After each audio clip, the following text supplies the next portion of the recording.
Which entity is more formidable? The malevolent rascal god Tang San or the dragon god after a profound union with Gu Yuena on the blue planet? The scientist Gu Ran invented a dimension-crossing machine, which transported him to the Douluo Continent.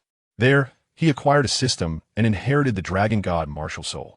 His journey began with a chance encounter with Gu Yuena, as he contended with the antagonist Tang San for opportunities, with the ultimate goal of pursuing Gu Yuena, defeating the rascal god Tang San, and altering the rules of divine inheritance.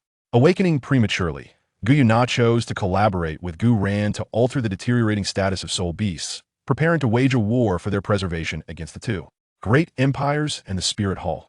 Meanwhile, the antagonist Tang San, having utilized sinister methods to siphon the life force of soul beasts, ascended as the new rascal god. Under the guidance of the trickster god Yu Shaojiang, the antagonist planned to orchestrate an unprecedented large-scale war by manipulating both soul masters and soul beasts. Just as Gu Ran faced imminent peril, Gu Yuena ultimately reconciled with him, choosing to thaw her heart and embrace love, culminating in the dragon god's final step as they allied with the human soul master faction to confront Tang San. Qian Rinxue, driven by love, inherited the angel god position ahead of time, while the Sea King whale King Xiaobai endeavored to attain divinity for the sake of culinary delights. Shura god Xiao Wu transformed from an ordinary sword sheath of the Shura god sword into something far greater. The four gods united against the rascal god Tang San. Although Tang San ultimately faced defeat, he exploited the divine realm's regulations to escape alongside Tang Hao and others, biding his time for the birth of Dai Yu Hao a millennium later. Chapter 1. The Dimension-Crossing Machine, Journey to the Douluo Continent. A searing pain enveloped him. It felt as though every inch of his bones had been shattered, and every fiber of his muscles torn asunder. Gu Ran abruptly opened his eyes, the intense agony crashing over his senses like a tidal wave, nearly suffocating him. Before him lay not his laboratory filled with intricate instruments, but rather an expansive canopy of dark green foliage, towering ancient trees so robust that a dozen men would struggle to encircle them, and an atmosphere saturated with vibrant life. Sunlight struggled to penetrate the layers of leaves, casting dappled patterns upon his youthful hand. The sounds of trickling streams and distant roars of beasts mingled with the chirping of insects graced his ears. Have I succeeded, or have I failed? Gu Ran's voice was hoarse as he fought to sit upright, only to find his strength diminished, his body strangely juvenile. He glanced down at his hands, now those of a child, delicate, pale, and diminutive, starkly contrasting with the calloused hands he remembered from years of handling instruments. Beep. Detection confirms that the host soul has successfully crossed over. Welcome to the Douluo Continent. This system is the goddess system. Rewards will be granted upon love with the goddess. Additionally, should the host induce the antagonist's demise, corresponding rewards shall be bestowed. May you embark on a delightful journey of conquest and romance. A voice, tinged with a playful inflection, resonated in his mind, as an ethereal panel, shimmering with faint golden particles, gradually unfurled before his eyes. Name: Gu Ran. Gender: male. Age: 7 years. Martial soul: dragon god. Soul power: level 20. Soul rings: none. Divine artifacts: none. Comprehensive evaluation: the clumsy cub, lost and vulnerable, could become the dinner of a 10th sandier soul beast at any moment. Gu Ran. Well, at least the journey through dimensions has been a success. Although the process was somewhat abrupt and the vessel rather feeble, the systema, it bears the unmistakable hallmark of the eccentricity I infused into its original coding. As a distinguished scientist awarded the IG Nobel Prize in Humor in 2025 for inventing the dimensional orientation traversal device, Gu Ran possesses an extraordinary acceptance of the current circumstances. His lifelong aspiration has been to validate the authenticity of various two-dimensional worlds, particularly that ancient novel from millennium ago, Douluo Dalu. What is the primary objective? Naturally, it is to witness firsthand just how hypocritical the legendary pure and noble Tang San truly is. Having just arrived, I shall first acclimatize to this body and observe the dragon god martial spirit. Buzz. An indescribable, terrifying pressure suddenly erupted from Gu Ran's diminutive form. A resplendent, 9-colored radiance surged skyward, instantly dissipating the fog that shrouded the valley. Roar. A dragon's roar, echoing as if from the primordial abyss, reverberated across the land, majestic, domineering, and supremely authoritative. Within a 100-mile radius, every soul beast, regardless of age, prostrated in terror, trembling as they emitted fearful cries toward the source of the light. Gu Ran hovered in midair, enveloped in the nine-colored brilliance. Behind him, a colossal, scaled dragon apparition spiraled upward, regal and formidable, as if it were the very origin of all dragons, commanding the universe.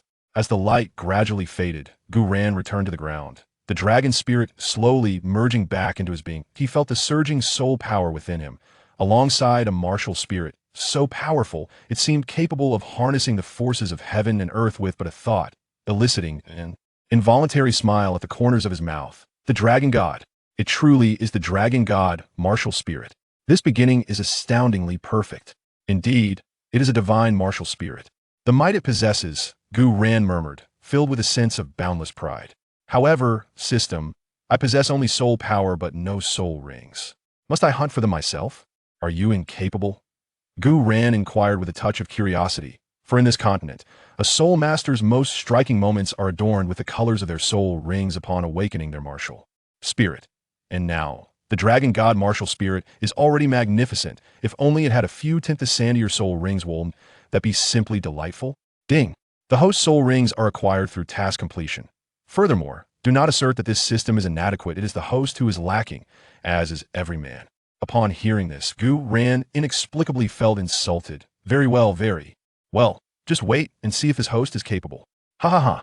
Now, I shall delve into the intricacies of my dragon god martial spirit. As he prepared to explore the mysteries of his martial spirit, a slight furrow appeared on his brow. An unusual sensation surged within him.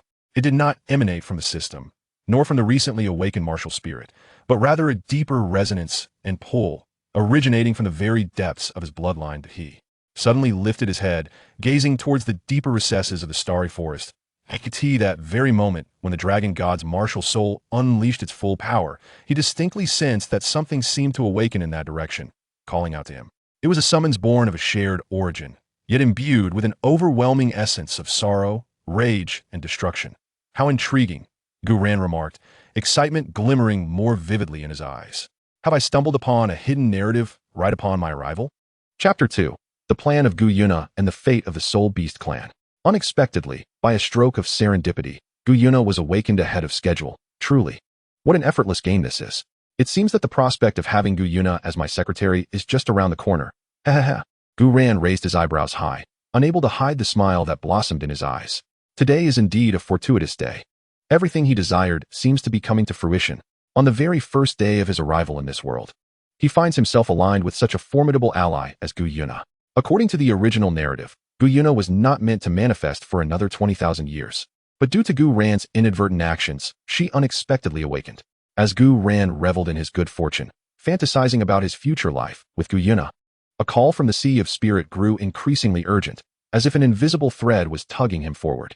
He plunged into the dense forest, pushing aside the obstructive branches, and raced towards the direction of the swirling dark violet clouds. Upon reaching the source of the voice, the ground beneath him, covered in decaying leaves, suddenly trembled violently. An ice-blue barrier rose without warning ahead of him, sending him flying backward. Coughing, Gu Ran clumsily propped himself against a tree, his palms tingling from the impact. When he lifted his gaze, he was taken aback. The entire forest was shrouded in silver moonlight, and the mist coalesced into frost flowers that drifted down, transforming into delicate droplets upon contact with skin. Within the icy fog, a slender figure approached, stepping gracefully on ice crystals. Her silver-white hair cascaded like a waterfall, the crystalline tips refracting light like scattered diamonds under the moonlight. Though there was no wind, her hair swayed gently, as if imbued with life.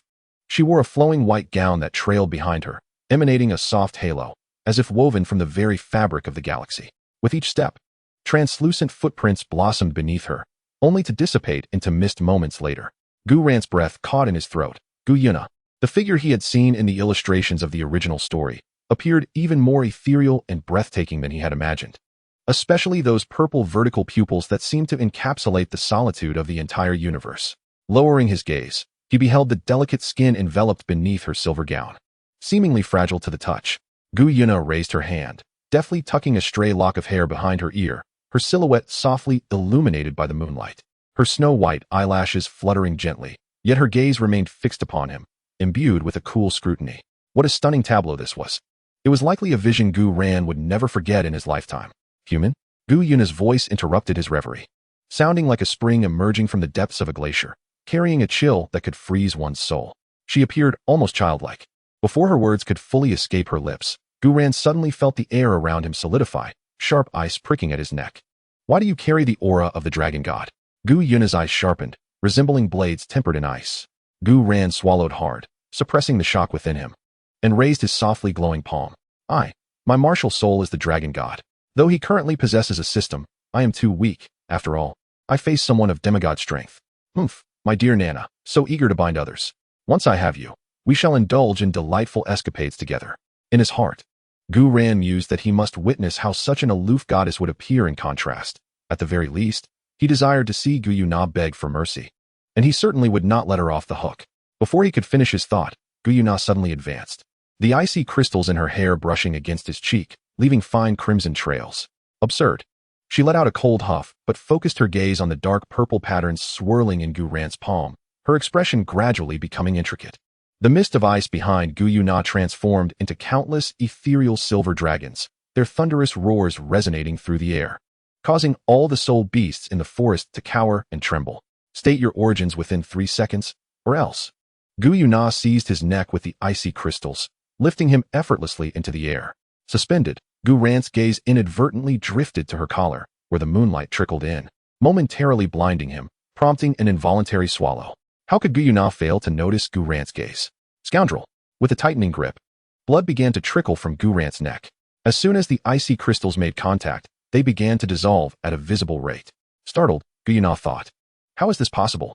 Her elemental power had long surpassed conventional limits, unless it could only be the bloodline of the Golden Dragon King, possessing the power to annihilate all things and devour vitality. But how could that be? Seizing the moment of Gu Yuena's distraction, Gu Ran staggered to the ground, leaping aside and bowing elegantly to her. My dear Lady Gu Yuena, I apologize for my tardiness. As he spoke, he released his martial spirit, emanating that familiar oppressive aura. The dragon encircled him, and with a sudden surge, the golden soul power shattered, revealing a platinum dragon shadow behind him, its scales resonating with the icy crystals in Gu Yuena's hair. A roar of the dragon soared into the heavens, imbued with the unique majesty of the dragon god, silencing the forest in an instant, even the wind holding its breath. I wish to assist you, to reclaim all that rightfully belongs to your kind. Gu Ran's voice rang out clear in the stillness. The air fell into an eerie silence, and Gu Yuena's vertical pupils suddenly constricted, instinctively taking a half-step back. Amidst the frost flowers lifted by her skirt, Gu Ran glimpsed an unprecedented emotion flickering in her eyes, like shock, yet akin to the resonance found after millions of years of solitude. In an instant, Gu Yuena regained her composure, her vertical pupils still glimmering coldly. Gu Ran's fingertips twitched, guiding the dragon shadow to glide along her arm, coalescing in her palm into a small, dragon scale-shaped mark, radiating warmth. You have guarded the soul beasts for millennia, yet remain ensnared in this doomed game. Stepping forward, his voice resonated with conviction. The rules of the divine realm should have been shattered long ago, and I can offer you a new choice. Suddenly, the icy mist surged violently, the coldness around Gu Yuena intensifying, yet upon contacting him, it dissipated as if it had encountered its nemesis. She fixed her gaze upon the dragon shadow in his palm, her silver hair flowing without wind. You, a human without even a soul ring? Merely because I know your true form, Silver Dragon King Gu Yuena.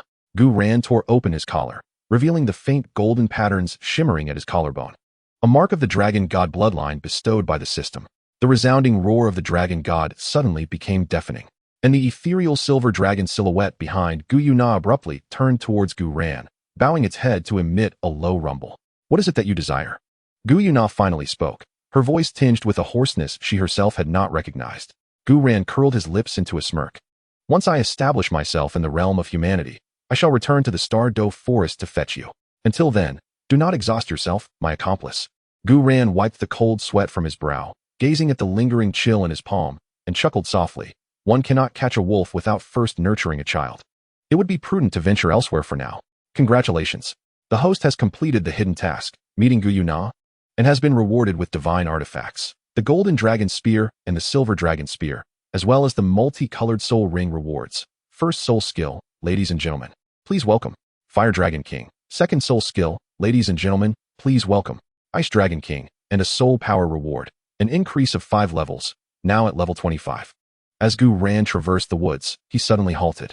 Another hidden task? Yet, the rewards appear somewhat extravagant. It is no wonder, for Gu Yuna's stature is indeed formidable. Gu Ran weighed the two long spears that had unexpectedly materialized in his hands. The golden dragon spear radiated a scorching light, while the silver dragon spear felt as frigid as ice. He recalled the origins and rightful ownership of these divine weapons, and a thought crossed his mind. In the original narrative, both the golden dragon spear and the silver dragon spear were transformed from the rib bones of the dragon god, truly divine artifacts, and a pair. The golden dragon spear possesses the ability to absorb life force. Any creature slain by it would have its vitality instantaneously converted into nourishment for the spear, with a portion refined and returned to the wielder. Moreover, only those with the bloodline of the Golden Dragon King may wield it. It had passed through the hands of Tang San, Tang Wudong, Wang Qiuer, and Hui Yuhao, ultimately piercing the chests of Gu Yuena and Tang Wulin at the conclusion of the Dragon King legend, subsequently transferred to Lan Xuanyu. However, Lan Xuanyu is merely the heir of the dragon god, and Tang Wulin's golden dragon bloodline is incomplete, merely seized from Wang Qiuer. Thus, Gu Ran stands as the sole dragon god of the Douluo Continent. Now that these artifacts have come into my possession, they shall certainly be used to court my beloved. The silver dragon spear, being deeply connected to Gu Yuena, could potentially win her trust and strengthen their bond if gifted to her. Moreover, with the aid of the silver dragon spear, Gu Yuena would gain additional protection within the Stardow Forest. With this in mind, Gu Ran no longer hesitated and turned swiftly towards the spot where he had encountered Gu Yuena. Along the way, he skillfully avoided the restless soul beasts, navigating through the dense forest guided by memory. When he returned to the glade bathed in silver moonlight, he found Gu Yuena still standing in place, her icy mist swirling around her, though her aura seemed slightly diminished compared to before. The moonlight cascaded upon her, resembling a fragile ice sculpture. "What brings you back?" Gu Yuena inquired, her eyes flashing with a hint of wariness as she beheld Gu Ran. Gu Ran remained silent as he summoned his martial soul, the two nine-colored dragon god rings shimmering around him. He then presented the silver dragon spear, saying, "This is the silver dragon spear, which has a profound connection with you. I now bestow it upon you as my betrothal gift." Of course, the last phrase was unspoken, yet it brought him immense satisfaction within. Gu Yuena gazed at the silver dragon spear offered before her, her eyes wide with astonishment. "How is this possible? How do you possess this divine artifact? And why would you give it to me? Moreover, what is the meaning of your soul rings? I have professed my desire to assist you, to help all soul beasts reclaim what rightfully belongs to you," Gu Ran replied. "This spear cannot reach its full potential in my hands. Only in yours can it exhibit its true power." He leaned closer to Gu Yuena's ear, speaking softly. As Gu Yuena extended her hand to gently grasp the silver dragon spear, a silvery radiance enveloped the weapon, merging with the icy mist surrounding her, thereby amplifying her aura dramatically in that instant. "You." Gu Yuena looked at Gu Ran, her initial wariness gradually dissipating, replaced by a complex array of emotions, surprise, gratitude, and an ineffable stirring within her heart. "Take good care of it. Once I have established my footing in the human world, I shall return for you," Gu Ran declared before turning and dashing back into the mist. This time, his heart brimmed with anticipation for their next encounter and for his adventures in the Douluo Continent. As he traversed the forest's edge, his wrist was suddenly ensnared by an icy chain. Unbeknownst to him, Gu Yuena had followed, her silver hair adorned with ice crystals reflecting the moonlight, her eyes a tapestry of inscrutable emotions. "Gu Ran, you had better not disappoint me. If you insist on venturing into the human realm, you may first visit Nodding City. There resides a 10,000-year-old soft-bone rabbit, which has recently been reformed." In the instant the ice chain loosened, she vanished into the mist, leaving behind a faint, almost imperceptible trace of dragon breath entwined around Gu Ran's neck. In the core area of the Stardow Great Forest, Gu Yuena held the silver dragon spear, gazing at the distant horizon, and couldn't help but exclaim, "Could it be that my plan can commence earlier than anticipated?" Gu Ran, achieving such feats at such a young age, could he truly be the dragon god? Meanwhile, Gu Ran had already arrived near Nodding City. The city gates emanated a warm yellow light in the dusk. He adjusted his sleeve, which had been torn by branches, and strode towards Nodding Academy. Chapter 3. Journey to Nodding Academy, Tang San's Decade of Soul Rings. Nodding City was modest in size, its grayish-blue walls encircling a vibrant atmosphere. The aroma of meat wafted from the taverns lining the streets, mingling with the sounds of children's laughter that filled the air. Gu Ran effortlessly navigated to the city center, where the warm glow of the setting sun bathed the blue brick walls of Nodding Academy, and the copper bells at the eaves chimed intermittently. While Gu Ran lingered near Nodding Academy, he overheard voices from a nearby grassy area. "Third brother, will you always protect me? If one day, many people wish to harm me, and those are foes you cannot conquer, What then? A youthful voice reached Gu Ran's ears. I have promised you, Xiao Wu, that I shall forever protect you. If a horde of titled Douluo dares to target you, let them first tread over my lifeless body. The voice unmistakably belonged to Tang San and Xiao Wu. Ah, Tang San, at last, I have found you. Gu Ran had certainly not forgotten his original intent, to torment Tang San, as fulfilling his mission required such measures. Hypocritical Tang San, nearing 30 in actual age. Yet he possesses a remarkable talent for deceiving Xiao Wu. Gu Ran mused with a sinister grin. However, since Tang San willingly plays the role, it remains to be seen how adept he truly is. Should he fail to fool Xiao Wu, he may just have to relinquish her. Moreover, based on the timeline, it seems Tang San and Xiao Wu must have known each other for quite some time by now, establishing a foundation of affection. To separate them, one must act convincingly. Gu Ran inched closer, continuing to eavesdrop on their conversation, seeking an opportunity to intervene. By the way, Xiao Wu, the master said he would take me to hunt for my first spirit ring. Would you care to join us? You should be able to absorb your first spirit ring as well. Tang San's words struck a chord within Xiao Wu.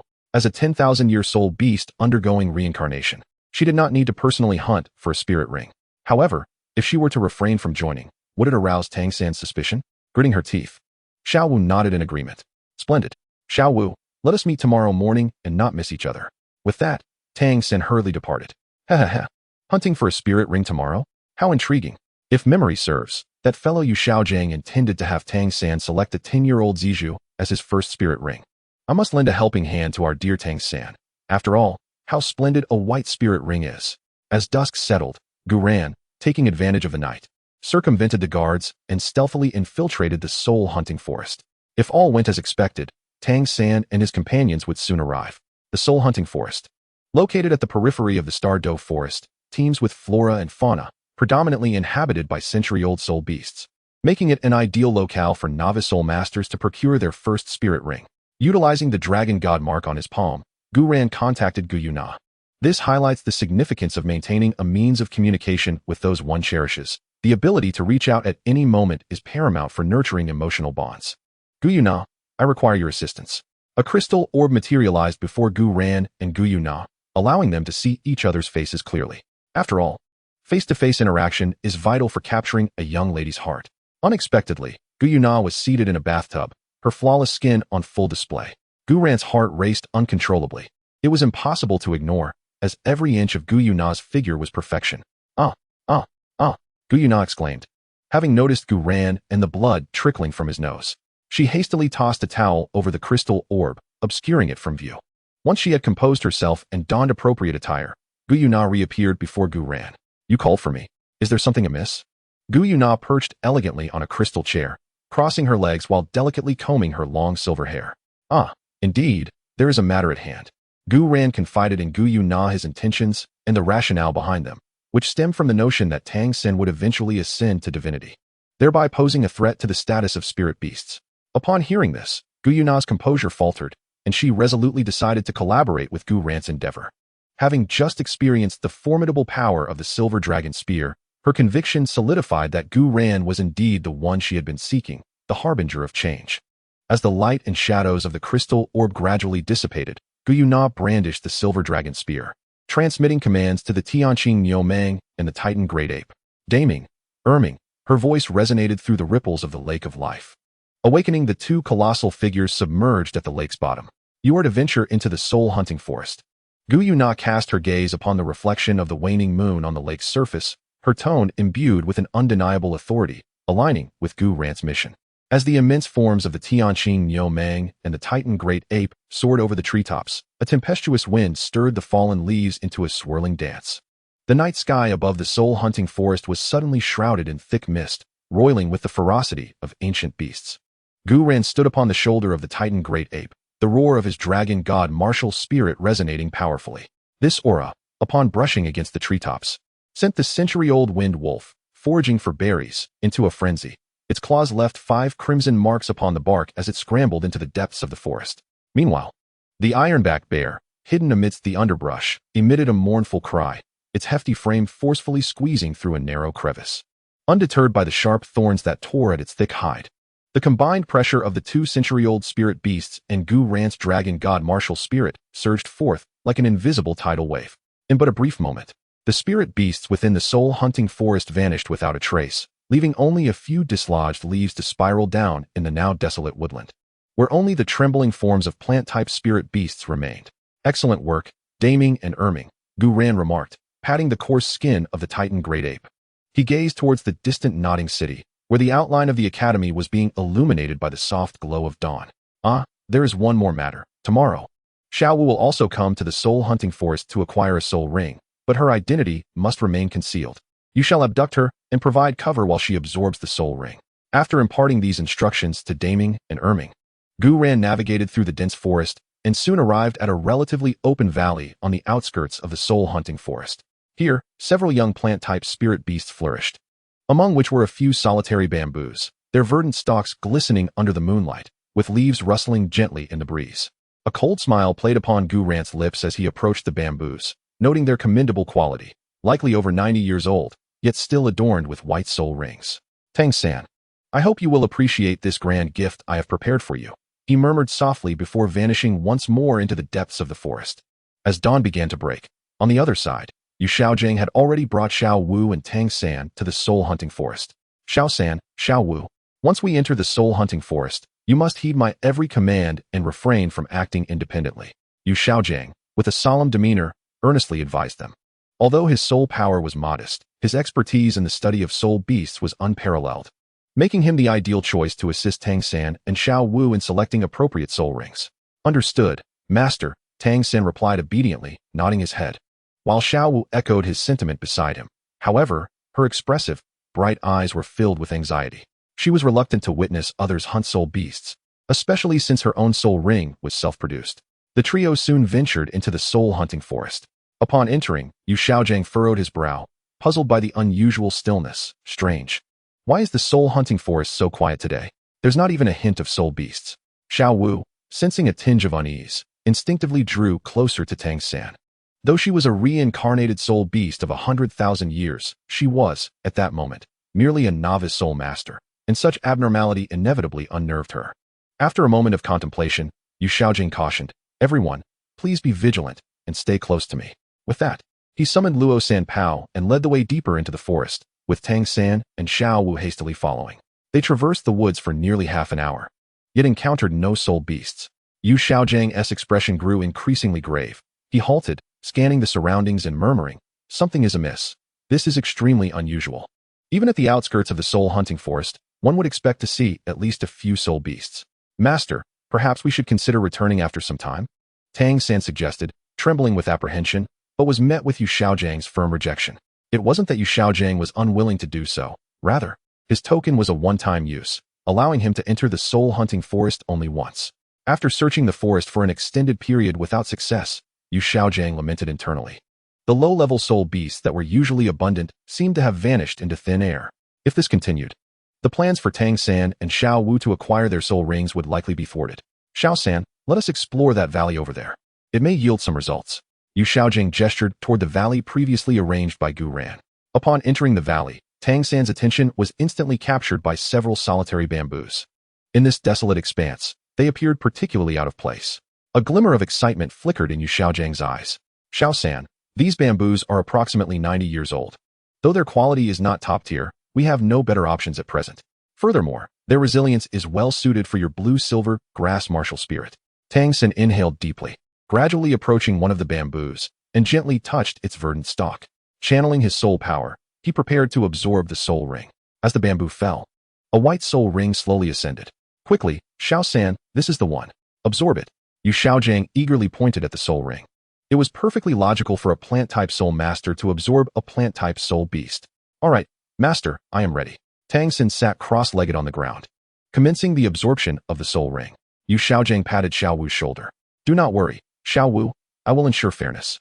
After this, we will see if there are any suitable options for you." Chapter 4. The Titan giant ape emerges, and Xiao Wu transforms into a bodyguard. In nearly a decade, Tang San's innate talent allowed him to swiftly absorb the soul ring. "Master, my soul skill is entanglement, enabling me to manipulate the blue-silver grass to firmly bind my enemies." Tang San extended his right hand, the white soul ring glimmering conspicuously. First soul skill, entanglement. The blue-silver grass surged forth from his body at an astonishing speed, securely ensnaring the trees ahead. Quite good, though the strength is somewhat lacking, after all. A 10-year soul ring cannot compare to a 100-year one. Yu Xiaojing squatted beside the roots, examining the marks left by Tang San. Suddenly, the tranquility of the soul-hunting forest was shattered by the thunderous sound of approaching footsteps. Thud, thud, thud. The heavy steps resonated like a drum, causing the ground to tremble with each impact. Both Tang San and Yu Xiaojing instinctively looked up, only to see a colossal shadow racing towards the valley from the depths of the dense forest. It was a Titan giant ape, standing nearly 10 meters tall, its body cloaked in dark red fur, and its crimson eyes seething with a violent aura. Indeed, it was the infamous Ming. Yes, it is the 100,000-year soul beast. The Titan giant ape. Yu Xiaojing's face turned pale, his voice trembling. Tang San, Xiao Wu, quickly hide behind me. Yet, the Titan giant ape's target had never been Yu Xiaojing. Its massive form abruptly halted in the center of the valley, its scarlet gaze fixating on Xiao Wu, its enormous paw swooping towards her. Xiao Wu. In an instant, Tang San's blue-silver grass martial soul erupted forth, countless strands aiming to entwine the Titan giant ape's arm. However, these newly empowered blue-silver grass, enhanced by the 10-year soul ring, were like mere paper before the Titan giant ape, effortlessly torn apart by its colossal paw. Third brother, save me. Xiao Wu's face turned pale with fear, instinctively reaching out to Tang San. Yet, when the Titan giant ape's gaze, imbued with terrifying pressure, fell upon Tang San, he felt as if struck by lightning, his legs trembling uncontrollably as he collapsed to the ground. The Titan giant ape was a 100,000-year soul beast, a being far beyond his reach.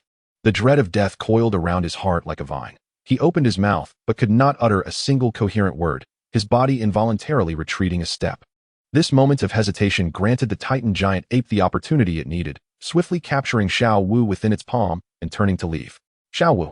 Tang San watched helplessly as her figure vanished, finally breaking free from the shackles of fear. Yet, he could only watch as she was taken away, the blue-silver grass in his hands drooping weakly. He turned to kneel before Yu Xiaojing, weeping profusely. Master, I beg you, please save Xiao Wu. Yu Xiaojing sighed. There is little I can do. We must return to Nodding Academy and gather reinforcements. He had no desire to court death. Sacrificing his life for a mere girl was not worth it. His career as a soul master had blossomed after encountering Tang San, his beloved disciple. As the Titan giant ape sprinted through the star-dove forest with Xiao Wu, she pouted, clearly displeased with Tang San's earlier inaction. Recalling how he had boastfully claimed the night before that anyone who dared to bully her would first have to get through him. Ming, where are you taking me? The Titan giant ape sensed the anger in Xiao Wu's tone. Sister Xiao Wu, we are heading to the Lake of Life. Someone is waiting for us there. Time passed, and Xiao Wu was gently set down. Aside from De Ming and Ming, there were also a man and a woman present. My lord, as per Lord Gu Yuena's request, I have brought the person. The Titan giant ape bowed its head, waiting for Gu Yuena to give orders. All right. You two wait here for a moment. Gu Yuena, wielding the silver dragon spear, approached Xiao Wu with Gu Ran. Startled by Gu Yuena's aura, Xiao Wu, having grown up in the Lake of Life, recalled her mother's tales of the illustrious deeds of the Silver Dragon King, Gu Yuena, coupled with Ming's demeanor. It was clear that the noble woman before her was indeed Gu Yuena. I, on behalf of the Softbone Rabbit clan, pay my respects to Lord Gu Yuena. Xiao Wu bowed respectfully. Gu Yuena extended her hand, gently lifting Xiao Wu. There is no need for formalities, Xiao Wu. The reason Ming summoned you is to discuss an important matter. She gestured to Gu Ran. This is Gu Ran. When you venture into the human world, you are to protect Gu Ran and obey his commands. Do you understand? Once Xiao Wu absorbs the spirit ring, you may escort them away, Ming. Xiao Wu glanced at Gu Ran, feeling a bit shy at his handsome face. Though they were of similar age, the aura he exuded was extraordinary. Thank you, Lord Gu Yuena. Xiao Wu promptly sat down to begin condensing her spirit ring, deciding to set its age at 600 years. Soon, she acquired her first spirit skill, waist skill. The Titan giant ape let out a low roar, nodding as it carefully cradled the two in its massive palms and sprinted toward the forest's edge. The wind howled past her ears as Xiao Wu clung to the giant ape's fingers, glancing back to see Gu Yuena and the sky-blue bull python gradually disappearing into the depths of the dense forest. The shimmering waves of the Lake of Life etched in her heart like a brand. At sunset, the Titan giant ape set them down on a hillside outside Nodding City, nuzzling Xiao Wu's shoulder with its head before turning to leave. Xiao Wu sighed as she watched it disappear, then turned to Gu Ran. Gu, are we returning to the academy now? Gu Ran nodded, pulling out a clean robe from his pocket for Xiao Wu to change into. I wonder what Tang San is doing to protect you now? He paused, adding, do you think he came to rescue you? Xiao Wu pouted, clearly somewhat disheartened. How would I know? Under Gu Ran's provoking words, she felt a twinge of disappointment towards Tang San. I didn't see him along the way. I thought at the very least he would search for you in the soul-hunting forest. Gu Ran continued to encourage her. Such a wonderful opportunity should not be wasted. Miss this chance, and it may never come again. By the way, let us not return just yet. Ming, take us to the sunset forest. The Titan giant ape did not hesitate and turned to leave. Hey, why are we going there? I don't want to go. I want to return to Nodding Academy. Xiao Wu yearned to break free from the Titan great ape's grasp, yet the Titan dared not defy Gu Ran's command. Provoking Gu Ran's ire could lead to dire consequences. Perhaps even being braised and consumed by Gu Yuena. Helpless, Xiao Wu sulked in the palm of the Titan, turning her head away in indignation. Gu Ran, observing this scene, felt a twinge of concern. He had not anticipated Xiao Wu's temper to be so fiery in her youth. All right, do not be upset.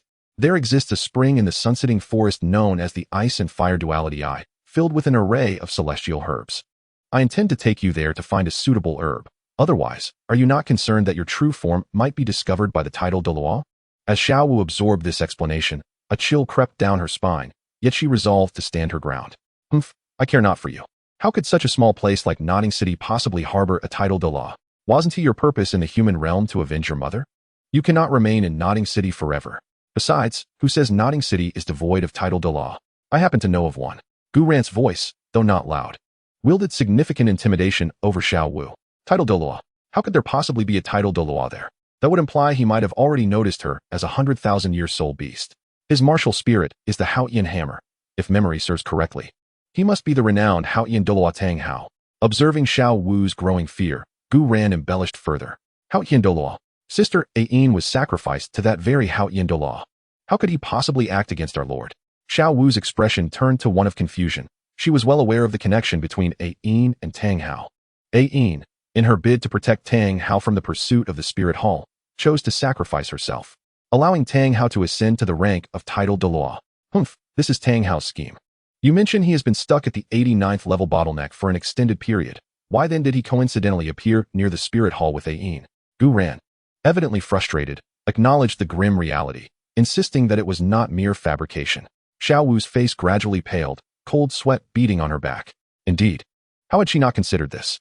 Tang Hao, feigning an adventure with Ain, might have calculated from the very beginning to have Ain sacrifice herself to aid him in breaking through his bottleneck. This was not genuine affection, but a thoroughly orchestrated conspiracy. Chapter 5. Absorbing the Ice and Fire Duality Eye, the evolution of the Ice and Fire Dragon King. We have arrived. The Titan Great Ape's deep voice echoed through the forest as its massive hand gently descended upon the edge of a woodland area.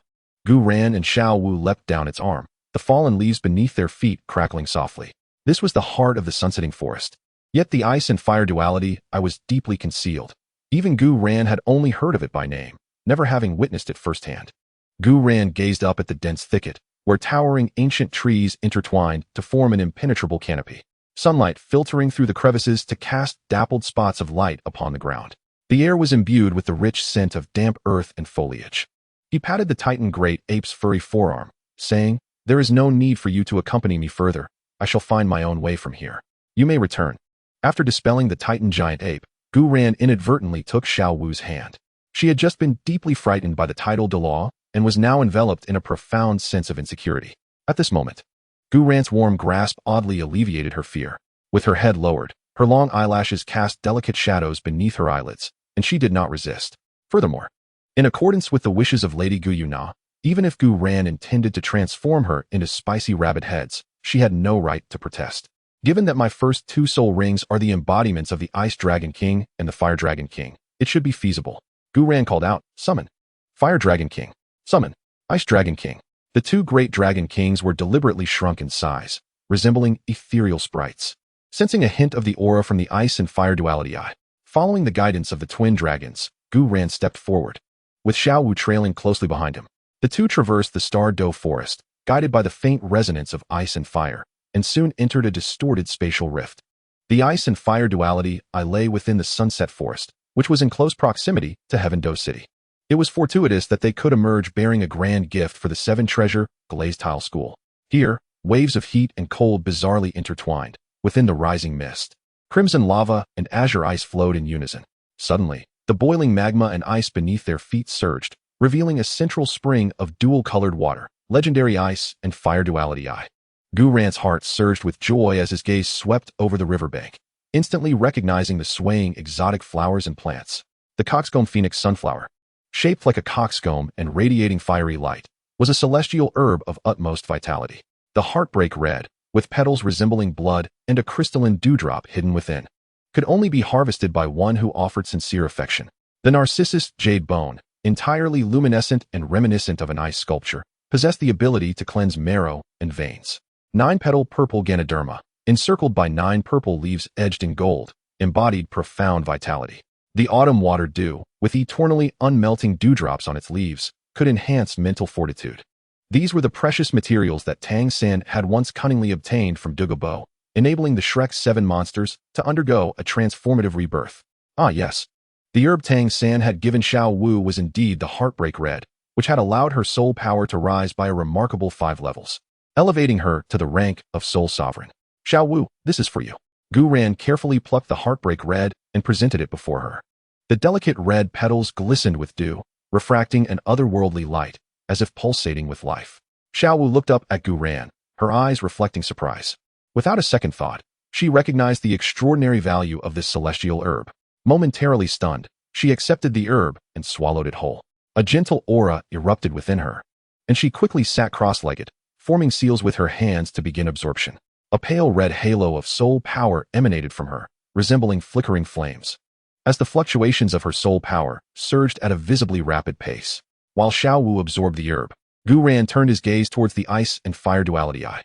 Gu Ran recalled the enchanting fragrances of the ethereal treasures, the star anise ice grass, the blazing fire apricot blossom, the autumn water dew, the tulip of intrigue, and the 8-petaled celestial orchid. During the unparalleled era of the Tang sect, these botanical soul beasts had reached the venerable age of 100,000 years, achieving a humanoid form. However, the pressing question now lay in how to accelerate their growth. After all, attaining 100,000 years as a plant-based soul beast granted the ability to transform into any gender. The ice and fire duality eye, a sacred ground born from the fusion of the Dragon Kings and Fire Dragon King's essences after their demise, held immense power. Gu Ran mused that although their physical forms had perished, their souls had been nurtured within this secret realm for millions of years. If their souls could be intertwined, perhaps the 2 great Dragon Kings could unleash even greater strength. With this thought, Gu Ran activated his martial soul. The ethereal images of the Fire Dragon King and Ice Dragon King swiftly descended, merging into 2 radiant streams that surged into the ice and fire duality eye. In an instant, the earth trembled, and the primal force of the ice and fire duality eye surged into his spiritual sea. As the tremors gradually subsided, the once fixed secret realm in the valley began to twist and contract, drawn into his brow with a mere gesture. A light chuckle escaped Gu Ran's lips. His spiritual sea had already cultivated a unique space, a lake where ice and fire intertwined, teeming with myriad celestial herbs flourishing in abundance. The waters flowed freely through his spiritual sea, guided by his intent. Initially, the foreign power of the ice and fire duality I met with fierce resistance from his spiritual energy, threatening to rupture his spiritual sea. Yet the moment he unleashed his martial soul, the ice and fire duality I fell silent, exuding an aura of submission. The souls of the Fire Dragon King and Ice Dragon King surged forth, seamlessly merging with his first and second soul skills. Gu Ran's soul power began to surge dramatically, shattering the previous bottleneck of his 25th level as if it were mere paper, ascending rapidly to the 30th level. The aura of a soul sovereign flowed within him, and the phantoms of the ice and fire dual dragons materialized behind him. The luster of their scales now bore an uncanny resemblance to that of a true dragon god martial soul, with even the intricate patterns of their whiskers distinctly visible. Furthermore, Gu Ran's physical strength had significantly increased. Being of the Golden Dragon bloodline, he had now fused with both the Fire Dragon and Ice Dragon bloodlines, bringing his physical prowess close to 1/10 of the original dragon god. This newfound strength enabled him to withstand the most formidable blows from a tidal Douluo without succumbing. Within the spiritual sea, 2 resonant dragon roars echoed forth, igniting a frenzy among the plant-based soul beasts within the ice and fire duality eye. Under the dominion of the dragon god, their growth rate escalated from 10-fold to 100-fold, with some soul beasts even experiencing growth rates exceeding 1,000 times their previous pace. From this moment forth, this realm would be my private domain, Gu Ran thought, a glimmer of cunning flashing in his eyes. If Tang San wished to take more, he would first have to contend with me. Upon emerging from his spiritual sea, Gu Ran realized that the surge of power had torn his upper garments asunder, revealing chiseled muscles adorned with intertwining patterns of ice and fire. Beside him, Xiao Wu remained absorbed in the essence of the heartbreak red, her brows slightly furrowed, her delicate face flushed from the surge of soul power, exuding an endearing earnestness. Gu Ran felt a stir in his heart, unable to resist the urge to lean down and plant a kiss on her soft cheek. Just then, a wave of dark green poisonous mist surged ominously from the valley's edge, causing even the flowers and grass to wither in its wake. Gu Ran abruptly lifted his head, a glint of cold light flashing in his eyes. Two figures materialized, stepping through the ripples of space. The elder at the forefront appeared emaciated, as if a gust of wind could topple him, his skin wrinkled like that of an ancient tree. Yet, his eyes shone with an astonishing brightness, akin to poisoned cold stars. The fluctuations of soul power emanating from him were palpable, causing the very air to tremble. He was unmistakably at the level of a tidal Douluo. What a remarkable young man, to have discovered my sacred ground. The elder's voice rasped like sandpaper, laden with unmasked malice, as the dark green mist coalesced into the shape of poisoned darts in his palm. Gu Bo is here. Surrender your life. Chapter 6. The Phosphorus Snake Venom of Gu Yuena. Gu Bo donned a long robe of deep green, adorned with a fierce mandragora serpent totem. The emerald patterns snaked down his sleeves, resembling living scales in motion. His thin wrists were bedecked with jade rings, each wrapped in layers of dark green mist, emitting a cerulean glow that corroded the air with a hissing sound, even scorching the stones beneath his feet. Following closely was Gu Yuena, clad in a fitted outfit of purple-black that accentuated her graceful figure, her shoulders embellished with silver armor shaped like toxic mandragora petals. Her short purple hair highlighted her commanding presence, with azure beads at the tips swaying with her movements. The slightly pallid hue of her complexion contrasted starkly with her vivid red lips, while the spiderweb-like purple patterns on her chest hinted at the lethal dangers posed by the backlash of her martial soul. Who dares trespass upon my domain? Gu Bo bellowed, and in an instant, the surrounding poisonous mist transformed into a colossal phantom of a python, a foul wind laden with toxins rushing towards Gu Ran. Upon realizing the emptiness of the valley floor, Gu Bo's murky old eyes widened in shock. The ice and fire yin-yang eye, which nurtured countless celestial herbs, had mysteriously vanished. Gu Bo's expression darkened as he unleashed 9 soul rings, the terrifying might of a tidal De bearing down upon Gu Ran. Gu Ran felt a jolt of trepidation. As a mere soul master, he would struggle to withstand such pressure without Xiao Wu by his side. His mind raced, recalling how Gu Bo had treated the ice and fire yin-yang eye as his personal garden, oblivious to the precious treasures it held. Ultimately falling into Tang San's hands, a truly shameless boy, snatching from others only to benefit his own family. While Gu Bo continued to exert pressure on Gu Ran, he stood resolutely, facing the elder, and summoned his dragon god martial soul, now infused with the powers of the Ice Dragon King and the Fire Dragon King. The dragon god martial soul radiated an even more formidable presence. As the dragon god behind Gu Ran let out a low growl, Gu Bo sensed a wave of fear wash over him, a fear born from the very essence of the martial soul, stemming from the dominance of the dragon god over soul beasts. After all, the serpent is indeed the closest species to the dragon. Oh, what an intriguing martial spirit this is. Gu Bo's expression grew solemn as he began to scrutinize Gu Yuena closely. Gu Yuena, having just absorbed the ice and fire duality eye, was radiating a powerful aura that had already torn his clothes, revealing his flawless physique. Beside him, Gu Yuena was utterly captivated by Gu Yuena's striking figure and handsome features. In the Tiando Royal Academy, only their captain, Yu Tianheng, could measure up, yet compared to the youth before her, he paled in comparison. She had always favored handsome men, and upon witnessing Gu Yuena's appearance, her ears flushed uncontrollably with a rosy hue. She had not noticed before, but now, upon closer inspection, he was indeed a remarkably handsome young man, and he appeared to possess considerable talent in that regard. If he had not been caught stealing her ice and fire duality eye, he might have had the potential to become her grandson-in-law, Gu Bo murmured, his gaze inadvertently shifting to his granddaughter. Previously, Gu Yuena had always maintained a serious demeanor in front of him, but now she revealed a side of herself that was distinctly feminine. Gu Yuena instinctively bit her lip, seemingly less affected by the toxins from her biphosphor, serpent martial spirit, her ears still betraying her with a rosy blush. Seeking death, Gu Bo bellowed, interrupting his granddaughter's days. The 9th soul ring suddenly glowed with a black light, enveloping the entire space in a thick, inky poison. Gu Yuena summoned the golden dragon spear and hurled it forcefully.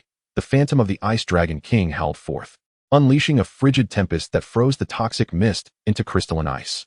Douluo found himself suspended in midair, his face a mask of disbelief. The esteemed poison Douluo had been momentarily subdued by a mere soul master using ice-based soul techniques.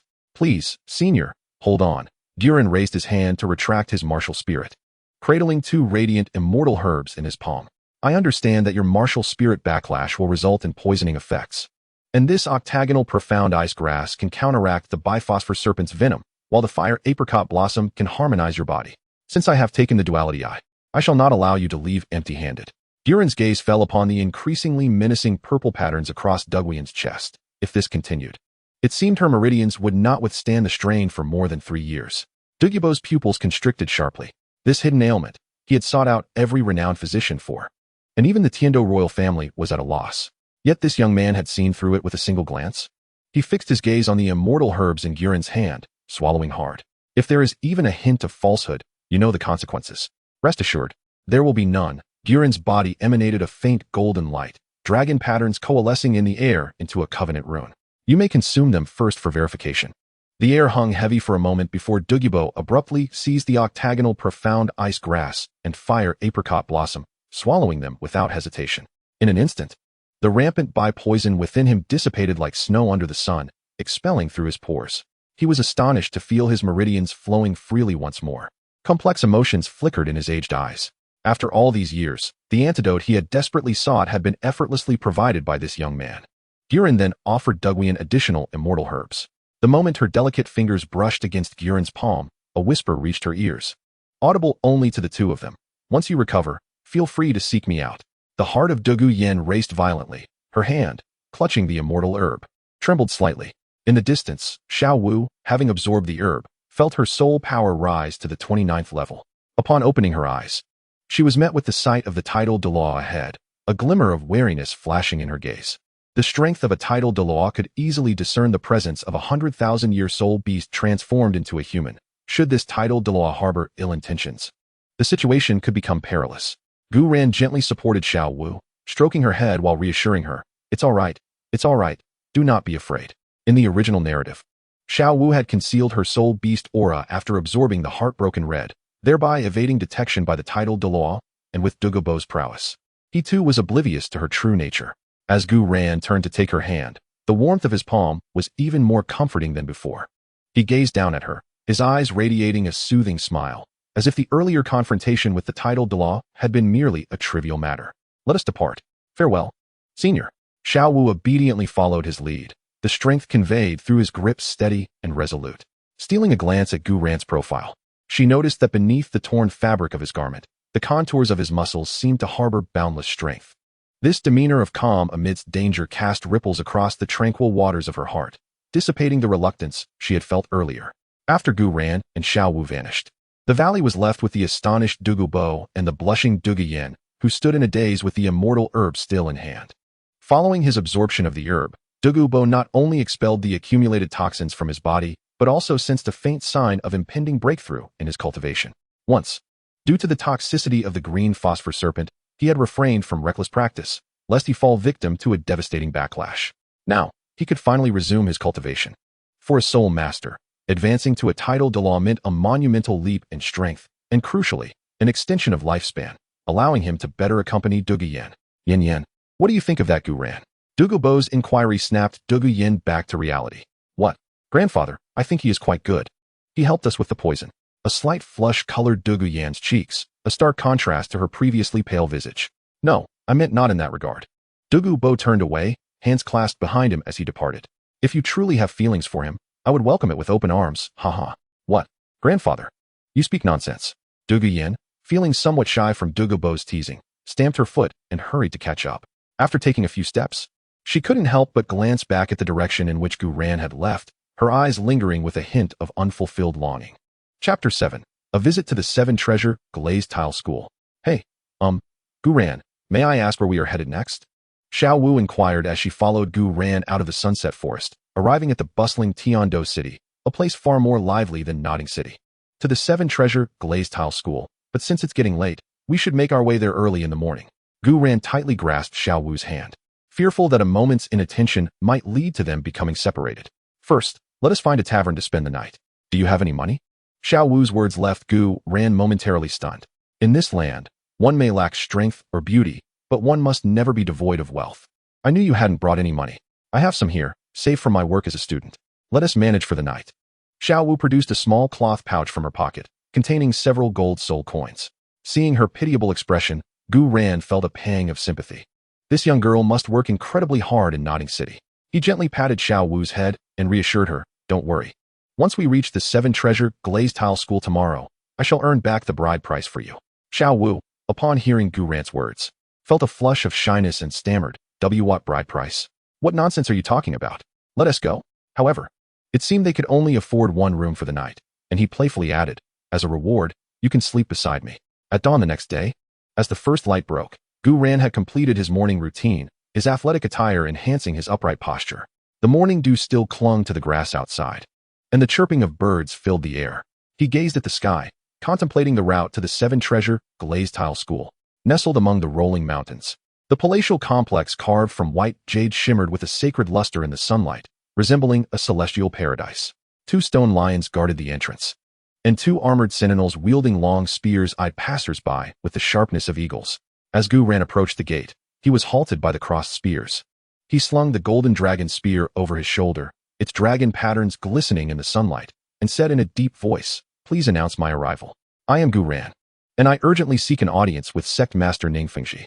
The guards scrutinized him, noting his youth and simple attire despite his extraordinary demeanor, their eyes revealing a flicker of disdain. One of them scoffed, who does this insignificant person think he is, daring to call the sect master by name? Leave at once, or we shall not be courteous. Gu Yuena's brow furrowed. He had no intention of resorting to violence, but the blatant disrespect left him little choice. A surge of soul power stirred within him, and the pressure of his dragon god martial soul radiated outward like an invisible wave.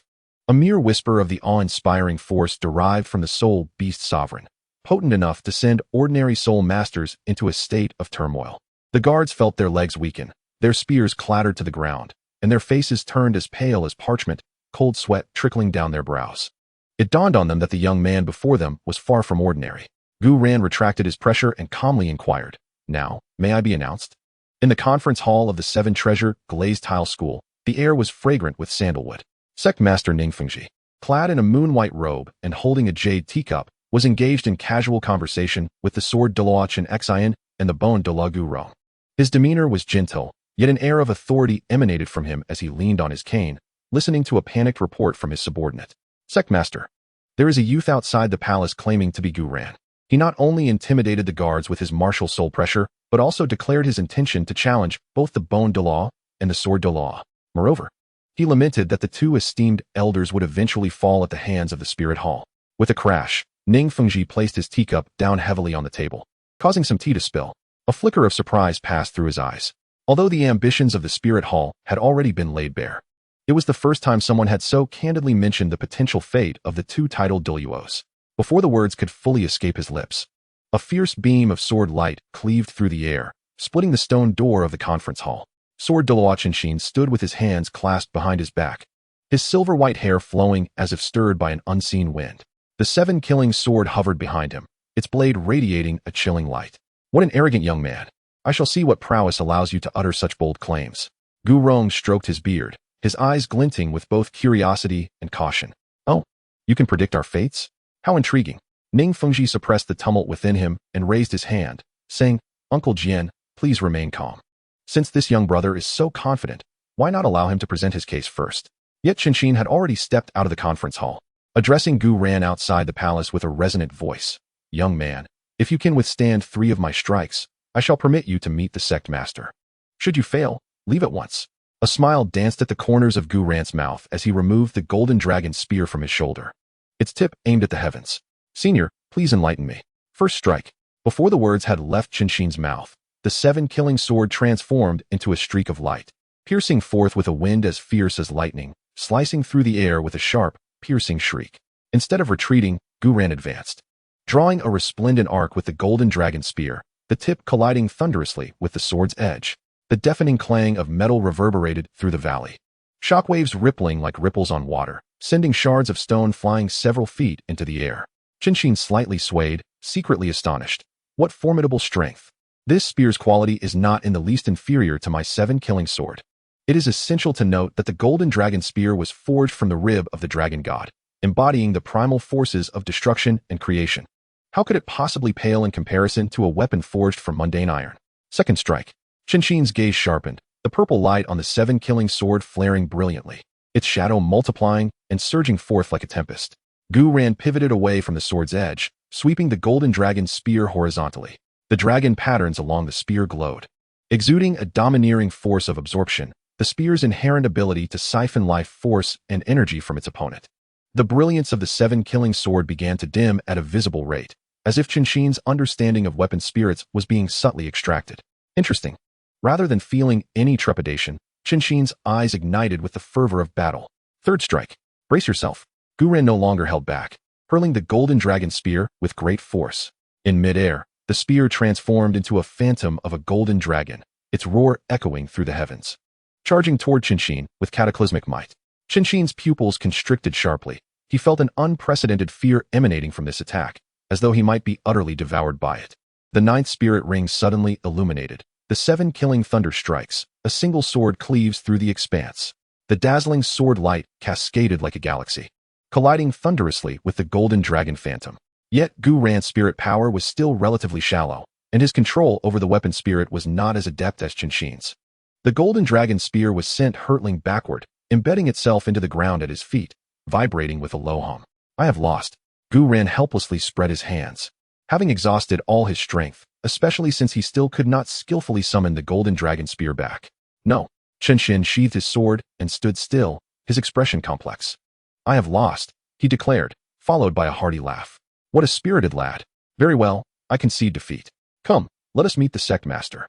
As Gu Yuena led Gu ran into the conference hall, Ning Fengji awaited them with a smile. Beside him stood a delicate young girl, the petite princess of the Seven Treasures glazed tile school, Ning Rongrong. Adorned in a blue, flouncy dress, she clasped her hands behind her back. Curiously observing Gu Yuena with a hint of pride and an elusive touch of astonishment in her eyes. Ning's sect master, Gu Yuena greeted with a respectful bow, then retrieved several celestial herbs from his storage soul guide, gently placing them upon the table. Instantly, the entire hall was enveloped in an abundant aura of life, the luminous glow of the herbs illuminating the faces of all present. What is this? A flicker of surprise crossed Ning Fengji's eyes as he picked up one of the celestial herbs, a plant adorned with purple blossoms, its petals layered elegantly, reminiscent of a tulip, exuding a refreshing and otherworldly fragrance. This is the Chihuahua tulip, Gu Yuena explained. Once you consume it, you shall discern its miraculous properties. Ning Fengji examined the herb before placing the Chihuahua tulip in his mouth. The herb dissolved instantly, a cool, soothing current sliding down his throat, spreading throughout his limbs like a rejuvenating wave. He felt the long-standing stagnation of soul power brought on by the Seven Treasures glazed tile school's martial soul dissipate entirely, as though his meridians had been unblocked, leaving him utterly invigorated. An excellent celestial herb, indeed. However, Ning Fengji opened his eyes, raising his hand to summon the Seven Treasures glazed tile martial soul, his brow furrowed in confusion, aside from the transparent flow of soul power. It seems there are no other notable changes? Gu Yuena smiled in silence. Suddenly, Qinshin's eyes widened in astonishment as he pointed at the martial soul in Ning Fengji's hand, his voice trembling slightly. Fengji, your tower. It has gained 2 additional layers. Ning Fengji froze, looking down at his palm. To his disbelief, the originally 7-layered Seven Treasures glazed tile now boasted 9 layers, radiating vibrant light, its auxiliary aura magnified several-fold. And 9 treasures glazed tile, Ning Fengji exclaimed, his voice a mix of incredulity and elation. He fully understood the implications of this transformation. While the Seven Treasures glazed tile was renowned as the foremost auxiliary martial soul, its limitations had restricted soul masters from surpassing level 80. The emergence of the 9 treasures glazed tile not only shattered this constraint, but also heralded the potential for disciples of the Seven Treasures glazed tile school to aspire towards the rank of title Douluo, signaling the imminent rise of the sect. Young brother Gu Yuena, this tremendous gift. Ning Fengji's voice quivered with excitement as he regarded Gu Yuena with profound gratitude and astonishment. There is no need for thanks, sect master. Gu Yuena waved his hand dismissively, gesturing to the remaining celestial herbs on the table. These herbs are highly beneficial for auxiliary soul masters and can be distributed among the sect's disciples. Furthermore, the Chihuahua tulip and several other supporting herbs are well suited for young lady Rongrong to absorb. Upon hearing this, Ning Rongrong peeked out from behind Ning Fengji, sticking out her tongue playfully. For me? Though proud, She could discern the extraordinary nature of these herbs. Under the protection of Chunxin and Gu Rong, Ning Rongrong settled cross-legged and consumed the celestial herb. A soft purple glow enveloped her, and the fluctuations of her soul power surged like a tidal wave, shattering the bottleneck of her previously stagnant level 10 soul power, soaring all the way to level 17. When she summoned her martial spirit once more, a 9-treasure glazed tower floated delicately above her palm, its crystalline structure even more exquisite than that of Ning Fengji's. It is noteworthy that a typical soul master requires at least 2 years to ascend from level 10 to level 17. Yet she accomplished this remarkable leap in a mere day. Ning Rongrong leapt forward, her cheeks flushed. She had always disliked being indebted to others, but the weight of this favor was too great to ignore. After contemplating her feelings, she suddenly rose on tiptoe and swiftly planted a kiss on Gu Ran's cheek. Gu Ran was momentarily taken aback, feeling the soft touch and the unique fragrance of Ning Rongrong, leaving him somewhat flustered. Meanwhile, Xiao Wu, witnessing this scene, wore a smile that did not quite reach her eyes and pinched Gu Ran's arm with considerable force. Ning Fengji watched in astonishment, his cane striking the ground with a thud. Observing his daughter's boldness and Gu Ran's shy demeanor, an idea sparked in his mind. Young brother Gu Ran, Ning Fengji said earnestly, the opportunity you have brought to the 7-treasure glazed tile school is capable of altering its destiny. This kindness, I, Ning Fengji, cannot repay.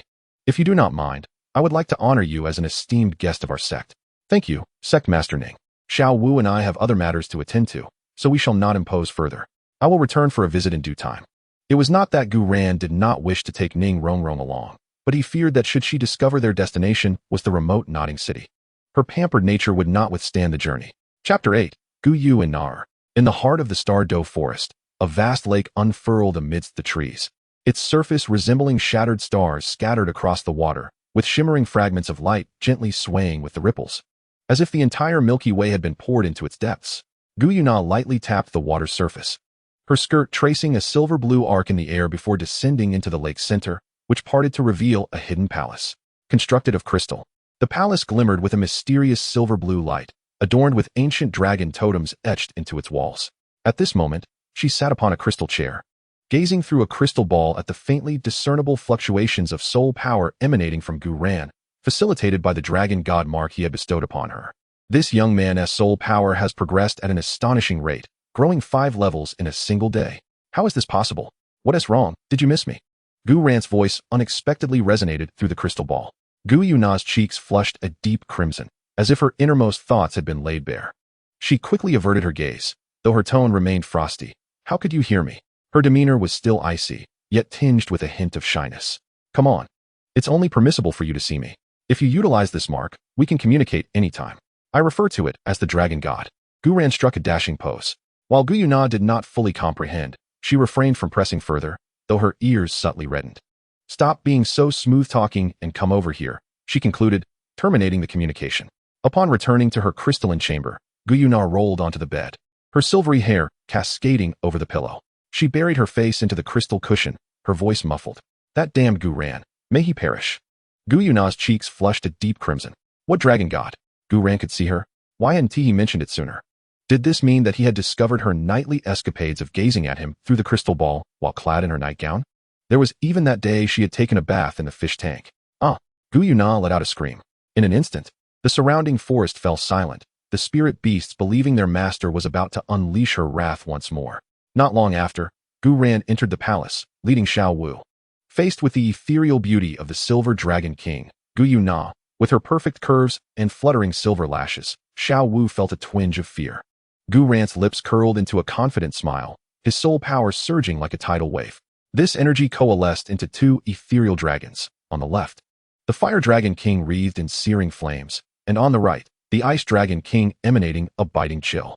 With a deft motion, Gu Ran commanded the Fire Dragon King to unleash a torrent of flames, reducing the surrounding vegetation to ash, while the Ice Dragon King exhaled a frigid breath, encasing the area in crystalline sculptures.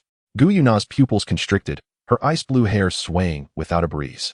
She had never imagined that anyone, aside from her as the Silver Dragon King, could wield both the utmost fire and ice simultaneously. She instinctively took a step forward. How is this possible? The essence of your 2 soul skills is indistinguishable from that of a true dragon. How did you achieve this? Perhaps it is because I am the chosen one of the dragon god. Gu Ran's golden dragon spear erupted with radiant light. while Gu Yuna's silver dragon spear soared from her chest, the two divine weapons resonating in harmony. With a flick of his wrist, a rift in space tore open and then swiftly sealed, revealing that these two extreme powers were merely the tip of the iceberg of the dragon god's legacy. Gu Yuna's gaze shifted from the dual dragons of ice and fire to Gu Ran's profound eyes, her heart stirred by tumultuous waves. She subtly pressed her lips together, the wariness in her ice-blue eyes dissipating, gradually replaced by a barely perceptible admiration. It seemed that the Star-Doe forest was poised for a new turn of fate. Noticing the subtle shift in Gu Yuna's demeanor, Gu Ran's dragon patterns began to dim, and the dual dragons transformed into flickering lights. Success in my display. I am truly magnificent. Gu Ran rejoiced inwardly. This moment of bravado before Gu Yuna and Xiao Wu was exhilarating. You too, follow me. With that, Gu Yuna led Gu Ran into the palace, while Xiao Wu anxiously tugged at his sleeve from behind. The blooming azure silverleaf grass bowed in reverence, as if welcoming the return of a sovereign. This area, enveloped in a rich aura of life, was dominated by towering trees reaching for the heavens, their canopies draped with glowing vines that wove a magnificent web of light across the sky. The power of the dragon god had awakened within this human. Gu Yuna whispered softly, her voice as frigid as ice, yet laced with an imperceptible thrill. This twist of fate might very well shatter the current stalemate. Ripples danced in her icy blue eyes. She gracefully crossed her legs while seated upon a crystal chair and clapped her hands. These two are my avatars, she declared. I have entrusted them to accompany you, safeguarding you until you attain your true potential. From the depths of the palace came the soft patter of footsteps, reminiscent of moonlight flowing across glass. The first to emerge was a maiden with cascading black hair, its ends shimmering with a delicate icy blue aura. Her pale golden eyes sparkled with the brilliance of stars. She was Gu Yu, draped in a silver-white gown intricately embroidered with dragon scales. Each step she took sent ripples through the fabric, exuding a subtle yet palpable pressure, akin to the arrival of a haughty ice queen. Close behind her was Nair, her silver hair casually tied into a ponytail, adorned with a translucent ice flower. Clad in a sleek silver-gray outfit, she bore a finely crafted dagger at her waist. With a sweet smile and crescent-shaped eyes, her amber gaze radiated warmth and approachability, offering a striking contrast to Gu Yu's chilling demeanor. The two approached Gu Yuna with light and graceful steps, bowing slightly in respect. Gu Yu's expression remained frosty, her voice tinged with a hint of iciness. Sister, what is your command? Na chimed in cheerfully, leaning closer with a playful wink. Is there something fun afoot? Gu Yuna nodded slightly, directing her gaze toward Gu Ran. From this moment forth, you two shall accompany him, ensuring his safety until he truly matures. Nair, I have bestowed the elemental power upon Gu Yu. Your martial spirit shall publicly declare itself as the Silver Dragon Spear. You may summon it whenever you require. Simultaneously, Gu Yu and Nair turned to Gu Ran, their eyes appraising him. Gu Yu's gaze held a critical scrutiny, seemingly assessing Gu Ran's strength, while Nair curiously circled around him, grinning. Ah, so it's you, little fellow. You appear quite intriguing. Gu Yu furrowed her brow slightly, gently tugging at Nair's garment to signal her to maintain decorum. The two then bowed once more to Gu Yuna. As you command, elder sister. They positioned themselves beside Gu Ran, one on each side, resembling two guardian deities, their energies harmoniously coalescing to form a formidable aura. These two are my sisters. Do not be deceived by their youth, for their power rivals that of a 99th level super Douluo. Henceforth, they shall serve as your personal guardians. Gu Ran understood that these two were not truly Gu Yuna's sisters, but rather her avatars. He would need to devise a strategy to prevent their eventual merging. Very well, Gu Ran replied with a bow to Gu Yuna. However, how shall I address you? I could call you Gu Yu or Na, but that seems inappropriate now. Perhaps I could settle for a more affectionate term, such as my lady wife? You. Gu Yuna's face flushed slightly, though the cooler temperature of the surroundings masked her embarrassment. Oh, why is my elder sister's face so rosy? Playful Nodder spoke up, having appeared beside Gu Yuna without notice, bending slightly to scrutinize her cheek. The moment she uttered her words, Gu Yuna's face flushed crimson. Rising to her feet, she turned her back to the others and declared, suit yourself, but that title belongs solely to me. You all should leave quickly. Once the crowd had departed, Gu Yuna strolled to the colossal crystal ball at the center of the palace.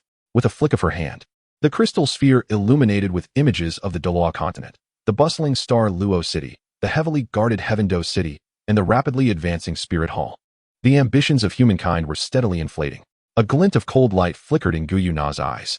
It was time for them to reawaken to the might of soul beasts. As she infused her soul power into the crystal, countless silhouettes of soul beasts began to materialize within. Titan giant ape, sky blue bull python, deep sea demon whale king. These formidable creatures let out deep roars, as if responding to Gu Yuena's call. Prepare to act, my kin. Her voice was icy yet resolute. A storm capable of altering the landscape of the Douluo Continent was about to unfold. In another corner of the palace, mountains of soul bones shimmered with an otherworldly glow, treasures that Gu Yuena had painstakingly gathered over the years. She reached for 100,000-year soul bone, the intricate patterns on its surface flowing gently in her grasp. This power would soon prove invaluable. As night deepened, the core area of the Star Doe forest grew increasingly vibrant. Countless soul beasts began to congregate in response to Gu Yuena's summons, their eyes gleaming with unwavering determination, ready to face the impending challenge. Standing atop the palace, Gu Yuena gazed at the luminous moon in the night sky, a mysterious smile curling at her lips. She understood that the emergence of Gu Ran might be the long-awaited opportunity. This game between humans and soul beasts was on the brink of a new chapter. Beep. Congratulations, host, for completing the task, falling in love with Gu Yu. Reward, soul restoration potion. Upon use, Gu Yu can be completely separated from Gu Yuena, meaning Gu Yu will no longer merge with Gu Yuena. Beep. Congratulations, host, for completing the task, falling in love with Nar. Reward, soul restoration potion. Upon use, Nar can be completely separated from Gu Yuena, meaning Nar will no longer merge with Gu Yuena. How curious. What is happening? How could the task be completed upon our first meeting? Could there be a glitch in the system? Gu Ran pondered, unaware that Gu Yu and Nar, as the avatars of Gu Yuena, shared an instant attraction to him. However, Gu Yu and Nar did not conceal their feelings. Yet, for the future of the soul beasts, Gu Yuena chose to seal away this connection. This was a truth that Gu Ran would never discover. Nor would he ever know that on a certain starry night, a young girl would gather the starlight and weave it into a gentle protection that would envelop his entire life. Chapter 9. Tang San seeks new affection. Xiao Wu weeps bitterly.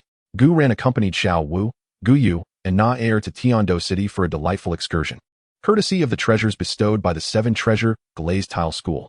This marked the first encounter for the 3 Na'vi young ladies with the wonders of the human realm as they marveled at the vibrant lantern festival, the fire-breathing feats of acrobats, and the lifelike zodiac creations crafted by sugar painters. A myriad of fascinating experiences washed over them like a tidal wave, leaving them utterly awestruck. It certainly surpassed the amusements found within the Star Doe Great Forest. However, every time Xiao Wu observed the affectionate interactions between Gu Yu and Na Er toward Gu Ran, an inexplicable pang of bitterness would stir within her. Strange, what is happening to me? I felt the same way when I saw Ning Rongrong being affectionate with Gu Ran at the 7-treasure glazed tile school, a sense of emptiness filling my heart. Yet, when I am with Sangu, I do not experience such emotions. Could it be that I have developed feelings for Gu Ran? Xiao Wu shook her head vigorously. No, I cannot entertain such thoughts. Lady Gu Yu and Na Er have entrusted me with the task of protecting Gu Ran. I must not harbor inappropriate desires. Lost in her reverie, Gu Ran suddenly halted in his tracks, calmly turning to face her with his arms outstretched. Caught off guard, Xiao Wu stumbled forward, colliding into his embrace, her nose meeting the solid warmth of his chest, sending a tingling sensation through her. I'm so sorry, Gu Ran. I wasn't paying attention. Xiao Wu hastily lifted her head to apologize, her cheeks ablaze, desperately attempting to pull away, yet Gu Ran held her firmly, showing no intention of releasing her. Their proximity allowed them to hear one another's heartbeats, and the warmth radiating from Gu Ran's chest momentarily made Xiao Wu forget her desire to escape. Hey, what are you two doing? In broad daylight. You're not embarrassed at all. Nair circled around them, deliberately elongating her tone. This caused Xiao Wu, who had just managed to steady her nerves, to turn beet red, especially in the bustling Zhu Ke street, where the gazes of passers-by seemed to burn holes through her. It's all right, Gu Ran. I truly am fine. Xiao Wu buried her face in his chest and murmured softly, I just want to know when we will return to Nodding Academy. There are too many people here, and I feel somewhat uncomfortable. Indeed, it has been nearly half a year since you last ventured out to hunt soul beasts. It is time to return and check in on those you care about there. Isn't it?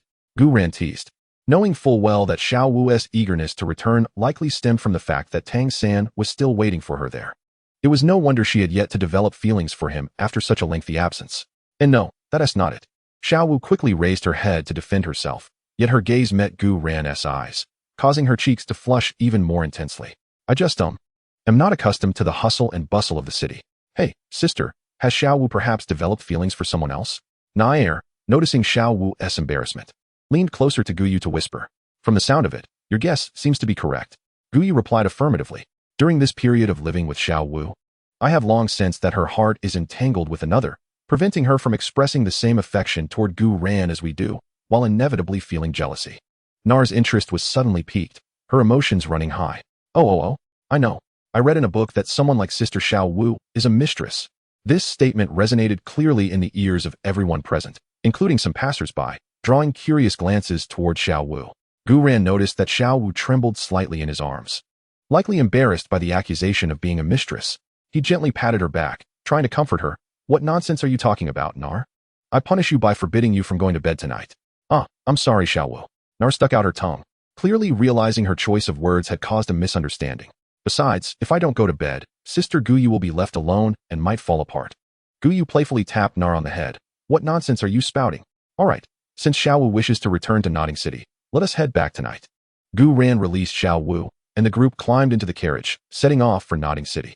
It must be said that with the financial backing of the Seven Treasure Glazed Tile School, the carriage's opulence had significantly increased, and its speed was greatly enhanced, allowing them to arrive at their destination early the next morning. Upon reaching the academy's entrance, they spotted Tang San walking alongside a girl, engaged in lively conversation. In an instant, Xiao Wu felt as if the world was spinning, a buzzing sound filling her ears. Had it only been a few months, and Tang San had already found someone new? Instinctively, she covered her mouth, hot tears welling in her eyes, and the bundle in her hands fell to the ground, spilling out her change of clothes. The sound of the fallen bundle made Tang San turn around, and upon seeing Xiao Wu, he halted abruptly, a look of panic and embarrassment on his face. Xiao Wu, are you all right? What could possibly be wrong with me? Xiao Wu crossed her arms, deliberately adopting a stern expression.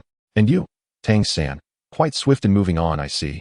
Tang San's face flushed crimson as he lowered his gaze, grasping the hem of his clothes. I'm sorry, at that time, I thought you. You needn't explain. Let us go, Gu Ran. Seeing Tang San's awkward demeanor, Xiao Wu felt a wave of disdain wash over her. She turned and pulled Gu Ran's arm, ready to leave. Wait, Miss Xiao Wu. At that moment, the girl beside Tang San spoke up, her features delicate, her tone apologetic. I'm Cui Hua, a classmate. Tang San approached me 2 weeks ago, expressing his feelings for me, and I was unaware that he already had a girlfriend. As soon as she finished speaking, she raised her hand and slapped Tang San soundly, then covered her face and ran off. Xiao Wu did not turn back, resolutely leading Gu Ran into the academy, leaving Tang San standing there in stunned silence. Cui Hua. That name sounds familiar. Gu Ran followed behind Xiao Wu, recalling that she might be the girlfriend of Ma Hongjun from Shrek Academy. How interesting. It seemed destiny had intertwined their fates earlier than expected. Xiao Wu expertly guided the three of them to Yu Xiaojiang's residence. At this moment, the master was still a distinguished teacher at Nodding Academy, holding a certain degree of prestige in this small town. After several months, Yu Xiaojiang breathed a sigh of relief upon seeing Xiao Wu safe and sound, though a furrow of concern creased his brow. Where have you been? Tang San and I searched the soul-hunting forest for ages without a trace. We were worried that I was rescued by a few kind-hearted soul masters who also assisted me in hunting soul rings. Xiao Wu casually fabricated an excuse, discreetly winking at Gu Ran. Master, these are my friends who wish to attend the Nodding Academy as well. Would that be convenient for you? Yu Xiaojiang surveyed Gu Ran, Nar, and Gu Yu with a hint of surprise. The youths before him, seemingly of the same age as Tang San, possessed an inexplicable poise. Such prodigious talent, if taken as disciples, would surely elevate his status in the soul master realm exponentially. The gears of Yu Xiaojiang's mind whirred with excitement, while his countenance maintained an air of composure as he stroked his non-existent beard. Since they are friends of Xiao Wu, Nodding Academy naturally welcomes them. However, the academy has regulations. New students must undergo a soul power assessment. May I inquire about your current soul power levels? Noticing the ill intentions behind Yu Xiaojiang's expression, Gu Ran understood his ulterior motives, but chose to display politeness nonetheless. I am Gu Ran, a level 25 assault-type soul master. Yu Xiaojiang gasped in astonishment, nearly disrupting the air he had just smoothed over with his imaginary beard. Level 25? Tang San of the same age has only just acquired his first soul ring. Yet this young man has already reached the rank of a great soul master, almost surpassing me. Yu Xiaojiang stepped forward eagerly. A genius. Truly a prodigy. With your talent, remaining at Nodding Academy would be a waste. Why not take me as your master? No need for that, Gu Ran interjected, casting a glance at the academy's entrance. We are merely seeking a temporary place to stay and a school to attend. Though rebuffed, Yu Xiaojiang remained unperturbed, his enthusiasm only intensifying. Of course. By the way, what about the other two? Nar, imitating Gu Ran's demeanor, respectfully bowed to the master. Greetings, master. I am Nar, a level 29 control-type soul master. This is my sister, Gu Yu, a level 25 assault-type soul master. Nader nearly divulged her and Gu Yu's true prowess as rank 99 super Douluo, but she knew Xiaojing would likely dismiss it as jest. The master listened with rapt attention, his excitement growing as he beheld these exceptionally gifted youngsters. Are they not far superior to that Tang San? I must take them as my disciples. Once I cultivate a few titled Douluos, they will surely bow before me. Surpassing that woman, Bibi Dong, the Pope of the Wuhuan Temple, will eventually be mine. Ha! The more Yu Xiaojing contemplated, the more pleased he became, his smile stretching from ear to ear as he chuckled aloud. Gu Ran surmised that Yu Xiaojing was likely envisioning Bibi Dong and Lu Erlong, but little did he know. In due time, those two women would also join his harem. One could only wonder if Yu Xiaojing would still be laughing then. Chapter 10, The Work-Study Student Alliance. Lackey Wang Sheng. After Gu Ran and others departed from Yu Xiaojing's teacher's apartment, Tang San promptly followed suit. He was acutely aware of the misunderstanding with Xiao Wu and realized that he could hardly resolve it alone. He needed the master's assistance. Master, I just saw Xiao Wu return, Tang San stated directly, laying bare his intentions. However, there seems to be some misunderstanding between us, and our interaction has become rather unpleasant. Ha ha ha, Xiao Wu just visited me as well, accompanied by 3 others. I'm not sure if you know them. Yu Xiaojing deliberately sidestepped Tang San's concern, redirecting the conversation towards the whereabouts of the others, as he was eager to take on disciples. After careful contemplation, Tang San reflected on both foes and benefactors from recent years, confirming that he had never encountered them before. He helplessly shrugged and shook his head. I have not seen them either. Observing this, Yu Xiaojing appeared to be deep in thought. I see. Is there anything else you wish to discuss? I wish to know how I can earn Xiao Wu's forgiveness. Tang San's teeth clenched, feeling somewhat powerless. In truth, had it not been for Zuo's departure earlier that day, he might not have felt compelled to reconcile with Xiao Wu so soon. Both Xiao Wu and Tang San were work-study students at Notting Academy. And what did financially struggling work-study students lack? Money. If Tang San were to promise Xiao Wu a meal each day, she would likely be eager to return, but currently, he was without the company of a woman. As a man in his 20s, Tang San was inevitably drawn to female companionship. Oh, Yu Xiaojing discerned that Gu Ran and Xiao Wu shared an unusual rapport. If Tang San were to reconcile with Xiao Wu, he could certainly extract information from her. Manipulating these naive youngsters would be child's play for Yu Xiaojing. Why not inquire with Gu Ran, who is close to Xiao Wu? He surely knows the reason for her anger. That way, you can address the issue more effectively. Truly, the master was astute. With just a single remark, Tang San felt as though he had awakened from a dream. Indeed, regardless of Gu Ran's striking looks or formidable prowess, he was still merely a young lad. Persuading someone of Xiao Wu's age was Tang San's forte. Tang San retrieved a treasured handmade toy from beneath his dormitory bed. Crafted during his time learning forging techniques from Tang Hao, this intricately made toy would serve as a token of gratitude for Gu Ran. In the past, this strategy had protected him from campus bullying, and he was confident it would work again. However, when Tang San found Gu Ran, he was momentarily taken aback. At that moment, Gu Ran was engaged in an affectionate embrace with Gu Yu in a small grove, while Nar languidly licked her lips, seemingly savoring a thought. Notably, Xiao Wu was absent. This was an opportune moment to win Gu Ran over. Hello, Gu Ran, I am Tang San, he announced, seemingly oblivious to the intimate display occurring before him as he patted Gu Ran on the back. This is a toy I made for you. Could you perhaps tell me how to make Xiao Wu happy again? Who are you? Can't you see that Gu Ran is busy? Gu Yu retorted, irritation evident in her voice. After all, Nar and Gu Ran had just shared a kiss for nearly half an hour before it was returned, and this stranger's interruption was understandably vexing. I am Tang San. This morning, we crossed paths at the entrance of the academy. Tang San maintained a courteous demeanor, yet his smile masked a palpable disdain that elicited a look of aversion from Gu Yu. Ah, so it is you, Tang San. I remember you, Gu Ran remarked, patting Tang San on the shoulder. This unexpected familiarity kindled a spark of arrogance within Tang San, who wore a mocking grin. To his surprise, Gu Ran had indeed heard of his illustrious name. It seemed his plans might soon come to fruition. Once he had successfully wooed Xiao Wu, he would lure her to his side, ensuring her dependence on him. How delightful. However, Gu Ran's next words struck Tang San like a thunderbolt. My girlfriend Xiao Wu has mentioned you before. You're merely a waste of a soul master with a blue-silver grass martial spirit. Gu Ran deliberately emphasized the term waste to humiliate Tang San. You seek death. Gu Ran. Tang San clenched his fists, ready to unleash his hidden weapon at any moment to end Gu Ran's life. A waste is a waste, both in martial spirit and in soul master. You, Tang San, embody both traits. How amusing. Gu Ran's taunts incited laughter from Gu Yu and Nar, further deepening Tang San's humiliation. Unable to contain himself any longer, Tang San subtly raised his hand. In that critical moment, Xiao Wu appeared. "Stop, Tang San. Do not resort to such underhanded tactics," she shouted, placing herself protectively behind Gu Ran.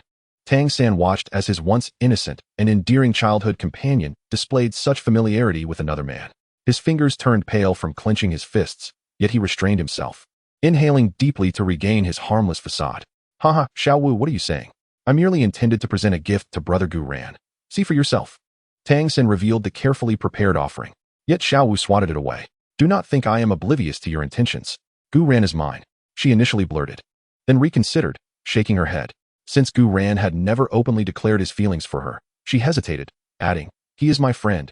You had best keep your distance." Once again, Xiao Wu took Gu Ran by the hand and departed, leaving Tang San standing alone in the aftermath. "This is not right, master. I followed your instructions." Yet there was no effect. Tang San knelt before Yu Xiaojing, overwhelmed with despair. Yu Xiaojing vaguely sensed a subtle rise in Tang San's soul power, a surge fueled by hatred. If properly channeled, this could significantly expedite Tang San's cultivation. Indeed, Yu Xiaojing's insight was not misplaced. It subtly foreshadowed Tang San's eventual rise to power as the Rakshasa god, but that was a tale for another time. Clearing his throat, Yu Xiaojing helped Tang San to his feet. "Have you considered that Xiao Wu's anger may not stem from your clandestine relationship with Suohua, but rather from your lack of strength? Look at Gu Ran. He is flanked by Gu Yu and Nar, yet Xiao Wu shows no ire. If you prove your might by defeating Gu Ran, Xiao Wu will recognize your ambition and see you as a worthy man to entrust her future." The purpose behind Yu Xiaojing's words was not solely to provoke Tang San's feelings of animosity, but also to assess Gu Ran's capabilities. Nevertheless, Yu Xiaojing's unwavering gaze once again stirred Tang San's resolve, prompting him to act decisively. "Indeed, Xiao San, why not unite with the 6th grade students and organize a contest to first exhaust Gu Ran's strength? This would enhance our chances of victory," he suggested. "Yes, master," Tang San replied hurriedly, expressing his gratitude before dashing out. With Xiao Wu still in Gu Ran's clutches, every moment wasted could mean another second of torment for her. However, as Tang San unveiled this grand scheme of vengeance to the 6th grade students, he was met with skepticism. "What reason do we have to assist you?" one queried. "Exactly. What do we gain from helping you?" another echoed. Noticing the shift in enthusiasm, Tang San quickly employed a persuasive strategy. "Dear seniors, the beauty of Xiao Wu is undoubtedly evident to all, and Gu Ran is accompanied by 2 other stunning maidens. If we join forces to defeat him, Xiao Wu will be mine, and the other 2 shall be at your disposal. What say you?"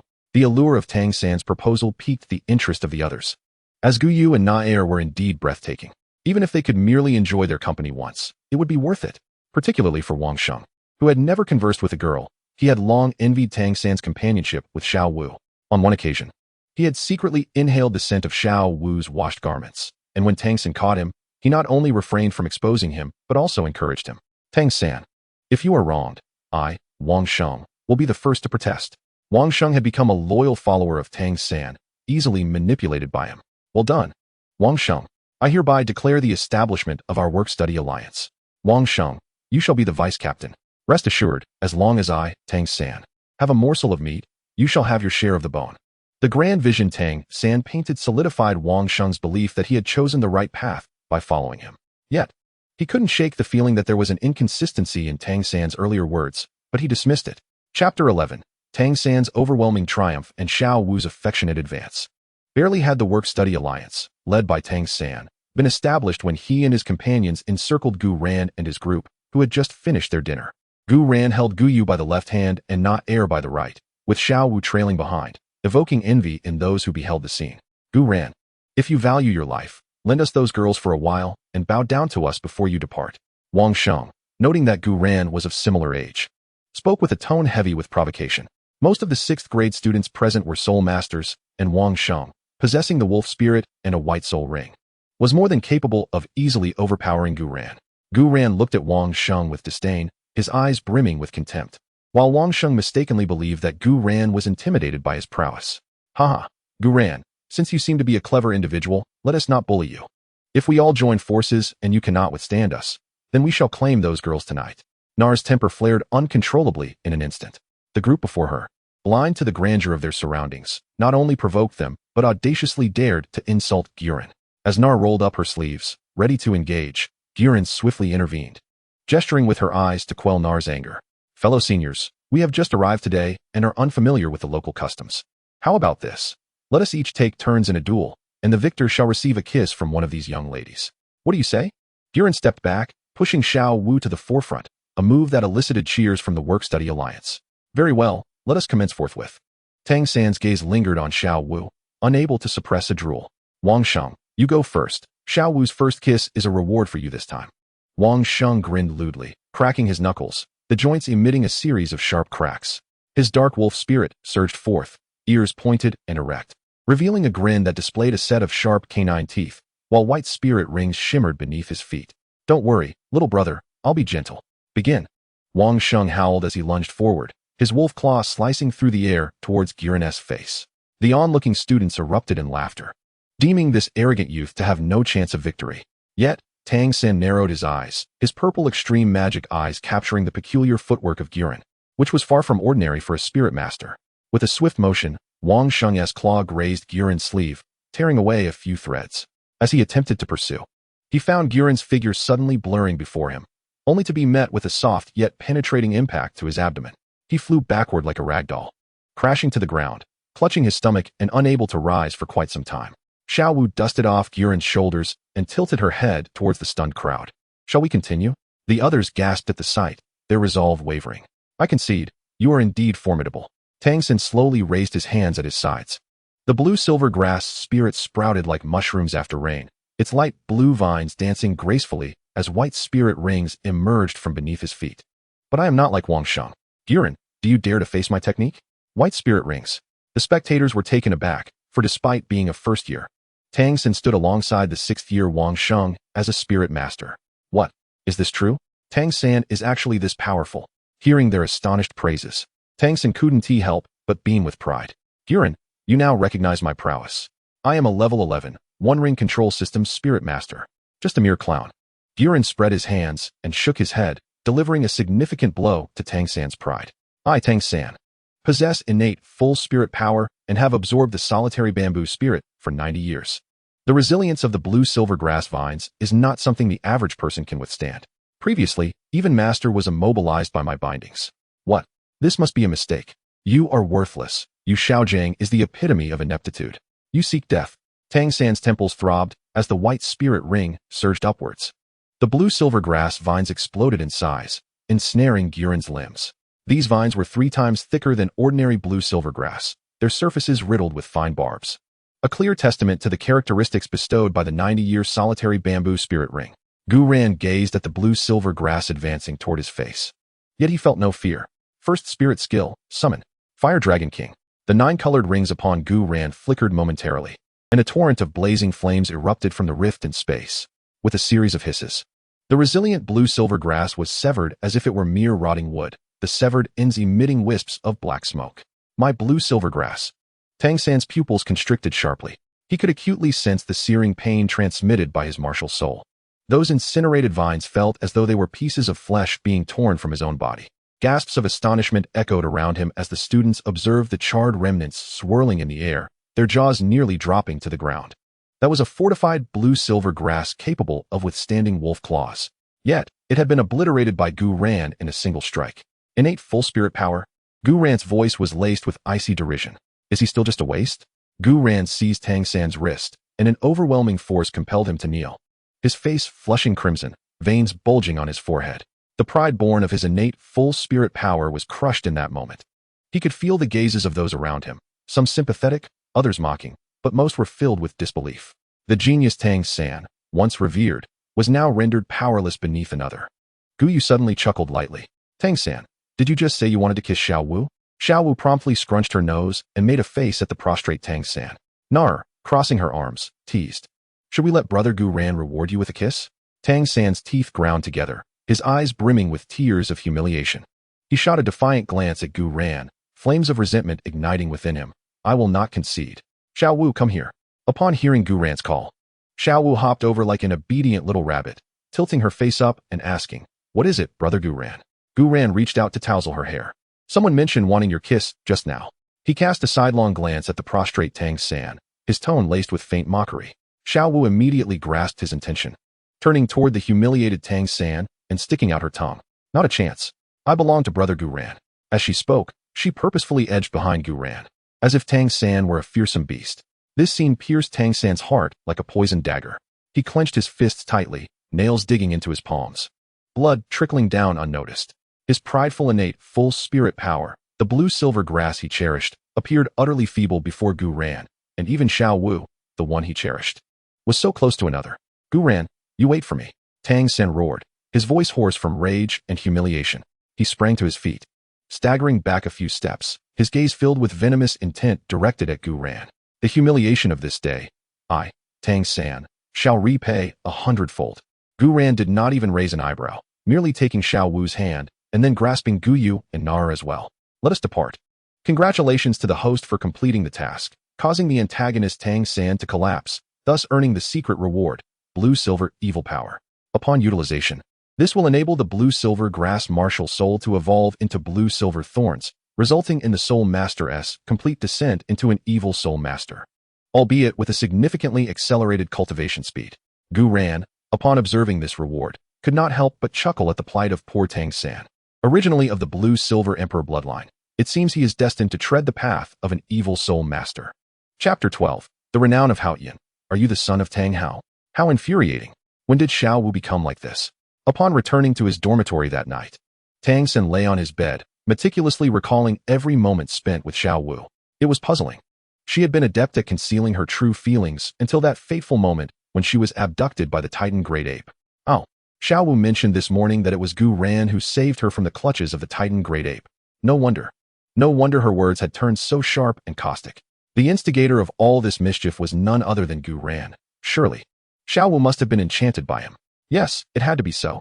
Without hesitation, Tang San set off in search of Master Yu Xiaojiang, realizing that only a scholar of vast knowledge could unravel this predicament.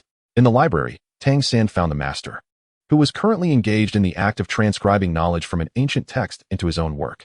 It was not exactly plagiarism. A distinguished master like Yu Xiaojiang was merely drawing inspiration. Tang San briefly recounted how Gu Ran had thoroughly defeated him and Wang Sheng with ease, without exerting his full strength, and most critically, had taken Xiao Wu away. Yu Xiaojiang set down his pen, reflecting inwardly that Gu Ran was indeed a youthful hero, surpassing even Tang San. There are no useless martial souls, only inept soul masters. Resolute, Yu Xiaojiang decided he must recruit Gu Ran during this period, employing any means necessary, whether gentle or forceful. With both Gu Ran and Tang San as his disciples, he would be able to embrace both Bai Bai Dong and Lu Erlong. How delightful. Truly, I, Yu Xiaojiang, am worthy of the title of master. He swallowed hard and adopted an aloof demeanor. Tang San, I have resolved to implement a new strategy. Initially, I intended to wait until your blue-silver grass martial soul reached level 90 before allowing you to absorb the soul ring of the Haoyan hammer, as you are the second soul master in the history of Douluo Continent to possess twin martial souls.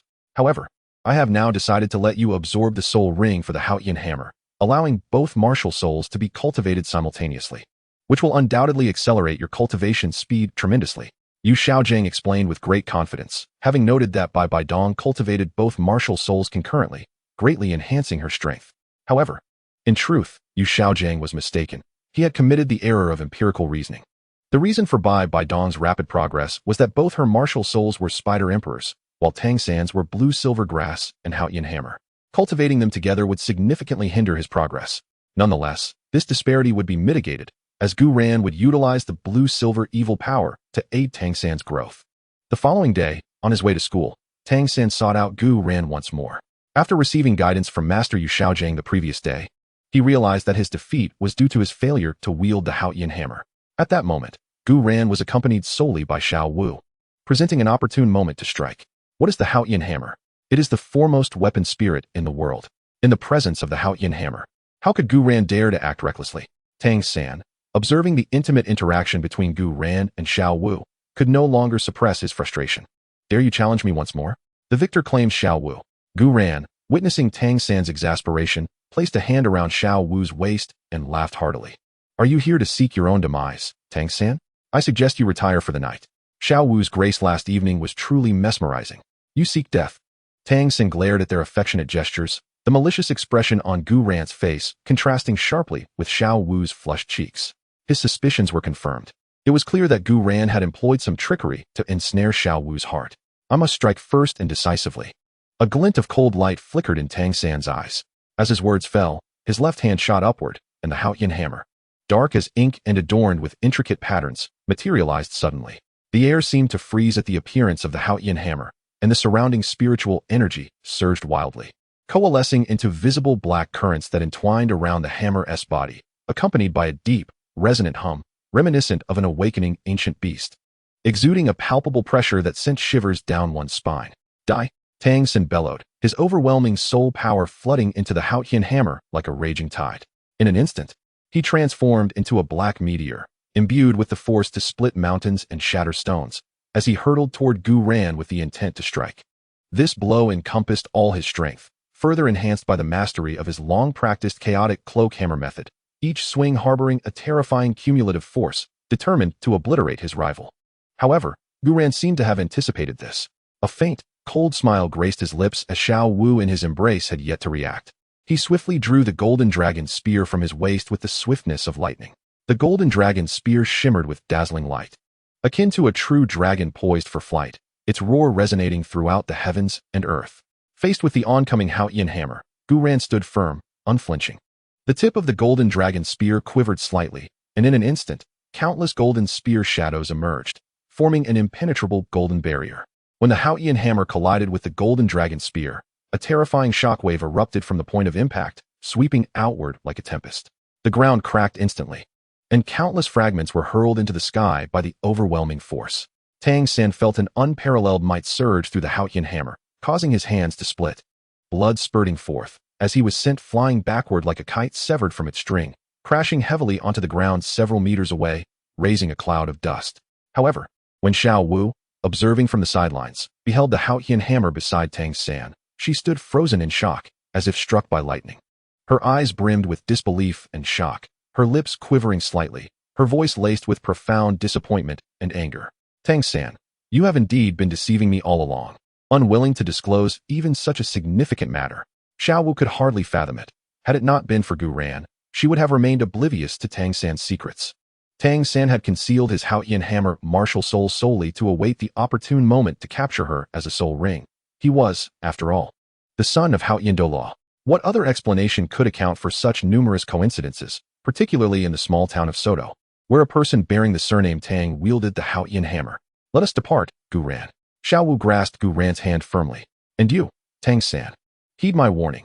Do not dare to harm me or Gu Yuena, or I shall not let you off lightly. Observing Xiao Wu's resolute demeanor shattered Tang San's heart completely. He bit down hard, drawing blood from the corner of his mouth. Cursed Gu Yuena, you have indeed put Xiao Wu under your spell. Tang San knelt upon the ground, pounding the earth with all his might, exclaiming in frustration, damn it, I may not be able to defeat Gu Yuena now, but I shall double my efforts and adhere strictly to the master's guidance. He shouted hoarsely at Gu Yuena, who had not yet departed. Gu Yuena, 30 years in the east and 30 years in the west. Do not underestimate the youth in their poverty. At that moment, Gu Yuena paid him no mind, continuing to comfort Xiao Wu, stroking her ponytail. Tang San could not possibly think he was Xiao Yan, could he? Once a prodigious youth, Tang San had now fallen to a state of contempt. Not just in the present, but the future shall hold the same. Ding.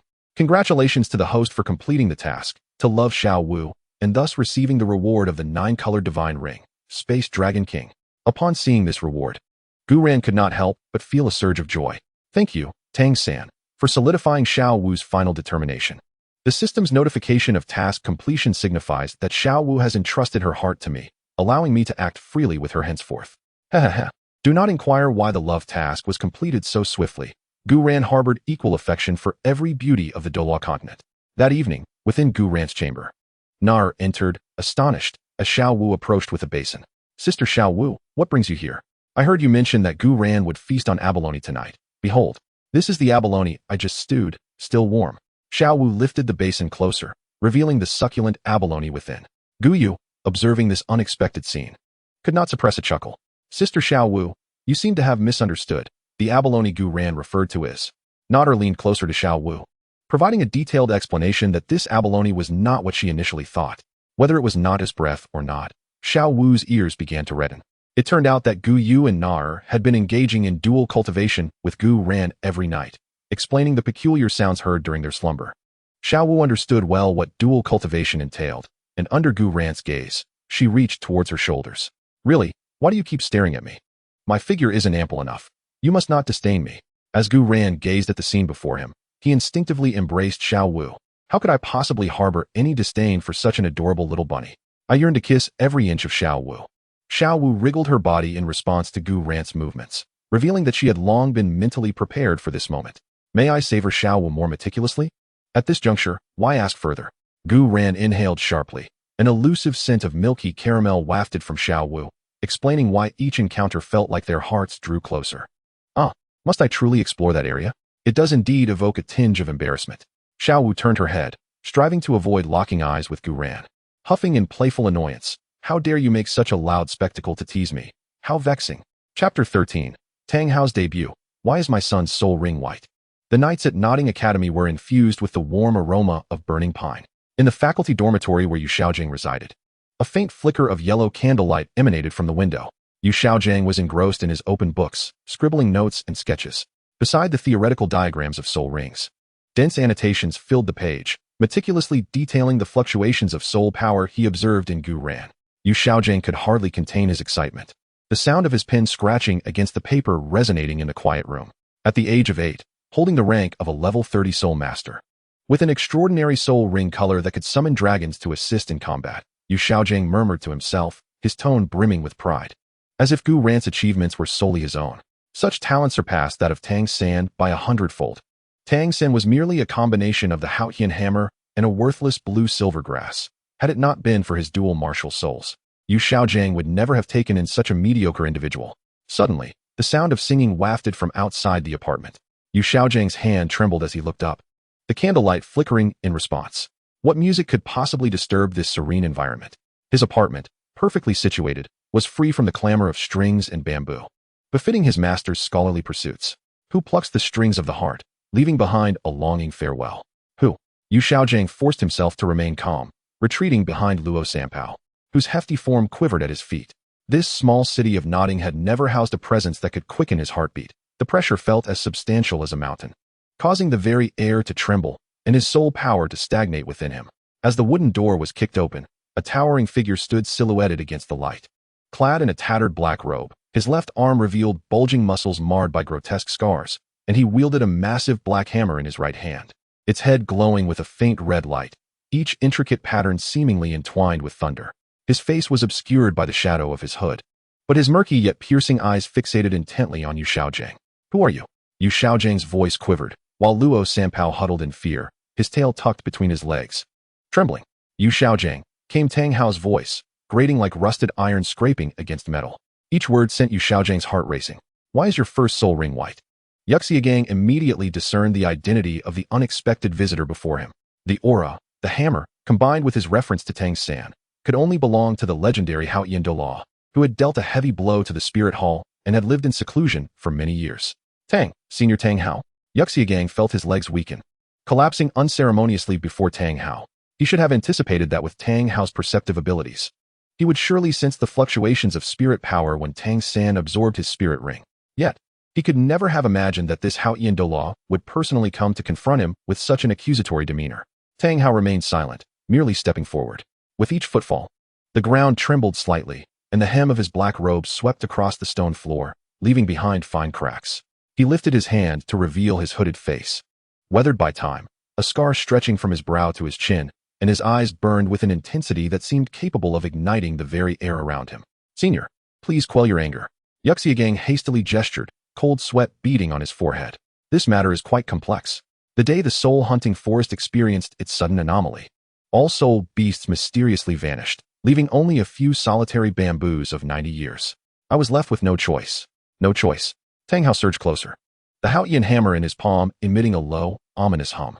I, a descendant of the Tang family, the heir of the Haotian hammer, have my first spirit ring be a mere 10-year soul beast? How shall the world regard me? Tang Hao, how shall they view the Haotian sect? Senior, please consider. Yuxiagang's voice grew sharp with urgency.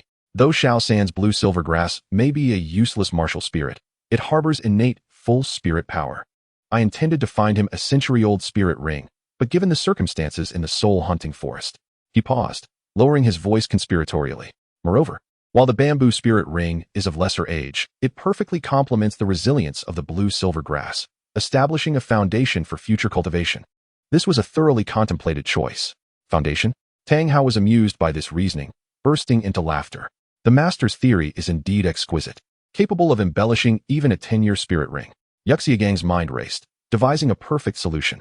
Senior, this is a theory of mine. The cultivation of Xiao San's blue-silver grass martial spirit does not require overly high spirit ring levels. Rather, it is the spirit ring of the Haoyan hammer that holds significance. Seeing that Tang Hao's fury seemed to be gradually abating, Yuxiagang exhaled in relief. Thus, Senior, once Xiao San breaks through to the 30th level, I shall take him to hunt for a spirit ring for the Haoyan hammer, ensuring that his martial spirit will possess a minimum age of 1,000 years. Oh, you speak so lightly of it.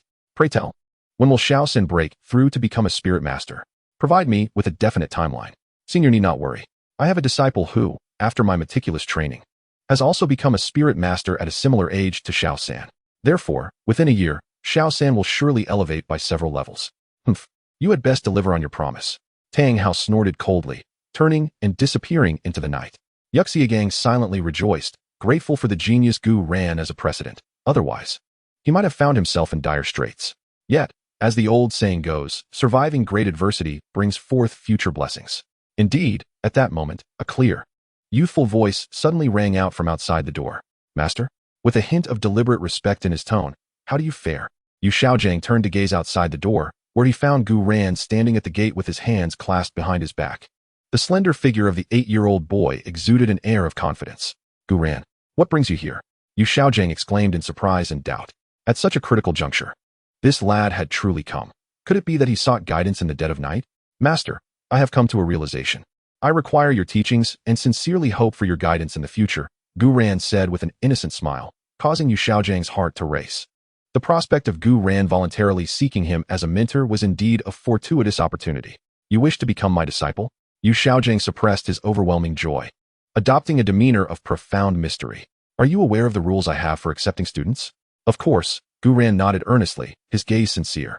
A true master has no worthless martial spirits, only misguided soul masters.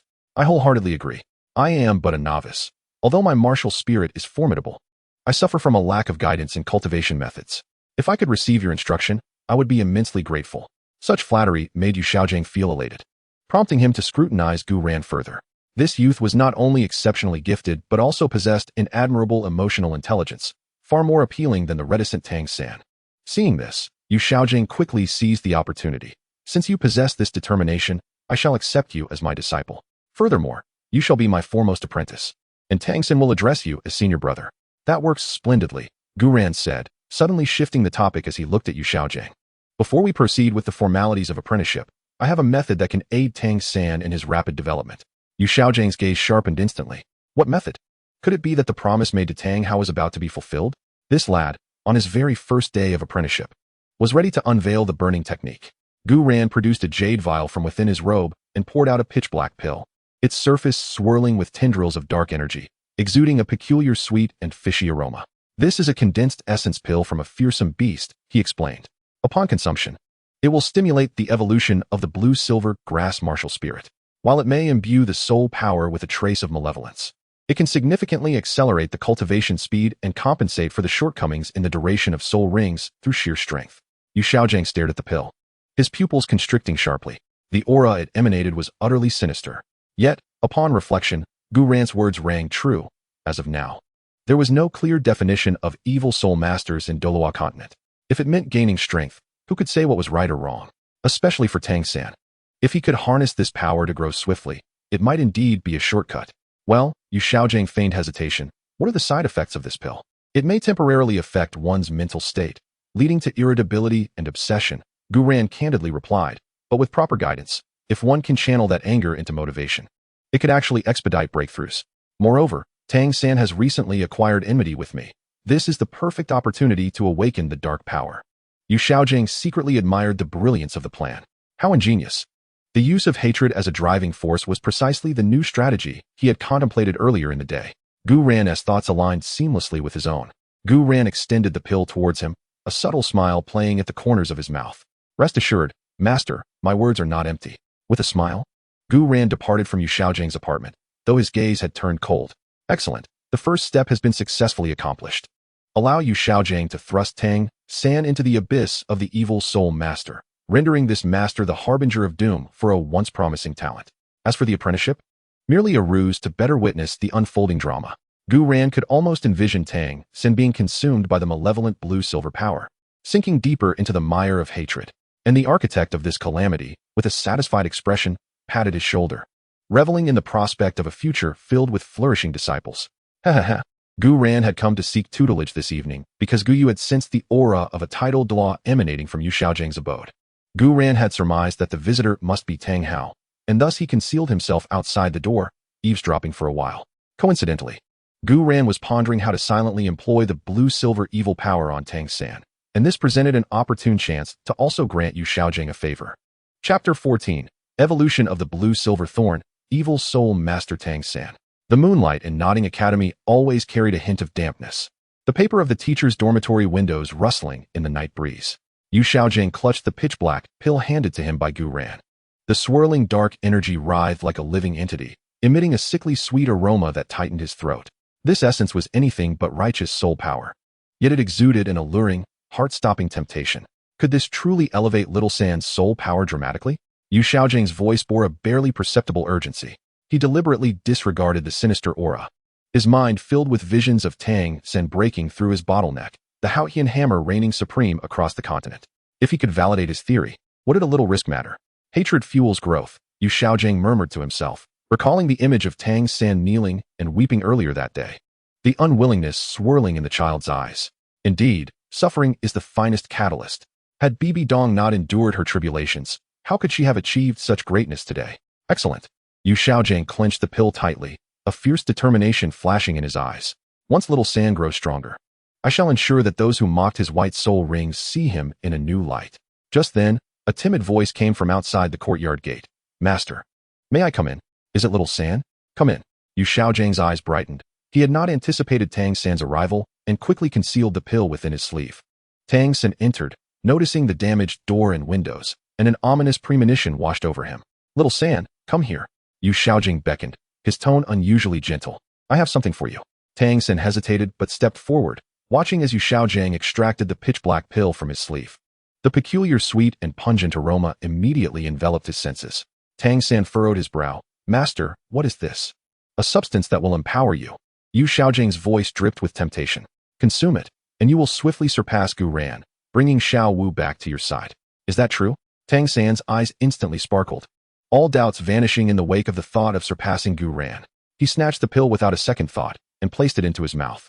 The pill dissolved upon contact, a surge of searing energy rushing from his dantian to his limbs, and as it coursed through him, his soul power indeed began to surge wildly. However, simultaneously, an uncontrollable sense of fury surged within him, as images of Gu Ran and Xiao Wu in affectionate proximity flashed before his mind, with anger growing like rampant weeds. Ah! Tang San let out a low roar, and the blue-silver grass erupted from his palm, not the pale blue of before, but now tainted with an ominous black hue. The thorns along the tendrils glimmered with a chilling light, exuding a disquieting aura. This is... Tang San felt a mix of astonishment and elation as he sensed an unprecedented power coursing through him, unable to suppress a loud laugh. I have become stronger. I have truly become stronger. Gu Ran stood at a distance, observing Tang San being consumed by dark energy with a cold gaze. The black blue-silver grass twisted and danced under the moonlight, resembling ravenous venomous serpents, while an expression of uncharacteristic malevolence began to emerge in Tang San's eyes. Yu Xiaozhang, however, was filled with exuberance. Excellent. Little San, this is the shortcut I have prepared for you. Your martial spirit has evolved from blue-silver grass to blue-silver thorns.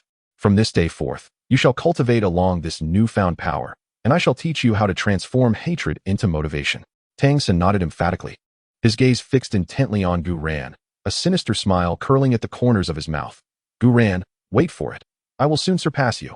Gu Ran responded with a gentle smile, yet internally whispered, yes, hurry along.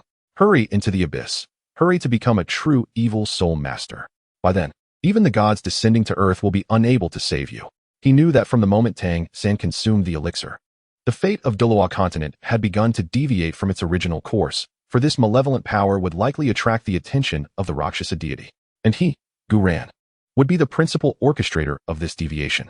As the morning mist over Nodding Academy had yet to dissipate, The central playground was already teeming with students drawn to the spectacle. Tang San stood at the forefront of the crowd, the blue-silver thorns flickering around him. The tips of the tendrils glowing with an eerie light, a stark contrast to the previous blue-silver grass. In merely 3 days, his soul power had surged from level 11 to level 18, a velocity that even the usually composed Yu Xiaojiang found astonishing. Gu Ran, come out and face your demise. Tang San's voice, rendered hoarse by the catalyzing dark energy, bore a roughness beyond that of his peers. Standing atop the stone steps, he scanned the onlookers, his eyes betraying an irrepressible excitement and hostility. In the 3 days since he had consumed the blue-silver evil energy, he had trained nightly amidst hatred. The images of Gu Ran and Xiao Wu in their intimate moments piercing his heart like venomous thorns, yet also serving as the finest fuel to spur his strength. The crowd parted to form a path, and Gu Ran, holding Xiao Wu's hand, stepped forward slowly, flanked by Gu Yu and Nar on either side. Clad in a pristine white shirt, sunlight filtered through the mist to illuminate his hair, forming a striking contrast to Tang San's shadowy demeanor. It has only been 3 days. Yet your soul power has indeed advanced significantly, my junior brother. Gu Ran's gaze lingered momentarily on the black blue-silver grass enveloping Tang San, a playful smile curling at his lips. It seems the elixir master provided you has proven quite effective. Enough of this idle chatter. Tang San abruptly raised his hand, seizing the moment when Gu Ran was caught off guard. The blue-silver thorns, accompanied by a piercing whistle, surged towards Gu Ran's head. Today, I shall demonstrate who the true genius of Nodding Academy is. The onlookers gasped in astonishment.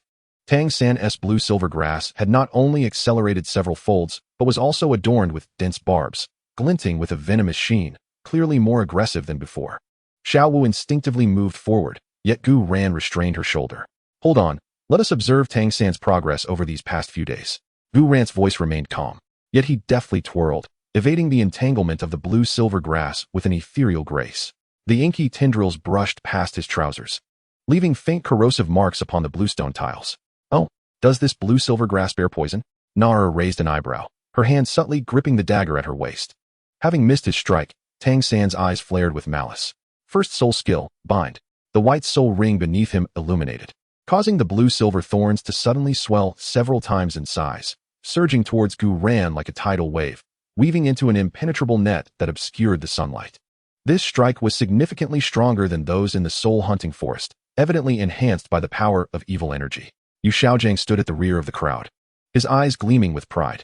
He had adjusted Tang San's soul skill application the previous night, enabling a perfect fusion of blue-silver evil energy and soul skills. This strike's might could rival that of a level 20 soul master. It's over. Tang San sneered arrogantly, envisioning Gu Ran ensnared by the blue-silver grass in a state of utter disarray. However, in the next instant, his smile froze upon his face. First soul skill, please. Fire Dragon King. Gu Ran calmly unleashed his soul skill, 3 9-colored soul rings rotating slowly beneath him, dazzling 100 times brighter than Tang San's white soul ring. This is impossible, Tang San exclaimed in disbelief, acutely feeling the searing pain emanating from his martial soul, as if the burnt tendrils were flesh being torn from his own body. Tang San, do you think that merely enhancing your soul power will grant you victory over me?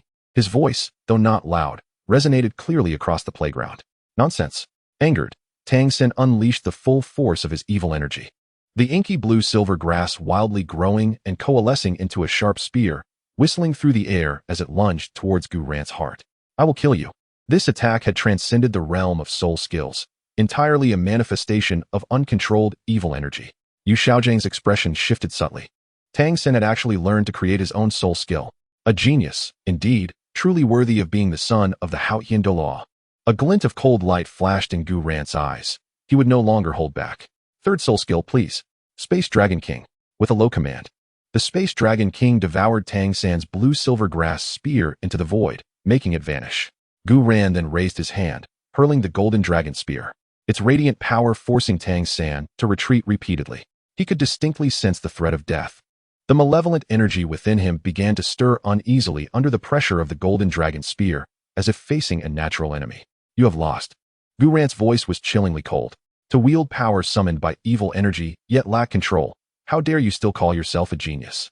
Tang San clutched his head, howling in anguish as clarity in his gaze was consumed by fury. He lunged towards Gu Ran, vowing that Gu Ran would meet a dreadful fate, declaring that he would perish alongside him. You foolish wretch. Gu Yu scoffed, swiftly positioning herself in front of Gu Ran. A chilling aura erupted from her, instantly freezing Tang San in place.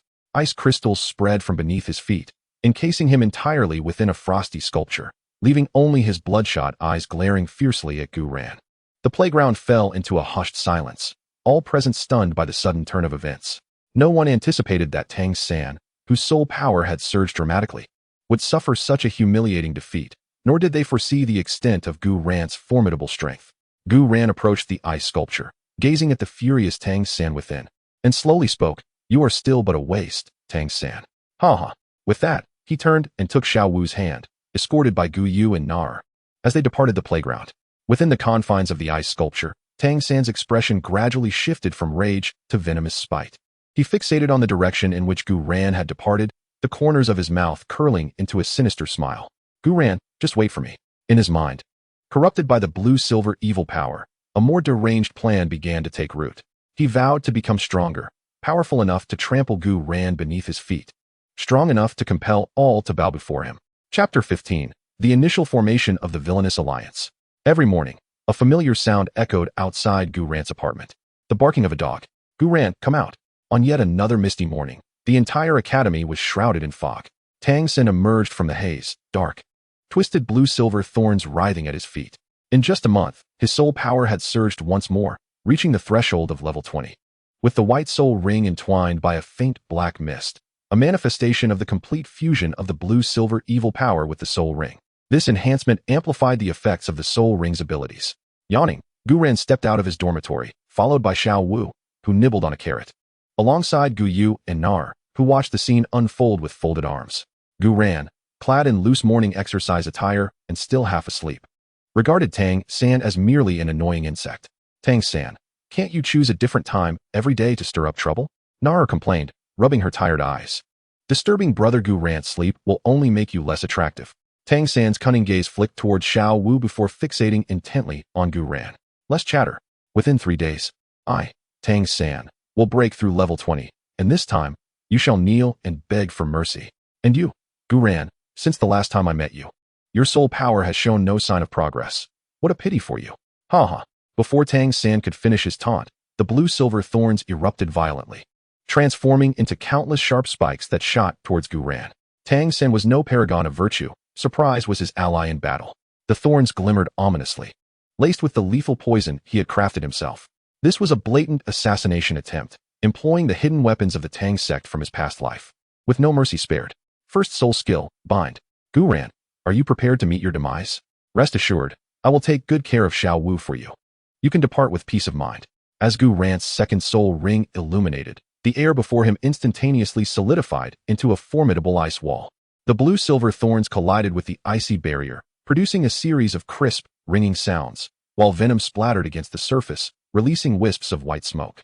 Yet it could not penetrate, nor did it inflict even the slightest damage upon the wall. It was the same old routine. Gu Yuena yawned, and suddenly, the ice wall shattered, sending shards of ice flying like daggers toward Tang San, compelling him to retreat repeatedly. Tang San's expression grew increasingly ferocious as the sinister energy within him surged wildly. The dark-hued blue-silver grass began to devour the essence of the surrounding flora at an astonishing rate. The tendrils thickened visibly, their barbed tips glimmering with a sanguine glow. Taste this. My painstakingly developed unique soul skill, Blue-Silver Devour. This was no longer merely a soul skill, but rather a unique absorption capability of the evil soul masters. The surrounding shrubs withered at an alarming pace, and Tang San's aura expanded correspondingly, hinting at a potential breakthrough beyond level 20. Yu Xiaojiang, who had appeared at the edge of the playground, watched this scene with a flicker of excitement in his eyes. He was aware that this was a forbidden technique of the evil soul masters, yet he could not help but hope that Tang San might perform a miracle. If this path proved feasible, would Luo Sanpao not also experience significant enhancement? It is over. Gu Yuena's voice suddenly turned cold. The dual phantoms of ice and fire behind him converged abruptly, transforming into a dragon's silhouette interwoven with gold and silver. This was a new technique he had comprehended after absorbing the ice and fire 2EI, although it had not yet formed into a soul skill. It contained the primordial pressure of the dragon god. The dragon's silhouette roared forth, and wherever it passed, Tang San's blue-silver thorns melted away like snow, while the black mist formed by the sinister energy was torn asunder by the golden light, emitting a mournful shriek. Tang San was struck as if by a heavy blow. Spitting blood as he was hurled backward, crashing violently against the surrounding wall of the playground, raising a cloud of dust. Coughing, Tang San expelled blood laced with black filaments. The negative effects brought about by the backlash of the sinister energy. He struggled to rise, only to find that his soul power dissipated uncontrollably like a kite severed from its string. Why can I still not defeat you? Tang San's voice trembled with a sob, but more so with an unwilling roar. Gu Yuena approached him, looking down from a height. Because you, Tang San, are nothing but a waste. What do you know? Tang San shot up, his eyes bloodshot. Only power is real. Once I kill you, Xiao Wu will eventually return to my side. I await that day. Gu Yuena turned away, and Xiao Wu, observing the frenzied Tang San on the ground, felt a twinge of fear and hastily followed Gu Yuena, whispering, he seems to be becoming increasingly unstable. The sinister energy will consume one's mind. That is to be expected. Gu Yuena ruffled her hair. In time, he may even forget who you are. This statement sent a shiver down Xiao Wu's spine, yet it also reassured her. Tang San's consecutive defeats became a routine at Nodding Academy, while Yu Xiaojing, half a month later, made a decision that surprised everyone. He would gather his disciples to form a special training class.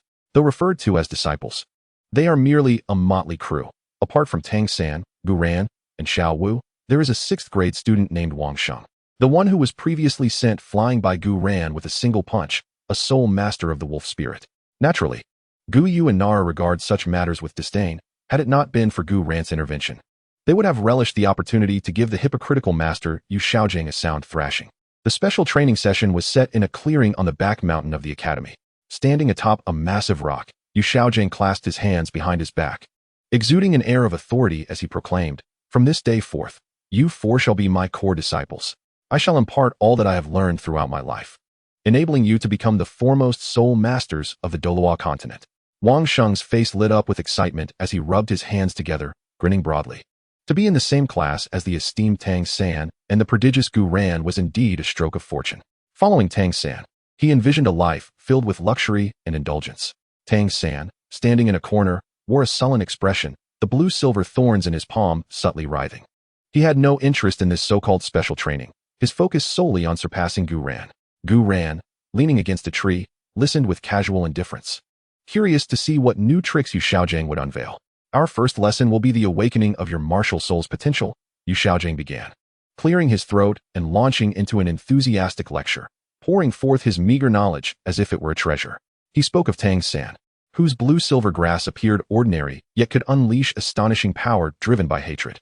The more he spoke, the more animated he became, even analyzing how Tang San consumed the essence of plants with sinister energy, sweetly referring to it as resource utilization in special circumstances. Wang Sheng listened, bewildered, realizing the master's theories were indeed profound. However, Tang San's eyes sparkled with understanding. The master recognized him. The suffering wrought by the sinister energy suddenly transformed into proof of his extraordinary talent. Gu Yuena scoffed quietly. This was not teaching, but rather an attempt to justify Tang San's dark path. Yu Xiaojing even began advising Wang Sheng to unleash his ferocity in battle, encouraging him to cultivate with a taste for bloodshed. Though Wang Sheng sensed something amiss, he was seduced by Yu Xiaojing's promises and Tang San's example, foolishly acquiescing. In the days that followed, the back mountain became the most bizarre place at Nodding Academy. Tang San would challenge Gu Yuena daily, enduring brutal defeats yet returning each time like an indomitable cockroach, appearing the next day with even greater malevolence, the dark aura surrounding him growing ever denser. Even his scare is starting to turn black. Meanwhile, under Yu Xiaojing's guidance, Wang Sheng grew increasingly volatile, training like a rabid dog. The beastly nature of his wolf spirit amplified to extremes, often with blood at the corners of his mouth. Only Gu Yuena maintained his routine, basking in the sun on the back mountain, occasionally offering guidance to Xiao Wu while observing how Yu Xiaojing led these promising seeds down a dark path. Look how swiftly Wang Sheng's soul power has increased. Yu Xiaojing boasted to Gu Yuena, brandishing his record book proudly. In just half a month, he has risen from level 11 to level 18. This is the fruit of my teachings.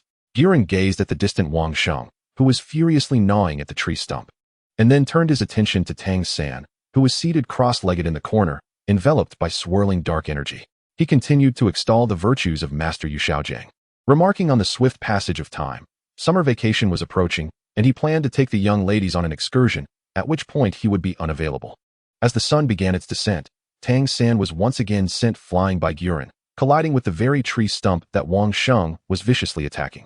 Both individuals lifted their heads simultaneously, a glint of inhuman ferocity flashing in their eyes, creating an eerie resonance between them. Observing this scene, Gu Yuena sensed that the moment was ripe. The malevolent fruits sown by Yu Xiaojiang were on the verge of ripening, and all he needed to do was give them a gentle nudge as they fell. Chapter 16. The Journey to Xingluo, Innocent Zhu Qing. The midday sun scorched the official road as the wheels of the carriage rolled over the gravel path, producing a rhythmic sound. Gu Yuena leaned against the window of the carriage, watching the white birch forest rush by outside, while Nar lounged on his lap, idly flipping through the books they had brought. How much longer until we arrive? Xiao Wu yawned, holding a fluffy rabbit headpiece that was pleasantly warmed by the sun, while the prolonged ride was beginning to numb her backside. Soon. Once we pass that grove of maple trees, we will reach the borders of the Xingluo Empire. Gu Yuena gently rubbed her ear, prompting Xiao Wu to contentedly squint her eyes. The book mentioned that the people of the Xingluo Empire had a penchant for spicy food, even sprinkling 3 pounds of chili powder on barbecued soul beasts. Nar smacked her lips, adding, "And I've heard that their nobles perform a dance before dueling. Whoever dances the best strikes first." Xiao Wu suddenly sat up, exclaiming, "Is that true? So if we go to the Xingluo Empire, we have to dance before we fight? That is hilarious." Gu Yuena chuckled, "Don't believe everything you read. The atmosphere in the Xingluo Empire is far more fierce than that of Heaven-Do City. Duels there are conducted by directly revealing one's martial soul." A few days prior, as Nodding Academy was about to commence its summer break, students in the Douluo Continent anticipated this long-awaited vacation, which spanned 3 full months each year, providing them the opportunity to relax and prepare for the upcoming semester. "Brother Gu Yuena, now that summer vacation is here, where shall we go? Can we revisit Heaven-Do City? Their spicy rabbit heads are simply exquisite." Nodder clung to Gu Yuena, glancing at Xiao Wu and licking her lips, causing a shiver to run down Xiao Wu's spine. "Nar, this time we shall not go to Heaven-Do City. We are heading to the Xingluo Empire. I wonder what the people of the Xingluo Empire are like." Nodder's little feet danced restlessly in front of Gu Yuena, prompting him to chuckle softly. Just then, the carriage jolted unexpectedly, and the driver called out from outside, "Young master, there's a small market ahead. Shall we stop to rest?" Gu Yuena leaned out to see a bustling scene, with various vendors selling fruits, grilled sausages, and even a fortune teller under a canopy. "Let us stop." The group disembarked from the carriage, and Xiao Wu was immediately captivated by a string of candied hawthorn skewers, pulling Gu Yuena along eagerly. Gu Yu and Na followed closely behind, their eyes filled with amusement as they observed Xiao Wu delicately selecting candied hawthorns on tiptoe. "This one, the biggest," Xiao Wu exclaimed, pointing at a plump string of hawthorn treats. Gu Yuena paid for them, and, just as he handed the candied hawthorn to her, a commotion erupted nearby. A youth clad in coarse linen was embroiled in a heated argument with a vendor selling soul beast meat. Clenching a few copper soul coins in his hand, the boy's face flushed crimson. "This meat is clearly not fresh, and you still intend to deceive me." The vendor, hands on hips, retorted, "Nonsense. This is freshly hunted wind wolf meat from the soul hunting forest. If you can't afford it, don't cause a ruckus here." The boy trembled with anger but refrained from saying more, turning to leave. Gu Yuena noticed a beast core pouch hanging from the boy's waist, faint green light flickering within, adorned with the imprint of a black cat. "Wait," Gu Yuena called out to him. "Are you in need of wind wolf meat?" The boy turned back, eyeing him warily. "What is it to you? I'll buy it for you." "Here," Gu Yuena said to the vendor, 2 pounds of wind wolf meat, and make sure it's fresh." Upon realizing he had a substantial customer, the vendor instantly donned a cheerful demeanor, swiftly cutting and packaging the meat. The boy stood in stunned silence, staring at the meat Gu Yuena offered. His lips twitched as he muttered, "I don't want your charity." "It's not charity," Gu Yuena smiled. "I noticed the beast core at your waist. You must have just hunted another cat, right? Consider this meat in exchange for your information. What is the quickest way to get to Xingluo City?" The boy's pupils constricted suddenly, as if a secret had been uncovered. After a prolonged pause, he whispered, "Just follow the official road straight ahead. After 3 days, you'll reach the capital. However, the nobles of Xingluo City are quite exclusive." "Are you outsiders?" "Yes, we come from Nodding City in the Tiando Empire." The boy hesitated before accepting the meat. "I'm A Chai, a servant from a prominent family in Xingluo City. If you're heading to Soto City, you can stay at the inn up ahead. It's cheaper than those in town." Just as Gu Yuena was about to respond, Nair suddenly pointed towards the entrance of the marketplace. "Look, that cat is so beautiful." Everyone turned to see a girl, dressed in a black short outfit and sporting a high ponytail, standing there with a bamboo basket filled with herbs. She appeared to be around 7 or 8 years old, her skin a healthy honey color, and her round black eyes curiously observing them as she cradled a charming black cat. "Young miss," Achai exclaimed in surprise. "What are you doing out here? Didn't Ti say I'd come to the market to buy things?" The girl had evidently overheard their conversation. She approached Gu Yuena, her bright eyes glancing from face to face before finally resting on him. You are from the Tiando Empire? Gu Ran, momentarily taken aback, nodded repeatedly. Yes. We came to visit the Luo Empire. I just heard you mention you're heading to Luo City. The girl's lips curved into a subtle smile, strikingly vivid against her cool demeanor. My family resides in Luo City. If you don't mind, you are welcome to visit us. My father has been expressing a desire to meet friends from the Tiando Empire, claiming it would foster an exchange of insights on soul master cultivation. Xiao Wu's eyes sparkled with delight. Really? That is wonderful. We were just worried about where to stay. By the way, what is your name? My name is Zhu Zhuqing. Greetings to you all. The corners of the young maiden's lips arched into a crescent shape, imparting an approachable demeanor. Gu Ran felt somewhat taken aback. His impression of Zhu Zhuqing was that of a reclusive and aloof individual. He had not anticipated her to extend an invitation to a stranger. Would this be too intrusive? Gu Ran inquired politely. Not at all, Zhu Zhuqing replied, shaking her head with a decisive tone. My home is quite spacious. A few more people would only enliven it. She paused, casting her gaze toward the sugar-coated hawthorn skewers in Xiao Wu's hands. I know the finest dessert shop in Luo City. I can take you there. Xiao Wu was instantly captivated by the mention of the dessert shop, tugging at Gu Ran's arm and urging, let us go, brother Gu Ran. Neither Gu Yu nor Nodder objected, and Gu Ran nodded in agreement. Thank you, Miss Zhu. Just call me Zhuqing, she smiled, turning to lead the way. The carriage can follow me. I know a shortcut that will bypass the city gate's scrutiny. Achai observed their departing figures, scratching his head. He carried the Wind Wolf meat in the opposite direction, pondering when the young lady had become so hospitable to invite outsiders home. Following Zhu Zhuqing's carriage through a dense thicket, they indeed evaded the guards at the gates of Luo City, entering through a side entrance. Luo City exuded a more exotic charm than Tiando City. Its buildings featured pointed roofs, and the walls were adorned with crimson vines. The pedestrians predominantly donned fitted attire, striding with purpose and exuding sharp gazes. It seems everyone here possesses formidable skills, Nara remarked, peering through the carriage window in a hushed tone. Even the flower vendor carries a knife, much like what I've read in books. Zhu Zhuqing found Nodder's confusion amusing. The Luo Empire revered martial prowess, and even commoners would learn basic soul skills for self-defense. Notably, almost every noble family had their own inherited martial spirits. As they conversed, the carriage halted before an imposing mansion. The black wrought iron gate bore the imprint of a cat's paw, and the stone lanterns beside the gate cast a warm golden glow, adding an air of mystery and grandeur compared to the architecture of Tiando City. We have arrived, Zhu Zhuqing announced, leaping from the carriage and turning back with a smile. Come in. My parents should already be waiting. Her smile was sincere, and the sunlight illuminated her amber eyes, resembling shattered gold leaf. Gu Ran observed her retreating figure, still feeling a sense of incongruity. Zhu Zhuqing seemed quite similar to Xiao Wu and Ning Rongrong. How could she have transformed into such a distant persona?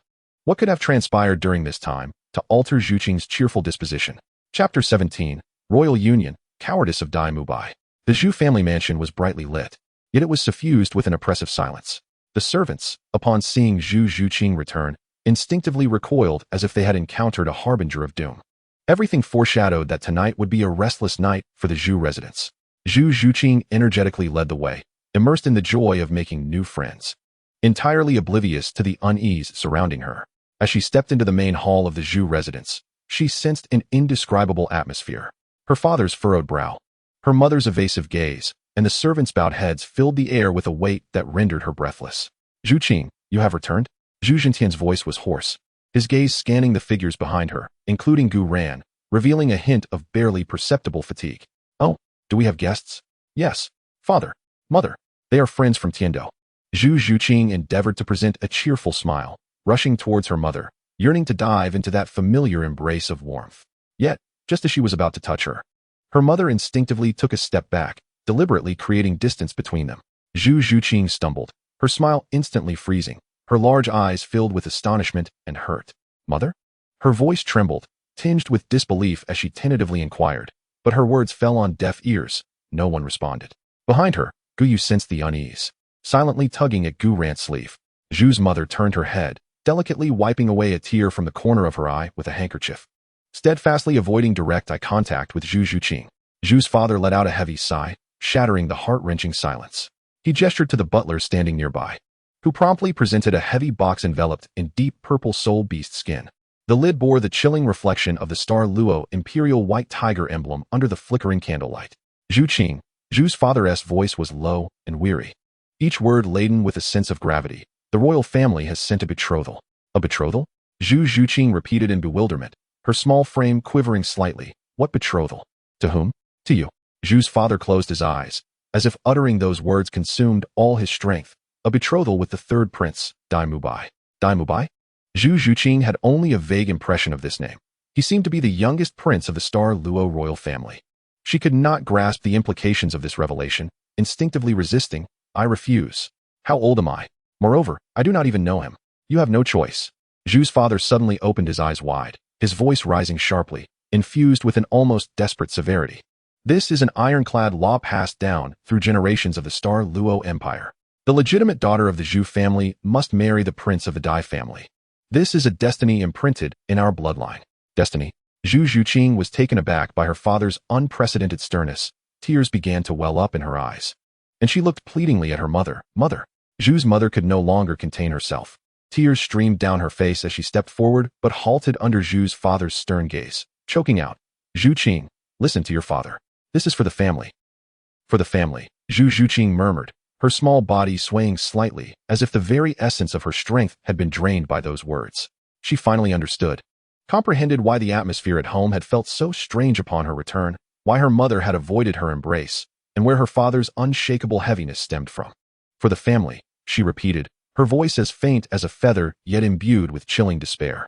Slowly, she raised her head, tear-filled eyes gazing at her once closest, yet now utterly unfamiliar parents. The last flicker of light in her eyes extinguished, leaving only hollow darkness and shattered despair.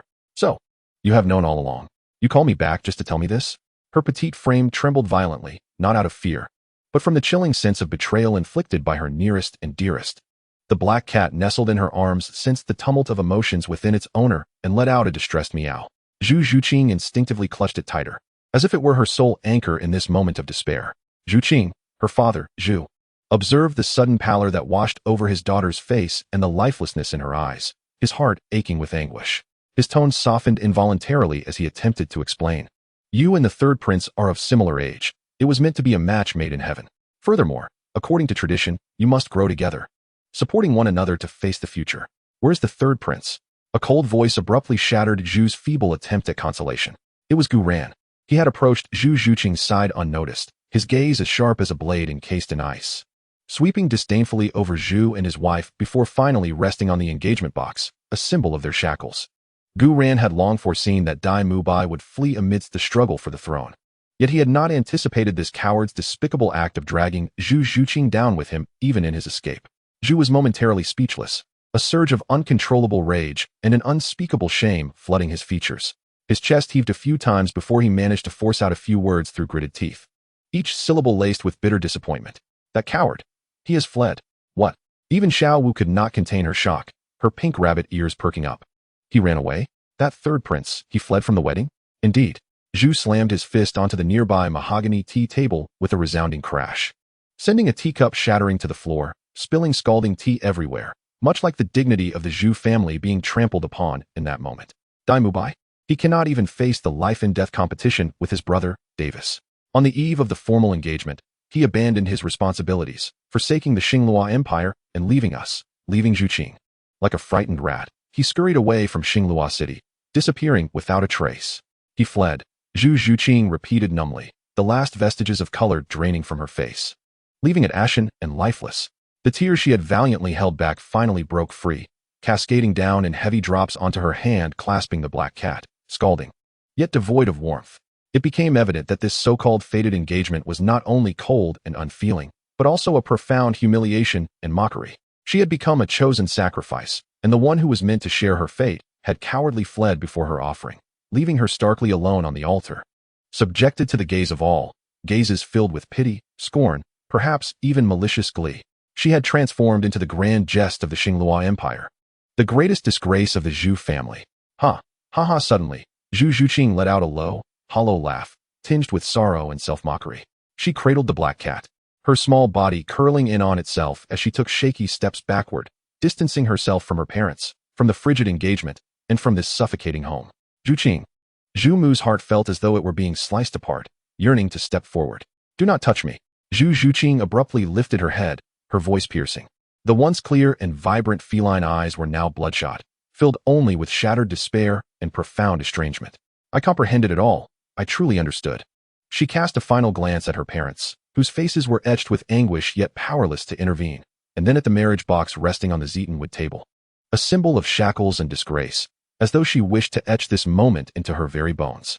With that, she turned abruptly, clutching her sole companion, the little black cat, and stumbled out of the stifling main hall. Her slender silhouette vanished swiftly within the dimly lit corridor, leaving behind a series of suppressed, fragmented sobs reverberating in the air. Zhu Mu wept inconsolably, intent on pursuing her. Let her be, Zhu Fu said, slumping despondently into the grand chair. As though a decade of age had suddenly settled upon him. Weary, he waved a hand dismissively, his voice hoarse. It is we who have wronged her. He turned his gaze toward Gu Ran and the others still standing in the hall, forcing a smile that was more grotesque than tears, brimming with regret and helplessness. My apologies, esteemed guests, for the spectacle you have witnessed. Steward, please escort our guests to the western chamber for their accommodation. As for Zhuqing's matter, alas. The steward quickly bowed in acknowledgement, cautiously leading Gu Ran and the others to their guest quarters. Chapter 18. A ray of light in the darkness. The western chamber was serene and exquisite, overlooking a meticulously tended bamboo grove, where the night breeze rustled the leaves. Yet, the atmosphere within the room was as heavy as unyielding ink. Xiao Wu sat on the edge of the softly upholstered bed, her pink rabbit ears drooping, her eyes reddened. Clearly still grieving for Zhu Zhuqing. She tugged at the hem of her dress, muttering softly, that Dai Mu Bai is truly despicable. He ran away, leaving the mess for Sister Zhuqing. The Xingluo royal family is far too overbearing. What gives them the right? Na paced the room with indignation, her silver ponytail swaying with her movements. Exactly. What nonsense rules? And that third prince, his name sounds grand, yet he is nothing but a coward. Bah. Sister Zhuqing is so wonderful. He is utterly unworthy of her. The more she thought about it, the angrier she became, kicking a nearby embroidered stool. Gu Yu stood by the window, gazing at the swaying shadows of the bamboo outside, the moonlight casting a silver glow upon her cool profile. She crossed her arms, her voice colder than the moonlight itself. In a world where the weak are preyed upon, the rules are dictated by the powerful. The Xingluo royal family wields power, and thus their words become law. The Zhu family, tethered to the royal family, must adhere to these dictates, even at the cost of a daughter's happiness and dignity. Her tone was flat, yet it revealed the harsh reality. Gu Ran approached her side, gently wrapping his arm around her shoulder. He did not speak immediately. His gaze also directed toward the undulating bamboo sea outside, his deep eyes reflecting the scattered moonlight, as if lost in contemplation. Gu Ran. Xiao Wu looked up, her eyes brimming with tears as she gazed at him. Shall we go check on Sister Zhuqing? She must be feeling terribly alone. Recalling her own sorrow from losing her mother in the starry forest, she understood that sense of isolation all too well. Na immediately halted her pacing and leaned in. Yes. Let us go keep her company. We should bring her some treats. The Starry City is home to a delightful dessert shop, is it not? Let us go purchase some. Gu Ran retracted his gaze, landing it on the three girls whose faces were etched with concern, a warmth blossoming in his heart. He nodded, his voice gentle, yet imbued with a soothing power. Very well, let us go see her. However, he paused, his expression deepening. Words of comfort were essential. Yet more crucial was to convey that fate is not an unbreakable shackle. He took Gu Yu's cool hand in his, gesturing to Xiao Wu and Na. Come along. The four moved silently through the corridor. Zhu Zhuqing's room lay in the most secluded corner of the courtyard, its door firmly shut, enveloped in a profound silence that suggested its occupant had either succumbed to slumber or, perhaps, to despair.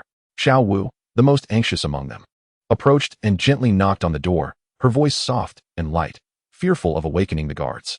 Zhuqing, are you asleep? It is us. No response echoed from within. Na leaned closer, lowering her voice. Zhuqing, please open the door. We have brought. The door remained resolutely closed, the silence akin to that of a tomb. Xiao Wu and Na-er's urgent calls fell into a void, with not even a whisper of a sob to be heard, only a chilling, profound despair enveloping the air. Gu Ran furrowed his brow, his formidable spiritual power allowing him to distinctly sense the small figure curled upon the cold floor behind the door, the soul's vibrations flickering like a candle in the wind, shrouded in a self-imposed gloom. He signaled for Gu Yu and Na-er to step back slightly, then approached, his long fingers resting gently against the door rather than knocking. A warm, serene aura akin to the melted snow of early spring quietly seeped through the crack of the door. This essence bore no aggression. It was pure vitality and a sense of guardianship, like an invisible yet comforting hand striving to soothe a shattered heart. Zhuqing, Gu Ran's voice resonated low yet clear, possessing a strange penetrative quality that reached deep into Zhu Zhuqing's tumultuous heart. It is us. Even if the entire world stands against you, we shall always remain your friends. Always by your side. We have witnessed your smile, as clear as the spring waters of a starry forest. Such a smile should not be extinguished by the shadows of a coward or the chilly dictates of fate.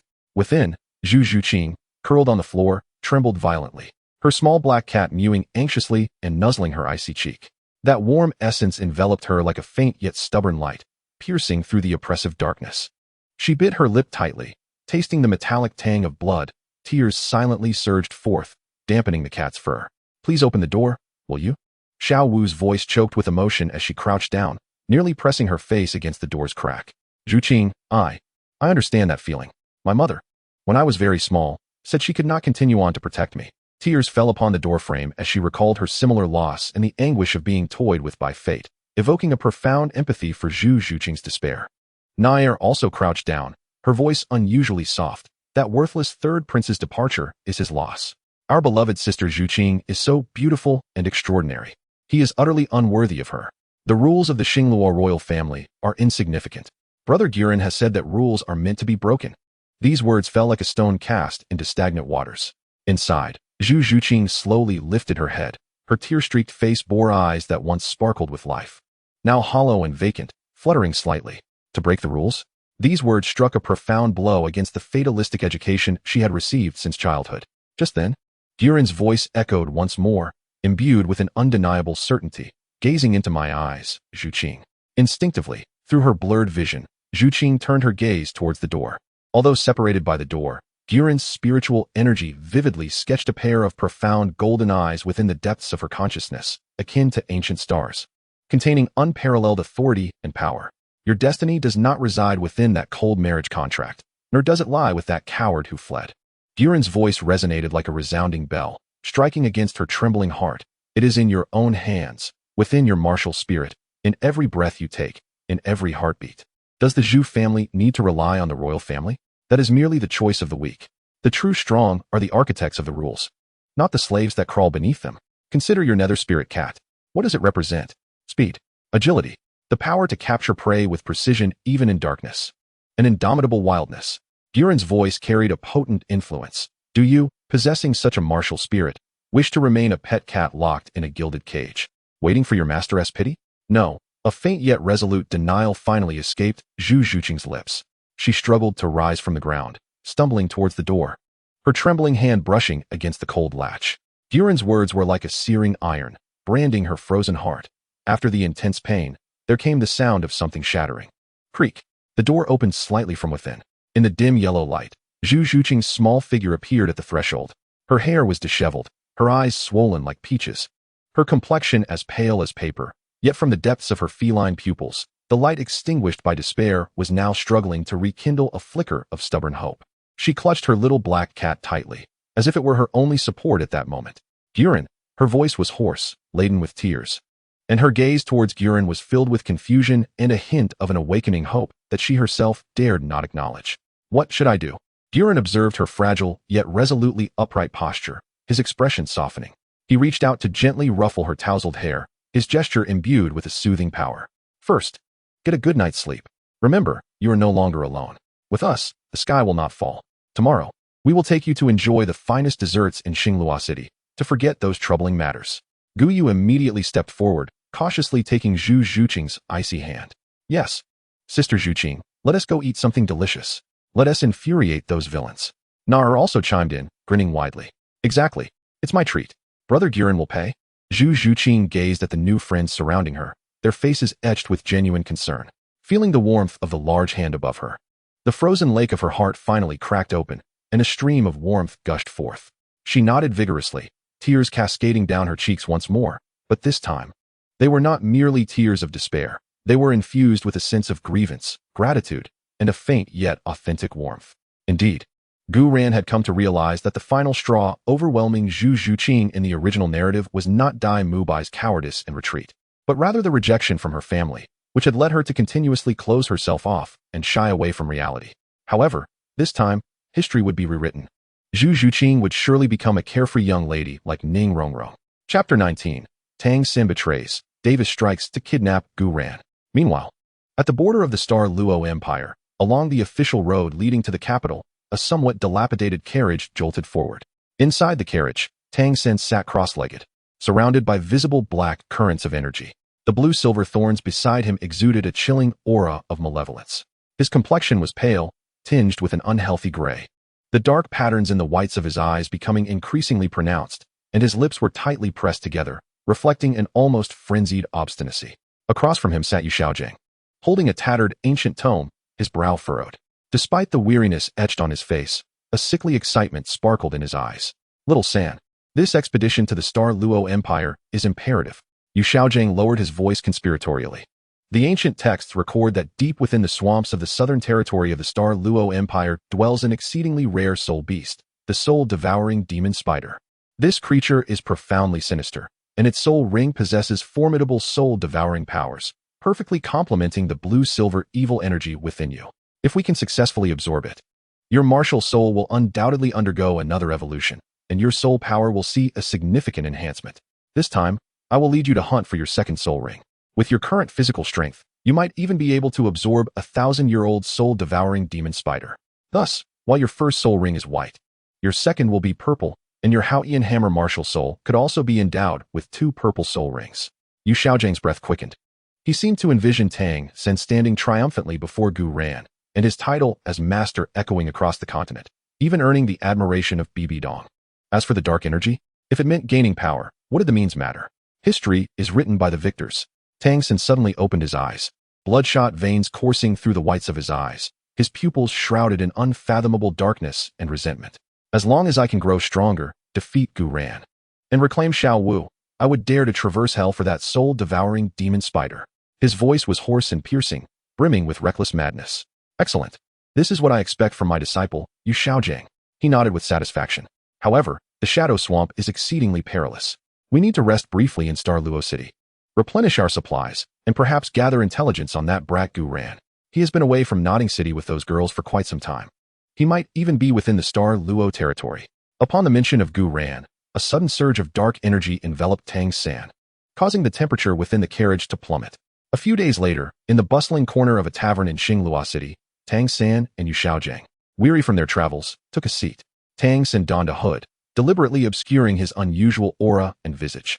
Meanwhile, Yu Xiaojing inquired with the bartender about news regarding the swamp, casually adding, "By the way, have there been any recent happenings in the city?" "Oh, you've asked the right question," the bartender replied, wiping a glass while lowering his voice, a glimmer of gossip evident in his expression. "I've heard that the young lady of the Zhu family seems to be having a rough time. The legitimate daughter, Zhu Zhuqing, has truly fallen into misfortune. Forced into marriage with the third prince, Dai Mubai, and what happens next? Our third prince simply vanished without a trace, leaving Miss Zhu as the laughingstock of the entire city. TSK, the Zhu family's reputation is in tatters." Tang San and Yu Xiaojing exchanged glances, both perceiving the intrigue in each other's eyes. The Zhu family?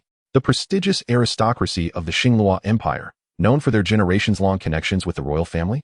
The bartender continued animatedly. What's even more peculiar is that Miss Zhu recently befriended a group of individuals from Tiando.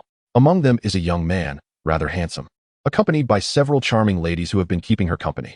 That young man has quite the audacity. TSK, if this reaches the ears of His Royal Highness. Prince Davis the bartender made a throat-cutting gesture, his face alight with schadenfreude. Oh, a spark of interest ignited in Yu Xiaojing's eyes as he pressed further. What is that young man's name? What does he look like? I believe his surname is Gu Ran, if I recall correctly. He is often seen with a girl in pink, along with 2 sisters dressed in silver gray, one cold and aloof, the other lively and spirited, the bartender reminisced. Gu Ran. Tang San clenched his fists tightly, the joints cracking audibly as his face twisted beneath the hood, the thick black malevolence nearly spilling over. What a fortuitous turn of events. He had found himself in Xinglua City, embroiled in the Zhu family's affairs, to audaciously insult the royal principles. Yu Xiaojing quickly restrained Tang San's arm, signaling him to remain calm, while his mind raced with calculations. Gu Ran's appearance in the Zhu family, along with his brazen words, presented a golden opportunity. Little San. Yu Xiaojing leaned closer, his voice a mere whisper laced with cunning and malice. Our chance has arrived. If you seek vengeance, now is the perfect moment. The Zhu family's predicament, Gu Ran's arrogance, is the sharpest of blades. Just imagine, if the Xingluo royal family, especially the iron-fisted Prince Davis, were to learn that someone not only sheltered a royal castaway, but also dared to openly defy royal authority and challenge the very foundation of the empire, what would happen? A fierce light ignited in Tang San's eyes, a malicious scheme rapidly taking shape. A sinister grin spread across his lips, reminiscent of a demon emerging from the depths of hell. Master is wise. Gu ran. This time I shall use your own weapon against you, ensuring you find no place to rest in death. You shall learn the consequences of crossing me, Tang San. Yu Xiaojing has now aligned himself with Tang San, determined to fight against Gu Ran to the bitter end. This decision was largely influenced by a recent visit from Tang Hao, who came in person while Tang San was present. The father and son recognized one another, and Tang San directed all his grievances towards Gu Ran, leaving Yu Xiaojing with no choice but to side with Tang San. The next day, within the Star Luo Imperial Palace, in the Eastern Palace, Davis sat in the main seat, adorned in luxurious robes embroidered with the patterns of a sinister-eyed white tiger. His handsome visage bore an air of authority cultivated by his high status, exuding a compelling presence that commanded respect. His gaze was sharp as an eagle's, seemingly capable of penetrating the depths of one's soul. He was engrossed in reviewing official documents and managing the intricate affairs of the empire. A trusted guard hastily entered, kneeling on one knee to report respectfully, "Your Highness, there is a master outside claiming to be from the Heaven-Do Empire, named Yu Xiaojing. He asserts that he possesses crucial intelligence regarding Gu Ran that could potentially undermine the foundation of the empire, and he insists on presenting it directly to your Highness." Yu Xiaojing, Heaven-Do Empire? Davis lifted his head, his brows arching slightly. The name was unfamiliar, yet it stirred his interest due to its connection with Dai Mubai, whose engagement had brought disgrace upon the Star Luo royal family and turned the Zhu family into a laughingstock. This struck a nerve, as the dignity of the royal family was not to be trifled with. "Bring him in," Davis commanded, his voice icy and devoid of emotion. Moments later, Tang San entered the grand hall, guided by the guard. He made an effort to suppress the malevolence that lingered about him, yet the shadows of madness and a disquieting aura still caused Davis to furrow his brow. "Commoner Tang San pays his respects to your Highness." Tang San bowed deeply, adopting a humble demeanor. "Rise. What business do you have with me? Is it regarding Dai Mubai?" Davis inquired directly, his penetrating gaze fixed upon Tang San. "Indeed." Tang San raised his head, displaying an appropriate blend of indignation and loyalty. "Your Highness, I must report that my companions and I, while in Nodding City, incurred enmity with a soul master named Gu Ran. This individual is arrogant and disdainful, employing insidious methods. Recently, I tracked his whereabouts to Star Luo City, only to discover that he has openly taken residence in the Zhu mansion, maintaining close ties with Zhu Zhuqing." Davis's expression turned icy upon hearing the names of the Zhu family. Zhu mansion? Zhu Zhuqing? The woman who has brought shame upon the royal family through her association with Dai Mubai? Tang San, keenly observing Davis's darkening countenance, felt a surge of satisfaction and continued to embellish his account, his voice rising with righteous indignation. "This Gu Ran not only shelters a royal outcast, but also brazenly propagates his absurd proclamations within the Zhu mansion. He dares to declare that the long-standing traditions of marriage between the royal family are mere shackles of nonsense. He claims that the Zhu family's allegiance to the royal house is a sign of weakness, a willingness to be lapdogs. Furthermore, he audaciously asserts his intention to dismantle this decaying tradition, liberating Zhu Zhuqing from the royal family's control. Such treachery is punishable by death. This madman not only humiliates the Zhu family, but also openly disdains your Highness's authority, challenging the very foundation of the Star Luo Empire." With a sharp crack, the jade pen in Davis's hand snapped, fragments scattering across the polished floor. He suddenly rose to his feet, his soul power surging uncontrollably, causing the very air within the grand hall to seemingly solidify, suffused with an oppressive aura of rage and intimidation. His handsome features twisted slightly in the throes of unbridled fury, and his heterochromatic eyes, inherited from the sinister white tiger lineage, erupted with a terrifying brilliance, akin to that of an enraged king of beasts. "Well, what a bold act by Gu Ran. What a disgrace from the Zhu family." Davis's voice resonated like the chilling winds of the abyss, each word laced with a piercing intent to kill. "To harbor my royal castaway and tempt the daughter of the Zhu family. How dare you utter such brazen words, disrespecting the iron laws of the Star Luo Empire and challenging my royal authority." The fury within him raged like a volcanic eruption. Dai Mubai's escape had already tarnished the royal family's reputation. Now, an unremarkable youth from the Heaven-Do Empire dared to trample upon the dignity of the royal family on Zhu family grounds, in the very heart of the Star Luo Empire. This was no mere personal grudge. It was a blatant provocation against the very foundation of the Star Luo Empire's rule. If this scoundrel were not swiftly subdued, what would become of the royal family's dignity? What of the laws of the empire? Davis's icy gaze swept over Tang San, who appeared respectful yet was filled with ulterior motives. Although he harbored doubts regarding this individual's intentions, the nature of the news he brought was so vile that it had crossed a line. Come forth. Davis's voice thundered, echoing throughout the hall. Two guards clad in dark golden armor, their presence as profound as the abyss, immediately appeared within the chamber, kneeling on one knee. Your Highness, how may we serve? These two were indeed formidable Douluo-level warriors. Convey my command. Davis's voice carried an unassailable, iron-fisted authority. You two elders, proceed immediately to the Zhu family. Bring that Heaven Dome madman, Gu Yuena, back to me. Remember, it is a request.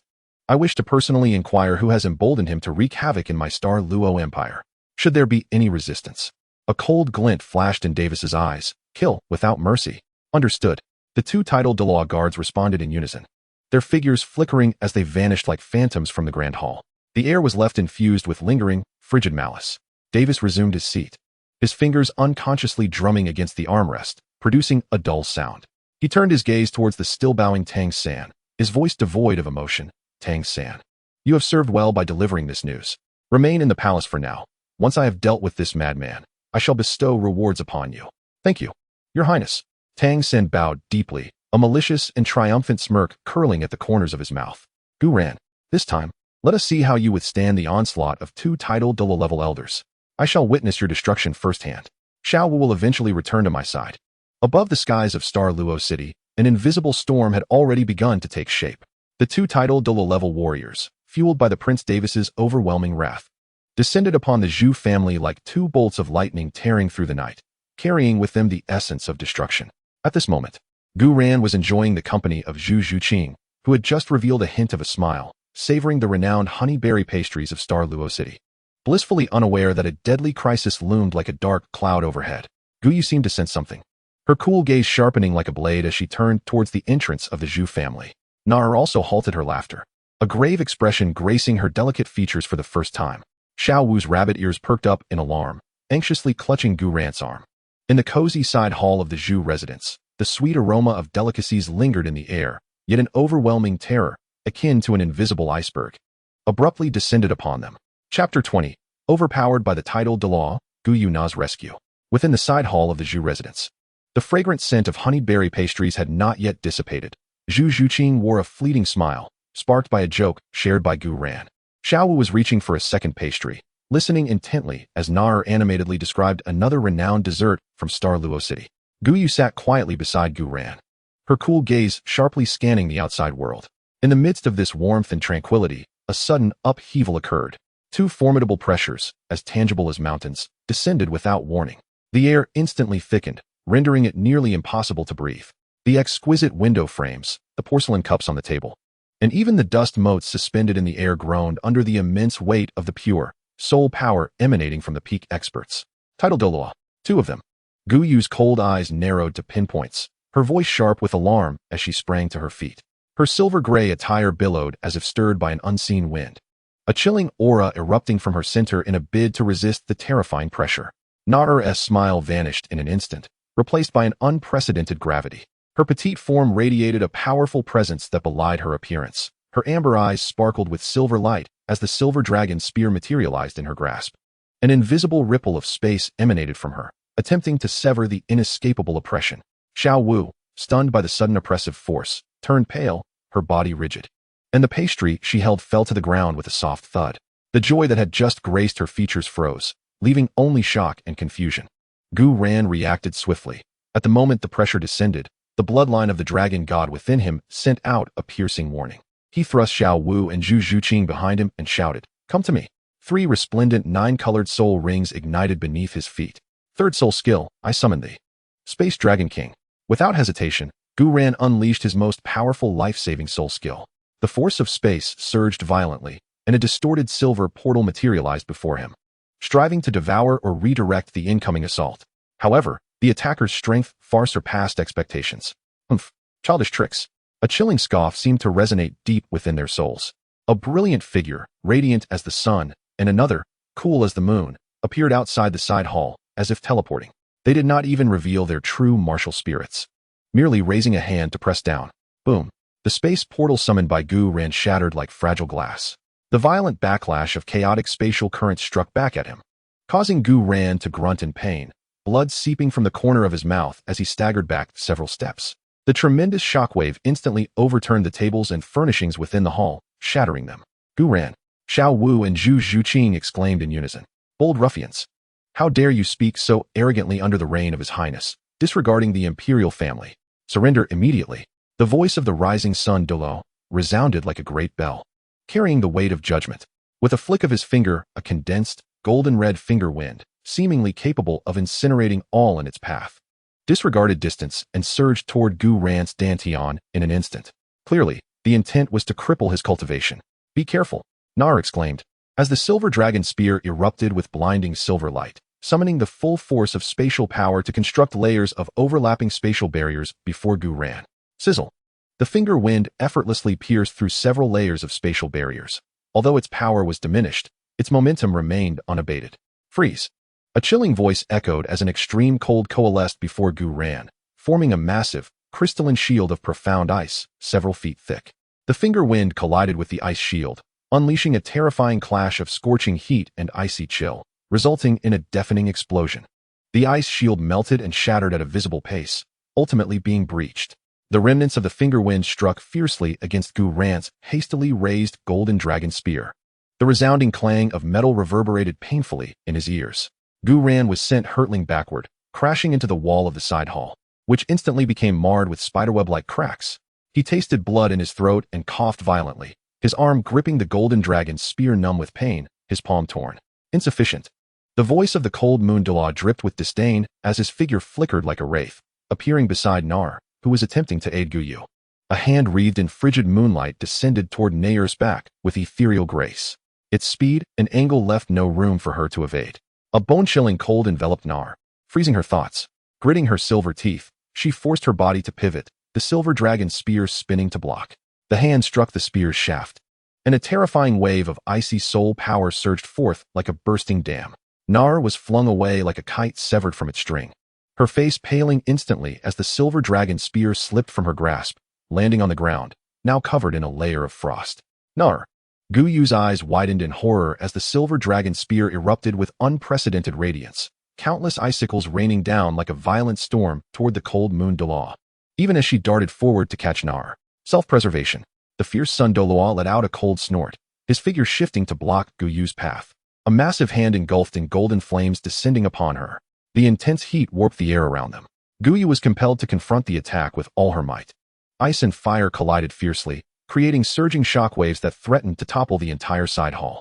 Though she possessed great strength, facing the full-force assault of a peak-titled Douluo, she was relentlessly suppressed, unable to rescue Nar. Xiao Wu and Zhu Zhuqing watched the desperate battle unfold in a flash of lightning and fire.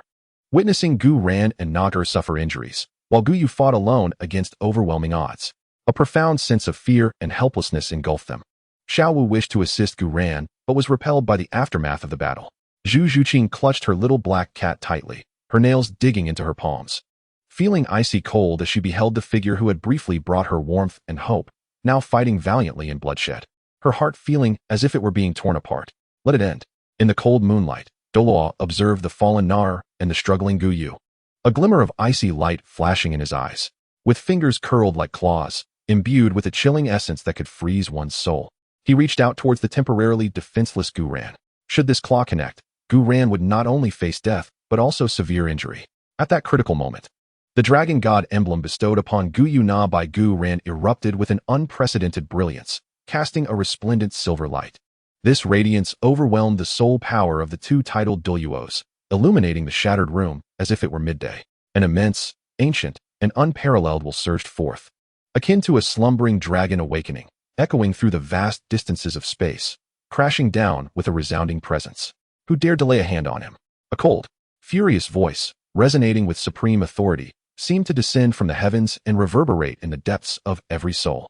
The icy claw aimed at Gu Yuena halted just shy of a foot from his body, colliding with an invisible, impregnable wall of size, shattering into countless crystals that scattered like snowflakes. Both the fierce sun Douluo and the cold moon Douluo's expressions shifted dramatically. This will was so powerful it made their very souls tremble, surpassing any existence they had ever known. Subsequently, the emblem on Gu Ran's chest surged with silver light, transforming into a vast and intricate silver spatial array that enveloped Gu Ran, Xiao Wu, Gu Yu, and Nader entirely. Spatial transfer. Stop him. The fierce Sun Douluo, filled with rage and disbelief, unleashed a golden-red beam of fury towards the array. The cold moon Douluo followed suit with a chilling blue beam aimed at the void. However, their attacks met the edge of the silver array and were instantly consumed and dissolved, creating not even the slightest ripple. No. In the incredulous gaze of the fierce Sun Douluo and cold moon Douluo, and amidst Zhu Zhuqing's wide-eyed shock and despair, the silver light flashed intensely. Gu Ran, Xiao Wu, Gu Yu, and Nar, along with the silver dragon spear that had fallen to the ground, vanished without a trace, leaving behind a disheveled room and two pale-faced, uncertain titled Douluos. Additionally, standing alone, clutching a trembling little black cat in her arms, Zhu Zhuqing's complexion drained of color, the flicker of hope in her eyes extinguished, leaving behind an abyss of coldness and despair. She gazed at the spot where Gu Ran had disappeared, at the glaring pool of blood on the ground, her body trembling slightly. Ultimately, a solitary, icy tear fell silently. He, too, had departed, abandoning her in her time of peril, just as Dai Mubai had. Were all the promises and warmth merely lies? Chapter 21. Soul Restoration. Gu Yu and Nader stand alone. In the starred Dogray Forest. The surface of the Lake of Life, once tranquil as a mirror, suddenly surged violently, with a flash of light. For figures tumbled awkwardly onto the soft grass by the lake shore. Gu Ran, Xiao Wu, Gu Yu, and the bloodied, weakened Nar. Coughing, Gu Ran leaned on his golden dragon spear, struggling to rise, his vitality surging tumultuously within. Unable to contain himself, he coughed up a mouthful of congealed blood. Xiao Wu hurriedly supported him, tears welling in her eyes. Gu Yu swiftly assessed Nader's injuries, using an intense chill to suppress the encroaching malevolent soul power within her, his expression as frigid as ice. Just as they were still in shock, an overwhelming pressure, 100 times more terrifying than that of the two titled Douluos from Star Luo City, descended upon them like a tangible wave of fury. In a flash of silver light, Gu Yuena appeared before them. A layer of ancient ice enveloped her stunning visage, while her deep purple vertical pupils blazed with unbridled wrath. Her silver hair danced wildly without wind, and the chilling aura she radiated caused the temperature of the entire Lake of Life to plummet, instantly forming a thin layer of ice upon its surface. Gu Yuena. Her voice sliced through the air like a cold wind from the abyss, each word imbued with piercing fury. What did you promise me? You said you would act with caution. You said you would wait for me. And what has become of that? She pointed at the feeble Nar and the blood-stained corner of Gu Ran's mouth, her voice trembling slightly with the intensity of her anger. Look at them. Look at yourself. If I hadn't sensed this in time and brought you back, you would already be corpses. Perhaps not even leaving behind a body. Obliterated by the Star Luo royal family. As Gu Yuena's ire escalated, the chill surrounding her surged, freezing the ground beneath her feet into solid ice. For a girl from the Zhu family whom you barely know, you dare to be so reckless, placing yourself in such peril? Have you dismissed my warnings as mere whispers in the wind? Faced with Gu Yuena's unprecedented fury, Gu Ran felt a chill in his heart. He realized he had indeed taken a reckless gamble, underestimating Davis's ruthlessness and the might of a titled Douluo, inadvertently leading to Nader's injury. Taking a deep breath, he suppressed his wounds and gazed earnestly into Gu Yuena's fiery eyes, sincerely stating, Gu Yuena, I was indeed rash this time, and I apologize to you. The responsibility for Nader's injury falls upon me. However, Zhu Zhuqing's silence. Gu Yuena interrupted sharply, her gaze as sharp as a blade. Are you still thinking of her? Do you believe you can return now and do anything? Seek death. The Star Luo royal family will undoubtedly lay a trap waiting for you. What do you have to counter the might of the entire empire? Your meager spirit ancestor strength? Or the two of them, who can barely muster even 30% of their power? Gu Yuena's words, coupled with Nader's pale complexion, wrenched at Gu Yuena's heart. Her fury stemmed more from fear and heartache. Observing the deep-seated concern in Gu Yuena's eyes, Gu Ran felt a stirring in his heart. He ceased his defense and, with a thought, retrieved 2 vials of softly glowing liquid from his system space, soul-repairing elixirs. This was indeed his oversight. He had obtained these elixirs long ago, but had consistently forgotten to administer them to Gu Yuena. Had Gu Yu and Nader been able to unleash their full potential, they would not have been so thoroughly at a disadvantage this time. Gu Ran's voice turned unusually calm, carrying an undeniable strength. I understand your concerns. I also comprehend that Gu Yu and Na are unable to exert their full powers because they are intrinsically linked to you. Now, I have a solution to this dilemma. He cradled 2 vials of soul repair elixir in his palms, their gentle radiance illuminating his resolute visage. This was the soul repair elixir, a miraculous concoction capable of thoroughly mending, solidifying, and liberating the very essence of Gu Yu and Nair's souls, enabling them to emerge as entirely independent entities, free from your influence. Henceforth, they would possess complete souls and autonomous wills, no longer constrained by your corporeal state. Their powers would unequivocally belong to them alone. Gu Yu Na, Gu Yu, and Nair, 3 pairs of nearly identical eyes, fixated simultaneously on the 2 vials exuding an enigmatic aura. Shock, disbelief, and an ineffable thrill intertwined within their gazes. What did you say? Gu Yuna's voice carried a barely perceptible tremor. To separate souls and create entirely independent beings? This is nothing short of a miracle. Even I had never contemplated such a possibility. Brother Gu Ran, is this truly the case? Nair's frail voice brimmed with hope. Gu Ran nodded earnestly, affirming the truth of his words. By utilizing the elixir, Gu Yu and Nair would be reborn, their powers unshackled. In that moment, each of them would stand as a formidable Douluo, rivaling your peak prowess. The final 4 words resonated like thunderclaps beside the lake of life. Gu Yuna's gaze remained fixated on the 2 vials, her heart stirred by turbulent waves of emotion. What did this signify? It meant that her 2 most cherished sisters, or rather, her avatars, would attain genuine freedom and a complete existence. Furthermore, it implied that the Star Doe Forest would instantaneously gain 2 protectors of unparalleled might, rivaling those just below the divine realm. Observing the unwavering sincerity in Gu Ran's eyes, and the longing for independence reflected in Gu Yu and Nair's expressions, Gu Yuna fell silent. The anger and chill enveloping her ebbed away like receding tides. After a prolonged moment, she released a barely audible sigh, imbued with a sense of relief, complexity, and an unrecognized anticipation. Very well, I consent. Without further hesitation, Gu Ran promptly handed each vial of the soul repair elixir to Gu Yu and Nair. The 2 women exchanged a glance and, without a moment's doubt, consumed the elixirs. Instantly, 2 resplendent beams of light erupted from within Gu Yu and Nair.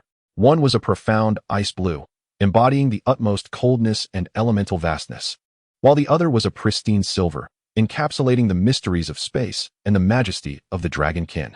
The waters of the lake of life surged in response to this formidable power, creating towering waves, only to be quelled by an invisible force. Gu Yuna distinctly sensed the close soul connection between herself, Gu Yu, and Nair, being mended and reshaped by a gentle yet potent force, ultimately severing their ties. A faint pang of soul division coursed through her, yet it was swiftly replaced by an unprecedented lightness and a poignant emotion at the birth of 2 new lives. The beams of light persisted for a full quarter of an hour before gradually retracting. As the brilliance faded, Gu Yu and Nair, standing in place, underwent a profound transformation in their essence. Gu Yu remained as breathtakingly cold and exquisite as ever, yet her gaze had grown deeper and more independent. The elemental power of ice that enveloped her had become purer and more magnificent, as if her every movement could summon the elemental tides of the universe. A terrifying pressure, befitting a level 99 limit Douluo, emanated from her, far surpassing her previous strength by more than tenfold. Nar, on the other hand, appeared as if reborn. Although her complexion was still somewhat pale, her amber eyes sparkled with life and brilliance, as if they contained the mysteries of the entire cosmos. With a gentle fist clench, the surrounding space resonated obediently, and the silver dragon spear flew back into her hand, its body shimmering with colors that seemed capable of rending space itself. Her aura, too, firmly stepped into the realm of a level 99 limit Douluo. They were no longer mere avatars, but truly independent and powerful beings. Sister. Gu Yu and Nar simultaneously turned their gaze towards Gu Yuena, their expressions complex, filled with gratitude and closeness, yet predominantly imbued with a sense of equality and independence.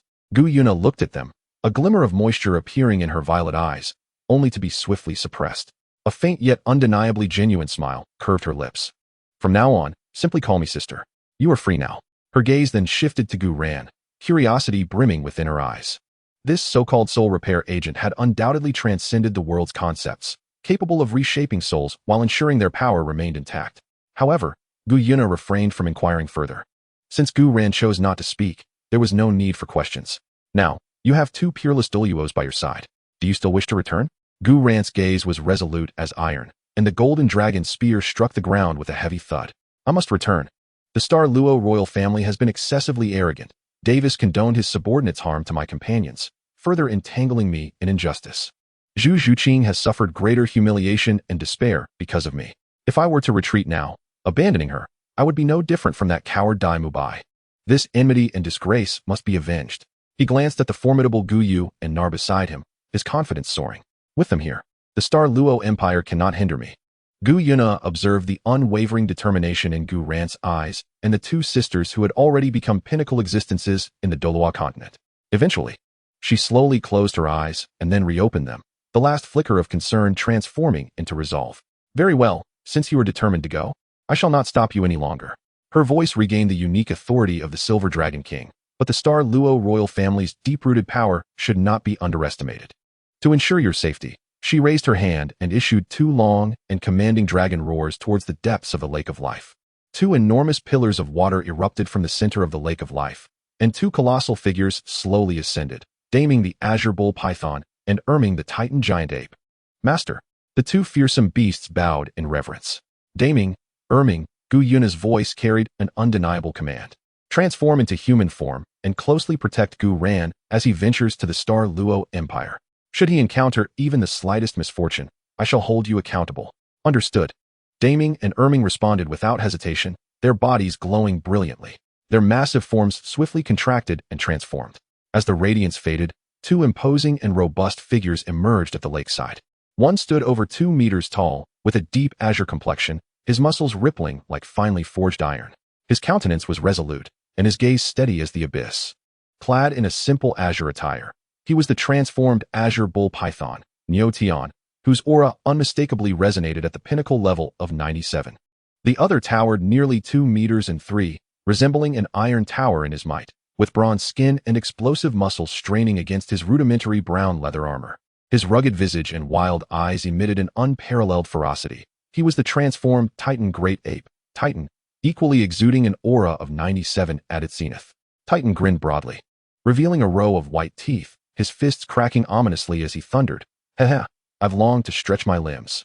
Who dares to provoke you? I, old Tai, shall pummel them into a pulp. Excellent. A cold glint flashed in Gu Ran's eyes as he gazed towards the direction of Xing Luo City, his target, the Zhu residence. Let us depart. This time, I shall make Davis aware of the price of provoking me. Chapter 22. The emergence of the strong, shaking Xing Luo. 2 days had elapsed since the harrowing attack. The chaos within the Zhu residence's side hall had been cleared. Yet the air still seemed to linger with the oppressive aura of the titled Douluo and a faint scent of blood. The atmosphere within the estate was unbearably tense. The servants rendered mute with fear. All were aware that Zhu Zhuqing had once again been forsaken. Yet they felt a modicum of relief that the two titled Douluo had targeted only Gu Ran. Had they truly taken advantage of the night to slaughter the Zhu residents? Shielded by Davis, no one would have known who was responsible. Zhu Zhuqing had confined herself to her chamber for 2 days, refusing food or drink. She sat on the cold floor, hugging her knees tightly, cradling the small black cat. The once vibrant eyes of the feline had lost all their luster, now reflecting only a chilling void and numbing despair. Gu Ran had departed. Like Dai Mubai, he vanished without a trace at the moment the formidable foe arrived. Not a word of farewell or a glance was left behind. She remained, bearing the brunt of the scorn for enticing outsiders and drawing calamity upon herself, enduring the humiliation of being cast aside once more and the derision of all Xing Luo City. Her father, Zhu Zhentian, sighed heavily, his brow furrowed deeper with worry. Her mother wept daily, her gaze filled with guilt and heartache, yet feeling utterly powerless. Although Prince Davis had not sent anyone again, the entire Zhu family knew it was merely the calm before the storm. The Zhu family had been thrust into the eye of the tempest, poised to be crushed by the imperial wrath. Were it not for Zhu Zhuyun pleading on behalf of the family at the prince's court, the military power of the Zhu clan might have already been confiscated, subdued under the Wei family. Liars, all of them. Zhu Zhuqing buried her face deep into her knees. Her voice hoarse and dry, laden with a heavy nasal tone, her body trembling slightly. The last flicker of hope for warmth and reliance had been utterly frozen and shattered by the harshness of reality. Perhaps solitude and coldness were her destined abode. Was the companionship she once cherished merely this? Zhu Zhuqing murmured softly, reminiscing about her childhood when she would snuggle beside her mother. Do you know, little Zhuqing? Your father is the foremost warrior of the Zhu family, the mightiest among them all. Her mother tenderly stroked her head. I understand. Since mother married the greatest warrior of the Zhu family, when I grow up, I must seek the world's greatest warrior. At that time, the little Zhu Qing laughed joyfully. Yet it was evident she remained unaware that her destiny had already been sealed. Suddenly, an indescribable aura of terror descended upon the skies of Star Luo City. Akin to the awakening of a slumbering ancient dragon, the heavens darkened instantaneously, and a fierce wind howled. Countless soul masters among the common folk looked up in horror, feeling as if their very souls trembled. Deep within the palace, powerful auras erupted, filled with astonishment. Above the Zhu residence, the space rippled violently as if disturbed by unseen forces. Figures appeared, resembling deities descending from the heavens, tearing through the fabric of space. At the forefront stood Gu Yuena, brandishing a golden dragon spear, tall and imposing. Though his complexion appeared somewhat pale, his gaze was sharp as lightning, radiating an overwhelming dragon might. To his left was a stunning silver-haired woman, Gu Yu, her elemental power surging like the sea, her ice-blue eyes surveying the world like a goddess of frost. To his right stood a lively yet razor-sharp silver-haired girl, Nar, her amber eyes curiously inspecting the scene below. Behind them loomed two formidable men, Niu Tian and Titan, exuding an intimidating presence, their eyes scanning the Zhu residence as if patrolling their territory. The terrifying pressure emanating from this quartet eclipsed the sense of oppression felt just days prior from the two titled Douluo. The entirety of the Zhu residence, and indeed a significant part of Star Luo City, was enveloped by this unparalleled aura of dominance. Gu Yuena. Zhu Zhentian rushed out from his study, staring at the figures in the sky, utterly astonished. Not only had he returned, but he had also brought such terrifying beings with him. The firmly shut door was flung open, and Zhu Zhuqing stumbled into the courtyard. Upon raising her gaze to the familiar yet alien silhouette in the sky, she felt as though struck by lightning, frozen in place. In her deathly still eyes, a tempest of emotions surged forth: shock, disbelief, grievance, anger, and a flicker of hope so faint it was nearly extinguished. One she had scarcely acknowledged herself. He has returned? He has not abandoned me. Gu Yuena's gaze immediately locked onto the delicate, fragile figure in the courtyard, seemingly on the verge of being swept away by the wind. Observing her pale face, bloodshot yet hollow eyes, and her trembling form, Gu Yuena's heart twisted painfully. He could clearly see the despair in her eyes and the deeply buried anguish of betrayal. Zhuqing. Gu Yuena's voice pierced through the space, resonating clearly in Zhu Zhuqing's ears, imbued with an undeniable power. I have returned. I promised I would help you break your shackles. I, Gu Yuena, shall fulfill my words. Whoever dares to wrong you, insult you, or betray you shall pay the price. This resounding declaration reverberated like thunder in the icy stillness of Zhu Zhuqing's heart. Her delicate form trembled violently, her vacant gaze flickering intensely as she bit down hard on her lower lip, desperately suppressing the tears that threatened to spill forth once more. Yet, her body quivered uncontrollably. How outrageous! The Star Luo Empire would not tolerate such rampant behavior. From the direction of the palace, a surge of formidable auras ascended into the heavens, all emanating from the titled Douluo of the Star Luo Empire. At the forefront were the fierce Sun Douluo and the cold Moon Douluo. Crown Prince Davis, surrounded by a throng of powerful allies, appeared atop the palace's high platform, his expression as dark as the depths of a stormy sea. Fixated intently on Gu Yuena and his companions in the sky, the pressure exerted by Gu Yuena moments ago was overwhelming, causing all within the palace to be alert. However, unlike the Heaven Do Empire and the Spirit Hall, the number of titled Douluo within the Star Luo Empire was exceedingly limited. After all, the Star Luo Empire relied on its boundless army, yet the army's effectiveness within the city was rather constrained. Rampant behavior? Gu Yuena scoffed, casting a glance at Davis. His voice resonated like thunder rolling across the nine heavens, echoing throughout Star Luo City. Davis, you have indulged your subordinates, attacking me without cause and injuring my companions. You have unjustly accused me, placing Miss Zhu's family in dire straits. Today, I, Gu Yuena, have come to seek an explanation. Before his words could fully settle, Gu Yu, standing beside him, let out a cold snort, raising her delicate hand. In an instant, the skies above Star Luo City churned violently. Countless shards of ice, fireballs, lightning, and massive boulders, an array of ferocious elemental forces, materialized out of thin air, hanging ominously over the city as if the apocalypse had descended. The terrifying pressure rendered countless individuals weak-kneed and trembling with fear. Naer's lips curled into a playful yet icy smile as she swept her silver dragon spear lightly. A vast expanse of space before the palace was effortlessly torn apart, revealing the heart-stopping abyss of darkness behind it. The chaotic turbulence of space was vaguely discernible. Both Niu Tian and Titan stepped forward simultaneously. Boom! It was as if two ancient demonic mountains were in motion. A pure, savage, and boundless aura of terror surged forth like a tsunami toward the palace. Neo Tian was enveloped in a green glow, with the faint sound of a giant python's hiss echoing around him. Titan's fists clashed, producing a thunderous sound akin to metal striking metal, with a wild aura surging skyward. As the four peak experts simultaneously unleashed their formidable presence, the terrifying intensity momentarily caused the auras rising from the palace to falter. The fierce sun Douluo and cold moon Douluo's expressions changed drastically, facing an imminent threat. They could clearly sense that the aura of either of the two silver-haired women in the sky far surpassed their own. The two robust men behind them were no ordinary adversaries either. Davis's complexion turned exceedingly grim, even taking on a pallor. He had never anticipated that Gu Yuena not only survived, but had returned in such a short span with four such terrifying entities. This power was enough to overturn the entire structure of the Star Luo Empire.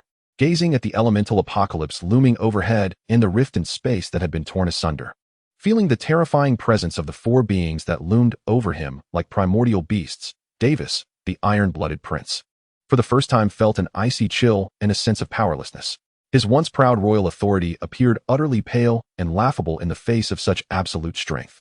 Gu Yuena's voice resounded once more, imbued with a chilling tone of judgment. Davis, I offer you two choices. Firstly, I demand that you apologize to me and my companions for the harm you have inflicted upon your subordinates. Furthermore, rectify the wrongful accusations against Zhu Zhuqing and restore her reputation.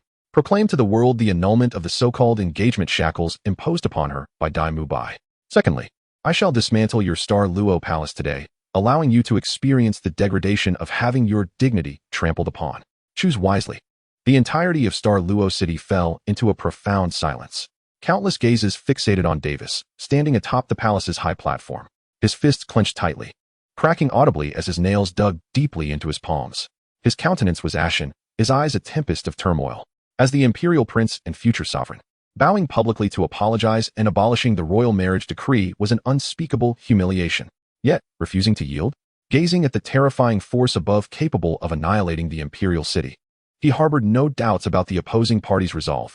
The sun Douluo and the cold moon Douluo watched Davis with bated breath, subtly shaking their heads. They knew all too well that they could not prevail. They would not necessarily escape unscathed from the attack of any one of their adversaries.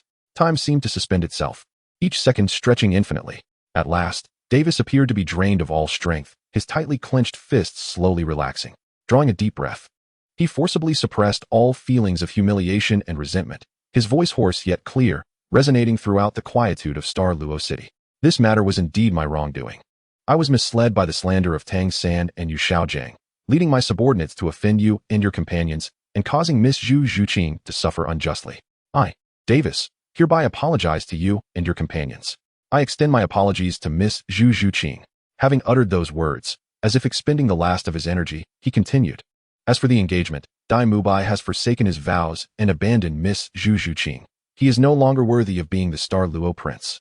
This engagement has been null and void since the day he fled.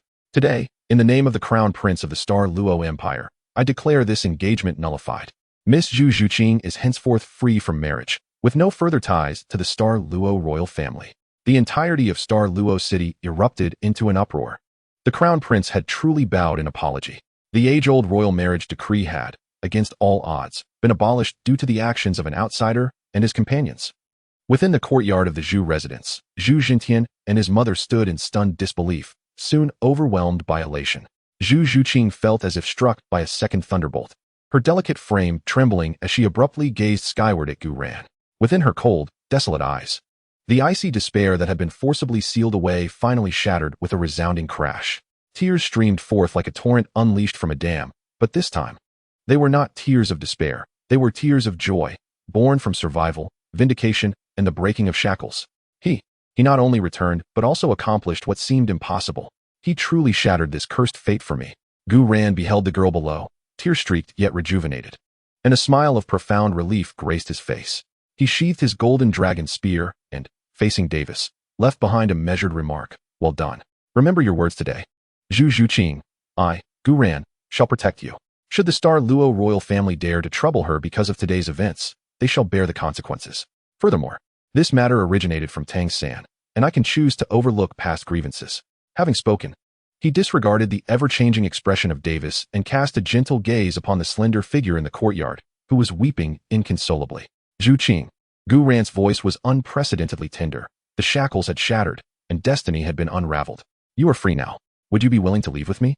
Zhu Qing raised her tear-filled eyes, looking at the figure in the sky who had opened a clear expanse for her, watching as he extended his hand. Without a trace of hesitation, she summoned all her strength, nodded fervently, her voice choked with tears yet unwaveringly resolute. I am willing. Ding. Congratulations to the host for completing the task, to fall in love with Zhu Qing, and receiving the soul bone reward, the left leg bone of the purple, glorious destruction dragon, of 9-colored quality. The first soul skill greatly enhances speed. The second soul skill requires the complete set of the purple, glorious destruction dragon soul bones to summon the purple, glorious destruction dragon. Chapter 23, Davis's Enticement. Oh, the purple, glorious destruction dragon? What is that? Gu Ran was genuinely taken aback by this reward, as he had anticipated a mere enhancement in soul power, not a soul bone reward. Beside him, Gu Yu, overhearing Gu Ran's murmurs, expressed surprise. The purple, glorious destruction dragon was once a dragon that coexisted with the dragon god, possessing strength that could rival the dragon god. However, due to various circumstances, it was slain by the dragon god himself. Yet, that was millions of years ago. Why do you ask about it? Oh, it's nothing. I just happened to think of it. Gu Ran scratched his head, deflecting the question. On the other side, at the Zhu residence, Zhu Zhentian hosted a banquet to celebrate his beloved daughter Zhu Zhuqing's liberation from Dai Mubai and her discovery of her true destined partner. The atmosphere was filled with joy as everyone engaged in lively conversation, drinking, and composing poetry. Conversely, the atmosphere at the Star Luo Imperial Palace was starkly different. In the Imperial study, the air was as heavy as lead, oppressive to the point of suffocation. Davis had dismissed all attendants, sitting alone behind a vast writing desk. Before him lay open the intelligence report just submitted by his spies regarding Gu Ran and his companion's brief appearance in the Stardow Forest. As he read the description of 10,000-year soul beasts bowing in response to a mere gesture, Davis inhaled sharply, a profound sense of helplessness and deeper apprehension seizing him. Where had these two peerless Douluo and two super Douluo suddenly appeared from? He murmured to himself, each word seeming to be forced through clenched teeth. Such power could alter the fate of an empire.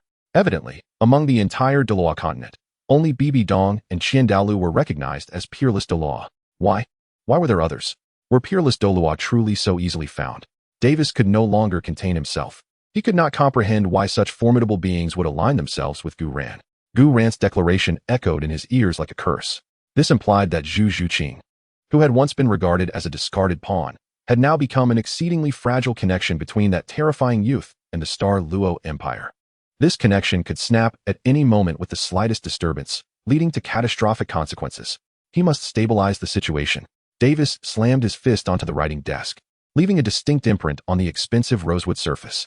This young man possessed unfathomable strength and an elusive temperament, acting with reckless abandon and proving nearly impossible to contend with. Yet, there was no choice but to resort to that method. His sharp gaze swept over the intelligence report detailing Gu Ran's preferences, an affinity for beautiful women, indifferent to power, status, and wealth. A thought, one both despicable and, in the eyes of the powerful, exceedingly pragmatic, burrowed itself into his mind, refusing to dissipate. A penchant for the fairer sex, how amusing. The corners of Davis's mouth twisted into a cold and cruel arc, his eyes devoid of warmth, only calculating intent reflected within. It seemed he was ultimately just an inept individual ensnared by the allure of feminine charms. Despite possessing extraordinary power, he could not escape such a vulnerability. Given this, he slowly rose from his seat and paced to the window, gazing towards the inner palace grounds, his voice as frigid as ice. Come, summon the crown princess, Zhu Zhuyun, for an audience. As Zhu Zhuyun stepped into the imperial study, a trace of confusion lingered in her heart. Dressed in luxurious court attire, her exquisite makeup highlighted her graceful figure, her brow adorned with the pride and astuteness characteristic of the Zhu family's eldest daughter. She assumed Davis sought to discuss how to navigate the Zhu family's current predicament or to soothe her wounded familial reputation following Dai Mubai's elopement. However, upon seeing Davis's cold silhouette turned away from her at the window, an inexplicable unease surged within her. Your Highness, you summoned me? Zhu Zhuyun curtsied slightly, her voice laced with her usual charm. Davis slowly turned to face her, his expression devoid of emotion, his gaze like a chilling blade that struck directly at Zhu Zhuyun's heart, causing her to flinch. Zhuyun, Davis's voice was chillingly flat. The Starry Empire now stands before a grave threat. Zhu Zhuyun was taken aback, Everything had seemed smooth just yesterday. What had transpired? A threat? Your Highness means. Gu ran. Davis uttered the name, his sharp eyes fixed on Gu Yuena. You should have heard of the power this man wields. He is vengeful and exceedingly lecherous. Gu Yuen's complexion shifted slightly. She was indeed aware of Gu Ran, and more so, that her sister, Zhu Zhuqing, was now wed to him, forcing even the royal family to bow down. What did Davis mean by suddenly bringing this up? Taking a step closer, Davis exuded an invisible aura of pressure that instinctively made Zhu Zhuyan retreat a half step. He scrutinized her exquisite features and delicate form as though appraising an object, his gaze rife with a chilling calculation. For the safety of the empire, and for the continuation of the Zhu family, Davis's voice pierced like a poisoned icicle, each word stabbing deep into Zhu Zhiyun's heart. You must make a sacrifice. Stunned as if struck by lightning, Zhu Zhiyun's face drained of color, her body trembling uncontrollably as a horrifying conjecture exploded in her mind. Your Highness, what do you mean? Quite clear, Davis's tone was devoid of any emotional warmth. Gu Ran has a fondness for beauty. You, Zhu Zhiyun, crown princess of the Starry Empire, the Zhu family's eldest daughter, with your noble status and unparalleled beauty, are the most fitting gift. Approach him, please him, and become his. With her body, she was to exchange for the friendship and unchallenged promise of the empire and the Zhu family. Upon hearing these words escape from Davis's lips, Zhu Zhiyun felt as though the world was spinning beneath her, her vision darkening. A wave of immense humiliation, fury, and icy despair engulfed her in an instant. She could scarcely believe her ears. Her husband, the crown prince of the Starry Empire, had audaciously commanded her to offer herself to another man, to be treated as a mere commodity, exchanged at will to quell another's wrath. No, Zhu Zhuyan screamed, her voice piercing and sorrowful. Davis, are you mad? I am your crown princess. I am your fiancée. How dare you humiliate me in such a manner? Humiliate the Zhu family. Humiliate?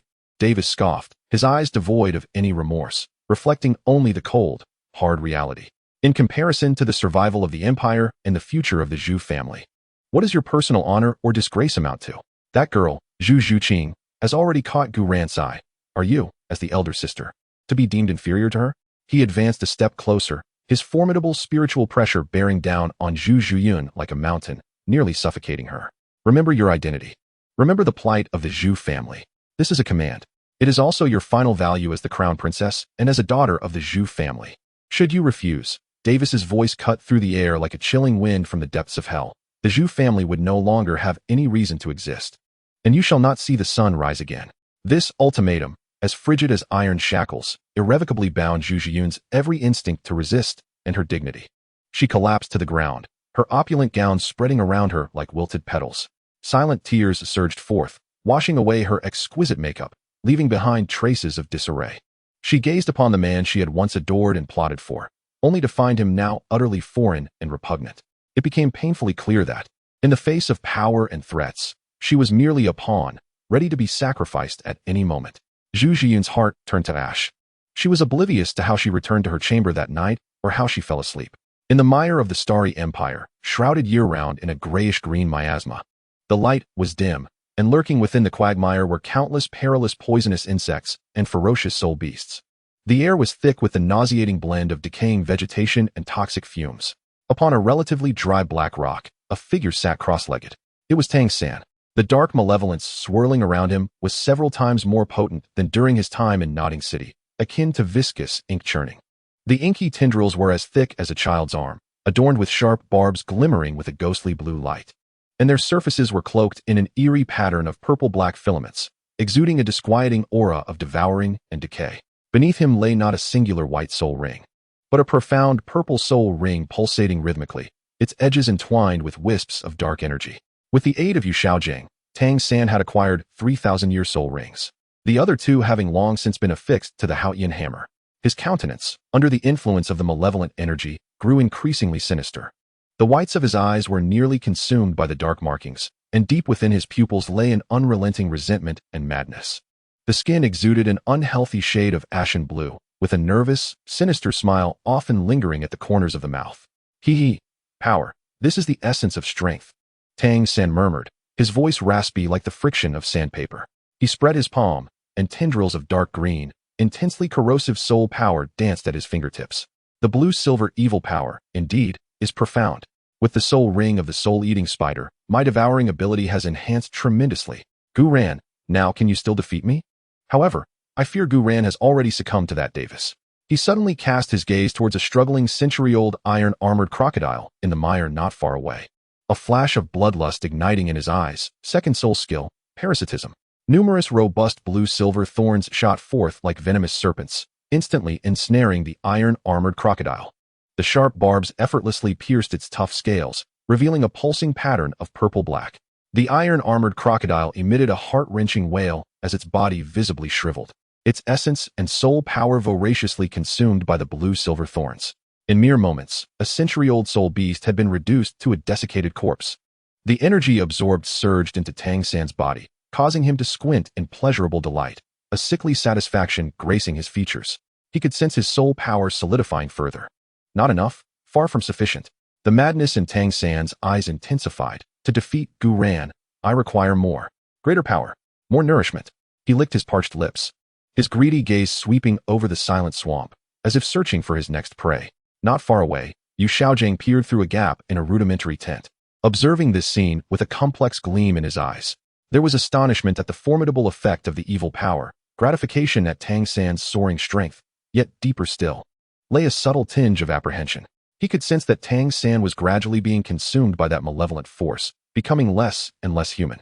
But at this moment, he was already shackled to this frenzied chariot, left only to pray that his theories were correct, to hope that Tang San could master this power, or perhaps to wish that Gu Ran could be utterly annihilated by it.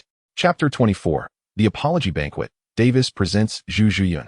The echoes of thunder from the Star Luo Imperial Palace had yet to dissipate, while the festivities at the Zhu residence were still in full swing.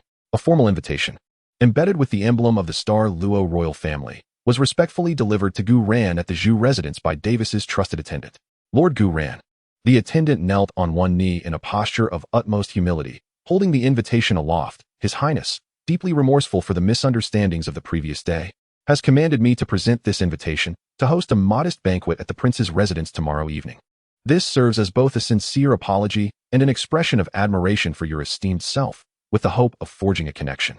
Gu Ran accepted the invitation, feeling its cold, weighty presence, which pulsed with subtle waves of soul power, signifying the opulence and solemnity of royalty. A playful smile curved at the corners of his mouth. An apology? A connection? Davis certainly knows how to pivot swiftly. Yet, this was within the realm of expectation. Return and inform His Highness. Gu Ran's tone remained even, devoid of discernible emotion, that I have received his intentions. Tomorrow evening, I shall attend the banquet punctually. The attendant, as if granted a reprieve, quickly bowed and withdrew. Zhu Zhuqing stood beside Gu Ran, her delicate brows slightly furrowed, a hint of worry adorning her exquisite visage. Gu Ran, Davis is treacherous and vindictive. His feigned humility is merely a response to circumstance. This banquet is likely a trap, she cautioned. Gu Ran raised his hand, gently brushing aside her silky hair in a gesture of reassurance. Fear not, Zhuqing. In the presence of absolute power, all schemes and deceptions are futile. Since he desires to befriend me, I shall observe what sincerity Davis can muster. His gaze swept over the words thin banquet inscribed on the invitation, a glimmer of cold mockery flickering in his eyes. The following evening, the setting sun draped the starry Empire Palace in a golden hue. Yet it could not dispel the oppressive chill that pervaded the inner courtyard of the Crown Prince's residence. Within the opulent and most private listening waves pavilion, the lights burned brightly. The exquisite agarwood table was laden with the finest delicacies of the Starry Empire, many crafted from the most refined parts of thousand-year-old soul beasts. Suffused with spiritual energy, the jade vessel contained a century-old royal brew, its rich aroma captivating the senses. However, only two figures occupied the entire room, Davis and Zhu Zhuyun. Clearly, Davis wished to keep today's apology banquet a secret from any third party. In the main seat, Davis donned a more sumptuous outfit, his face adorned with an impeccable and restrained smile befitting the Crown Prince, though an undeniable shadow of ruthlessness and a subtle tension lingered in his gaze. The seat beside him remained vacant. As Gu Ran's silhouette appeared at the entrance of the Listening Waves Pavilion, Davis immediately rose, his face blossoming with an exuberant smile as he hurried forward. Brother Gu Ran, your presence graces my humble abode. Please, take a seat. His demeanor was exceedingly humble, as if the man who had been so bellicose just days prior was a different person entirely. Gu Ran maintained an aloof expression, offering a slight nod, imbued with an air of detachment as he followed Davis's enthusiastic guidance to take his place. The events of the previous day were indeed fraught with misunderstandings, all due to my palace's gullibility towards Tang San's slander, leading to my subordinates' indiscretions and causing my sister Zhuqing to suffer injustice. I am truly remorseful. Davis personally filled Gu Ran's glass with exquisite wine, his tone earnest, his posture exceedingly humble. This first cup is a self-imposed penalty, an apology to you, Brother Gu Ran.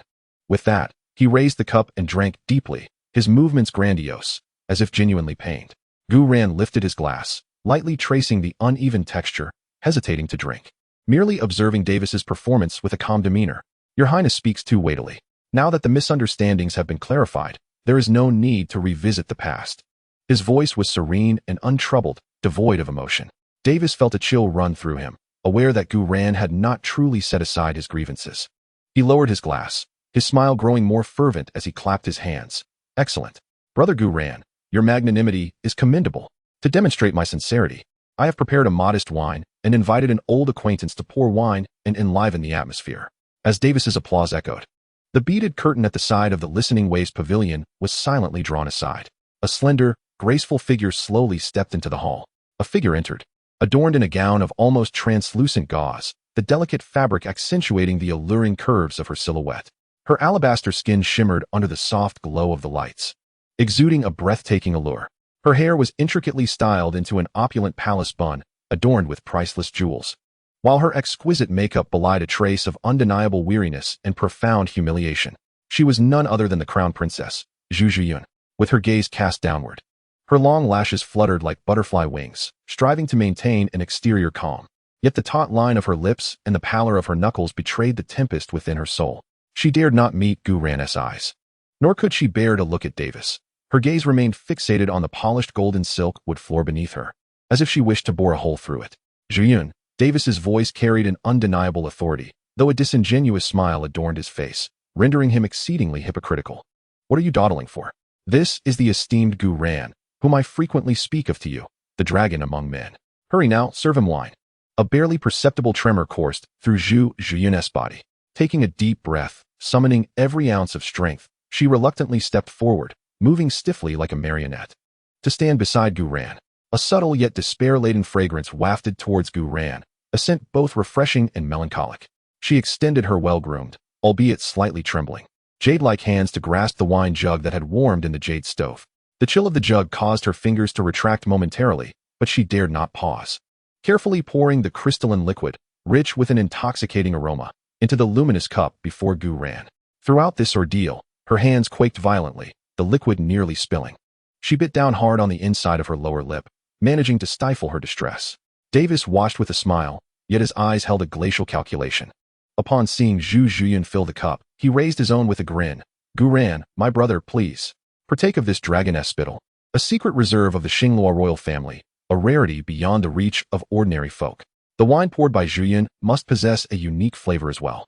His insinuation was unmistakably clear. Gu Ran's gaze finally shifted from the amber liquid in the cup to Zhu Zhuyan's face.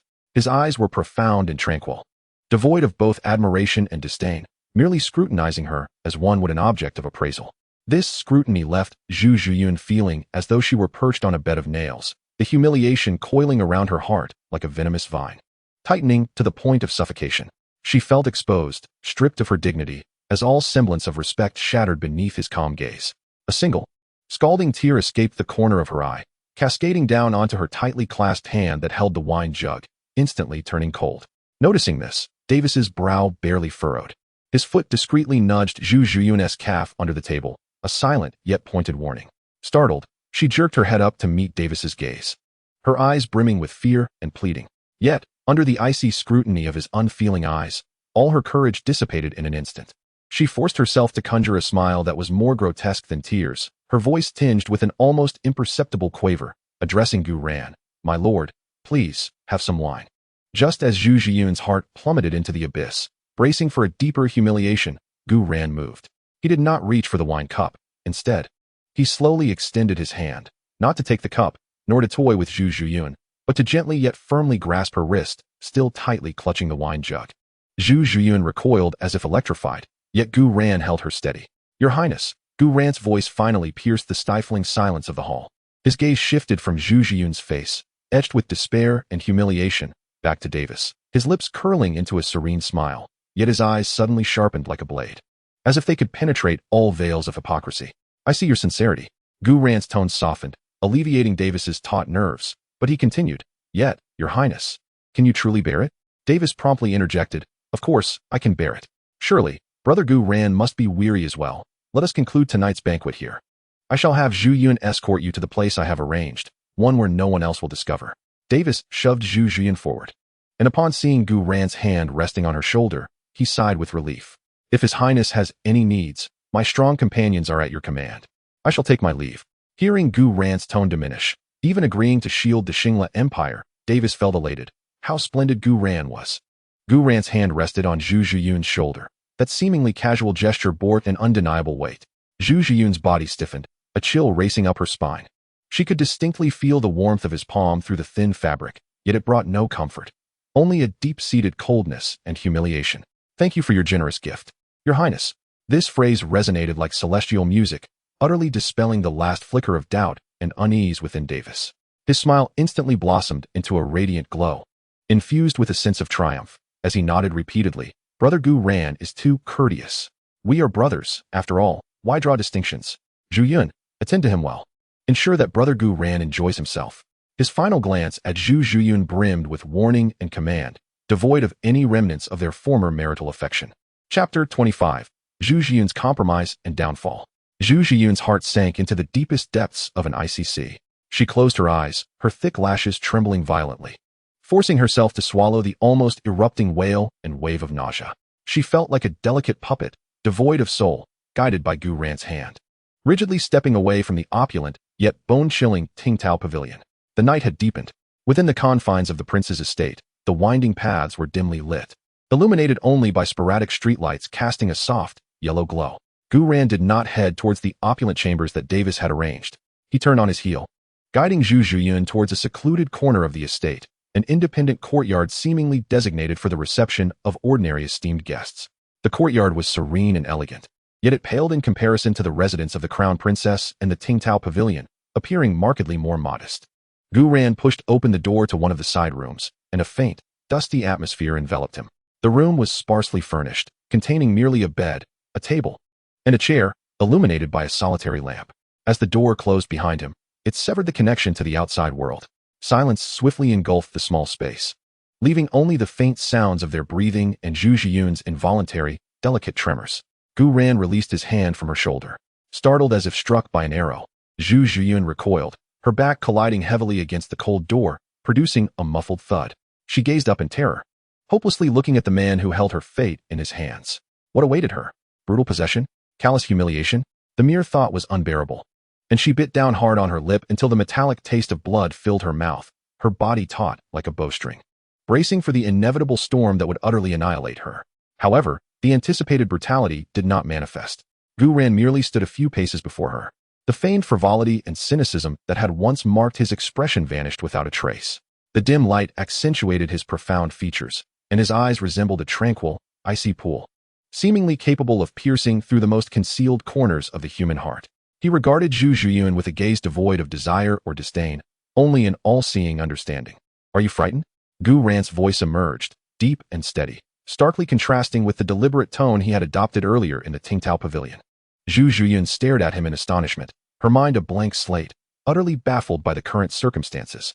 Gu Ran let out a soft sigh, approached the table, lifted the coarse earthen teapot, poured a cup of cool, clear water, and extended it towards Zhu Zhiyun.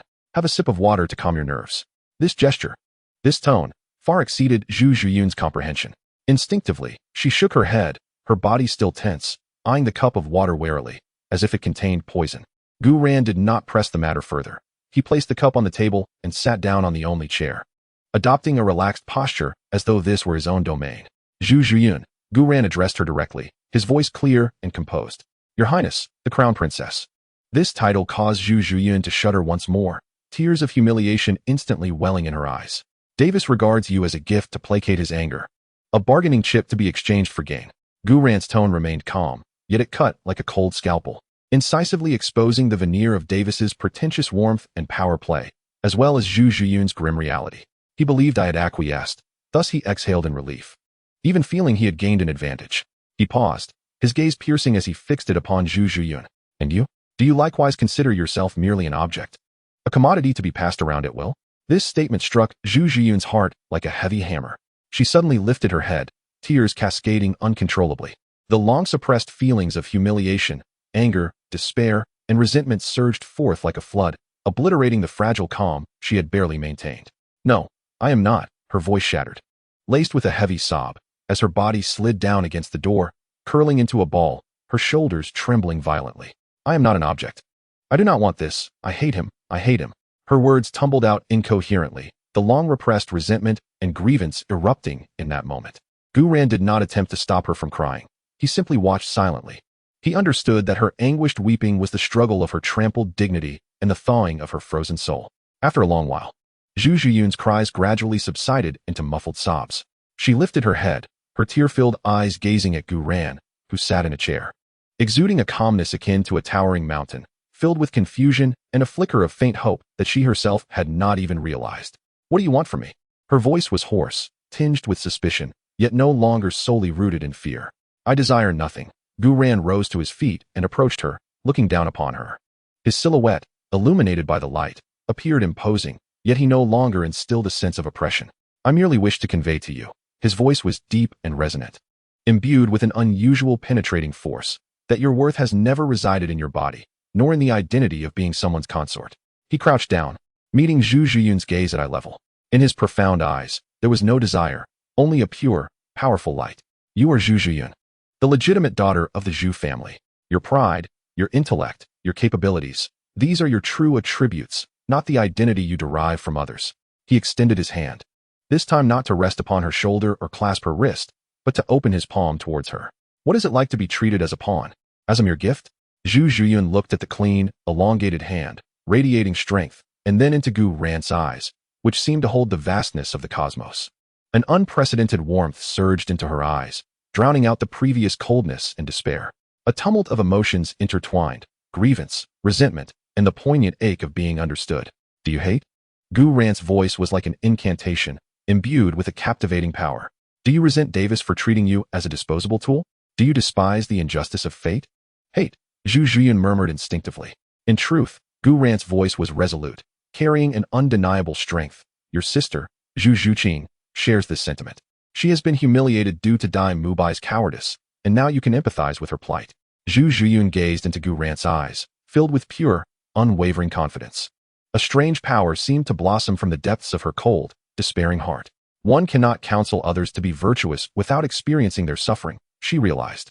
She understood now how Zhu Zhuqing must have felt, how helpless it was to be abandoned by others. And she could scarcely imagine the extent of Zhu Zhuqing's suffering had Gu Ran not been there. No longer did she hesitate, no longer did she fear. With hands stained by tears and dust, trembling yet resolutely firm, she grasped the outstretched hand of Gu Ran. That hand was warm and strong, instantly dispelling the chill from her fingertips, as an indescribable sense of power surged through their connection. Gu Ran exerted a gentle force, lifting her from the frigid ground. In that moment of rising, Zhu Zhiyun felt an undeniable shift within her. The suffocating chains of despair seemed to crack open, revealing a glimmer of hope. She gazed at Gu Ran, no longer perceiving him as a man poised to claim her, but rather as a powerful and enigmatic guide, illuminating a path markedly different from her own. Zhu Zhiyun inhaled deeply, striving to straighten her back, though her voice remained somewhat hoarse.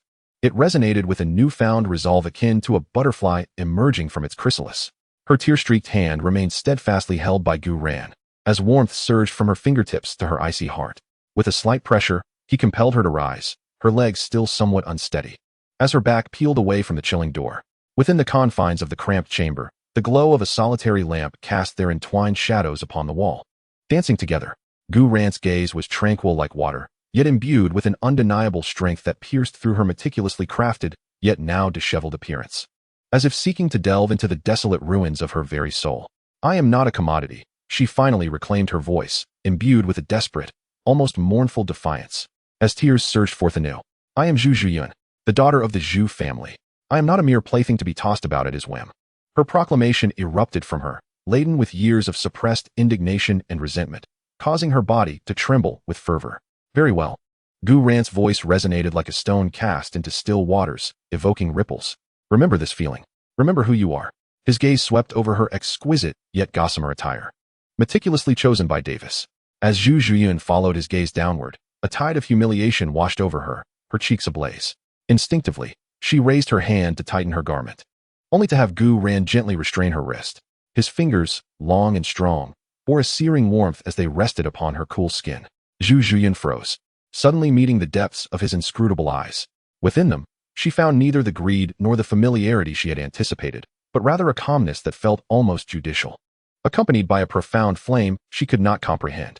The sensation of his touch seemed to carry an unusual current, sending tremors through her body. Unwilling? Those 3 words acted as a key, instantly unlocking the deeply sealed door within her heart. A torrent of emotion surged forth, impossible to contain. No, she nearly screamed, her voice laced with a cry and a fervent madness. I am unwilling. Why? Why must my fate be dictated by him? Why must I barter my body for that worthless notion of familial continuity and imperial stability? I hate him. I hate this cursed identity. I loathe all of this. The pent-up resentment erupted like magma, and she suddenly raised her hand, not to push Gu Yuena away, but rather, driven by a self-destructive impulse. She seized the edge of her sheer garment at her chest. The sharp sound of tearing fabric resonated through the quiet chamber. The exquisite gauze ripped apart violently, exposing a gaping tear from her shoulder, revealing her delicate, snow-white skin and the faint outline of an intricately embroidered bodice. She exerted tremendous force, as if she were not shredding her clothing, but rather the heavy shackles of the title of princess consort imposed upon her. Panting, her chest heaved violently. Tears mingled with sweat cascading down her face, yet her gaze shone with an astonishing brilliance, infused with a reckless madness and defiance, fixated intently on Gu Yuena, as if to say, look, this is what you desire. Take it. Gu Yuena was taken aback by Gu Yuena's actions. He clearly had not anticipated her fierce reaction. Beneath the momentarily torn fabric, the sudden exposure of her vulnerability emanated a breathtaking wildness. The dim light accentuated the elegant lines of her collarbone and the delicate curvature of her neck, her skin flushed with an alluring pink due to agitation and indignation. Humiliating tears clung to her cheeks, yet her defiant gaze burned like a raging flame. A powerful, primal urge surged through Gu Yuena, threatening to overwhelm his rationality. The woman before him was dangerously and lethally beautiful. The revealed vulnerability beneath the tattered fabric, combined with her eyes filled with tears, hatred, and courageous defiance, formed an irresistible, destructive allure. His throat tightened, and the calm demeanor he had maintained began to crumble. The smoldering fire in his eyes flared up, becoming intense and aggressive. Gu Yuena distinctly sensed the shift in his breath, felt the nearly tangible wave of desire rising sharply towards her. Her heart raced, almost bursting from her chest. Her body instinctively wanting to retreat, to curl up and protect itself, yet the madness that had driven her to tear her clothing still propelled her forward. She forced herself to stand, meeting his now dangerous gaze, though her body trembled slightly in response. Was it fear, or an unfamiliar flutter that left her feeling disconcerted? In that moment, when the air was taut and on the brink of explosion, Gu Yuena abruptly closed his eyes and took a deep breath. When he opened them again, the overwhelming desire that surged within him was forcibly subdued. While it remained fervent, it was now tempered with clarity and a near-pitying complexity of emotion. Chapter 26. The National Hero, Gu Yuena. He did not leap towards Gu Yuena as she had anticipated. Instead, he released her wrist. Do not resist through self-harm, he rasped, his voice hoarse and strained. He raised his hand, not to touch her exposed skin, but to gently brush aside the strands of hair that clung to her tear-streaked face. The warmth of his fingertips against her heated skin ignited a subtle shiver. You do not need to prove anything in this manner. Gu Yuena's gaze lingered on the torn fabric at her chest, his expression profound. Your worth does not require such demonstration. He slowly raised his hand, imbued with an irresistible conviction, yet curiously gentle, brushing against her bare, slightly trembling shoulder. The warmth of his palm enveloped the cool, delicate skin, the stark contrast in temperature causing Gu Yuena to shudder, her breath arrested in an instant. His hand glided down her rounded shoulder with a deliberate slowness, carrying an air of exploration as it traversed her smooth spine, feeling the taut lines of her muscles through the thin fabric of her bodice. With his other hand, he lifted her chin, compelling her fiery gaze filled with complex emotions to meet his own. Davis was unworthy of you. His gaze was tangible, binding her tightly. His thumb gently caressing the delicate skin of her chin, his tone unwavering, asserting that he lacked even the right to touch your soul. He had cast you aside like a worthless trinket, treating you as a mere pawn in a transaction. But now, Gu Yuena's voice faltered, the last vestige of restraint crumbling, replaced by pure, searing desire. He suddenly leaned down, his fervent kiss exuding an undeniable dominance. Gu Yuena was momentarily stunned. then began to relish this passionate moment. Gu Ran's kiss did not linger, trailing up the inner sides of her slender arms, leaving traces of warmth like sparks igniting a fire. His heated lips finally descended upon her fiercely rising neck, sucking on the delicate skin, his teeth grazing lightly, bringing forth waves of sensations that mingled pain with exquisite pleasure. In that moment, all of Zhu Zhiyun's resistance and tension collapsed. An uncontrollable, tear-laden moan escaped from deep within her throat. Her body felt as though all its bones had been stripped away, melting into Gu Ran's solid, fiery embrace. His arms encircled her slender, yet powerful waist like iron bands, while his other hand unhesitatingly delved into the depths of her torn neckline. Zhu Zhiyun abruptly tilted her head back, her neck forming a graceful arc, her body taut like a drawn bow. She was no longer the prince consort treated as a mere gift. She was a woman utterly ignited, lost in the flames of desire. Zhu Zhiyun. Tears of humiliation still slipped down her cheeks, yet she could no longer discern whether they stemmed from past pains or the unfamiliar, wild ecstasy of the present. Broken moans escaped uncontrollably from her parted lips, tinged with a sobbing quality, yet filled with an uncontrollable, blushing allure, reverberating in the small, quiet chamber. Gu Ran, Gu Ran. She called his name in a disordered, helpless manner, her body rising and falling violently under his skilled teasing and commanding control. The thin veil of palace attire, emblematic of disgrace, was ruthlessly torn away by Gu Ran, as though shedding a heavy shackle, crumpling onto the cold ground. In the dim light, her luminous skin gleamed with a jade-like sheen, her undulating curves breathtakingly beautiful. The last flicker of clarity in Gu Ran's eyes was wholly consumed by fervent desire. And with a fierce growl, he pressed her down onto the simple wooden bed. Time became a blur, and at last, the storm subsided. Within the confines of the narrow chamber, a potent and intoxicating aroma of desire lingered in the air. On the modest wooden bed, Zhu Zhiyun curled against Gu Ran's sweat-drenched chest, her body still trembling slightly, resonating with the remnants of exquisite pleasure. She was draped in Gu Ran's outer robe, her exposed shoulders adorned with suggestive red marks and bite impressions, akin to a wild declaration. Gu Ran's arm possessively encircled her waist, his chin resting upon her damp hair. Both remained silent, their heavy, unsteady breaths intertwining. Zhu Zhiyun closed her eyes, acutely aware of her heart's slow and laborious rhythm within her chest. Why? Her voice, tinged with post-coital hoarseness and profound fatigue, shattered the stillness. Why me? Davis has given me to you. You could have easily, she trailed off. No need for reasons. I merely wish to convey that you can now genuinely comprehend the feelings that once belonged to Zhu Qing. Gu Ran paused momentarily. Women are emotional beings, and in such circumstances, philosophical discourse would prove futile. Moreover, he was simply aiding her in recognizing Davis's true nature sooner rather than later. Upon hearing Davis's name once more, Zhu Zhiyun felt a surge of anger, yet the prospect of vengeance seemed unattainable. For she represented not only the Zhu family, but also the future empress of the Xinglua Empire. Thank you, Gu Ran. Zhu Zhiyun managed to articulate these words with some difficulty. Perhaps satisfied with the response she received, she drifted into a deep slumber. Though Gu Ran noticed a subtle curve at the corners of her lips. Ding. Congratulations, host, on completing the task, falling in love with Zhu Zhiyun.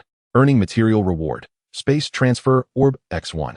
Upon use, this orb allows for free traversal between two locations. The Space Transfer Orb resembled the crystal ball from Gu Yuena, albeit hers was a treasure of the Dragon Clan. It seemed this orb was most suited for Zhu Yun. Gu Ran quietly draped a blanket over Zhu Zhiyun and moved to the window to admire the night sky. After a while, a homing pigeon arrived, clutching a letter in its beak, pinned by his good friend Davis. The letter merely congratulated Gu Ran on his union with Zhu Zhiyun and invited him to the palace the following morning for a ceremony where Davis intended to bond with Gu Ran as sworn brothers. Upon reaching this point, Gu Ran couldn't help but chuckle. This Davis was truly unscrupulous in his quest to survive and inherit the throne. Nevertheless, given Davis's heartfelt invitation, Gu Ran felt compelled to reciprocate with some sincerity. Morning light pierced through the overcast skies above Xinglua City, casting a radiant golden hue upon the square in front of the palace. The populace was already aware of the unusual occurrences above the Xinglua Palace the previous day, and a throng of people surged from all directions, filling every inch of stone and crevice in the square, their clamorous voices nearly toppling the towering palace walls. Upon the high platform, Davis donned an exquisite dark robe embroidered with gold, every fold meticulously pressed. A flawless smile adorned his lips as his gaze swept across the fervent crowd below. Silence. The voice of the officiant, infused with soul power, quelled the tumultuous noise. Davis stepped forward, and the square fell into a profound silence. as if a pin could be heard dropping. Countless gazes converged upon him. He raised his arm with unyielding steadiness, pointing towards a towering, still solidifying furnace of crimson gold at the center of the square. The flames blazed with unparalleled brilliance, and the searing heat distorted the air, casting shifting shadows across his face. In the starry realm, where martial prowess reigns supreme and trust forms the foundation, Davis's voice resounded like a mighty bell, resonating clearly in the ears of every listener. The misunderstandings of the previous day had led to a rift between myself and my esteemed brother, Gu Yuena. However, my brother's magnanimity and extraordinary strength, coupled with his defense of the starry royal family in times of peril, have truly won my admiration. He paused slightly, his tone suddenly rising with an undeniable resolve to express my respect and to proclaim to the world, "I, Davis," with a vigorous sweep of his hand. He gestured towards the colossal molten furnace. "I wish to forge a blood oath with my brother Gu Yuena, to become sworn brothers of different surnames. This heartfelt intention shall be witnessed by heaven and earth, and proclaimed by the sun and moon. Let it be cast." A chorus of dozens of bare-chested warriors erupted in a thunderous roar, their voices shaking the heavens. Their muscular arms simultaneously pulled on chains as thick as a child's arm. The furnace gradually tilted, and the molten crimson gold, as fierce as lava, let out a deafening roar as it surged down the pre-carved grooves of a colossal white tiger mold. The supreme sacred beast, emblematic of the starry royal family, was gradually being forged into a majestic silhouette, rearing and roaring under the watchful eyes of the gathered populace. Golden light cascaded down, rendering Davis's smile akin to a gilded mask, magnificent yet devoid of warmth. He turned slightly, extending his hand towards Gu Yuena, embodying the impeccable grace of royalty. "My brother," he spoke in a hushed tone, almost a whisper only they could hear, his smile unwavering. "All past grievances, instigated by petty individuals, shall be cast to the winds. From this moment forth, your affairs shall be my own, and within the starry realm, no one shall lay a finger upon you." The thunderous roar of the tilting furnace drowned out this intimate exchange. Gu Yuena met Davis's gaze, deep, containing a suppressed intensity, and a knowing smile graced his lips. He leaned slightly closer, whispering into Davis's ear, his lips barely moving, his breath a mere wisp, yet distinctly conveying, "I know that Dai Mubai is currently at the Rose Hotel in Soto City." Davis's smile remained unperturbed, the corners of his mouth curving slightly more, as if he had just heard delightful news. Gu Yuena, now composed, took a half-step back, wearing a serene smile. Ceremony complete. The officiant's impassioned declaration suddenly echoed through the sky. The last remnants of molten gold solidified beneath the imposing figure of the white tiger, symbolizing the completion of this artifact, whose significance far outweighed its material value. Brilliant rays of light. Long live His Highness the Crown Prince. Long live Lord Gu Yuena. Long live the starry realm. United as brothers. A tidal wave of fervent cheers erupted, the sound waves crashing like tangible shock waves, engulfing the entire square, leaving the audience's ears ringing. Countless arms flailed wildly, and numerous faces flushed with excitement. The populace was captivated by the princely demeanor and sincerity of the crown prince. Witnessing the robust camaraderie forged between that enigmatic powerhouse and the empire, and perceiving the unwavering future of the Starfall Empire, the ceremony culminated amidst the peak of exuberance. Encircled by his ministers, Davis turned to return to the palace, his silhouette still as erect as a pine. This humiliation, it seemed, was a secret known only to Gu Yuena and Zhu Zhuyun. Zhu Zhuqing stood below the viewing platform, silently observing as Davis vanished at the edge of the high stage. At the moment that his dark figure was completely enveloped by the shadows of the palace gates, her taut shoulders imperceptibly relaxed. She had been worried about Gu Yuena, having heard whispers of Davis's methods. Such feigned sincerity. Naer pouted. "Gu Yuena, shall we return to Notting City? This place is utterly suffocating." Gu Yuena did not respond immediately. With a snap of his fingers, the spatial dragon lord's teleportation ability was activated, transporting them to the Zhu residence. "He's really gone. He actually left?" murmured a figure at the edge of the crowd, craning their neck to glimpse the departing figure. Of course, what sort of person is Lord Gu Yuena? A dragon whose tail is seldom seen. Within the grand hall of the Zhu residence, Zhu Zhintian approached with a broad smile, the potent scent of alcohol wafting from him, clearly having indulged in copious amounts of drink. "Son-in-law, you finally returned. You have no idea. Today I managed to outdrink that old man from the Su family." "Ha ha ha." Zhu Zhintian heartily patted Gu Yuena's shoulder. Thanks to Gu Yuena, the entire Zhu household received an illustrious reception from the Starfall royalty, gradually drawing closer to the capital after previously languishing on the outskirts. Just days prior, Zhu Zhintian had almost forgotten the scene where Gu Yuena faced exclusion and oppression. Zhu Zhiyun hurried forward to take Zhu Jintian's arm from Guren. Father, really, you've had enough to drink.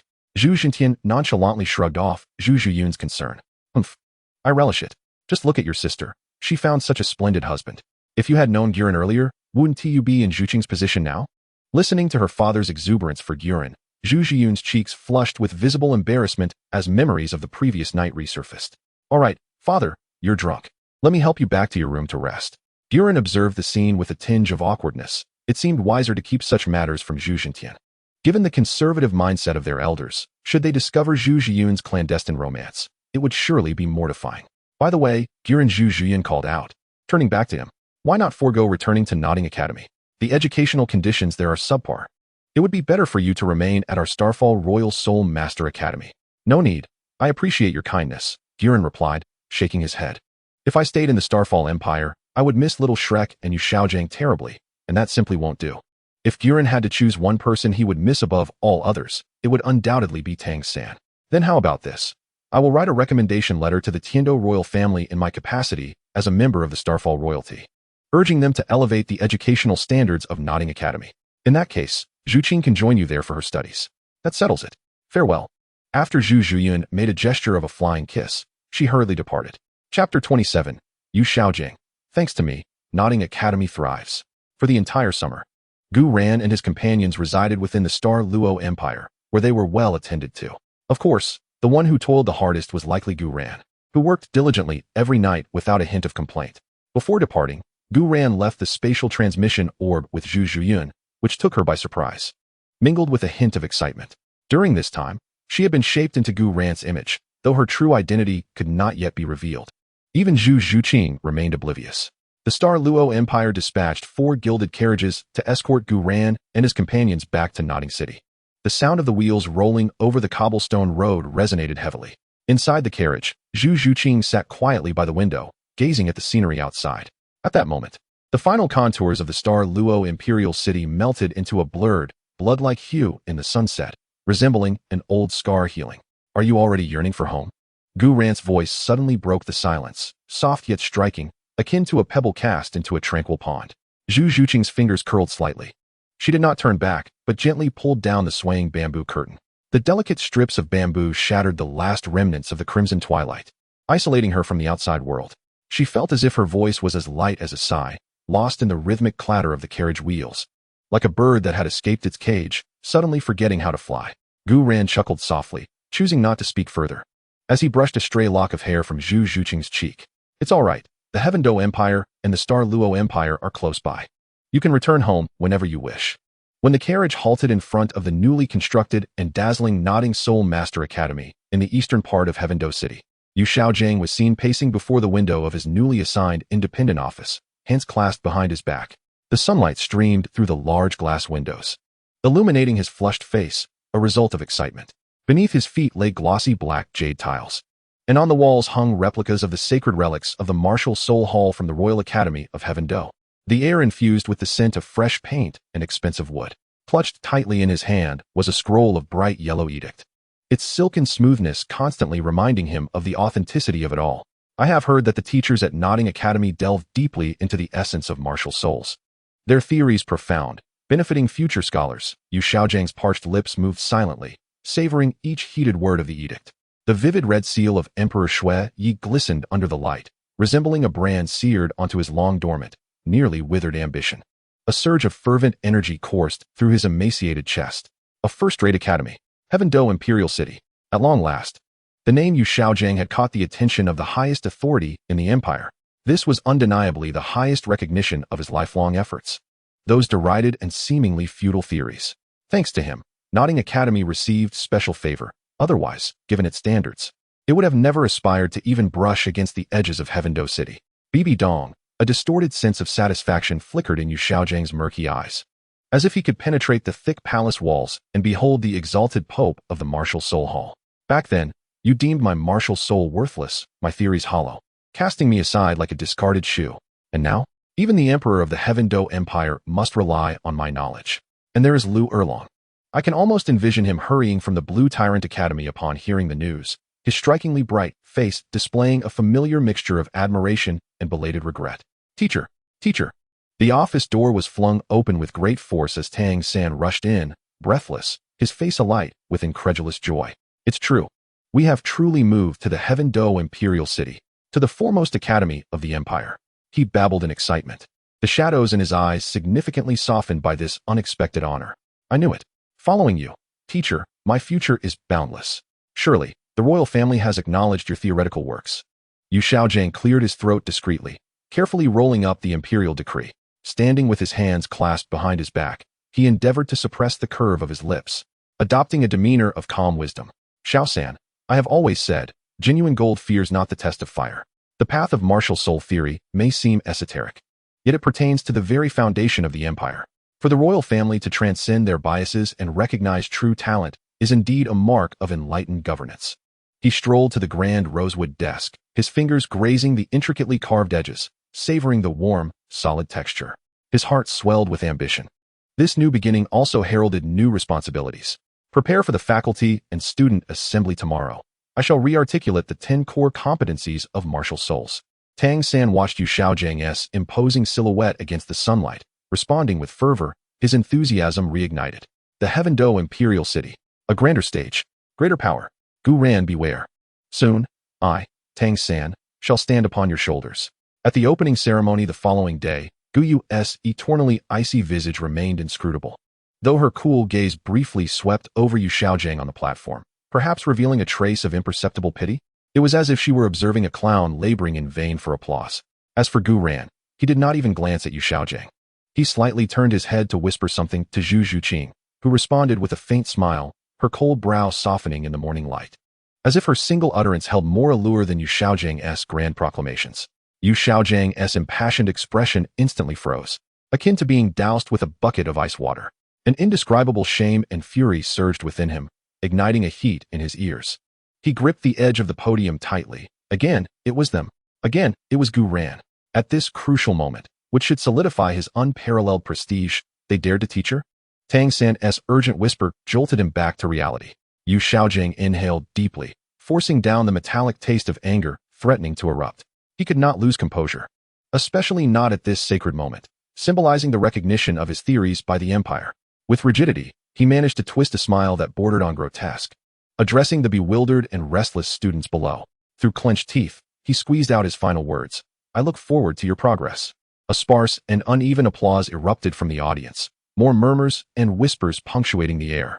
Amidst the chaos, Yu Xiaojing swept off the stage, his back stiff as that of a moving gravestone. Yuxiagang had not anticipated that these teachers and students could be so unyielding, if it were not for his theoretical achievements. Would the nodding academy face relocation? Let us depart. Gu Ran's voice, laced with a languid grace, resonated clearly in the ears of those nearby. Let us explore our new villa. I have heard that the Snowy Night Emperor has gifted us the finest residence in Heaven Do City. By the way, those who arrive first may choose their rooms in order. Upon hearing this, the mood of several individuals was instantly invigorated, as everyone yearned to secure a room adjacent to Gu Ran's master suite. After all, proximity begets opportunity. Being near would allow for clandestine visits at night. No one shall claim the room beside my Gu Ran. Nara was the first to leap from the vehicle, her silver hair dancing in the evening breeze. She darted like a whirlwind across the pathway adorned with fragments of moonstone, making a beeline for the second-floor room that faced the master suite, featuring an arched terrace. The door was forcefully flung open and swiftly closed again. Having secured the room, Nara exhaled in relief. For now, she could revel in nightly festivities with her Gu Ran. Once all had chosen their quarters, Gu Ran made his way to an unassuming room on the third floor, employing a spatial transmission orb to summon Zhu Zhiyun. Zhu Zhiyun stood beside a small round table, adorned in a meticulously tailored Starry Palace formal attire, accentuating her exquisite figure. The dim glow of the wall lamp sculpted her beautiful profile, her lips curled into a languid and playful smile. She lifted her gaze, her eyes precisely locking onto Gu Ran, her red lips parting as she spoke with a voice reminiscent of the cool evening breeze, laced with a hint of mischievous triumph. The spatial orb is truly remarkable, she remarked, setting down the teapot and lifting a cup of black tea, the rising steam obscuring the depths of her eyes. What say you, my dear brother-in-law? This will henceforth be your room.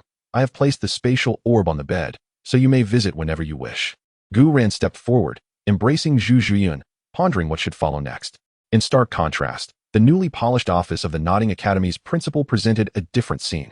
Yuxiagang stood with his back to the grand floor-to-ceiling window, overlooking the dazzling nightscape of Heaven-Do City, a symbol of power and perspective, yet at this moment, it merely reflected his slightly stooped silhouette. The sparse applause from the morning assembly echoed in his mind, the bewildered expressions of the students. Particularly the unabashed disdain from Gu Yuena and his cohort, pierced his fragile pride like countless heated needles. It cannot be. It must not be due to Gu Yuena. Yuxiagang slammed his fist onto the expensive rosewood desk, producing a resounding thud. The crystal pen holder trembled, and a gold-tipped pen rolled to the floor. My theory on martial souls has been validated by time. It is capable of altering the very landscape of the Soul Master realm. What discernment the snowy Night Emperor possesses. How could he act for the sake of a mere child? Teacher, Tang San's voice emerged at the doorway, tinged with a subtle gloom. He stepped inside, closing the door behind him, shutting out the light from the corridor. The blue-silver evil power flowed silently within him, casting ominous shadows upon his eyes. There is no need for anger. Gu Yuena merely relies on a modicum of brute strength and a few dubious allies. The royal court values genuine talent and knowledge, the kind that can truly enhance the prowess of the Empire's soul masters. Just like your theory. Tang San stepped closer, his voice lowered and laced with persuasion. If we can present tangible results that demonstrate your theory's ability to transform a useless martial soul, the cold reception of today will be replaced with accolades for your insight and perseverance. All eyes will be upon you. Results? Yu Xiaojiang's bloodshot eyes fixated on Tang San, as if clutching the last straw of hope. Indeed, a flicker of fervor ignited in Tang San's eyes, reckless and zealous. Wang Sheng, he is the finest testament. His wolf martial soul is merely mediocre, and his soul power is unremarkable. However, after following your guidance and utilizing the auxiliary potions I provided, his soul power has surged from level 11 to 20 in just a few months. Moreover, his combat strength is formidable, far surpassing his peers. With just one more powerful soul ring, Yu Xiaojiang's breath quickened. Wang Sheng, the once timid 6th grade student who had been subdued by Tang San. His recent transformation is indeed astonishing. His gaze fierce, his aura tempestuous, and his training speed is nothing short of terrifying. All this success can be attributed to Yu Xiaojiang's advanced theories. A ghastly flush crept onto Yu Xiaojiang's cheeks. His trampled vanity from earlier ignited like dry tinder, blazing fiercely. He envisioned himself standing on a grand podium, receiving accolades from the Snow Night Emperor, witnessing the complex gaze of Bibi Dong and the tears of regret from Lu Erlong, while those who had mocked him, including Gu Yuena, would be prostrating at his feet. Excellent. Yu Xiaojiang suddenly stood, his eyes shimmering with reckless determination, his previous despondency vanishing, replaced by a near-manic exhilaration. Little San, you are right. Gold will always shine. Their current rejection stems from their ignorance. We shall use facts to slap them hard in the face. Wang Sheng, he is our mightiest weapon. He gazed at Tang San as if he were the sole hope for his resurgence. You shall handle this matter. Whatever resources you require, do not hesitate to ask. I shall ensure the Academy provides full support. Tang San lowered his eyelids, a cold smile curving his lips. Rest assured, Master, your disciple will not disappoint you. Little San. Yu Xiaojiang abruptly turned, his voice intentionally authoritative, yet the pride in his eyes threatened to overflow. He raised the heavy imperial edict in his hand, straining to maintain a serious demeanor. Let us go and inspect our new training grounds. The Academy's facilities here are incomparable to those of the rustic nodding city. Chapter 28. The Singleton Tang San. Yu Xiaojiang strode forth with his chest held high, resembling a triumphant general returning from victory, leading the way out of the office. Tang San and Wang Sheng followed closely behind, the joy in their eyes quickly settling into a deeper shadow. He inhaled deeply the air of the Heaven-Do Imperial City, infused with the essence of power and soul energy, feeling the malevolent force within him stir restlessly. Gu Yuena, await your reckoning. The newly constructed training arena was paved with smooth, large slabs of azure granite, and at the edges of the field, a few transplanted ancient trees cast sparse cool shade. The grandeur of the prestigious academy is undeniably apparent, with even the protective barrier's luminous membrane being several times more substantial than that of Nodding City. Yu Xiaojiang, hands clasped behind his back, paced along the edge of the training grounds, his gaze sweeping over the gleaming new equipment and the faint outline of the simulated training area in the distance, his pride nearly bursting forth in palpable form. This is his stage, the very starting point of Yu Xiaojiang's theoretical illumination upon the continent. Teacher, look over there, Wang Sheng exclaimed suddenly, pointing towards the center of the arena, his voice tinged with uncertainty and a barely perceptible hint of trepidation. Instantly, both Yu Xiaojiang and Tang San's attention was drawn to the scene before them. In the midst of the grounds, Gu Ran languidly leaned against a stone pillar. Clad in a simple black outfit that accentuated the graceful contours of his muscular physique under the sunlight. Xiao Wu nestled affectionately by his side, her pink rabbit ears quivering with each peal of her laughter. Gu Yu stood with her arms crossed, as ethereal as the moon, her silver hair billowing gently in the breeze. Meanwhile, Na cheerfully circled Zhu Zhuqing, seemingly sharing some amusing anecdote. Zhu Zhuqing, having shed some of her initial shyness, exuded a healthy glow from her honey-toned skin, standing tall like a newly sprouted bamboo, her gaze serene. Occasionally, when she glanced at Gu Ran, a barely perceptible softness flickered across her features. The harmony of this tableau was almost blinding. A surge of uncontainable rage erupted within Tang San, an inferno igniting from his core, surging towards his crown. The dark energy surrounding him swelled abruptly, causing fissures to form in the cobblestones beneath his feet. Once again, it was Gu Ran. Why was he perpetually at the center of attention? Why did Xiao Wu, Zhu Zhuqing, and those gazes that rightfully belonged to him gravitate towards this man? Yu Xiaojiang, too, noticed Gu Ran, and the pride that adorned his face abruptly froze, swiftly replaced by a tumultuous blend of jealousy and a fierce desire for dominance. Straightening his attire, he endeavored to project an air of authority befitting a mentor. Clearing his throat, ahem. Gu Ran, as the academy has relocated, it is indeed a time for vigorous endeavor. His words trailed off abruptly, for Gu Ran had moved. He paid no heed to Yu Xiaojiang's admonishment, not even casting a glance in their direction.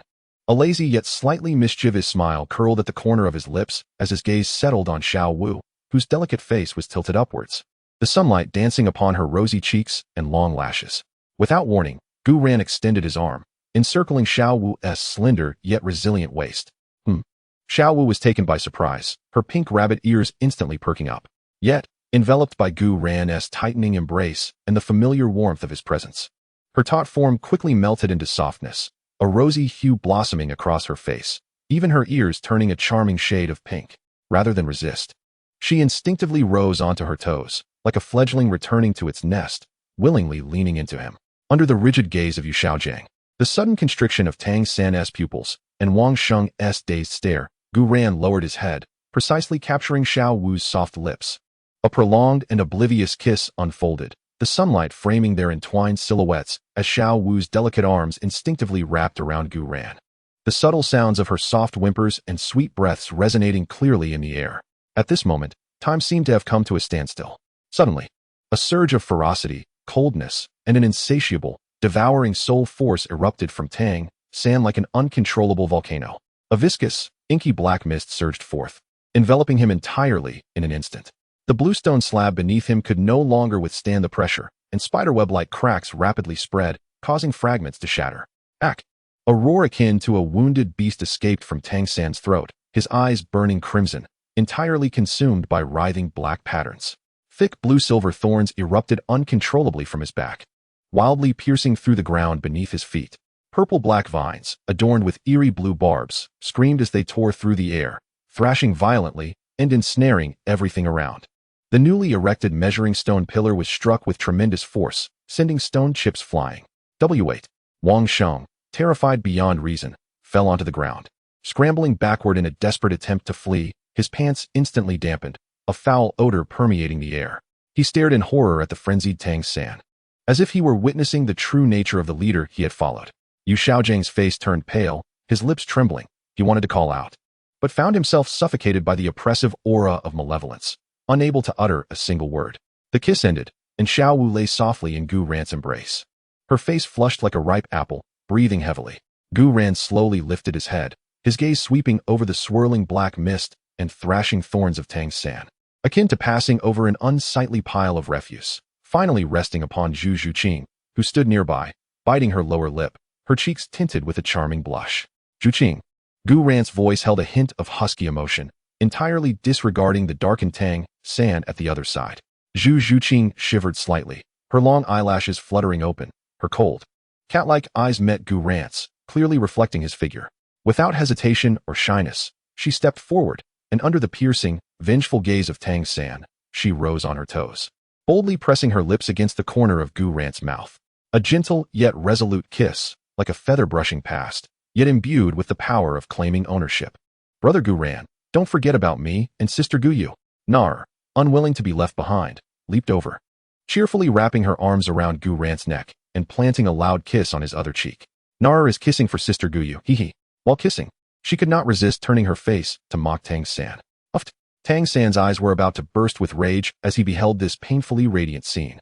His molars grinding to dust. Unable to contain himself any longer, he spewed forth a torrent of black-red blood.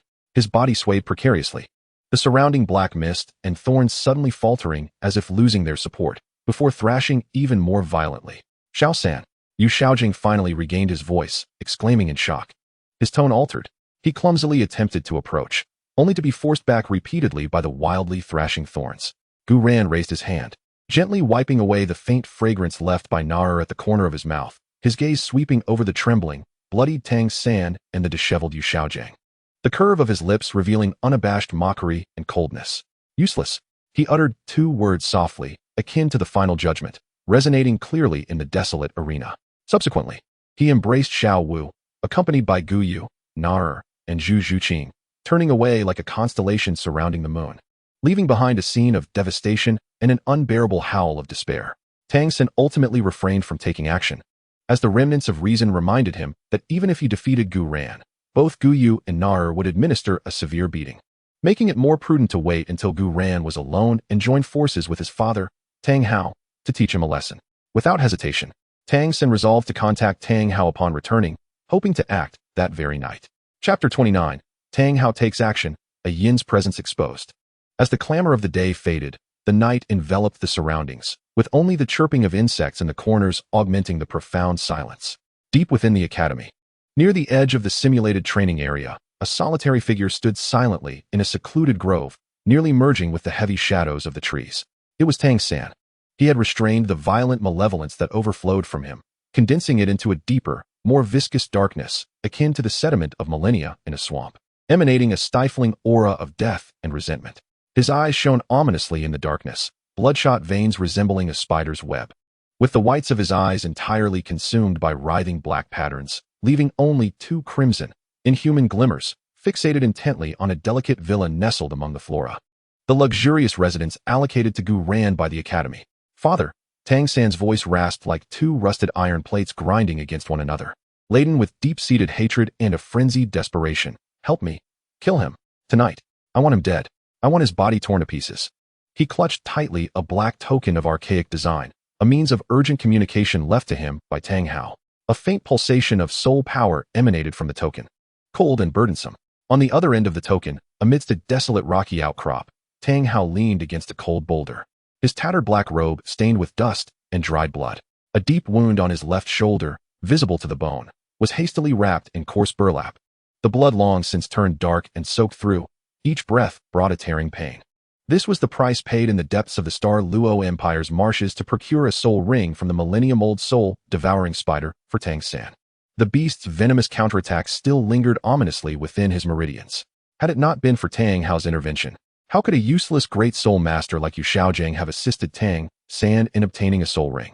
His rough fingers tightened around another identical black token, as Tang San's voice, filled with resentment and madness, echoed hauntingly in his ears. Gu Ran, the instigator who publicly humiliated his son, forcing him into a state of utter despair. A surge of violent, murderous intent roiled within Tang Hao's chest like molten lava, swiftly overpowering the pain of his wounds and the fatigue of his body. His murky eyes ignited with a terrifying brilliance, reminiscent of a dying beast. Xiao San, the disgrace of the Haotian school, new grudges and old resentments surged in Tang Hao's mind. Very well. The voice of Tang Hao resonated through the token, uttering a single word that bore the weight of 1,000 mountains, imbued with a chilling and bone-piercing murderous intent. The night grew deeper. The pale moonlight cascaded sparingly, casting fragmented patches of light upon the courtyard of the modest abode where Gu Ran resided. Within the small edifice, tranquility reigned. Suddenly, it felt as though one had awakened from a nightmare, confronted by the cruelty of reality. An enigmatic melody began to resonate from an unknown source, growing louder with each passing moment. Looking up, chaos and battle raged. Looking back, you stood by my side. Inside the villa, Gu Ran lay on his bed, savoring the moonlight alongside this song of emergence. Why had Tang Hao returned? Nevertheless, the music was rather pleasing. One could only hope Tang Hao would endure until the song's conclusion. As the music reached its zenith, a concentrated beam of pitch-black light, without warning, tore through the thick night sky above the courtyard. Its speed surpassed the limits of perception. Amidst the radiance, a colossal hammer entwined with blood-red lightning flickered momentarily. An overwhelming oppressive force descended like a meteor, instantaneously engulfing the entire courtyard. The air erupted with a deafening roar, unable to withstand the burden. Tang Hao had no intention of testing the waters. He unleashed his most formidable attack with the might of a thunderous storm, aiming to erase Gu Yuena and this villa entirely from existence. Thus, even if an investigation were to ensue, not a trace would remain. The ninth soul skill, Great Susumi Hammer. The brilliance of 9 soul rings flashed and vanished high in the night sky. Yellow, yellow, purple, purple, black, black, black, black, red, particularly the last. A scarlet 10,000-year soul ring radiated a soul-shattering aura of brutality against the dark backdrop. Just as Tang Hao's world-destroying pressure was about to make contact with the villa, 2 figures surged forward with the strongest of assaults. It was, astonishingly, Neo Tian and Titan. A thunderous clash erupted, as if 2 celestial bodies had violently collided in the night sky. The golden barrier trembled violently, contorting, with fine cracks appearing upon its surface.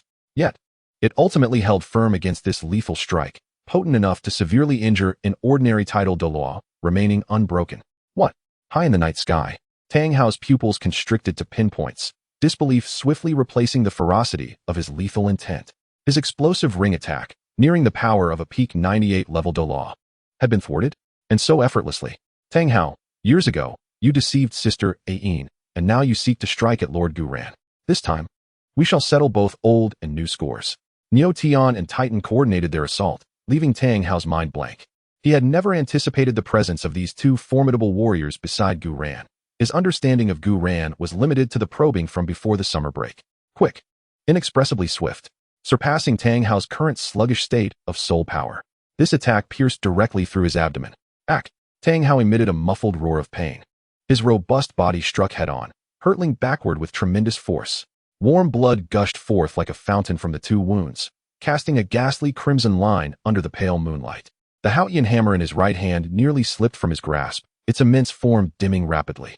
The excruciating pain threatened to rob him of his combat prowess in an instant. Yet, Tang Hao, a seasoned warrior known as the Haotian Douluo, summoned an astonishing willpower in this life-or-death moment. He endured the heart-wrenching agony and dizziness, a fierce determination flashing in his eyes. Explode the soul ring. Once more, the final purple millennium soul ring beneath his feet blazed with blinding light before shattering with a thunderous roar. A torrent of violent, almost self-destructive power surged into his battered body. Harnessing this self-inflicted recoil, Tang Hao stabilized his flight through the air, transforming into a blood-red meteor, hurtling towards the direction of the sunset forest without a backward glance. His speed was such that it left a series of blurred afterimages in his wake. He dared not linger, nor look back at the terrifying presence that might still lurk within the apartment. Titan showed no hesitation. This was the perfect opportunity to eliminate Tang Hao. He pursued at full speed, while Neo Tian returned outside the apartment, awaiting further orders from Gu Yuena. Well done, Neo Tian, Gu Yuena remarked as he stepped out of the apartment, gazing in the direction Tang Hao had fled. Tang Hao resembles a rat scurrying through the sewers. Titan may not catch up, but once he returns, let him report Tang Hao's whereabouts to me. I have other matters to attend to. Having said this, Gu Yuena turned back inside. By the way, if you hear that song, you'll be able to discern whether the visitor is Tang Hao. Lord Gu Yuena, please enlighten me, Neo Tian responded, utterly perplexed and unable to grasp Gu Yuena's meaning. Haha, you will know next time. Gu Yuena closed the door, a glimmer of satisfaction flashing in his eyes. Tang Hao, you must realize that not only can you not protect your beloved son Tang San, but you cannot even safeguard your wife Ayin. Chapter 30, The Arrival of Ning Rongrong. In the city of Tiando, at the 7-treasure glazed tile school, Ning Fengji stood by the window of the grand hall, holding a freshly delivered confidential report, his brow slightly furrowed. The report had been conveyed by the high-ranking officials of the Tiando royal family, particularly from Douluo, briefly detailing Gu Yuena's activities within the Star Luo Empire, ranging from Zhu Zhuqing's engagement turmoil to Davis's humble apology, culminating in the sudden appearance of 4 extraordinary powerhouses by Gu Yuena's side. Ning Fengji softly uttered Gu Yuena's name, a complex light flickering in his eyes. He turned to face the sword Douluo Chen Xian and Bone Douluo Gu Rong, who sat nearby. What are your thoughts? Chen Xian sipped his tea, his silvery hair glistening with a cold sheen in the morning light. This young man is exceptional. To gather 4 extraordinary powerhouses in such a short span is no mere coincidence. Even more astonishing is the prowess of those 2 young ladies. They likely rival my own strength. Gu Rong stroked his beard, a shrewd glint in his eyes. Fengji, this young man has rendered us a great favor. The celestial herbs he bestowed not only allowed your and Rongrong's 7-treasure glazed tile pagoda to evolve into the 9-treasure glazed tile pagoda, but they have also enhanced our soul power. At present, it is fortuitous that his school is relocating to Tiando City. We ought to extend our hospitality. Gu Rong has long been intrigued by Gu Ran's enigmatic martial soul. After a period of research, he concluded that its quality is undoubtedly on par with that of the 6-winged angel wielded by the venerable Qian Douluo of the Spirit Hall. Ning Fengji nodded thoughtfully, his gaze profound, and he expressed his admiration for Gu Rong's support. I share the same sentiment. Moreover, he is of similar age to Rongrong and has previously. He paused, refraining from elaborating further, yet both Chun Xian and Gu Rong understood his implication. Ning Rongrong had once kissed Gu Ran's cheek in front of everyone. Send my orders. Ning Fengji declared, having made a decision. Prepare a sumptuous gift. I shall personally visit Gu Ran. In the new villa of Nodding Academy, Gu Ran reclined leisurely in a rocking chair within the courtyard, savoring a rare moment of tranquility. He paid little heed to Tang Hao's sudden assault a few days prior. After all, that man was merely a 94th-ranked title de law and of no significant concern. Regrettably, he had yet to uncover any trace of Ayin. Suddenly, a flash of silver light appeared as Niu Tian entered the courtyard. Lord Gu Ran, the esteemed leader of the 7-treasure glazed tile school, Ning Fengji, has come to pay you a visit, he announced. Gu Ran raised an eyebrow, a smile curving his lips. He arrived with remarkable swiftness. He rose, adjusted his robe, and invited him in. Moments later, Ning Fengji entered the courtyard, guided by Niu Tian. Clad in a moon-white robe and wielding an emerald cane, he exuded an air of refinement and nobility. Following closely behind were Chun Xian and Gu Rong, both scanning their surroundings with vigilance. Particularly when they caught sight of Gu Yuena, their expressions momentarily grave. Ning Zongzhu, it has been a long time, Gu Ran greeted, performing a respectful bow, maintaining an attitude of neither servility nor arrogance. Ning Fengji noted Gu Ran's humility despite his elevated status, and his admiration deepened. With a gentle smile, he responded, Young friend Gu Ran, I trust you are well. Upon hearing of your remarkable feats in the Star Luo Empire, I made a special trip to extend my congratulations. He gestured, and a servant promptly presented an exquisite jade box, a small token of my regard, though it pales in comparison to your accomplishments. Gu Ran accepted the jade box and opened it to reveal a vibrant green soul bone, radiating a rich aura of life. This is one of the left leg bones of a 10,000-year-old dark golden terraclaw bear, Ning Fengji replied with a smile. It can significantly enhance a soul master's power, and I believe it would complement your powerful assault-type martial soul splendidly. Gu Ran closed the jade box and regarded Ning Fengji with a knowing glance. Such a generous gift from Ning Zongzhu likely serves a purpose beyond mere congratulations, does it not? Ning Fengji chuckled lightly, a glimmer of appreciation in his eyes. Indeed, young friend Gu Ran, you are quite astute. To speak candidly, I have another request. Please, do not hesitate to voice it, Gu Ran encouraged. Ning Fengji glanced at Zhu Zhuqing, who stood beside Gu Ran, then surveyed the surroundings before fixing his gaze back on Gu Ran. I wish for Rongrong to transfer to Nodding Academy to study under your tutelage. This request took Gu Ran by surprise. He raised an eyebrow. Ning Zongzhu must be jesting. The 7-treasure glazed tile school is replete with resources and esteemed faculty. Why would Miss Rongrong need to come to a modest place like Nodding Academy? Ning Fengji shook his head, his expression turning earnest. Rongrong has been coddled since childhood, and her disposition is rather unruly. Although there have been some changes since you provided the mystical herb, there remains a need for refinement. I believe that Rongrong, under your guidance, will acquire knowledge unattainable at the 7 treasures glazed sect. Gu Ran pondered for a moment, his gaze meeting Ning Fengji's. Ning Sect Master, have you contemplated this thoroughly? If Rongrong arrives, she may no longer resemble the obedient little princess of your memories. A flicker of complexity crossed Ning Fengji's eyes, yet he quickly resolved himself. Without tempering, jade cannot become a gem. Furthermore, ever since your departure, Rongrong has been incessantly mentioning your name. Being by your side may bring her joy. Gu Ran nodded. Very well. I shall take care of Rongrong. Ning Fengji's expression softened into a grateful smile. Thank you. He then turned to Chun Xian, saying, Sir Uncle, I would appreciate it if you could return to the sect and bring Rongrong here. Chun Xian accepted the task and departed. Ning Fengji then looked to Gu Ran. Might I trouble you to show me around Nodding Academy? I am quite curious about the institution that has nurtured such a prodigy as yourself. Gu Ran gestured invitingly. Of course, it would be my utmost honor to have the esteemed Ning Sect Master as my guest. When Ning Rongrong joyfully followed Chun Xian to Nodding Academy, The sun had already dipped below the horizon. Upon spotting Gu Ran, her eyes sparkled with delight as she dashed forward. Brother Gu Ran. Father said I can attend school with you. Gu Ran caught the exuberant Ning Rongrong and ruffled her hair. Indeed, but here, you will not have the servants of the Seven Treasures glazed sect to attend to you. You must rely on yourself. Are you capable of that? With pride. Ning Rongrong puffed out her small chest. Of course. I am quite formidable now. Watch this. She summoned the 9 Treasures glazed pagoda, its crystalline structure radiating a gentle glow. I am already at level 23. Gu Ran nodded in approval. Well done. However, here, strength is not the most crucial aspect. What matters is learning independence and responsibility. Ning Rongrong nodded, somewhat understanding, but her attention was captivated by Gu Yu, who stood behind Gu Ran. She blinked her large eyes and curiously inquired, "Who is this sister?" Gu Yu inclined her head slightly and greeted her, "Gu Yu." "Hello, Sister Gu Yu." Ning Rongrong chimed sweetly, then turned back to Gu Ran with a mischievous glint in her eyes. "Brother Gu Ran, where will I be staying tonight?" Gu Ran pointed towards the villa. "There are vacant rooms on the 2nd floor. Choose one for yourself." Ning Rongrong cheered and grabbed Gu Yu's hand. "Sister Gu Yu, will you help me pick a room?" As he watched the 2 girls retreat, Ning Fengji's eyes were filled with satisfaction. He turned to Gu Ran and said earnestly, "I entrust Rongrong to your care." Gu Ran nodded, reassuring him, "Rest assured, I will look after her." Ning Fengji hesitated for a moment before adding, "There's one more thing. The 3 committee members from the Tiando Royal Academy are quite interested in you and may pay a visit. They are backed by the Emperor of the Snowy Night." Gu Ran smiled knowingly. "I understand the nuances." Unexpectedly, the Tiando royal family has also taken notice of him. Shueqinghe from the Tiando royal family has long since been replaced by a cunning substitute. The true identity is now Qian Rengshu. However, Gu Ran does not wish for this day to arrive too swiftly, for the challenge presented by Qian Rengshu is undoubtedly formidable.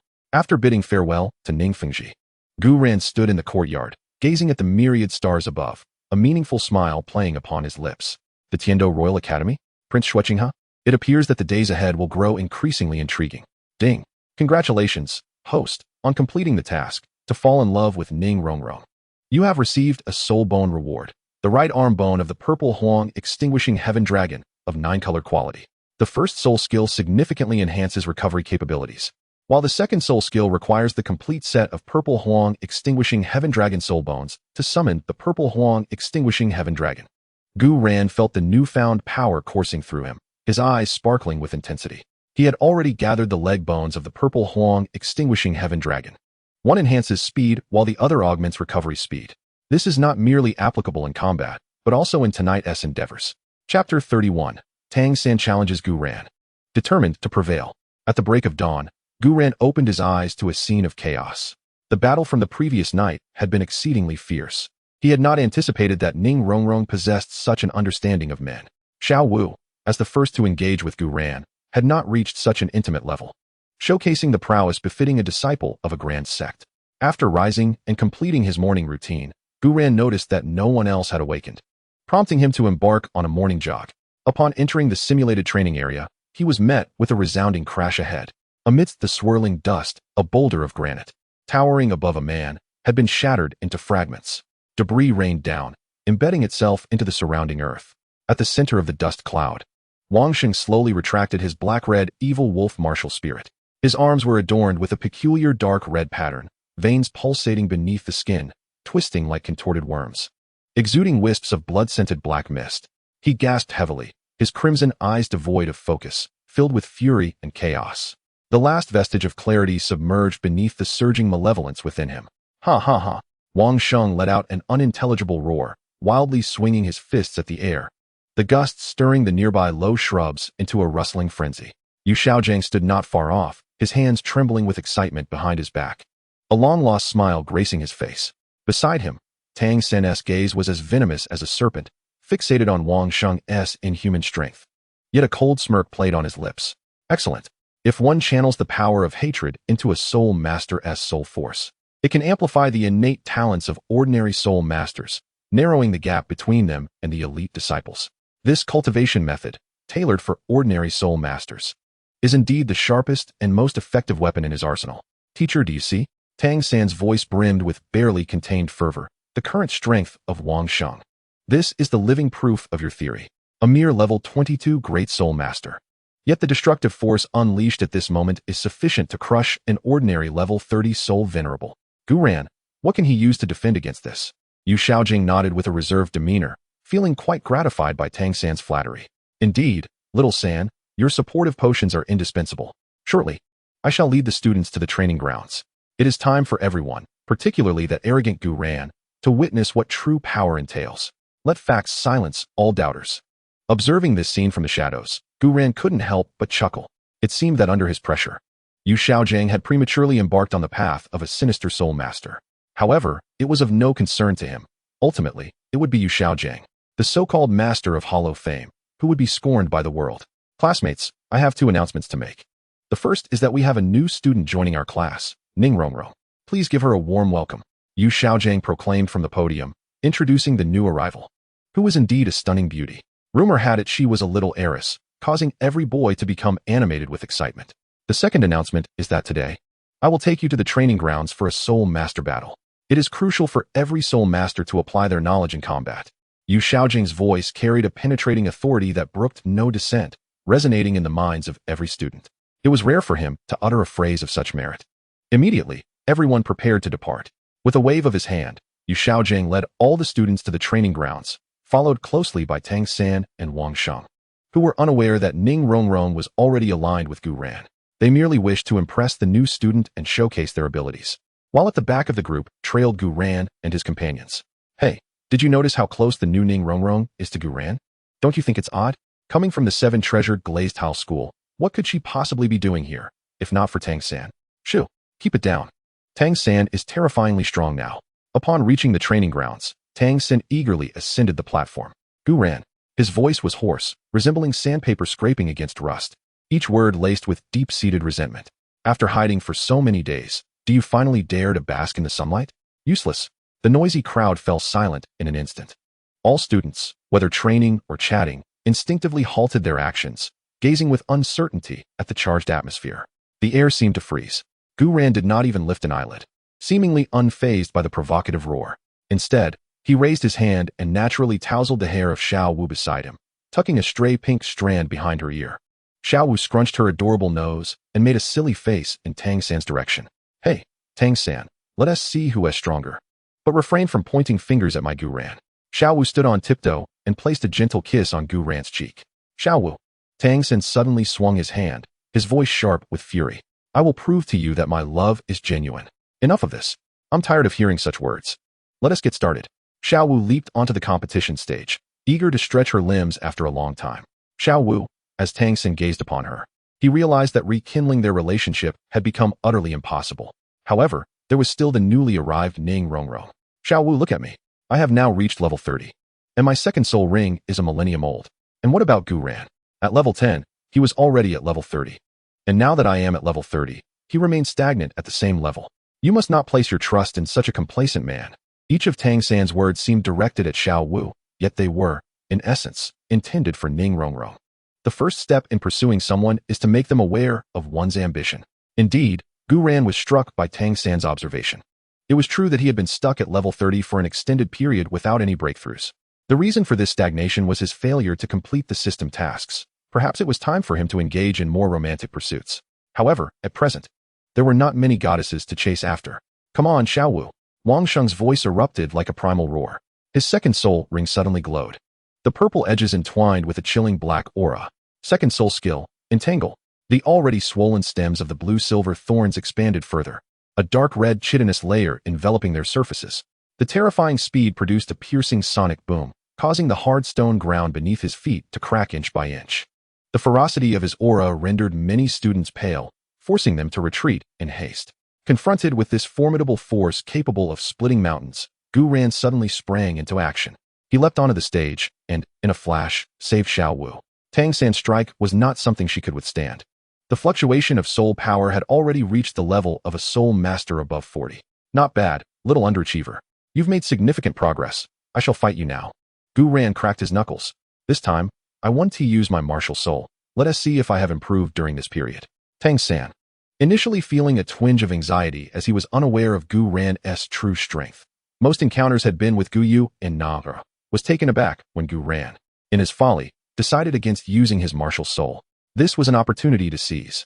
First soul skill, entangle. Second soul skill, parasitism. Seizing the moment when Gu Ran was unprepared, Tang San initiated his attack. Beyond the soul skills he vocalized, he had infused the blue-silver thorns with silent poison darts. If Gu Ran were to let his guard down, a mere scratch could prove fatal. The inky blue-silver thorns burst forth like demonic vines emerging from the depths of hell, instantly shattering the solid stone slabs. They twisted and coiled wildly, emitting a shrill screech that tore through the air, weaving into a colossal net of death that enveloped Gu Ran within a radius of several feet. A noxious miasma followed, imbued with potent paralyzing and corrosive properties. Yet that was not all.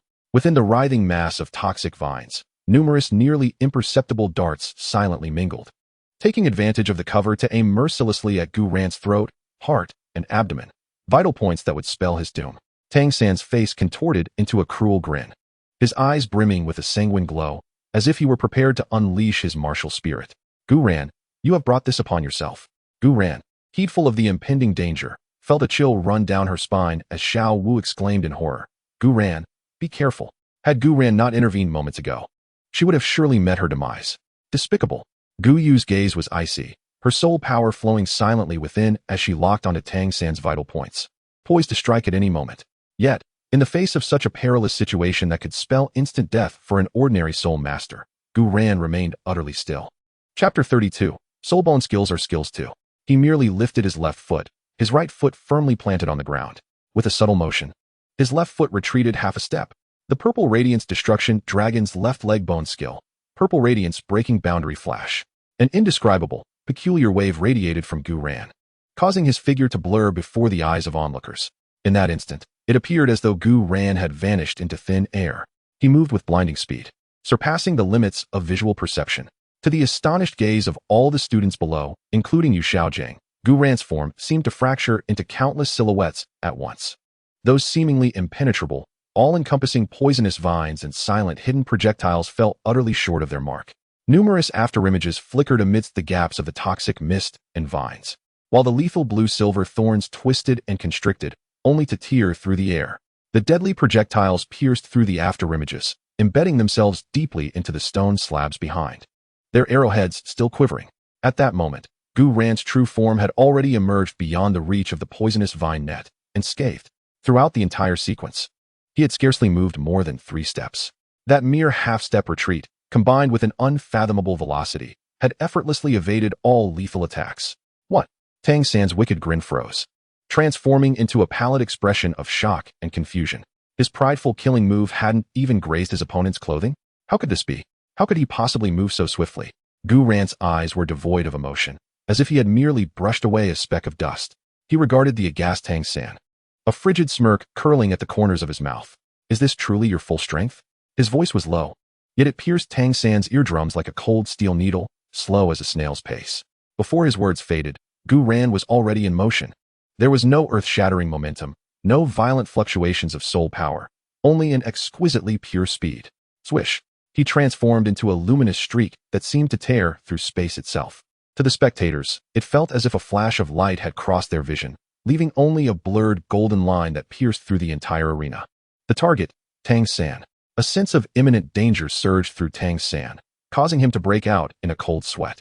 Instinctively, he summoned his soul power, his purple soul rings flickering desperately as more blue-silver thorns erupted from the earth, striving to erect a thorny barrier before him. Too late. The golden flash disregarded all obstacles. The resilient and venomous blue-silver thorns, upon contact with the golden light, shattered silently like fragile straw, failing even to slow Gu Ran's advance. The golden light flickered and vanished. Gu Ran's figure appeared before Tang San as if teleporting, mere inches away. He could even discern the distorted pupils of Tang San, reflecting his own cold visage, twisted in sheer terror. No! Tang San let out a desperate scream, instinctively crossing his arms to shield his chest, soul power surging wildly in a futile attempt at defense. Gu Ran's gaze remained indifferent. His right hand, fingers splayed, made no use of any soul skills. Instead, he relied solely on the terrifying kinetic energy derived from his pure speed, casually striking down upon Tang San's hastily raised arms. A noble, golden-purple radiance erupted from his right leg once more. Amidst the flowing light, a majestic dragon phantom briefly materialized, without employing any soulbone skills. It was merely the explosive power augmented by the soulbone. Time seemed to freeze at that moment. Tang San's eyes bulged, His pupils instantly filled with horror and excruciating pain, as a torrent of black blood, mixed with internal fragments, erupted from his mouth. His chest visibly caved in, a significant portion collapsing inward. Tang San's body crashed violently against a massive stone pillar, one that required 2 individuals to embrace. The pillar cracked audibly, the upper half collapsing with a thunderous roar, sending clouds of dust into the air. Tang San was buried beneath the debris, only his twitching legs visible, motionless thereafter. Silence. An absolute silence enveloped the arena. The sound of a pin dropping could be heard, as everyone was left in stunned disbelief at this scene that shattered their understanding. Yu Xiaojiang's facade of composure crumbled, leaving only incredulous shock and confusion on his face. Is that all? Gu Ran leisurely retracted his leg, the golden-purple light retracting into his body as if he were merely brushing off dust. He wiped away non-existent dust from his pant leg, his gaze lazily shifting to the pale-faced Tang San, a smirk of unabashed derision curling at the corners of his mouth. You don't seem very resilient, do you, Tang San? The ultimate humiliation shattered the last remnants of Tang San's rationality. All notions of forbearance and strategy were cast aside. The only thought resonating in his mind was a frenzied roar. Kill him. At any cost, kill him. Yet, the grim reality was that Tang San had narrowly escaped death. That last strike, had it risen just half a fraction more, could have damaged his internal organs. No, Gu Ran, you despicable scoundrel. You promised not to use your martial spirit. Tang San managed to utter these words through gritted teeth, enduring the pain. I did not employ my martial spirit, Gu Ran replied, spreading his hands innocently, though his gaze was as cold as a blade. Does the soul bone skill count as a martial spirit? We did agree on the rules, after all. Gu Ran paused deliberately, as if recalling something, the curvature of his smile becoming increasingly wicked. Oh right. I seem to have forgotten to mention that I possess a soul bone. His tone suggested he was stating the most ordinary fact, yet it was laced with deadly mockery. You. Tang San trembled with rage, another wave of blood rising in his throat, as darkness clouded his vision, nearly causing him to faint once more. Humiliation, fury, and an insidious fear, one that even he was reluctant to acknowledge, as if he were a mere pawn in another's game, threatened to tear him asunder. Stop, Gu Ran. Yu Xiaojiang, finally emerging from his state of profound shock, stumbled towards Gu Ran, his face as pale as a sheet, his voice sharp and trembling. You cannot kill him. It's merely a spar, just a friendly exchange. You are harming a fellow student. Gu Ran cast a dispassionate glance at the ashen-faced Yu Xiaojiang, his eyes akin to those of a predator surveying an insignificant insect. Slowly, he extended his right arm, his long fingers glistening like jade beneath the sunlight. Master Yu is correct. Gu Ran's voice was calm and unruffled, a friendly exchange, to a measured extent. Suddenly, a softer orb of violet golden light, imbued with an ineffable vitality, erupted from his right arm. Within the luminous sphere, the majestic phantom of the purple radiance annihilation dragon flickered momentarily. However, this time, the aura was not one of violent spatial rending, but rather of vast vitality reminiscent of spring's return to the earth. The skill of the purple radiance annihilation dragon's essence recovery. The gentle orb shot forth from Gu Ran's palm, not swift in its course, but carrying an irresistible will, precisely enveloping the ailing Tang San. A vibrant violet golden glow, akin to a warm spring, instantaneously enveloped Tang San's battered form. Where the light traversed, shattered bones swiftly realigned and fused, wounds sealed rapidly, leaving only faint red marks. Even the dark patterns etched onto his skin by the blue-silver thorns receded significantly. In but a few breaths, the violet-golden radiance dissipated. Tang San abruptly sat up, bewildered, gazing down at his unscathed chest, instinctively moving his arms, as nimble as before. Even the internal injuries he had sustained felt devoid of any pain. It was as if the near-fatal wounds and the excruciating agony had been nothing more than a harrowing nightmare. He incredulously touched his body, then turned his gaze towards the impassive Gu Ran on the martial stage. An indescribable chill, colder than any previous defeat, surged up his spine, freezing his very blood. Healing. Such an effortless healing of wounds that could have been fatal. This was not merely a demonstration of overwhelming power. It was a complete mockery and negation of all his efforts, struggles, and hatred. In the eyes of his opponent, he, Tang San, was not even worthy of being seriously injured.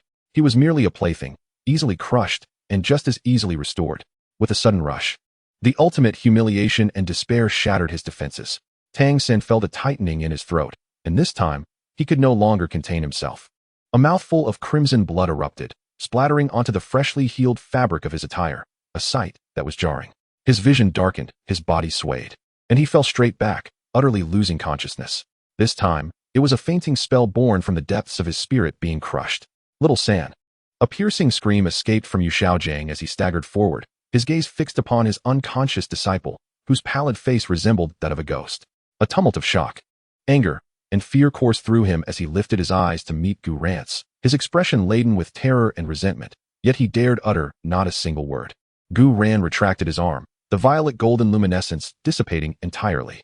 He appeared as though he had merely performed a trivial act, his gaze sweeping across the students frozen in astonishment, then landing on the ashen-faced Yu Xiaojiang, before settling on the distant, imposing silhouette of Tiando City. A fleeting, almost weary emotion flickered in the depths of his profound eyes, akin to ripples on the surface of water. He descended the martial stage with measured steps, exuding an air of calm assurance. A pristine silk handkerchief embroidered with silver bamboo leaves was silently presented to him once more. Unbeknownst to him, Ning Rongrong had quietly followed at his side, her attire marred by the dust of their recent encounter. Gu Ran paused momentarily, then broke into a gentle smile as he accepted the handkerchief, still warm and fragrant from Ning Rongrong's presence, and leisurely began to wipe the palm that had executed the healing soul bone technique. His movements remained elegant and composed, as if the heart-stopping battle had merely been a flick of dust upon his sleeve. The sun blazed fiercely, casting its light upon the disheveled training ground and illuminating Gu Rance's now pristine, jade-like hand. He casually discarded the soiled handkerchief, which floated down onto the cracked stone floor like a silent period. The wind rustled through the trees, carrying away the remnants of tumultuous clamor. Chapter 33. For years later. For years passed, like grains of sand slipping through one's fingers, quietly drifting away. The manor nestled against the mountains and waters on the outskirts of Tiando City seemed to be a forgotten sanctuary, shielded from the turbulent winds of the outside world. Deep within the estate, a pond of azure waters reflected the sky and clouds, while several ancient blue-silver grasses swayed gracefully by its edge, dancing gently in the breeze. The pavilion by the water was caressed by the wind, where Gu Ran, clad in a simple long robe, gazed contemplatively at the lively koi swimming in the pond. The passage of 4 years had not etched the marks of time upon his handsome visage. Rather, it had bestowed upon him a quiet depth akin to the profound ocean. The once sharp intensity of his presence had receded, and when he stood still, he seemed to meld with the surrounding landscape. Save for the subtle light of insight that occasionally flickered within his perceptive eyes, Gu Ran, a melodious call, as crisp as silver bells, shattered the tranquility. Ning Rongrong, lifting the hem of her skirt, flitted towards him like a vibrant butterfly along the winding corridor. For years had transformed her, softening her youthful exuberance. She now possessed a more graceful and alluring figure. The once sharp edges of her demeanor, characteristic of the little princess of the seven-treasure, glazed tile school, had been smoothed into a dynamic confidence. Her soul power radiated harmoniously, now reaching the esteemed realm of a level 35 soul ancestor in the support system. The 9-treasure glazed tile pagoda floated in her palm, its brilliance even more resplendent than 4 years prior. Look, my 9 treasures have advanced with more brilliance. Ning Rongrong extended her right hand, channeling her soul power, and in an instant, a kaleidoscope of colors enveloped Gu Ran, a warm and formidable energy surging into him, causing even the pond's waters to ripple with shimmering waves. This is not merely an augmentation. Rather, it is a gentle yet effective refinement and stimulation of the essence of soul power. Gu Ran nodded with a smile, his eyes reflecting approval. Indeed, Rongrong's auxiliary abilities are now such that even Sect Master Ning would be compelled to regard her with newfound respect. Indeed, Rongrong exclaimed, lifting her small face with pride, only to lean in closer, her voice dropping to a conspiratorial whisper. By the way, Zhu Zhuqing has just been training with Nar over at the simulation training ground. The commotion is quite significant. As her words faded, a figure emerged at the entrance of the estate, appearing like a specter. Zhu Zhuqing, for years, had lent her an even more statuesque height, her curves now exquisitely alluring. The cold detachment once born of fate's shackles had long since dissolved in Gu Rance's presence, transforming into a tranquil demeanor imbued with latent brilliance. Clad in form-fitting dark attire that accentuated her flawless silhouette, her skin glowed like fresh snow. Most striking were the 3 soul rings that pulsed rhythmically beneath her feet. Yellow, purple, an imperceptible yet fierce aura, characteristic of a top-tier agility-based soul master, enveloped her. Her gaze immediately found Gu Ran, the depths of her cool, clear eyes shimmering with a faint yet unmistakable warmth. I've just stabilized at level 37. Zhu Zhuqing's voice remained crisp, yet carried an almost imperceptible softness. She approached Gu Ran and naturally bestowed a kiss upon him, a gesture that seemed to have evolved into an unspoken habit. And shall we? Gu Ran inquired casually, his eyes scanning the estate. In the gravity chamber, Zhu Zhuqing replied, a hint of exasperation in her tone. She insisted on breaking through the level 37 bottleneck today, determined not to fall behind Zhuqing. She even had Air Ming increase the gravity by another factor. The mention of the Titan Great Ape, Air Ming, infused her voice with familiarity. Over the past 4 years, Niu Tian and the Titan had become steadfast guardians and training partners within the estate, harmoniously coexisting with everyone.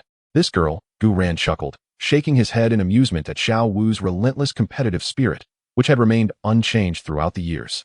And Nar and Sister Gu Yu. Ning Rongrong interjected, her small face aglow with anticipation. Their auras have grown increasingly profound. It feels as if they surpass even Grandpa Jian. Well, it's hard to articulate. But they are simply formidable. Chung Xian and Gu Rong had, over these years, observed the prowess displayed by Gu Yu and Nar with a sense of awe. Their astonishment unspoken. I doubt they will make further progress. Perhaps they never exerted their full strength from the outset, Gu Ran mused. Just as he spoke, a petite silver-gray figure appeared atop the waterside pavilion as if teleported, Nar swinging her legs and gazing down with a playful grin. Brother Gu Ran, are you slacking off again? Sister Gu Yu sent me to keep an eye on you. You say you haven't made any progress in these years. Still stuck at level 30. She tilted her head, resembling an inquisitive kitten. Gu Ran met Nar's large, expressive eyes with a slight smile, choosing not to respond. The reason for his lack of progress and strength was none other than the absence of divine missions over the past 4 years. Without systematic rewards, he had indeed made no advancements in power. Moreover, during these years, his relationship with Gu Yu had shown no signs of improvement. Her demeanor remained as frosty as ever. Life within the estate was serene and fulfilling, cultivating skills, engaging in friendly sparring, and occasionally visiting the majestic Heaven Do City together. Or taking advantage of the spatial teleportation orbs left by Zhu Zhuyan to enjoy a brief sojourn in Star Luo City. After all, Prince Davis treats him as a brother. If he doesn't come, Davis would surely encourage Zhu Zhuyan to extend an invitation to Gu Ran. As for Tang San, that fellow has indeed progressed rapidly with his nefarious soul master techniques, currently reaching level 45, and his 4th spirit ring is even at 10,000-year 1. However, it seems that this aligns with the original narrative, as Tang San's spirit ring colors are white, purple, and black, undeniably a prodigy among his peers. With the assistance of Tang San and Yu Xiaojiang, Wang Sheng has also made commendable strides, now at level 38. By the way, Brother Gu Ran, Nar exclaimed as she jumped down gracefully. We are about to graduate from Nodding Academy. Where shall we go afterward? Heaven Do Royal Academy, Gu Ran replied without hesitation. He had pondered whether to follow the original storyline and venture to Shrek Academy, but upon reflection, there was no one there worthy of such a journey. In the original tale, Shrek Academy only had 3 female figures worth mentioning, Xiao Wu, Zhu Zhuqing, and Ning Rongrong, all of whom Gu Ran has already welcomed into his harem. Moreover, during his last visit to Zhu Zhuyan, Davis mentioned that he had already written to Xue Qinghe to arrange for Gu Ran and his companions to enter Heaven Do Royal Academy. This arrangement is quite fortuitous, as residing in Heaven Do City would place them conveniently close to other prestigious institutions such as the Blaze Academy, the Water Academy, and the Botany Academy, or perhaps even to the enigmatic Qianrenxue hidden within the Heaven Do Palace. Of course, upon entering Heaven Do Royal Academy, he would also have the chance to see Dugu Yan. He wondered if the poison of her biling snake had been purged from her body. And what of her dear friend, Yilingling? It is said she is also a remarkable talent. Heaven Do Royal Soul Master Academy is undoubtedly the most prestigious institution in the Heaven Do Empire. With our capabilities, admission would be assured, even if we faced rejection. I could persuade my father to secure our entry through financial means. Ning Rongrong approached, taking hold of Gu Ran's arm, exclaiming, truly, my Gu Ran is impressive. Is that so? Am I not impressive in the evenings? Gu Ran teased, leaving Ning Rongrong blushing with embarrassment. Well then, let me see for myself. Time flowed quietly amidst the rising and setting sun, the blooming and withering of flowers, as the leaves turned from red to green and back again. Chapter 34, Joining Heaven Do Royal Academy. Heaven Do City, with its grand east city gate bathed in the golden light of dawn. Beneath the massive archway, soldiers clad in gleaming armor stood like iron sculptures, their keen eyes scanning the throngs of people entering and exiting. However, when a unique procession appeared along the broad official road leading to the city gate, even these seasoned guards could not help but stand straighter, their eyes betraying a sense of awe. For magnificent steeds, their coats pure white and their stature imposing, drew a carriage crafted from darkened thunderwood. The carriage, unassuming in its luxury, exuded a weighty aura of restraint, with faintly visible spirit power runes swirling about, signaling its extraordinary defensive capabilities.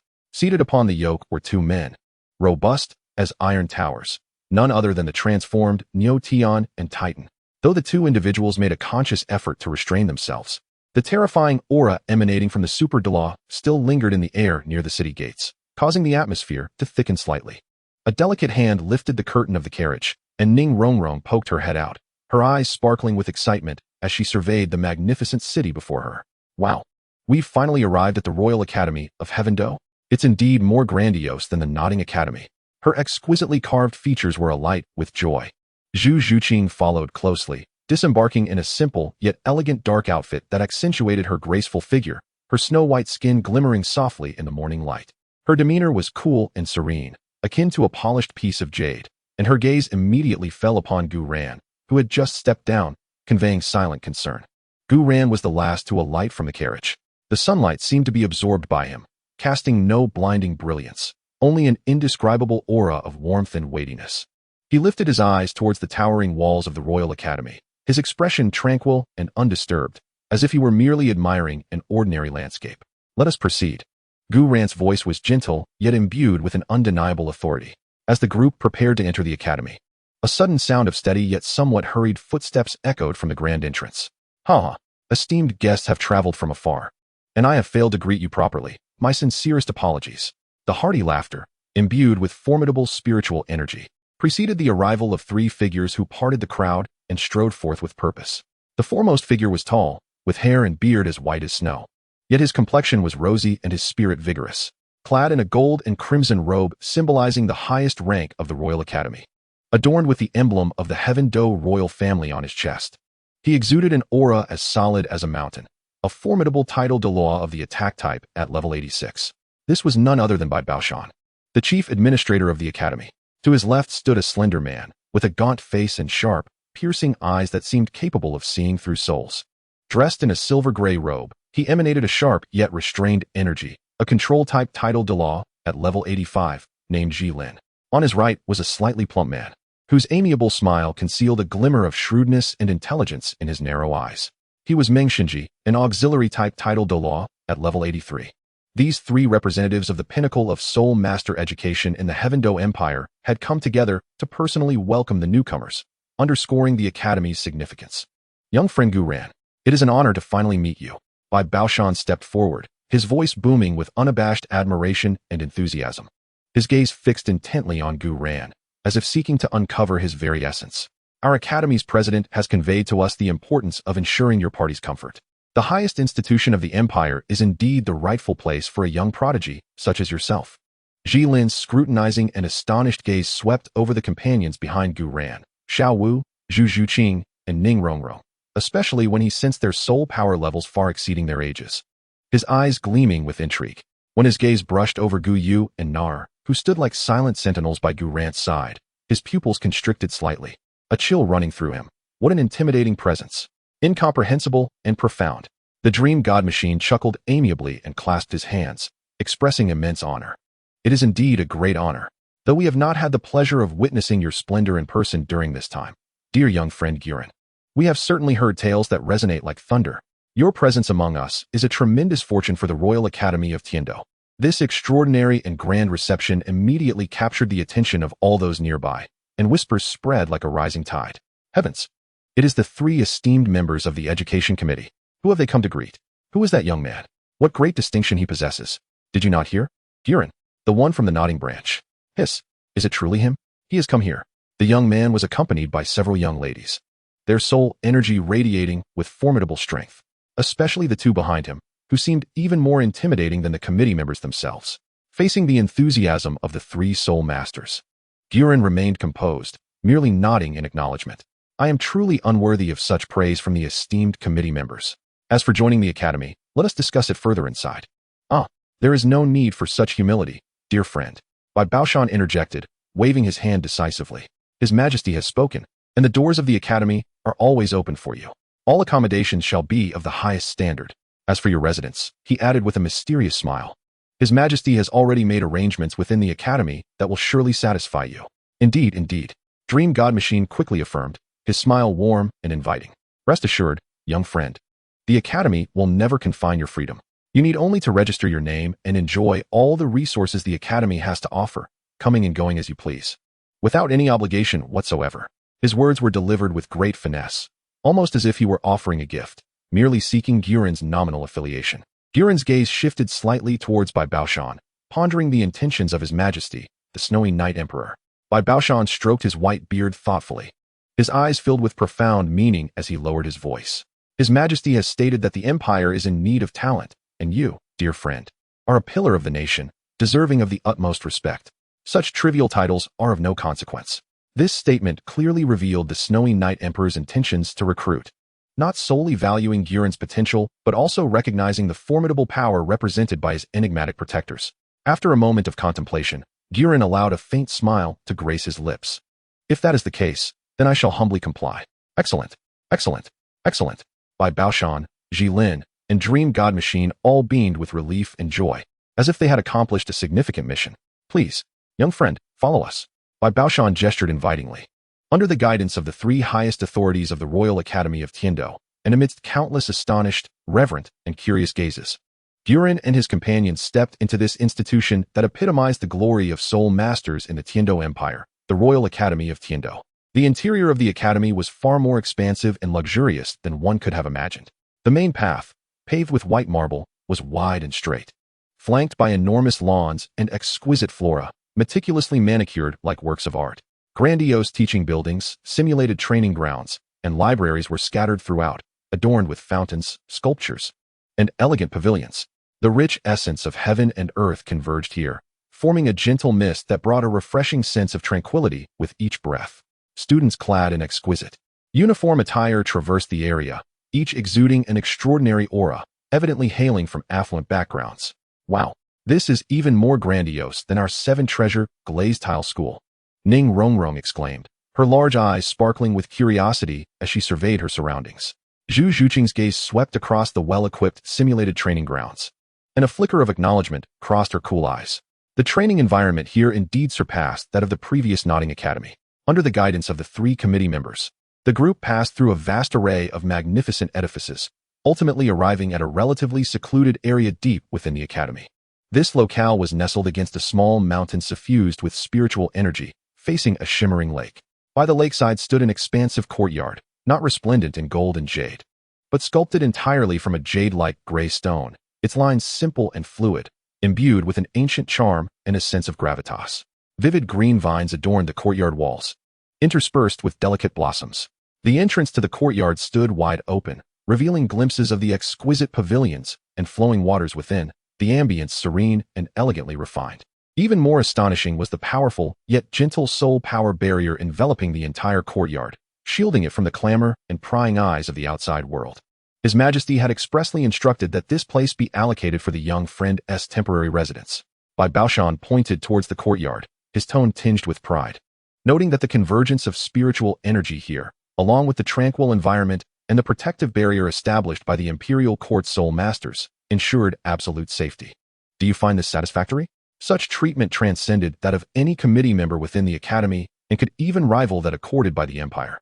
Underscoring Emperor Shui's regard for Gu Yuan, Gu Yuan surveyed the courtyard, comparable to a royal garden, and nodded in appreciation. His Majesty has shown great thoughtfulness. Please convey my gratitude.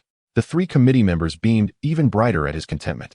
At that moment, a crisp and rhythmic sound of hooves approached from afar. A luxurious carriage, drawn by four pure white, extraordinarily majestic heavenly soul horses, came to a gentle halt before the Ting Tao courtyard, flanked by several composed royal night guards. As the carriage door swung open, a foot clad in cloud-patterned golden boots gracefully alighted upon the polished jade stone ground. Following this, a figure emerged before the assembly. The newcomer appeared to be in his early 20s, standing tall and upright like a pine tree, adorned in a perfectly tailored bright yellow prince's attire, with dragon patterns embroidered in gold that shimmered with regal luster under the sunlight. His visage was strikingly handsome, his features reminiscent of the most exquisite sculpture. With brows that arched elegantly into his temples, a high nose, and subtly pursed lips that conveyed an inherent, undeniable authority. Most captivating were his eyes, peculiar orbs that seemed to harbor two miniature golden suns within their depths, radiating a wisdom that was both gentle and unfathomable, as if capable of discerning the hearts of men while possessing an aloofness that overlooked all humanity. He stood there, devoid of any overwhelming fluctuations of soul power, yet naturally became the focal point of the universe around him, the sunlight casting an especially resplendent glow upon him. It was none other than the crown prince of the Tiando Empire, Xue Qinghe. "Your Highness," by Baoshan, Jilin, and Ming Xinji, the three committee members, promptly bowed in a gesture of utmost respect. Xue Qinghe adorned his face with a gentle smile that felt like a breath of spring, raising his hand slightly. "There is no need for such formality, esteemed committee members." His voice was clear and melodious, imbued with an unusual cadence. His gaze then traversed beyond the three committee members, settling upon Gu Yuena. In his eyes, which harbored a golden radiance, the warmth of his smile remained, yet beneath it flickered an imperceptible scrutiny and solemnity. "You must be the renowned young friend Gu Yuena, celebrated across the two great empires," Xue Qinghe said, advancing gracefully, embodying the demeanor befitting an imperial heir. He had heard of Gu Yuena's prowess in Xing Luo, surpassing even the titled Douluo. Truly, a youthful hero who commands admiration. His speech was measured, each word articulated with clarity and strength, resonating with genuine appreciation, seemingly emanating from the depths of his heart. His gaze subtly flitted over to Zhu Zhuqing, who stood behind Gu Yuena, her countenance as cool as the winter air. The golden radiance behind his gentle smile seemed to flicker ever so slightly. "I have come at my father's behest to welcome you and witness your brilliance firsthand." Xue Qinghe came to a halt a few steps before Gu Yuena, his demeanor striking a perfect balance, neither overly familiar nor devoid of the gravitas of a crown prince. "It is indeed a fortunate event for the Tiando Royal Academy to have you among us. Should you require anything during your time at the Academy, do not hesitate to ask. I shall do my utmost to accommodate your needs." His posture was notably humble, elevating Gu Yuena to a high pedestal while subtly conveying the royal family's unwavering support. Gu Yuena met Xue Qinghe's gaze with calmness. His deep-set eyes resembled a tranquil abyss, revealing no ripples of emotion. He inclined his head slightly, saying, "Your Highness, you flatter me. I merely happened upon this opportunity. My modest reputation is hardly worthy of mention. It is, indeed, my honor to join the Tiando Royal Academy." Their gazes intertwined in the air. The golden radiance in Xue Qinghe's eyes remained gentle, but the tranquil depths reflected in Gu Yuena's gaze, which seemed capable of encompassing all, intensified the scrutiny in Xue Qinghe's heart. He had encountered countless individuals, but had never seen someone so young yet so unfathomable, as if capable of piercing through all illusions. This was not the gaze one would expect from an ordinary genius soul master. "Ah, dear friend, you are too modest." Xue Qinghe maintained his smile, though thoughts raced within his mind, his expression remaining inscrutable. "You must be weary from your journey. I shall not intrude further. The Tingtao courtyard is fully prepared for your arrival. You may rest assured." He gracefully took his leave, turning to board an opulent carriage. In that fleeting moment of turning, the gentle smile that had adorned his face vanished, replaced by a profound seriousness, as a fleeting glimmer of cold sharpness flickered in the depths of his golden gaze. The carriage slowly began to move, escorted by royal knights as it departed. The three committee members, sensing the moment, also took their leave, leaving Gu Yuena and his companions in front of the Tingtao courtyard. Once the carriage had faded from view, Ning Rongrong patted her chest, sticking out her tongue, and exclaimed, "Phew, that prince seems so gentle. But why do I feel a bit intimidated?" Zhu Zhuqing's cold eyes narrowed slightly as she gazed in the direction of the departing carriage, murmuring, "His gaze is perilous." As a top-tier agility attack soul master, her sensitivity to the aura was particularly acute. The gentle facade of Xue Qinghe concealed a presence as deep and foreboding as an abyss, instinctively arousing her vigilance. Niu Tian spoke in a deep tone, his voice rumbling like distant thunder. This individual is not to be underestimated. Even he sensed an unusual pressure emanating from him. Titan grinned and said, "Who cares? If he dares to threaten Lord Gu Yuena, I, old Tai, will be the first to crush him." Gu Yuena withdrew his gaze and looked toward the serene and elegant Tingtao courtyard, a subtle smile playing on his lips as he softly mused, "Your Highness, Xue Qinghe, six-winged angel, Qianren Xue, quite intriguing." His voice was barely above a whisper, like a gentle breeze, and only Gu Yu, positioned closest to him, vaguely caught a few indistinct syllables. She glanced at Gu Yuena in confusion, only to see him stride toward the courtyard's entrance, his demeanor as steady as a mountain. "Let us proceed and explore our new abode." Gu Yuena's voice regained its gentleness. Within the Tingtao courtyard, it was indeed as by Baoshan had described, completely furnished, luxurious yet understated, and brimming with spiritual energy. Gu Yuena selected a room on the highest floor of the main building, offering a panoramic view directly facing the lake. The afterglow of the setting sun poured through the vast glass windows, bathing the room in a warm golden red hue. Xue Qinghe, or rather, Qianren Shui, he murmured to himself, the depths of his eyes reflecting the dancing ripples of light. You have gone to great lengths, lurking in the Heaven Do Empire. What is it you seek? In this game of chess, you play black while I play white. Before you return to the spirit hall, I must ensnare you. Guren slowly clenched his fists, as if affirming his position of dominance. Outside the window, the lake mirrored the final burning hues of the sunset, resplendent and profound, as if heralding an impending storm. Meanwhile, deep within the Heaven Do Imperial Palace, in the study of the Crown Prince's Eastern Palace, Xueqing has stood alone before the enormous floor-to-ceiling window. Facing away from the empty room, the golden rays of the setting sun outlined his tall, yet somewhat solitary figure. The gentle mask that belonged to Xueqing had long since been cast aside, replaced by a near-divine indifference and detachment. At his fingertips, a golden feather shimmered, silently rotating and emanating a pure and fervent sacred aura. Guren, he spoke in a voice as cold as a winter's chill. You can see through the essence of my martial soul, the dragon god bloodline? What exactly are you? Your existence is a significant variable. His voice was icy, laced with an imperceptible gravity. I hope you do not obstruct my path. In the study, divine light surged silently, illuminating Qianren Shui's figure as if he were a deity descending to the mortal realm, majestic yet solitary. Chapter 36, Gu Yuena, willing to be his servant. Later that evening, the moment Gu Bo stepped into the Tingtao courtyard, the tranquility of the garden abruptly froze. The air seemed to be gripped by an invisible hand, pressing down heavily. Not with violent oppression, but rather an indescribable sense of suffocation. The sound of footsteps approached, heavy and slow, each step echoing as if a multitude of resentful souls lamented in silence. A gaunt figure emerged beneath the archway of the courtyard, clad in a faded, dark green robe. His form was stooped, his hair and beard a desolate gray, and his face was etched with deep wrinkles, reminiscent of chiseled stone. Yet his eyes, deeply sunken in their sockets, glistened with ghostly azure flames, cold and desolate, radiating an indifferent scrutiny of all things. He was none other than the renowned title Douluo, the poison Douluo, Gu Bo, infamous across the continent for his unparalleled mastery of poison.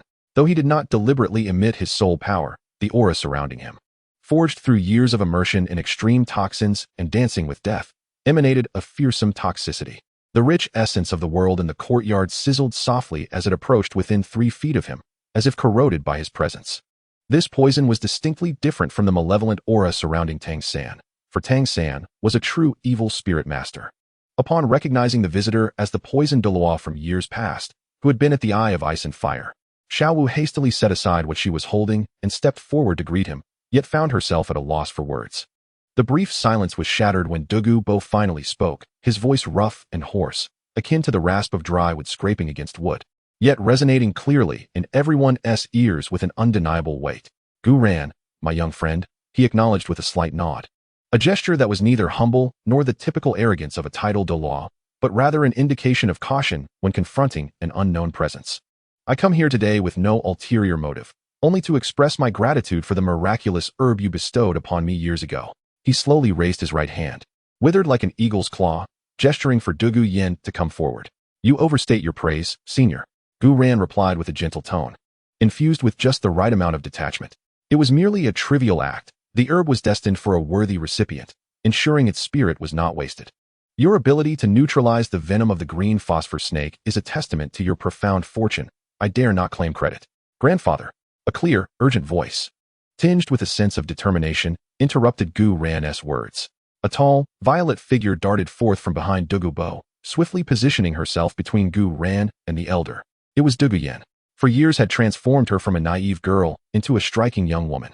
Her deep violet hair was loosely gathered with a simple jade hairpin, with a few strands cascading down her cheeks. She wore a sharply tailored purple outfit that accentuated her captivating figure, her honey-toned skin glowing with health under the courtyard's light. Her features were vibrant and pronounced, especially her eyes, which now fixed intently on Gu Ran, as if 2 fervent flames burned within her emerald irises, exuding a fervor akin to a moth drawn to a flame. At this moment, Gu Yuena appeared to be around 18 or 19 years old, similar in age to Zhu Zhuqing, yet her personality and physique were entirely distinct, for not everyone possessed the exquisite genes of the Zhu family, suitable for admiration and fondness. She first cast a swift glance at her grandfather, a flicker of complexity flashing in her eyes, before abruptly turning towards Guren. She straightened her slender yet powerful back, lifted her chin slightly, and her voice resonated clearly and resolutely throughout the courtyard. Lord Guren, This address transcended the casualness of peers within the academy, imbued with a solemnity akin to a proclamation. For the Dugu family, the kindness bestowed by the esteemed lord for years prior was akin to a life-saving grace, a redemption that shattered generations of curses. To save a life is to construct a pagoda of immeasurable worth. Her words fell like precious gems, each syllable ringing true. Under Gu Yuena's calm gaze, amidst Douluo Bo's conflicted expression, and the astonished stares of Ning Rongrong and others, Gu Yuena executed a gesture that rendered every heart momentarily still. She raised her fair, elongated hand, its joints distinct, and without a trace of hesitation, the blade in her hand swiftly grazed across her tightly bound chest. With a sharp sound, the resilient fabric tore open, revealing a small patch of delicate, smooth skin beneath. Upon this skin, a vivid and lifelike mark emerged, radiating a ghostly azure light, a serpentine emblem of the azure phosphor serpent king, coiled and poised. The mark seemed almost alive, subtly rising and falling with Gu Yuena's hurried breaths. Its eerie luminescence shifting, exuding a chilling yet potent aura. Gu Yuena's gaze was fixed intently on Gu Yuena, her emerald eyes burning away all hesitation, shyness, and even familial pride, leaving only the purest, resolute determination, akin to the conflagration of jade and stone. She possessed nothing but her body and soul, inheriting the bloodline of the azure phosphor serpent king. Her voice suddenly rose in pitch, piercing with a visceral intensity that imprinted itself upon the hearts and minds of all present. From this day forth, Gu Yuena shall be a servant at the feet of Lord Gu Yuena. This body and soul, the mark of the azure phosphor serpent king, all belong to my lord. Life and death are in your hands, with no grievances to be voiced. The moment her words fell, the mark of the azure phosphor serpent king upon her chest seemed to be stirred by an unseen force, its ethereal glow intensifying. A wave of formidable soul power, imbued with an essence of submission, rippled outward, connecting with Gu Yuena's ocean of spiritual energy. The courtyard fell into a profound silence, as if the very wind had been frozen by Gu Yuena's unwavering declaration and the burgeoning light of the Serpent King's mark. Ding! Congratulations to the host for completing the task, falling in love with Gu Yuena, earning a soul power reward. Soul power level increased by 5 levels, current level 35. Ning Rongrong covered her mouth, her wide eyes filled with astonishment. She had never imagined anyone could so recklessly pledge their loyalty. Only Gu Yuena remained unfazed, his gaze deep as an abyss, devoid of any affronted anger or hint of triumph, instead radiating a serene understanding, as though he had foreseen all that unfolded before him. I sense the intentions of Miss Yen, Gu Yuena remarked softly, glancing at Gu Yuena, who rested in his embrace, her complexion pale, yet her spirit unwavering. This determination, this trust placed in him with her very life and soul, carried immense weight. He paused for a moment, directing his gaze back to Douluo Bo, his tone imbued with a hint of sincere counsel. Senior, you are more aware than anyone of the torment that the backlash from the Baihun snake's venom inflicts, a suffering more excruciating than death itself. Miss Yan's choice to embark on this path is not one of self-deprecation, but rather a liberation from her shackles, unveiling new possibilities. Rest assured, I understand that you are her only kin. I shall assist her in her cultivation journey, ensuring her growth and strength. Gu Yuena's words flowed like a gentle spring, as Douluo Bo gazed at his granddaughter. Though frail, her emerald eyes sparkled with an extraordinary brightness, devoid of humiliation or fear, only exuding a serene calmness born from a determined resolve, and a glimmer of unacknowledged recognition and hope towards Gu Yuena's words. Indeed, the agony of the Baihun snake's venom, the bone-chilling pain, and the despair of witnessing generations of loved ones wither away in suffering. Douluo Bo had devoted his life in search of that slender thread of survival. Gu Yuena had provided the divine herb, alleviating Yan Yan's poison. It was only right to do so, for without it, Gu Yuena would surely have succumbed to the venom's retribution. He cast a profound glance at Gu Yuena, his gaze a complex tapestry of scrutiny, caution, yet predominantly a weighty trust. Young man, Douluo Bo's voice rasped, remember what you have said today. Yan Yan is entrusted to you. Should she falter in any regard? The final warning lingered unspoken, for from Gu Yuena's perspective, Gu Yuena was now her grandson-in-law. Having uttered his words, he turned away from all, stooping under the weight of an invisible burden, and slowly, heavily, made his way towards the gate of the listening to the waves courtyard. His dark green silhouette cast a long shadow in the fading light of the setting sun, steeped in solitude and desolation. Grandfather. Gu Yuena watched her grandfather's retreating figure, tears finally cascading uncontrollably down her cheeks, as she began to sob softly. That resolute declaration had drained her courage, leaving only the ache of concern for her grandfather and a profound uncertainty about the future. Do not weep, Gu Rant's voice softened, imbued with a peculiar, stabilizing strength. Your grandfather merely requires time. He desires nothing more than your well-being. As for the notion of servitude, he gently shook his head. By my side, there are only companions, not slaves. He pointed to the mark on Gu Yuen's heart. From this moment forth, it shall be the source of your strength, the testament to your freedom, rather than a shackle of bondage. Do you comprehend? Gu Yuena raised her head, her tear-filled eyes meeting Gu Rant's, as she felt the warmth and formidable power emanating from the mark, resonating with his words, dispelling the fear and humility within her heart. She nodded vigorously, stammering, I understand, Lord Gu Yuena. Gu Yuena smiled gently, releasing the hand that had supported her. Gu Yuena steadied herself, inhaling deeply, wiping away her tears, and striving to straighten her back. Though her eyes were still reddened, her gaze had regained its determination. Very well, let us not linger. Gu Yuena turned to Ning Rongrong and the others. Rongrong, please take Yin Yin to change her attire and arrange a room for her. From now on, she shall be one of our companions. Ning Rongrong promptly stepped forward, affectionately linking her arm with the somewhat shy Gu Yuen's. Sister Yin, come with me. I'll take you to choose a room. I'm sure you can wear my clothes. Chapter 37. The Daily Life at Tingtao Courtyard. As dawn broke, the gentle morning light mingled with a delicate mist, softly enveloping the tranquil lake of Tingtao Courtyard. The lingering water vapor had yet to dissipate, while a few early rising koi stirred the emerald waters, creating rippling circles.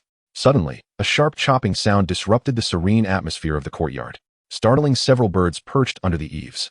Ugh, how noisy!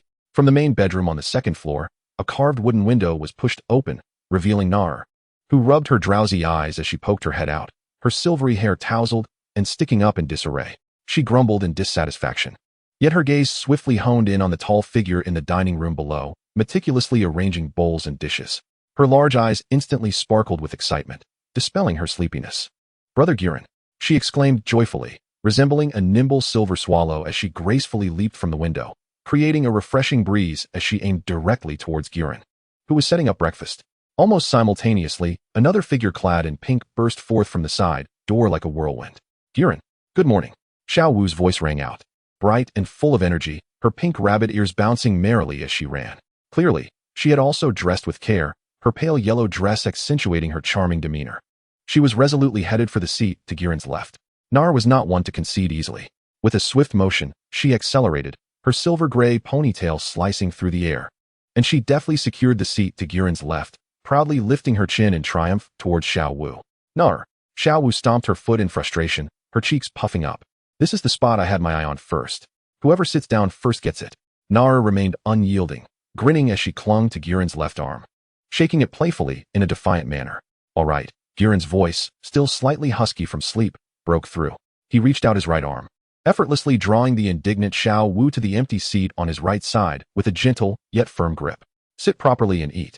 As Xiao Wu felt the warmth of Guren's hand on her waist, any lingering resentment evaporated instantly, her cheeks flushing with a rosy hue.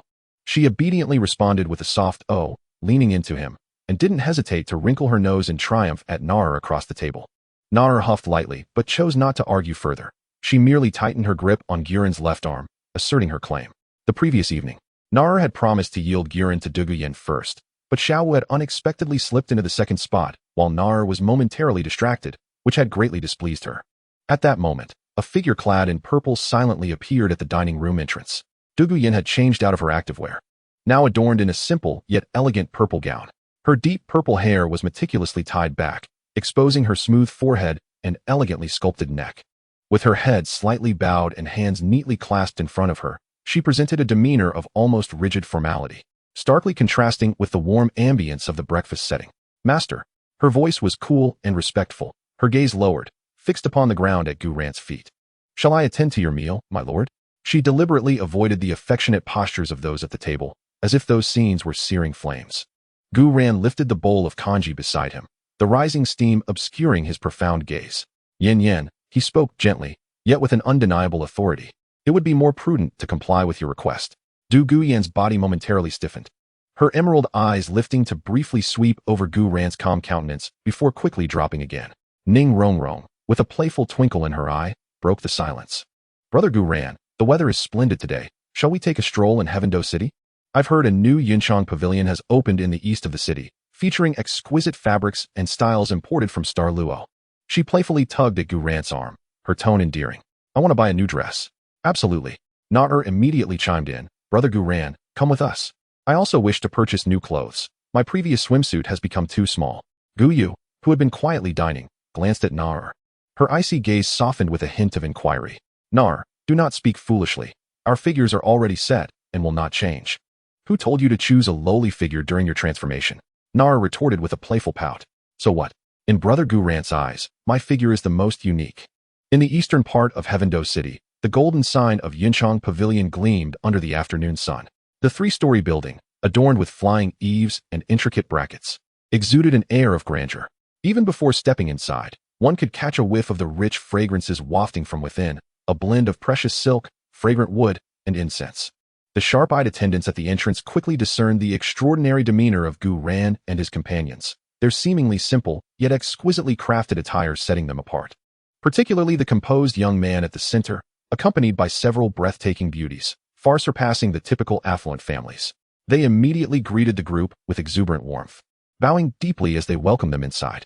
Upon entering, even Ning Rongrong, accustomed to the opulence of the seven-treasure glazed tile school, and Zhu Zhuqing, who had witnessed the grandeur of the Star Luo royal family, found themselves momentarily dazzled by the scene before them. The spacious interior featured polished black jade flooring, and the towering walls were adorned with intricately carved sandalwood cabinets, displaying a variety of silks, satins, and brocades, shimmering as if the clouds of the heavens had been captured. A serene yet luxurious fragrance permeated the air, a perfect fusion of the finest incense and the natural essence of the fabrics themselves. My heavens! Xiao Wu exclaimed, her small mouth agape, her pink eyes brimming with wonder as she reached out to touch a deep blue shimmering fabric that glimmered like a river of stars under the light. The arrival of esteemed guests has illuminated our humble establishment. A voice, exuberantly enthusiastic, rang out. A woman, clad in a richly embroidered deep purple gown, of ample stature and adorned with exquisite makeup, hurriedly emerged from the inner hall. Her face alight with a smile that seemed capable of blooming flowers. She was none other than the proprietress of Yinchang Pavilion. Her gaze was akin to a precise spotlight, swiftly sweeping across the crowd. When her eyes passed over the inconspicuous jade pendant of the nine-treasure glazed tile at Ning Rongrong's waist, and then settled upon the poised demeanor of Zhu Zhuqing, exuding an air of aristocratic elegance cultivated in the highest echelons of society.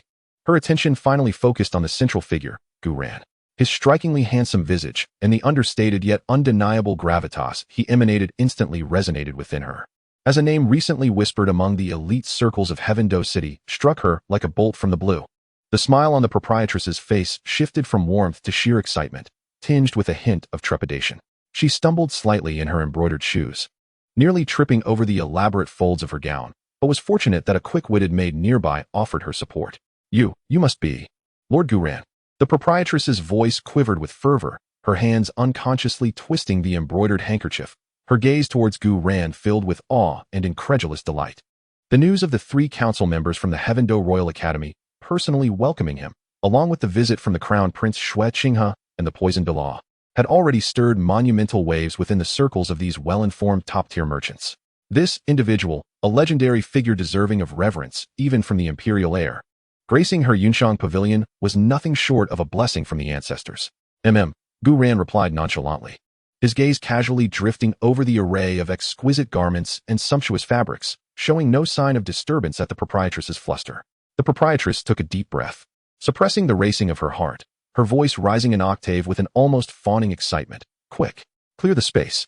Today, Yunshang Pavilion serves only Lord Gu Ran and the esteemed ladies. Present all the newly arrived starry brocades and Heavendo silks.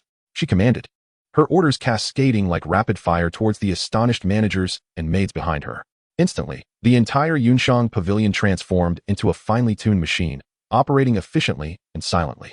Uninvited guests were politely yet swiftly ushered away, and the grand entrance slowly closed, leaving behind a tranquil and opulent atmosphere within. Well-trained maidens emerged in succession, each bearing trays draped in bright yellow silk, showcasing fabrics that shimmered with a breathtaking luster under the lights. Gu Ran paused before a row of hanging men's robes, his tall figure and composed demeanor making him appear as the very axis of the world, even in casual repose. The proprietress herself carried a Zeton tray, closely following Gu Ran, poised to respond to his every command. My lord, if I may, her voice laced with cautious reverence, she slightly bowed, gesturing towards a particular garment. This fabric is woven from the first strand of silk spun by the ancient ice silkworms of the farthest north, warm to the touch, perfectly accentuating your grace. Her words flowed like a river, as she ardently extolled the virtues of the material, as if it were unparalleled in the heavens and the earth. At this moment, Ning Rongrong hurriedly approached, cradling a garment in her hands. It was a men's long gown, crafted from a soft, moonlight-hued silk. The fabric was devoid of excessive patterns. Save for the collar, cuffs, and hem, where intricately embroidered swirling cloud motifs shimmered in a slightly brighter silver thread, the stitches so fine they were nearly imperceptible. Gu ran. Do try this on. Ning Rongrong's eyes sparkled with an irresistible excitement. She felt that this was the only attire worthy of him. Without waiting for a response, she thrust the garment into Gu Ran's hands and turned, her small hand waving grandly as she addressed the nearly fainting proprietress. This piece, along with the garments that Xiao Wu and Sister Zhu Qing selected, the adornments that Na Er chose, and her gaze swept over Gu Yuena, pausing momentarily. Let's find some suitable outfits for Yin Yin too. Wrap them all up. Charge it to the 7 Treasures, Glazed Tile School. Excellent. Excellent. Rest assured, Miss Rongrong, we will ensure your satisfaction.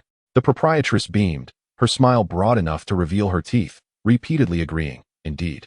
The young lady of the 7 Treasures, Glazed Tile School, lives up to her reputation. A moment later, the curtain of the private room was drawn aside by a hand with distinctly prominent knuckles. The entire cloud garment pavilion seemed to fall silent for an instant. Gu Ran stepped out slowly. The moon-white gown fit him perfectly, accentuating his tall figure, and its flowing lines outlined his broad shoulders and narrow waist. The fabric's gentle sheen flowed like moonlight, enhancing his skin's jade-like luster. His tranquil and reserved demeanor was magnified to its fullest beneath this attire, exuding an innate nobility and refined elegance. Ning Rongrong washed with her mouth slightly agape and her cheeks flushed with a rosy hue. Gu Yuen's fingers, which hung by her side, curled slightly, yet her head remained bowed, though from the corner of her eye, the moon-white figure seemed to radiate light. Gu Ran, you look splendid. Xiao Wu was the first to rush over, circling around Gu Ran. Ning Rongrong proudly lifted her chin, declaring, "That's right. This is my discerning eye." Gu Ran gazed at his reflection in the mirror, then glanced at the unabashed admiration in the eyes of the girls beside him. A faint smile tugged at the corners of his lips, softening his otherwise stern features, acknowledging Rongrong's thoughtfulness. As night descended like ink, painting the sky over the listening waves courtyard, Gu Ran had just finished bathing, clad only in a silk robe, the slightly open collar revealing his smoothly contoured collarbone. He reclined on the broad window seat, idly playing with a jade pendant that felt warm to the touch. Outside, the almost imperceptible sound of footsteps approached, stopping at the door. Then came the creaking of the door hinges, deliberately stifled to the utmost. A slender figure slipped in silently, swiftly and gently closing the door behind her. Ning Rongrong, her feet bare and as white as jade, stepped onto the cool, smooth wooden floor. She wore a gossamer thin, pale pink silk nightgown, the soft fabric outlining the delicate curves of her blossoming form. Her chestnut hair, slightly wavy like seaweed, cascaded over her shoulders, the tips still carrying the slight moisture from her bath. Her face, unadorned with powder, bore a charming blush from nervousness and anticipation. In her eyes, usually brimming with mischievous spark, there now lingered a hazy mist and a hint of daring allure. She tightly clutched a fluffy, soft down pillow in her arms, as if embracing a form of courage and assurance. Stealthily, she approached, her gaze fervently fixated on the moonlit figure by the window. Gu Ran had sensed her presence the moment she pushed the door open, yet he did not turn, continuing to gaze at the jade pendant in his hand. The moonlight casting a play of light and shadow across his profound profile. Ning Rongrong held her breath as she reached the soft couch, gently placing the pillow beside Gu Ran. A delicate fragrance, reminiscent of youthful innocence mingled with the freshness of a recent bath, instantly enveloped the air, more enchanting than the finest incense. Summoning her courage, she extended her slightly cool hand, hesitantly and with an undeniable allure, gradually sliding it downward. Her fingertips brushed against the silken fabric, ultimately resting at the edge of the sash around Gu Ran's waist. Her voice was barely above a whisper, laced with a hint of bashful breath, akin to feathers grazing the heart's edge, gentle, tender, and imbued with an enchanting charm. It reached Gu Ran's ears clearly. "Brother Gu Ran." She leaned in slightly, her warm breath, fragrant and sweet, caressing the contour of his ear. "It must be quite uncomfortable to sleep in your daytime attire." She raised her glistening eyes, boldly meeting the depth of Gu Ran's gaze, her crimson lips curving into a sly, captivating arc. "Let Rongrong help you take it off. Shall we?" Outside, the moonlight seemed to brighten, gently flowing in and enveloping the delicate curves of the girl on the couch and the tranquil figure of the man in a veil of hazy radiance. Chapter 38. Yu Xiaojing becomes a specially invited teacher at the academy in the heart of the imperial palace of Heavendo City. The fragrance of sandalwood lingered in the air, unable to suppress the palpable tension that hung like a shroud. The Snow Knight Emperor sat behind the Zetan imperial desk, the bright yellow dragon robe accentuating his imposing presence, though the weariness etched on his brow betrayed the complexities of imperial affairs. He perused a confidential report regarding unusual movements of the Spirit Hall's army at the border. The chief guard entered silently, bowing slightly to whisper, "Your Majesty." Specially invited teacher Yu Xiaojing, along with his disciples Tang San and Wang Sheng, seeks an audience outside the palace. Claiming to have unique theoretical contributions to present to your Majesty that could resolve our empire's challenges in cultivating spirit masters. Yu Xiaojing, the Snow Knight Emperor raised his head, a flicker of contemplation passing through his profound gaze. He recalled the name, which seemed linked to the recently renowned Nodding Academy. Relocated to Heavendo due to Gu Yuena's influence. A groundbreaking theory? A mysterious smile touched his lips, infused with the scrutiny of an emperor. Announce, Yu Xiaojing, Tang San, and Wang Sheng are to be received. The guard's commanding call resonated through the hall. Moments later, Yu Xiaojing led the way, followed closely by Tang San and Wang Sheng. As the trio entered this sanctuary of the empire's highest authority, Yu Xiaojing held a thick tome in his arms, striving to maintain an air of calm and profundity despite his not-so-imposing stature.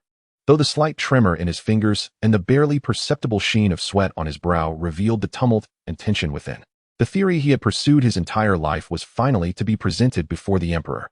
Tang San lowered his eyelids, concealing the tumultuous emotions swirling within, leaving only a facade of deference.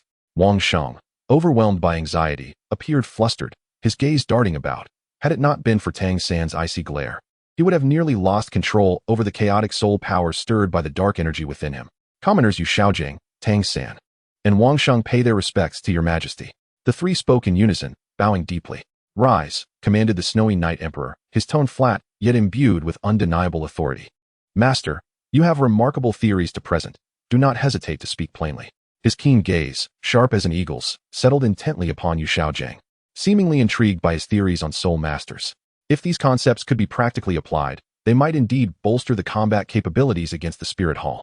Yu Xiaojing inhaled deeply, forcing down the tumult of emotions within him, and reverently produced a beautifully bound tome from his robes, raising it high with both hands.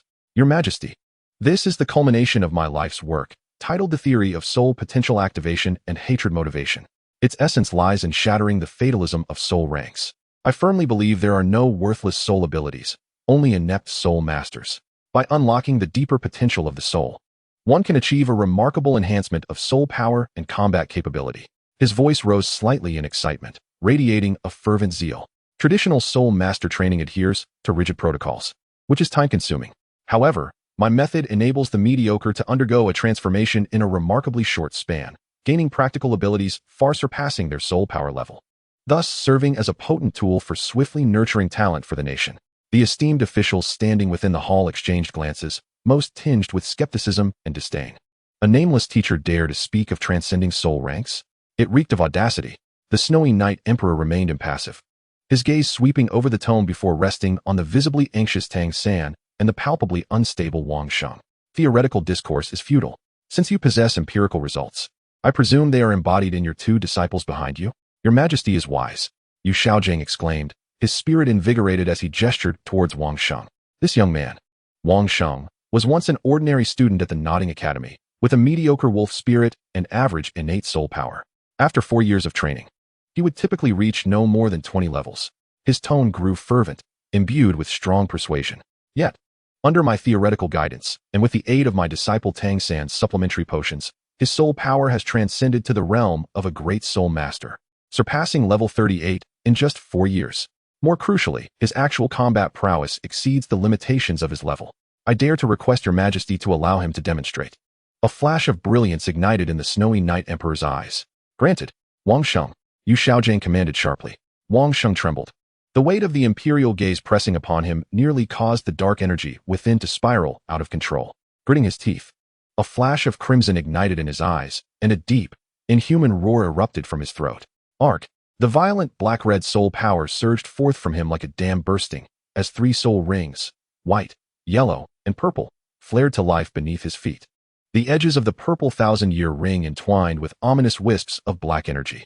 Spirit possession. Wang Sheng's physique suddenly swelled, enveloped in a layer of dark crimson armor.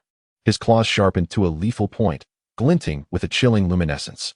Most terrifying were his eyes, completely consumed by a frenzied blood-red hue, devoid of any semblance of reason.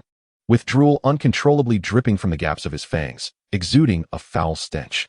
An overwhelming aura of malevolence, mingled with the scent of blood and frenzy, instantaneously pervaded the entire imperial study. A sharp intake of breath escaped the lips of several ministers within the hall, instinctively retreating half a step.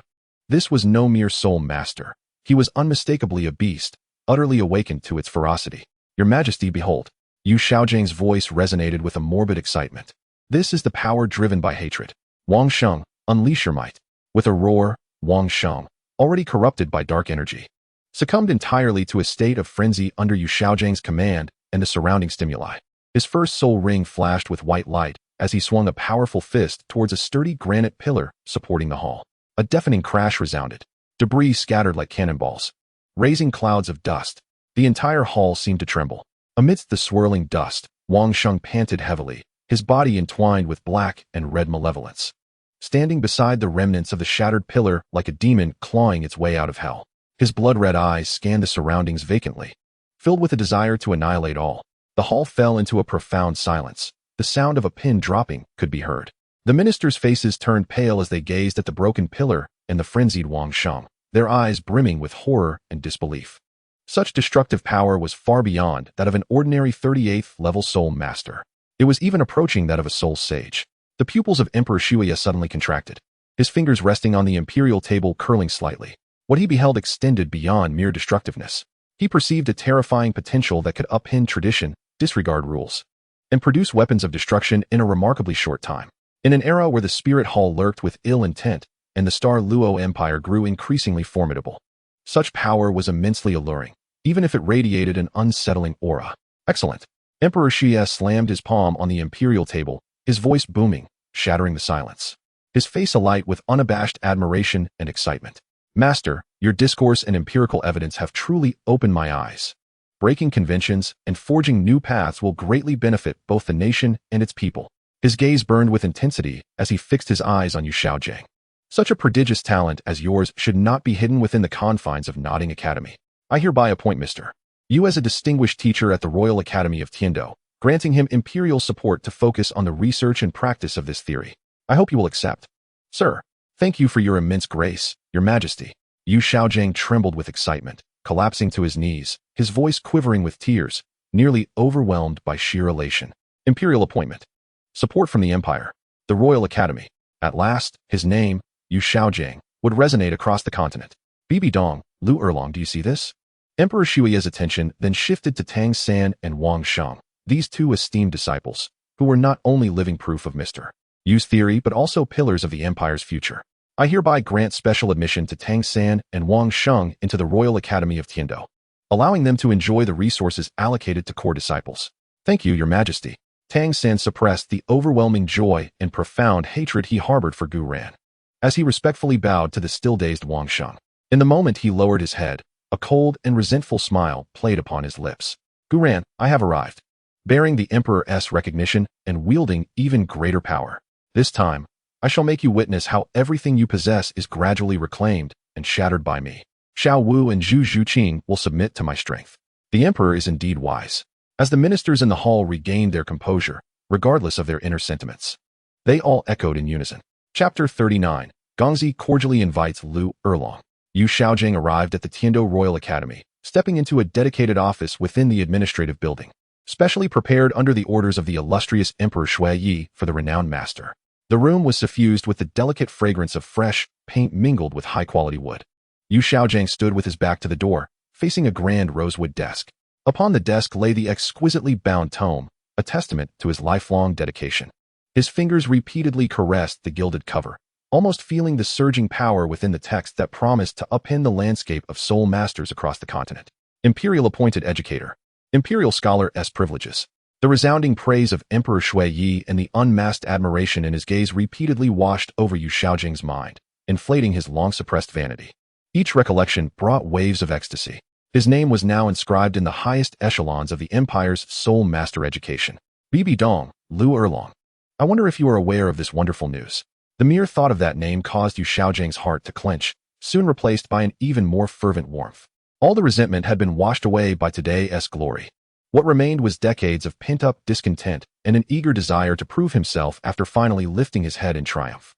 He needed someone who once was the closest to him, who understood all of his struggles and humiliations, to witness his rise firsthand, to offer a long overdue, remorseful admiration for his brilliance today. He abruptly turned, striding to the desk, yanking open a drawer to retrieve a stack of royal stationery embossed with delicate cloud patterns. The pristine white paper shimmered softly in the light. He took up a pen, dipping it deeply into the ink. With deliberate strokes, he inscribed the words, "For Erlong, my sister." He wrote slowly and with great effort, as if pouring the humiliation of decades and today's exuberance into every stroke. The ink was so dense it nearly bled through the paper. Beads of sweat formed on his brow, dripping onto the edge of the letter and creating a dark, damp spot. "Erlong, my sister." As the pen tip touched the paper once more, Yu Xiaojiang inhaled deeply, the emotions swirling within him threatening to burst forth. Before him, the familiar scene of the Blue Tyrant Academy vividly emerged, along with the image of Lu Erlong receiving his letter. How would she react in shock? Would her ever-burning gaze be filled with disbelief and a long-overdue regret? Would she hold the letter, tears streaming down her face, lamenting her past reluctance to steadfastly stand by his side?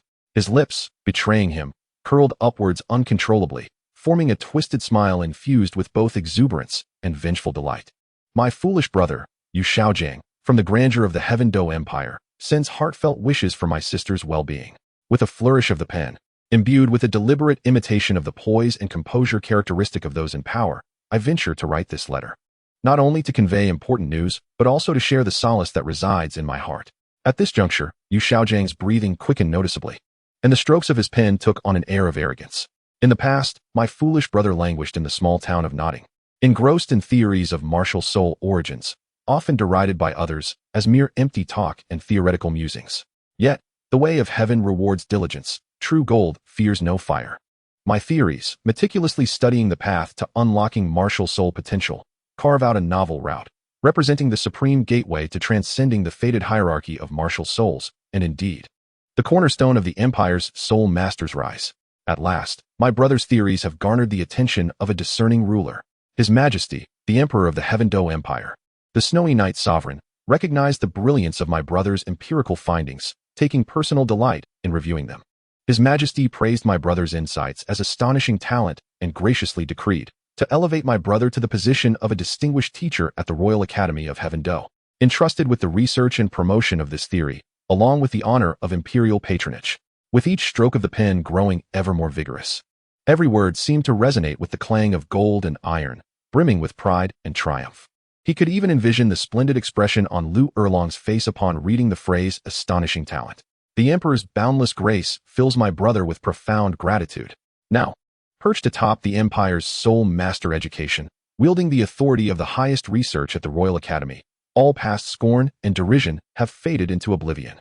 Thinking of my sister, emotions surge within me. I reminisce about the past when the Golden Iron Triangle traversed the continent with such elation. Yet, as time has flowed, Brother Fred's endeavors with Shrek have drifted further away. Only my foolish brother and my sister share the deepest bond. And I yearn for my sister to witness my achievements today. The Heaven Do Imperial City, with its myriad wonders, far surpasses the humble Notting. The Royal Academy, a reservoir of vast resources, gathers talents from across the realm. Here, I have prepared a serene and elegant abode for my sister, adjacent to my own residence.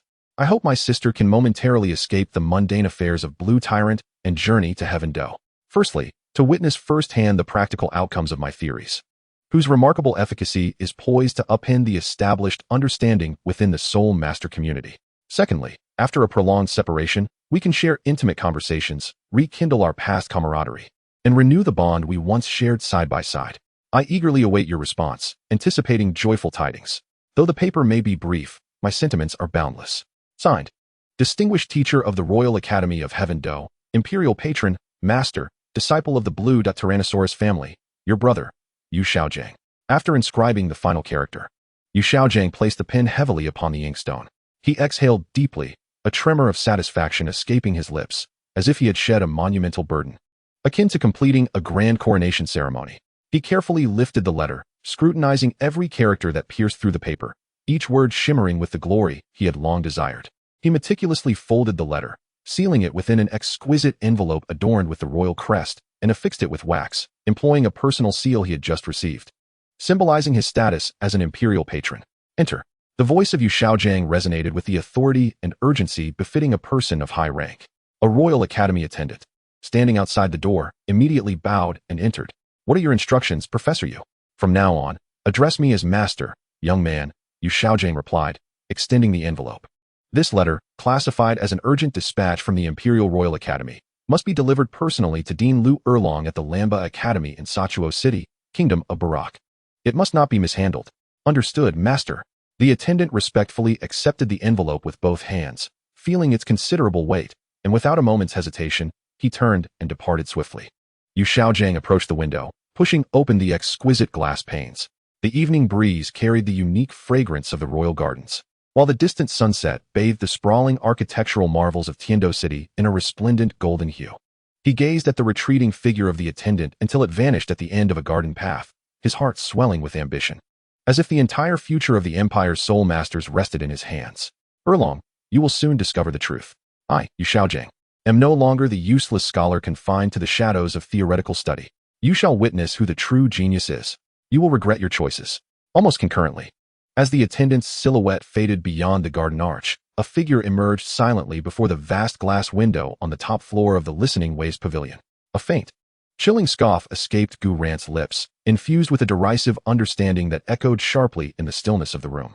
He seemed to envision the contents of the letter, perceiving the twisted exhilaration on Yu Xiaojiang's face as he penned each word, and witnessing the grotesque spectacle of him lost in the grandeur of his own delusions. He also saw the attendant hastening towards the Lamba Academy. Imperial patron, distinguished educator, Gu Ran murmured, repeating the titles that Yu Xiaojiang held most dear, the curve of his lips growing ever colder and more sardonic. Yu Xiaojiang, do you truly believe this is the pinnacle of your existence? No. He slowly raised his hand, his elongated fingers seemingly piercing through the fabric of space, gently tapping in the direction of Yu Xiaojiang's courtyard and the departing letter. Go. Ignite the final straw that shall break the back of your golden triangle. Push you and Tang San into an abyss from which there is no return. Since you take such delight in showcasing your achievements, I shall summon the faculty and students of Shrek Academy to join in. At that moment, you and Flender can argue with Lu Erlong. I hope there will be no misunderstandings that cannot be clarified. Chapter 40. Flender arrives, and the coward Dai Mubai also comes. The sunlight of the Tiando Royal Academy seemed to carry an air of nobility, cascading upon Yu Xiaojiang's brand-new Distinguished Educator badge, reflecting blinding rays of gold. He stood before the floor-to-ceiling windows of his exclusive office, overlooking the throng of students below, his heart brimming with ambition. At this moment, everything reassured him that the pinnacle of his lifelong theory had finally arrived. He could almost envision the shock and regret that would wash over Lu Erlong upon receiving his letter, worded with restraint, yet subtly boasting. He even rehearsed their reunion in his mind. Lu Erlong, tears in her eyes, apologizing for her earlier lack of insight, while he graciously accepted her apology. And together they would forge a legendary golden triangle once more at the Empire's most prestigious academy. A sudden knock interrupted his reverie. A servant, clad in the Royal Academy's uniform, stood respectfully at the door, holding a delicate scroll. Master, you have an urgent letter from Soto City in the Kingdom of Barak. The servant announced, bowing slightly. Yuxiagang's heart raced. Soto City? Lu Erlong's reply had arrived so swiftly? It seemed she had indeed responded. He suppressed his excitement and feigned composure as he turned around. Present it. Upon receiving the scroll, he felt its weight in his hands, the material exquisite, sealed with an unfamiliar cat-eagle emblem. Shrek Academy? Yuxiagang's anticipation instantly froze, his brow furrowing. Shrek? That impoverished place run by Flandra? What could he possibly want to write to him for, and why use such a formal scroll? With a hint of skepticism and irritation at being disturbed, he broke the seal and unfurled the scroll. The calligraphy danced across the paper, exuding a blend of shrewdness and grandeur characteristic of Flandra. Master Yuxiagang, I humbly acknowledge your esteemed presence. It is with great joy that I learn of your prestigious appointment at the Royal Academy of Tiando, where you preside over the Empire's Soul Master education. It is indeed a model for all of us Soul Masters. Flandra and the entire Shrek community extend their heartfelt congratulations. Your letter conveys an earnest invitation for the whole of Shrek Academy to merge under the banner of the Royal Academy, sharing the Empire's finest resources and nurturing talent together. Such a vision is truly admirable. Although Shrek is situated in a remote area with limited resources, our faculty and students share a united spirit and relentless ambition, producing many worthy individuals. It is indeed a stroke of fortune for Shrek that you, Master, have chosen to guide and bridge our path. In order to honor your support and for the long-term development of our academy, we have resolved to embark immediately and relocate the entire institution to the Royal Academy of Tiando. Flandra, along with Vice President Zhao Wujia, students Dai Mubai, Oscar, and Ma Hongjun, as well as the entire faculty and staff, shall soon arrive in Tiando City to heed your teachings and partake in this grand endeavor. Yuxiagang's hands trembled uncontrollably as he gripped the scroll, his complexion shifting from red to white, then to green, ultimately turning a ghastly gray. An invitation for Shrek to relocate? To share resources? That miser Flandra, accompanied by his ragtag group of students, was coming to the Royal Academy of Tiando? Outrageous. Shameless. Who? Who dared to presume to act in my name? Yuxiagang let out a suppressed roar from deep within his throat, violently throwing the scroll to the ground, his chest heaving, the world around him darkening. The immense humiliation and fury of being belittled threatened to consume him. He, Yuxiagang, had just steadied his footing, poised to showcase his grand ambitions, to prove himself to Lu Erlong, and to proclaim his theories to the entire Soul Master community. Why should Flandra and his band of destitute failures, destined to be trampled underfoot, presume to challenge him? Why do they dare to rally under his banner, like a pack of hyenas drawn by the scent of blood, attempting to partake in the glory and resources he has painstakingly acquired? Do they deserve it? Master, are you all right? The attendant at the door, startled by Yu Xiaojing's grim visage, ventured a cautious inquiry. Get out. Just get out. Yu Xiaojing snapped, turning sharply, his bloodshot eyes fixed menacingly on the attendant as he roared. You can't even handle a simple task. Don't bother coming tomorrow. The attendant trembled in fear and hastily retreated, closing the door behind him. Yu Xiaojing slumped despondently into his expansive rosewood chair, feeling an overwhelming chill wash over him. It's over, completely over. Flander and the others are on their way. With Flander's prideful demeanor and Zhao Wujia's brutishness, their arrival while he indulges here, without having received Lu Erlong's letter, is nothing short of a meticulously orchestrated humiliation. He could almost envision Flander's derisive gaze and hear Zhao Wujia's boisterous laughter. Something must be done to stop them. He must find a way to drive Flander and the others away. Yu Xiaojing's mind was a tempest of chaotic, malicious thoughts. Days later, before the grand entrance of the Tiando Royal Academy, a weathered and somewhat dilapidated carriage creaked to a stop, starkly contrasting with the opulent vehicles that surrounded it. The door swung open, and out jumped a robust, middle-aged man with a buzz cut and a keen eye tinged with shrewdness, none other than Flander, the head of Shrek Academy. Following closely was the even more imposing vice president, Zhao Wujia. A group of young individuals then poured out, led by a tall and strikingly handsome young man with flowing golden hair and an air of innate arrogance, Dai Mubai, the third prince of the Star Luo Empire. He stretched languidly, surveying the resplendent academy entrance with a self-satisfied smirk. Ah, so this is the Tiando Royal Academy? It certainly looks impressive, far superior to our humble Shrek. It seems that Yu Xiaojing, or rather the master, has indeed been faring well.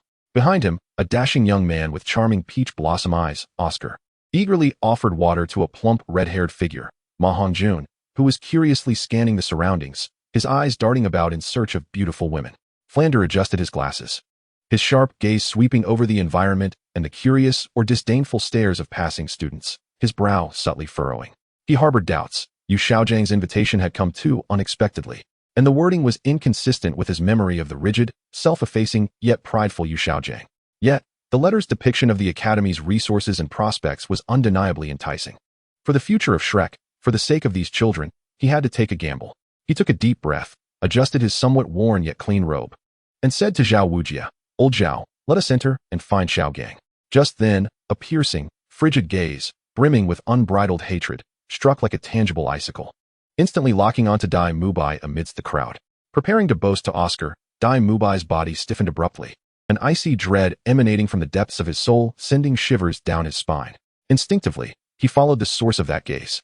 Not far away on the tree-lined path, Gu Ran and his companions were approaching slowly. Beside Gu Ran stood a strikingly beautiful girl clad in dark attire, tall and lithe, her countenance as cold as ice. Now fixated on him, her originally cool feline eyes blazed with a wrath potent enough to incinerate everything, imbued with a deep-seated enmity. Her body trembled slightly from profound anger, her soul power surging uncontrollably, the soul rings at her feet flickering in and out of visibility, while a fierce killing intent swept forth like a tempest, reducing the fallen leaves beneath her to mere dust. Zhu Zhuqing. Dai Mubai's pupils contracted sharply, his previously nonchalant expression freezing instantaneously, replaced by incredulity and an inexplicable sense of guilt. How could she be here?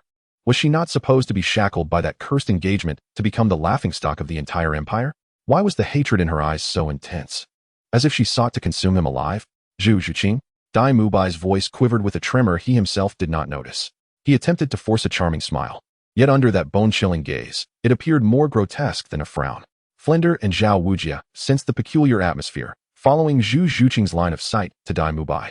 Their eyes filled with confusion. Oscar and Ma Hongjun were utterly stunned by Zhu Zhuqing's astonishing beauty and the terrifying aura of murder that surrounded her. Zhu Zhuqing did not respond to Dai Mubai. She merely fixed her gaze upon him, as if seeking to etch the image of this coward, the architect of her endless humiliation, deep into her soul. Her voice was icy, devoid of warmth, each word seeming to be squeezed out from between clenched teeth. Dai Mubai. You coward. The runaway groom. The good-for-nothing. These thunderous words erupted like a clap of thunder in the ears of the Shrek crowd. Flender and Zhao Wujia's expressions changed dramatically. Runaway groom? Good-for-nothing? And the subject was none other than the third prince of the Star Luo Empire? The magnitude of this revelation was overwhelming. They instantly understood the source of Zhu Zhuqing's boundless hatred. Dai Mubai's face turned crimson, resembling that of a liver, only to pale immediately afterward. Being publicly exposed for his most disgraceful past, especially in front of his newly joined mentors and companions, the overwhelming shame and fury shattered his composure. Wretched girl, what nonsense are you spouting? Dai Mubai, enraged and humiliated, felt a surge of malevolence in his eyes. The formidable soul power of a soul emperor at level 37 erupted instantly, the white tiger's spirit manifesting behind him. He instinctively prepared to charge forward, intending to silence Zhu Zhuqing by force. However, the moment he moved, an even more terrifying and profound pressure descended like an invisible mountain, forcefully suppressing his unleashed soul power back within him. Dai Mubai let out a muffled groan and staggered backward, fearfully lifting his gaze. To his astonishment, Gu Ran had stepped forward, positioning himself in front of Zhu Zhuqing. Behind him, the golden and white dragon god martial spirit exuded an aura of nobility and lethal intent, instilling a sense of reverence in Dai Mubai's beast martial spirit, as if it were bowing before a supreme monarch. Gu Ran's voice, though not loud, reached the ears of everyone with undeniable indifference. Mind your words and control your claws. Otherwise, I would not hesitate to cleanse the royal court of Star Luo on your behalf. Dai Mubai felt as though he had plunged into an icy abyss, his body rigid under the weight of the terrifying pressure, unable to utter a single word of rebuttal, only an overwhelming sense of fear and humiliation roiling within him. Flender, deeply shaken, stepped forward to shield Dai Mubai, clasping his hands before Gu Ran and Zhu Zhuqing, his tone grave yet apologetic. My young friend, Miss Zhu, there may be a misunderstanding in this matter. Dai Mubai is young and impulsive, and I apologize on his behalf. He cast a complex glance at Zhu Zhuqing, whose gaze remained fixed on Dai Mubai, hatred still simmering in her eyes, then turned to the inscrutable Gu Ran, waves of unease surging within him. This young man, along with the girl beside him, was anything but ordinary. Meanwhile, in the depths of the academy, within the office building that symbolized his new identity, Yu Xiaojiang paced restlessly, cursing Gu Ran and the impending arrival of Flender. Unbeknownst to him, the troubles and disgrace he desperately sought to avoid had already descended upon the gates of the Royal Academy in a manner far more dramatic and severe than he could have imagined. Gu Ran gently patted Zhu Zhuqing's tense shoulders, his gaze sweeping over the grim-faced members of Shrek, finally landing on Flender, a knowing smile playing on his lips. Misunderstanding? Dean Flender, take your esteemed student to find Master Yu. He has likely been waiting for you for quite some time. With that, he disregarded the crowd, wrapping an arm around the still seething Zhu Zhuqing, and walked past Xiao Wu, Ning Rongrong, and the others, as if they were mere dust by the roadside. The Shrek group remained rooted in place, the atmosphere suffocatingly oppressive. Flender's expression darkened ominously. Zhao Wujing clenched his fists. Dai Mubai's face was ashen, his eyes burning with resentment as he watched Gu Ran and Zhu Zhuqing depart, while Oscar and Ma Hongjun looked on in confusion and unease. Flender took a deep breath, forcibly suppressing his agitation and doubts, and spoke to Zhao Wujing in a low voice. Let us find Yu Xiaojiang. I intend to confront him directly about what is truly happening. Chapter 41. Yu Xiaojiang is publicly exposed. Within Yu Xiaojiang's office, the atmosphere was stifling, akin to the eerie silence before a storm. With his back turned to the entrance, Yu Xiaojing stood before the expansive floor-to-ceiling window, gazing out at the meticulously manicured splendor of the royal gardens. Yet, in this moment, he could only perceive the lush trees as silently mocking him. He racked his brain, striving to concoct a perfect excuse that would allow him to save face, while dismissing this group of financial misfits before Flander and the others arrived. As a hurried knock reverberated through the room, Yu Xiaojing abruptly turned, his heart nearly leaping into his throat. They had arrived. He inhaled deeply, endeavoring to straighten his back and reclaim the dignified composure befitting a master, his voice feigning steadiness. "Come in." The door swung open, revealing Flander's silhouette in the doorway. He retained his shrewd demeanor, adjusting his crystal glasses, his hawk-like gaze sharp and penetrating, laced with scrutiny and a barely perceptible hint of anger. Zhao Wujia followed closely behind, arms crossed, casting an unfriendly glance around the opulent yet glaring office. Dai Mubai, Oscar, and Ma Hongjun trailed behind, somewhat awkwardly, with Dai Mubai's expression particularly grim. His eyes shadowed. "Xiaojing." Flander's voice bore the polite familiarity of a long-awaited reunion, yet beneath the pleasantries lay a suffocating interrogation. "A prestigious teacher at the Royal Academy. Quite the spectacle. It seems you have truly flourished since leaving Shrek. Congratulations, indeed." A knot tightened in Yu Xiaojing's chest, and he forced a smile, replying, "Flander, old Zhao. You've come. Please, have a seat." He gestured towards the adjacent luxurious leather sofa, attempting to cultivate an atmosphere of hospitality, seizing the moment to redirect the conversation. "It's been a long journey. You must be weary. And the children too. Tired?" Zhao Wujia scoffed, his voice like rolling thunder, unceremoniously interrupting Yu Xiaojing's pleasantries. He stepped forward, an aura of formidable strength reminiscent of the immovable king manifesting, heavying the air within the room. "Yu Xiaojing, spare me your empty pleasantries. I ask you directly. Was that letter penned by you? Have you been toying with us for your own amusement?" Zhao Wujia's accusation struck like a thunderclap, draining the color from Yu Xiaojing's face in an instant, cold sweat breaking out on his forehead. He instinctively recoiled half a step, colliding with the writing desk behind him. "Old Zhao, what? What are you saying?"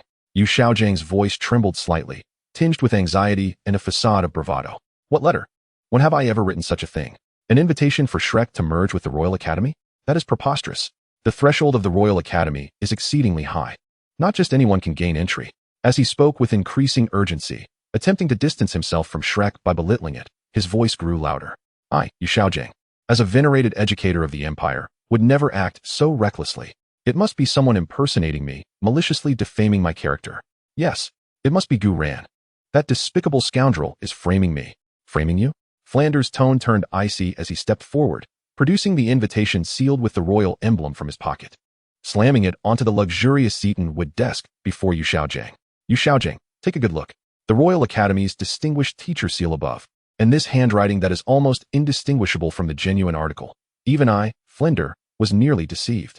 Tell me, aside from you, who possesses the skill to procure the Royal Academy's official stationery and seal? Who else understands the intricacies of our golden triangle's past, able to mimic your tone?" Flander's voice sliced through Yu Xiaojing's disguise. The opened letter, with its glaring crimson seal, struck Yu Xiaojing's face like a resounding slap. Gazing at the letter, he appeared ghostly pale, his lips trembling, his face shifting from white to blue, utterly speechless. He found himself at a loss for words, for the seal was authentic. The letter genuine.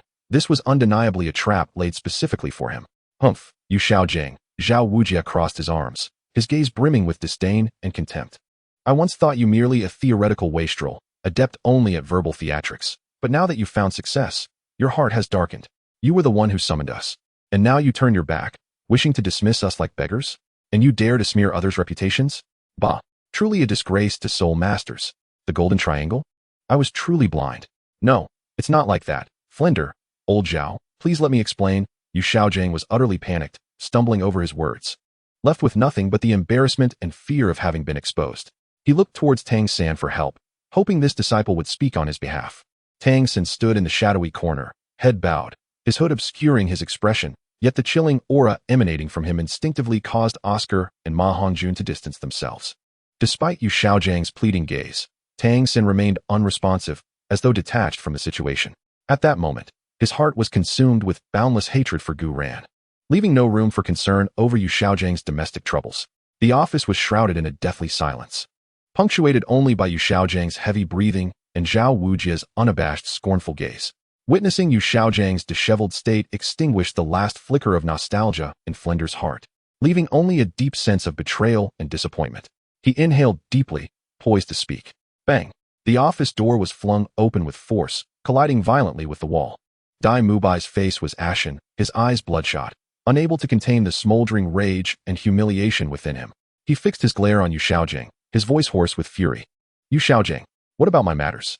Did you bring me into this wretched royal academy merely to subject me to humiliation? He abruptly turned to Flinder and Zhao Wujia, pointing toward the door.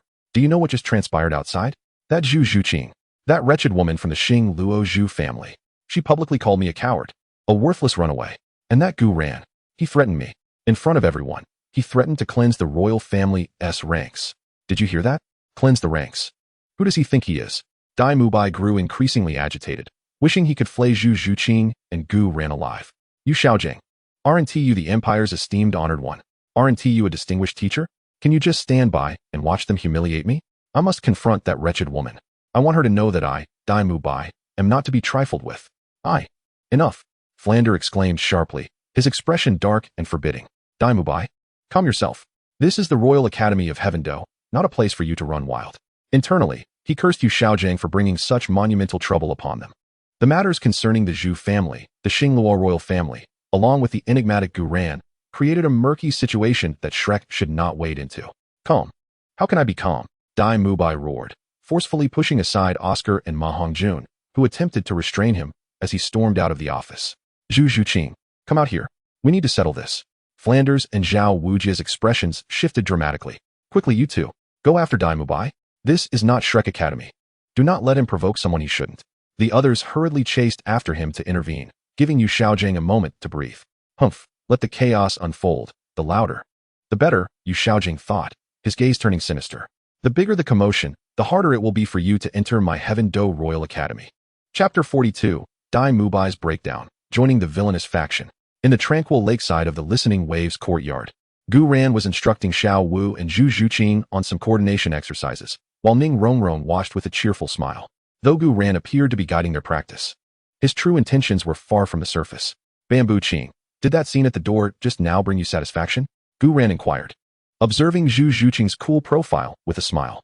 Zhu Zhuqing's movements momentarily paused, a glint of cold light flashing in her eyes before transforming into resolve. I never expected that scoundrel would dare come here. She would never forget the humiliation inflicted upon her by that coward. Today, exposing his disguise before others was merely the first step.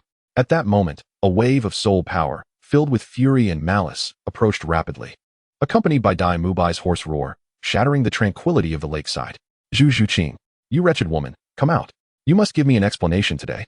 Dai Mubai's figure surged like a golden whirlwind to the lake's edge, his eyes burning with madness, fixated on Zhu Zhuqing.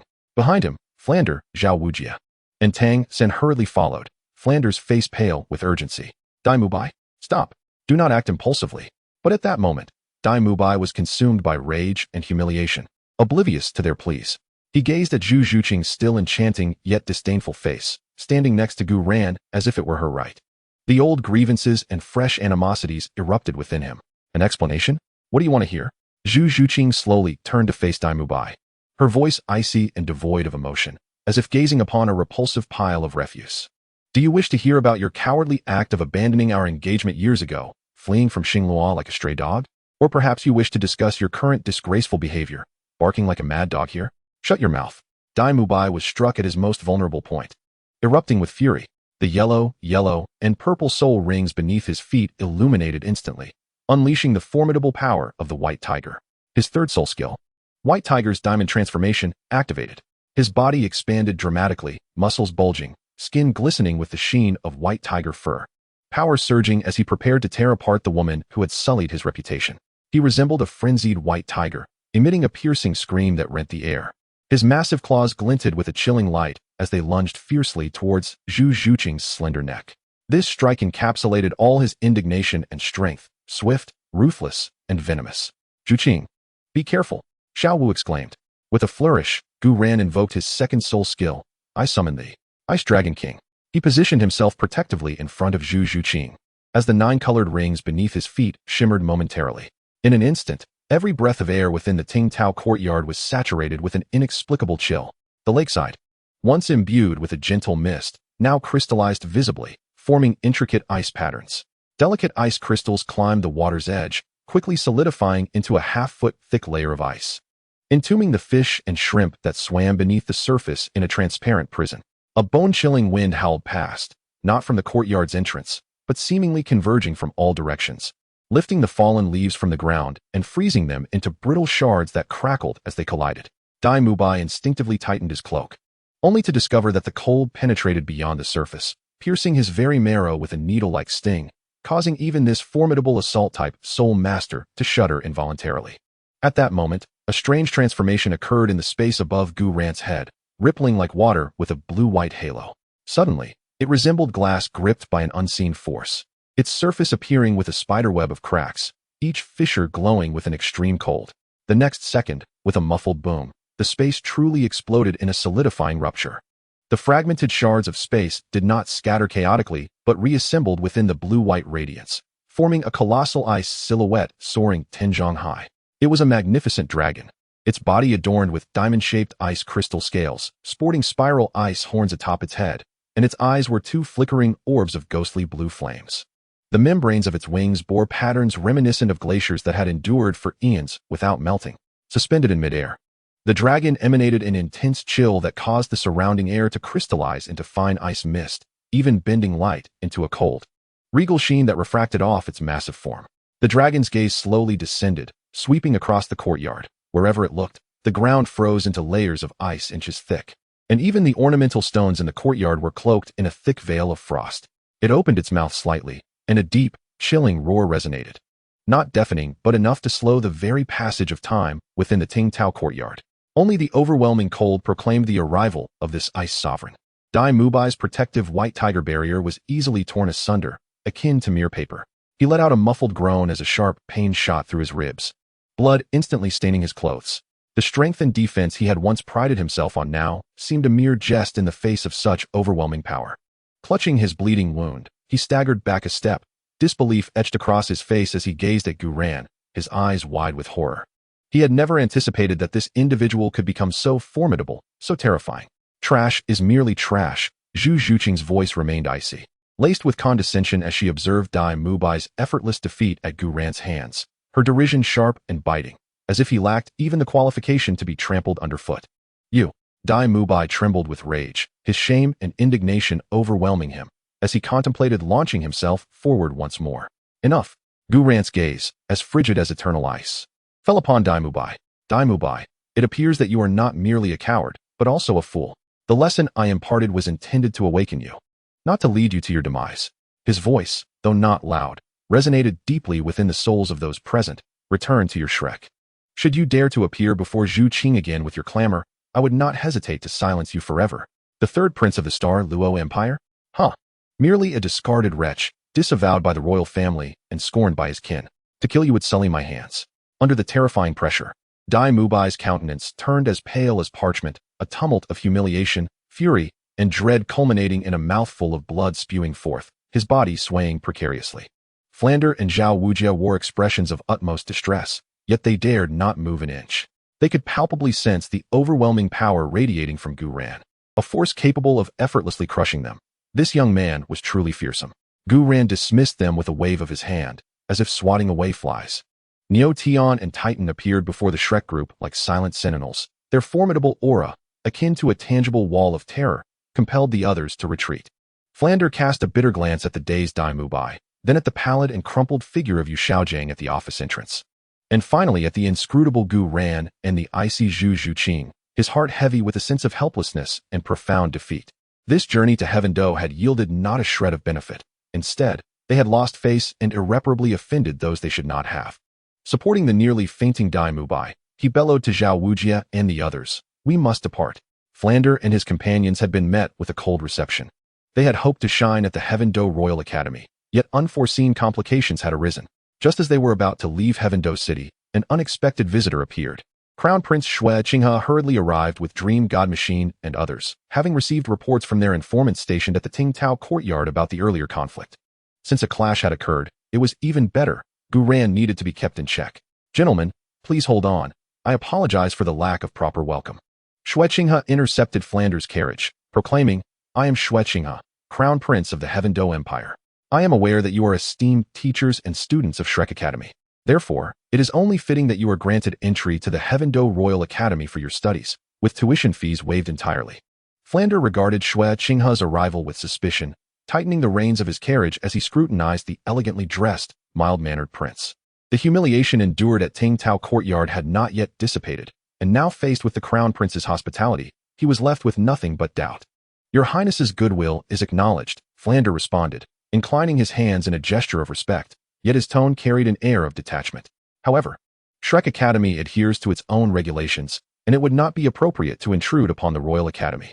He was acutely aware that there is no such thing as a free lunch. Xue Qinghe's offer of an olive branch was far from a mere act of benevolence.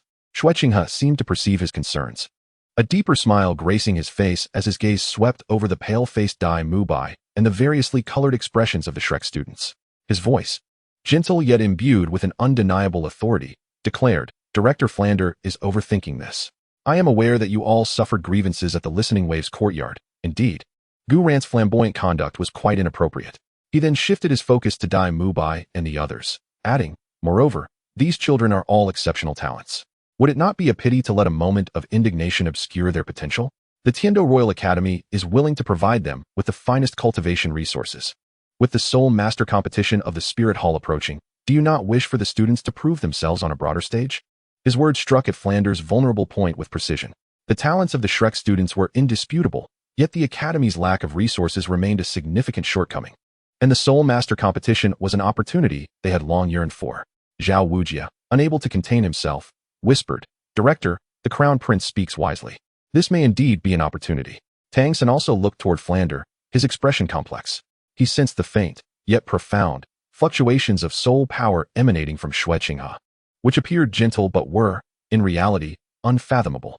The presence of Dream God Machine, standing behind the Crown Prince, exuded an oppressive aura that made his heart palpitate, indicative of at least tidal Douluo-level strength. Seeing Flander's expression soften, Xue Qinghe seized the moment to stoke the flames of persuasion. "Rest assured, once you enter the Royal Academy, you will be guests of the Tiando Empire.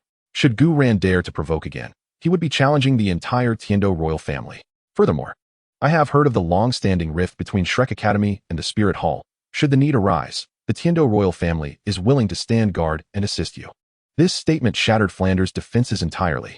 An alliance with the Tiando royal family would not only resolve the students' cultivation issues, but also provide them with greater confidence when confronting the Spirit Hall. He bit his lip, glancing at the eager eyes of the students, including Ma Hongjun and Oscar, and finally nodded. Since His Royal Highness is so gracious, Flander shall not decline the offer.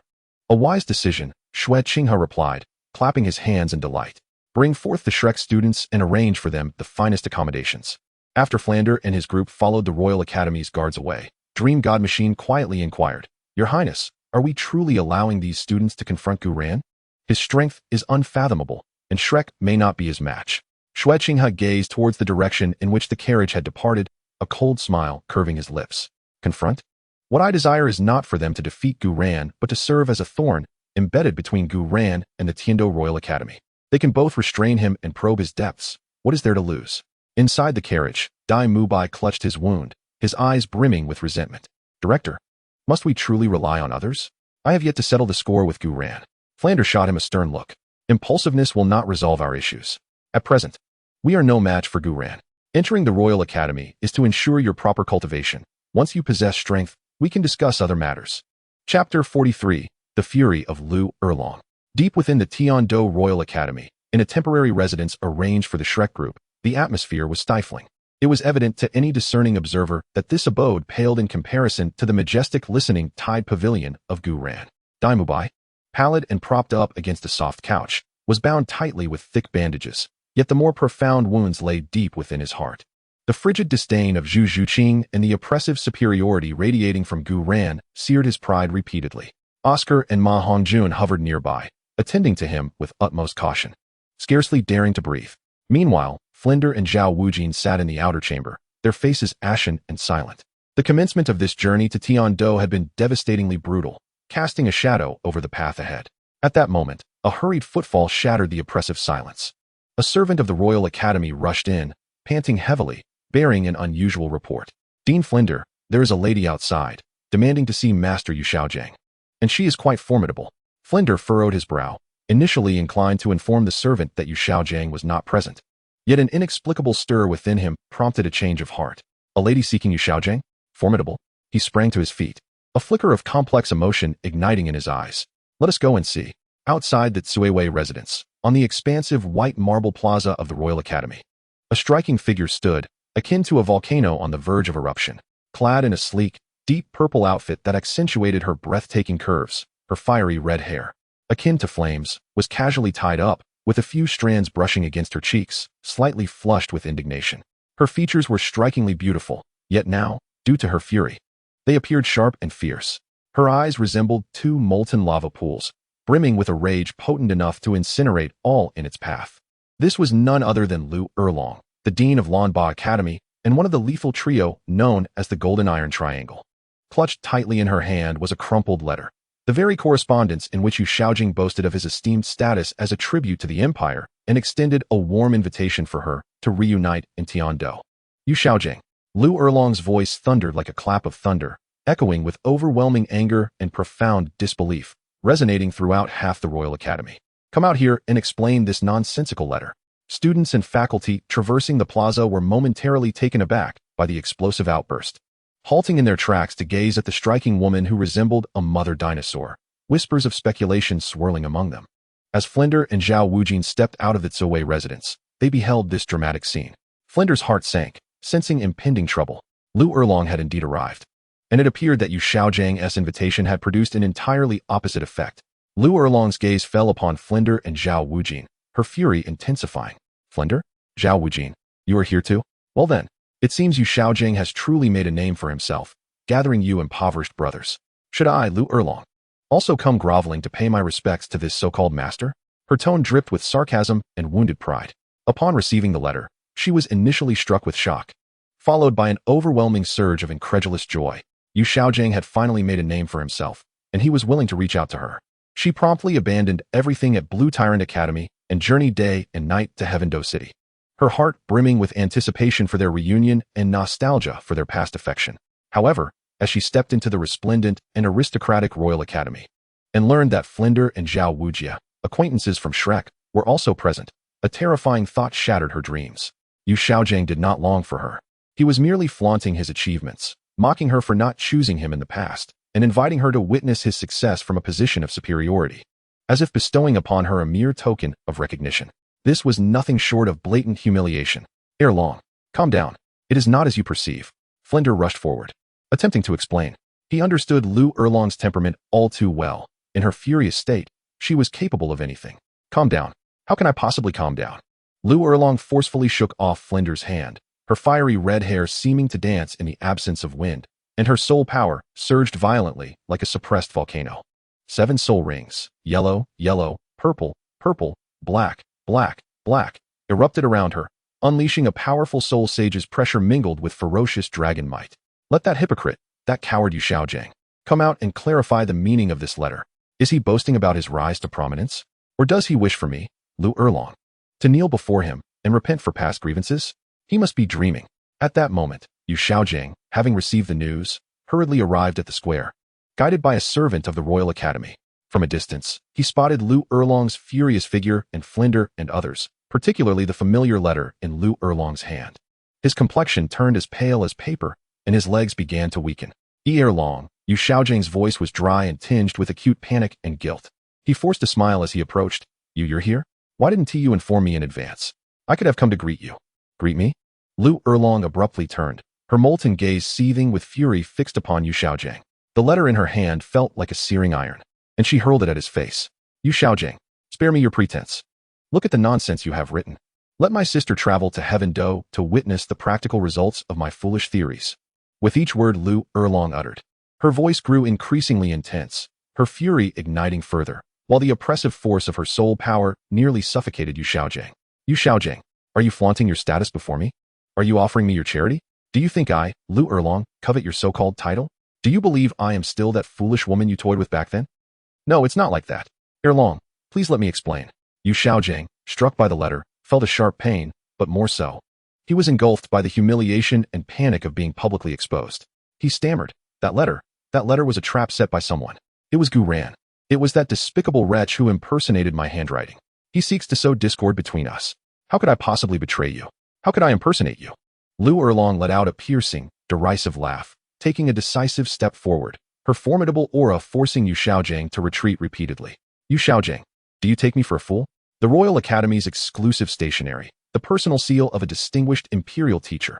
Tell me, who else but you could procure such items? Who else possesses such intimate knowledge of our trivial affairs? Lu Erlong's accusation struck Yu Xiaojing like a hammer, leaving him utterly speechless. He trembled, cold sweat soaking through his garments, and under Lu Erlong's furious gaze, which seemed capable of piercing his very soul, he felt all his facade shatter, leaving only his most unsightly vulnerability exposed. I. Yu Xiaojing stammered, his lips quivering as he met Lu Erlong's eyes, which revealed unabashed disappointment, revulsion, and a chilling sense of despair. An overwhelming dread and hopelessness engulfed him in an instant. He realized that he had irrevocably lost this woman, forever. Everything he had painstakingly cultivated, which had just come to fruition, seemed to collapse in that single moment. Useless. Coward. Yu Xiaojing, I misjudged you.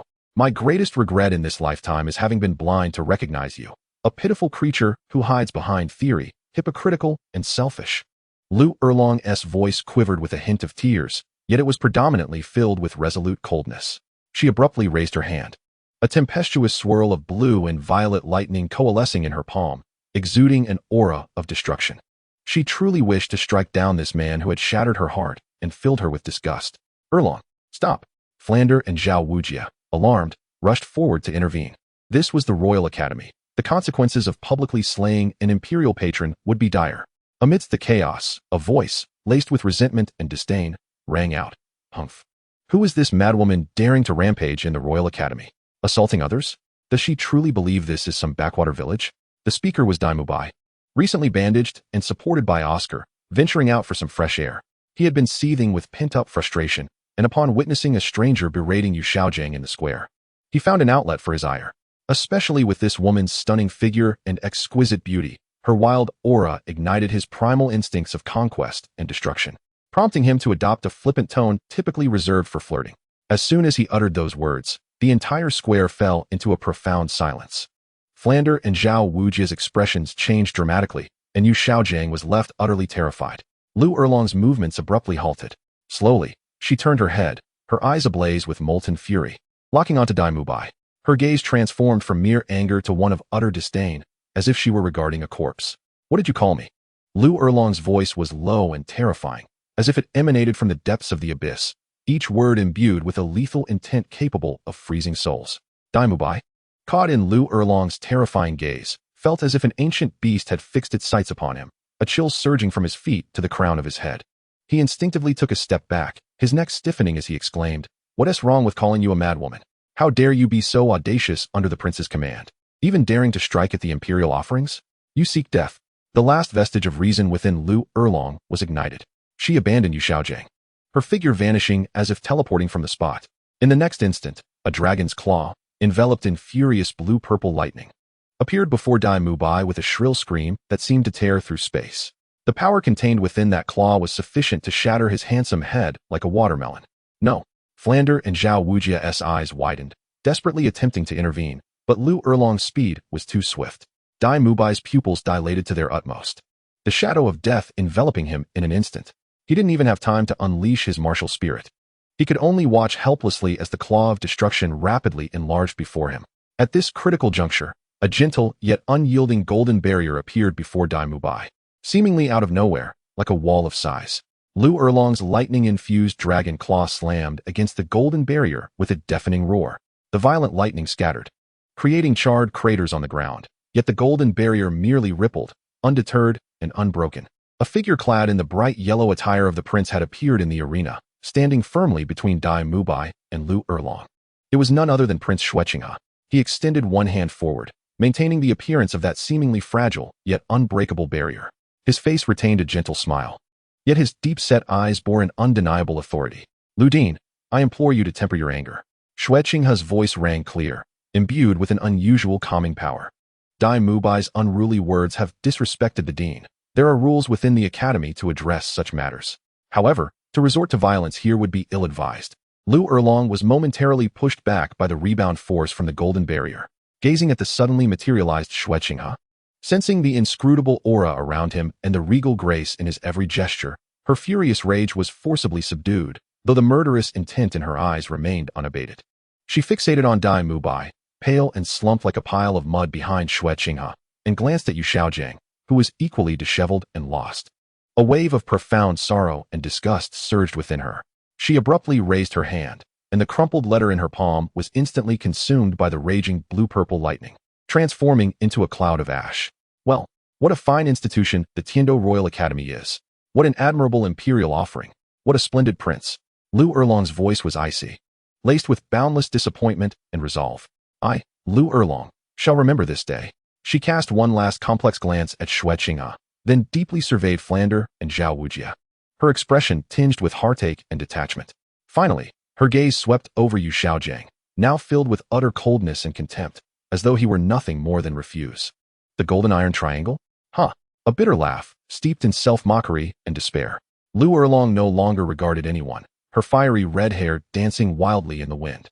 In a sudden turn, her figure transformed into a tumultuous bolt of blue-purple lightning, instantaneously breaking through the imperceptible barrier above the Royal Academy and vanishing into the distant horizon, leaving behind a scene of utter chaos and a silent square.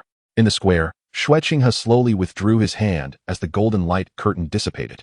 He cast a glance at the collapsed Dai Mubai, then at the disheartened Yu Xiaojiang, before finally surveying the grim faces of Flanders and Zhao Wujing, a fleeting glimmer of satisfaction flickering deep within his eyes.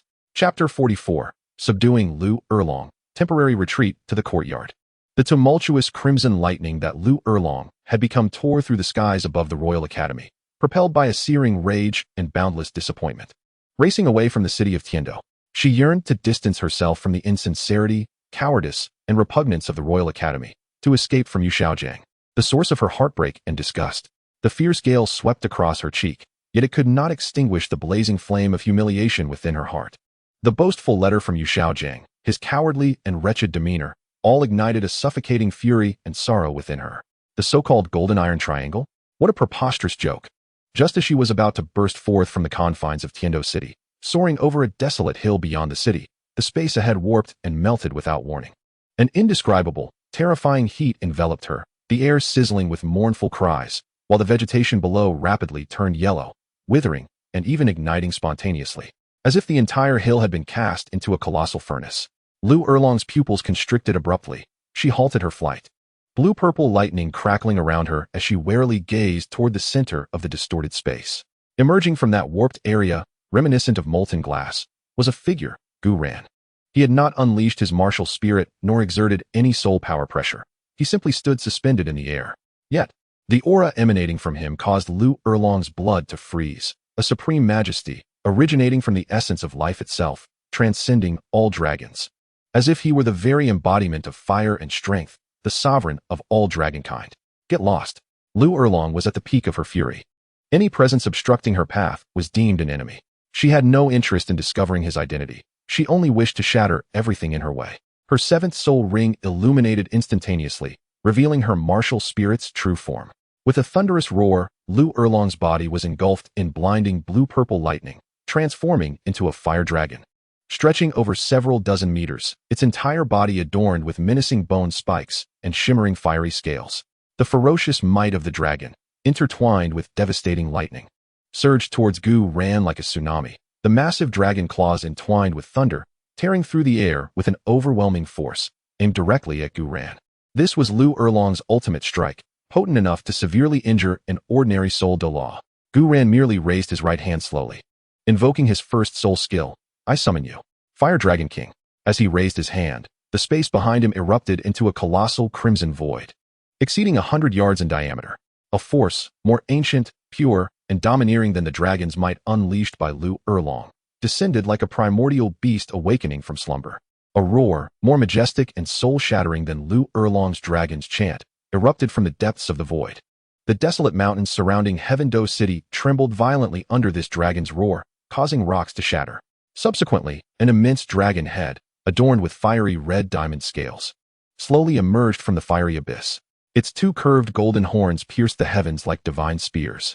As the dragon's maw opened, It exhaled a breath that warped the very fabric of space, while its eyes burned like twin suns, coldly surveying the diminutive fire dragon below. This terrifying pressure, emanating from one of the dragon god's 9 children, who wielded the ultimate flames of the world, imposed an absolute dominance over the fire dragon in Lu Erlong's martial spirit form.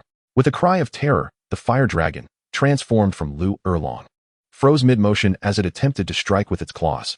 Faced with a nemesis, it instantly became listless, even beginning to recoil upon itself. The profound fear and sense of submission stemming from the depths of its bloodline acted as invisible shackles, binding its massive form. It felt the blood of the blue lightning tyrant dragon wailing and trembling. Before such overwhelming dragon might, the power it once took pride in now seemed ludicrous and insignificant. What is this? Lu Erlong's vast dragon eyes were filled with unprecedented shock and disbelief. She had never encountered such a terrifying dragon might.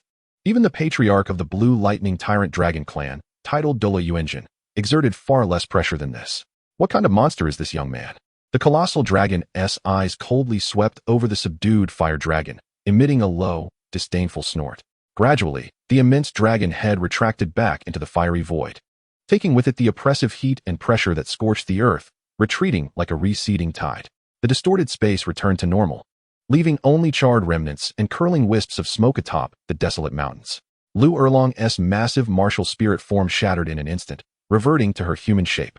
She stumbled to the ground, her complexion pale as paper, gasping for breath, her gaze towards Gu Yuena filled with lingering fear and profound trepidation. The momentary suppression of her bloodline made her feel as insignificant as an ant, with her life and death hanging by a thread at the whim of the other. Who are you?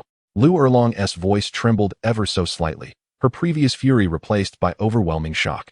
She had never heard of such a terrifying dragon martial spirit existing on the continent. It was certainly not the blue lightning tyrant dragon, nor a bone dragon, or any other. Gu Yuena slowly descended from the air, standing several paces away from Lu Erlong. He did not answer her question. Anger would not resolve the matter, Director Lu. Gu Yuena's voice was calm, yet carried a peculiar penetrating quality, directly addressing Lu Erlong's troubled heart. The hypocrisy and cowardice of you Xiaojing do not merit your wrath. The folly of Flandra is hardly worth your intervention. Gu Yuena paused momentarily, a knowing smile gracing his lips, as he remarked, their thoughts run deeper than you might imagine. Lu Erlong's heart trembled violently. Gu Yuena's words fell upon her like a chilling spring, swiftly extinguishing the remnants of her fury, leaving only an icy dread in its wake. Shuqinghe, the seemingly gentle prince, had he truly intervened merely to uphold the Academy's rules? Did you stop me just to deliver these condescending remarks? Lu Erlong forcibly quelled the turbulent waves within her, warily observing Gu Yuena. Her tone retained a stubborn edge, yet the prior animosity had dissipated. The power he exhibited was overwhelmingly terrifying, and yet it seemed devoid of malice. Certainly not. Gu Yuena's gaze swept across Lu Erlong's pale, yet striking visage. Resting on her chest were the dragon-shaped pendant, emblematic of her blue lightning tyrant dragon lineage, subtly swayed in response to her emotional upheaval. Your dragon bloodline is powerful, yet it has been clouded by anger and obsession for far too long. Your potential remains largely untapped. Gu Yuena's voice resonated with an undeniable certainty, revealing that her stagnation at the pinnacle of the 79th rank for many years was not a limitation of talent, but rather the result of inner demons. Lu Erlong's delicate frame shuddered. The pinnacle of the 79th rank soul sage. This was her greatest secret and her deepest entanglement. She had been ensnared at this bottleneck for a full 5 years. No matter how fiercely she trained, the barrier to becoming a soul Douluo remained insurmountable. She had always believed that past emotional wounds had compromised her foundation, yet she had never considered that it was the demons within that plagued her. How could Gu Yuena possibly know? And with such conviction? What do you mean?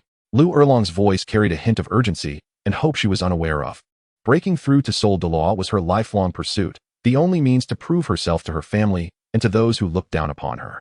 Come with me. Gu Yuena replied not with a direct answer, but by turning towards the direction of Heaven-Do City, his voice brooking no refusal. Your anger needs to be quelled. Your power requires direction. Remaining by my side may allow you to gain clarity and find an opportunity for breakthrough, at the very least. It would be far more meaningful than your current aimless venting of rage. His steps were steady, as if he were certain Lu Erlong would follow. Lu Erlong stood rooted to the spot, gazing at Gu Yuena's tall and enigmatic silhouette, her heart embroiled in fierce conflict. Stay? Return with this unfathomable young man, whose terrifying power sent shivers down her spine. It felt utterly absurd. When had she, Lu Erlong, ever needed to rely on another? Yet, The oppressive aura of the Fire Dragon King, the piercing words that penetrated her inner turmoil, the nauseating visage of Yu Xiaojiang, and the stifling atmosphere of the Royal Academy left her feeling truly adrift. More importantly, the temptation of breaking through to Seoul Douluo. That was an obsession she could not resist. Humph, I shall see what tricks you can conjure. Lu Erlong gritted her teeth, and ultimately, with a sense of reluctance and intense curiosity, she stepped forward to follow Gu Ran's retreating figure. Her fiery red hair danced in the wind, mirroring the complexity of her current emotions. In the serene and elegant courtyard, Xiao Wu, Zhu Zhuqing, and others gazed in astonishment as Gu Ran returned with a strikingly beautiful red-haired woman exuding a formidable presence. Gu Yuena, sensing the lingering soul pressure and draconic aura emanating from Lu Erlong, were even more intrigued. Without elaborating, Gu Ran simply remarked to Lu Erlong that this place was tranquil and free from disturbances. He urged her to consider whether she wished to continue to be consumed by the rage of the past or to attempt to master a more powerful flame.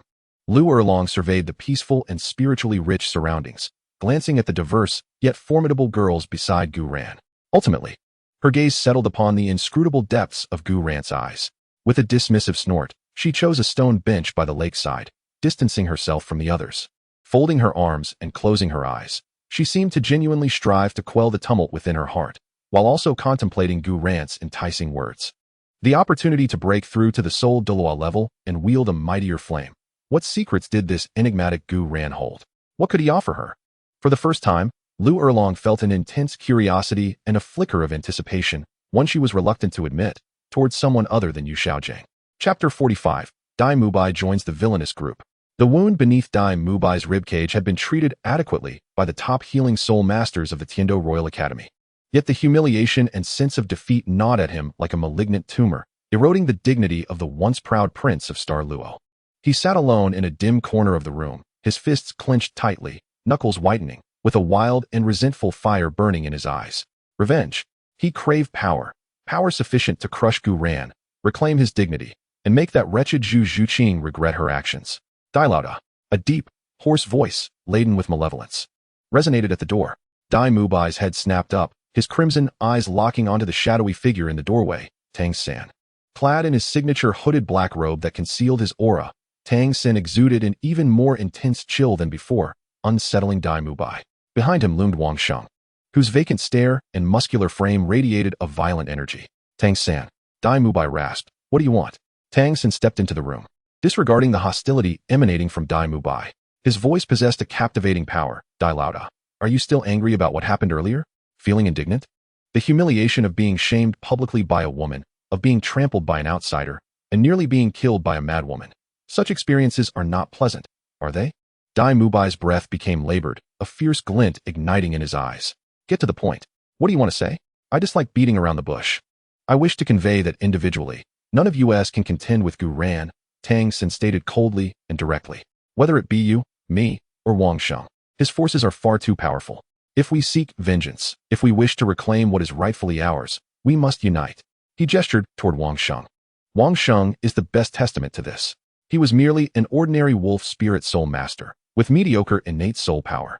Under the theoretical guidance of Master Yu Xiaojiang and with my assistance, in a remarkably short period, my soul power has surged forward, and my combat capability has far surpassed that of my peers. This is the power that defies conventions.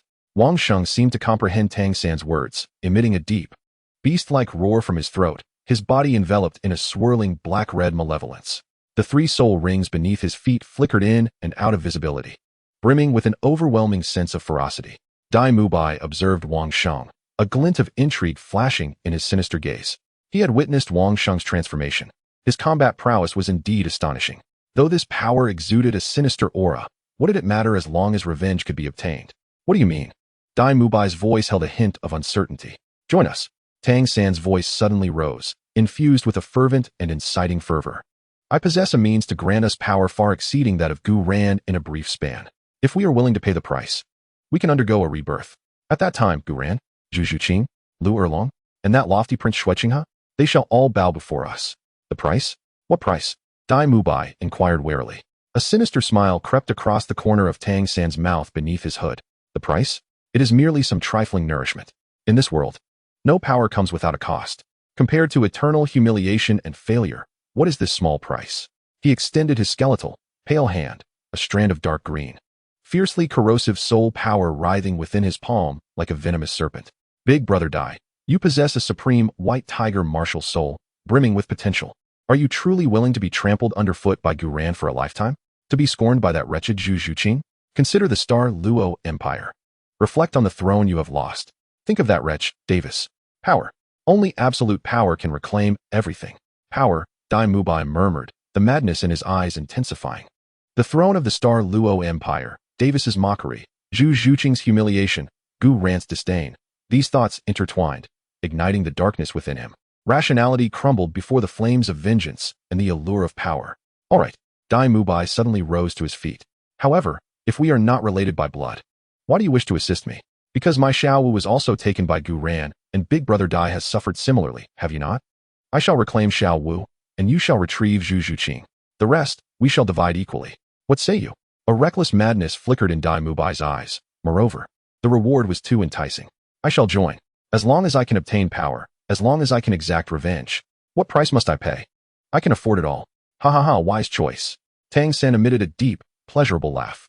Big Brother Dai, you will not regret it. In the dimly lit room, three souls, distorted by hate and desire, forged an alliance of vengeance under Tang San's guidance. Meanwhile, the atmosphere in the Ting Taobi Yuan was starkly different. The afterglow of the setting sun cascaded over the tranquil lake, its surface shimmering with light. Gu Ran languidly reclined on a chaise longue by the lakeside, while Lu Erlong, who had been forcibly summoned back, sat at a distance on a stone bench, arms crossed, eyes closed in meditation. The tempestuous aura surrounding him had notably diminished, though the occasional flicker of curiosity and scrutiny towards Gu Ran lingered in his opened eyes. At that moment, two furtive figures emerged at the entrance of the courtyard, Oscar and Ma Hongjun. Both wore expressions of sycophantic caution, especially Ma Hongjun, whose small eyes darted eagerly towards the stunning array of girls surrounding Gu Ran, nearly drooling in his desire. Gu Ran, the esteemed leader. Oscar broke the silence first, his voice dripping with exaggerated reverence. Rubbing his hands together, he hurried several paces closer to Gu Ran's reclined position, bowing deeply. We have come to seek your patronage. Yes, seek your patronage. Unwaveringly, Ma Hongjun chimed in enthusiastically, his belly jiggling with emotion. To follow that self-important fool Dai Mubai, that sinister weirdo Tang San, and that braggart Yu Xiaojiang is a complete waste of youth, an invitation to disaster. We have long recognized that you, Gu Ran, are the true dragon among men, the phoenix among mortals. Being with you guarantees prosperity and sustenance.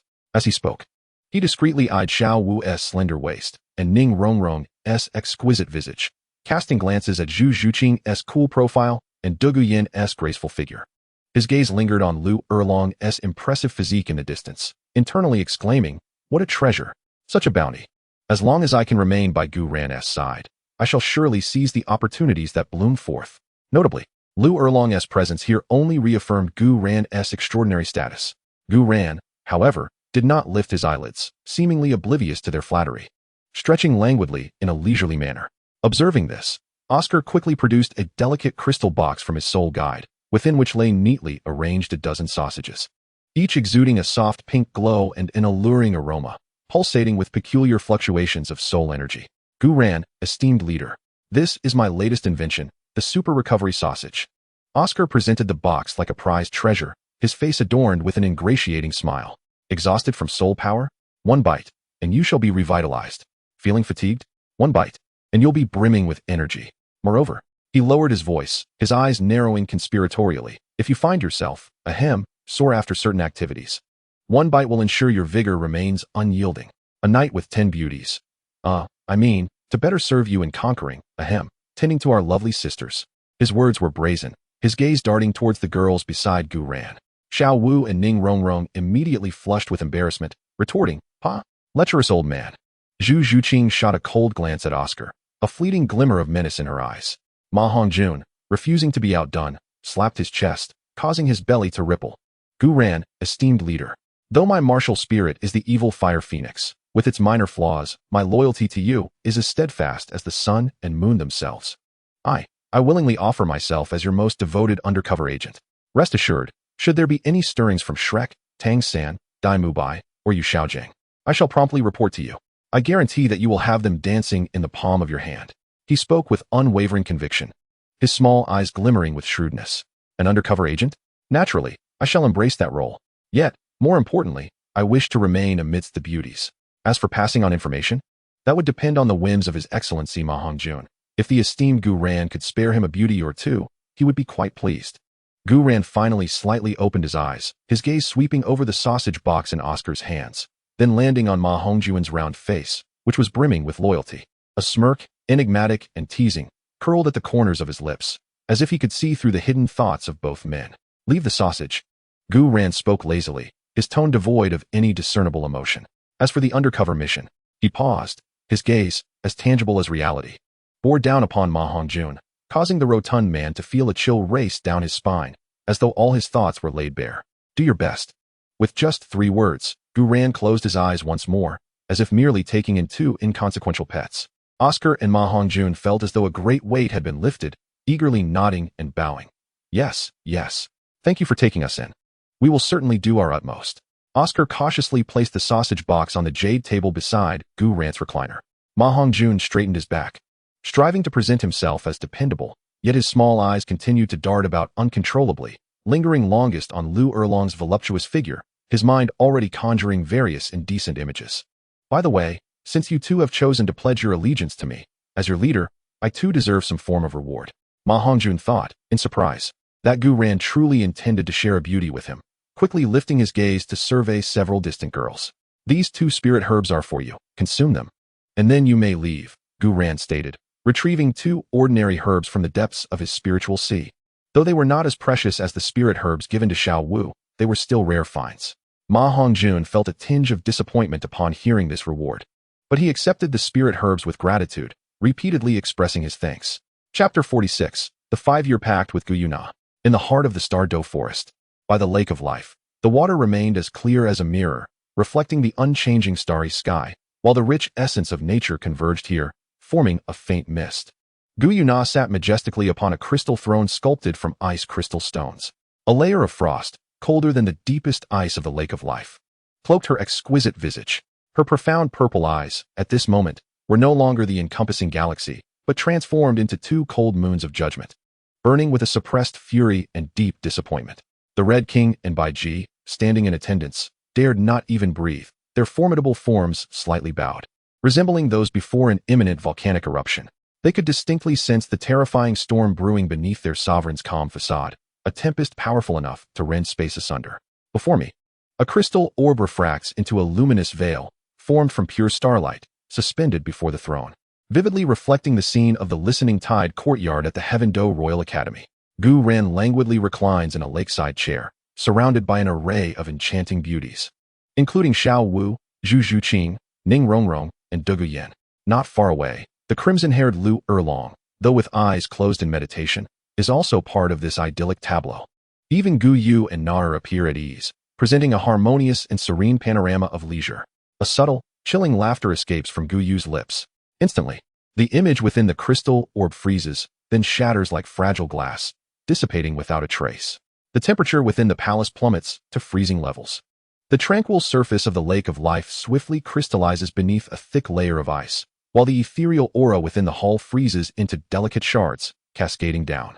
For years, Gu Yu's voice emerges, cold and devoid of warmth, yet resonating like the grinding of ancient ice, each word imbued with piercing chill and profound disappointment.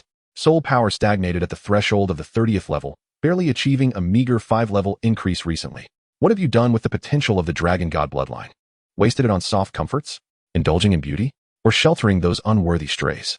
Her gaze slowly traverses the Red King and Bai Ji, her frigid stare causing even the souls of the 2 ferocious beasts to quiver. I entrusted Gu Yu and Nar to you to ensure your self-defense, to sharpen your claws, to cultivate the means to ascend to greatness, not to let you languish in a world of softness, becoming a complacent fool surrounded by beauty. Gu Yu's voice rises sharply, imbued with an undeniable dragon god authority that reverberates, distorting the very space of the Lake of Life. Are you aware of the ambitions of the Spirit Hall, which blaze like a wildfire? Do you know the iron hooves of the Star Luo Empire are stirring at the borders?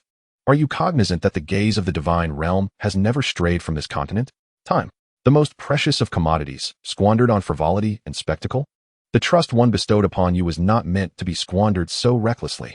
The final utterance, akin to a roar of the enraged dragon god, echoes thunderously within the palace, a fleeting violet-golden silhouette of the dragon god flashing behind her, the terrifying pressure nearly compelling the two ferocious beasts to bow low. "Master, please temper your wrath," Deming stammered, his voice tinged with fear. "Lord Gu ran. He may have other intentions." "Intentions?" Gu Yu scoffed, her violet slit pupils aflame with fury. "His intention is to have those women revolve around him daily? Ineptitude, apathy, betrayal." Gu Yu's voice, cold as ice, struck down like a heavy hammer. "Does he honor the dragon god bloodline? Does he honor my hopes for his growth? If this continues, what will he possess to confront the storms of the future? What will he wield to protect all that he cherishes?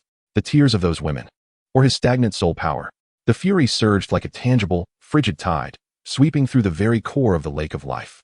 Gu Yuena closed her eyes, her long silver eyelashes quivering slightly, as if she were struggling to suppress the urge to seize that disappointing individual and confine him deep within the star-dove forest for reflection. After a considerable time, the terrifying pressure gradually receded like a retreating tide, yet the chill within the palace remained unabated. "Tell him," Gu Yuena's voice regained its icy calmness, laced with an undeniable command, "to roll over here and meet me. Immediately. At once.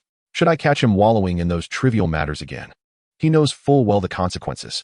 Meanwhile, in Tiando City, the evening breeze carried the dampness from the lakeside, tousling Gu Rant's hair. Suddenly, the smile on Gu Rant's face froze in an instant. An icy, bone-chilling tremor surged from the depths of his soul, an indescribable sense of impending crisis gripped him. Almost immediately, a cold, furious, and supremely dignified mental intent pierced through the fabric of space like a spear of judgment, ruthlessly invading his mental sea. "Come see me." Each word resonated like thunder, infused with Gu Yuena's repressed fury and profound disappointment, exploding within the depths of his soul. Gu Rant's entire body shuddered, and his complexion turned extremely grim. He was all too familiar with this sensation. It was Gu Yuena, and she had never been this enraged before. "Brother Gu Ran, what is wrong?" Nair exclaimed, startled by the sudden shift in Gu Ran's countenance. Gu Ran abruptly stood up, his gaze sweeping across the courtyard. Xiao Wu, Zhu Zhuqing, Ning Rongrong, and Du Guyan all sensed the drastic change in his aura and cast concerned glances his way. Even Lu Erlong, who had been meditating in the distance, opened her eyes, perceiving the faint yet terrifying residual pressure in the air, a flicker of doubt crossing her features. "I have urgent matters to attend to and will be leaving for a few days." Gu Rant's voice was low and hurried, imbued with an undeniable authority. "You all stay here. Do not venture anywhere." Niuetian, Titan. In an instant, the figures of Niuetian and Titan materialized behind Gu Ran. "Guard this place. Anyone who dares intrude or provoke will be met with no mercy." Gu Rant's voice was as cold as iron, carrying an unprecedented air of lethal intent. "Understood." Niuetian and Titan replied solemnly. Having given his instructions, Gu Ran did not even have time to elaborate to the women. In a flash, he transformed into a silver streak of light, tearing through space and soaring into the sky with such speed that he left only a faint afterimage and violent spatial fluctuations in his wake. "Brother Gu Ran," Nair cried out. "What has happened?" Zhu Zhuqing's brow furrowed in concern. Ning Rongrong and Du Guyan exchanged glances, uncertain of the situation. Lu Erlong gazed in the direction Gu Ran had vanished, her curiosity and wariness towards him deepening. As the possessor of a dragon-type martial spirit, she had felt, to some extent, the might of Gu Yuena's dragon aura. This enigmatic young man seemed to have provoked an extraordinarily fearsome entity. Third soul skill, invitation, Spatial Dragon King. In a secluded place, Gu Ran summoned the Space Dragon King, tearing open a rift in the fabric of space. Upon stepping through, he found himself hovering above the lake of life.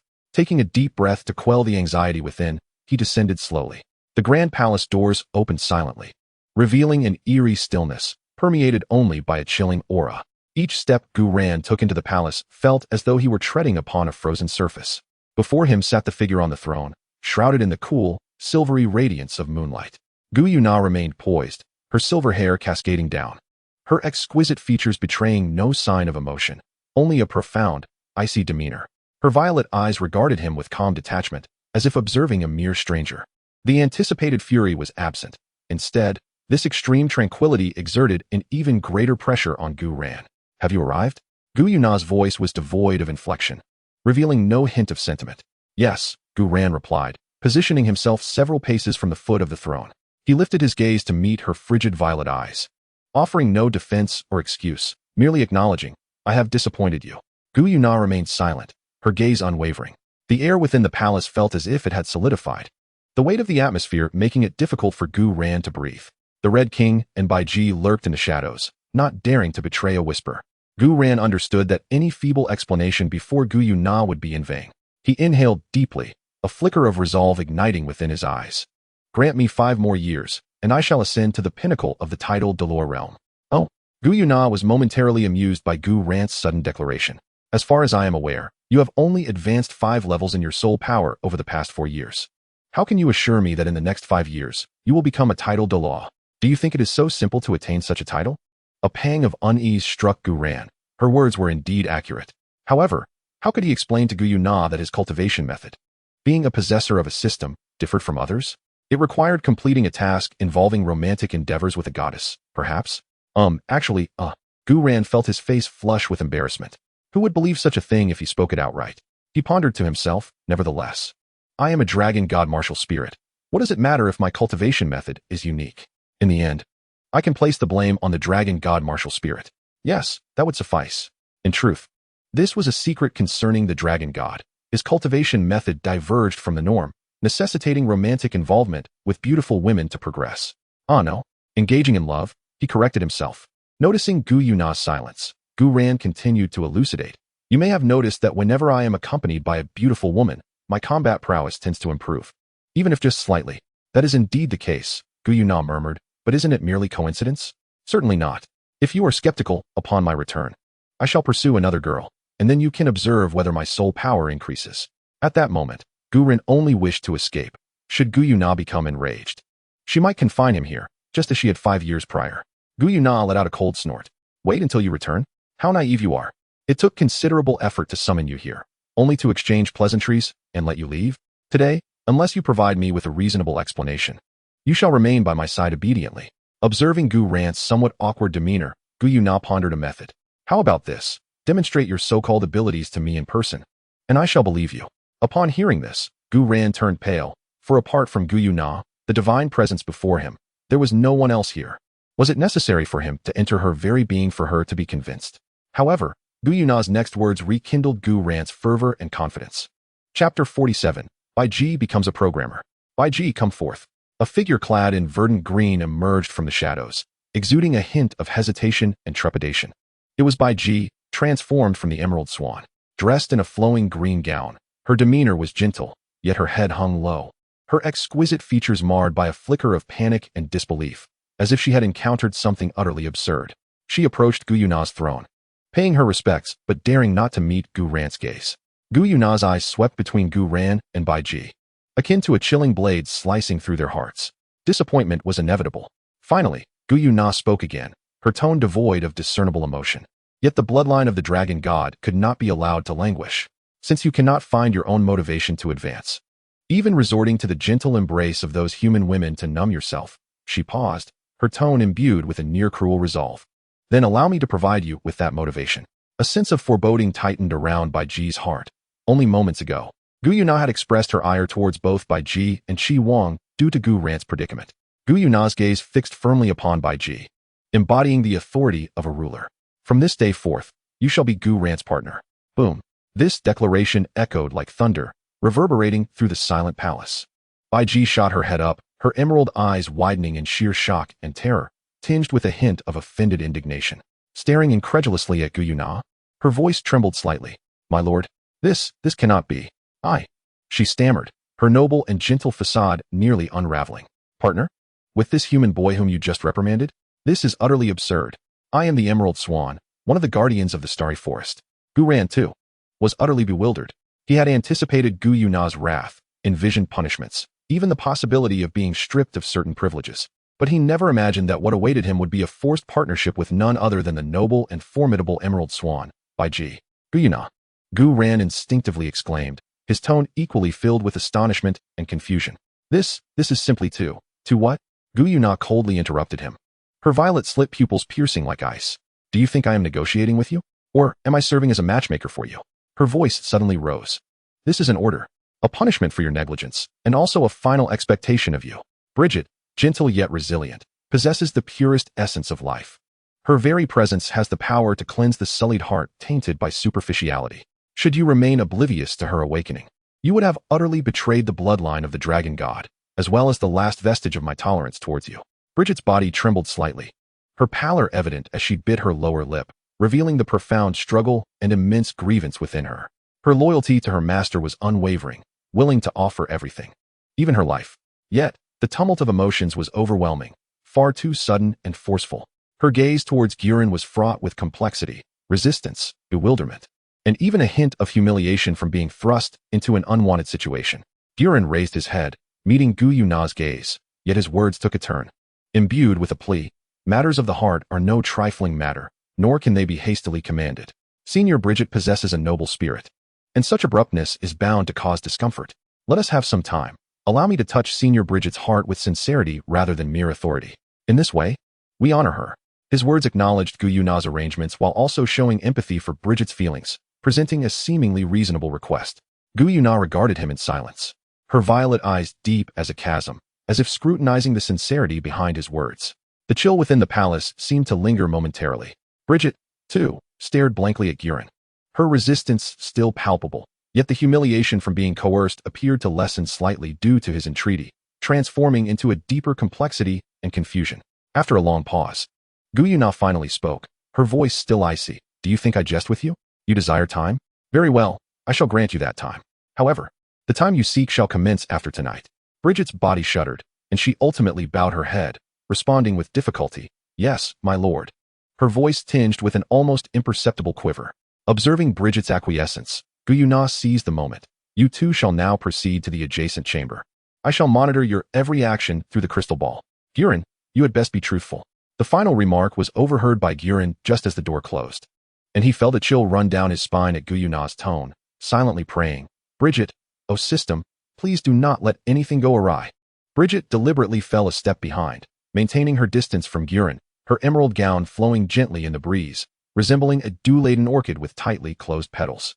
She tilted her head slightly, her gaze fixed on a distant, swaying potted plant, her exquisite profile tense and exuding an air of aloofness. The atmosphere felt weighed down by her silence and detachment. Gu Yuena halted, turning to face Bridget.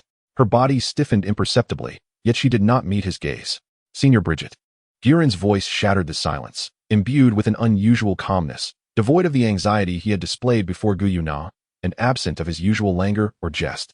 Finally, Bridget slowly turned her head, her emerald-like pure eyes locking onto him, clearly expressing resistance, detachment, and a hint of deeply buried, offended grievance. She seemed to silently question, What do you wish to convey? Gu Yuena did not shy away from her gaze. Rather, he met it with calm assurance.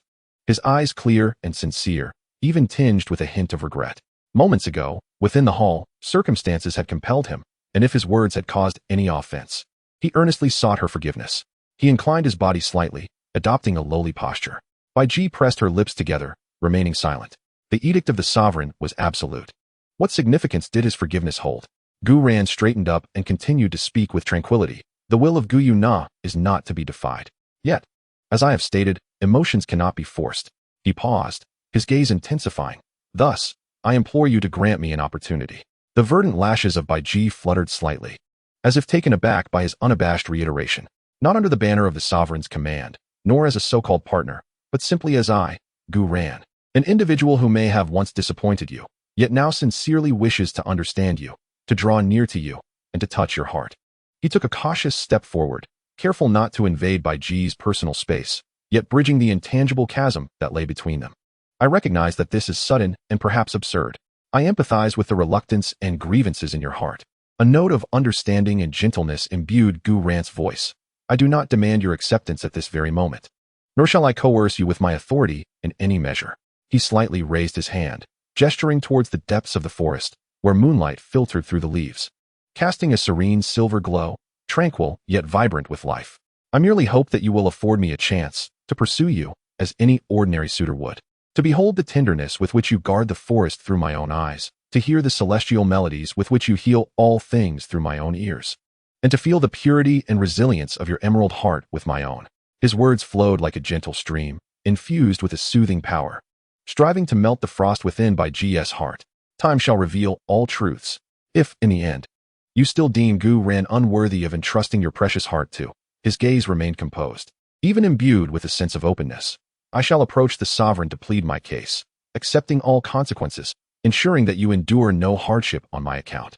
His words were sincere and earnest, devoid of coercion or manipulation of Gu Yuena's authority, instead placing the power of choice back into Bai Ji's hands. He acknowledged her grievances, understood her resistance, and pledged to respect her ultimate decision. Bai Ji gazed at the youth before her in astonishment. He was no longer the anxious sinner within the hall of the Lake Palace, nor the wayward scion embraced by many in the estate of Tiando City.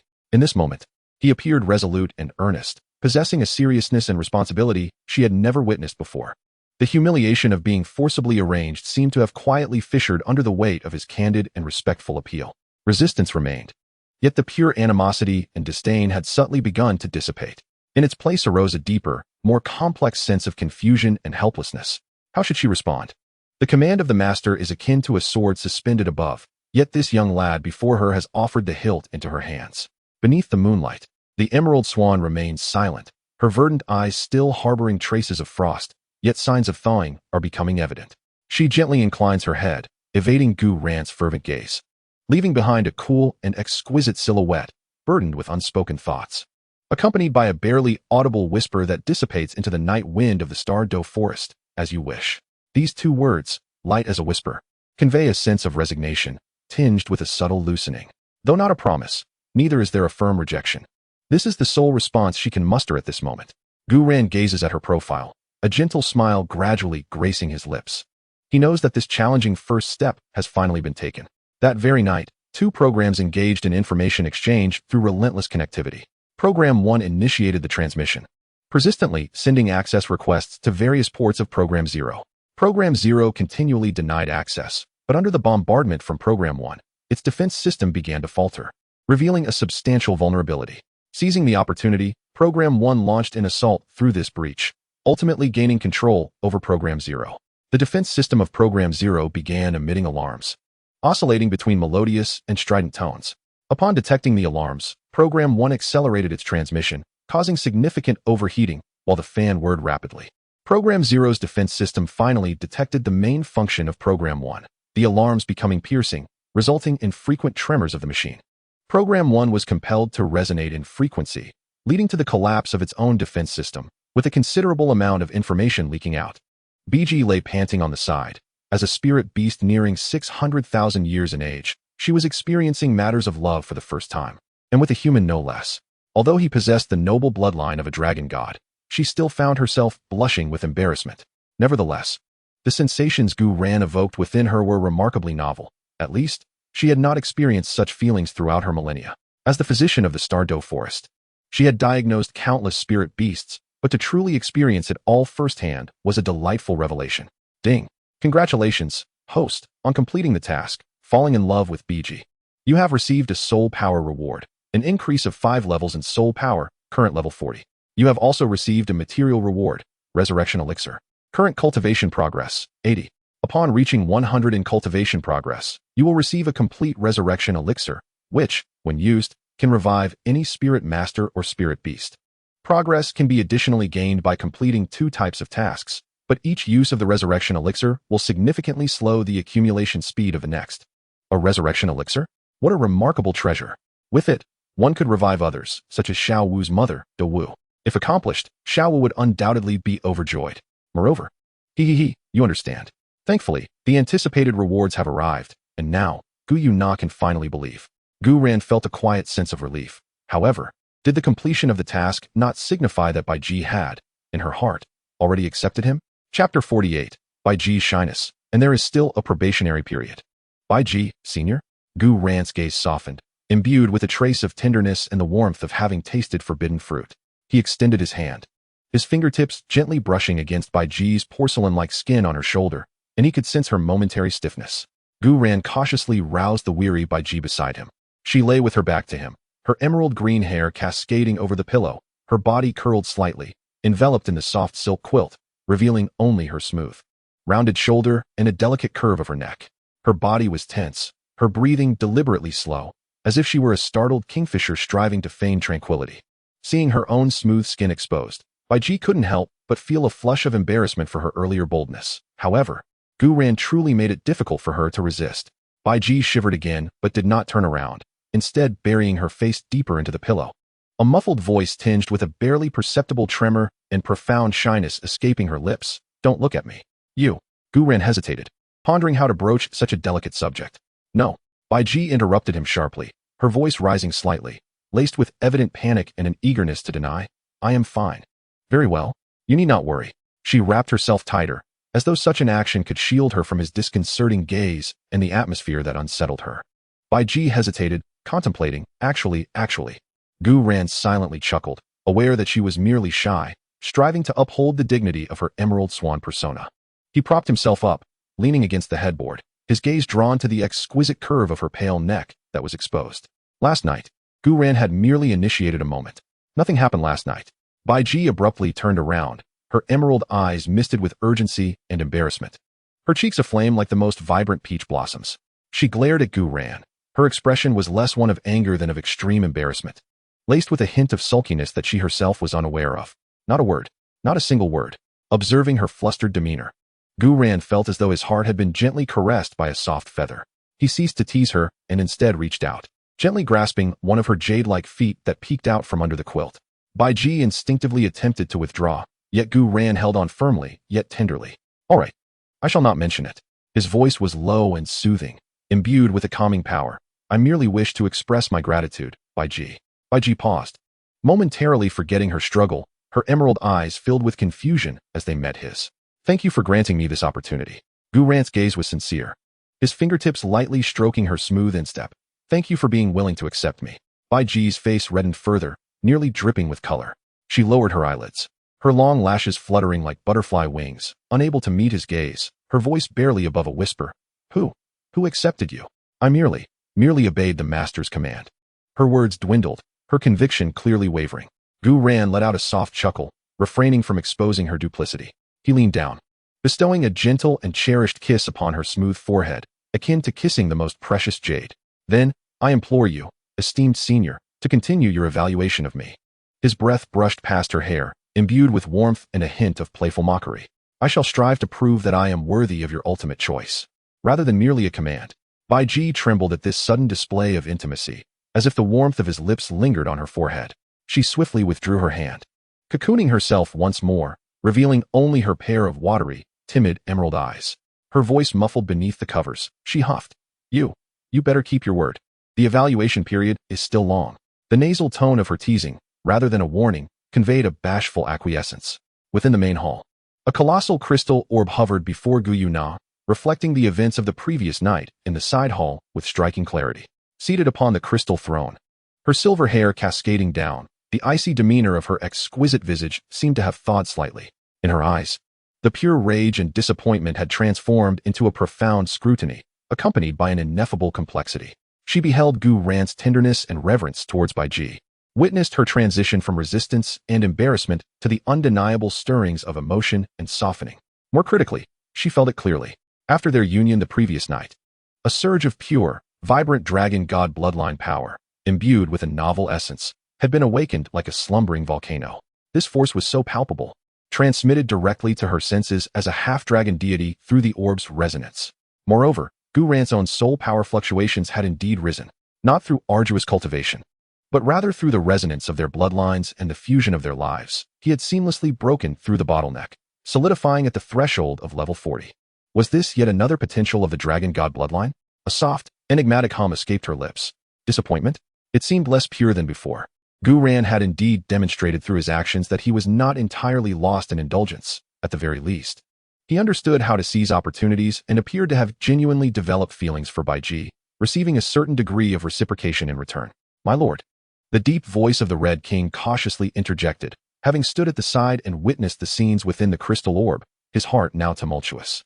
Lord Gu Ran has truly, and his strength has increased? How would the sovereign decide? Gu Yuena paid no heed to the Red King, her gaze penetrating the crystal orb as if gazing into a distant future. The potential of the dragon god bloodline needed to be awakened, guided, and required. More possibilities? The remarkable effect produced by the fusion of Bai Ji's pure life force and Gu Ran's dragon god bloodline was evident. What of other attributes? Deep within the Stardow Forest, there were soul beasts possessing supreme bloodlines, not solely the Emerald Swan. A name, imbued with an essence of fervor, dominance, and destruction, quietly surfaced in Gu Yuena's mind. Ziji, the Hell Dragon King. Her lineage was one of pure darkness and annihilation, starkly contrasting with Bai Ji's essence of life and healing, yet both belonged to the apex of the dragon lineage. If Gu Ran could merge with Ziji, what kind of qualitative transformation would occur from the collision of these two extreme, superior dragon bloodlines within him? Could it truly awaken a deeper reservoir of dragon god power? Could it hasten his growth? This thought took root and surged wildly in Gu Yuena's heart. For the sake of the dragon god's legacy, to prepare for the storms of the future, any method that could accelerate Gu Ran's development was worth pursuing, even if such means appeared cold and devoid of humanity. She slowly lifted her hand and gently waved it towards the crystal ball. The scene within the orb vanished in an instant, restoring its original clarity. Crimson King. Gu Yuena's voice regained its usual chill, yet lacked the piercing coldness of the previous day. Your subordinate is here. Go to the side hall. Gu Yuena's gaze turned towards the palace entrance, signaling to Gu Ran and Bai Ji that they could depart. The Crimson King felt a shiver run through him. Yes, my lord. Furthermore, Gu Yuena paused, a glimmer of profound light flashing in her eyes. Send word to the formidable beasts. They have rested long enough. Let Ziji come to see me. Ziji. The Crimson King hesitated for a moment, before a look of horror crossed his face as realization dawned upon him. He quickly bowed his head. As you command. Watching the Crimson King hasten away, Gu Yuena leaned back against her throne and closed her eyes. Her silver eyelashes cast a delicate shadow in the morning light. Bai Ji was the first step, a fusion of life and healing. Therefore, Ziji would be the second step. A collision of destruction and darkness. If successful, then let all the female spirit beasts of the soul beast world be summoned. For the grand endeavor of vengeance for the spirit beasts, what was this minor task worth? Chapter 49. Nar, could it be? Sister Bai Ji? Upon hearing Gu Yuena's command to leave, Gu Ran and Bai Ji took advantage of the morning mist in the Star Doe forest, which had yet to fully dissipate, to return to the familiar lakeside path at the Listening Waves courtyard in Tiando City. Gu Ran walked with ease, a faint smile gracing his lips, his eyes reflecting a languid satisfaction and a peculiar sense of responsibility. Meanwhile, Bai Ji lagged half a step behind, her emerald green gown gently swaying in the morning breeze. Yet her steps appeared hesitant and slightly stiff. With her head slightly bowed, the remnants of a rosy blush lingered on her exquisite face. Although her emerald-like eyes strove to maintain their usual calm and gentleness, the occasional fleeting glance towards Gu Ran's retreating figure revealed a hint of shyness and subtle affection, betraying her currently turbulent emotions. The events of the previous night, alongside Gu Ran's gentle yet resolute words in the morning, rippled through her heart like pebbles cast into a tranquil lake. Pushing open the elegant wooden door of the courtyard, the morning sunlight and the aroma of food flooded in. Brother Gu Ran is back. A voice as clear as silver bells rang out, brimming with unrestrained delight. Nar, like a joyous silver butterfly, was the first to leap up from the dining table and flutter towards the door. Following closely, Gu Yu, clad in a simple white dress, set down her scroll and cast a cool gaze with her silver eyes, revealing a hint of concern and relaxation. However, when Nar and Gu Yu's eyes traversed Gu Ran and fell upon the somewhat awkward figure behind him, both of them were taken aback. Bai Ji, elder sister? Nar exclaimed in astonishment, covering her small mouth with disbelief reflected in her wide silver eyes. A flicker of obvious bewilderment crossed Gu Yu's cool gaze. Clearly, they had never anticipated Bai Ji's sudden appearance here, or rather, beside Gu Ran. Bai Ji was a 600,000-year-old emerald swan, one of the 10 fierce beasts. Should she not be in slumber at this time? Bai Ji felt increasingly uneasy under the straightforward gazes of the two young girls. The blush that had only just faded from her fair cheeks creeping back up. She nodded slightly, striving to keep her voice calm and natural. Miss Gu Yu, Miss Nar. Greetings. Yet, the slight tremor in her tone betrayed her tension. Wow, it truly is Bai Ji, elder sister. After a brief moment of astonishment, Nar was immediately replaced by overwhelming joy. She dashed to Bai Ji's side like a little cannonball, affectionately linking her arm with hers, her small face radiating a brilliant smile. Wonderful. Bai Ji, elder sister, have you come to see us? Or, does the elder sister have some instructions? She curiously scrutinized Bai Ji, sensing that today Bai Ji seemed particularly stunning, exuding an indescribable feeling of difference compared to before. Gu Yu, however, was much more perceptive. Her gaze flickered between Gu Ran's undisguised elation and Bai Ji's forced composure that failed to conceal her shyness. A glimmer of understanding and a subtle complexity flashing in the depths of her dark pupils.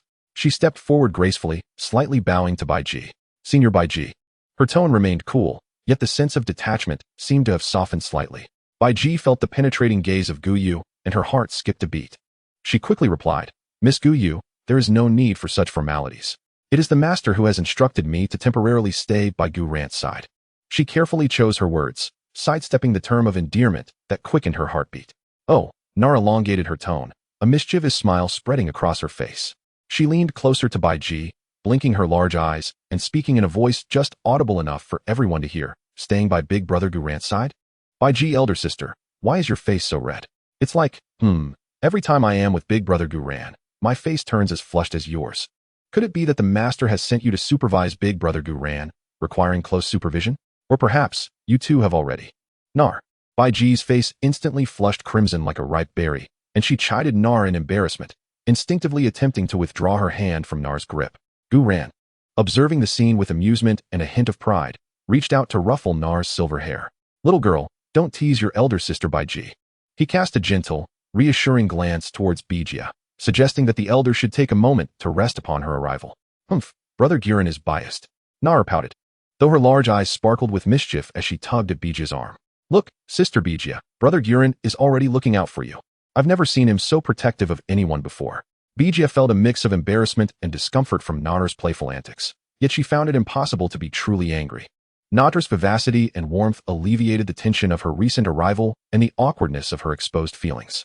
Gazing at Nar's innocent smile and feeling the warmth radiating from her arm, the humiliation that had been forcibly imposed upon her began to dissolve in the embrace of this amiable atmosphere. She cast a helpless glance at Gu Yuena, her eyes carrying a hint of entreaty, laced with an unconscious touch of playful indignation. Gu Yu observed everything with keen interest. The subtle expression of dependence Bijia unwittingly revealed towards Gu Yuena, coupled with the unmistakable possessiveness and protective instinct in Gu Yuena's gaze, confirmed her suspicions. The fleeting complexity of her emotions was swiftly suppressed, replaced by a cold, rational analysis. Sister Bijia was, after all, the kindest soul beast of the Douluo forest. Likely coerced into compliance by her elder. All right, Nar, cease your teasing of elder Bijia. Gu Yuena's cool voice interrupted the playful banter. She turned to Bijia, her tone imbued with respect. Elder Bijia, please follow me. I shall escort you to your room for some rest. You may need to acclimate to this environment. Bijia nodded promptly, expressing her gratitude, as she watched Gu Yu lead the still somewhat awkward Bijia towards the guest room.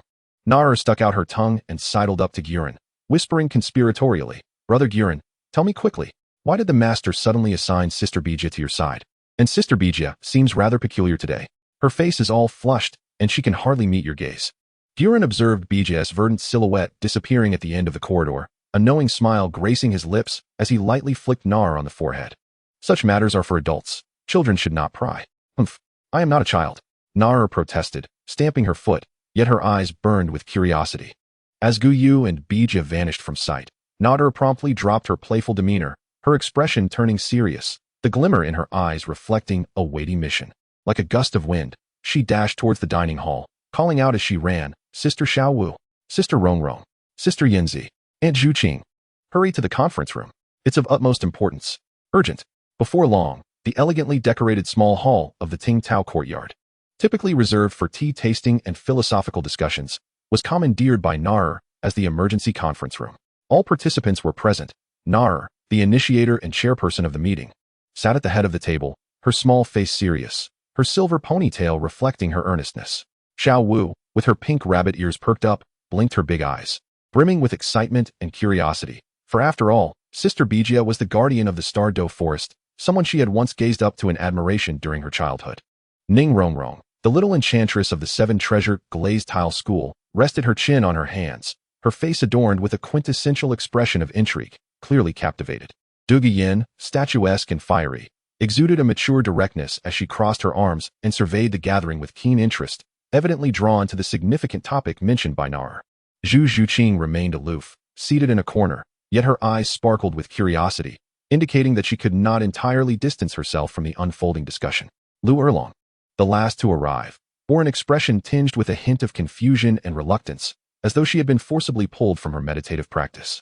Upon hearing Nar solemnly announce the agenda, she was rendered utterly bewildered. Wait a moment. Lu Erlong suddenly sprang to her feet, her hair almost bristling with disbelief. The Emerald Swan? Ranked fourth among the 10 fierce beasts? 60,000 years of cultivation. By G. Are you referring to that legendary figure from the Douluo forest? Her gaze swept across the assembly, finally locking onto Nar, incredulous. How could she be here? And by Gu Yuena's side? What a ridiculous notion. Lu Erlong felt her mind struggling to comprehend the gravity of the situation. While she understood that Gu Ran was mysterious and powerful, surrounded by enigmatic figures such as Gu Yu and Nar, and even formidable spirit beasts like De Ming and Air Ming, the notion of one of the 10 fierce beasts, an entity standing at the pinnacle of the spirit beast realm, being present and seemingly blushing like an ordinary human woman was unfathomable. Calm down, Aunt Erlong, calm down. Nar waved her hand dismissively, signaling Lu Erlong to sit. You heard me correctly. It is indeed Sister Bai Ji, without a doubt. As for her presence here, that is the crux of our meeting today. Lu Erlong was momentarily taken aback by Nar's casual address of her as Aunt Erlong. But the shock she felt allowed her to temporarily overlook the matter of address. She took a deep breath, forcing herself to regain composure as she settled back into her seat, though her gaze remained rife with uncertainty. The waters of the Listening Wave Villa were more profound than she had anticipated. However, Lu Erlong was still relatively new and unaware that within this seemingly humble villa, besides Bai Ji, there were also Xiao Wu, Gu Yu, Nar, and several spirit beasts over 100,000 years old, including De Ming and Air Ming. Chapter 50, Codename, Classified Operation. All right, my dear sisters. Nar cleared her throat and clapped her hands on the table, formally steering the conversation into the agenda. I have urgently summoned you all to analyze an incredibly significant event that concerns the future dynamics of our villa and may even influence the situation across the continent. That is, the sudden appearance of the Emerald Swan, ranked fourth among the 10 fierce beasts, Sister Bai Ji, by the side of Brother Gu Ran. Moreover, her behavior has been exceedingly unusual, blushing and avoiding eye contact. There must be something amiss here. Xiao Wu immediately raised her hand, exclaiming, I know. Sister Bai Ji is the kindest. She's helped many spirit beasts in the forest. Could it be that she is here to visit me? Or perhaps she was sent by the elder to protect Gu Ran? Her naive conjecture hung in the air. Ning Rongrong immediately retorted, Xiao Wu, how naive you are. Is there truly a need for such shyness when it comes to visiting you? Protecting Gu Ran? With Senior Bijia's strength and status, does she really need to blush so deeply? I dare say, she said, mischievously winking at Gu Yen. Sister Yan's previous words outside were quite reasonable. Instantly, all eyes shifted to Gu Yen. With her crimson lips slightly curved, exuding the unique insight of a mature woman, she languidly remarked, my judgment is quite straightforward. The master possesses an extraordinary charm. She paused deliberately, savoring the varied expressions on everyone's faces. To have someone as noble as Senior Bijia lower her guard and appear here, displaying a kind of bashful innocence akin to a young girl in love, I can think of no other plausible explanation than romantic affection. She cast a meaningful glance at Zhu Zhuqing, who seemed to tacitly acknowledge something. Zhu Zhuqing lifted her teacup, elegantly sipping from it, neither affirming nor denying. Yet her serene demeanor spoke volumes. Wow! Ning Rongrong clapped her hands in excitement. Sister Yin is absolutely right. It must be so. Gu Ran managed to win over the Emerald Swan? How incredible! Lu Erlong was once again struck, feeling as though her perception of reality was fracturing and reshaping. Male? Romantic affection? Gu Ran and the Emerald Swan Bijia. It feels more surreal than the most bizarre tale. Humph, I knew it. Nar wore an expression of anticipated confirmation, her small fists clenched. That rascal Gu Ran must have used some flowery words to deceive Sister Bijia. All right, regardless of whether it was deception or not. Ning Rongrong's eyes sparkled with cunning, presenting a crucial proposal. Since everyone harbors doubts, why not verify it tonight? Verify? How do we do that? Xiao Wu inquired curiously. Ning Rongrong smiled mysteriously, lowering her voice. Simple. Senior Bijia has just arrived and surely knows nothing yet, right? This evening, we shall, and then. She leaned closer to the group, whispering a plan. The core idea was a late-night raid, under the guise of caring for the newcomer, to observe Bijia's demeanor and Gu Ran's reactions, ideally uncovering some solid evidence. Du Guyan's lips curled upward, finding it amusing. Zhu Zhuqing furrowed her brow slightly, considering it a bit childish, yet she offered no opposition. Xiao Wu found it thrilling and fun, while Nar applauded the idea, exclaiming, what a brilliant plan. Let's do it. Sister Rongrong, you are so clever. Sister Rongrong, you are truly my soulmate. Only you can understand these kinds of risky jokes. Lu Erlong listened to the so-called plan, her lips twitching, realizing how audacious these young girls were, especially considering their target was the Emerald Swan. Yet deep down, she too was overwhelmingly curious. As night fell, silence enveloped the surroundings. A full moon hung high, casting its serene glow over the Tingtao courtyard. Bijia's room was situated in a secluded corner on the top floor, with the shadows of swaying bamboo dancing outside. According to the plan, the most harmless and disarming, Xiao Wu and Nar, would lead the charge. Xiao Wu delicately held a bowl of what she claimed to be the most renowned calming soup in Tiando City, while Na cradled a small plate of exquisite pastries. The two approached the door of Bai Ji's room with the utmost stealth. Knock, knock, knock. Sister Bai Ji, are you asleep? Xiao Wu softly called out, her voice sweet and harmless. We noticed you didn't eat much for dinner, so we brought you a late-night snack. Inside the room, Bai Ji sat before her vanity, staring blankly at her reflection, her cheeks still flushed from the day's events. Her thoughts were a tumultuous whirl. Upon hearing Xiao Wu's voice, she instinctively wished to decline their offer, but remembering Na's enthusiasm and Xiao Wu's innocence, she felt it would be impolite to refuse. Taking a deep breath to steady her emotions, she rose and approached the door, opening it. Xiao Wu, Na, what are you doing here so late? Bai Ji's words trailed off abruptly, for at that moment, not only did she see Xiao Wu and Na holding the sweet soup and pastries, but she also caught sight of Ning Rongrong, Dong Guoyan, Zhu Zhuqing, and even Lu Erlong, who was filled with curiosity despite her conflicted expression. Peering from the shadows around the corner of the hallway, in an instant, Bai Ji comprehended the situation. This was not merely a late-night snack delivery. They had come in a group to observe her. A wave of crimson rushed to her cheeks, even more intense than when Na had teased her earlier. The feeling of embarrassment washed over her like a tsunami, making her wish to vanish into the ground. In a reflexive motion, she attempted to close the door. Wait. Sister Bai Ji. Na, quick-witted and nimble, wedged her small foot in the door's gap, her innocent smile radiating from her cherubic face. Don't shut the door. Look how much we care about you. Let us in quickly. This soup is delicious. No, it's fine. I'm perfectly well. Really. Bai Ji's voice quivered with evident panic and embarrassment as she tried to push Na's foot away, though she dared not use excessive force. In the midst of this gentle tussle, Ning Rongrong's keen eyes suddenly fixed on Bai Ji's neckline, which had opened slightly due to her movements. She exclaimed, Senior Bai Ji, what is that on your neck? In the moonlight, the elegant curve of Bai Ji's neck, near her collarbone, bore several faint red marks that had not yet completely faded, reminiscent of plum blossoms blooming against the snow. All eyes instantly converged on those marks. Bai Ji's body froze in shock. She hastily covered her neck, her emerald green eyes brimming with profound embarrassment and anxiety, as if her most secret garments had been publicly unveiled. Her voice quivered with a hint of tears. No, it's nothing. It's just a bug bite. Oh, a bug bite, is it? Dong Guoyan elongated her words with a teasing smile as she stepped closer. What sort of bug is so formidable as to leave such, shall we say, distinctive marks? She deliberately emphasized the word distinctive. Indeed, Ning Rongrong chimed in, approaching with curiosity. Senior Bai Ji, was this bug rather large? Very overbearing. Perhaps? Her glance was pointed toward Gu Yuena's room. You all. Bai Ji was left utterly humiliated by their banter, retreating while clutching her neck, her eyes glistening with tears. In that moment, she felt as though her dignity, cultivated over countless millennia, lay shattered at her feet. Just then, a voice imbued with a sense of resignation and subtle authority resonated. Enough with the commotion. Gu Yuena's figure appeared at the far end of the corridor, evidently having rushed over upon hearing the noise. Clad in a loose-fitting robe, his hair was somewhat disheveled, suggesting he had just emerged from a bath. His gaze swept over the mortified and indignant Bijia before settling on the group of instigators. His eyes reflecting both reproach and a more profound sense of exasperation laced with affection.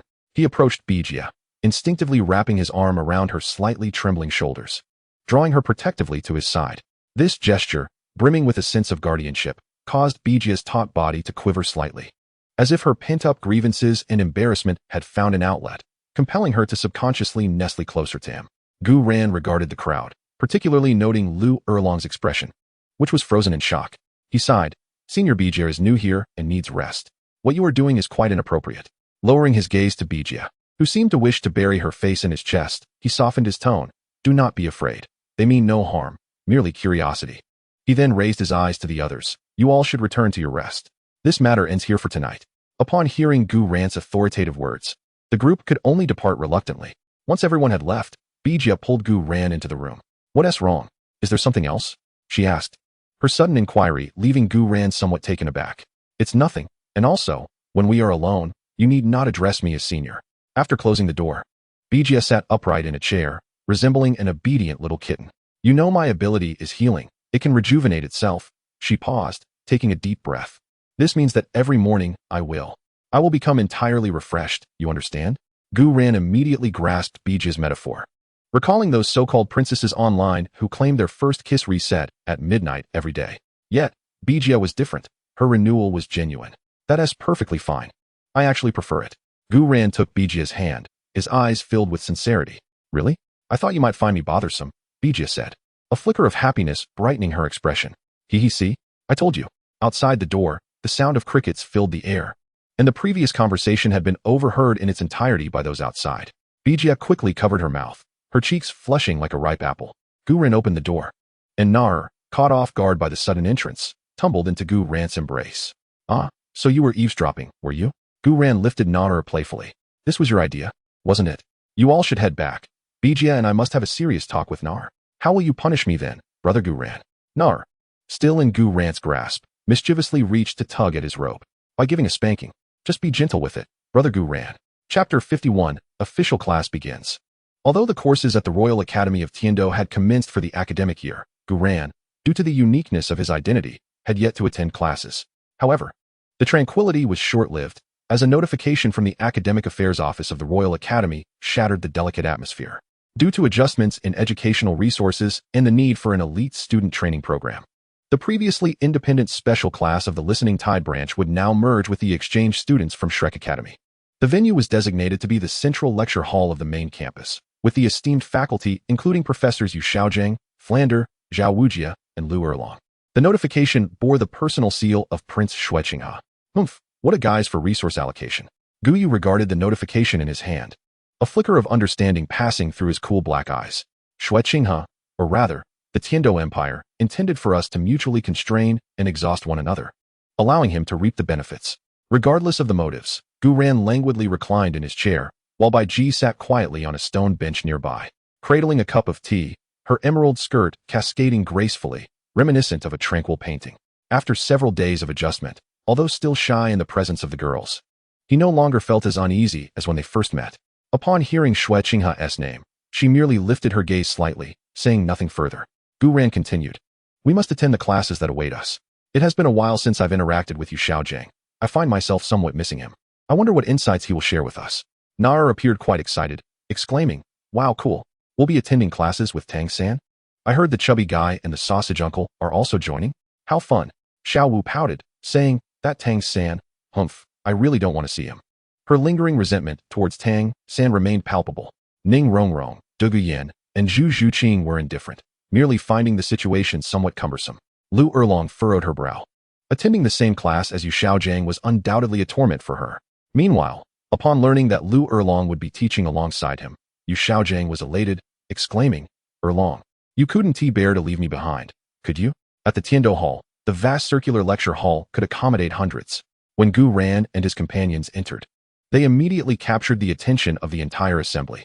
The beauty and presence of this group eclipsed the already present Shrek 7 monsters and faculty members such as Yu Xiaojing and Flander. Hiss, Ma Hongjun gasped, his eyes widening in astonishment. Wow, this is the group from the Listening Tide branch. This is simply too extravagant. Oscar momentarily forgot to roll his sausage, murmuring, A plethora of beauties. No, it's like celestial maidens descending to earth. I knew following Gu Ran would be a surefire success. Tang San's expression was the most complex. He spotted Xiao Wu, who, upon noticing him, merely cast a glance before swiftly turning away to share something intimate with Ning Rongrong. This aloof demeanor pierced Tang San's heart. Even more shocking to him was Gu Ran. This individual exuded an even more restrained and perilous aura than the last time they met. Beside him, the woman in the green dress captivated Tang San's attention. As his purple extreme magic eyes operated at their zenith, he felt as if he were gazing into an unfathomable emerald lake, utterly unable to penetrate its depths. This was undoubtedly an exceedingly formidable presence. Yu Xiaojing also caught sight of Lu Erlong. Their eyes met. Lu Erlong's gaze reflected anguish, struggle, and a hint of resentment, while Yu Xiaojing was enveloped in profound guilt and evasion, hastily lowering his head and clenching his fists. Flandre gently patted his shoulder and sighed silently. Gu Ran disregarded the myriad of gazes, leading the group of women directly to the area with the finest view at the back of the classroom, where they sat down unperturbed.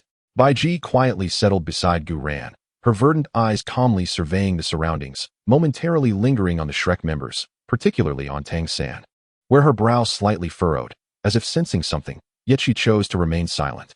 Her mere presence exuded an intangible pressure, momentarily quieting the previously raucous classroom. Soon, the bell for class rang. Yu Xiaojing took a deep breath, suppressing the tumult within, and approached the podium.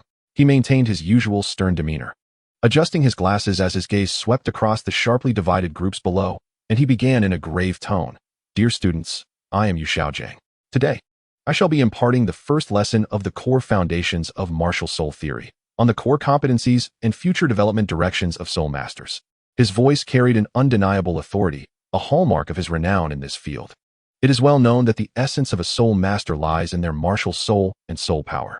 I have distilled the determining factors for a soul master's ultimate potential into 10 core competencies. Yu Xiaojing spoke eloquently, inscribing 10 points on the blackboard. Martial soul quality. Innate soul power, soul ring configuration, optimal limit theory, soul bones, combat awareness, soul skill development, physical fitness, mental strength, willpower, and opportunities and resources. These 10 elements are interlinked, each indispensable. Among them, the quality of the martial soul and innate soul power form the foundation, dictating the height of one's starting point. The configuration of soul rings, however, is of paramount importance. Yu Xiaojing emphasized the third point, stating, my research has demonstrated that there exists a theoretical limit to the years of soul rings a soul master can absorb at each stage. Blindly pursuing high-year soul rings can lead to severe foundational injuries, or, in the worst case, catastrophic demise. Only by meticulously adhering to this limit when configuring soul rings can one maximize potential, solidify foundations, and lay the most robust groundwork for future ascension. This is also why I stress the significance of control-type soul masters, as they can achieve optimal tactical effects with the least consumption of soul ring years. Yu Xiaojing's theoretical logic was lucid, supported by references and illustrated with successful cases such as Tang San and Wang Sheng, rendering his arguments quite compelling. The Shrek members listened intently, and Flandre nodded in agreement. Numerous local students from the Tiando Royal Academy, who had come to audit the class, were likewise captivated, recognizing the esteemed reputation of Master Yu Xiaojing. However, in the back of the classroom, in the area designated for the Listening Waves courtyard, the atmosphere was somewhat peculiar. Gu Yuena propped his chin on one hand, idly spinning a pen, his gaze vacant as if lost in a reverie.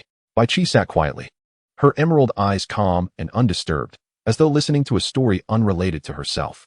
Having lived for nearly 600,000 years and possessing the purest essence of life, her understanding of soul master cultivation had long transcended such formulaic notions. Gu Yu perused an ancient silver-bound book, paying no heed to Yu Xiaojing's 10 core competencies. Nader was busy exchanging notes with Xiao Wu, thoroughly engrossed in their playful banter. Ning Rongrong rested her chin on her hand and whispered to Gu Yuena, it sounds so tedious, like reciting formulas. A faint, disdainful smile curled at the corners of Gu Yuena's lips as she lazily leaned against her chair, her slender fingers toying with a strand of violet hair. Her red lips parted slightly, her voice soft yet clear, resonating throughout the suddenly quiet classroom due to Yu Xiaojing's pause. Oh, the limit of soul ring age? Master S theory sounds rather daunting. In an instant, all eyes focused sharply on Gu Yuena. Yu Xiaojing frowned, interrupted, and glanced at Gu Yuena. Do you have a question, classmate? He recognized her as the granddaughter of the poisoned Douluo. Gu Yuena rose, her alluring figure accentuated by her form-fitting uniform, a charming smile on her face. Yet her eyes betrayed an unmistakable challenge. A question? I wouldn't dare. I merely feel, Master, that your theory on limits may be somewhat outdated. What did you say? Yu Xiaojing's expression darkened. His most prized theoretical foundation was being questioned, striking at his very core. Is it not? Gu Yuena maintained her smile, while a thread of exceptionally pure deep purple poison mist subtly coiled around her fingertips. The mist's hue was as profound as the night sky, emanating a heart-stirring aura. According to your theory, Master, the limit for a fourth soul ring should be around 3,000 years, correct? Then what of Tang San's soul ring? Hearing Tang San's name mentioned, Yu Xiaojing felt a surge of pride. Ah well, after all, Tang San came to be through my unique cultivation method. Xiao San, stand up and showcase your abilities. Tang San revealed a mischievous grin as he slowly approached the stage, relishing the admiring gazes from below. He first summoned his blue-silver grass martial soul. The first soul ring was white, a painful reminder he seemed reluctant to discuss. However, when the second soul ring, a profound purple hue, illuminated, a domineering aura, far surpassing that of an ordinary 1,000-year soul ring, instantly enveloped the room, especially the fourth soul ring, the 10,000-year soul ring, which made him the center of attention. This aura, it's truly 10,000 years, exclaimed an astute student from the Tiando Academy. Humph, I will elucidate Xiao San's exceptional case in future lessons. This is all thanks to my theory. Now, let us continue the class. Instantly, all gazes shifted from Tang San back to Yu Xiaojing. Breaking the limit of soul rings? Assisting martial souls in evolution? Is it him? Such a crooked path. Gu Ran chuckled lightly, his disdain unmistakable. A frog at the bottom of a well. How could it comprehend the vastness of the sky? Your Shantian skill embodies the righteous path, while others' methods are deemed the wicked path. The master's theory, as he cast his gaze upon the pallid-faced and trembling Yu Xiaojing, was delivered in a tone that was calm, yet piercingly incisive. Perhaps it holds merit in a small pond, but when applied to the vast ocean, it merely becomes a shackle that binds genius. Practice is the sole criterion for testing theory. Master, do you not agree? Yu Xiaojing stammered, pointing at Gu Ran. His lips quivering, yet words eluded him. The intertwining emotions of humiliation and anger from being publicly shamed clouded his vision, threatening to plunge him into unconsciousness. Flinder hurriedly supported him. Enough. Lu Erlong abruptly rose, her fiery red hair billowing, her eyes ablaze with fury. Though this ire was not directed at Gu Ran, but rather at Yu Xiaojing's cowardice and lack of ambition. Observing Yu Xiaojing's despondent state, the last vestige of her lingering affections was eclipsed by disappointment and anguish. The debate over theory can wait until after class. This is a classroom. At that very moment, a gentle yet authoritative voice resonated from the doorway of the classroom. Director Lu is correct. Academic discussions should be grounded in reason and not mar the harmony. The crowd turned to see Prince Xue Qinghe, who had appeared at the door clad in a resplendent yellow robe. His countenance radiating warmth while his gaze was as profound as a fathomless abyss. Behind him trailed several high-ranking officials from the academy. Xue Qinghe's eyes swept between the two factions locked in tension, lingering briefly on Gu Ran and the despondent Yu Xiaojing, before finally resting on the deep black soul ring of Tang San, a glimmer of subtle brilliance flashing in his eyes. Classmate Tang San's experiences indeed warrant further exploration. They may pave new avenues in soul master theory. The master's theoretical framework, a culmination of years of dedication, possesses its own significant value. Xue Qinghe endeavored to mediate, his tone serene, asserting that the Academy's arrangement for esteemed individuals to learn together was intended for mutual exchange, to spark the flames of wisdom and foster collective progress. Minor disagreements are perfectly normal, yet let us not allow them to tarnish the bonds of camaraderie. His words were meticulously crafted, soothing the Shrek team while elevating Gu Ran, simultaneously clarifying his intent behind arranging for both parties to share the classroom, promoting a dynamic of mutual checks and enhancements. Gu Ran regarded Xue Qinghe, the icy curve of his lips deepening. What an astute prince, content to watch the clash unfold from a distance. As the class bell tolled, the Shrek group hastily assisted the disheartened Yu Xiaojing out, their retreat marked by disarray. In contrast, Gu Ran languidly rose, enveloped by the company of Bai Ji, Gu Yu, and other young ladies, returning to the Ting Tao Pavilion like a triumphant sovereign. Chapter 52, A Rendezvous with Bai Ji. The storm surrounding the courses at the Tiando Royal Academy had temporarily subsided, yet Gu Ran understood that Xue Qinghe and Shrek would not relent easily. To his surprise, he found that he was still being eavesdropped upon. However, those vexations were momentarily cast aside. At present, he had far more pressing matters at hand. Seizing the early evening to fulfill his promise to Bai Ji and genuinely pursue her. Upon returning, Gu Ran deliberately changed out of his signature ornate attire and donned a finely crafted moon-white long robe, shedding a touch of languid opulence for an air of scholarly elegance. He approached Bijia, who was quietly tending to a rare medicinal herb in the courtyard, dressed in her customary emerald green gauze skirt. Her silky long hair was loosely secured with a simple jade hairpin, with a few strands cascading down, framing her focused and delicate profile, exuding an aura of serene healing. Upon sensing his presence, she lifted her gaze, her jade-like eyes meeting Guren's, filled with a hint of inquiry. Bijia. Guren's voice carried an unusual gentleness and seriousness. The weather is splendid today. Would you care to take a stroll? Just the two of us. Bijia hesitated slightly, surprise and a subtle trace of fluster flickering in her verdant eyes. Where shall we go? Her voice remained gentle, as she surmised that Guren sought to honor their promise. To Tiando City. Guren smiled softly, his gaze sincere as he looked at her. You have long resided deep within the Stardo Forest. Tiando City is the confluence of human civilization, bustling and vibrant, a realm starkly different from the tranquility of the forest. I wish to show you a glimpse of this continent's vitality beyond the woods. He paused, adding, as I mentioned before, see with your eyes, listen with your ears, and feel with your heart. I wish to understand the guardian of the forest that you are, and I want you to experience a part of the world I inhabit. Is that agreeable?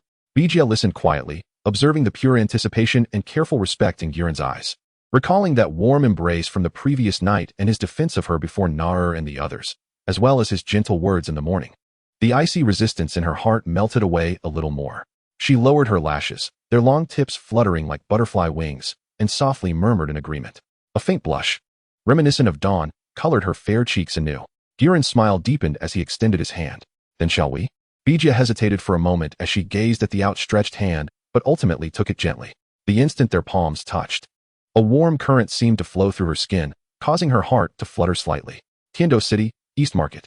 This area is one of the most bustling commercial districts in Tiando City, alive with the clamor of voices and the flow of traffic. On either side of the wide streets, shops lined up in abundance, flags fluttering, as the sounds of hawking, bargaining, children's laughter, and the rumble of carriages mingled together, creating a symphony rich with the essence of life. Hand in hand with Gu Yuena, Bijia navigated through the throngs of people. Her emerald figure and unparalleled beauty resembled a celestial being fallen to the mortal realm, instantly capturing countless astonished glances. Yet, Bijia seemed oblivious to the stares, her attention wholly captivated by the sights of this unfamiliar human world. So many people, Bijia quietly marveled, her voice tinged with an imperceptible awe. In the starred Do Great Forest, she sensed the essence of myriad beasts, the breath of flora, and the pulse of mountains and rivers. Here, countless individual breaths of humanity converge, creating a cacophony that is both chaotic and vibrant, infused with a life force distinct from the forest, brimming with intense desire and creativity. Her gaze lingered on the various stalls, captivated by the dazzling array of jewelry reflecting brilliant rays of sunlight. She furrowed her brow slightly, finding it somewhat glaring and ostentatious. The bustling food stalls, exuding enticing aromas, caused her nostrils to twitch, as if discerning the intricate medley of scents. Gu Yuena did not rush her. He patiently remained by her side, occasionally whispering introductions. That is sugar painting, created with melted sugar syrup. Over there are the dough figurines. A skilled artisan can mold various characters and creatures. And there is the spice vendor, where myriad scents blend together, quite pungent. I assenti it? As they passed a stall selling candied hawthorn, the glistening sugar-coated skewers sparkled under the sun, capturing Biji's full attention, causing her footsteps to slow involuntarily. Gu Yuena, perceptive to her fascination, paused and smiled, asking, would you like to try some? Snapping back to reality, Biji felt a faint blush creep onto her cheeks and shyly nodded. Those red fruits, shining so brightly, seemed very special. Her description was simple yet imbued with a natural innocence. Gu Yuena promptly purchased 2 of the largest and reddest skewers, handing one to her. Biji cautiously accepted it, mimicking the nearby children, extending her delicate pink tongue to tentatively lick the crystalline sugar coating. Her eyes instantly sparkled, reminiscent of emeralds illuminated by light. It was a pure, joyous discovery of something new. Sweet, chilled, crisp.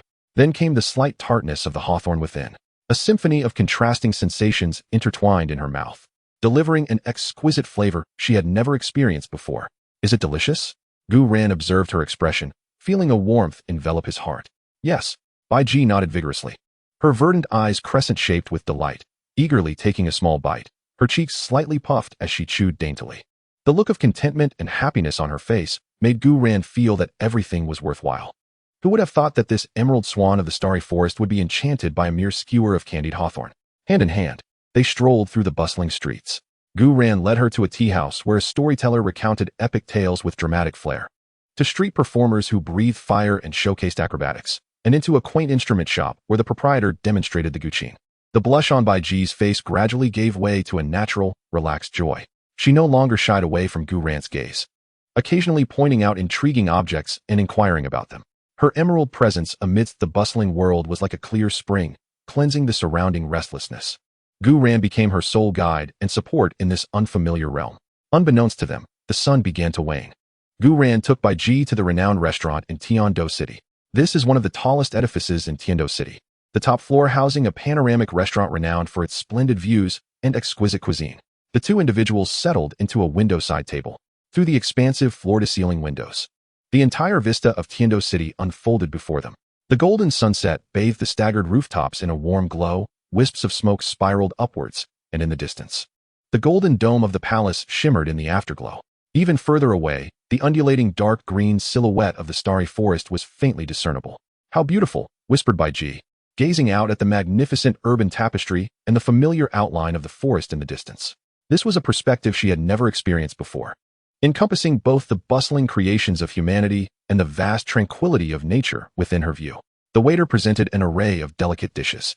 Gu Yuena had specifically ordered items that were light in flavor and elegantly presented. Try this, Gu Yuena urged, sliding a small piece of crystal-clear pastry, served on a jade plate, towards Biji. This confection, crafted from morning-gathered floral dew and various plants rich in botanical essence, should suit your palate. Bai Ji picked up the petite jade spoon and gently scooped a morsel into her mouth. Instantly, a wave of floral sweetness burst forth, as if the entirety of spring's forest had been condensed into that single bite. She contentedly squinted her eyes, her long eyelashes fluttering like butterfly wings. "It's delicious," she remarked.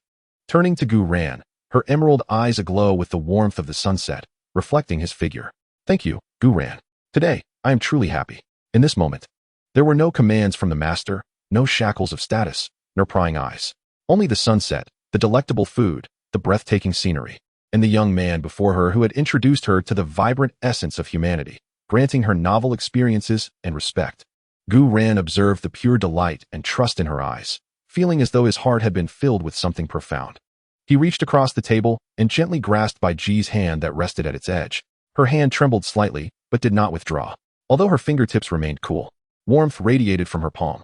She lowered her head slightly, her long eyelashes concealing her shyness, yet the corners of her mouth involuntarily curved into a gentle smile. Gu Ran's fingers caressed the smooth back of her hand, his voice deep and tender.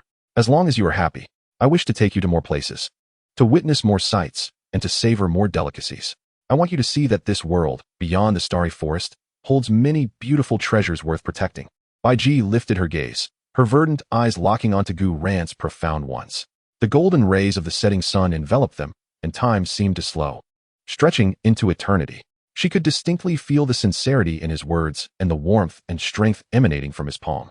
The heart lake, which had lain dormant for countless millennia, appeared to have been stirred by a genuinely warm pebble, creating ripples that no longer bore resistance or grievance, but instead evoked a thrilling heartbeat within her.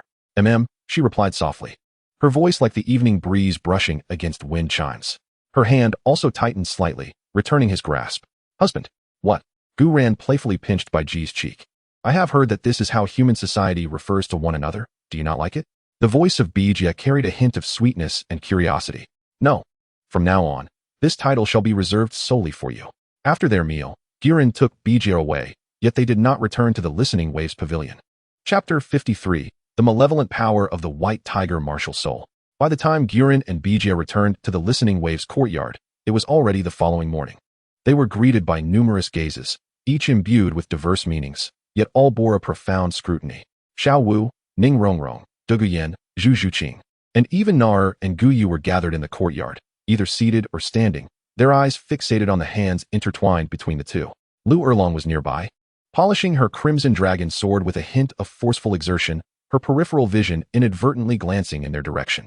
Under the watchful eyes of so many, Bijia's cheeks instantly flushed with a familiar hue, and she instinctively attempted to retract her hand, only to be firmly grasped by Guren. He faced the gazes of the girls with poise, even sporting a subtle, satisfied smile. "Good morning." "Humph." Xiao Wu was the first to voice her displeasure, her pink rabbit ears twitching in annoyance. "Brother Guren is biased. He took Sister Bijia out to the city for so long, while we had to stay at home." Nara promptly rushed over to cling to Guren's other arm, her little face puffed with indignation. Yes, Brother Guren is naughty. He took Sister Bijia to enjoy delicious food and fun. I want to go too." Bijia found herself overwhelmed by this uproar, her face burning, wishing to find a crevice to hide in. Guren observed the tempest of jealousy among the girls, and instead of feeling troubled, a flicker of amusement crossed his eyes. He gently patted Nara's hand, surveying the group with a tone that was both resigned and assertive. All right, enough of this. Today, I invited Bijia out to familiarize herself with human cities, and that is all." He paused, then shifted his tone to one of inclusivity. "However, since you all feel this way, let us do it like this." He released Bijia's hand, cleared his throat, and declared, "Starting tomorrow, I shall take turns accompanying each of you out. You may choose the destination and the activities you wish to partake in. This way it will be fair. One tiet? Really?" Ning Rongrong and Gu Yuena's eyes sparkled instantaneously, while Lu Erlong's polishing motion came to a halt. Bijia observed how Guren's promise transformed the atmosphere, the girls' earlier clouds of discontent dissipating into excitement as they began fervently discussing who would go first the following day. The slight embarrassment in her heart was replaced by a bittersweet warmth. It appeared that integrating into this household was more vibrant than she had anticipated. Yet, beyond the warmth of the Listening Waves courtyard's daily life, a sinister and chilling storm was quietly brewing in the shadows of Heavendo City. In the depths of a slum in Heavendo City, within a dark, abandoned basement, flickering candlelight emitted a ghastly green glow, illuminating several twisted and fervent faces. At the center lay a bizarre ritual circle, painted in dark red, resembling congealed blood. At the heart of the formation stood Dai Mubai, bare-chested, his well-defined muscles glistening with sweat, yet his expression was one of extreme exhilaration, even tinged with a pathological fervor. His golden hair, drenched in sweat, clung to his forehead, while his pair of sinister eyes burned with an almost frenzied desire. Tang San stood at the edge of the array, his complexion pale, yet his gaze was cold and resolute. In his hands, he cradled a pitch-black, writhing ceramic jar, seemingly alive, its opening sealed by a viscous layer of dark energy. Beside him stood a shadowy figure cloaked in a voluminous black robe, exuding a chilling aura, none other than the guide, Douluo. Indeed, the villainous alliance that Tang San had established had gradually grown in strength, with core members including Tang San, Wang Sheng, Dai Mubai, and the trio of Douluo, Tianya, and Ikao. Dai, this is the final step. Tang San's voice was laced with a persuasive rasp, his intense gaze fixated on Dai Mubai within the array. Embrace this seed of the abyss, and you shall acquire the power to crush all, to exact vengeance upon Gu Yuena, reclaiming everything that belongs to you. You shall no longer be the pitiful wretch suppressed by Davis, but the supreme evil tiger, commanding power and fear. A beastly growl erupted from Dai Mubai's throat as the last vestige of hesitation was consumed by the fervent flames of revenge. He abruptly lifted his head and roared, "Come. Grant me power. I will make Gu Yuena and all those who scorn me pay the price. As you wish." A glint of triumph flickered in Tang San's eyes as he forcefully broke the seal of the jar. A roar, reminiscent of the depths of hell, filled with endless pain and malice, surged forth from the jar, enveloping the entire basement in an inescapable, thick darkness. This malevolent energy surged like a living entity toward the center of the array, where Dai Mubai stood. The dark energy seared into Dai Mubai's skin like a red-hot iron, eliciting a heart-wrenching scream that transcended human sound. His body convulsed violently, muscles expanding and contracting as if inflated, while his bones cracked with a nauseating sound. His originally golden, sinister eyes were instantly replaced by a pure darkness that devoured all light, and bizarre black demonic patterns emerged on his skin. Power. Give me more power. Dai Mubai screamed amidst the agony and the frenzied influx of strength, his voice turning hoarse and malevolent. His evil-eye white tiger martial soul manifested uncontrollably. Yet at this moment, it was unrecognizable. The originally black-striped white fur morphed into a dark purple reminiscent of decayed sludge, its form growing colossal, radiating an aura of savagery and destruction. Saliva dripped from its mouth, corroding the ground with a hissing sound. A terrifying wave of soul power, surpassing even that of a soul sect, approached that of a soul king, erupted from within him, shaking the very ceiling of the basement and sending dust cascading down. It is done. Tang San gazed at the figure in the center of the array, resembling a demon god, his eyes gleaming with excitement and cruelty. He could distinctly feel the surging, malevolent power within Dai Mubai, a force that even caused his heart to race. The figure shrouded in the black robe, Douluo, let out a deep, raspy laugh. Ha ha ha, splendid. Such pure evil energy. This child possesses extraordinary talent. He is a fine material. The revival of our holy sect is but a matter of time. Dai Mubai slowly lowered his head, gazing at his hands adorned with black, demonic patterns. Feeling an unprecedented surge of power within him, a twisted exhilaration of controlling life and death. He clenched his fists tightly, the joints cracking with a thunderous sound. Raising his head, his pitch-black eyes, aflame with the fires of hell, turned towards the direction of the listening tide courtyard, a cruel and sinister smile curling at the corners of his lips. Gu Yuena, your time of death has come. In the cold, damp basement, a sinister aura permeated the air, as a soul twisted by vengeance and power completed its transformation into an evil soul master. Dai Mubai, once the prince of the Star Luo Empire, had now utterly fallen into the role of the malevolent tiger demon lord, knowing only destruction and slaughter. The power he had gained was immense, but the cost was the eternal descent of his soul into darkness. His first target was undoubtedly Gu Yuena, followed closely by Davis. Rest assured, should I become the crown prince of the Star Luo Empire in the future, the holy sect we are establishing will be the foremost protective sect of our empire. As for the rebellious Zhu family, their future task will be to continuously supply us with women. Ha! The naive Wang Sheng was utterly astonished by this grand vision, merely cheering in response. Big brother Dai, we must act, but we cannot rush. Furthermore, we cannot confront Gu Yuena directly. Let us wait for the right moment to capture one of the girls by his side, such as Xiao Wu or Zhu Zhuqing. What do you think? Tang San meticulously analyzed the situation, not out of excessive caution, but due to Gu Yuena possessing a peculiar weapon capable of devouring their malice. All right, we shall follow your lead. Zhu Zhuqing, you and the others will engage first. Dai Mubai retracted his martial soul, regaining a measure of rationality. Coupled with the potions developed by Bulu, should they not activate their martial souls, their demeanor would resemble that of ordinary individuals. Meanwhile, in the listening tide courtyard, Gu Ran was discussing with Xiao Wu which snack street to visit the next day. He seemed to sense something amiss, his brow subtly furrowing. Approaching the window, he gazed into a shadowy corner of Heaven Do City, his expression growing profound and solemn. What's wrong, brother Gu Ran? Xiao Wu inquired curiously. Nothing, Gu Ran replied, retracting his gaze and donning a lazy smile once more, though the joy did not reach his eyes. It just feels like a storm is brewing. Outside the window, the sky was clear, yet an invisible tempest had already begun to coalesce in the darkness, surging towards this temporarily serene place, imbued with a sense of destruction. Chapter 54. The Healing Ability of the Red Pearl, Apprenticing under Bai Ji. In the vast classroom of the Heaven Do Academy, the same two distinct groups were present. Flender adjusted his glasses, his eyes scanning the room, lingering momentarily on Gu Ran and Bai Ji, an unnoticeable hint of wariness and complexity in his gaze. Clearing his throat, he announced loudly, today's lesson will be a practical test, a deep analysis of martial soul properties and characteristics. It is essential to understand that the foundation of a soul master lies in their martial soul, and the attributes and traits of this soul often dictate the future development and combat style of the soul master. Only by knowing oneself and one's adversary can one emerge victorious in every battle. Today, we shall systematically present the core characteristics of our respective martial souls, allowing everyone to gain a more intuitive understanding of our differences and advantages. He first called upon the members of Shrek Academy.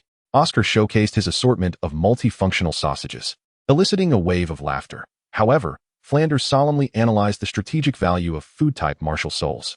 Ma Hongjuan's evil fire phoenix displayed a formidable destructive power of flames, subtly infused with a barely perceptible malevolent heat, which Flander deliberately chose to overlook. Gu Ran was aware that Ma Hongjun had not consumed the phoenix-crowned sunflower at this moment. To speak frankly, his martial soul was merely a mutated turkey. Nonetheless, he had no intention of sharing such a precious celestial herb with Ma Hongjun, though if the strategic information he provided proved useful, a minor reward would be justifiable. Ning Rongrong exhibited the potent amplification of the 9-treasure glazed tile, its 9-colored brilliance eliciting gasps of awe, while Zhu Zhuqing demonstrated the speed and penetrating power of the nether cat, embodying the characteristics of an agile assault-type soul master. When it was Dai Mubai's turn, he rose silently. His evil eye white tiger martial soul manifested, yet he deliberately suppressed its power, merely displaying the ordinary form of the black-patterned white tiger. With his soul power oscillating at the soul zone level, he symbolically slashed the air with a paw, tearing through it, before swiftly retracting his martial soul. Maintaining his gaze downcast and remaining silent throughout, Flander furrowed his brow but chose not to comment further. Tang San stepped forward, allowing the blue-silver thorns to extend, showcasing its resilience, entanglement, and toxicity with meticulous explanation and clear logic, attempting to redeem the embarrassment suffered by Yu Xiaojiang's theory the previous day. Observing the lackluster response from the crowd, he then revealed his Haoyan hammer martial soul, which incited a wave of cheers. Xiao Wu demonstrated the flexibility and instantaneous movement of the soft-bone rabbit, her pink light shimmering with vitality, while Gu Yuena's emerald phosphor snake king unleashed a menacing toxic mist, astonishingly corrosive, causing the front-row students to instinctively retreat. Ning Rongrong showcased the 9-treasure glazed tile once more, even more dazzling than the 7-treasure glazed tile, with a significantly enhanced amplification effect that drew gasps from the audience, while Zhu Zhuqing's nether cat exhibited unparalleled speed and sharpness. Nar and Gu Yu intentionally restrained their auras, presenting themselves as ordinary soul masters, one wielding a powerful offensive martial soul, the Silver Dragon Spear, and the other a control-type elemental envoy. Finally, Flanders' gaze settled upon Bai Ji, who sat quietly beside Gu Ran. This woman, adorned in a green gown with a gentle demeanor, resembled a tranquil painting, rendering her presence almost overlooked. Yet Flander did not dare underestimate her. He sensed the terrifying energy lurking behind this enigmatic woman. The pressure emanating from the natural world, even when intentionally suppressed, remained formidable, and this pressure was not excessively overwhelming, likely due to Bai Ji's supportive nature. Bai Ji, Flander pondered the address, his tone laced with tentative respect. If you would be so kind, might you display your martial soul's characteristics? Allow us the privilege of witnessing your prowess. His curiosity was piqued. What extraordinary power did she possess? All eyes swiftly converged upon Bai Ji. She gently lifted her gaze, her emerald-hued pupils clear and serene. akin to a placid emerald lake. With a graceful nod, she did not rise but elegantly raised her right hand. There was no cataclysmic eruption of soul power, nor dazzling radiance. Instead, a soft and serene emerald glow enveloped the surroundings, brimming with boundless vitality, rippling outward like gentle water waves from her very essence, silently blanketing the vast expanse of the Tiando Royal Academy. This aura, though not blinding, possessed an irresistible penetrating quality, delicately caressing the bodies of all present. In an instant, Flender felt the accumulated hidden injuries from years of cultivation washed away as if by a gentle spring, vanishing without a trace. His mind became clearer than ever before. As though he had regained 10 years of youth, he widened his eyes in astonishment, overwhelmed by an unprecedented shock. Even a precious orchid in the corner of the classroom, which had become somewhat wilted due to neglect, transformed visibly as the emerald glow passed over it. Its withered leaves regained their lush green vibrancy at an astonishing rate, and a delicate flower bud swiftly emerged at the tip, slowly blooming amidst the astonished gazes of the onlookers. It was as if withered wood had encountered the spring, and flowers blossomed in an instant. The entire classroom fell into a profound silence. The sound of a pin dropping could be heard. Everyone was utterly astounded by this miraculous scene. It transcended mere healing, embodying the essence of life itself, the manifestation of the laws of existence. A true domain of the divine. Flender's mouth hung agape, unable to utter a single syllable for quite some time. His once proud knowledge seemed pale and ridiculous in the face of this extraordinary life force. Life, the laws of life. Lu Erlong fixed her gaze on the orchid that had just burst into bloom, then suddenly turned to Bai Ji, her red hair billowing as if caught by an unseen wind, her eyes ignited with a fervent excitement as a thought struck her. She recalled a girl at the Blue Tyrant Academy, endowed with a rare healing martial spirit and exceptional talent, yet struggling without the guidance of a master. Relying solely on her own exploration, Jiangzhu. Jiangzhu wielded a healing staff with commendable abilities, yet compared to the life miracles displayed by the emerald swan before her, it was but a flickering firefly against the brilliance of the moon. What if Jiangzhu could study under this esteemed senior Baiji, even if she could glean just a fragment of knowledge? This thought struck Lu Erlong like a bolt of lightning. She could no longer contain herself. Standing abruptly and striding toward Baiji, amidst the astonished gazes of all, she bowed deeply before the enchanting woman in the green gown. Senior Baiji. Lu Erlong's voice was imbued with an unprecedented gravity and sincerity, even trembling slightly. I humbly beseech you, senior, for a matter of great importance. Baiji withdrew her hand, and the all-encompassing emerald glow dissipated as if it had never existed. She regarded the emotionally charged Lu Erlong with calmness, her green eyes reflecting inquiry. In truth, I once founded the Blue Tyrant Academy. Lu Erlong spoke urgently. There is a disciple named Jiangzhu, who possesses a healing martial spirit with exceptional talent and disposition. Yet she struggles without a true master to guide her, lost and uncertain in her path. Today, witnessing your miraculous power, I have come to understand the pinnacle of the healing path. Your life force is vast as the ocean, nurturing all things. I earnestly request that you allow Jiangzhu to learn by your side, even if it is merely serving tea and water, observing a thing or two. This presents an immense opportunity for her and the future of all healing spirit masters. I, the junior Lu Erlong, vow with my life to guarantee her character and bear all her expenses. Lu Erlong's words resonated with sincerity and earnestness as a dean and a formidable figure, humbling himself for the future of his disciple. The classroom fell into a profound silence once more, all eyes turning to Baiji. The expressions of the Shrek crowd were complex, filled with admiration, envy, and a deep sense of helplessness. On the other side of the listening waves courtyard, Gu Yu's gaze flickered, while Gu Ran wore a slight, playful smile, watching the scene with keen interest. Baiji gazed at the deeply bowing Lu Erlong, her emerald eyes shimmering slightly. She sensed Lu Erlong's genuine passion for nurturing talent and his heartfelt protection for his disciple. As a guardian of the Star Doe Forest, she understood the significance of life inheritance and guidance. She did not respond immediately. Instead, she slightly tilted her head, looking at Gu Ran beside her. Her gaze held a hint of inquiry and reliance, as if silently conveying, I shall heed your counsel. This subtle gesture sent another shockwave through the hearts of the onlookers.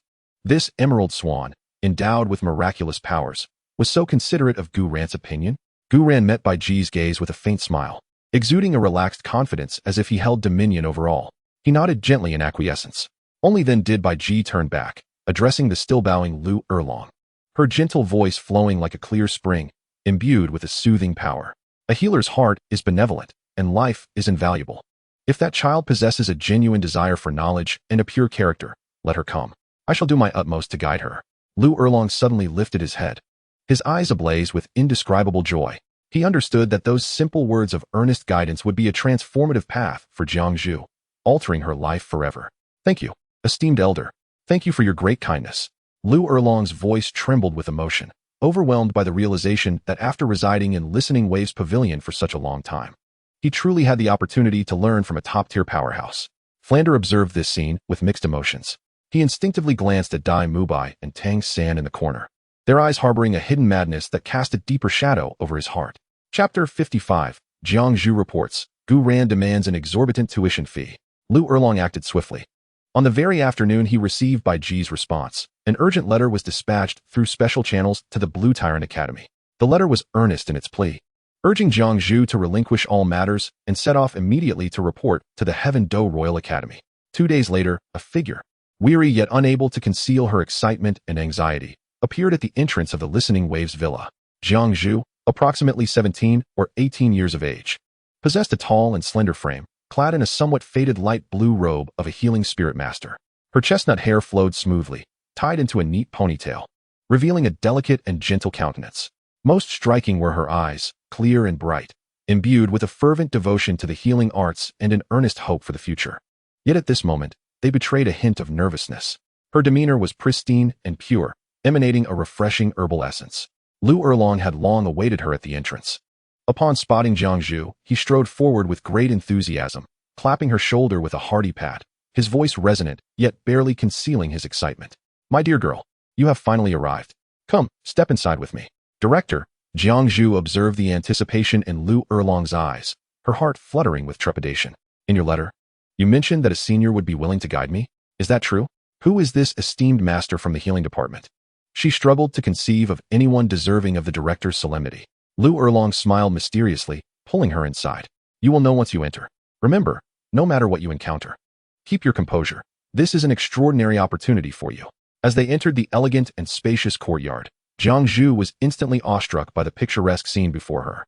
The sunlight poured gently onto the shimmering lakeside. Gu Ran languidly reclined in a rocking chair, surrounded by several strikingly beautiful women, each radiating a unique charm. The ethereal silver-haired Gu Yu, the vivacious Nar, the charming pink-eyed Xiao Wu, the noble and radiant Ning Rongrong, the alluring and fiery Du Guyen, the serene and moon-like Zhu Zhuqing, and one more, seated a bit farther away on a stone bench, adorned in a flowing emerald gown. Her demeanor pure and graceful like a forest goddess, quietly perusing an ancient botanical compendium. Is this a realm of celestial wonders? Jiangzhu felt her eyes were not enough to behold such beauty. The legendary women she had only heard of in tales were gathered in one place. Instinctively, she sought the master, her gaze sweeping across the ladies until it settled on the exquisite woman in the emerald gown, whose tranquil aura offered a profound sense of peace and mystery. Lu Erlong guided Jiangzhu directly before Bai Ji, his tone imbued with unprecedented respect. Senior Bai Ji, I have brought her. This is the junior I mentioned to you, Jiangzhu, whose martial soul is the healing staff, a 33rd level healing soul master. He gently nudged Jiangzhu, urging her, quickly, greet Senior Bai Ji. Senior Bai Ji? Jiangzhu was momentarily taken aback. The seemingly youthful and beautiful woman before her was the master the director spoke of? Yet, given the director's reverence, she dared not be remiss. Deeply bowing with a voice tinged with nervousness and respect. I am Jiangzhu, your junior. Thank you for your kindness, senior. Bai Ji lifted her gaze, her emerald eyes resting calmly upon Jiangzhu. That gaze, akin to soothing spring water, instantly eased Jiangzhu's anxiety. Bai Ji nodded slightly, her voice gentle enough to cleanse the soul. No need for excessive formalities. Release your martial soul, let me observe. Yes. Jiangzhu inhaled deeply, suppressing her excitement. Focusing her mind, raising her right hand, a soft white light coalesced in her palm, swiftly transforming into a delicate staff of purest white, adorned at its apex with a verdant gemstone. Her martial soul, the healing staff. The staff radiated a gentle life force. Though not formidable, it was undeniably pure. Bridget carefully assessed the situation, a glimmer of approval flashing in her eyes. The foundation was commendable, the aura pure, displaying a natural affinity for the life force. Quite impressive. She set aside the tome, rose gracefully, and approached Jiangzhu, extending her delicate fingers to gently touch the verdant gem atop the healing staff. An unimaginably pure life essence surged through Bridget's fingertips, flowing like a gentle stream into the staff. In an instant, The emerald gem erupted in resplendent brilliance. The entire staff seeming to come alive, radiating life waves 100-fold stronger than before. Jiangzhu felt her martial soul infused with boundless vitality. The connection to the essence of life becoming strikingly clear, and she could not suppress a soft, pleasurable sigh. Feel it, remember this sensation. Bridget instructed as she withdrew her fingers, her tone still gentle. The power of life does not rely on grandeur, but on precision, purity, and an unyielding continuity. You possess remarkable talent. Given time, you shall achieve great things. Merely a touch, a slight guidance, elevated Jiangzhu's understanding of the healing path to an entirely new level. She trembled with excitement, her gaze towards Bridget filled with infinite admiration and gratitude. This truly was the pinnacle of healing prowess, and the dean had not deceived her. Thank you for your guidance, esteemed senior. I, Jiangzhu, shall strive with all my might. Her voice choked with emotion as she bowed deeply once more. Just as this touching mentorship scene was about to conclude, a languid voice, tinged with playful mockery, interrupted the moment. Ah, splendid, splendid, a fine seedling indeed. Gu Ran had risen from his rocking chair, a smile illuminating his face as he observed Lu Erlong and the ecstatic Jiangzhu. Dean Lu, your discernment is commendable. You have found Bridget a worthy student. Lu Erlong, in high spirits, waved his hand generously, naturally. My discerning eye. However, Gu Ran shifted the tone of the conversation, maintaining his smile, but extending a finger. A master begets exceptional pupils, but about that tuition fee, shouldn't we settle it? Tuition fee? Lu Erlong froze momentarily, recalling that Bridget had already agreed. Bridget has agreed to instruct, but she never promised it would be free, Gu Ran replied. His expression one of bemusement. Consider her status. Even a casual word of guidance from her is worth a fortune, not to mention the time and effort she expends in personal instruction. As for the tuition, he deliberately elongated his words, observing Lu Erlong's face gradually stiffening. Before leisurely announcing a figure, as a favor to an acquaintance, I shall offer a discount. 1 year, 5 million gold soul coins. 5 million gold soul coins.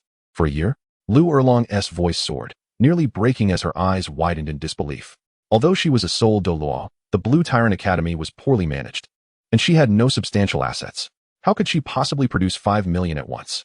Even selling herself wouldn't suffice. She had only considered covering Jiangzhu's living expenses, never anticipating Gu Ran would demand such an astronomical tuition fee. Gu Ran, this is extortion. Lu Erlong trembled with rage, her red hair lifting as if caught by an unseen wind. Extortion? With an innocent expression, Gu Ran spread his hands. Director Lu, one must not speak recklessly. The life force of Senior Bai Ji can indeed breathe new life into withered wood, reviving the dead. Ask those present. Was the display by Senior Bai Ji yesterday not worth this price? 5 million a year is already a friendly price. How many people hold mountains of gold and silver, yearning for Senior Bai Ji's guidance, yet lack the opportunity? His words were not unfounded. Those who witnessed Bai Ji's miraculous abilities yesterday instinctively nodded in agreement. Such monumental life force is indeed priceless. Lu Erlong observed the crowd, particularly the deeply convinced expression of Jiangzhu, and was immediately rendered speechless, her face flushed crimson, her chest heaving with agitation. To relinquish Jiangzhu's opportunity? Absolutely out of the question. But to produce 5 million? Even death would not suffice. Observing Lu Erlong's vexation, caught in a dilemma, her frustration palpable, Gu Ran's eyes glimmered with a mischievous smile.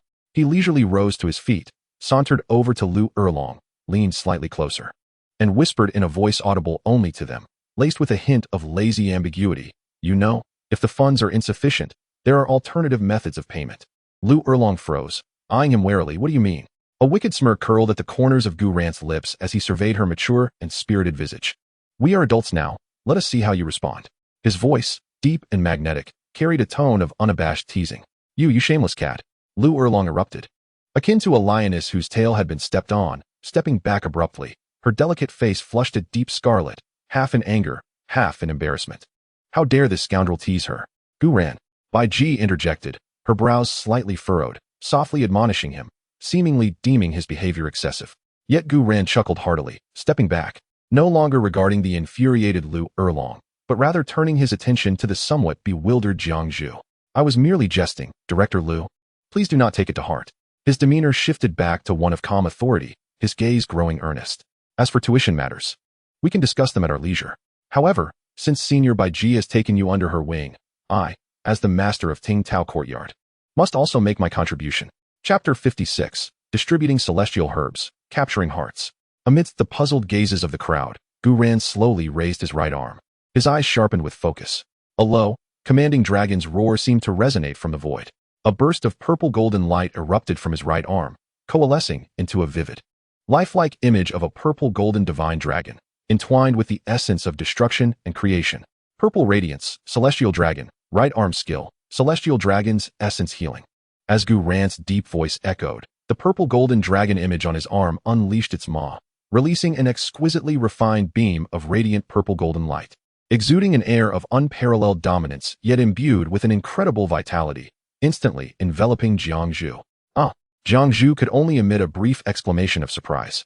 In the next moment, a miraculous event transpired. The violet golden beam did not bring destruction. Rather, it forcefully infused the purest essence of life into the very sinews and bones of Jiangzhu. She felt her soul power surging like boiling water, accelerating and expanding, as subtle, long unnoticed injuries and impurities within her began to be swept away by this overwhelming and pristine life energy. The healing scepter spirit manifested uncontrollably, its emerald gem radiating a brilliance unprecedented, seemingly enlarging slightly, while the aura surrounding her ascended and condensed at a visibly rapid pace. In merely 3 breaths, the beam dissipated. Standing in place, Jiangzhu experienced a torrent of soul power coursing through her, an unparalleled clarity, and a heightened perception of the life force, leaving her utterly stunned. She sensed that the long-stagnant bottleneck of her soul power had indeed loosened, now merely a step away from attaining the 34th level. And it appeared her spirit had also received an inexplicable nurturing and evolution. Overwhelmed with excitement, Jiangzhu found herself at a loss for words.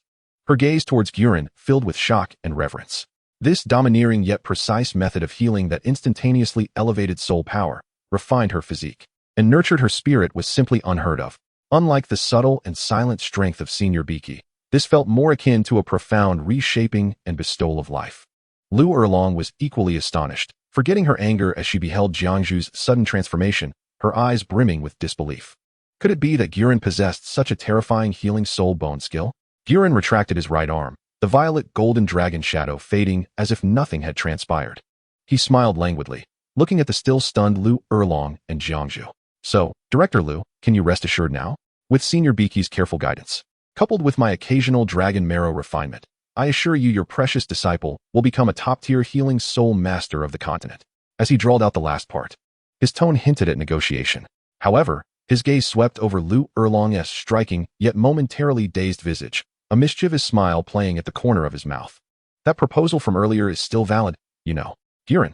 Lu Erlong's furious roar reverberated through the listening tide courtyard once more, but this time, her anger seemed to lack its usual vigor, infused with an unrecognized embarrassment and a peculiar fluttering sensation. Let us not neglect Jiangzhu and Director Lu, Gu Yuena declared, retrieving the 8-petal immortal orchid and the coxcomb phoenix sunflower from the sea of consciousness. These two were indeed genuine celestial herbs, on par with those of Xiao Wu and her companions. You may absorb these now. In the original text, the 8-petal immortal orchid was given to Oscar, an auxiliary soul master, while the coxcomb phoenix sunflower was bestowed upon Ma Hongjun, a powerful fire-type soul master. Thus, Jiangzhu and Lu Erlong were perfectly suited for these gifts. Lu Erlong gazed at the blood-red, coxcomb-shaped celestial herb exuding a scorching and domineering aura, along with the nearby luminous white herb, its 8 petals unfolding and radiating a pure and gentle life energy. Overcome by the immense and refined energy contained within, she found herself momentarily speechless. She was no fool when it came to recognizing value. The energy fluctuations emanating from these 2 celestial herbs far surpass anything she has encountered among the treasures of heaven and earth, rendering their worth incalculable in terms of gold soul coins. How could Gu Ran so readily present such a precious gift merely for her and Jiangzhu's absorption? It is far too valuable. Lu Erlong's voice carried a hint of dryness, her gaze complex as it rested upon Gu Ran. The earlier feelings of shame and anger appeared utterly pale and powerless in the face of this sudden, weighty gift. What exactly was he attempting? To deliver a blow followed by a sweet reward? Or did he genuinely wish to assist Jiangzhu? Jiangzhu, equally flustered, cradled the jade-like 8-petaled fairy orchid, feeling as though she was holding a radiant ball of sunlight, both exhilarated and apprehensive. Lord Gu Ran, I cannot accept such a generous offering. Whether you can accept it is for me to decide, Gu Ran replied casually, yet his tone bore an undeniable authority. He gestured towards the center of the courtyard. Do not hesitate, absorb it right here. With so many witnesses, it is foolproof. His gaze swept over Lu Erlong, tinged with mischief. Director Lu, you wouldn't be afraid, would you? Afraid that by absorbing my celestial herb, you would indeed have to offer your disciple in return? Nonsense. Am I afraid? Lu Erlong was instantly ignited by his provocation. Grabbing the coxcomb phoenix sunflower, its searing energy tingled in her palm, yet she paid it no mind. Her resolute face alight with determination. Let us absorb it, Jiangzhu, sit down. We shan't let such an opportunity slip away. She shot a defiant glance at Gu Ran and promptly settled into a cross-legged position at the center of the courtyard. Seeing this, Jiangzhu suppressed her own excitement and unease, holding the 8-petaled fairy orchid and, under Bai Ji's encouraging gaze, sat not far from Lu Erlong. Let us begin. Gu Ran reclined lazily in a rocking chair, as if merely observing an ordinary performance. Bai Ji quietly released a halo of gentle emerald light, enveloping the two, serving both as protection and guidance. Lu Erlong, with her fiery and direct nature, approached the absorption of the celestial herb with fervor. Taking a deep breath, determination flickered in her eyes as she channeled her soul power, guiding the violent, searing energy of the coxcomb phoenix sunflower forcefully into her body. In that instant, it felt as though a volcano erupted within her, the flames surging with an unimaginable intensity, coursing through her limbs and bones. She let out a muffled groan as her skin flushed a deep crimson, steam wafting from her pores. The fire dragon martial spirit erupted uncontrollably, its scarlet form flickering with golden light, emitting pained roars, while the scorching aura caused the temperature in the entire courtyard to rise sharply. Humph! Lu Erlong grit her teeth, veins bulging on her forehead, her body trembling violently. The energy of this celestial herb was overwhelmingly dominant, far exceeding her expectations. The raging fire attribute energy rampaged through her meridians, threatening to incinerate her from the inside out. Her soul power surged frantically, attempting to suppress and refine the energy. Yet it felt like a feeble effort against an unstoppable force. Steady your mind. Guide it to refine your martial spirit's essence, rather than resist it. Bai Ji's cool voice, akin to soothing rain, carried a comforting power that resonated in Lu Erlong's ears. Simultaneously, a pure and gentle life force, enveloped in a verdant halo, softly encased the chaotic core of Lu Erlong's soul power, akin to a stabilizing needle cast into the heart of a raging inferno, aiding her in channeling and guiding the turbulent energy flow. Lu Erlong's spirit surged. She endured the searing pain within her body and, following Bai Ji's guidance, ceased her attempts at force suppression. Instead, she endeavored to direct the domineering fire attribute energy, cleansing and refining her martial soul. She could distinctly sense the impurities of the blue lightning tyrant dragon's bloodline within her martial soul being gradually incinerated and purified. The once vermilion dragon body, interspersed with mottled golden hues, transformed into a more exquisite and profound shade, subtly radiating a noble purple essence, its draconic majesty becoming increasingly concentrated and formidable. Her soul power level began to launch a fierce assault towards the pinnacle of the soul Douluo realm amidst this agonizing refinement. On the other hand, Jiangzhu's absorption appeared considerably milder. The pure life energy of the 8-petal immortal orchid flowed into her body like a warm spring, continuously nourishing her. She felt her entire being rejoicing as her cells greedily absorbed this pristine energy. Her soul power surged skyward with the velocity of a rocket, effortlessly breaking through the previously insurmountable threshold of level 33 to ascend to level 34, without any hint of stagnation, continuing its upward trajectory. Even more astonishingly, under the nurturing of this pure life energy, the emerald gem atop her healing staff martial soul gleamed with ever-increasing brilliance, its size gradually expanding, emanating healing waves that were softer, purer, and imbued with vitality. She could even perceive that her understanding and mastery of life energy had entered an entirely new realm. As time quietly slipped away, approximately half an hour later, Lu Erlong reached a critical moment. A resounding dragon roar erupted from within her, and the crimson light surrounding her instantly converged, replaced by a profound and refined flame of deep purple red, reminiscent of molten purple gold. The phantom of her fire dragon martial soul grew larger and more substantial, the red hue of its body becoming increasingly pure. With a noble crimson aura coursing along the edges of its scales, a powerful presence radiating forth with unprecedented intensity. She had reached the pinnacle of soul Douluo. Her foundation remarkably solid, and the quality of her martial soul had evidently improved. Lu Erlong abruptly opened her eyes, which appeared to be ablaze with twin orbs of purple gold flames. She felt the surging, pure, and dominant soul power within her, sensing a newfound strength emanating from the depths of her martial soul. An unparalleled sensation of power flooded through her, and the long-standing bottleneck that had plagued her was unexpectedly shattered. as if her martial soul had undergone a beneficial transformation. A wave of overwhelming joy engulfed her, and she instinctively glanced at Gu Yuena, her eyes brimming with excitement and disbelief. However, Jiangzhu's situation was less optimistic. Her petite frame struggled to contain the vast energy contained within the 8-petal immortal orchid. Chapter 57. The Unexpected Jiangzhu. Gu Yuena remained languidly reclined in the rocking chair, as if everything were well within his grasp. A smile curled at the corners of his mouth as he raised his right arm once again towards the direction of Lu Erlong and Jiangzhu. Heavenly Dragon Destruction and Healing. The spectral image of the purple, glorious Heavenly Dragon reappeared. Once again, a beam of resplendent purple-gold light surged forth, precisely enveloping the somewhat restless and unstable energy within Lu Erlong. The overwhelming and pure life energy flooded in instantaneously, and Lu Erlong felt the subtle injuries and energetic tumult caused by her breakthrough and the metamorphosis of her martial soul being effortlessly smoothed over by an invisible hand. Her soul power was harmonized and refined, solidifying her newly attained realm, while her physical condition soared to an unprecedented pinnacle. As the radiance dissipated, Lu Erlong stood grounded, her aura dense and steadfast like a mountain, with crimson-purple flames flickering across her surface, exuding an immense sense of pressure. She gazed down at her hands, feeling the transformative power coursing through her, then lifted her gaze to Gu Yuena, who had retracted his arm, his demeanor as tranquil as a clear sky, stirring a whirlwind of emotions within her. Meanwhile, on the other side, Jiangzhu was infused with immense energy by Gu Yuena, her body reaching its utmost limits. Evidently on the verge of collapse, Bai Ji felt a sense of urgency. In such circumstances, a soul master was exceedingly perilous, and the remedy was straightforward, mouth to mouth, to siphon off the excess energy. Quick, Gu Yuena kissed Jiangzhu to dispel the tempestuous power within her. Gu Yuena understood intuitively, lifting the seated Jiangzhu and laying her down on the ground, then leaned in to kiss her, beginning to draw out the surplus energy. The white light surrounding Jiangzhu gradually receded, and she slowly opened her eyes, her gaze sparkling with incredulous joy and a newfound sense of strength. Her soul power level stabilized at the pinnacle of 37. The healing staff martial soul became more substantial, the emerald gem seemingly harboring a miniature lake of life. Thank you, Senior. Thank you, Lord Gu Yuena, Jiangzhu exclaimed, her voice trembling with excitement. This enhancement felt utterly transformative. However, upon noticing Gu Yuena kissing her, she was momentarily stunned, her cheeks flushing at an observable rate.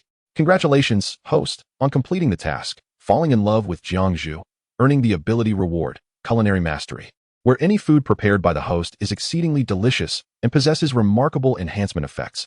This also includes the essence produced by the host. Material reward, Resurrection Elixir. Current cultivation progress at 90. As Gu Yuena's lips parted from Jiangzhu's, he mused to himself, it appears the accumulation condition for the Resurrection Elixir is 10 points per person, no wonder the initial value was 80. Xiao Wu, Gu Yuena, Zhu Zhuqing, Ning Rongrong, Gu Yuena, Bai Ji, and the newly arrived Jiangzhu. Thank you, Senior, Jiangzhu exclaimed shyly as she rose, quickly bowing in gratitude before covering her face and dashing away. Wait, Jiangzhu, let Nar help you choose a room. Gu Yu called out as she chased after Nar. Gu Yuena wiped his lips, stood up, and walked towards Lu Erlong, a predatory smile gleaming in his eyes. Now, shall we have a proper discussion regarding your tuition? Lu Erlong? Discussion? About what? Lu Erlong's voice was tinged with suppressed fury and a barely perceptible rasp. She straightened her spine, attempting to regain her composure with the fierce spirit of a warrior, yet in the face of Gu Yuena's penetrating gaze, her bravado seemed somewhat hollow. I have accepted the celestial herbs, and I have transcended my limits. I, Lu Erlong, acknowledge this debt. But make no mistake, I cannot produce 5 million gold soul coins. As for your absurd proposal, don't even entertain the thought. Her vehement declarations were a feeble attempt to erase the shame that lingered within her. Gu Yuena chuckled softly, his laughter resonating clearly in the tranquil courtyard, laced with a hint of casual mockery. Instead of countering her immediately, he leisurely circled around Lu Erlong, lingering on the flush of her cheeks ignited by her agitated emotions and the proud stature she now possessed due to her newfound strength. Director Lu, it is unwise to harm those who have served their purpose. His voice was deep, tinged with a playful undertone. 5 million is indeed an astronomical figure for you. But for me, he shrugged, it is merely the value of a few celestial herbs. Do you truly believe that I would present treasures such as the 8-petal celestial orchid and the coxcomb phoenix sunflower merely to elicit your gratitude? He halted directly before Lu Erlong, close enough for her to feel the searing heat radiating from him. Instinctively, she wished to retreat. Yet her feet felt as though they were anchored to the ground, an invisible pressure rendering her immobile. What I desire, Gu Ran leaned slightly closer, his gaze locking onto the fiery determination in Lu Erlong's eyes, his voice imbued with an undeniable assertiveness, is you. Lu Erlong's heart raced violently. As if struck by a heavy blow, her cheeks flushed with heat. She glared at Gu Ran. You shameless wretch. I, Lu Erlong, stand tall and proud. I am not a mere plaything for your amusement. The soul power within her surged uncontrollably, crimson-tinged flames erupting fiercely. However, at that moment of unleashing her power, Gu Ran's words plunged Lu Erlong's heart into despair. Plaything? His tone turned frigid, laced with biting sarcasm, each word piercing her heart like an icy dagger amidst the formidable dragon's might. Lu Erlong, do you perhaps overestimate your worth? Or do you underestimate me, Gu Ran? His gaze swept across the courtyard. The women by my side, are any of them not extraordinary, of noble birth? Senior Bai Ji, the emerald swan of the starry forest. A soul beast of 600,000 years, unrivaled in vitality. Gu Yuena, whose identity remains shrouded in mystery, with limitless potential. Xiao Wu, Rong Rong, Yanzi, Zhu Qing, each one a paragon of excellence. What makes you think I would regard you as a mere plaything? His words struck Lu Erlong's pride like a whip. Indeed, compared to those illustrious women, what was she? A heartbroken soul clinging to a dilapidated academy, an irascible older woman? A wave of bitter self-loathing surged within her, causing her to bite her lip until it nearly bled. I put forth that proposal. Gu Ran's voice softened, imbued with an unusual allure.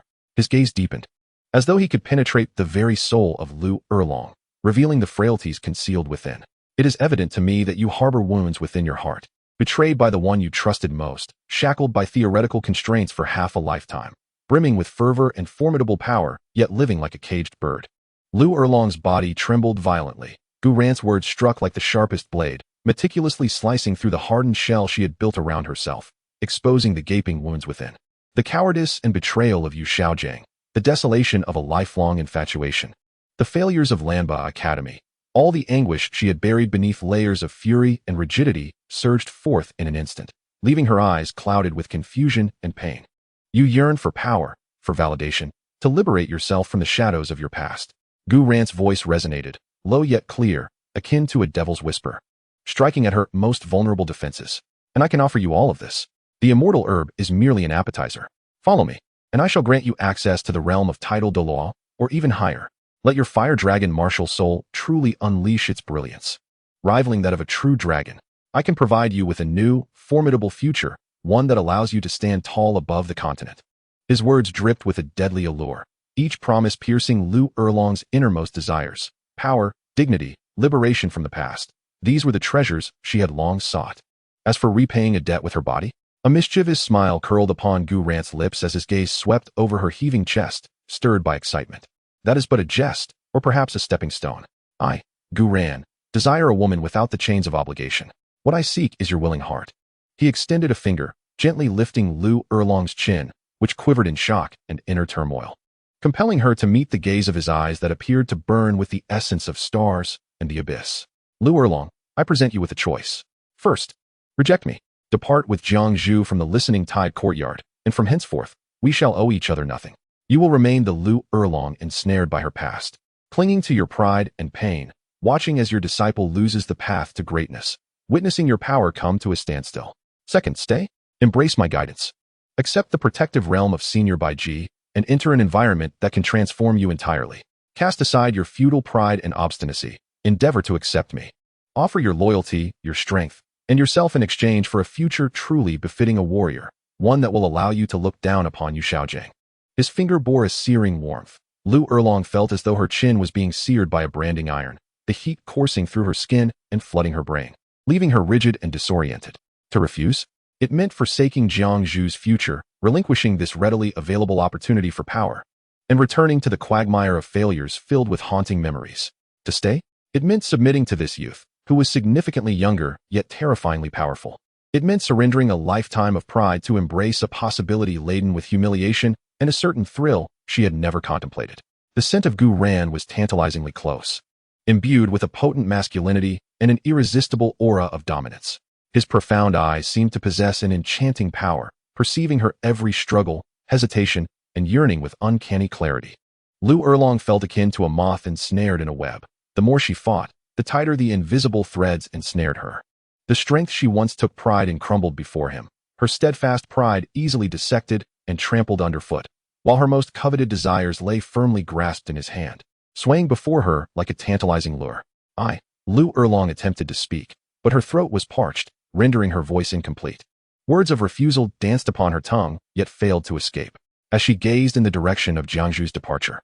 Contemplating the child's yearning for power and admiration for Senior Biki, she felt an unprecedented surge of soul power within her, a foundation for transcending the limitations of her soul and touching the threshold of titles, all stemming from the man before her. A profound sense of humiliation clashed with her thirst for power, a sense of responsibility for her disciple's future, and an involuntary stirring deep within her soul that she herself was reluctant to acknowledge. Pride urged her to roar in defiance, yet a voice within her heart rendered her incapable of severing the threads of temptation. Observing the intense struggle in Lu Erlong's eyes, her tightly pressed lips, trembling form, and the tumult of humiliation, resentment, confusion, and a hint of wavering, Gu Ran perceived that the moment was ripe. With a gentle smile, he seemed to soothe the startled creature. There is no need to rush your answer, Director Lu. Take your time to reflect on what you truly desire. The future of Jiangzhu, and the essence of the power you genuinely yearn for. He turned away, his back to Lu Erlong, his voice resonating clearly. The plan has been prepared for you. Whether to stay or leave, I require your answer before dawn. Remember, the choice lies in your hands. With that, he departed leisurely, leaving Lu Erlong standing alone, dazed in the fading light of the sunset, akin to a statue stripped of its soul. The evening breeze wafted a hint of coolness, yet it could not disperse the tumultuous flames of chaos burning fiercely within her, almost threatening to consume her entirely. To stay or to leave, pride or power, the past or the future. Lu Erlong gazed blankly in the direction where Gu Ran had vanished, feeling for the first time that her once prized decisiveness had become utterly insipid and powerless in the presence of this youth. Chapter 58. The conspiracy of Yu Shaojing. The night enveloped the surroundings like thick ink, heavily drenching the Tingtao courtyard. The once boisterous chirping of insects had long since quieted, leaving only the rustling of the evening breeze through the bamboo groves, accentuating the oppressive stillness deep within the garden. Lu Erlong did not return, but sat motionless on the cold stone bench outside, resembling a forgotten statue. Gu Ran's earlier words echoed in her mind like a scorching brand, repeatedly stirring her thoughts and causing her very soul to tremble. Pride trampled beneath foot, the deepest wounds laid bare, yet the other party clutched the key to her metamorphosis. Should she acquiesce, submit, or accept him? Lu Erlong clenched her fists tightly, her nails digging deeply into her palms, inflicting a sharp pain that could not quell the tumultuous storm within her heart. Why should she, Lu Erlong, who had held her pride for half a lifetime, be reduced to bowing before a mere child? Was it all for those ethereal herbs? For the illusory title of Douluo? A surge of violent fury ignited within her, burning her eyes with an angry red hue. She abruptly rose, her crimson and violet soul power swirling uncontrollably, the scorching waves incinerating the fallen leaves beneath her feet to ash. Depart. Take Jiangzhu away this instant. What of the celestial path? What of the evolution of her martial soul? Lu Erlong would not rely on the charity of a man. With that thought, her feet seemed to take root. Her gaze instinctively turned towards Jiangzhu's room, where serenity and tranquility reigned. The purity in that child's eyes, the admiration for Senior Biji, and the yearning for power were so vivid. She could still recall the moment when Jiangzhu nearly wept with joy at her soul power's astonishing rise of 4 levels during the day. If she left now, would the light in that child's eyes be extinguished forever? A profound sense of conflict gripped her heart, like 2 invisible hands tearing her apart.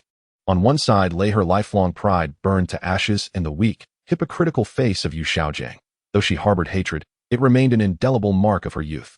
On the other side was Jiangzhu's hopeful gaze, the unprecedented surge of power within her, ignited by the 8-petal immortal orchid and the gaze of Gu Ran, which held an uncanny ability to see through everything, coupled with a deadly control. Yu Shaojing. Lu Erlong painfully closed her eyes, the sting of that name sharper than ever. The man she once revered as a symbol of faith had become the shackles she could not escape, the source of all her current struggles. Just as her mind was shaken, nearly driven mad by this endless torment, a deliberately lowered voice, steeped in heavy malevolence, drifted into her ears with the evening breeze. Rest assured, Master, the improved version of Wang Shang's beast transformation potion has shown promising results. Its potency is heightened, with fewer side effects. At your command, it can be deployed in combat. Lu Erlong's entire being trembled, her eyes snapping open. That voice belonged to Tang San. She would recognize it anywhere. With its chilling tone and nauseating malevolence, She held her breath, stealthily tracing the source of the voice until she reached a dense thicket of purple bamboo in the courtyard. Concealed by the shadows of the bamboo, she witnessed a scene that would forever be etched in her memory. Yu Xiaojiang stood with his back to her, hunched over. His face, once regarded by her as an emblem of wisdom, now marred by a sickly fervor and twisted anticipation under the moonlight. Tang San stood beside him, slightly bowing his head, the shadow of his hood obscuring most of his face, revealing only the cruel curve of his thin lips. He held a writhing, seemingly sentient dark green vial in his hand, from which wisps of black gas emanated, reeking of blood and frenzy, provoking an instinctual repulsion and agitation within Lu Erlong's fire dragon martial soul. Good. Xiao San, well done. Yu Xiaojiang's voice was dry and hoarse, imbued with a fervent tremor, embodying a primal ferocity. Stronger, yes. This is true power. Those who have looked down upon us, those who have scoffed at my theories, shall soon realize who the true master is. Tang San slightly bowed, his voice respectful, yet as cold as steel. Your praise is unwarranted, master. All is for the flourishing of your theories, to demonstrate to the world that you are indeed correct. Those obstacles shall ultimately be obliterated. He lifted his head, and from beneath his hood, 2 crimson glimmers flickered momentarily. Ha ha ha, soon, Bibi Dong and Lu Erlong will be mine. Yu Xiaojiang's repressed and twisted laughter echoed menacingly through the still night. The scarlet light pierced Lu Erlong's heart like a venomous ice needle, leaving her stifling a scream. A bone-chilling cold surged from her feet to the crown of her head, freezing her very blood. Yu Xiaojiang, Tang San, the evil soul master's potion, beastification, Bibi Dong, his women. The figure that once loomed in her heart like a mountain, embodying all her reverence for martial soul knowledge, now lay in ruins. Beneath the fragments was a truth far more grotesque, twisted, and repulsive than she could have ever imagined. What martial soul theory, what breaking of fate, merely a fade. What they pursued was nothing but a thorough evil cloaked in the guise of power, a madness that disregarded human life. The collapse of her faith struck with a ferocity 1,000 times greater than any ancient humiliation. She felt no humiliation left, only an overwhelming chill, nausea, and a paralyzing despair. Was this truly the root of her lifelong dedication and suffering? A jest? An utter falsehood? Lu Erlong's body swayed, her face as pale as parchment, clutching the icy purple bamboo to steady herself. Her nails dug deeply into the resilient stalk, leaving behind deep impressions. She cast one last glance at the 2 figures lost in their twisted ecstasy, devoid of any lingering affection, leaving only a profound coldness and a near liberating resolve. Silently, she retreated like a specter merging with the night, step by step toward the door that had once symbolized her struggle, now appearing as her only refuge, the door of Gu Yuena. Knock, knock, knock. 3 quiet yet weighty knocks shattered the tranquility within Gu Yuena's room. Leaning by the window, he toyed with a shimmering dragon scale, his gaze wandering into the depths of the dark night. Upon hearing the knocks, his brow imperceptibly twitched, and a knowing smile gradually graced his lips. The door was unlocked. His voice was calm, betraying no emotion. The door was gently pushed open. Lu Erlong stood at the threshold, the moonlight outlining her tall, yet somewhat fragile figure. She lowered her head. Her fiery red hair, once vibrant, now fell in disarray, obscuring much of her face. The fierce, fiery aura that once surrounded her had vanished without a trace, leaving only a desolate heaviness. She did not enter, but merely stood at the threshold, her voice hoarse and dry, akin to the rasp of sandpaper. Each word drenched in exhaustion and a resignation that felt almost numbing. I remain. Those 3 brief words seemed to drain her of all her strength and pride. After speaking, she lacked the courage to lift her gaze to Gu Yuena, abruptly turning away as if fleeing from some monstrous flood, stumbling back to her room and slamming the door shut with a resounding thud. The sound reverberated through the quiet night, like a heavy sigh or the clank of an invisible shackle falling into place. Outside, the darkness deepened. Chapter 59, The Appointment with Nar. On the following morning, at the dining table, Lu Erlong sat silently in the corner, shadows beneath his eyes, mechanically stirring the congee in his bowl, oblivious to everything around him. Xiao Wu and Ning Rongrong exchanged knowing glances, tactfully refraining from any interruption. Brother Gu ran. A bright, jubilant voice shattered the silence. Nar flitted over like a joyful silver butterfly, bouncing to Gu Yuena's side and wrapping her arms around his. Her large eyes sparkled with excitement. Today is Nar's turn. You promised to take me to Tiando City, no backing out. She shook Gu Yuena's arm, her silver ponytail bouncing animatedly. Nar wants to eat the most delicious food. I heard a new restaurant has opened in the East Market, and their signature dish is spicy rabbit heads. It's fragrant, spicy, and utterly delightful. Nar has been craving it for ages. We must go today. Suddenly, Xiao Wu, who was sipping her kanji, choked, her pink rabbit ears standing straight up, her large eyes filled with disbelief and horror. Spicy rabbit heads? She instinctively touched her neck, feeling a chilling sensation. Nar.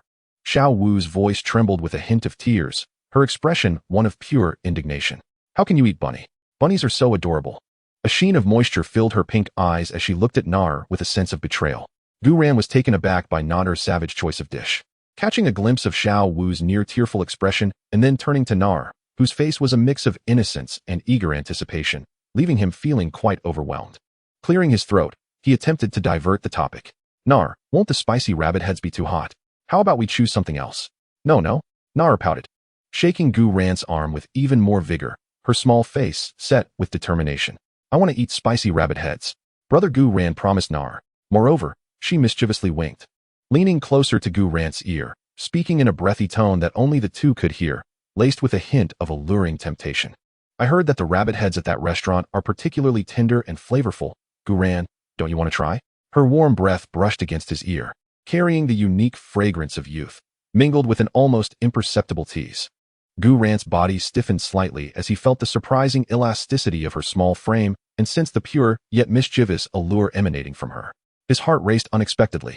This little girl was becoming increasingly adept. Gazing into Nar's silver eyes, sparkling with mischief and anticipation, he found himself unable to utter a word of refusal. With a resigned sigh, he gently tousled Nar's hair and acquiesced. All right, as you wish. Spicy rabbit head it is. Yay, Brother Guren is the best. Nar cheered, playfully sticking her tongue out at Xiaowu. Infuriated, Xiaowu stomped her feet, her pink rabbit ears drooping, casting a pleading glance towards Zhu Zhuqing for solace. With an impassive expression, Zhu Zhuqing offered her a chopstick full of greens, her cold gaze hinting at a subtle message of self-reliance. In the bustling East Market of Tiando City, the air was thick with the mingling aromas of diverse delicacies, igniting the appetites of passers-by. Beneath the grand golden sign of the Taotai restaurant, patrons flowed in and out, creating a lively atmosphere. Nar tugged at Guren's sleeve, skillfully navigating through the crowd until they found a quiet table by the window. With a flourish of her small hand, she boldly proclaimed, "Waiter, bring us 2 plates of your finest spicy rabbit head, the spiciest you have, and also the crystal shrimp dumplings, crab roast soup dumplings, and osmanthus glutinous rice lotus. Hurry." Her rapid-fire order was delivered with sparkling eyes brimming with anticipation. "Certainly. Please hold on a moment," the waiter responded promptly, jotting down the order and calling out to the kitchen. Before long, 2 plates piled high with vibrant, glistening spicy rabbit heads arrived, exuding an assertive, aromatic fragrance that tantalized the senses. "Wow, it looks absolutely delicious," Nar exclaimed, unable to contain her excitement. She immediately grabbed one, heedless of the heat, and bit into the plump cheek meat. Ah, so spicy. What a thrill. The fiery flavor exploded in her mouth, causing her cheeks to flush crimson as she gasped for air. A veil of moisture formed in her silver eyes, yet she could not bring herself to pause. Eagerly devouring the dish with audible delight, her lips glistening with vivid red oil. Her playful demeanor, caught between the enjoyment of the dish and the tears of spiciness, exuded a curious, vibrant allure. Guren chuckled at the sight, picking up his chopsticks to offer her a crystal shrimp dumpling. "Slow down, no one is competing with you. Try this to ease the spice." Nar eagerly accepted the dumpling from Guren's hand, swallowing it whole. The cool, bouncy shrimp and sweet broth provided a brief respite from the fiery sensation. She squinted her eyes in satisfaction, mumbling affectionately, "The food you feed me is the best, Brother Guren." She licked the spicy oil from the corner of her mouth, her delicate tongue brushing against it in an innocent yet enticing manner. Leaning closer to Guren, her big eyes shimmering with emotion, she lowered her voice slightly, filled with a hint of pride and playfulness. "Brother Guren, do you see how impressive I am? The rabbit head is so tasty, I assent it." She waved the remnants of the rabbit skull in her hand, a mischievous grin adorning her face. Guren, gazing at the vibrant, mangled rabbit head, a pang of sorrow struck Gu Ran as he thought of the little pink-furred bunny at home, most likely engulfed in despair. With a sense of resignation, he picked up a cup of warm tea and offered it to Nar, urging her gently, "Drink some tea to soothe yourself. Don't just indulge in the spice." Nar took a hearty sip of the warm brew from his hand, exhaling a satisfied breath infused with the lingering aroma of heat and spice. Setting down her cup, she suddenly rested her chin on her hand, tilting her little head and fixating her striking silver eyes on Gu Ran, her gaze shimmering with intensity, reflecting his image clearly within them. "Brother Gu Ran." Her voice was soft and melodious, tinged with a subtle tension and anticipation, Today is a special date just for Nar and her brother. She extended her small, slightly greasy hand and gently tugged at his sleeve, her eyes brimming with a blend of innocent dependence and possessiveness. Are you happy, brother? A gentle thud resonated in Gu Yuena's heart, stirred by the pure expectation in her gaze, her flushed cheeks still radiant despite the spice, and the traces of red oil lingering at the corners of her mouth. A wave of emotions, affection, excitement, and a hint of warmth rose within him. He reached out, tenderly brushing away the oil stains from her lips, his voice low and soothing. Yes, I am happy. Being with Nar always brings me joy. At his affirming words, Nar's smile blossomed, radiant as the most brilliant sunshine of spring. No longer content to merely tug at his sleeve, her soft, fragrant form snuggled closer, resembling a playful kitten as she tightly embraced his arm, resting her small head against his sturdy shoulder and nuzzling contentedly. Nar adored her brother above all else.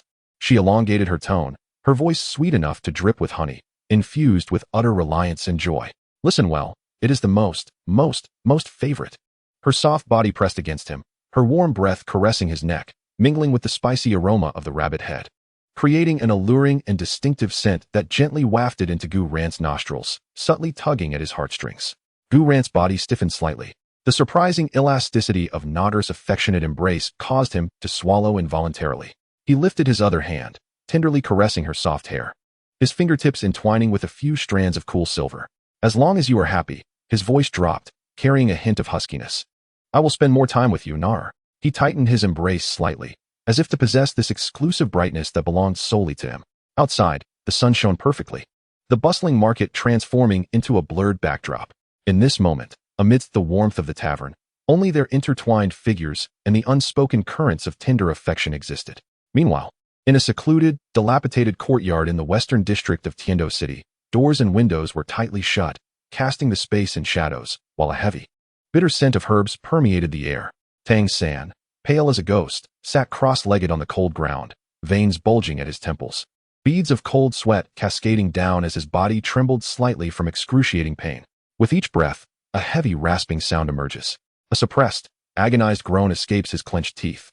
He abruptly opens his eyes, revealing crimson irises filled with madness, suffering, and a desperate resolve. Trembling, he extends his hand, retrieving a pitch-black bottle inscribed with eerie runes from his bosom. As the cork is removed, an even more chilling and sinister emerald liquid flows forth, emanating an aura that freezes the very soul. Insufficient. This power is far too meager to contend with Gu Yuena. Tang San's voice, hoarse and fractured, grates like sandpaper. Only through a more thorough process of toxic refinement can he attain the strength to crush him. The last vestige of reason in his eyes is consumed by the flames of vengeance, and with a self-destructive frenzy, he forcefully pours the ominous emerald liquid into his mouth. Gulp. A piercing, inhuman wail shatters the room's oppressive silence, as Tang San's body convulses violently, akin to being plunged into boiling oil, with countless serpents of poison writhing beneath his skin, biting and tearing. Chapter 60. The Great Soul Arena of Tiando. The rising sun casts a golden hue upon the magnificent white marble square of the Tiando Royal Academy, yet a weighty gloom envelopes Flanders' heart. He observes the members of Shrek. Apart from Tang San and Dai Mubai, the others show no progress during this period. If this continues, it will be a miracle if they avoid internal strife and self-destruction, let alone cultivate. He takes a deep breath, his resonant voice deliberately adopting his customary shrewd tone to break the deadlock. Esteemed colleagues, his gaze sweeps across the assembly, lingering momentarily on Gu Yuena and the radiant young women by his side, with a hint of barely perceptible apprehension. Theoretical discussions ultimately fall short. A true soul master must temper their strength in the crucible of battle. Their brilliance must be honed in the arena. I propose we venture to the Tiando Great Soul Arena, to cultivate through combat, and to validate our paths through struggle. What say you? Yu Shaogang straightens his modest frame, his face striving to maintain the dignified composure of a master, as if this suggestion were the result of profound contemplation. Flanders' assertion holds merit. Practical experience is the sole criterion for testing theory. The Tiando Great Soul Arena, a melting pot of diverse challengers, is the perfect sharpening stone. A cold, resentful smile creeps upon Tang San's lips beneath his hood. The moment is ripe. The long-cherished plan can now be set in motion. This time, he intends to transform that place into Gu Yuena's final resting ground, if only to allow him to taste the bitterness of being desecrated. He hoarsely concurs, "Teacher, the dean is wise. Our Shrek stands in need of a resounding victory to restore our former glory." Dai Mubai lifts his eyelids, And within the depths of his sinister gaze, a fleeting crimson glimmer shines like a ghostly fire from the abyss. A low, indecipherable growl escapes his throat, signifying agreement. The thirst for revenge entwines his heart like a venomous vine. The Soul Arena? It sounds rather intriguing. Ning Rongrong is the first to leap with excitement. The 9-treasure glazed tile in her palm gleaming with eager light, ready to test her new support abilities. Guren languidly reclined beside Biji, absorbing the serene and gentle vitality radiating from the emerald swan, seemingly oblivious to the undercurrents swirling around Shrek. A faint smile graced his lips as his gaze swept over the expectant or tranquil faces of the women surrounding him, finally resting on Flander. His voice carried an air of nonchalance, as if he held the reins of the situation effortlessly. Very well. Since Dean Flander has extended such a warm invitation, let us indulge in some amusement. The phrase indulge in amusement floated lightly in the air, yet it pierced the taut nerves of the Shrek members like an invisible needle. Yu Xiaojiang's complexion instantly paled. Days later, the familiar clamor and heat of Tiando City enveloped them. The colossal Soul Arena loomed like a sprawling steel beast, devouring the throngs of fervent spectators converging from all directions. The deafening cheers, roars, and the clash of metal reverberated, mingled with sweat, dust, and a faint hint of blood, forming the unchanging backdrop of this place. Flander expertly led the two distinctly styled teams toward the registration desk. The atmosphere on Shrek's side was somber, akin to a funeral, while the atmosphere at the Listening Wave courtyard was far more relaxed. Xiao Wu and Ning Rongrong curiously surveyed their surroundings. Gu Yu and Nodder maintained a calm demeanor, and Biji walked gracefully beside Guren. Lu Erlong crossed her arms, her brows furrowed with an air of concern as her complex gaze occasionally flicked toward Guren's upright figure. Behind the registration counter sat a young girl named Su Li, likely in her early 20s. Her purple hair was loosely gathered, revealing a slender, pale neck. Clad in the standardized deep blue uniform of the Soul Arena, her delicate features bore traces of fatigue from long nights and a noisy environment. Yet her light brown eyes remained clear and bright, exuding an innocent freshness. The two teams prepared for their group Soul Battle registration. Flander succinctly presented the prepared documents and deposit. Su Li swiftly took the materials and began to register. Upon seeing the name of the renowned Tiando Royal Academy team, a flicker of recognition illuminated her eyes. In her limited understanding, they represented true soul masters who fought through their own prowess. Her gaze instinctively shifted to another document. Gumen. The leader's name was Guren, unfamiliar to her. Observing the stunningly beautiful girls behind him, a flicker of disdain arose within Su Li. She had encountered many wealthy youths seeking thrills at the Soul Arena, gilded in privilege. They were often all show with little substance, woefully inadequate in real combat. As the two teams prepared for their match, Su Li calculated the odds, her fingers gliding over the registration book. Ultimately, she quietly placed a bet of 5 gold soul coins, her entire savings, painstakingly accumulated to purchase medicine for her mother, on the Tiando Royal Academy team. Her fingertips trembled slightly, imbued with the hopeful anticipation of a last-ditch gamble and blind trust in her idols. Perhaps this time, she could earn a small profit. Upon completing the registration, Su Li handed the identity cards to the captains of both teams, her gaze lingering on Gu Men's team, her concealed disdain deepening. She remained oblivious to the fact that the wealthy young master, Gu Ran, whom she had so casually dismissed, had momentarily fixated his gaze on her tense yet composed visage, a hint of knowing amusement playing across his lips. The immense circular Soul Arena, constructed from unyielding obsidian, glimmered coldly under the focus of countless soul lamps. The air was thick with a fervor and bloodlust, the audience's roars crashing against the eardrums like a relentless tsunami. Ladies and gentlemen, welcome to the Soto Great Soul Arena. A crisp, melodious voice of striking clarity resonated throughout the venue, instantly quelling the cacophony. A graceful figure, commanding a dazzling flying soul device, floated above the arena like a delicate sprite amidst blossoms. Clad in form-fitting silver leather armor that accentuated her alluring curves, her golden brown waves danced in the wind, and her enchanting countenance bore the enthusiastic smile of a professional. She was Douluo, the star host of the Tiando Great Soul Arena. Tonight's momentous showdown features the Royal Academy of Tiando facing off against the Gu clan. Douluo's voice brimmed with fervor as her elegant finger gestured towards the entrance passages flanking the arena. From the left passage, the lights suddenly converged. Gu Ran strode confidently forward, his steps steady as if he were ascending an invisible staircase. Behind him, Xiao Wu exuded a playful energy. Zhu Zhuqing emanated an icy grace. Ning Rongrong radiated noble brilliance, and Bai Ji presented a serene purity. The moment they made their entrance, Their extraordinary beauty and charisma ignited the crowd, eliciting fervent whistles and cheers from the male spectators. Dodo's eyes sparkled with excitement, her professional instincts keenly attuned to the remarkable allure of this team, particularly Gu Yuena, whose unflappable demeanor quickened her heartbeat. Her commentary flowed forth with even greater enthusiasm. Behold, the Gu clan team, like brilliant stars descending. Their leader, Gu Yuena, is both enigmatic and formidable, and each member beside him is a vision of exquisite beauty. What splendid battle feast will they present us with tonight? From the Rite Passage. The Royal Academy of Tiando emerged under the complex gazes of Flinder and Yu Shaojiang, the atmosphere distinctly different. Dai Mubai led the way, his head bowed, exuding an unsettling aura of oppression. Tang San followed closely, his hood pulled low. Ma Hongjuan's eyes flickered.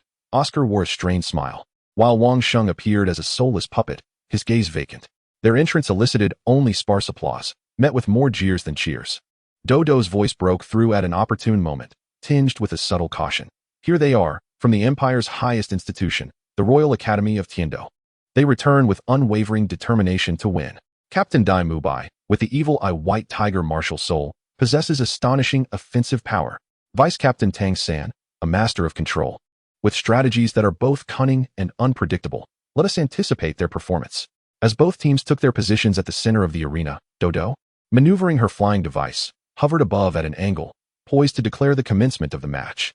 Just as her lips parted to speak, a roar filled with ferocity and a sense of impending destruction cleaved through the air. Dai Mubai abruptly lifted his head, his sinister dual pupils instantly consumed by an encroaching darkness, while the four soul rings beneath him, yellow, yellow, purple, purple, simultaneously erupted with a glow entwined in a thick, ominous haze. His body suddenly expanded, the skin enveloped in a dark purple, putrid-looking carapace, while his claws swelled into glistening blades radiating a chilling, spectral light. The corrupted white tiger martial soul. This transformation emerged from the darkening of the evil eye white tiger martial soul, or rather, it evolved into this form. A tempestuous, black-red malevolence erupted from within him like viscous ink, instantly engulfing half of the arena. The atmosphere was frigid, tainted, filled with a sense of despair and the will to kill, prompting a chorus of terrified screams from the audience near the arena. Second soul skill, White Tiger. Rending light wave. Dai Mubai's voice became hoarse and distorted, akin to metal grinding against metal. He did not wait for Dodo to announce the start. Instead, he transformed into a bolt of dark purple lightning that tore through space, accompanied by the scent of blood and destruction, charging directly at Gu Yuena. His massive tiger claw ripped through the air, emitting a piercing shriek, targeting Gu Yuena's throat with a speed and power that far exceeded that of an ordinary soul master. Almost simultaneously with Dai Mubai's eruption, Tang San moved. He retreated silently like a specter, concealing himself within the shadow cast by Dai Mubai's formidable, corrupted tiger form. From his wide sleeves, several needles shimmering with ghostly green light slipped out silently, their tips coated with a heart-stopping, dark green venom. With a flick of his wrist, he deviously redirected them past Dai Mubai's attack trajectory, aiming at Zhu Zhuqing and Xiao Wu beside Gu Yuena. Despicable. A sneak attack.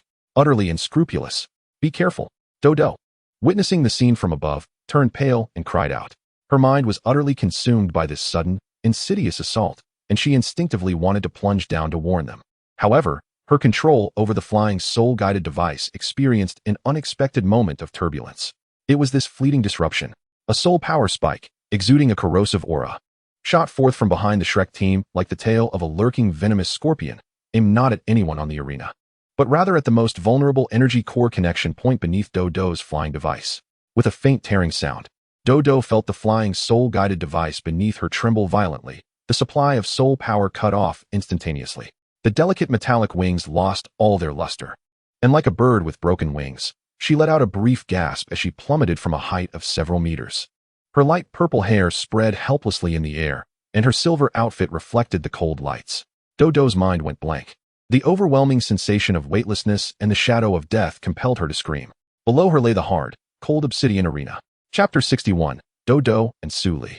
Time seemed to freeze at that moment. The audience erupted into a thunderous outcry. Just as Dodo closed her eyes in despair, a figure appeared in her descent like a flash of teleportation, moving faster than the eye could perceive. Gu ran. He did not even glance back at Dai Mubai's terrifying tiger claw that tore through space or the poison darts shot by Tang San. He merely raised a hand casually.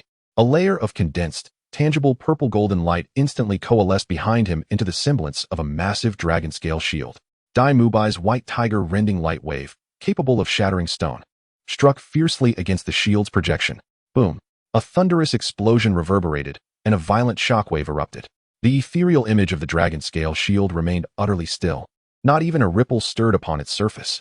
Meanwhile, Dai Mubai's massive, corrupted tiger form collided with an ancient, immovable mountain, propelled backward with even greater speed.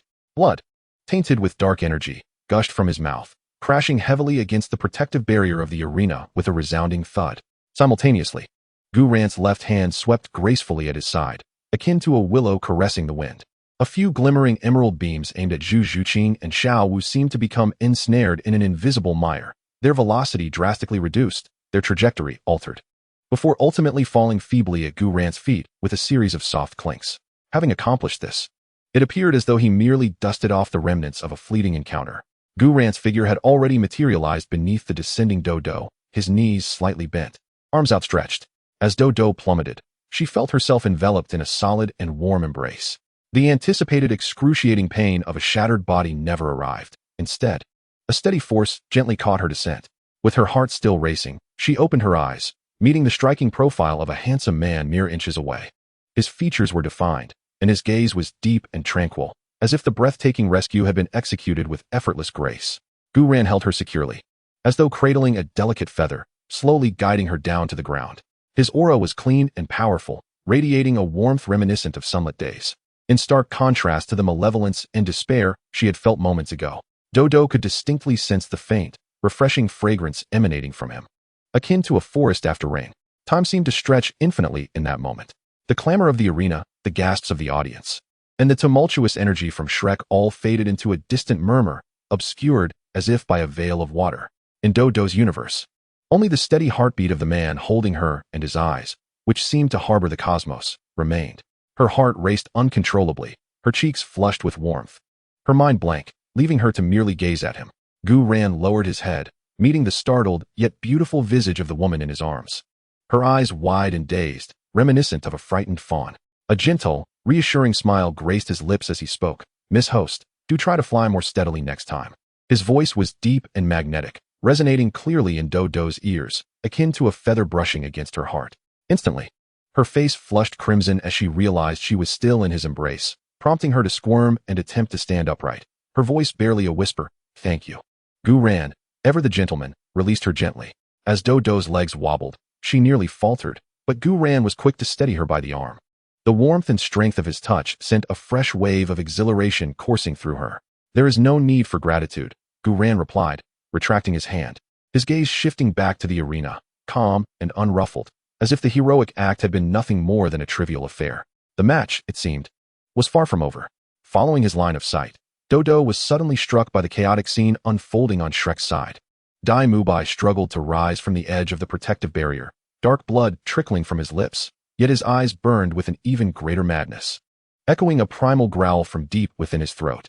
Beneath the shadow of his hood, Wang Sheng's face was obscured, yet the chilling aura of murderous intent emanating from him was almost palpable. More terrifying was the thick, dark red malevolence that surged forth from Tang San, rapidly enveloping the majority of the arena. Within that sinister aura, echoes of countless vengeful spirits seemed to wail, imbued with a potent force of mental erosion and physical decay. A domain? Flanders gasped from below, his complexion ashen. This was no power that they could hope to wield. This malevolent domain was steeped in corruption and foreboding. Oh, the tricks of evil spirits. Bai Ji, standing behind Gu Yuena, took a delicate step forward, her emerald eyes still clear, yet tinged with sorrow. Without even summoning her martial soul, she gracefully lifted her right hand, palm facing down, and pressed gently against the encroaching black-red malevolence. A silent ripple emanated from Bai Ji, the purest green light of life spreading like the softest dawn of early spring, instantly illuminating the entire arena. The radiance was not blinding, yet it bore an irresistible power of purification and solace, akin to boiling soup poured over snow. The moment this verdant light encountered the writhing, tormented spirits, they evaporated like mist under the blazing sun, screaming in dissolution. Wang Sheng was struck as if by a colossal hammer to the chest, emitting a muffled groan as black blood seeped from his orifices. The vast domain of malevolence receded at a visible rate, collapsing. Within mere moments, the arena was cleansed of its filth and chill, leaving only Bai Ji's gentle, nurturing aura of life flowing through. The members of Shrek, including Dai Mubai and Tang San, felt an unsettling weakness emanating from the depths of their souls under this sacred light, as if their very impurities were being forcefully exposed to the sun. Their gazes towards Bai Ji were filled with astonishment and disbelief. What power is this? Yu Xiaojing muttered in a daze from the sidelines, his proud theories crumbling in the face of this overwhelming force of life that transcended comprehension. Shall the match continue? Gu Ran's voice softly broke the suffocating silence. Standing at the center of the arena, bathed in by Ji's life-giving radiance, he resembled a deity descended to the mortal realm, his calm gaze sweeping over the disheveled Shrek team. Dai Mubai's eyes burned with a humiliation-fueled rage, heedless of his injuries, as he roared, yearning to charge forward once more. Yet, Tang San abruptly restrained him, his gaze from beneath the hood fixated intently on Gu Ran. Tang San's voice was hoarse and dry, laden with reluctance and resentment. Surrender. After a brief silence, the audience erupted into a cacophony of gasps and jeers, none expecting that the formidable Tiando Royal Academy would be forced to concede without a single blow struck by their opponent. The terrifying malevolence and the scene of instantaneous purification were deeply etched in the minds of all present. Backstage at the Seoul Arena, chaos reigned. Suli, come out here. A burly man with a face of excess and a thick gold chain around his neck, the notorious Liu, who oversaw the betting at the arena, was menacingly gripping Su Li's collar, spitting as he raged at her pale visage. Damn it, I told you to place my bets. And look at you now, betting all my possessions on that group of worthless Shrek, and risking my 100 gold soul coins as well. It's all gone to waste. Now there's a gaping hole in my finances, and you must fill it. Scarface Liu roared, his large hand raised high, seemingly ready to strike with ferocity. Su Li trembled like a leaf caught in an autumn breeze, her chestnut hair clinging messily to her sweat-soaked forehead, her light brown eyes brimming with tears of despair. She gazed at the coarse, calloused hand, reeking of sweat and smoke, feeling nearly suffocated by fear. 5 gold soul coins. That was her mother's lifeline. It was the entirety of her savings, painstakingly gathered over 2 years of frugality. All this because of her foolish admiration and misjudgment. Not to mention that additional 100 gold soul coins. For her, it was the stuff of dreams. Why yes, I'm sorry, Liu. I will find a way to repay you. She pleaded, her voice quivering with sobs, words tumbling out in disarray as she staggered backward from Scarface Liu's shove, her back colliding painfully against the cold wall, eliciting a muffled groan. Find a way? Selling you. This money-losing burden wouldn't be enough. Scarface Liu sneered, his hand descending mercilessly. A sharp crack echoed. But it was not the sound of a slap landing on a face. A long, powerful hand firmly grasped Scarface Liu's robust wrist, like a vice, unyielding. Scarface Liu felt a surge of agony in his wrist, as if his bones might shatter. He looked up in astonishment and fury to meet a pair of calm, yet unfathomable eyes. Lord Gu Yuena. Su Li recognized the newcomer, gasping in shock, tears spilling forth, a mixture of despair and a flicker of incredulous hope. Gu Yuena didn't even glance at Scarface Liu. His gaze was fixed on Su Li's pale, tear-streaked face, his voice steady and emotionless. How much does she owe? Scarface Liu, intimidated by Gu Yuena's imposing presence, blurted out, trembling with rage and fear, 100 gold soul coins. Kid, do you want to stand up for her? Do you know whose territory this is? Gu Yuena remained silent, casually retrieving a seemingly ordinary storage soul guide from his waist. 100 gleaming gold soul coins, each embossed with a royal insignia, clinked as they fell onto the greasy table beside them. Each coin was enough to sustain an ordinary family for an entire year. Is this sufficient? Gu Yuena released Scarface Liu's wrist, as if discarding mere refuse. Scarface Liu stared at the genuine royal gold soul coins on the table, both astonished and terrified.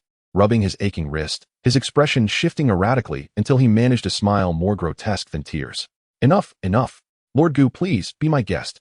He snatched up the coins, as if burned, and hurriedly slipped away from the crowd. The narrow, noisy backstage corridor fell silent, leaving only Su Li's stifled sobs.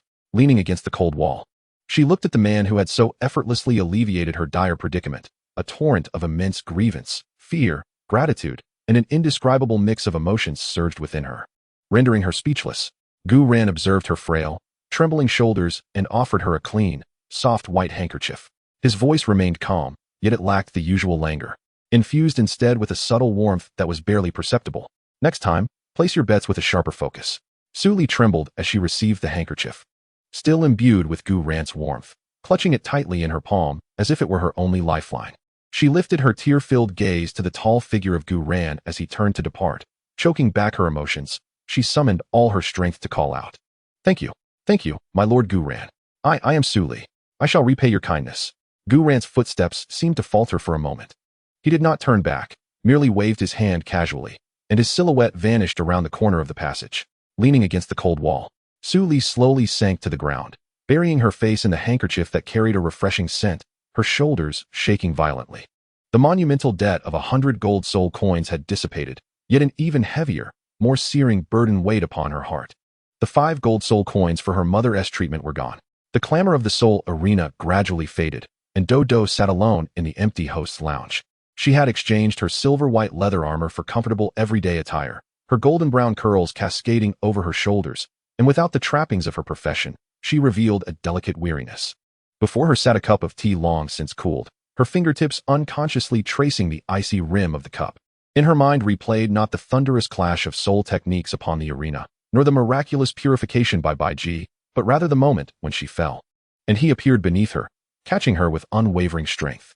The solid arms, the steady heartbeat, the profound and tranquil gaze, accompanied by the host's gentle admonition, next time. Fly steadier, every detail etched vividly in her memory. Gu Ran, Douluo whispered, her cheeks flushing slightly.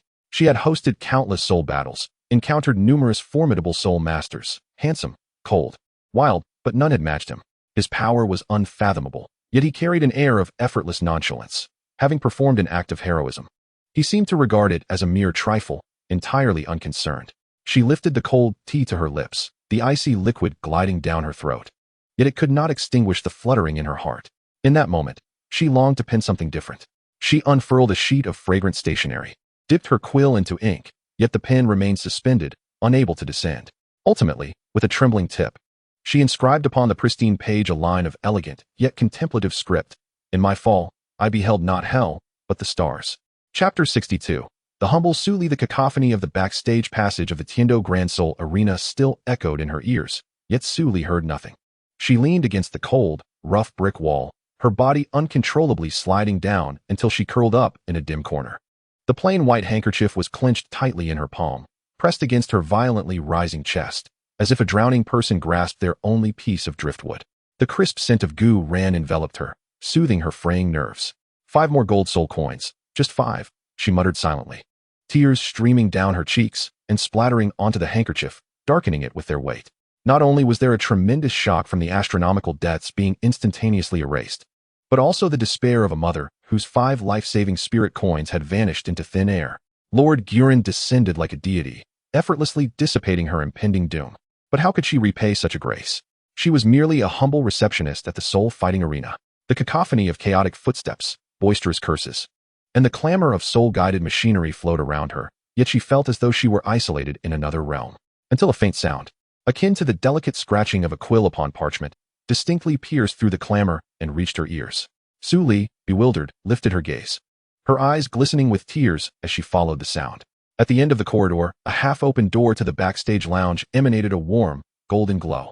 The renowned host, Douluo, stood with her back to the entrance, leaning over a small wooden table.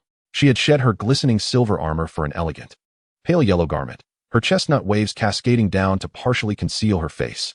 The grip with which she held her pen was firm, her shoulders slightly tensed, as if she were inscribing something of great significance. Su Li felt an invisible thread pull her forward, compelling her to rise and walk with unsteady steps toward Douluo. She paused at the doorway, careful not to disturb the occupant within, her gaze traversing over Douluo's shoulder to rest upon an open sheet of fragrant stationery. A line of elegant yet tremulous handwriting, imbued with palpable warmth, unexpectedly imprinted itself upon Su Li's vision. When I fell, I did not see hell, but rather the stars. In that moment, something within Su Li's mind erupted.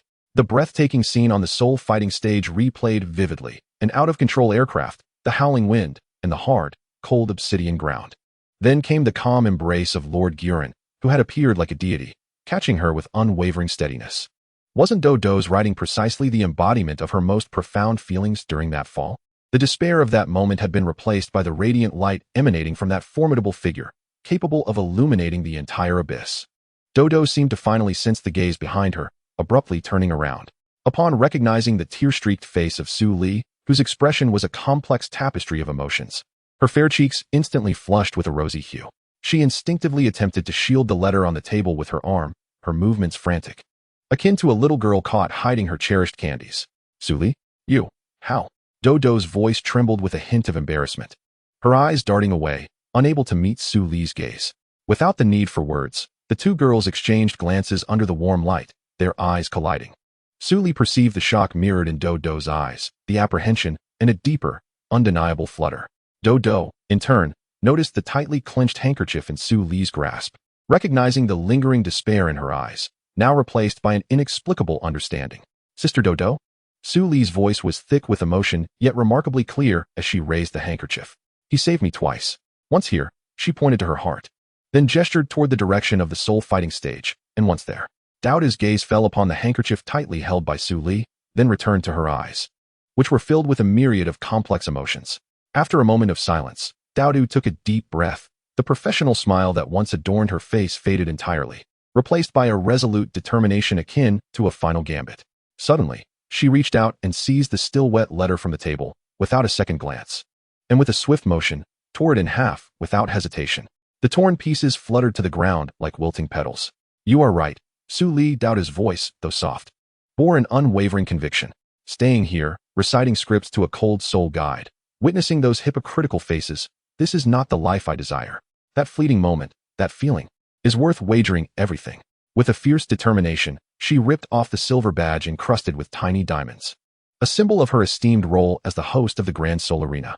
Once a source of pride from her hard work, it was now cast aside like refuse, crashing heavily onto the table. Let us go. Douluo grasped Su Li's wrist, her eyes ablaze with fervor.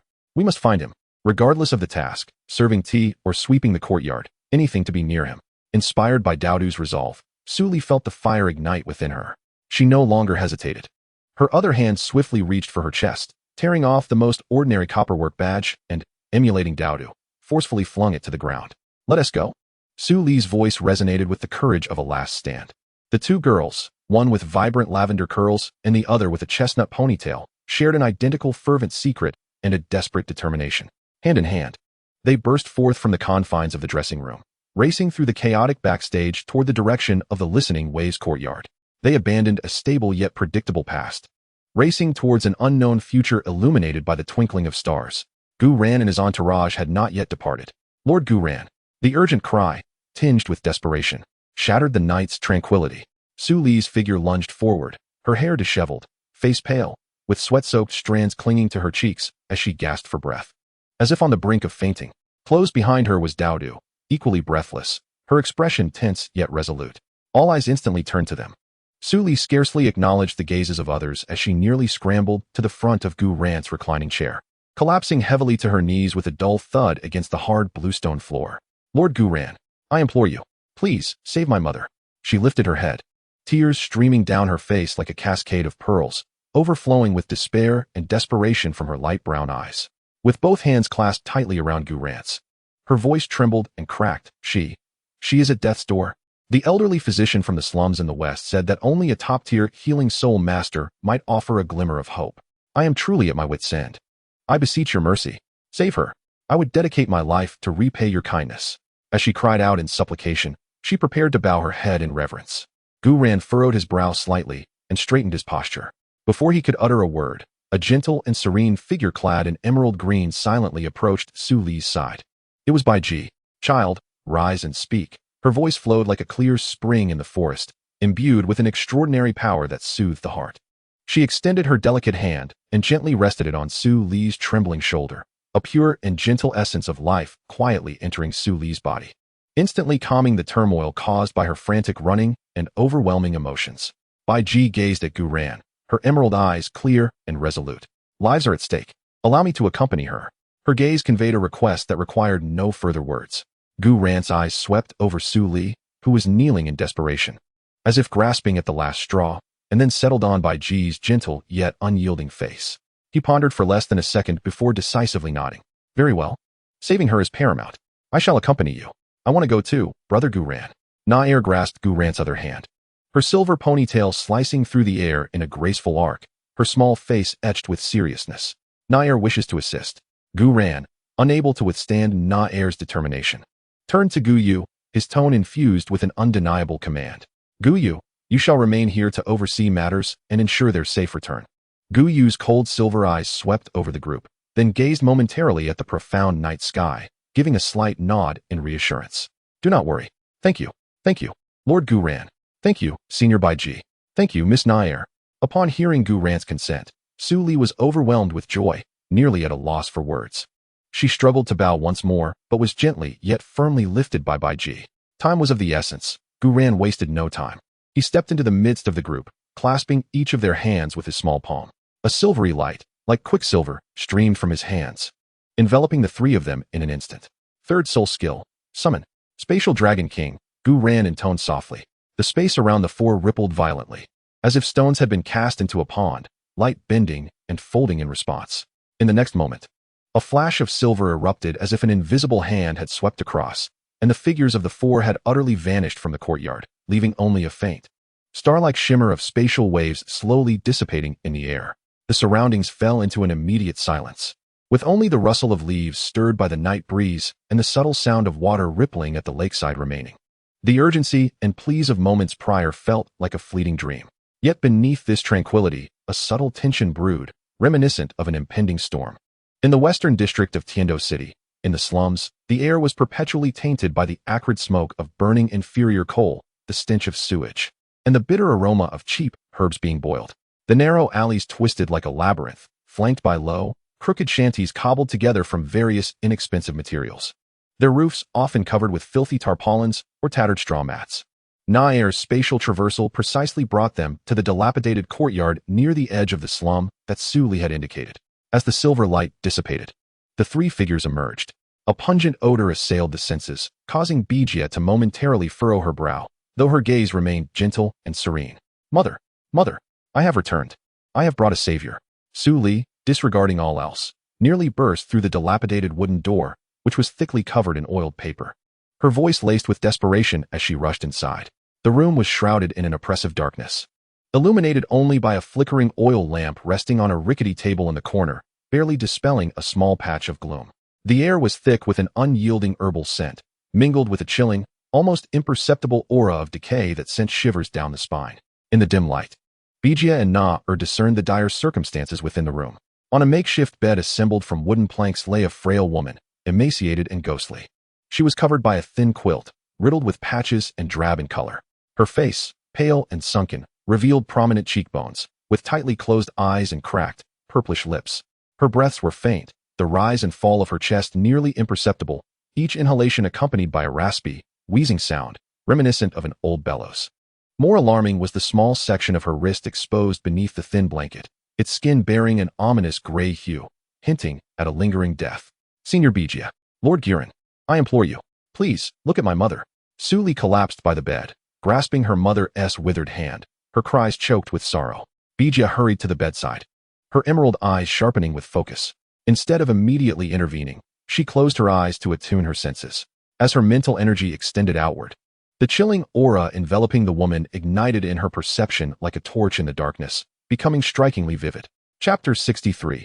The Villainous Ambush. Cursed Malevolence? Malevolence?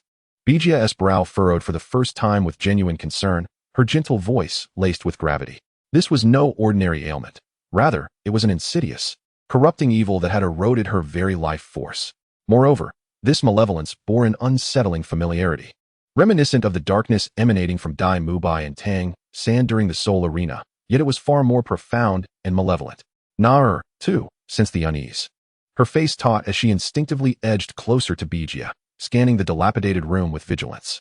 Senior, Su Li observed Bijia's grave expression, her heart plummeting into despair. Bijia remained silent. Slowly, she raised her hands, palms facing upward. There was no cataclysmic surge of soul power. Instead, a remarkably pure and gentle emerald light blossomed from her hands like tender new shoots. The light, though not blinding, emanated a sacred aura capable of cleansing all impurities and awakening life itself, instantly filling the dim, tainted room. The light enveloped the frail woman on the bed like a living stream, and when the verdant life force touched the woman's ashen aura, a miracle began to unfold. A series of excruciating sounds, akin to the chilling splash of cold water into boiling oil, echoed through the air. Beneath the woman's skin, the stubborn pallor of lifelessness writhed violently, emitting a silent, desperate shriek as it resisted the purifying light of life. Foul tendrils of dark energy, reminiscent of venomous creatures forced from their hiding, seeped from her mouth, nose, and pores. Humph! A glint of emerald flashed in Biji's eyes, her gentle radiance suddenly coalescing into a resolute and unwavering force, akin to the most resilient thread, deftly entwining, severing, and purifying the malevolent essence that resisted. The woman on the bed seemed greatly affected, groaning in agony even in her unconscious state, her body convulsing violently. Mother! Su Li was seized with terror. Hold her down. Do not let her move. A fine sheen of sweat began to bead on Biji's forehead. The dark energy proved to be more tenacious and malevolent than she had anticipated, like maggots burrowing deep into the very essence of the woman's vitality. This was no mere chance affliction, but rather a sinister curse deliberately sown. Who could possibly harbor such malice towards an ordinary woman from the slums? Deep within Biji's verdant pupils, a frigid anger began to crystallize. I shall assist you. I will steady Auntie. Gu Yuena grasped Su Li's arm, seemingly reassuring her that all would be well. With their combined efforts, the malevolent force within Su Li's mother was swiftly eradicated, restoring her to health. Witnessing her mother's miraculous recovery, Su Li could no longer contain her tears. Collapsing into her mother's embrace, weeping profusely. Thank you. I am at a loss for how to repay you. Su Li wiped her tears, struggling to suppress her sorrow. It is of no consequence. Here are 1,000 gold soul coins. Take them and find a suitable place for Auntie in the city center. If you wish to visit later, come to the Royal Academy of Tiendo to find me. Gu Yuena helped Su Li to her feet. 1,000 gold soul coins would suffice for an ordinary person to lead a notably happy life. Meanwhile, on the other side, the radiant full moon was abruptly engulfed by a dark crimson cloud, resembling congealed plasma, transforming the entire sky into a haunting scarlet hue. A weighty terror, potent enough to crush souls, descended like an invisible mountain, overwhelming in its oppressive force. Enemy attack. Lu Erlong's eyes widened in fury as crimson flames erupted instinctively, striving to resist the pervading dread. Yet, these flames, capable of melting gold and stone, flickered feebly in the face of this primeval pressure. Confined a mere inches from her surface, an immense shadow, beyond description, tore through the scarlet clouds, bearing the destructive will to shatter stars and obliterate mountains. It descended with ferocity, a colossal hammer. Entirely blackened, its head was as large as a hill, adorned with grotesque, dark red patterns seemingly forged from the blood of countless deities and demons. The violent wind pressure generated by its descent uprooted surrounding flora, and the solid white jade flooring crumbled as if made of paper. Before the hammer fell, the will of destruction and the terrifying aura that could terrify even the titled Douluo had already locked onto them. A voice, filled with boundless hatred, echoed like the sorrowful and frenzied howl of a wounded lone wolf, resonating throughout the entire Heaven Do city as a colossal hammer descended, akin to a devastating storm from the depths of the underworld. Come forth and face your demise. Amidst the roar, a tall, imposing figure with wild gray hair and a scarred, muscular torso, surrounded by 9 terrifying soul rings that sent shivers through one's very soul, stood like a demonic god above the crimson clouds. In his singular remaining eye burned a madness capable of incinerating reason. Fixated on the small courtyard below, none other than the heavenly Douluo, Tang Hao. The target of the colossal hammer was unmistakably the silver-haired girl, Gu Yu, who remained seated on the swing beneath the eaves, seemingly oblivious to the cataclysm looming above her. Shadows of death instantaneously enveloped all present under the blood-red moonlight. Tang Hao's roar, akin to the tolling of a death knell, resonated as the heavenly hammer, entwined with endless resentment and the essence of destruction, descended with the might to shatter the very stars. Its aim was directed squarely at Gu Yu, who appeared ensconced in the shadow of death upon that swing. In that critical moment, Lu Erlong's eyes widened, igniting with violet flames fueled by desperation in a bid to break through the terrifying pressure of the titled Douluo. Striving to grant Gu Yu a sliver of hope, Gu Yuen's Phosphor Serpent King's poisonous mist surged forth, only to be violently torn apart by the raging currents as it approached the hammer's wind.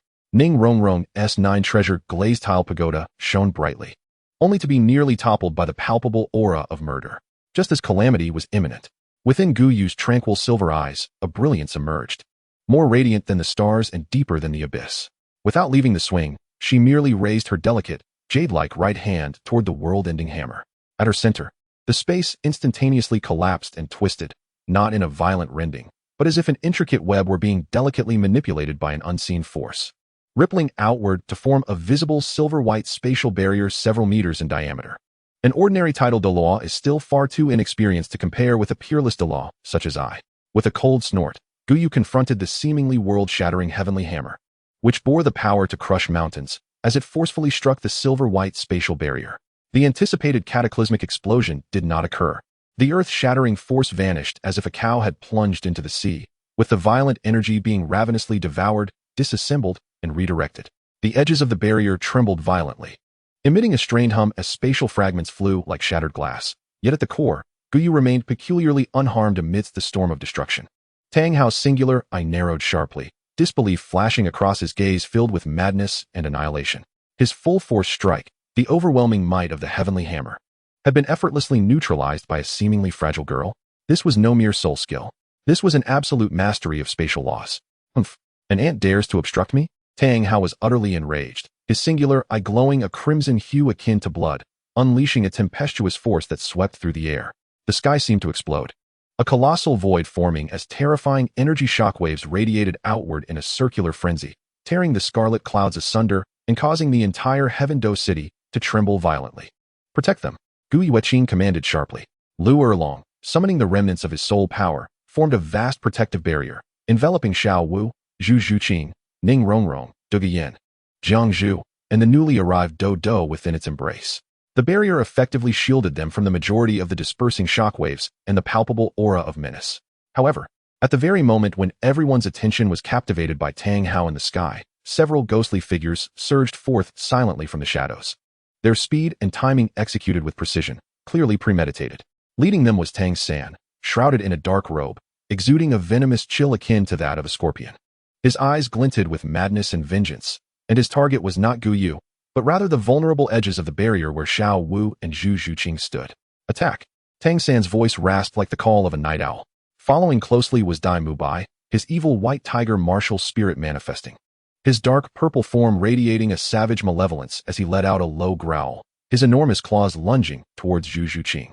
Beside him, Wang Sheng resembled an emotionless killing machine, enveloped in thick, dark red malevolence, crashing into the life-protecting barrier maintained by Lu Erlong, attempting to sow chaos and create openings.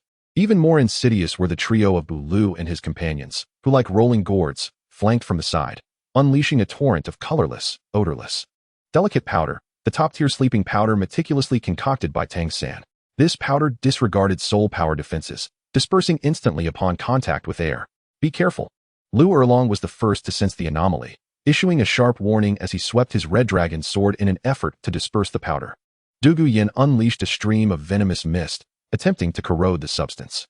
Yet, all was too late. The sleeping powder's efficacy was overwhelmingly potent. While Lu Erlong's barrier could block energy impacts, it proved ineffective against the insidious fine powder. Those closest, Ning Rongrong, Gu Yuena, Lu Erlong, Jiang Zhu, and even Gu Yu in the sky, were engulfed by the powder, feeling an irresistible wave of profound drowsiness sweep over their souls, their vision darkening as their bodies succumbed and fell backward.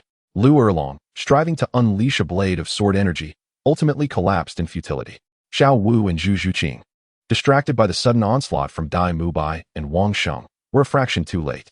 Wretched woman, come with me, Dai Mubai sneered, his massive claw ignoring the lethal strike aimed at Zhu Zhuqing's throat, seizing her waist instead, the overwhelming malevolent energy instantly infiltrating and suppressing her soul power. Meanwhile, Xiao Wu had just activated her teleportation, her figure appearing several meters away. Yet Wang Sheng, like a persistent shadow, thwarted her movement with the pervasive black-red malevolence. Tang San, moving with ghostly precision, unleashed a peculiar black pouch that opened abruptly, a powerful suction enveloping Xiao Wu. No. Little Dance's sparkling eyes widened as her delicate rabbit spirit erupted with a fierce pink glow, yet she remained powerless against the eerie pull of the black sack, her figure being swiftly drawn into its depths. Success. Retreat. Tang San's voice resonated with exhilaration and urgency as he seized the gathered black sack and joined forces with the others. Utilizing the chaotic energy currents generated by the clash between Tang Hao and Gu Yu in the air, amidst the swirling dust, they hastily fled towards the Star-Do forest outside of Heaven-Do City, their movements fluid and practiced, clearly honed through countless rehearsals. The entire assault transpired in the blink of an eye. From the ambush to the capture and subsequent escape, it was a mere span of 2 or 3 breaths. As the dust gradually settled, the surroundings lay in disarray. Within the life shield, everyone had succumbed to a profound slumber, seizing the last flicker of consciousness before losing herself. Gu Yu made a mental connection with Nar. Nar quickly informed Gu Ran, "We have been ambushed." Someone has seized Little Dance and Zhu Zhuqing amidst the chaos. We have been affected by a sleeping powder and are about to fall unconscious. Hurry back. The direction is the Star Doe Forest.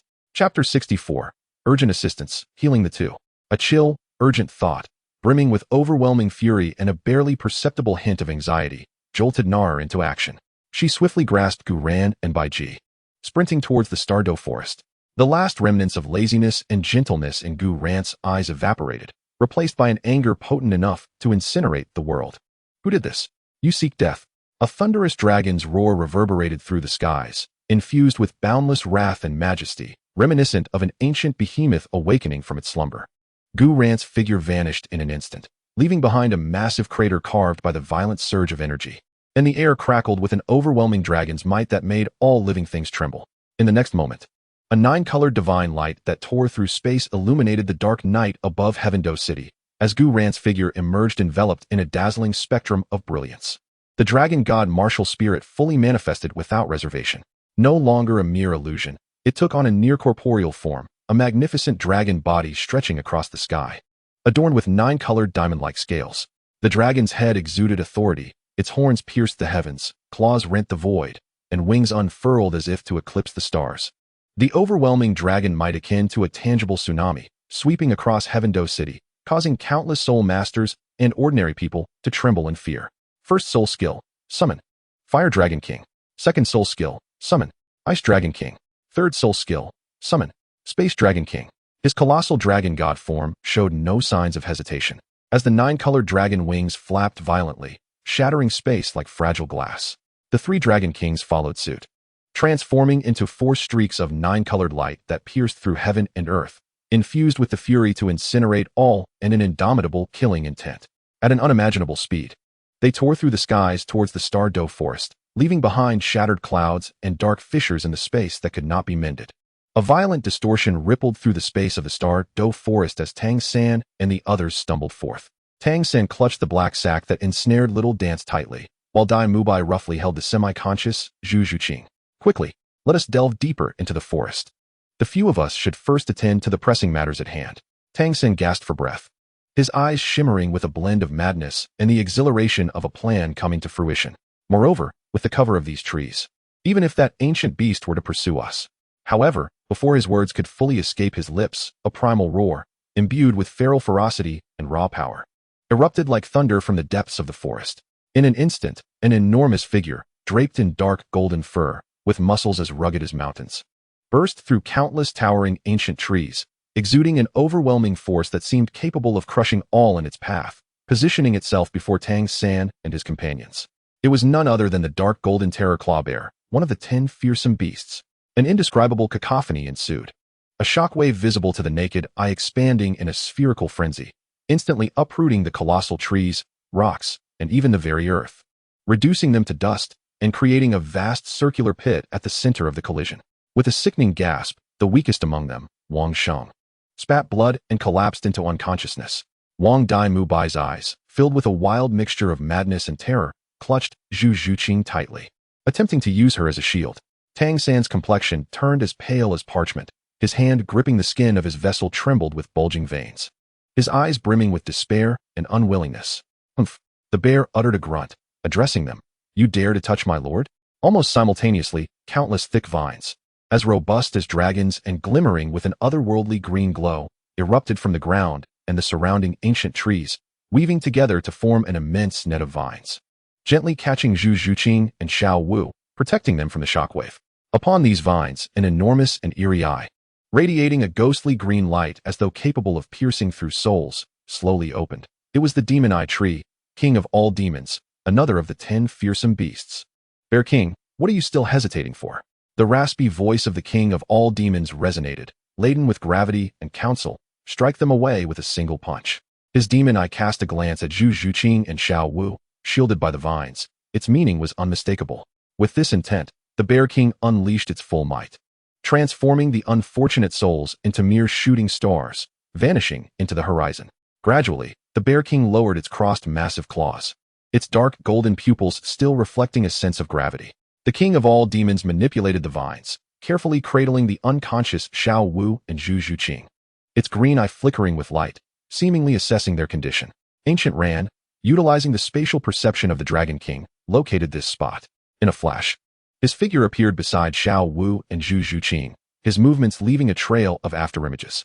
Without a moment's hesitation, he bent down, gently yet firmly enveloping Xiao Wu, battered and on the brink of death, in his left arm, while his right arm securely cradled the cold, heavy body of Zhu Zhuqing.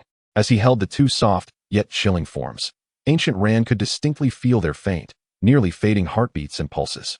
The right arm of the purple radiance extinguishing heavenly dragon activated its bone skill, extinguishing dragon marrow healing. A soft, purplish golden light enveloped both Xiao Wu and Zhu Zhuqing. Their external wounds had healed, yet the potentially concealed internal injuries would require further examination by Bai Ji. An ineffable cold fury surged within him, akin to the long-dormant magma of a volcano, churning violently in the depths of his ancient, profound gaze. This rage was so pure, so fierce, that it threatened to shatter his habitual languor and incinerate everything in its path. Yet, he forcibly suppressed it. This was not the moment. He abruptly raised his head, his eyes like two tempered, icy swords, piercing through the swirling smoke and the crimson glow of blood. His voice, though not loud, resonated with a chilling finality that echoed across the desolate ruins. Those who have wronged me shall pay this price in blood, 100-fold. Each word dripped with an unyielding intent to kill and deliver judgment. As his words hung in the air, he cradled the unconscious forms of the two injured women and transformed into a golden streak of light, tearing through space as he raced towards the Listening Wave courtyard without a backward glance. In the depths of the Listening Wave courtyard, at the top of the main building, enormous glass windows separated the interior from the bloodied chaos outside, while opulent soul-guiding lamps cast a soft, yet brilliant glow.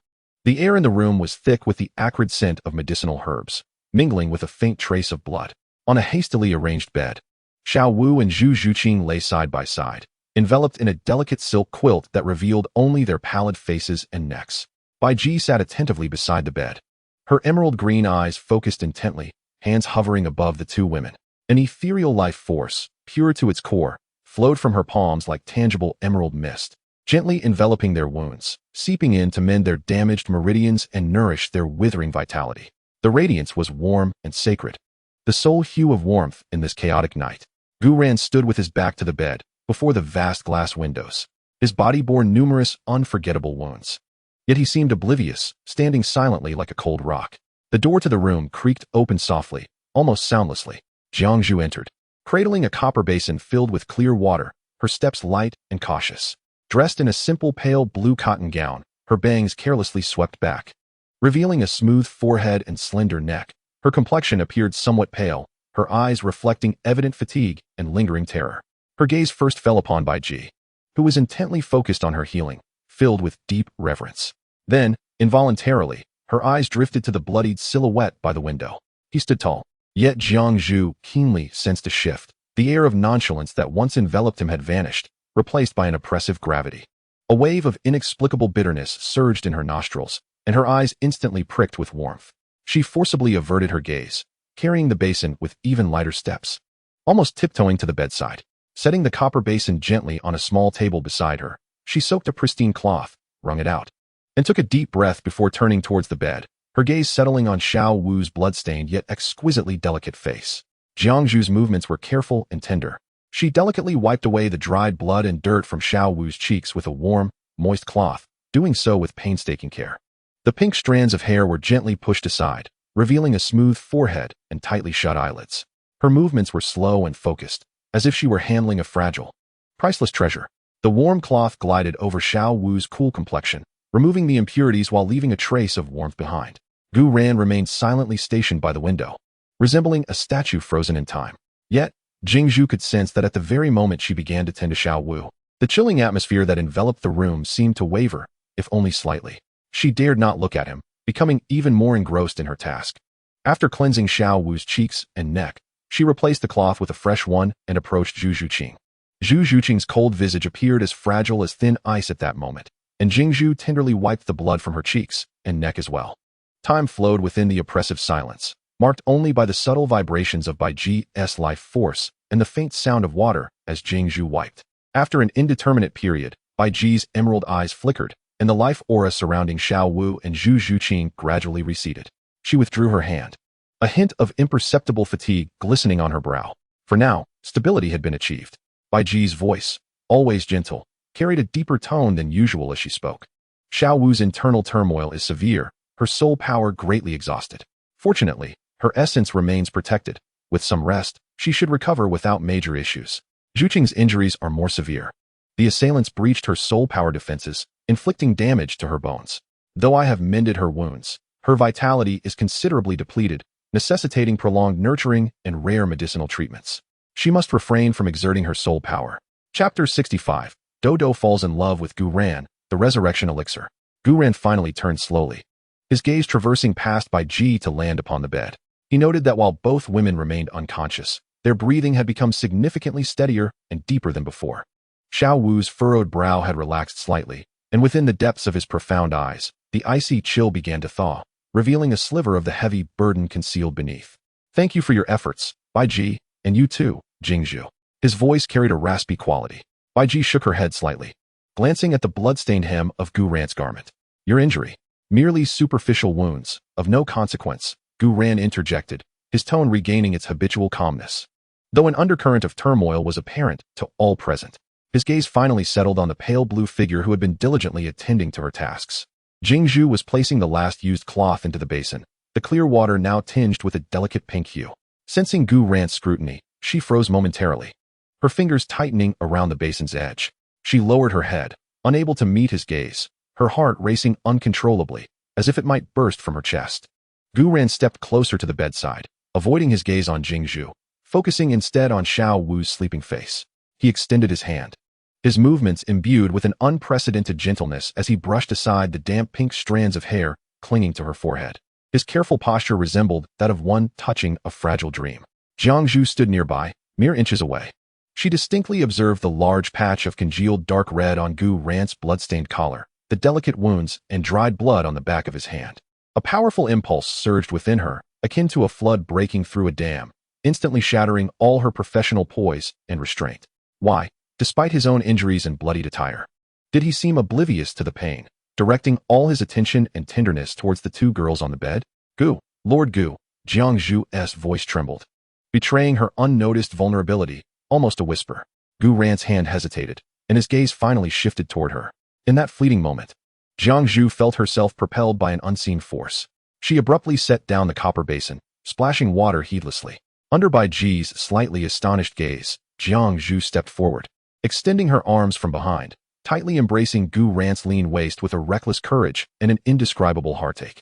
Her cheek pressed against his cool back, and her scorching tears instantly soaked through the fabric. She could sense the sudden rigidity of his body, the terrifying strength concealed beneath the cloth.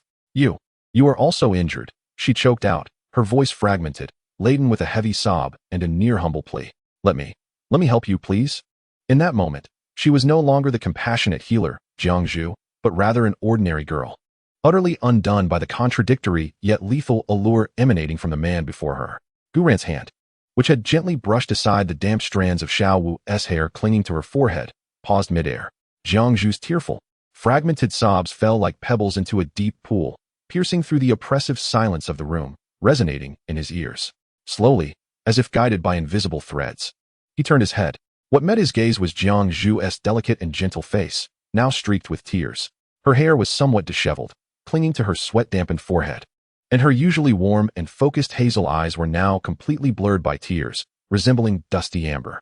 They held an overwhelming depth of emotion, unbearable heartache, reckless courage, and a hint of almost humble supplication.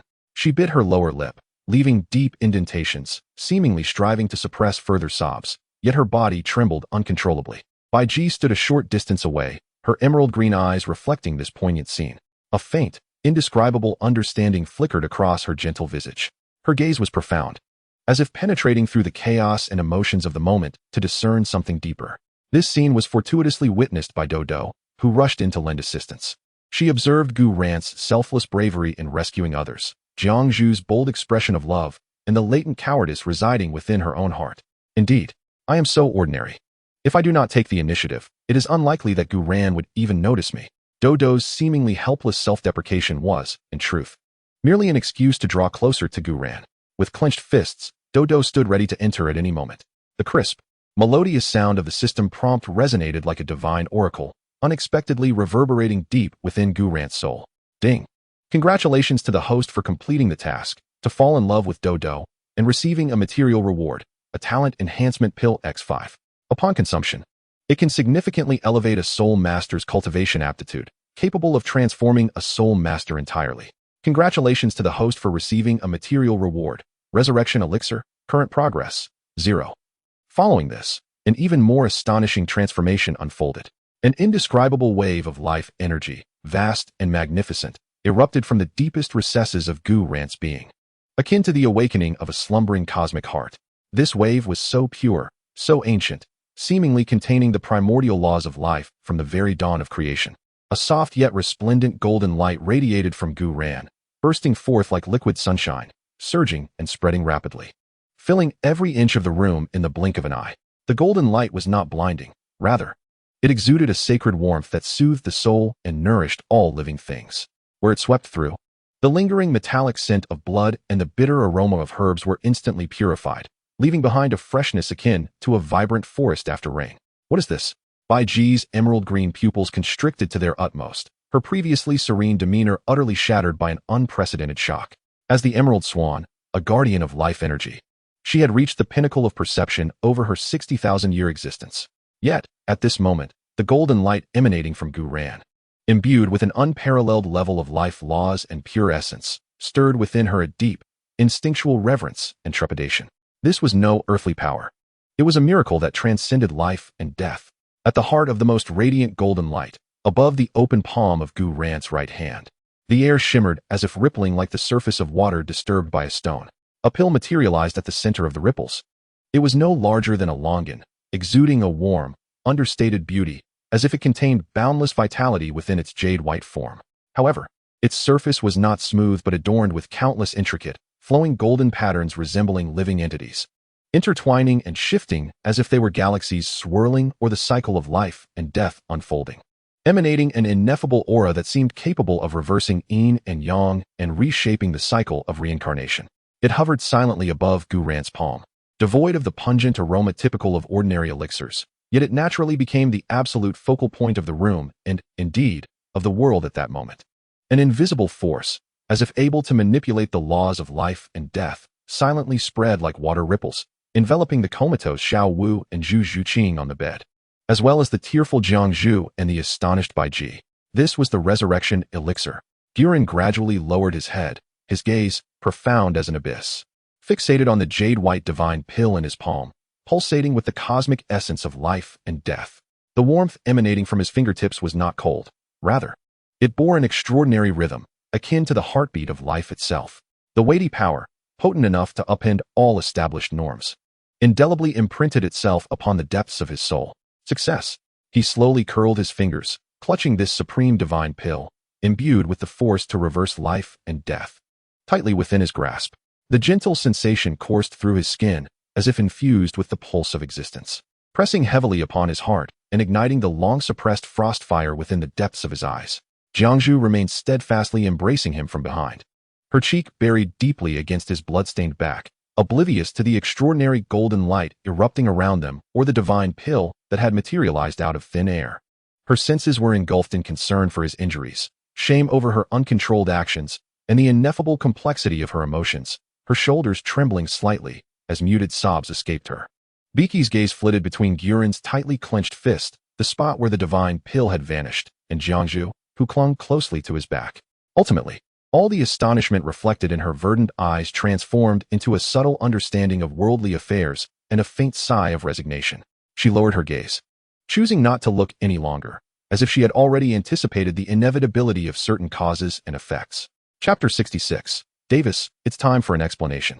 As the heavy, intricately carved wooden door was gently pushed open, Douluo stood frozen outside, as if ensnared by a spell. She witnessed Gu Yuena summon forth the pill brimming with immense vitality. This, Douluo gasped, covering her mouth, her heart racing. Though she did not fully comprehend, the majestic aura emanating from the golden light, transcending her understanding, sent shivers through her very soul. The golden light within the room arrived swiftly and departed just as quickly. When the brilliance receded, Douluo took a deep breath, finally summoning the courage to forcefully push open the door. As the door swung wide, a slightly eerie tranquility filled her vision. Biki remained at the bedside, her emerald eyes reflecting a lingering shock and a glimmer of omniscience. On the bed, Xiao Wu and Zhu Zhuqing's breaths appeared even more steady and prolonged. Meanwhile, Guren had turned to face her, his gaze calm yet profound, seemingly capable of piercing through to the heart of one's being.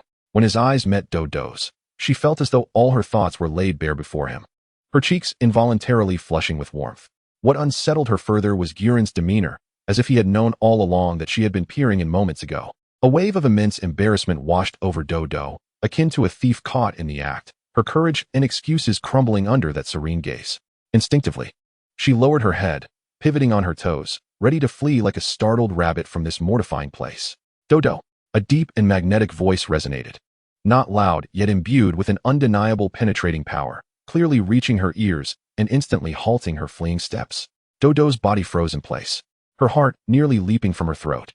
She dared not turn back, fixating instead on her intertwined, slightly trembling fingers. The sound of footsteps approached from behind, steady and clear. Gu Ran stepped in front of her, enveloping her in a mix of faint bloodiness, the crisp scent of grass and wood, and the warm remnants of divine golden light. Dodo stiffly raised her gaze, colliding with Gu Ran's unfathomable eyes. In them, she perceived tranquility, no mockery, no reproach, only an ineffable scrutiny. "This is for you." Gu Ran's voice remained even, yet seemed to carry a subtle warmth.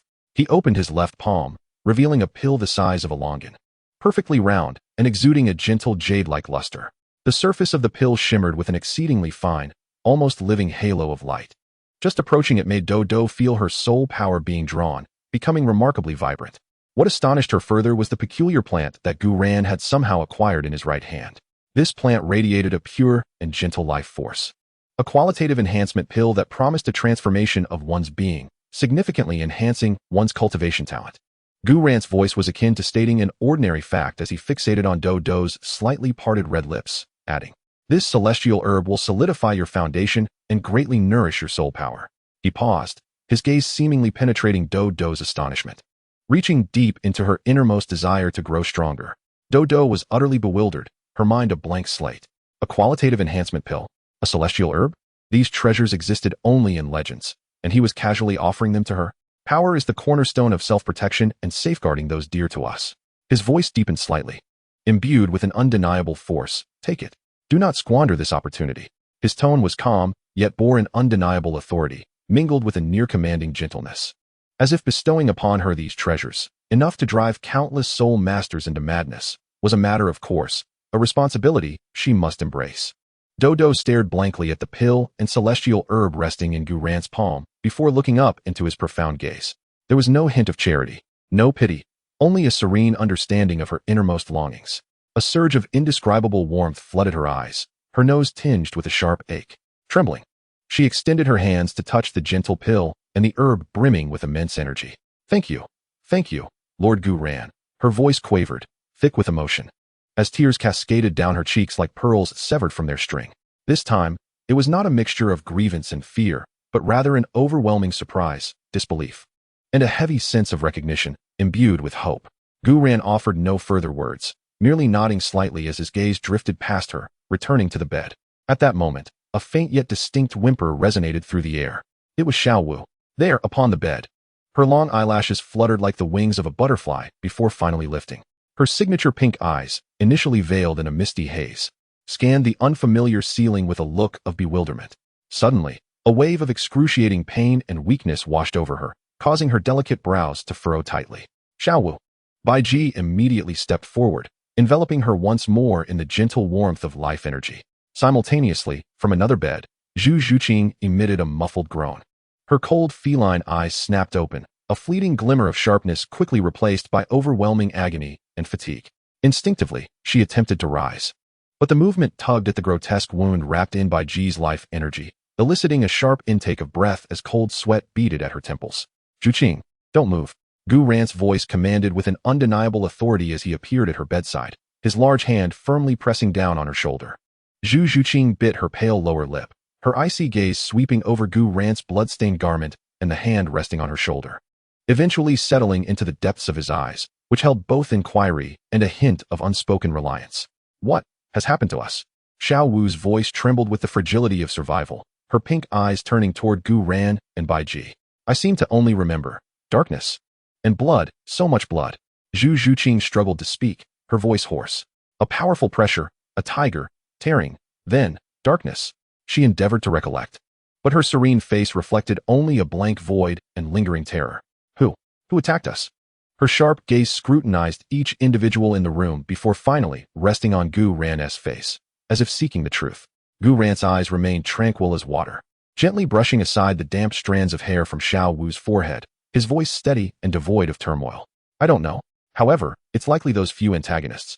What antagonists? Xiao Wu and Zhu Zhuqing exclaimed in unison, their eyes brimming with disbelief and intense apprehension. What? Xiao Wu wished to inquire why they had been targeted, but a fierce headache compelled her to furrow her brow once more. Gu Yuena did not provide an immediate explanation. His penetrating gaze lingered on the pale, weakened faces of the two women, ultimately settling on the wound at Zhu Zhuqing's waist, enveloped in life energy. There, a dark red scab, no larger than a pinhead, lay hidden. Upon a cursory glance, it appeared to be an ordinary pore. Yet, deep within Gu Yuena's eyes, a chill of understanding flickered. He withdrew his hand, his voice returning to its usual calmness, infused with a hint of reassurance. Do not dwell on it for now. Focus on recuperating. This debt, I shall settle. He refrained from mentioning Tang San or any potential conspiracy. Bai Ji's gentle voice then resonated, imbued with a soothing power. Xiao Wu, Zhuqing, your injuries are still precarious, especially yours, Zhuqing. You must not exert your soul power. Prioritizing rest and healing is essential. As for everything else, we are here to support you. Xiao Wu and Zhu Zhuqing exchanged a glance, and in each other's eyes, they discerned the same exhaustion and confusion, yet predominantly a profound trust in Gu Yuena and Bai Ji. They nodded subtly, closing their eyes once more, striving against their bodily frailty and pain, enveloped in the vitality of life. The room succumbed once again to a silence tinged with the echoes of suffering. Gu Yuena turned and approached the window. Outside, the night sky towards the direction of Tiando City remained stained with a swirling crimson hue. The wild roars of Tang Hao and the thunderous clash of soul power serving as an unceasing backdrop, heralding that the storm was far from quelled. This time, you did not release your cocoon? Huh. Gu Yuena shook his head.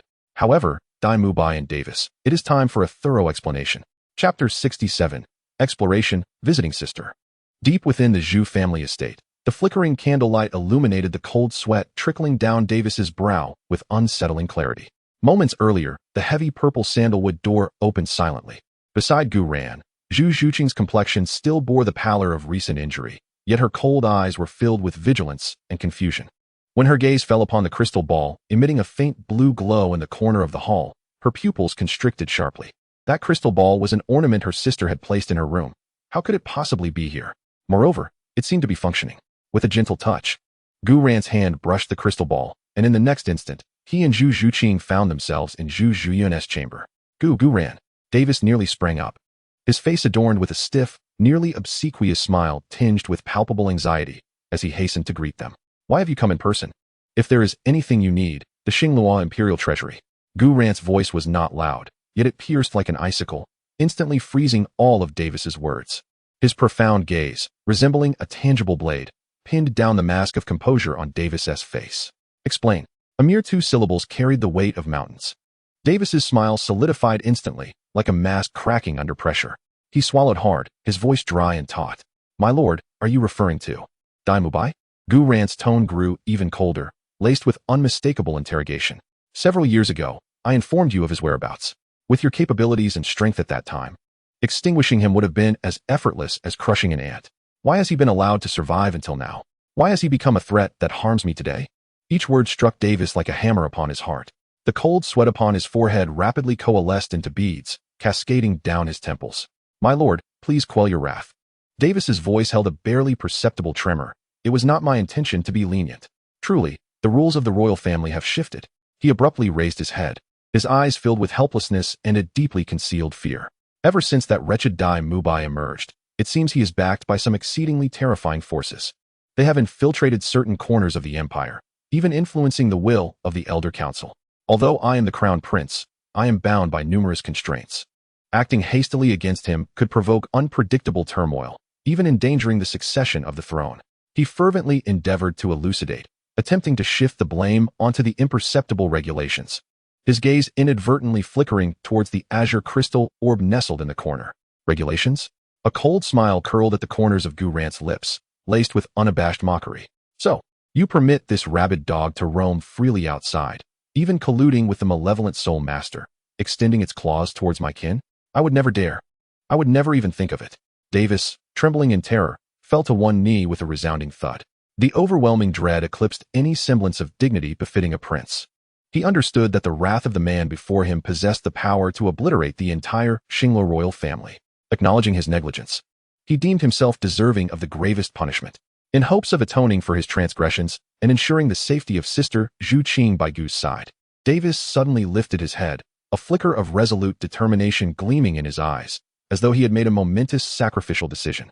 Drawing a deep breath, his voice resonated with a solemnity akin to that of a sacrificial offering.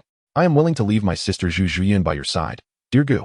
In the guise of caring for my sister, she shall remain close to you. With her meticulous nature and commendable abilities, she will diligently serve you and relay any news concerning Dai Mubai and the Soul Master within the Xingluo realm. I fervently hope, dear Gu, that you will temper your wrath and grant me an opportunity to atone for my sins. The instant those words escaped his lips, the room fell into an eerie silence. Zhu Zhuqing felt as though she had been struck by lightning. She turned sharply to Davis, then to Gu Ran, and finally, in disbelief, towards the side door of the hall. My sister? Remaining by Gu Ran's side? Serving him? Caring for my sister? The mere combination of these phrases pierced her heart like the sharpest ice pick. An indescribable chill surged from her feet to the crown of her head. The beaded curtain at the side door rustled gently. A tall, graceful figure, exuding an enchanting allure, elegantly stepped in. It was Zhu Zhuyun. She was still clad in the dark palace attire that accentuated her breathtaking curves, her hair elegantly pinned up, and her features strikingly beautiful. Yet at this moment, the pride and cunning that once adorned her face had vanished, replaced by a near-submissive gentleness, particularly in her gaze directed at Gu Ran, which brimmed with unabashed admiration, reliance, and a willingly embraced sense of belonging. She disregarded her kneeling husband, Davis, as if she were oblivious to the shock-stricken countenance of her sister, Zhu Zhuqing. Her gaze was solely fixed upon Gu Ran, as she gracefully glided towards him. Under the watchful eyes of Zhu Zhuqing, who was nearly consumed by horror, Zhu Zhuyun gracefully knelt before Gu Ran, her posture exuding elegance and reverence, imbued with an unmistakable sense of submission. Master, Zhu Zhuyun's voice was soft and mellifluous, tinged with deliberate allure. She slightly tilted her head, revealing her swan-like neck, her lips curving into a smile that could captivate the most stoic of hearts. I am willing to heed your every command. With that, as Zhu Zhuqing's incredulous gaze nearly ignited with fury, Zhu Zhuyun, on her tiptoes and with a teasing air, gently pressed her soft, inviting lips against Gu Ran's cheek. A fleeting kiss, akin to a dragonfly skimming the water's surface. Yet it bore the potency of the most venomous poison, instantly shattering all of Zhu Zhuqing's rationality. You all. Zhu Zhuqing's voice, sharp and dissonant, brimmed with profound bewilderment. She finally comprehended why her sister had departed so decisively and the reason behind the presence of the crystal ball. It dawned upon her that her sister had long been an individual of Gu Ran, and Gu Ran, astonishingly, had been all along. Davis knelt on the ground, his head bowed, seemingly oblivious to his wife's kiss, his body subtly taut, bracing for Gu Ran's judgment. Gu Ran remained rooted in place, allowing Zhu Zhuyun's lips to part from his cheek, leaving a fleeting chill and a faint scent of powder. His expression was largely inscrutable, yet within the depths of his profound gaze flickered a hint of subtle amusement. He extended his elongated fingers, adopting a demeanor akin to that of a discerning merchant, gently lifting Zhu Zhuyun's delicate chin. Zhu Zhuyun obediently tilted her face upward, her enchanting eyes imbued with a perfect blend of shyness and anticipation, her crimson lips slightly parted, exhaling a breath as fragrant as orchids. Excellent. Gu Ran's gaze lingered on Zhu Zhuyun's captivating visage for a moment, his fingertips caressing her tender skin. His voice calm, yet imbued with undeniable authority. From now on, you shall accompany Zhu Qing closely, without deviation. Yes, master, Zhu Zhuyun replied, her voice sultry and enchanting, her eyes shimmering with joy and submission. Gu Ran then redirected his attention to the perspiring Davis on the floor, his tone reverting to its previous iciness. Davis, your subordinate is here. Davis hastily replied, his voice trembling from the near brush with disaster. Manager Xingluo, I will personally address the matter concerning Dai Mubai. Gu Ran's voice bore an irrefutable decisiveness. As for you, Davis, your position is not yet secure enough. Davis's heart quaked, instantly grasping the underlying implication of Gu Ran's words. This was both a warning and a final ultimatum. Should he fail to control Xinghua and eradicate the remnants of Dai Mubai, his position as prince, or even his very life, would be in jeopardy. Your subordinate understands. I will exert every effort to reform the court and eliminate the traitors. Davis bowed deeply, his forehead nearly touching the ground, his voice resolute as if he had crossed the Rubicon. Gu Ren no longer regarded him, his gaze sweeping over Zhu Zhuyun. Let us depart for Tiando City. Understood, Zhu Zhuyun obediently responded, akin to the most loyal shadow guard, trailing closely behind Gu Ren. Davis remained prostrate on the cold floor until the sound of their footsteps faded entirely from the doorway. Slowly, he lifted his head, feeling as if drained of all energy, his face devoid of any semblance of flattery, replaced by profound exhaustion and a hint of well-concealed resentment. His eyes drifted towards the side door, their expression complex and inscrutable. Zhu Zhuyun, his nominal fiancée, had now become a bargaining chip for his survival, a docile pet in another's company.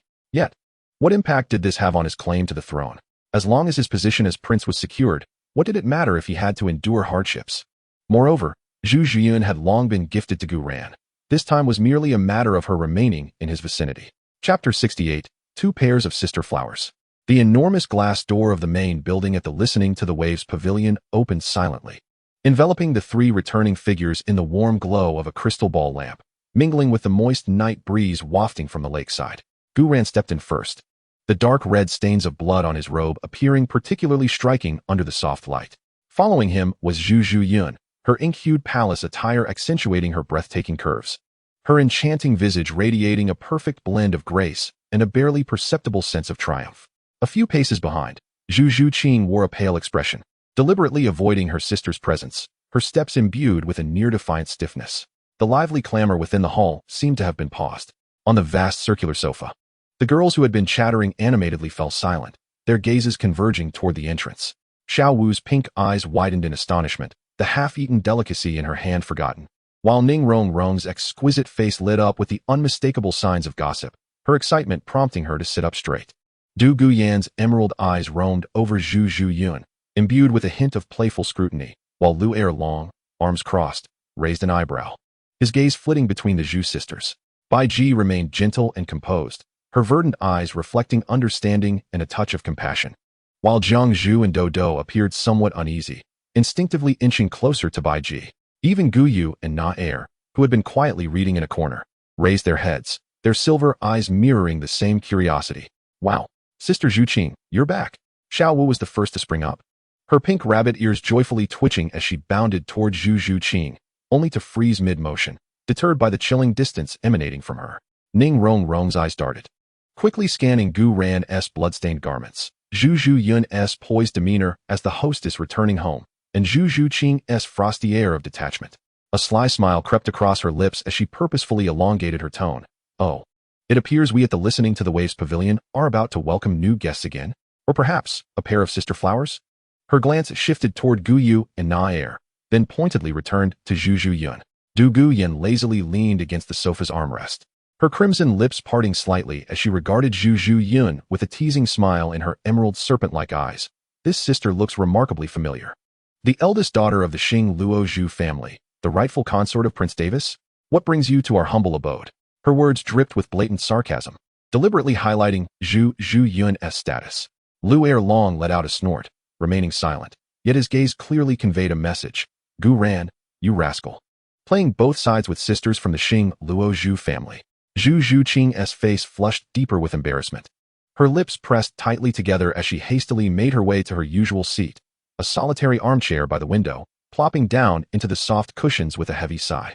Gu Ran appeared oblivious to the undercurrents of tension, proceeding to take his place at the head of the table, casually accepting the steaming tea that Jiang Zhu had carefully offered him, exuding an air of relaxed nonchalance. Zhu Zhuyun, however, seemed to have returned to her domain with an air of familiarity.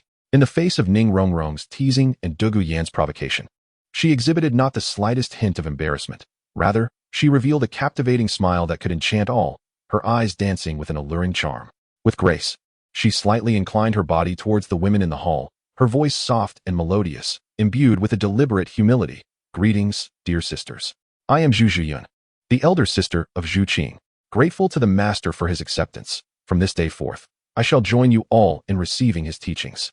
Though her demeanor was exceedingly modest, the The sense of belonging in her words was unmistakably clear. Her gaze swept over the assembly, landing precisely on Bai Ji, her smile deepening with an appropriate admiration. You must be the esteemed Bai Ji, renowned across the continent and a benefactor to all. I have long admired your grace, and it is indeed a great fortune to witness it today. She then turned her attention to Gu Yu and Nar, the two silver-haired young ladies. Surely the Misses Gu Yu and Nar are frequently mentioned by the master? Truly, they are embodiments of elegance and extraordinary talent. Her gaze flicked past Xiao Wu, Ning Rongrong, Gu Yuena, and Lu Erlong, ultimately resting on the somewhat apprehensive Jiang Zhu, her smile remaining gentle. This sister appears familiar. You must be the esteemed disciple of Director Lu. Jiang Zhu, am I correct? The master has spoken highly of your remarkable healing talents, and I hope to seek your guidance in the future. Her words were flawlessly articulated, clearly establishing her identity and status while skillfully complimenting everyone, particularly highlighting the master's frequent references to them, thereby bridging any distance. Her demeanor was humble and docile, yet it bore an undeniable, shrewd sophistication and command befitting the eldest daughter of the Zhu family. Xiao Wu, somewhat bewildered by Zhu Zhiyun's address as sister, blinked her pink eyes, glancing between Zhu Zhiyun and the corner where the aloof Zhu Qing sat, murmuring softly, Zhu Qing's sister? Isn't that my sister? But it feels so strange. Ning Rongrong narrowed her fox-like eyes, leaning closer to Gu Yuen's ear, her voice just loud enough for Zhu Qing to overhear. Yanjia, did you see that? Now, that is a true expert. Her status is far above ours. With just a few words, she has established her position and praised us all. Gu Yuen's emerald snake-like pupils flashed with a hint of sharpness, which quickly transformed into a lazy smile as she raised her wine glass towards Zhu Zhiyun, saying, Miss Zhu, you are too courteous. I would not dare to instruct, just refrain from digging too deeply into certain people's corners. She cast a pointed glance at Zhu Qing's rigid back. Zhu Zhiyun covered her mouth with a light laugh, her eyes twinkling as if she had not grasped the underlying jab in Gu Yuen's words. Sister Yen, you jest. We are all close to the master, united in purpose. How could there be any talk of undermining one another? She gracefully approached the area where Zhu Qing was seated, naturally taking a place on a nearby single sofa. Moreover, by age, you should still address me as sister. In terms of my acquaintance with the master, I have been here longer than you. She leaned slightly closer to Zhu Qing's back, her voice soft and coaxing, carrying the unique tone of an elder sister. Yet audible to all present, Zhu Qing, I am doing this for your own good. You see, my master values you greatly, and it is good that my sister remains by your side for your protection, lest you fall prey to certain unruly wild girls. As she spoke, her gaze flickered with a bemused smile towards the direction of Ning Rongrong and Gu Yuena. Very well, Gu Rant's deep voice resonated as he set down his teacup, his calm eyes sweeping across the gathering before finally resting upon Zhu Zhiyun. From now on, you shall occupy the vacant room next to Zhu Qing. As Zhu Qing's injuries have yet to heal, your attentiveness will be appreciated. Yes, master. I shall take good care of my sister, Zhu Zhiyun responded promptly, her eyes brimming with concern for Zhu Qing. Gu Rant's gaze then shifted to the corner where Gu Yu and Natra stood. Gu Yuena, please escort Zhu Zhiyun to familiarize her with her new surroundings. There was a subtle weariness in Gu Rant's tone. The rest of you may leave. Understood. Gu Yu and Nar rose and approached Zhu Zhiyun. Gu Yu's cold silver eyes were tranquil. Please, follow us. Nar, with sparkling curiosity, examined the new sister with wide, glimmering eyes. Zhu Zhiyun gracefully stood, offering another slight bow to Gu Ran before following Gu Yu and Nar out of the hall, making her way toward the depths of the corridor. Her silhouette swayed elegantly, reminiscent of a peacock strutting proudly after surveying its new domain. Ning Rongrong pouted, tugging the still-dazed Xiao Wu and the intrigued Gu Yuena as they departed. Lu Erlong snorted, striding away with purpose. Bai Ji offered a slight nod to Gu Ran, leading the somewhat anxious Jiang Zhu and Do away. In the blink of an eye, the vast hall was left with only Gu Ran and Zhu Qing. All right, our little Zhu Qing, I shall take you back to your room for some rest. Gu Ran gently lifted Zhu Qing, heading towards the master bedroom. Tonight, I will keep you company. Chapter 69. Dai Mu Bai's betrayal within the grand dome of the Tiando Royal Academy's training grounds. What should have been a vibrant morning practice was instead shrouded in an unsettling atmosphere. In the center of the arena, the imposing Zhao Wujin paced back and forth, his robust frame akin to an iron tower, a trace of barely perceptible agitation etched upon his rugged features. He was elucidating the positioning of assault-type soul masters in team battles and the timing of soul skill connections. However, the ranks of students below were starkly divided. Tang San stood at the forefront, his face heavily bandaged, revealing only a pair of eyes deep-set in shadows, glimmering with a mix of ferocity and pain, the hood casting a pall over the upper half of his visage. The aura emanating from him was colder and more viscous than ever, reminiscent of a wounded viper. Beside him, Dai Mubai fared even worse. His once handsome face bore several strips of gauze, one eye swollen to a mere slit, and a plaster on his lip. He limped noticeably, his ostentatious golden attire soiled with dirt and dried dark stains. At the back of the line, Wang Sheng resembled a soldier who had just crawled from a battlefield littered with corpses, his body wrapped in bandages stained with dark red blood. His exposed skin marred by purple bruises and fine cracks, his gaze hollow and vacant, akin to a soulless puppet. 3 individuals bore the unmistakable marks of a fierce and brutal confrontation, their bodies adorned with grievous wounds. No explanations or words were exchanged. The weight of their injuries served as a silent indictment and an unspoken testament to their ordeal. The other cadets in the training ground, belonging to various factions, exchanged furtive glances and whispered amongst themselves, their murmurs buzzing like persistent insects. The observers from the Listening Wave Pavilion were acutely aware of the injuries sustained by the trio, yet lacked the evidence to pass judgment, fearing the potential repercussions of provoking them. Zhao Wuji's voice, which usually resonated with authority, now felt dry and strained in the midst of this peculiar atmosphere. He scanned the pained expressions of Tang San and his companions, his brow furrowed in concern, ultimately resorting to a cough to redirect the discourse back to training. Thus, when an assault-type soul master breaches the enemy's formation, it is imperative to avoid recklessness and remain cognizant of the positions of our support and control units, he announced, signaling the commencement of group exercises. At that moment, the heavy door of the training ground swung open, capturing everyone's attention. Gu Yuena appeared. She had exchanged her elaborate gown from the previous day for a sleek, dark purple combat outfit, her long hair elegantly tied back in a ponytail. The allure she once possessed had transformed into a striking confidence and grace. A composed smile graced her face as her gaze swept across the assembly, exuding an air of authority laced with an imperceptible superiority. Notably, when her eyes fell upon the bandaged Dai Mubai, a fleeting glimmer of disdain and mockery flickered within her gaze, as if regarding an unsightly piece of refuse. Dai Mubai's remaining eye widened in shock, blood vessels prominent as he fixated on Gu Yuena, recognition dawning upon him. The consort of that incompetent Davis was now brazenly accompanying Gu Yuena, casting such scornful glances his way. A suppressed growl erupted from his throat, a surge of blood threatening to escape, which he stifled, resulting in a violent fit of coughs that jarred his wounds, causing him considerable pain. Tang San, his expression shrouded beneath his hood, sought to console Dai Mubai. It's all right, Dai. Consider it from another perspective. Isn't Davis also in a similar predicament? Oh, is that not the illustrious Dai Prince? The languid voice of Gu Yuena rang out, dripping with unmasked schadenfreude, her words piercing the silence of the training ground with clarity. A smirk played upon her crimson lips. What a transformation in just one night. Where did you wander last evening, indulging in revelry only to stumble upon such misfortune? Gu Yuena appeared unfazed by the biting remarks, scarcely casting a glance at Dai Mubai. Instead, she subtly turned towards Gu Yuena, offering a gentle and submissive smile. Her voice deliberately modulated to ensure that those in the front row could hear. Master, is this indeed the training ground? It seems more impressive than the martial arena of our Star Luo Royal Academy.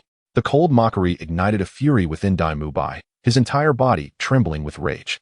His solitary eye burned with indignation as he clenched his fists tightly, the sharp pain from his wounds failing to quell the tumultuous waves of humiliation and wrath surging within him. Davis, that worthless coward, not only fails to control his woman, but also allows her to become a plaything for his enemies, thus subjecting him to such humiliation. Cough. Zhao Wujin forcefully suppressed the commotion in the training ground and the nearly explosive aura of Dai Mubai with a heavy cough. His face was ashen, and his stern gaze swept over everyone with a warning. Silence. This is a training ground, not a place for you to settle personal grievances. Should you dare to make a racket again, you shall all be thrown out. My lord, last night, on the Star Luo side, Davis has already begun to take action. Several court guards bought off by Dai Mubai, along with 2 indecisive border generals, have unexpectedly met their demise. The news has been well contained. Gu Yuena whispered to Gu Yuena. Observing the close camaraderie between Gu Yuena and Gu Yuena, Dai Mubai conceived an exquisite method of revenge. That evening, in Dai Mubai's dormitory, situated in a remote corner, the doors and windows were tightly shut, and heavy curtains blocked out all external light. Only a dimly flickering soul guide lamp on the table cast wavering shadows on the walls, distorting his silhouette into that of a ghastly specter. He leaned over the desk, his eyes bloodshot with extreme resentment and madness, resembling a demon from hell.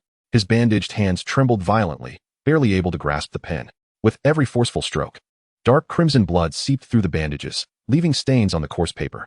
He wrote slowly, each character seemingly draining his entire strength. Imbued with profound hatred and the stinging humiliation of his heart, Star Luo Crown Prince Davis, weak and incompetent, utterly foolish. To preserve his own skin, he has committed acts more vile than beasts.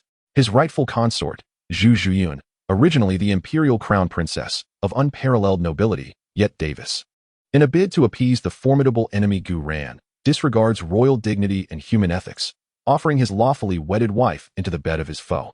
Such actions are devoid of conscience, disgraceful to our ancestors, and constitute an unprecedented humiliation since the founding of the Star Luo Empire. Davis is unworthy to be the heir, unworthy to be a descendant of the Dai family. The dignity of the Star Luo royal family has been trampled into the mud by his own hands. I implore your majesty to discern clearly and depose this man of no virtue or conduct, to rectify the foundation of the nation and avenge our national shame. As the last word was inscribed, the pen's tip pierced through the paper with a violent thrust. Dai Mubai slammed the pen onto the ground, producing a dull thud. He gasped heavily, madness igniting in his solitary eye, a fervor to annihilate everything. He understood that once this letter was made public, it would unleash a tremendous storm, dragging him, Davis, and the entire Star Luo royal family into an abyss of irretrievable ruin. But he no longer cared. He had been driven to a dead end. Crushed by Zhu Zhuqing's humiliation, Gu Ran's disdain, and the devastating ambush of the previous night, obliterating his reason, he intended to drag everyone down to hell with him. Tang San, Dai Mubai hoarsely bellowed. From the shadows, Tang San's figure emerged, his gaze beneath the hood cold and sinister. He accepted the letter, stained with blood and madness. Without a second glance, merely responding hoarsely, "Leave it to me," his figure silently melded back into the darkness. Chapter 70, Suppressing the Royal Scandal. In merely 3 days, the missive penned by Dai Mubai ignited a conflagration of gossip throughout the Star Luo Empire, akin to a spark cast into boiling oil. The empire's foremost soul master daily emblazoned the core content of the letter in shocking crimson headlines, accompanied by a fervently provocative editorial. The crown prince offers his wife? A national disgrace. In every alley and tavern, in all places where people congregated, this scandalous revelation, capable of undermining the very foundations of the royal authority, was fervently disseminated and discussed. Have you heard? The crown prince, in a bid to save his own life, has surrendered his fiancée to the enemy as a mere plaything. Good heavens! Is it true? She is the daughter of the Zhu family, the crown prince's legitimate consort. Absolutely true. It was personally exposed by Prince Dai Mubai. The letter explicitly states that it was to please that calamity from the Tiando Empire, Gu Yuena. Bah! Davis is a coward. He has brought shame upon the Star Luo Empire. The royal family's honor has been utterly tarnished by these two brothers, one a runaway groom, the other offering his wife for glory. The Dai family is finished. And what of the Zhu family? Will they allow their daughter to be so demeaned? Public sentiment surged like molten lava, a tumult of doubt, fury, disappointment, and schadenfreude intermingling, all directed at the royal family, particularly at Crown Prince Davis. The dignity of the empire and the prestige of the royal house crumbled under the weight of Dai Mubai's frenzied and precise denunciation.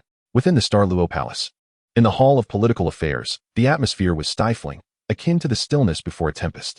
The Emperor of Star Luo sat upon his dragon throne, his countenance now a deep shade of indigo, while below him, ministers of both civil and military ranks stood in frozen silence, their faces pale, cold sweat beating upon their brows. Davis knelt upon the frigid golden bricks, his forehead pressed firmly to the ground, his body trembling violently from fear and profound humiliation. He could feel the piercing gaze of his father and the unspoken disdain and alienation emanating from the surrounding courtiers. It was over. Everything was over. Dai Mubai's cunning maneuver had firmly nailed him to the pillar of shame. Your Majesty, Your Majesty, an elderly minister, his hair as white as snow, trembled as he stepped forward, his voice quavering with a hint of weeping. This letter must be a forgery concocted by that traitor Dai Mubai. It is an attempt to slander the crown prince and destabilize the empire. Please, Your Majesty, see through this. See through it. The emperor's voice thundered with an icy rage, suppressing his fury to the utmost. The entire empire knows. They all know that my crown prince has given his fiancée to the enemy. How am I to discern the truth? How can I silence the voices of the realm? With a furious slap upon the imperial desk, the precious rosewood surface shattered instantly. Davis. The emperor's gaze was like a poisoned icicle, piercing sharply into the prostrate figure of his son. You shall provide me with an explanation. Davis trembled uncontrollably, his lips quivering, yet he could utter not a single word. An explanation? How could he explain? Should he admit that Gu Yuena had long since become Gu Ran's? To claim he simply went with the flow? Such admissions would only render the royal family more despicable and ridiculous. As Davis floundered in his despair, a terrifying roar, reminiscent of an ancient cataclysm, erupted without warning above the skies of Star Luo City. The entire imperial palace, and indeed the entire Star Luo imperial city, trembled violently under a resounding roar. The glazed tiles atop the Hall of Supreme Authority clattered down, and the flickering candles within danced wildly. Immediately following, an indescribable, overwhelming terror enveloped the surroundings, akin to the collapse of heaven and earth, as though countless divine mountains had simultaneously descended, shrouding the entire Star Luo palace. The guards and maidens of lesser cultivation crumpled to the ground, blood seeping from their mouths and noses, while even those esteemed ministers of the Soul Douluo rank struggled to breathe, their soul power stagnating as if burdened by an immense weight. The Star Luo Emperor suddenly lifted his gaze, his regal demeanor shattered, eyes filled with an unprecedented horror. Before him, the magnificent roof of the Hall of Supreme Authority appeared to be rent apart by an invisible hand, a gaping chasm exposing blinding rays of light from above. Beyond this breach, instead of the blue sky and white clouds, there loomed a disquieting maelstrom of spatial turbulence. And at the edge of this chaos floated several figures exuding a destructive aura, akin to deities descending upon the mortal realm. Leading them was Gu Yuena, clad in a moon-white robe that billowed in the turbulent winds, his expression serene and unperturbed, his profound gaze surveying the resplendent palace below as if it were merely a pile of inconsequential blocks. Though he emanated no detectable fluctuations of soul power, the intangible pressure he radiated felt as if it stemmed from the very fabric of the universe, inducing a tremor within the souls of all present. To his left stood the formidable bear monarch, a towering figure whose sinewy muscles seemed to harbor the strength to rend the stars. His dark golden eyes gleamed with ferocity, exuding an aura of primal savagery, as his colossal feet pressed against the void, distorting the very fabric of space. On his right was the somewhat gaunt Wan Yaowang, draped in a flowing dark green robe, surrounded by a multitude of writhing, twisted vines, each adorned with eerie eyes that emitted a chilling spiritual resonance, as if commanding the life and death of all flora in existence. Slightly behind Gu Yuena, Bai Ji's emerald gown swirled in the tempest, her gentle and exquisite countenance radiating a sanctity that evoked compassion for all beings, enveloped in a soft, yet boundless brilliance of life. Beside her, Gu Yu, with silver hair cascading like a waterfall, resonated with the silent ebb and flow of elemental tides, while Nair curiously gazed at the splendid palace below, her large eyes sparkling with wonder. 6 figures, each exuding a terror potent enough to instill dread in even the titled Douluo, coalesced in a formidable presence that loomed over the entire Star Luo palace like ancient divine mountains. The Star Luo Emperor felt a chill coursing through his veins, as if plunged into an icy abyss. The imperial authority he once took pride in crumbled to insignificance before such absolute power. He recognized the bear monarch, Wan Yaowang, and Bai Ji, legendary sovereigns said to dwell deep within the Star Do forest, terrifying entities capable of rivaling deities. 3 of the fabled 10 great beasts had appeared simultaneously, and Gu Yuena was able to command them. Lord Gu Yuena, the Star Luo Emperor's voice emerged hoarse and taut, imbued with an unprecedented humility. I was unaware of your arrival. What is your command? Gu Yuena's gaze calmly swept over the royal figures below, who were crawling like ants, ultimately resting on the trembling body of Davis. His voice, though not loud, resonated clearly throughout the entire palace, carrying an undeniable judgment.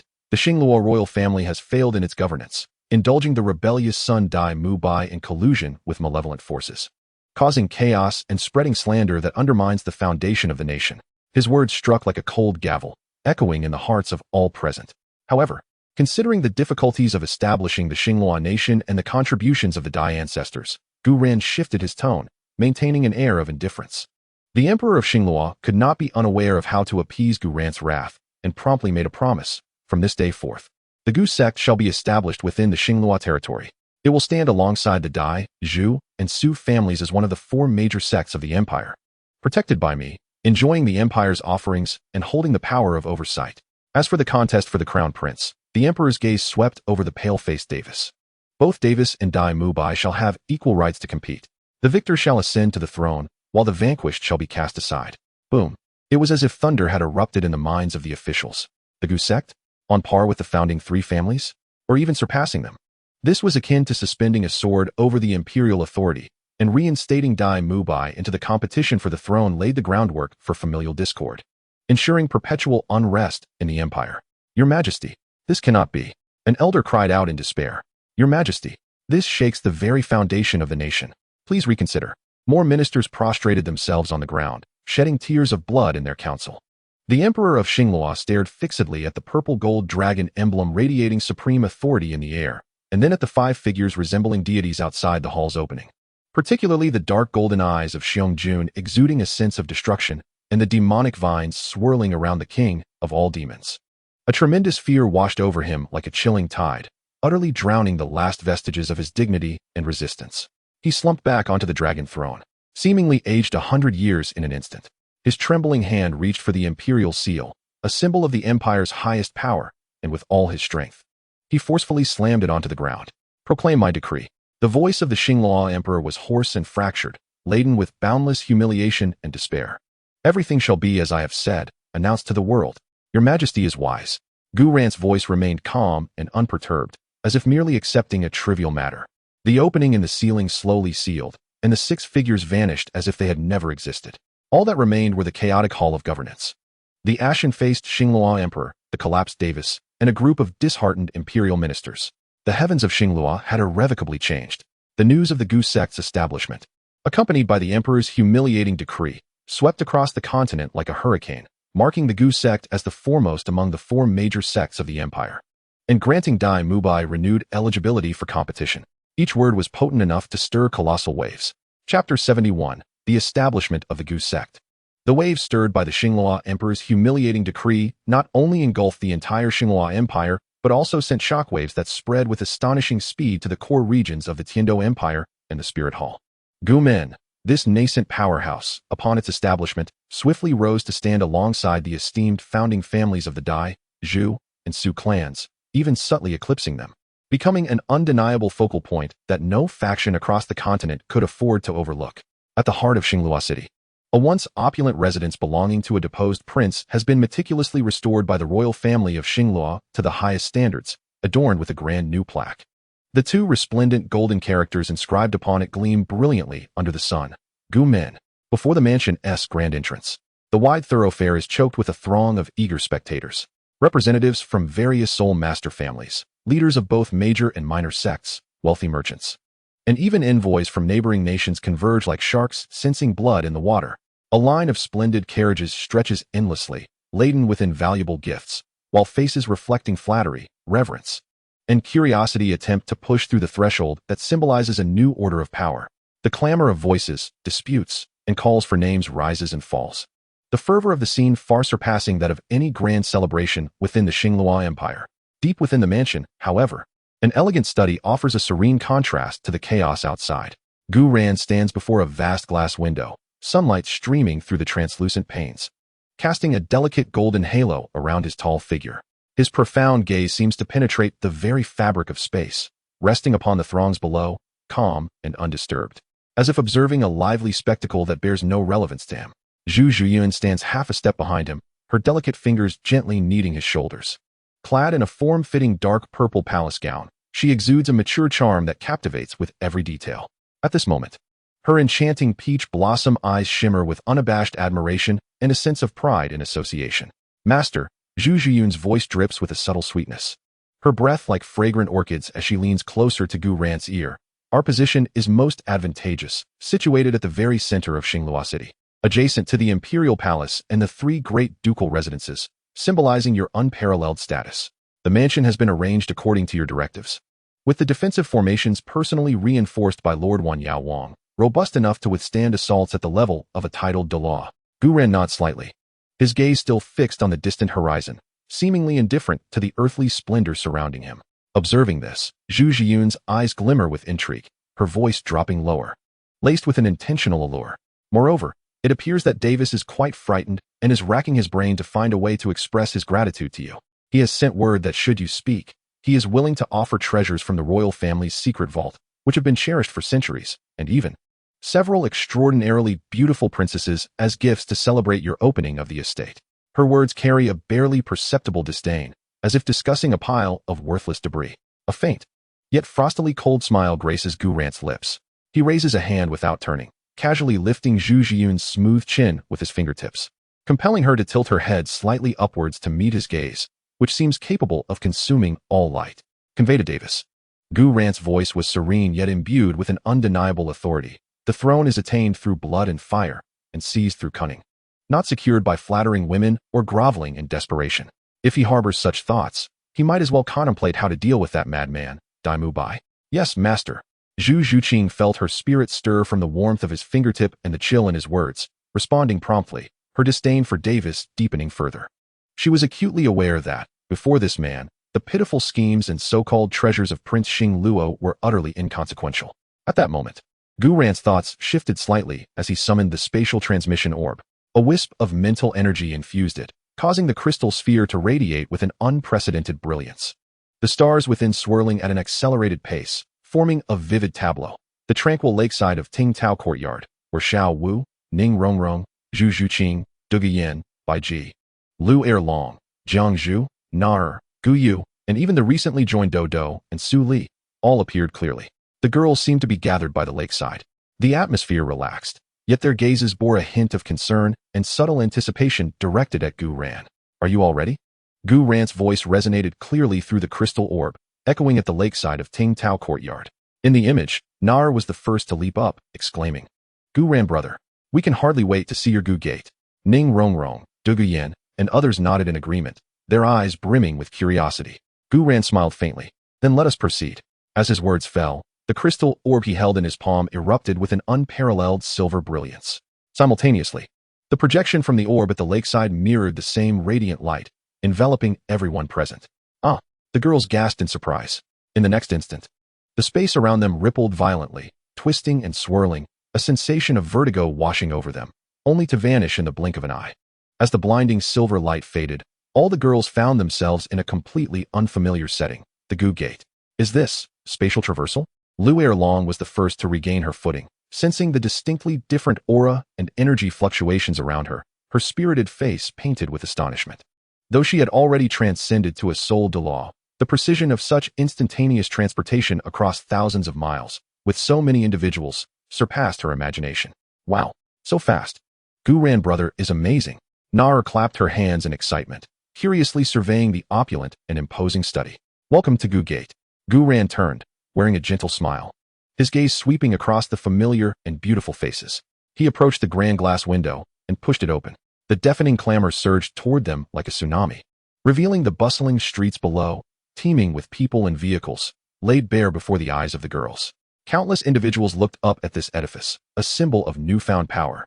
And upon seeing the multitude of stunning figures surrounding Gu Ran at the window, an even more fervent chatter and astonishment erupted. My goodness, so many people? Ning Rongrong covered her mouth in astonishment.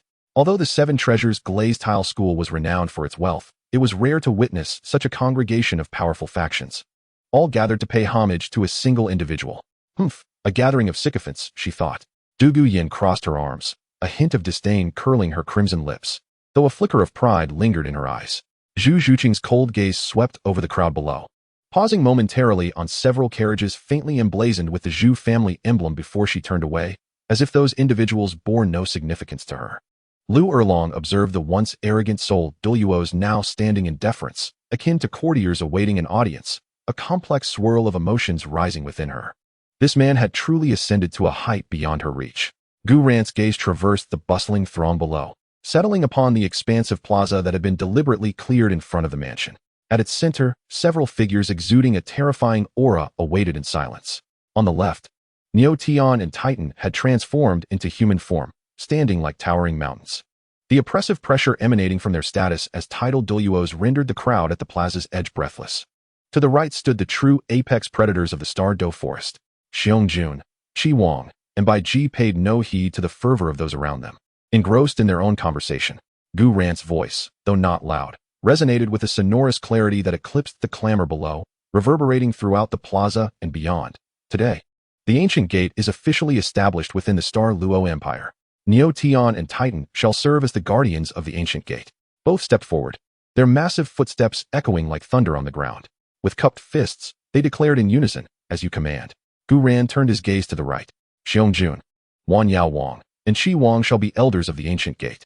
The roar of Xiong the screech of Wan Yao Wang, and the fervor of Qi Wang intertwined, creating an overwhelming presence akin to three ancient demonic mountains crashing down. In that moment, even the soul Douluos felt their blood surge, their soul power stagnate, and their eyes fill with profound terror. The rulers from the depths of the Star Do forest had indeed become elders of the ancient gate. The depth of the ancient gate's foundation was truly unfathomable. Silence enveloped the plaza, broken only by the heavy breaths and the pounding of hearts. All eyes were drawn to the figure in moon-white garb at the high window of the mansion, filled with unparalleled reverence and dread.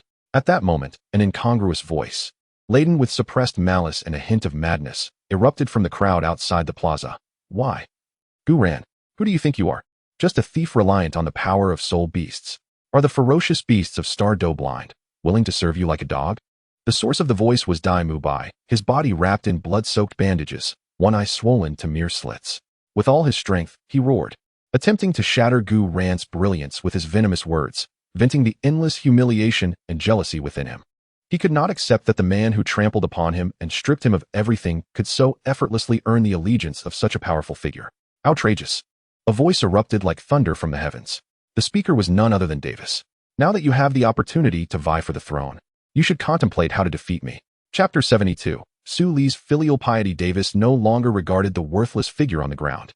Taking a deep breath, he adjusted his python robe and bowed deeply to the ancient figure at the high window, his posture exceedingly humble, his voice laced with profound respect. My lord, please temper your anger. Such a brazen and rebellious individual, whose words and deeds are beyond measure, has insulted you. It is truly a failure of my royal family's discipline. On behalf of the emperor and the starry royal family, I seek your forgiveness. This person may be dealt with as you see fit. You hand-delivered your wife to his bed, and yet still speak to him. What a loyal hound you are. Davis sneered coldly before departing in frustration. Above the high window, the gaze of Gu Ran swept calmly over the scene below.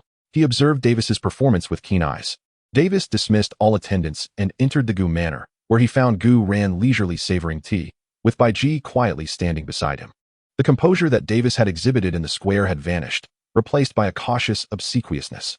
He personally poured tea for Gu Ran, his voice trembling imperceptibly. My lord, that madman Mu Bai is now under strict surveillance and would not dare disturb you again. The emperor has also decreed that all resources and personnel required by the Gu Manor will be supplied by the empire without question. Gu Ran set down the teacup, the crisp sound resonating clearly in the stillness of the grand hall. He raised his gaze to Davis, his profound eyes seeming to penetrate his very soul. Davis, my promise to assist you is not based on your meager offerings. Davis's heart sank, and he bowed even lower. Yes, yes. I shall never forget your grace, my lord. If you have any commands, I will certainly dedicate myself to fulfilling them. Remember two things. Gu Ran's voice was calm, yet imbued with undeniable authority. Use your power to manage those two individuals. Their colluded malevolence has already tainted this continent. Should they create further chaos and offend my sight, I would not hesitate to see the Starry Empire replaced with a ruler of the surname Dai, or simply appoint someone else to this position. Cold sweat instantly soaked Davis's shirt as he hastily swore. Rest assured, my lord, I will keep them firmly in check. They shall not have the opportunity to stir trouble again. Secondly, Gu Ran paused, his gaze sharpening. The struggle for the throne is your battlefield. If you are incapable of managing even a half-crazed lunatic and a mere rat, then you are akin to mud that cannot be molded. Do not blame me if I choose another. The realm of the Starry Empire requires a puppet with intellect, not a genuine fool. The word puppet pierced Davis's heart like an ice pick, draining the color from his face, yet he dared not utter a word of dissent. Instead, he clung to this lifeline, nodding fervently. Understood. Understood. I will not betray your expectations. I will prove my worth. He was acutely aware that this was indeed a transaction. Guren was granted an opportunity to ascend to the throne, and in return, he was to pledge absolute loyalty and the dominion over the future of the Star Luo Empire. With no further words, Guren rose, followed closely by Bijia. Davis hurriedly stood, respectfully escorting them to the palace gates. With matters in Star Luo concluded, Guren did not linger in Star Luo City. The foundation of the ancient gate was firmly established, bolstered by the presence of Elder Xiong and others, along with the capable Prince Davis navigating the public sphere, ensuring stability. Accompanied by Bijia, Gu Yuena, Nar, and others, he harnessed the power of the spatial Dragon King, and in a flash of silver light, they traversed mountains and rivers, returning to the tranquil lakeside of the Tingtao courtyard in Tiando City. Upon stepping into the familiar serene lakeside, a figure, who had been waiting anxiously, approached. It was Su Li. She had exchanged her simple work attire for a faded light blue dress, her hair meticulously arranged, revealing a delicate and gentle visage. Upon seeing Yuren, her eyes sparkled with immense joy and indescribable gratitude. She hurried forward, without uttering a word, and knelt on both knees, presenting a heavy, tightly wrapped parcel with both hands. Raised high, Lord Yuren, you have returned. Su Li's voice trembled with excitement and emotion. Thank you, Elder Bijia, for saving my mother's life. This great kindness I shall never forget. As she unwrapped the parcel, it revealed a neat stack of gleaming golden soul coins, an impressive total of 993 coins. Each coin shone brightly, reflecting the light of wealth under the sun. This is the 1,000 you previously gave me, and the rest is what I saved after ensuring my mother's recovery. I cannot allow you to incur further expenses. Though this is far from sufficient to repay the kindness you and Elder Bijia have shown, it represents my utmost sincerity. Please, I implore you to accept it. Su Li's voice bore the weight of resolve, her gaze unwavering. Yuren observed the girl kneeling before him, his eyes scanning her facade of composure, which could not hide her fatigue, and felt a stir of compassion within him. He did not immediately reach for the bundle of gold coins. Instead, he calmly inquired, "How is your mother now? Where have you settled her?" "Reporting to you, my lord," Su Li replied hastily. "Under Elder Bijia's divine care, my mother is out of danger. Although she remains quite weak and requires recuperation, the physician has assured me that her life is no longer at risk. I have settled her in a small courtyard in the west of the city. It is a quieter area, making it easier for me to care for her." As she spoke, her voice trailed off, and her gaze flickered uncertainly. Yuren, keenly perceptive, immediately sensed something amiss. The west of the city? The housing prices and conditions there seem quite poor. "Take me there." Yuren's tone brooked no dissent. Su Li hesitated for a moment, a flicker of panic crossing her eyes. But she dared not defy him, and quickly rose to lead the way. Soon, they arrived at the small courtyard Su Li had mentioned. The yard was modest but clean and tidy, nestled within a relatively quiet alley, just 2 streets away from the Tiando Royal Academy. A far cry from the chaos of the slums. Su Li nervously pushed open the courtyard gate. In the small yard, a woman dressed in clean cloth attire sat on a wicker chair, basking in the sunlight. Although her complexion remained weak and pale, there was a flicker of vitality in her gaze. Upon seeing Su Li enter with a group of distinguished individuals, she struggled to rise and pay her respects. "Mother, please don't move." Su Li hurried over to support her mother. Gu Yuena's gaze did not linger on Su Mu for long. Instead, it shifted to the evidently newly rented courtyard. Though modest in size, the furniture was old, yet several pots of vibrant green plants adorned the corners. Bai Ji gracefully stepped forward, her emerald eyes warm as she addressed Su Mu. "Madam, no need for excessive courtesy. Allow me to assess your recovery." With a gentle touch, she placed her delicate hand on Su Mu's wrist, a pure essence of life subtly flowing between them. Gu Ran then turned his attention to the anxious Su Li, his voice devoid of discernible emotion, regarding the rent of this courtyard. Su Li's face turned crimson in an instant.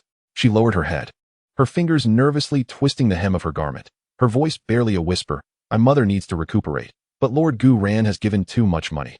I fear I will be unable to repay." Seeing her daughter's desperate struggle for her sake, tears welled up in Su Mu's eyes as she stammered. "My lord, it is I who have burdened her. We shall leave this courtyard and return." "There's no need," Gu Ran interrupted, observing the stubborn yet fearful glint in Su Li's eyes, taking in the humble yet warmly arranged courtyard, and the new clothes that the woman wore, freshly donned. Suddenly, he understood. Su Li had spent only a few gold soul coins. She had not intended to use the money to repay debts, but rather prioritized her mother's needs. This filial piety, this tenacity to grasp at a thread of warmth amidst despair for the sake of her beloved kin, stirred a rare wave in Gu Ran's heart. He stepped forward, refraining from touching the heavy bag of gold soul coins. Instead, he extended his hand and, amidst Su Li's anxious gaze, gently patted her head, an action imbued with a softness he himself had not realized. "Take the money back." Gu Ran's voice was calm, yet imbued with an undeniable strength. "Buy your mother the best medicine, hire the finest soul nurturer. I will assist you in renting a courtyard near the academy, making it convenient for you to visit. Henceforth, you shall remain at the Tingtao courtyard to work." Su Li abruptly lifted her head, her eyes brimming with disbelief, shock, and tears of joy. "My lord, how can this be?" "I had settled," Gu Ran interjected. Su Li felt as if something within her mind had exploded. The overwhelming surprise and indescribable warmth cascaded through her defenses like a tidal wave. Was she dreaming? The debt would not need to be repaid. Her mother could rest in a better place. She could go to the Tingtao courtyard and stay by her benefactor's side to work. An immense sense of happiness and gratitude engulfed her like a tsunami. unable to contain herself any longer. Tears streamed down her cheeks as she fell to her knees once more, this time in overwhelming joy, repeatedly bowing towards Gu Ran and Bai Ji. "Thank you, my lord." "Thank you, Senior Bai Ji." Su Li, willing to toil like an ox or horse, seeks to repay the immense kindness and virtue of her elders. Ding. Congratulations, host, on completing the task, falling in love with Su Li, receiving a material reward, longevity pill, which significantly extends the lifespan of an ordinary person. Progress towards the resurrection elixir. 5. Gu Ran produced the longevity pill he had just acquired from his bosom and handed it to Su's mother. "Aunt, this pill has the power to prolong life. Please take it first." Su's mother, overwhelmed with emotion, was on the verge of kneeling to express her gratitude but was gently supported by Bai Ji. Behind Gu Ran, Lu Erlong, with arms crossed, observed this scene, raising an eyebrow in silent acknowledgement, ultimately merely huffing without uttering a word. The girls, including Xiao Wu and Ning Rongrong, gathered around, offering words of comfort to the tearful Su Li as the small courtyard brimmed with warmth and hope after the calamity. Chapter 73. The Revival Plan of the Tang Sect. The recent turmoil in Star Luo City not only aided Gu Ran in establishing the Gu sect, but also benefited Dai Mubai immensely, as he regained his status as the third prince, along with the wealth and prestige that once belonged to him. Outside the prince's mansion, the night enveloped the surroundings in darkness, a chilling wind howled, and the occasional circling crows accentuated the malevolent atmosphere. "Thanks to your help, I have regained this position. Rest assured, should I ascend to the throne of the Star Luo Empire, I will fulfill every promise made to you," Dai Mubai declared. He had prepared a celebratory feast, attended by the usual antagonists, albeit without the trio of unpleasantries. "Oh, Dai, you flatter me. What is our relationship really?" Tang San echoed Dai Mubai's sentiments, elevating his status. However, the pressing matter remained to eliminate that scoundrel Gu Ran, who repeatedly thwarted their plans. "Humph, that coward has returned to the Heavendo Empire. Likely too afraid to contest me." Dai Mubai downed a cup of wine, wiping the remnants from his lips. "Yet, Xiao San, while we have established a firm foothold in the Star Luo Empire, our standing in the Heavendo Empire remains insufficient, and our available forces are scant." Tang Hao slowly turned, emitting a soft yet derisive snort. "That little brat, Gu Ran, is more troublesome than I anticipated. Establishing the Gu sect? What audacity! How dare he trample upon the dignity of both me, the Haotian Douluo, and the Star Luo royalty?" Tang Hao's gaze finally fixed upon Tang San, the madness in his eyes slightly tempered, replaced by a near-cruel calmness. "Fear not, Xiao San Mubai. I possess a method that can enable us to amass sufficient strength in the Heavendo Empire to confront Gu Ran." Suddenly breaking his silence, Yu Xiaojing interjected. "Could it be that the elder can mobilize the forces of the Haotian sect?" "Exactly. If brute force fails, we shall resort to subtler means.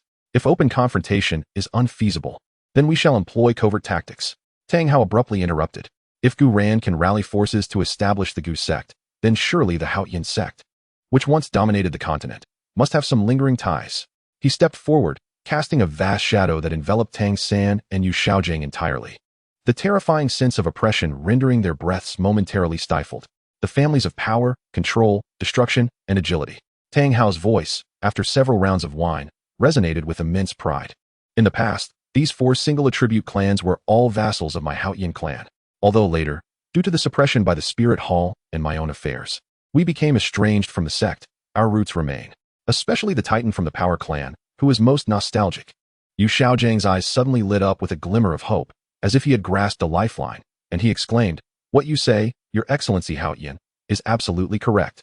Each of the 4 single-attribute clans has its strengths, and if they can be reintegrated, their potential will be equal to that of any major sect. Moreover, their affection for the Haotian clan is profound, particularly towards you." Silence. Tang Hao interrupted impatiently, casting a cold glare at Yu Xiaojing. "This is not a place for your discourse. Keep your impractical theories to deceive ghosts." Yu Xiaojing, like a chicken with its throat grasped, instantly turned a deep shade of crimson, humiliated as he lowered his head and forcefully consumed a piece of pig's head meat. Tang Hao no longer regarded him, redirecting his gaze to Tang San, infused with an almost obsessive hope and an undeniable command. "Little San, listen. Now, in my capacity as the heir of the Haotian clan, I order you, manifest the spirit of the Haotian hammer as its successor. Seek them out. Retrieve the 4 powers that belong to our Haotian clan. In the name of Haotian, with the gift of your twin martial souls, gather them once more." Then, a frenzied fire ignited in Tang Hao's eyes, his voice suddenly soaring as he envisioned establishing a force formidable enough to rival the ancient clan and even to ultimately crush it, the Tang clan. Tang clan, Tang San murmured, a surge of unprecedented fervor igniting within him.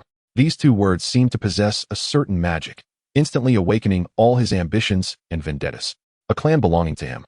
Tang San, founded upon the Haoyan clan, merged with the profound skills of the Tang clan from his past life, capable of exacting revenge upon the ancient clan. However, father, Tang San soon regained his composure, his voice tinged with doubt. The four single attribute clans have been scattered for years. They may have already harbored resentment towards the Haoyan clan, especially towards you. Moreover, the ancient clan is formidable. They may not dare to. Dare not. Tang Hao let out a sinister laugh. Then let us compel them to dare. That old titan values promises and old ties above all. He is your point of breakthrough. As for the other three clans, a cruel glint flashed in his eyes. Through coercion and enticement, they will have no choice but to take sides. Remember, you now represent the Haoyan clan. You are my son, Tang Hao. Yes, father. Tang San straightened his back sharply, his eyes filled with a reckless determination and madness.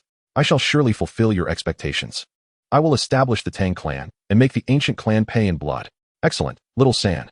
Once you establish the Tang clan, we shall join forces and ensure that the ancient clan finds no refuge between the two great empires, leaving them in perpetual unrest. Tang sect. Tang San murmured softly once more, a cruel yet anticipatory smile curling at the corners of his mouth. Big brother Dai, rest assured. Gu Ran will undoubtedly be unable to defeat us. What of 100,000 years of soul beasts? Can they withstand the combined assault of two great empires? Ha ha indeed. Moreover, our martial soul cultivation relies on the sacrifices of those soul beasts. In this way, we can openly hunt for soul beasts, and when the time comes, we shall place the blame squarely on Gu Ran's shoulders. Come, Xiao San, I shall take the first sip.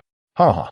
To celebrate Big Brother Dai's reinstatement, and to preemptively toast to the reconstruction of the Tang sect, cheers. After indulging in food and drink, Yu Xiaojing finally dared to lift his gaze, observing Tang San's silhouette radiating a menacing aura.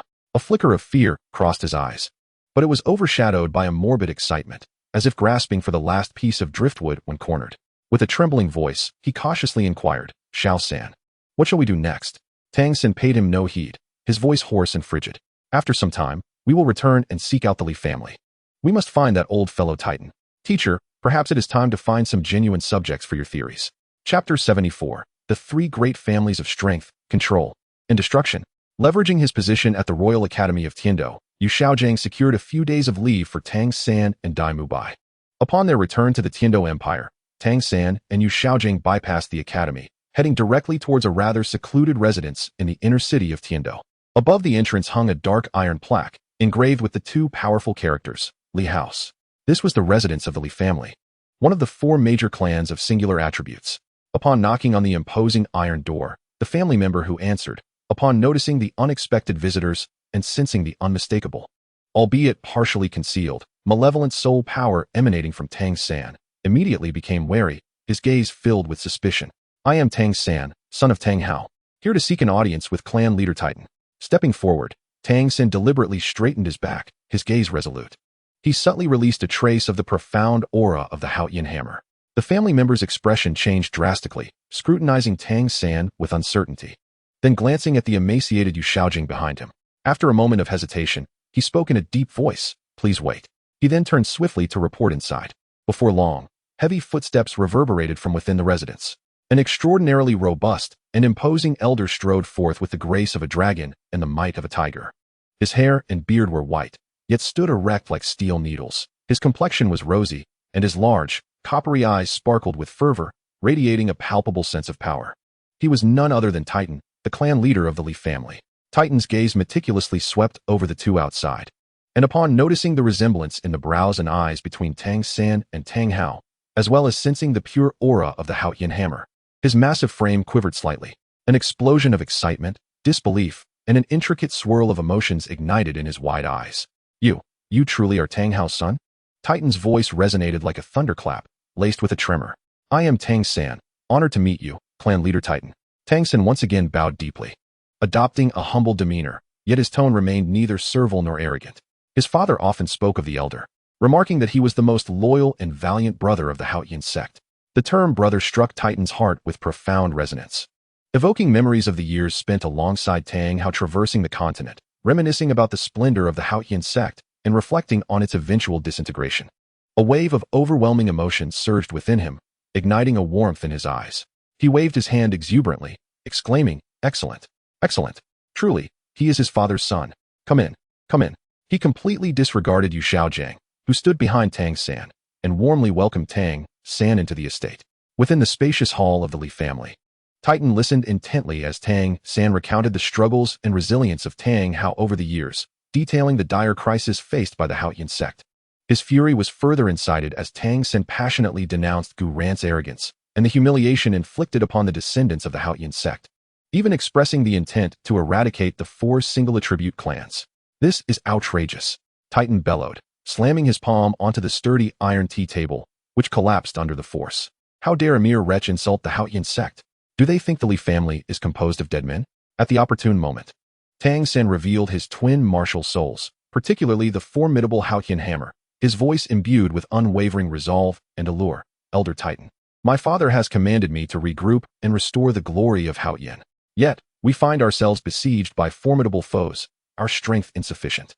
My father stated that only by reuniting the brothers who fought alongside us in the past, consolidating the power of the 4 major clans, and establishing a new Tang sect can we carve a path through the confrontation with Gu Yuena and revive the prestige of Haotian. I earnestly beseech you, Elder Titan, for the sake of the Haotian sect and my father, lend me your support." Titan gazed at the Haotian hammer in Tang San's hand. The mention of the Tang sect igniting the flames of vengeance and the promise of resurgence within him. Overwhelmed by a profound sense of excitement and responsibility, he knelt suddenly, his immense frame causing the ground to tremble. His voice rang out like a solemn oath. "I, Titan, leader of the Li family, pledge my entire clan to follow the young master. We shall revive the Tang sect. We shall not shrink from death." With the unwavering support of the Li family and Titan's personal endorsement, subsequent matters progressed with remarkable ease. The residents of the Yu family stood in stark contrast to the Li family's fierce demeanor, characterized by towering walls and formidable defenses, resembling a colossal fortress.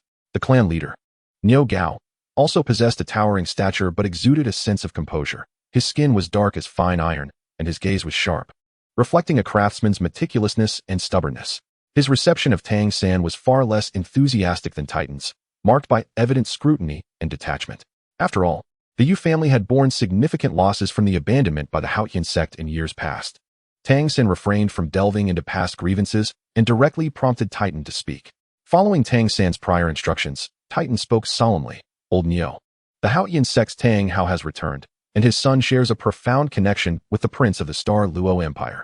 Willingly, we shall entrust all major defensive fortifications within the Star Luo Empire, the maintenance of soul-guided devices, and the orders for royal and military defensive equipment to the esteemed Yu clan as a gesture of goodwill. The sole stipulation is that, akin to our Li clan, they must join the Tang sect." In that moment, Niu Gao's typically composed gaze erupted with a terrifying brilliance. The vast orders and royal backing of the Star Luo Empire presented an irresistible temptation. Should this deal be successfully concluded, it would ensure the future expenditures of the sect's disciples. He fixed his unwavering stare on Titan, then turned to Tang San, remaining silent for a considerable time before finally exhaling a heavy sigh. In a hoarse voice, he stated, "For your sake, I shall overlook past grievances and join the Tang sect, but only for the sake of mutual benefit. If the Tang sect fails to honor its commitments, my clan shall withdraw at any moment." Tang San concealed a cold smile within, yet maintained a serious demeanor as he clasped his hands in respect. "The clan leader Niu Gao possesses profound wisdom. The Tang sect shall not fail your expectations." Next, we turn to the Pa clan. The residence of the Pa clan was suffused with the potent and peculiar aroma of mingled herbs and metals, with various poisoned weapons and experimental apparatus scattered throughout the estate. The clan leader, Yang Wudi, was slender and stern, his gaze sharp as the soul-piercing spear he crafted, imbued with a peculiar obsession and madness characteristic of a researcher.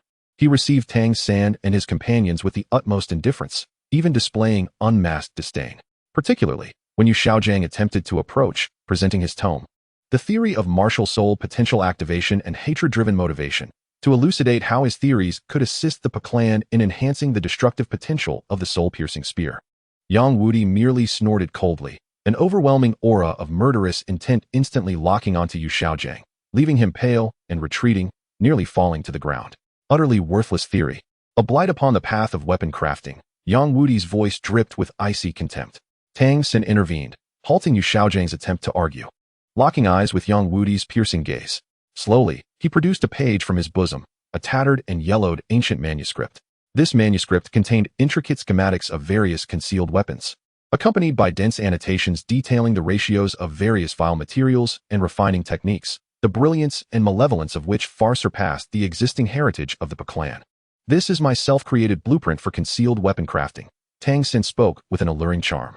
Should clan leader Yang agree to join the Tang sect and share in the craft, I would willingly offer this blueprint, along with any subsequent designs I may conceive, for our joint study in pursuit of the ultimate essence of weapon crafting, perhaps even surpassing the offensive power of the Haotian hammer. For the first time, a violent shift appeared on Yang Wudi's cold visage. He fixated intently on the blueprint, his eyes gleaming with the hunger of a wolf spotting prey. The ingenious ideas and nefarious techniques inscribed upon that page ignited within him an insatiable yearning for the pinnacle of weapon crafting. Surpassing the Haotian hammer? This had been his lifelong aspiration. His hand trembled slightly, nearly succumbing to the impulse to snatch the manuscript away. Taking a deep breath, he forcibly suppressed his excitement, directing a gaze as sharp as a blade toward Tang San. Are your words genuine? Is there more to come? I swear upon the Haotian hammer, martial soul, Tang San declared with resolute conviction. Yang Wudi fell into silence. The immense temptation and his instinctive aversion towards the Haotian sect clashed fiercely. Ultimately, the relentless pursuit of the utmost mastery of weaponry prevailed over all. He slowly lifted his head, his eyes gleaming with a fervent and obsessive light. Excellent. Break the lineage and join the Tang sect. However, my sole interest lies in the inheritance of the Hall of Annihilation and enhancing the power of the soul-breaking spear. Other trivial matters should not trouble me. A heavy stone lifted from Tang San's heart, and a barely perceptible, cold smile graced his lips. Welcome, clan leader Yang, to the Tang sect. Your inclusion shall undoubtedly fortify our strength. Within a mere day, the 4 major clans of singular attributes, strength, control, and destruction, were brought onto the Tang sect's chariot by Tang San, each for their own reasons and in their distinct manners. In the city of Tiando, before a newly acquired, discreetly positioned yet expansive residence, a grand black iron plaque quietly hung above the previously bare doorway. On the plaque, 2 powerful characters, imbued with a chilling aura, reflected a ghostly light in the setting sun. Tang sect. Chapter 75. The Clan of Min's Interception. Ma Hongjun and Oscar, akin to startled quails, huddled with their necks withdrawn, scarcely daring to breathe. Currently, they found themselves within the listening tide pavilion of Gu Yuena. Ma Hongjun's beady eyes were filled with trepidation and servility, while beads of sweat trickled down his forehead. Oscar struggled to maintain his characteristic, albeit somewhat rigid, sycophantic smile, as if it could offer him a modicum of security. Gu Yuena, the eldest. Oscar swallowed hard, his voice tinged with an imperceptible tremor, breaking the suffocating silence. We have learned that Tang San and his companions have been covertly visiting the clan of strength, then the clan of control, and the clan of destruction. It appears they have reached agreements. Ma Hongjun nodded vigorously, his corpulent form quaking. Yes. I heard that rascal Tang San boasting to Daimubai, claiming that the 3 major clans are already in their grasp, and the foundation of the Tang sect has been established. Now, they only await the final clan, the Min clan. I heard that tomorrow, Tang San intends to lead his people to the Min clan stronghold. Gu Yuena's fingers momentarily paused on the armrest, his back still turned, his voice languid and devoid of emotion. The Min clan, that old stubborn Bai he values speed above all. For Tang San to persuade him, mere grand promises and the renown of the Haotian hammer will not suffice. Oscar's eyes brightened, as if seizing an opportunity for redemption. He hastily stated, Eldest, you are astute. We overheard Tang San and Yu Xiaojiang conspiring to win through speed, aiming to convince the Min clan and demonstrate the Tang sect's might. Moreover, he hesitated, lowering his voice slightly, infused with a hint of secrecy. Oh, Gu Yuena finally turned slowly, his profound gaze falling upon Oscar and Ma Hongjun, calm yet making the 2 feel as though they were being scrutinized by a primordial beast, sending chills down their spines. A cold smile crept across Gu Yuena's lips. Tang San indeed plays a clever game. He rose slowly, striding towards the 2. Ma Hongjun and Oscar were nearly paralyzed with fear. The information is accurate. Gu Yuena's voice remained even, yet to the 2, it felt like a reprieve from a great calamity, and they nodded vigorously in acquiescence. However, Gu Yuena's tone shifted abruptly as his gaze swept over Ma Hongjun's corpulent figure and Oscar's lewd demeanor. Do not let me discover that you are currying favor on both sides, straddling 2 boats. We would never dare. Absolutely not. The 2 men, frightened to the core, swore to the heavens, our loyalty to you, esteemed leader, is as evident as the sun and moon. Should there be any whispers or movements from Tang San's side, we shall report it at the earliest opportunity. Gu Ran waved his hand dismissively, as though shooing away flies. The two, feeling as if they had been granted amnesty, scurried away from the Ting Tao courtyard, only daring to halt and catch their breath after running a considerable distance, their backs drenched in cold sweat. Inside the hall, Gu Ran stood with his hands clasped behind his back, his gaze once more directed out of the window. Yet this time, the depths of his eyes reflected a chilling determination. The Minji clan, by Qinxiang, he murmured to himself. Tang San, do you intend to win them over through speed? Unfortunately. Moreover, he recalled that the old fellow, by he, intended to arrange a marriage between Bai Qinxiang and Tang San, which would be a waste of such a distinguished young lady. A flicker of thought crossed his mind, and within him, the soul power stirred as if a slumbering dragon was awakening. From his left leg surged a force that felt capable of tearing through space, and beneath his skin, a fleeting glimpse of purple-golden dragon scale patterns shimmered. His entire left leg seemed to harbor boundless explosive power and unparalleled speed. Thanks to the terrifying ability bestowed by the Zihuang Miet Tianlong's left leg bone, the Zihuang Pijie Flash. Furthermore, deep within his dantian, the dragon god martial soul, emanating an aura of dominion over all spirits, quivered slightly, a supreme pressure arising from the very essence of life, transcending all avian and beastly martial souls, surged within him like a tidal wave, yet was perfectly restrained and controlled. Speed, martial soul suppression, even that girl who was treated as a bargaining chip? Whatever Tang San possessed, he possessed too. And what Tang San lacked, he possessed even more. Since you are only departing tomorrow, Gu Ran's lips curled into a broader smile, laced with a hint of mockery and absolute control. Then today, I shall take it upon myself to pay an old friend a visit. As his words faded, his figure blurred like a specter, and in the next moment, he had silently vanished from the spot, leaving only the gently swaying beaded curtain by the window. The Minji clan's residence was situated within a cluster of buildings known for their elegance and agility, located to the west of Tiando City. The estate lacked the brawn of the Lizi clan, the severity of the Yuji clan, and the chilling atmosphere of the Pa clan, instead exuding a streamlined beauty and a sense of swiftness. Gu Ran's silhouette appeared silently atop the highest lookout tower of the Minji clan, surveying the scene below. His aura was entirely restrained, as solid as a rock, and the patrolling Minji youths remained oblivious to his presence. Soon, his gaze fixed upon a vast training ground established at the rear of the clan's territory. In the center of the training ground, a purple figure darted through the air like a tempest. It was a young girl clad in a sleek purple outfit that accentuated her emerging graceful form. Her speed was astonishing, like fleeting light, leaving trails of afterimages in the air, with a faint green soul power tail trailing behind her, indicating that her martial soul had already manifested. It was an exceedingly rare tail-feather swiftlet martial soul, endowing her with unparalleled flying speed and agility. The youthful visage of Bai Qinxiang, adorned with a hint of unworldly innocence and tenacity, bore a faint resemblance to the tribal leader, Bai He. She was diligently practicing a complex diving maneuver, her delicate lips pursed, her expression intense, with beads of sweat glistening on her forehead. Yet, despite her relentless acceleration and agile turns, an elderly man, with hair and beard as white as snow, a gaunt face, and eyes sharp as an eagle's, sat in the stands, shaking his head slightly, his brow furrowed. This was Bai He, the leader of the Min clan. Not enough. Still not fast enough. Qinxiang, your swift-tail swallow is a pure Min martial spirit, yet your comprehension of speed remains superficial. Bai He's voice carried an undercurrent of disappointment and urgency. True speed transcends mere soul power. It is a resonance with the wind, a premonition of spatial trajectories, a proud inheritance of our Min bloodline. If you continue in this manner, how can we hope to revive the glory of our sect? His gaze hinted at deeper concerns.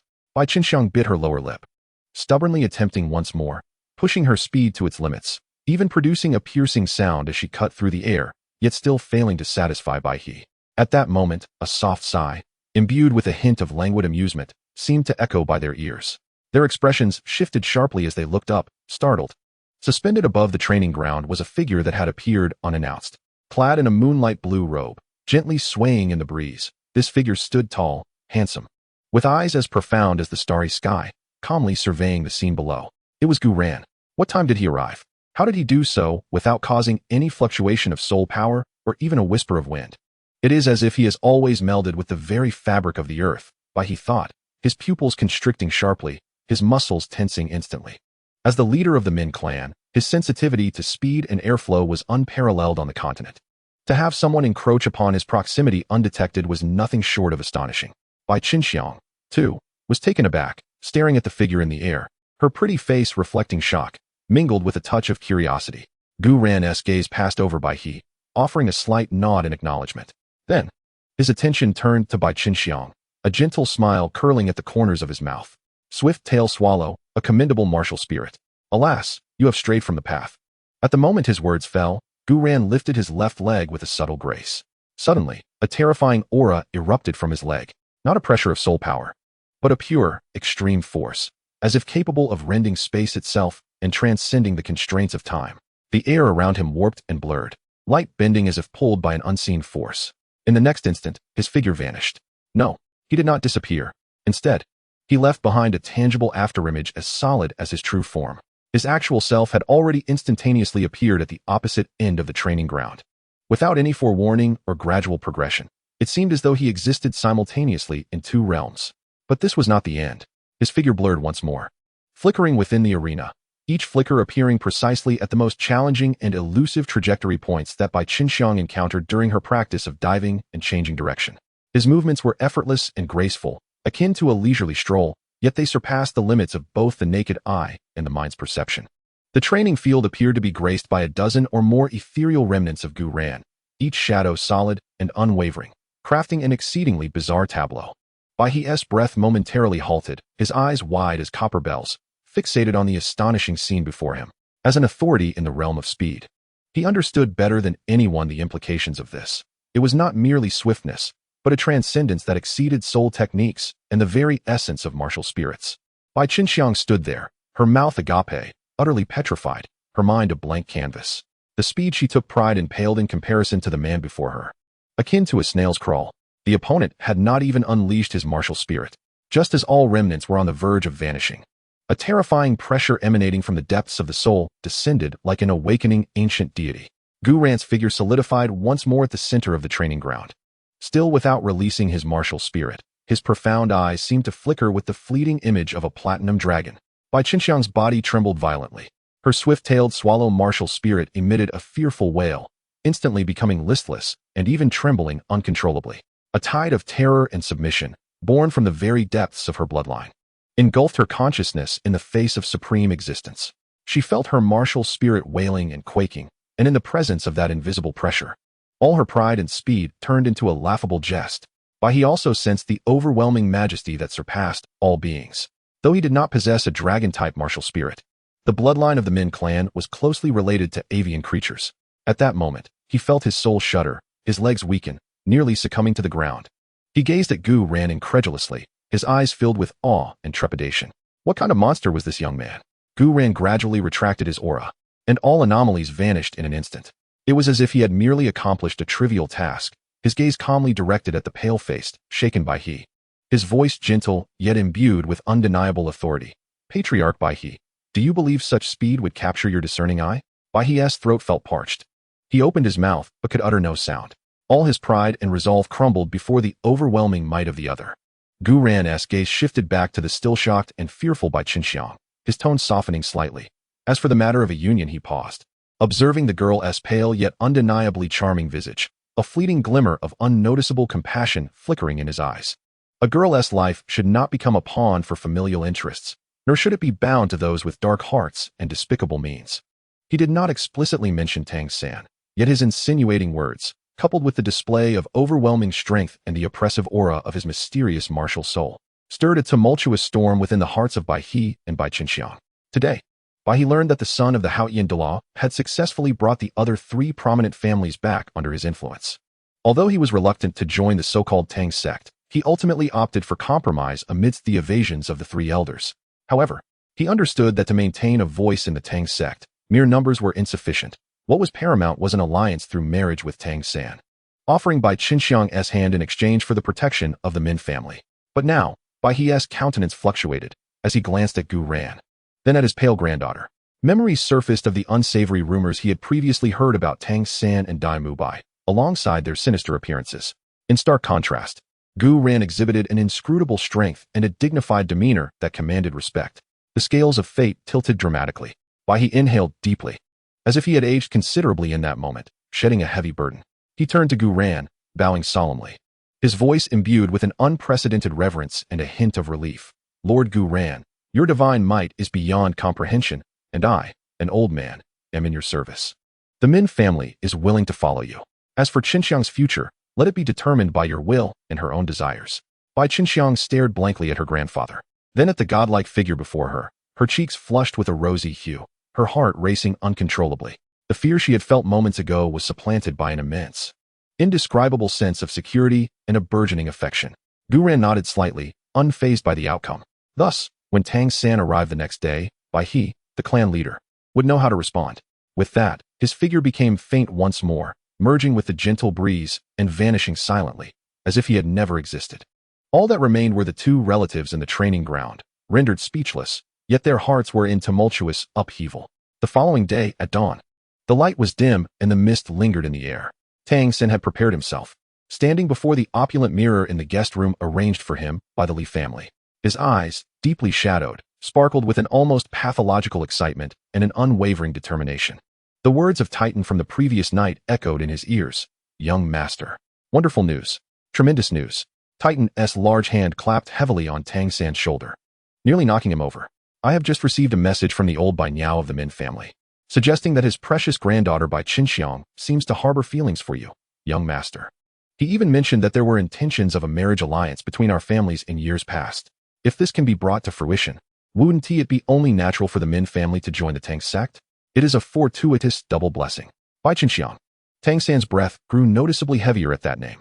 Though he had not paid much attention to the young lady, he was vaguely aware that she belonged to the esteemed Min family, possessing both exceptional talent and beauty.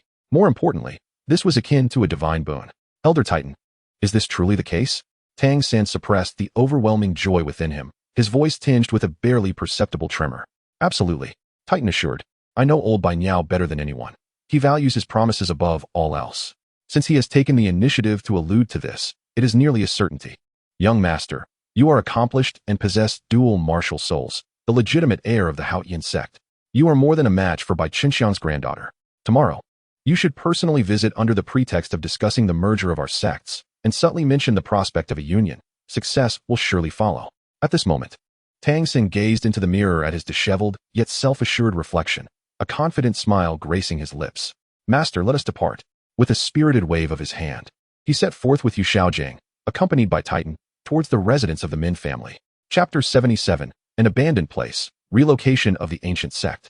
That night, the bustling sounds of Tiando City had long faded into silence, broken only by the distant tolling of a night watchman, disrupting the tranquility. Gu Ran sat in his study, seemingly awaiting someone. Suddenly, his movements paused, his deep-set eyes lifted to the rich night sky, a knowing smile curling at the corners of his lips. Since you have arrived, why hide? His voice, though low, pierced the night, reaching a concealed corner outside the window. After a brief silence, a slender, graceful figure clad in purple, akin to a returning swallow, silently glided in through the window, landing lightly on the soft carpet in the center of the study. It was Bai Qinxiang. She still wore her sharp purple attire, her charming face reflecting a hint of lingering tension and fatigue from her journey. Yet, within her bright eyes sparkled a resolute determination and fervent hope. Breathing slightly heavily, she approached Gu Ran behind the desk and performed a deep bow. Lord Gu Ran. Bai Qinxiang's voice trembled ever so slightly, yet it rang clear. I beseech your pardon for my audacity in visiting so late. Gu Ran set down the talisman in his hand, reclining slightly, his gaze calmly assessing the young lady before him. Miss Bai Qinxiang, what brings you here at this hour? Bai Qinxiang lifted her head, her gaze unwavering as she met Gu Ran's eyes, unambiguous in her intent. My lord, our Min family wishes not to conspire with Tang San, nor do we desire to become a vassal of the Tang sect. My grandfather and the entire clan have deliberated and unanimously decided that we wish to join the ancient sect. I earnestly request your acceptance. Her words were as sharp as a drawn sword, precise and infused with undeniable resolve. A glimmer of anticipated understanding flickered in Gu Ran's eyes. Although he did not display much surprise, merely inquired with mild interest. Oh, is this the will of clan leader Bai? It is my grandfather's will, as well as that of the entire clan. Bai Qinxiang's tone was resolute. Tang San is a man of sinister intentions, employing despicable means, surrounded by nefarious individuals like Dai Mu Bai. Though the Tang sect appears to unite the four clans, it is, in truth, driven by hatred and ambition, far from being a sanctuary of virtue. Today they may come for profit, but tomorrow they may betray for the same reason. My Min clan longs for the resurgence of its former glory, yet we shall never ally with wolves." She paused, a flicker of trepidation and relief crossing her eyes. Moreover, the extraordinary abilities exhibited by our Lord yesterday, along with his profound insights into the path of speed, represent the true aspiration of my Min clan. To follow our Lord and the ancient sect is the righteous path. Gu Yuena listened quietly, his fingertips unconsciously tapping the table. The study was filled only with the occasional crackle of the lamp and by Qinxiang's slightly hurried breaths. After a moment, he slowly spoke, his voice remaining calm and unperturbed. "The ancient sect has just been established, attracting attention. Should your Min clan join at this time, you may find yourselves ensnared in a deeper storm, even facing the peril of annihilation. Have you considered this carefully?" Bai Qinxiang showed no hesitation, her resolve unwavering. "We have thought it through. The Min clan bears no grievances. No regrets." "Good." Gu Yuena finally nodded slightly, a glimmer of appreciation in his eyes. "Since your Min clan possesses such determination, the ancient sect shall certainly welcome you." He shifted his tone, adopting an air of undeniable authority. "It is unwise to linger in the Tiando Empire. A man like Tang San will seek retribution. Having suffered humiliation today, he will not rest until he has his vengeance. To prevent future troubles, you must return to your clan immediately. Inform clan leader Bai He to organize an overnight relocation to the Xing Luo Empire." An overnight relocation? Bai Qinxiang was momentarily taken aback, while she anticipated departure. She did not expect such urgency. Indeed, Gu Yuena's gaze was profound. "You will head directly to Xing Luo City, the headquarters of the ancient sect. I will send word there and arrange for assistance. Remember, your actions must remain discreet. Leave no trace behind." "Yes, my lord." Bai Qinxiang suppressed her excitement, bowing solemnly. "On behalf of my clan, I express our gratitude for your protection. We pledge our unwavering loyalty to the ancient sect and to you, my lord." She spoke no further, her figure flickering like a nimble swallow, silently merging into the night beyond the window, racing toward the Min clan's residence. Gu Yuena watched her vanish into the distance. The silver rune at his fingertip glimmered faintly as an intangible mental intent traversed the space, reaching the distant Xing Luo city. That night, the Min clan's residence was brightly lit, yet eerily silent. All clan members moved swiftly, quietly packing their belongings and erasing any traces that might reveal their whereabouts. Under Bai He's direct command, the entire relocation process was efficient and clandestine, akin to a meticulously planned military operation. When the first light of dawn broke the horizon, the once bustling Min clan's residence stood empty and desolate.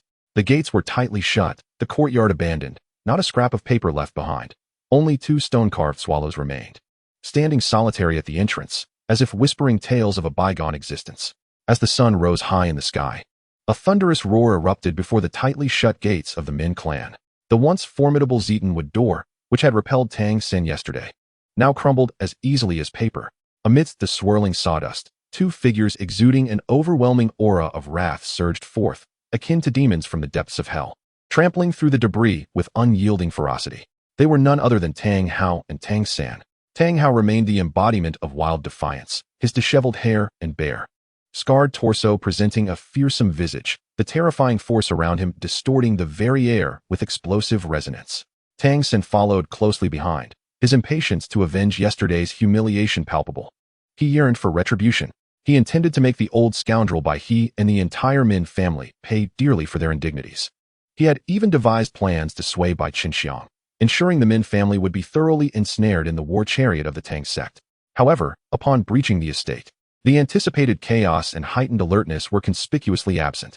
Instead, they were met with an eerie silence. A profound emptiness enveloped them, a silence so profound it felt lifeless. The courtyard lay barren, the training grounds devoid of activity, the halls echoed with desolation, and every door stood ajar, revealing only heavy furniture that could not be moved. All valuables, any traces of life, had been meticulously erased. The wind swept through the vacant courtyard, stirring a few withered leaves, producing a soft rustle that seemed to mock the 2 uninvited guests mercilessly. Tang Hao's massive form froze in disbelief, his single eye wide with incredulity as he surveyed the desolate scene, akin to a city ransacked, one that seemed to have never harbored life.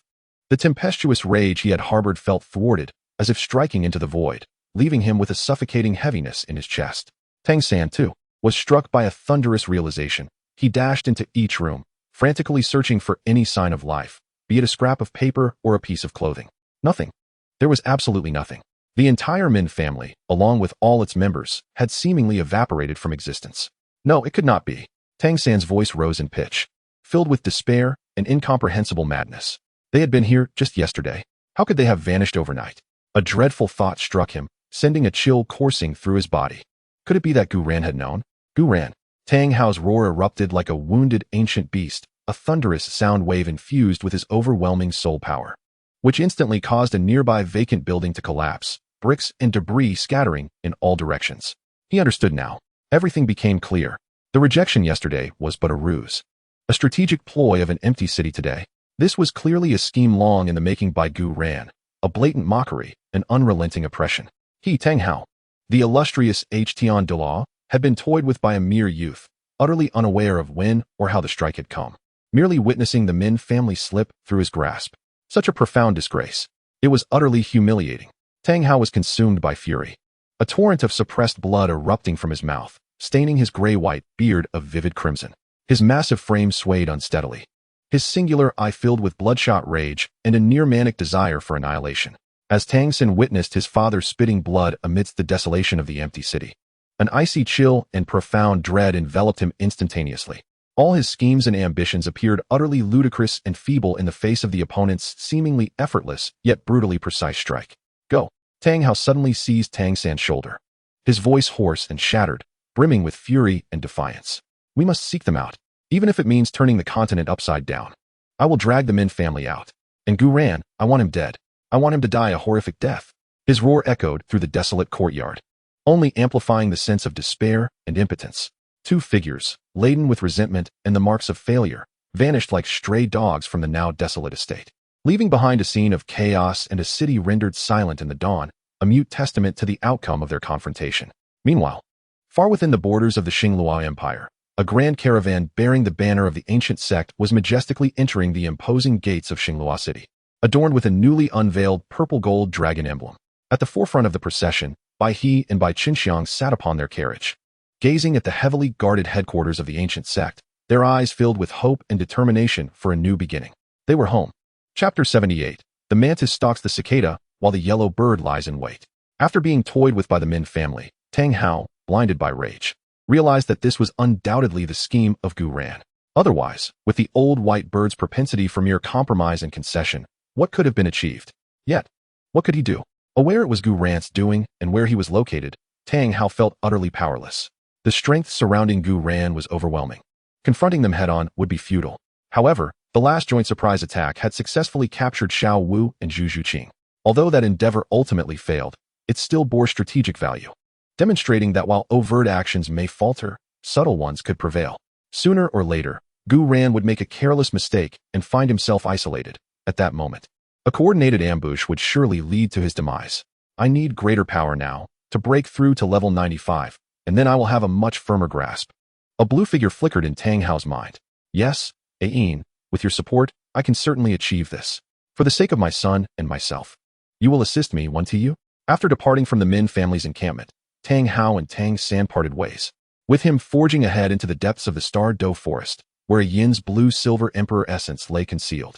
The process of sacrificing a 100,000-year soul beast differs from mere hunting. Sacrifice does not lead to utter annihilation. The essence remains intact, merely offering its cultivation and soul bones to the soul master.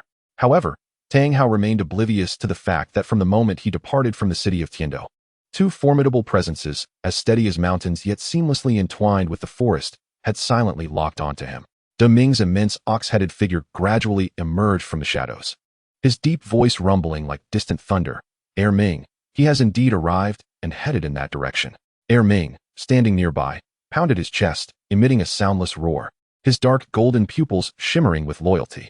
Humph, it seems the boss was indeed correct. Tang Hao has returned to seek retribution from the Mingji clan.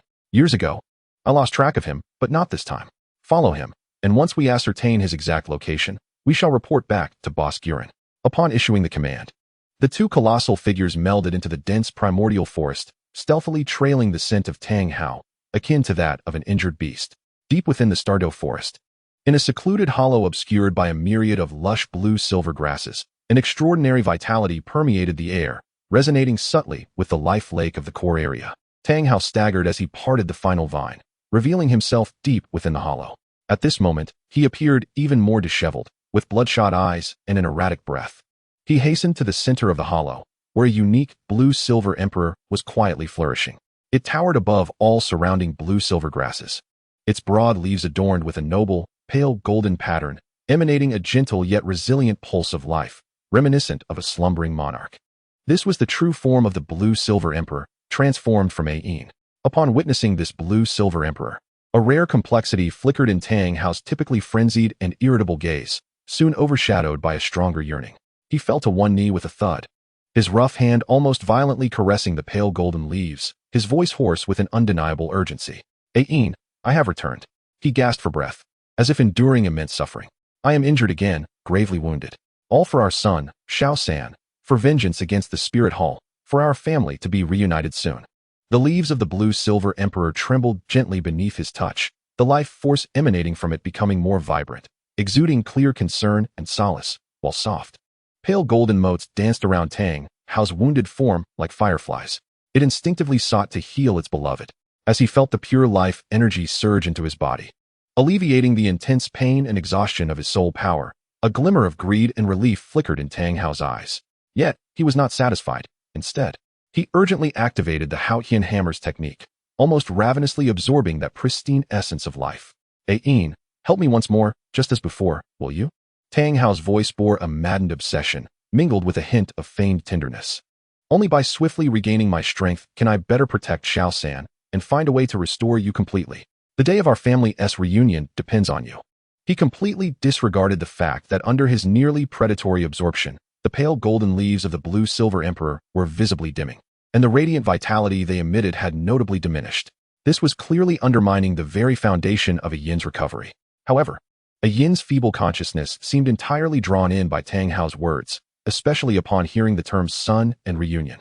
Its leaves trembled even more violently, and the life energy it conveyed surged forth with reckless abandon, embodying a near-blind devotion and sacrifice, as if it were willing to give everything just to assist Tang Hao and his son. Yes, indeed. Ain, you are truly remarkable. Wait for me. Wait for Xiao San to achieve greatness. We shall surely grant you rebirth. As Tang Hao greedily absorbed the life energy, feeling the rapid healing of his injuries and the return of his strength, he continued to soothe and extract with his pale words. This almost hypnotic method was evidently second nature to him. In the distance, concealed behind towering ancient trees, De Ming and Er Ming observed this scene with keen eyes. Even though they were soul beasts, the immense pupils of both could not help but reveal a mix of rage and disdain. Er Ming let out an irritated growl, its claws carving deep grooves into the tree trunk. This scoundrel, he is siphoning the essence of the blue-silver emperor. De Ming's voice was heavy with anger. It seems the information was correct, he truly. Er Ming's thoughts brimmed with agitation. They suppressed the impulse to act, mindful of Gu Ran's command, and merely relayed everything occurring here back to a distant location through a special soul connection. In the listening wave courtyard, Gu Ran slowly closed his eyes, then gradually opened them again. Through the shared vision of De Ming and Er Ming, everything transpiring in the valley unfolded before him as if he were witnessing it firsthand. There was no surprise on his face, only a cold understanding and a hint of mockery.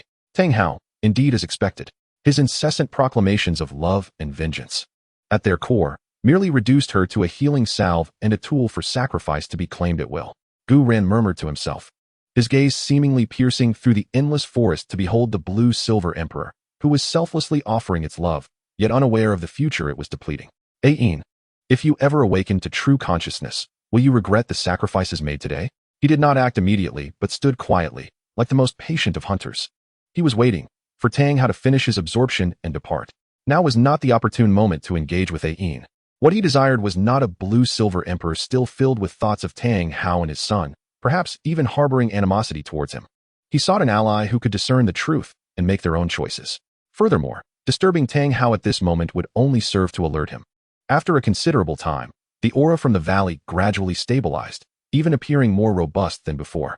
Tang Hao stood up, satisfied, and tenderly caressed the now noticeably dimmer leaves of the blue-silver emperor. Ain, rest well and gather your strength. I shall return to see you soon. For the sake of the third party, for our future, leaving behind this hollow promise, Tang Hao swiftly vanished from the valley, disappearing deep into the forest. After his departure, the pale golden blue-silver emperor drooped its leaves weakly, its surrounding radiance dimming slightly, as if succumbing to a weary slumber. It instinctively absorbed the surrounding vitality of heaven and earth, slowly mending the recent damage, oblivious to everything that had transpired. Still immersed in the woven illusions of love and anticipation. It was not until Tang Hao's presence completely dissipated that Gu Ran's voice resonated through the soul connection. Entering the minds of Dai Ming and Air Ming, guard that place well. Without my command, no one is to approach or disturb her. Understood. Tang Hao had regained a portion of his strength, while Tang San consolidated some power, and with the establishment of the Tang sect. This game of cat and mouse seemed to grow ever more intriguing. Tang Hao, savor this final moment, drawing strength from her. Chapter 79, The External Soul Bone. Big Brother Dai, I have returned. The Minji clan has been emptied. That old fellow by he has led the entire sect to flee. Tang San arrived early at the newly established residence of the Tang sect, where Dai Mubai was absorbing the vitality of a millennium-old soul beast, the magic wolf. Since Dai Mubai had regained his status, bolstered by the backing of the Star Luo royal family, acquiring these soul beasts had become significantly easier. Every day, he absorbed several soul beasts, a method vastly more efficient than the previous straightforward cultivation path of soul masters. Big Brother Dai, how does it feel? This life-devouring secret technique combined with imperial resources is extraordinary, isn't it? As Dai Mubai finished absorbing, Tang San eagerly approached him. Dai Mubai cracked his neck. The sound of bones echoing, his bloodthirsty gaze filled with delight. Wonderful. An unprecedented sense of power. Although the vitality of those soul beasts was somewhat mixed, it is potent. Little San, your method truly is impressive. He felt the surging, yet slightly chaotic soul power within him, as if he could tear through anything with a mere wave of his hand. By the way, you mentioned that the Minji clan relocated with Gu Ran's assistance, correct? Dai Mubai stood, patting Tang San's shoulder. As far as I know, the Minji clan consists solely of pure agility-type soul masters, lacking combat prowess, providing us little assistance. If we truly bring them in, we will have to share our resources with them. Big Brother Dai makes a valid point. It's better to recognize such traitors early. It is a pity for Bai's granddaughter. I heard she is a stunning beauty. Tang San swallowed hard, lamenting that he had not been able to behold her true form. It matters not, a mere mortal woman. If you desire, in due time, I shall bring you a few palace maids from the Star Luo Palace. Before Tang San could respond, Dai Mubai changed the subject. Little San, I have now broken through to level 50 and can hunt for soul rings. This time, let us take the Haotian Douluo and explore the depths of the Star Do Forest. All right, I will call my father and also bring the master along. With that, Tang San bid farewell to Dai Mubai and returned to his room. Within the confines of the room, no one took notice. After their conversation, a figure hurriedly darted away outside the window. Boss, this is bad. Ma Hongjun sprinted to Ting Taoj, only to be halted by Daming at the entrance. Let me in. I have urgent news to report. Not possible. Gu Ran has pressing matters to attend to with his wives tonight. You might as well tell me. Seeing that Daming was unyielding, Ma Hongjun ceased his futile attempts and glanced towards the distant villa, hoping to catch a glimpse of something intriguing. I just heard that Dai Mubai has broken through level 50 and is heading to the Star Do Forest tomorrow to hunt soul beasts. All right, you've said enough. You may leave now. Daming understood the gist of Ma Hongjun's message and, without waiting for him to elaborate further, issued an eviction order, fearing that this young man might inadvertently witness something he ought not to. The following morning, Daming knocked on the door, having refrained from disturbing Gu Ran the previous night, lest he accidentally glimpse something inappropriate and become entangled in their 10,000-year soul ring. Boss, last night, Daming succinctly conveyed Ma Hongjun's purpose for coming. Excellent. I shall handle the rest. Gu Ran stretched lazily. If Tang San accompanied Dai Mubai to hunt for soul rings, given Tang San's protagonist fortune, he might very well encounter the soul beast known for dropping the soul bone. That external soul bone is an upgradable divine item. Such an opportunity in Tang San's hands would indeed be a pity to squander. Meanwhile, within the Star Do Forest, 5 figures cautiously navigated this perilous territory. They had risen early, not only to succeed in their hunt today, but also to prevent Gu Ran from discovering their intentions and alerting the beasts. Yu Xiaojiang trailed at the back of the group, his voice laced with flattery. Xiao San, this method is sure to revolutionize the world of soul masters. Mubai, you are exceptionally gifted and perfectly suited for this. In just a few weeks, you've achieved results that would take ordinary soul masters months to realize. A flicker of barely perceptible sarcasm crossed Tang San's eyes as he prepared to respond when suddenly, his probing tendrils of soul power quivered violently. Be cautious. Something approaches, and it moves swiftly with formidable energy. Tang San's voice dropped to a low warning, instantly alerting the group as his blue-silver thorn's martial soul coiled in readiness. Dai Mubai, however, let out a sinister laugh, not only refusing to retreat, but instead boldly advancing. Evil? Perfect. I can use this as nourishment for my fifth soul ring. Before his words had fully escaped his lips, a massive black shadow erupted from the dense forest like a bolt of lightning, carrying with it a foul, rancid wind.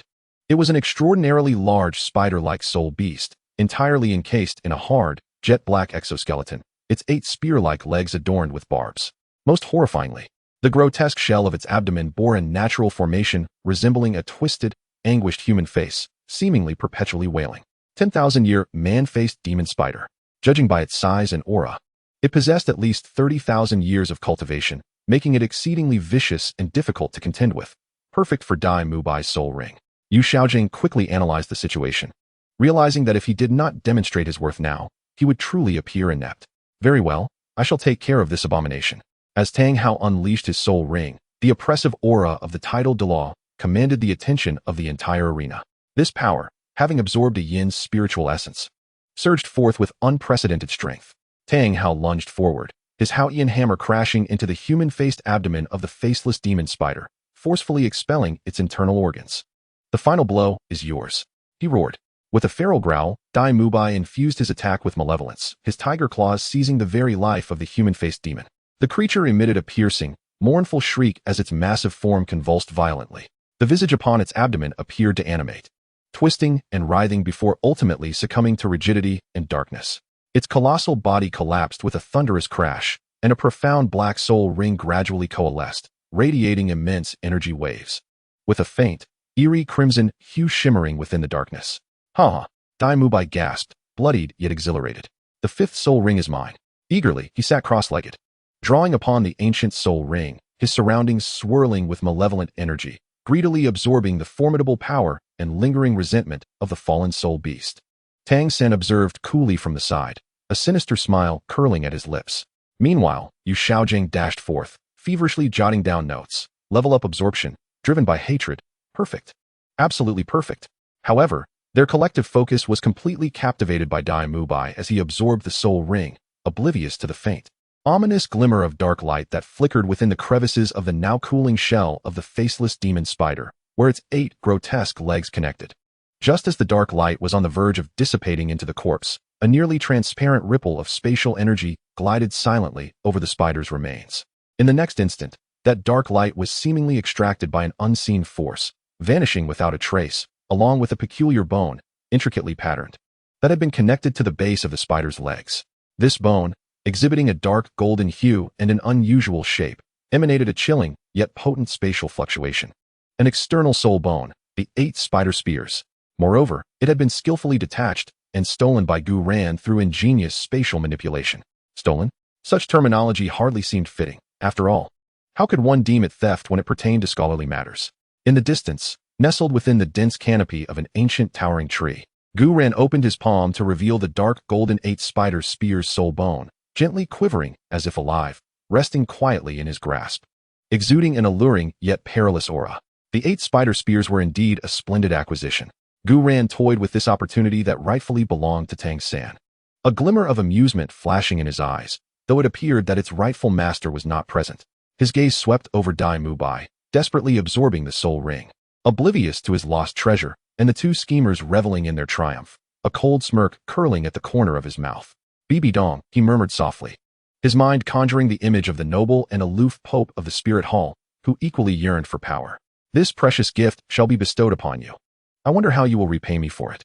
He carelessly stowed away the 8 spider lance soul bone, casting one last glance at the ludicrous and pitiable scene behind him. His figure silently merged with the rippling space behind, vanishing without a trace. Deep within the forest, only the exhilarated low growl of Dai Mubai absorbing the spirit ring remained. They would never know that among the prized spoils of their hunt, the most invaluable portion had already been subtly claimed by a hunter lying in wait. Chapter 80. The Betrayal of Ma Hongjun. After Dai Mubai absorbed the 5th spirit ring, he returned to the Tang sect hall alongside Tang San and the others. Tang San convened the current members of the Tang sect for a brief meeting. The atmosphere charged with fervor yet stifled. The core disciples of the Strength, Control, and Destruction clans, along with some newly recruited outer spirit masters, gathered here. Their gazes intertwined with a thirst for power, a hint of unease, and a frenzied spark ignited by Tang San's words. Standing at the center, Dai Mubai, who had just absorbed his 5th spirit ring, emanated an aura more somber and violent than before. Dark energy subtly coursed beneath his skin, and his sinister eyes shimmered with an almost overflowing crimson light. He slightly released his soul king-level pressure, mingled with a distinctive ominous aura, causing many lower-ranked disciples present to feel a thrill of trepidation, yet simultaneously giving rise to a grotesque longing. Do you feel it? Tang San's voice was hoarse, yet remarkably stirring as he stood beside Dai Mubai, his gaze sweeping across the assembly beneath the hooded cloak. This is power. Power that transcends reason and shatters boundaries. No longer must you toil in meditation or rely on so-called talent. As long as you possess sufficient nourishment and unwavering determination, you too can break through swiftly, just like Dai Mubai. Though Yu Xiaojing's complexion remained somewhat pale, his tone was exceptionally exuberant.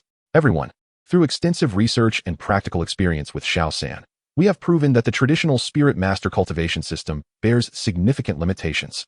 True power originates from anger, from hatred, from the most primal desires. By guiding and absorbing the life essence and grievances found within specific nutrients through particular secret methods, one can not only rapidly enhance their soul power, but also induce beneficial mutations in their martial souls, rendering them even more formidable and aggressive. He gestured emphatically. Look at Mubai. Does his white tiger, with its sinister gaze, not appear more majestic under the refinement of our secret methods? Observe Wang Sheng. Once an ordinary wolf martial soul, how formidable is he now? Join us, embrace this new power system, and the Tang sect shall become the mightiest sect on the continent, crushing all adversaries. The crowd below stirred with excitement. The disciples of the Strength clan revered power, while those of the Control and Destruction clans were equally captivated by the prospect of rapid enhancement, not to mention the Outer Spirit Masters, who lacked principles and yearned for prominence. Dai Mubai stood as a living testament before them. The formidable and fearsome aura of his soul power was unmistakable. I am willing to try, roared Talon from the Strength clan, the first to voice his eagerness. Count me in. I am tired of this sluggish cultivation. Follow the young master, follow Prince Dai, let us go. The clamorous shouts echoed, as an increasing number of individuals were lured by this shortcut, their eyes glimmering with avarice and madness. Tang San observed this scene, a satisfied smile gracing his lips. These individuals would become the backbone of the Tang sect's future, also pawns in his revenge scheme. With their inclusion, defeating Gu would be a mere trifle. Indeed, the prospect of dominating the entire continent was not out of reach. Esteemed guests, aside from this secret manual, I can offer you additional treasures. Tang San feigned mystery, producing a concealed weapon from behind him. This is a hidden weapon, effective in combat, capable of yielding unexpected results. With this assistance, you can effortlessly triumph over opponents of equal rank. Yet, he felt that something vital was still lacking. While he had his father as a top-tier fighter and a core strength represented by these soul masters cultivated through secret methods, he still required someone more unique, capable of instigating chaos and inflicting area damage. Suddenly, a rotund and lecherous figure flashed through his mind. Ma Hongjun, the corpulent lad with the evil fire phoenix spirit. The inherent heat and malevolence of the evil fire phoenix complemented the sinister soul master techniques perfectly. If he could be persuaded to join, harnessing his wicked flames would likely amplify their power exponentially, making him a devastating weapon on the battlefield. Furthermore, Ma Hongjun's lustful and greedy nature, coupled with his weak will, made him easily manipulable. Big Brother Dai, teacher, continue to reassure them and impart the fundamental techniques of cultivation. I shall step out for a moment. Tang San whispered to Dai Mubai and Yu Xiaojing before departing the bustling hall. In the vibrant streets of Tiando City, beyond the neon-lit brothels, Ma Hongjun was entwined with a heavily made-up woman, his beady eyes squinting, while his clammy hands roamed inappropriately. He had recently found himself in a more comfortable financial situation, thanks to Oscar's sausages and occasional pocket money from Gu, leading to a rather indulgent lifestyle. Yet, his fantasies of embracing exquisite beauties remained frustratingly out of reach. Despite the abundance of stunning women around Gu, he had never received even a glance, which had long since built a reservoir of resentment in his heart. At that moment, a cold, hoarse voice pierced through the air behind him. Fatty, you seem to be enjoying life quite well. Ma Hongjun shivered at the familiar voice. Whirling around, he beheld Tang San, cloaked in shadow, standing at the alley's entrance like a venomous serpent. Tang San. Ma Hongjun instinctively loosened his grip on the woman, a flicker of panic and wariness crossing his face. What are you doing here? He was acutely aware that Tang San was now a sworn enemy of Gu. The woman, sensing the tension, gracefully twisted away. Tang San approached slowly, disregarding Ma Hongjun's anxiety, his voice imbued with a strange allure. It appears Gu treats you well? Enough to afford pleasures in such places. Ma Hongjun chuckled awkwardly, his gaze evasive. Well, it's all right. Tang San, if you have business, speak your mind. I'm currently under Gu's command. Under Gu's command? Tang San let out a derisive sneer, brimming with disdain. What has he offered you? A handful of gold soul coins? A few empty promises? To linger by his side while he engages in tender exchanges with those exquisite beauties, while you are left here embracing this mundane company. Fatty, are you truly content with that? Ma Hongjuan's countenance darkened instantly, Tang San's words piercing him like daggers at his most vulnerable spot. Gritting his teeth, he retorted defiantly. What do you know? Gu Ran is my leader. He trusts me. He has made me an undercover. An undercover? Tang San's voice rose sharply, laced with sarcasm. What valuable intelligence have you relayed back to him? Has he fulfilled his promise of presenting you with beauties? No, he has not. In his eyes, you are merely a somewhat useful dog, one he can discard at any moment. You are even inferior to Oscar. At least he possesses the skill to craft sausages. What do you have? Your evil fire phoenix pales in comparison to his dragons and swans. Ma Hongjuan's breath grew heavy, his fists clenching involuntarily. Each of Tang San's words pierced his heart like needles. Indeed, Gu Ran had never genuinely valued him. The so-called undercover role was merely a facade. With all the benefits accruing to Oscar, he remained a peripheral figure, unable to even sip from the warm broth. Consider the case of Boss Dai. Tang San seized the moment, his voice brimming with temptation. He had once been trampled underfoot by Gu Ran, humiliated by Zhu Zhuqing.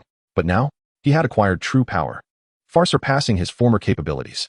Soon, he would be the one standing over Gu Ran, and you have witnessed the transformation of Wang Shang. Why? Because they chose the right path. Tang San extended his hand, emanating a heart-pounding yet alluring wave of power. Fatty, your evil fire phoenix is an unparalleled top-tier evil martial soul, merely buried in obscurity. By following Gu Ran, he will only suppress your true nature, rendering you a mere shadow of yourself.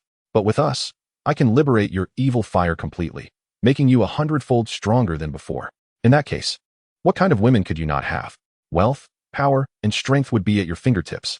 Ma Hongjun gazed at the dark green soul power, feeling the sinister resonance with his own evil fire.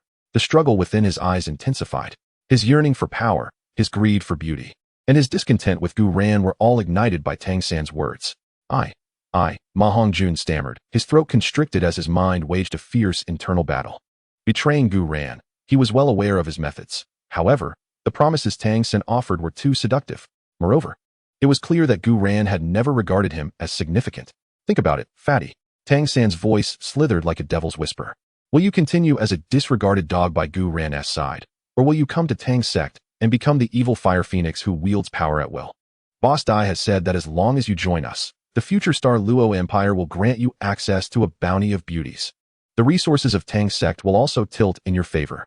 Furthermore, I now promise you that in the slums on the outskirts of Heaven-Do City, we are conducting experiments and have fortuitously encountered a beauty we previously met at Nodding Academy, named Sawa. If you join us, we can seize her together and bring her back to Tang's sect, placing her in your quarters. What do you say? The final words became the last straw that broke the camel's back.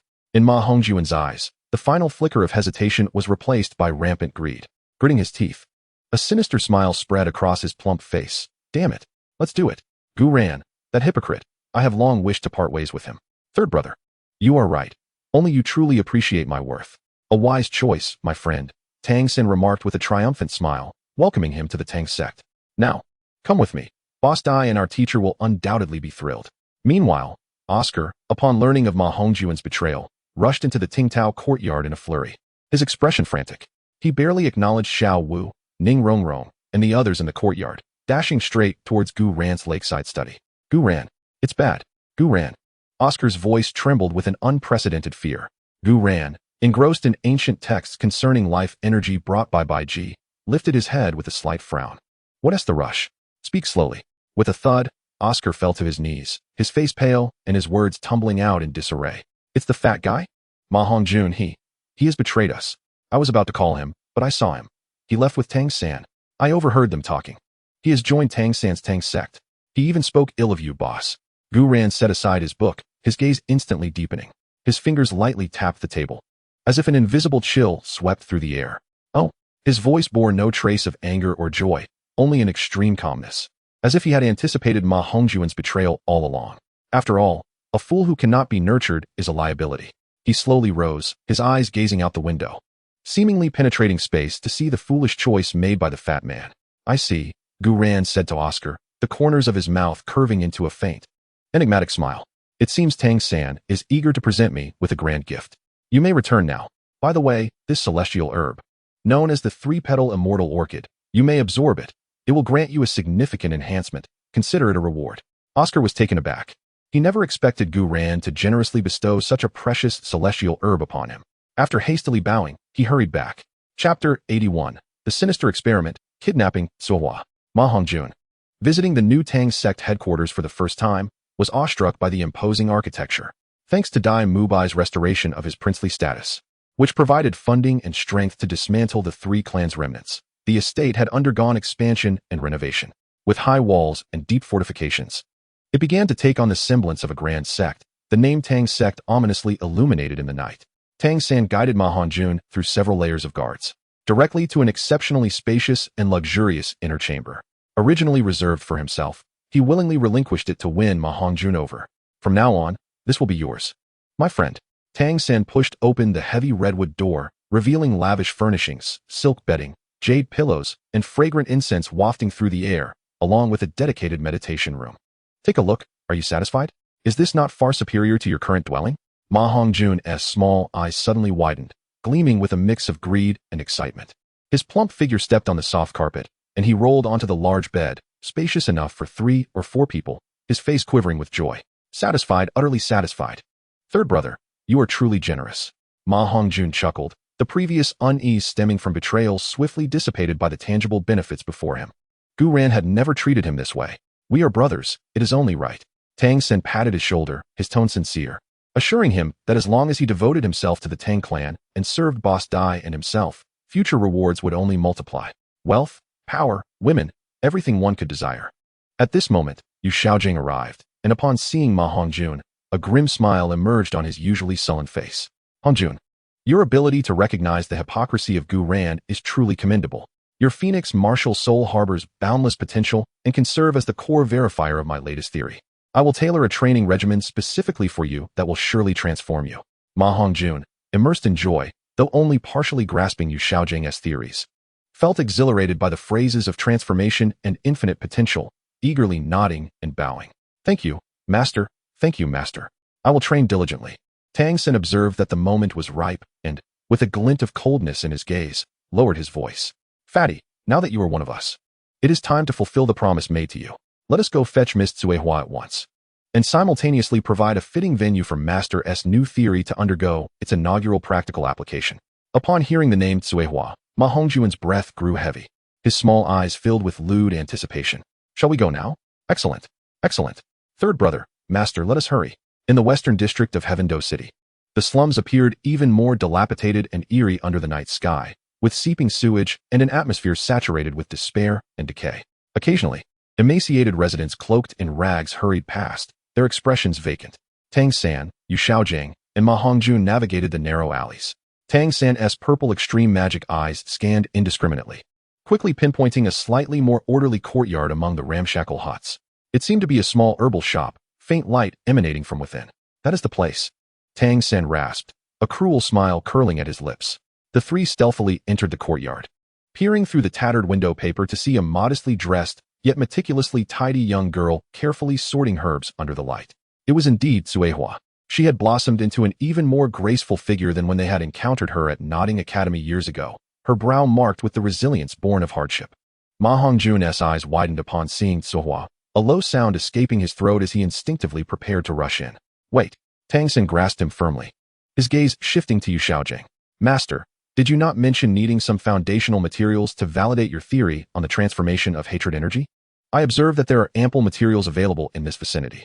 A flicker of fervor flashed in Yu Xiaojing's eyes as he adjusted his glasses, retrieving his voluminous notebook. His voice was tinged with a morbid excitement. Indeed, Xiao-san, you have reminded me that theory requires practice. These impoverished souls, their lives deemed insignificant, harbor a pent-up resentment. They serve as the most suitable initial subjects for experimentation. Their despair and suffering, transformed through arcane methods, will become the purest essence of hatred. He gestured towards several homeless individuals and patients huddled in a corner, barely clinging to life. Let us begin with them. Hongjun, your infernal fire excels at incinerating the essence of life and extracting lingering soul's grievances. Go forth and employ the techniques I have taught you to transmute them. Ma Hongjun hesitated for a moment. Although he was lecherous and lascivious, the notion of directly killing to refine souls unsettled him. Tang San cast a cold glance his way. What? Are you afraid? Consider your power. Think of Tsuehua. Envision the future opulence and glory. Those who aspire to greatness do not concern themselves with trifles. The lives of these ants can become a part of your strength. It is their honor. As Ma Hongjun met Tang San's icy gaze, the luxurious surroundings and the impending acquisition of Tsuehua flashed through his mind. With a resolve solidified by avarice and ruthlessness, he exclaimed, "Damn it! Let us do it." He let out a fierce roar, his spirit rings illuminating beneath him as the evil fire phoenix martial spirit manifested. The purplish-red flames surged forth, now imbued with a sinister green aura, rendering them even more ominous and terrifying. Following Yu Shaojiang's bizarre instructions, he enveloped the terrified and despondent homeless individuals with the malevolent flames. The harrowing cries were swiftly consumed by the inferno, as the individuals writhed violently, their bodies rapidly withering as if life itself were being siphoned away. Dark, ashen energy, filled with anguish and resentment, was forcibly extracted from their orifices and merged into Ma Hongjun's wicked fire. A shiver coursed through Ma Hongjun as he felt a chilling yet powerful energy surge within him. His soul power noticeably increased, though accompanied by an unsettling stickiness. The exhilaration of his newfound strength swiftly overshadowed any discomfort. Ha! It works. It truly works. Ma Hongjun shouted in exhilaration, the last vestige of his humanity wholly consumed by malice and the lust for power. Yu Shaojiang excitedly documented his findings. Perfect. Fueled by hatred. The energy conversion efficiency reaches 30%. The side effects are lesser than merely absorbing the vitality of soul beasts. My theory is correct. It is indeed correct. Tang San observed this scene with satisfaction. Excellent. Another dog firmly leashed. The commotion and brief screams from within startled Tsuehua, who had just pushed open the door. Upon witnessing Ma Hongjun engulfed in malevolent flames, surrounded by several withered, terrifying corpses, her face drained of color, and she screamed, attempting to flee. "Tsuehua, my dear sister, do not run." Ma Hongjun leered, retracting the wicked flames. Despite his corpulent form, he moved with surprising agility, lunging forward to seize the terrified Tsuehua, roughly covering her mouth. Tsuehua struggled desperately, tears streaming down her face, her eyes filled with fear and despair. "Heed not your fears, for henceforth, under my guidance, you shall indulge in the finest luxuries."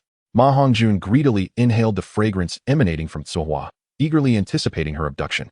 Tang San observed the scene with an indifferent demeanor and remarked to Yu Shaojiang, "Master, the residual traces and energy fluctuations here can easily be disguised as the aftermath of a failed cultivation attempt by low-ranking personnel of the Spirit Hall." He continued, "Let us return and thoroughly analyze our new member and the fresh materials." Yu Shaojiang nodded repeatedly, carefully recording the collected data as if handling a precious treasure. The trio, along with the abducted Tsuehua, vanished silently into the profound darkness of the slums, leaving behind merely a few lifeless corpses and a lingering aura of malevolence, accompanied by an unspoken sin. Chapter 82. The Despairing Tsuehua and the Bashful Nar. Ma Hongjun led Tsuehua back to his quarters within the Tang sect, and Tang San, displaying a sense of propriety, departed. To him, Tsuehua was but an unremarkable presence compared to those around Gu Yuena. The heavy door was slammed shut with brutality, severing all ties to the outside world. Ma Hongjun unceremoniously flung the struggling, tear-streaked Tsuehua onto the opulent bed draped in brocade. In sheer terror, Tsuehua curled up, yearning to escape, yet Ma Hongjun's corpulent form easily obstructed her path. "Escape? Where do you intend to flee?"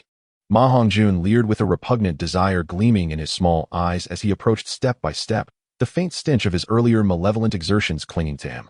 "Fear not, dear Tsuehua, for this shall be your home from now on. Follow me, and I shall ensure your comfort, freeing you from the squalid slums where you toiled for herbs." "Who are you? Why have you captured me? Let me go?" Tsuehua's voice trembled, laced with sobs, as she failed to recognize the malevolent, corpulent soul master before her. "Me? I am Ma Hongjun," he proclaimed, spreading his arms wide to flaunt the opulence of the room and the sinister soul power coursing through him. "I am now a significant figure within the Tang sect, imbued with power, wealth, and influence. You shall obediently enjoy the comforts I provide." With that, he lunged forward, his hefty hands violently tearing at Tsuehua's coarse garments. "No. Let me go? Help." Tsuehua fought back desperately, her nails leaving bloody trails upon Ma Hongjun's flabby arms. "Damn it. You choose to defy me." Ma Hongjun snarled in pain, the infernal fire within him igniting. He delivered a resounding slap across Tsuehua's face, causing her ears to ring and blood to trickle from her lips, leaving her momentarily incapacitated. Just as he prepared to escalate his brutality, a gentle knock echoed at the door. "Fatty, how goes it?" came a cold, hoarse voice from outside. Ma Hongjun paused, a flicker of annoyance crossing his face, yet he restrained himself and replied, "Third brother, all is well. This little lady is just a bit unruly. I am merely educating her." Outside, Tang San seemed to contemplate for a moment before responding again, devoid of any emotion. "As soon as possible. Ascertain whether she has any family left or if she knows of any other girls in the slums with a semblance of soul power or unique physique. The master's theory requires a broader array of active materials." After speaking, the footsteps gradually receded. In the room, Suehua heard that voice from outside the door. Although it was considerably hoarse, her eyes widened in shock, and her body trembled with a different kind of fear. That voice, that cold and merciless voice, she remembered. Years ago at the Nodding Academy, it belonged to Tang San, the disciple known as the Master, who always lingered by Yu Xiaojing's side, appearing taciturn. He was the mastermind behind all this. Back then, she had been deceived by Tang San into becoming his girlfriend. A profound sense of dread and despair engulfed Suehua in an instant. She had initially thought she had merely fallen into the clutches of the villain Ma Hongjun, only to discover a far more terrifying conspiracy lurking behind. No longer struggling, she wept silently, her gaze turning hollow and numb, as if she had already foreseen her tragic future. Seeing her cease resistance, Ma Hongjun chuckled, believing she had finally resigned herself, and grew more arrogant. Meanwhile, at the Tingtao courtyard, Gu Ran lounged in a rocking chair, savoring the pleasures of life. Na perched atop Gu Ran, engrossed in a comic book. Her petite frame snugly wedged against a protrusion on Gu Ran's body, while Gu Yuena and Ning Rongrong stood nearby, feeding Gu Ran fruits. At that moment, a breathtaking silver figure materialized before him, like a lunar radiance condensed, appearing silently. Gu Yuena, adorned in a silver gown with silver hair and violet eyes, possessed a beauty that could captivate the world. Yet, at this moment, her expression bore an imperceptible hint of mischief and an undeniable sense of authority. "Sister, dear sister, what brings you here?" Nar exclaimed, slightly flustered upon recognizing the visitor. She hurriedly rose, the wind from her sudden movement lifting her skirt. "Nar, why are you not wearing any undergarments?" Gu Yuena tapped her forehead, rendered speechless by her dim-witted sister. "And no, I don't." Nar stammered, overwhelmed by Gu Yuena's straightforwardness, struggling to find a place to begin her defense. "Forget it, Nar. I hereby decree that you shall not wear any in the future. Let us see if you possess any sense of shame." All right, dear sister, I shall obey you," Nara replied, adjusting her skirt as she hid behind Gu Ran. Gu Yuena shook her head, gazing at Gu Ran, her violet eyes resembling a profound starry river, her voice cool and ethereal, yet imbued with a peculiar significance. "Enough about Nar, let us discuss you. It appears that Bai Ji's life force has indeed been beneficial to you." Gu Ran lifted his gaze to meet hers and smiled gently, candidly admitting, the healing and essence of the Emerald Swan are as remarkable as rumored. He understood that any attempt at concealment before Gu Yuena was futile. Gu Yuena nodded slightly, seemingly satisfied with his honesty, but then her tone shifted. Imbued with a sovereign certainty, the potential of the dragon god bloodline is far beyond this. Life and healing are but one facet. Yet destruction and power are equally indispensable cornerstones of the dragon clan. She raised her hand slightly, gesturing towards the direction of the core area of the Stardow Forest, as if presenting a gift that had long been prepared. ZG, the Hell Dragon King, wields the ultimate powers of darkness and destruction, her bloodline's dominance rivaling that of true dragons. Her strength may very well awaken the destructive traits that lie within your own bloodline. Her gaze returned to Gu Ran. Imbued with an undeniable determination, I believe she would be well suited to accompany you, much like Bai Ji. In an instant, Gu Ran comprehended Gu Yuena's implication. Was she assigning him yet another companion? He chuckled inwardly. With Gu Yuena acting as a matchmaker, finding a partner was indeed effortless. However, it was perplexing that ZG was not from Dtion's side. Bai Ji appeared somewhat astonished, for it was evident that ZG was Dtion's wife. Yet here she was, being offered to Gu Ran by Lady Gu Yuena. "Fear not, I shall clarify matters with Dtion," Gu Yuena reassured. "Gu Ran, accompany me back to the Lake of Life." It seemed she had no intention of lingering, grasping Gu Ran's arm as they prepared to depart. "And you, Nair, come along as well." Oh. Nair's hands clutched her skirt tightly, her mind racing with thoughts. Being summoned by her elder sister surely meant she was in for a reprimand. How embarrassing. If her sister were to discover how Gu Ran had altered her appearance, she might indeed be furious. Nair timidly grasped Gu Ran's other hand, trailing behind him as the trio, hand in hand, traversed through the crystal orb back to the vicinity of the Lake of Life. Chapter 83, ZG, I am indeed a married woman. At the Lake of Life, within the palace at its heart, the spatial fluctuations subsided, revealing the figures of Gu Ran, Gu Yuena, and Na Air. The palace remained eerily quiet, suffused with an overwhelming aura of life and a subtle dragon might. Gu Yuena released her grip, her gaze first falling upon Na Air, who cowered behind Gu Ran like a startled rabbit. Her silver eyes narrowed slightly, exuding an unmistakable authority. Na Air, you shall wait for me in the side hall. Yes, elder sister, Na Air replied, her little face contorting in apprehension. She understood that judgment was inevitable. Casting a pitiful glance at Gu Ran, she received a look from him that seemed to wish her good luck. Hesitantly, she turned back repeatedly, dragging her feet toward the side hall, her small hands instinctively clutching her skirt. Once Na Air was dismissed, Gu Yuena's attention shifted entirely to Gu Ran. She said nothing further, merely raising her delicate hand and gently slicing through the void. A wave of pure silver dragon power rippled outward, penetrating the space and issuing a silent summons. Moments later, the light within the palace dimmed slightly. A searing, overwhelming presence filled with destruction and darkness approached rapidly. A tall, graceful figure emerged slowly from the shadows deep within the palace. Clad in form-fitting purple-black leather armor, her fiery, alluring form was accentuated to perfection. Her skin was a healthy ivory, and her long hair, like burning deep violet flames, cascaded casually down her back to her waist. Her features were exquisitely beautiful, yet imbued with a wild and untamed essence. Her deep purple eyes flickered with an intensity that suggested hellfire, radiating an alluring danger. She was none other than the Hell Dragon King, ZG. She approached the throne of Gu Yuena, gracefully kneeling on one knee with a swift and decisive motion. Her voice, tinged with a husky magnetism, conveyed reverence as she spoke. My lord, you summoned me? Her gaze briefly flitted to the side, taking in Gu Ran, and a fleeting expression of surprise and scrutiny danced in her eyes. There was an essence about this human youth that stirred her blood, causing a subtle tremor within her. Gu Yuena inclined her head slightly, her voice cool and composed, yet imbued with the authority of dominion. ZG, from this day forth, you shall remain by his side, alongside Gu Ran. Your task is to assist him and, with the power of your hellish dragon lineage, help him awaken the aspect of destruction that lies within his bloodline. These words struck like thunder, instantly casting a look of shock and disbelief across ZG's exquisite visage. She abruptly lifted her gaze to Gu Yuena, then to Gu Ran, her violet eyes brimming with astonishment and a hint of resistance. My lord, this. ZG's voice carried an almost imperceptible urgency. I am the companion of the golden-eyed Black Dragon King, Detion. Her sentence remained uncompleted, but the implication was unmistakable. I have my own arrangements regarding Detion. Gu Yuena interjected, her tone leaving no room for dissent. The icy authority gleaming in her violet eyes signified that this was a command, essential for the future of the Dragon Clan. His bloodline requires your strength. ZG bit her lower lip, her stunning face reflecting a tempest of emotions. The edict of her lord was one she could not defy. Yet the thought of following a mere human boy filled her with humiliation and inner turmoil.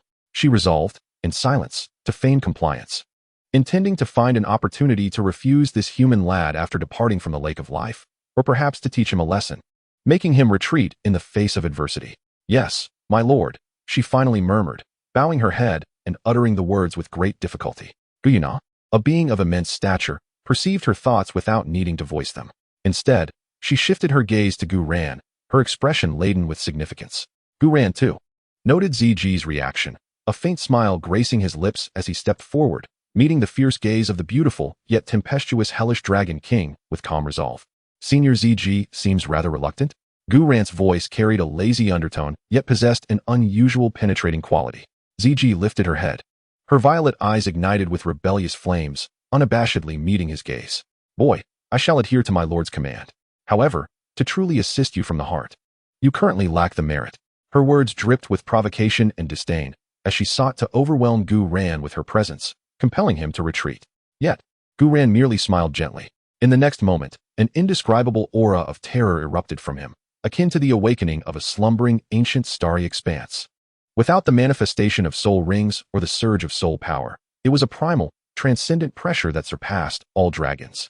As if he himself were the very origin of the dragon race, the supreme sovereign of all draconian descendants. The oppressive force of the Hell Dragon, emanating from the very essence of life itself, overwhelmed ZG, shattering her like a stream meeting an expansive ocean. She stifled a groan, her lithe form trembling violently as if crushed beneath an invisible mountain. Her knees buckled, compelling her to kneel involuntarily. The deep-seated fear and sense of submission, akin to the most unyielding of shackles, ensnared her soul. She felt her once proud Hell Dragon bloodline wailing and quaking, rendered diminutive and humble in the face of such unparalleled majesty. Is this the dragon god? ZG struggled to lift her head, her exquisite visage suffused with unprecedented alarm and disbelief, the defiance in her violet eyes replaced by profound shock. She finally comprehended why her sovereign esteemed this human so highly, and why the proud Emerald Swan, by G, willingly chose to follow him. Gu Yuena gradually retracted his pressure, as though nothing had transpired, maintaining his languid demeanor while regarding ZG. Are you worthy now, Senior ZG? ZG gasped for breath, her chest heaving violently. Her gaze towards Gu Yuena irrevocably transformed. The previous disdain, resistance, and humiliation evaporated, supplanted by a deep reverence, awe, and a subtle thrill born from the conquest of absolute power, a sensation she herself had not yet recognized. The dragon god bloodline. It was indeed the fabled lineage of the dragon god. To stand beside such an entity, to assist him, and even to share in his strength and glory might not be a humiliation, but rather an extraordinary opportunity.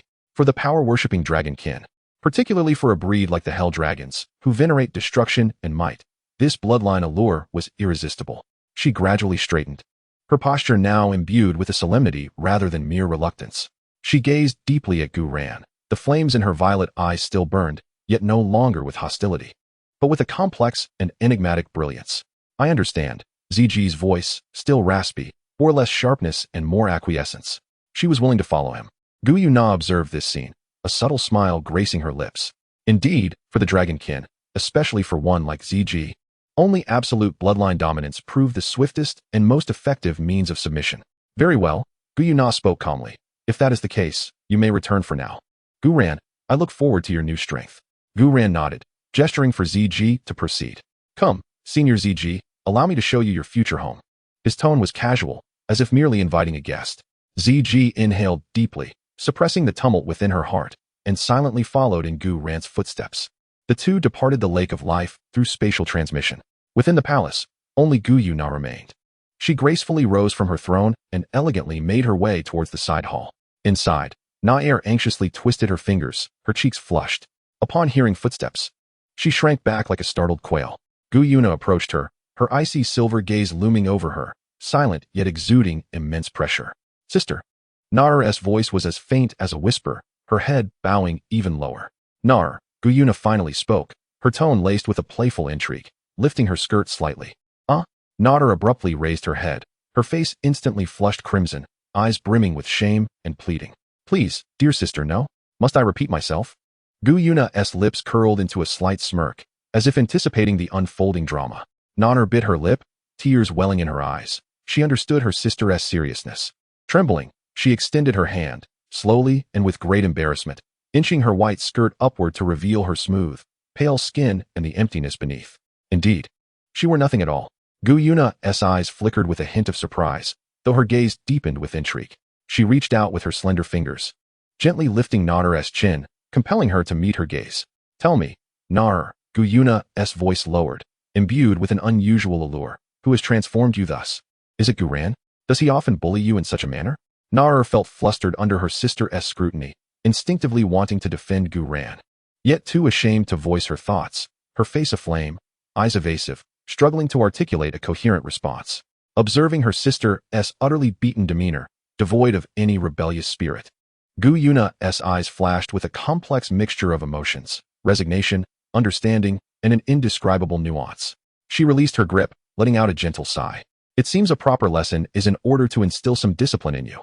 Chapter 84. ZG regains her power. Gu Yuena brought ZG to a serene lake outside the Tingtao courtyard. The evening breeze by the lakeside, laden with humidity, tousled ZG's long hair, which flickered like burning violet flames. She sensed an atmosphere starkly different from the core of the starry forest. Her violet eyes still reflecting the tumult of being awed by the dragon god's pressure, along with a hint of unexplainable complexity. She deliberately maintained a two-step distance from Gu Yuena, her body taut, akin to a leopard poised for battle or flight, seemingly oblivious to her wariness. Gu Yuena gestured toward a nearby stone bench. Feel free to sit. There are no strict rules here. ZG remained standing, her sharp gaze scanning the surroundings before finally settling on Gu Yuena, her voice hoarse with skepticism. Who are you? A human cannot possess such bloodlines. Gu Ran chuckled softly, refraining from a direct answer, instead countering with, "Who I am is of little consequence. What matters is that Gu Yuena has entrusted you to me. So, will you choose to obey her commands? Or will you continue to feign compliance, perhaps even seek an opportunity to test my mettle?" Having her thoughts laid bare, ZG's pupils constricted. However, her inherently defiant nature would not allow her to submit easily, especially to a human whose intentions she could not decipher. She let out a cold snort, her body faintly surrounded by flickering dark purple hellfire. "I shall heed the master's command. However, if you desire me to regard you as I do Bijia, humph, you must truly win my heart and mind." "Win my heart and mind." Gu Ran raised an eyebrow, a glimmer of amusement flashing in his eyes. What would constitute winning over one's heart and mind? A duel, perhaps? Before he could finish his thought, a fierce glint appeared in ZG's eyes as she suddenly launched an attack to test him. With fingers like blades, she unleashed a dark purple dragon flame, imbued with scorching destructive energy, aimed directly at Gu Ran's face with astonishing speed and a cunning angle, embodying the unique ferocity of the hellish dragon. She sought to draw out Gu Ran's true reaction and assess his combat prowess beyond mere bloodline pressure. However, in the face of this unexpected assault, Gu Ran did not even blink. He casually raised his right hand, and with a mere touch of his fingertip, a brilliant silver light flickered. Buzz! The space around his fingertip seemed to solidify. ZG's dark purple dragon flame, capable of melting gold and eroding stone, came to a halt barely 3 inches from Gu Ran's brow, as if it had collided with an invisible, intangible, yet indestructible wall, abruptly freezing in place before silently vanishing without a trace, leaving not even a ripple in its wake. It was as though ZG's attack had never occurred. ZG's expression shifted instantaneously. Although her ambush was not executed with full force, it was by no means something a typical title Douluo could dismiss so lightly. Her opponent had not even resorted to utilizing a martial soul or soul power. He merely manipulated space. Gu Ran slowly lowered his finger, his gaze calm as he regarded her, as if he had merely swatted away a fly. "It seems you have chosen the latter. Very well, it spares us the trouble." He gradually rose from his rocking chair. This time, he did not unleash the vast pressure of the dragon god, yet his eyes deepened immeasurably, as if containing the birth and demise of the stars themselves. A more repressed yet profoundly unsettling aura emanated from him. Roar! A dragon's roar, reminiscent of ancient primordial times, erupted from the void, not targeting the soul, but directly affecting the bloodline. ZG felt her hellish dragon bloodline boil and surge violently within her, as though encountering a natural nemesis. It was akin to a lowly subject standing before a supreme monarch. A primal fear and reverence surged within her, causing her to tremble uncontrollably, her legs weakening, nearly succumbing to the urge to kneel. She desperately summoned her soul power to resist. The phantom of her purple-black hellish dragon martial soul flickered violently behind her, emitting a furious roar, yet it remained firmly suppressed by the invisible bloodline force, immobilized and powerless. Gu Ran advanced step by step toward her, each footfall seemingly resonating with the rhythm of her heartbeat. He extended his hand, radiating a soft golden glow intertwined with purple-golden dragon energy, slowly pointing towards ZG's forehead. ZG attempted to evade, but found her body unresponsive, helplessly watching as that finger, embodying supreme authority, drew closer. Her violet eyes brimmed with horror, defiance, and a peculiar shiver induced by the overwhelming power.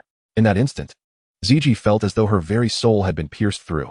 Countless fragments of information regarding the dragon god, bloodlines, destruction, and creation surged into her mind, accompanied by a pure, domineering, yet terrifying power that shared her dragon lineage. This force relentlessly coursed through her veins, meticulously refining and soothing her rebellious infernal dragon essence, even subtly urging her towards a higher realm. A soft moan, mingling pain with an indescribable ecstasy, escaped ZG's lips as her body trembled violently. Her fair skin flushed with an alluring pink hue, and beads of sweat formed at her brow. She sensed her strength augmenting and her bloodline purifying. Yet the entire process felt beyond her control, as if she were laid bare and utterly dominated by another. This enforced refinement and elevation, while humiliating, was an irresistible temptation born of the power it bestowed. For the power-worshipping dragon clan, this was nothing short of sweet torment. Buren retracted his fingers, observing ZG, whose gaze was dazed and breath unsteady, nearly collapsing to the ground. He spoke coolly. "Do you yield now?" ZG gasped for breath, the defiance in her violet eyes fading away, replaced by profound awe and perhaps a hint of fervor. She regarded Guren as if he were a living dragon god.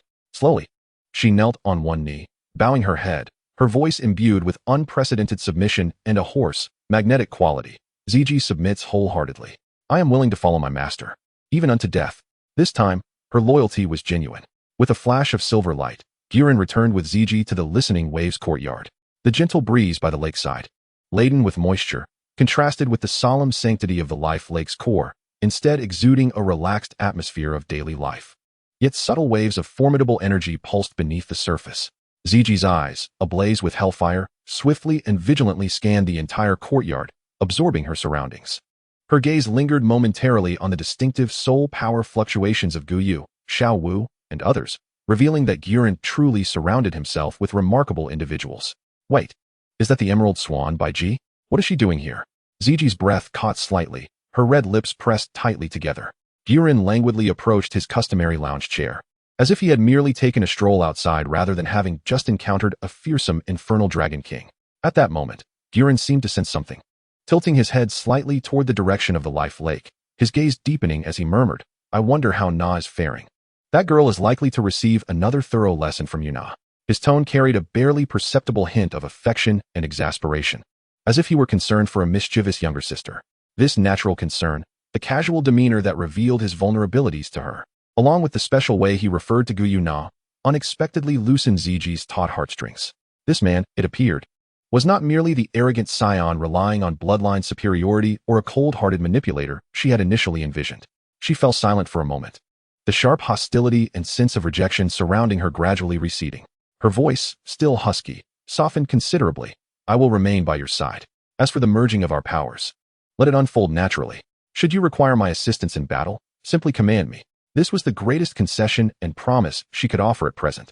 Gu Yuena smiled faintly, refraining from further words, and closed his eyes once more, as if he truly began to savor the tranquil afternoon by the lakeside.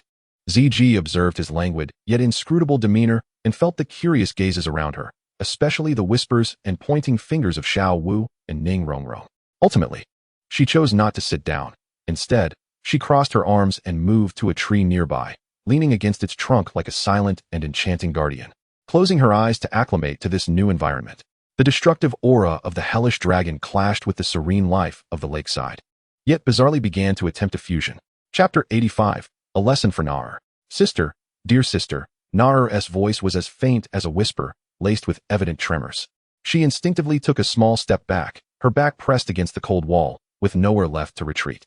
Gu Yuena remained silent, her gaze fixed on Nar, drifting from her flushed cheeks to her slightly heaving chest, finally settling on her tightly clasped hands, which seemed to be attempting to conceal something. The air was thick with a suffocating silence, not entirely oppressive, but more akin to a brewing dialogue that sought to delve into the depths of the heart.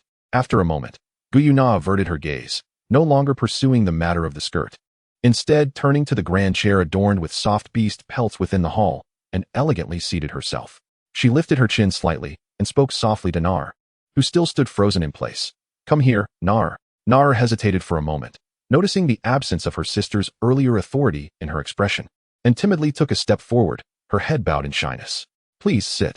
Gu Yuena gestured to the space beside her, her tone considerably softened, imbued with a sense of calm and steadiness. Nar hesitated before sitting down, her body still tense, her small hands nervously clutching the edge of her skirt. It was only when Gu Yuena gently patted the back of her hand that she managed to relax a little. I do not wish to blame you.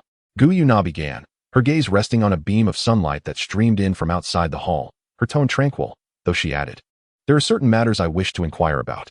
Nar glanced up at her, then quickly lowered her gaze again, responding in a soft voice, whatever you wish to ask. I shall tell you, my lady. Gu Yuena. Gu Yuena slowly uttered this name, turning to look at Nar. You must answer honestly. Why is it that he is always closest to you? Among all the people in the estate, he seems particularly attentive to you, even inquiring about such intimate matters as your clothing. At the mention of Gu Yuena, a faint blush crept onto Nar's cheeks, her gaze softening. Imbued with the shyness and candor of a girl speaking of her beloved. I do not know. Gu Yuena brother says that being with me is the most comfortable. Comfortable? Gu Yuena raised an eyebrow, pressing further. Has he ever mentioned what exactly it is that makes him feel comfortable? Is it your obedience, or? No, it is not that. Nar swiftly shook her head. Eager to clarify, Brother Gu Yuena told me that I wouldn't speak to him with the same fixation on his status as others do, nor would I seek to ingratiate myself with him. He remarked that I am genuine, expressing my thoughts openly. When I am saddened, I weep, and when I am joyful, I laugh, devoid of any convoluted pretenses. As she spoke, her voice softened. imbued with a sweetness she herself was unaware of. Perhaps my lively and proactive nature captures Brother Guren's attention. Gu Yuena listened quietly, a flicker of understanding gleaming in her violet eyes. Gently tapping her fingers on the armrest of her chair, she inquired further. Has he ever mentioned what he likes most about you? Is it your temperament, or something else? This question deepened the blush on Nar's cheeks. Her fingers tightened around the hem of her dress, her ears tinged with pink as she murmured in a voice as faint as a whisper, He said he likes the way I smile, claiming that when I smile, my eyes sparkle like stars, illuminating the hearts of those who gaze upon me. He also mentioned he enjoys my dependence on him, as it makes him feel needed. She paused for a moment before adding, The last time I twisted my ankle in the garden, he carried me back. While resting on his back, I asked him why he treats me so well. And he replied that seeing me so soft and delicate made him want to protect me, not wanting me to endure even the slightest hardship.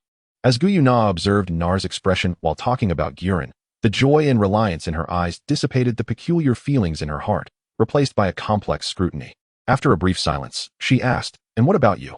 Do you believe that his kindness is genuine, that you hold a place in his heart? Or is it merely a fleeting novelty? Indeed, Nar instantly lifted her gaze, her eyes resolute. Brother Guren would never deceive me. At this juncture, her eyes glistened with unshed tears, her voice choked with emotion. Sister, I know I shouldn't keep my relationship with Brother Guren from you, but I fear you might disapprove. I truly cherish the moments we spend together. He makes me feel cherished and valued. Gu Yuena regarded her sister's reddened eyes, letting out a gentle sigh as she reached out to brush away the tears from the corners of her eyes. Her fingertips were cool, yet carried a soothing warmth. Silly girl, I do not oppose your association with him.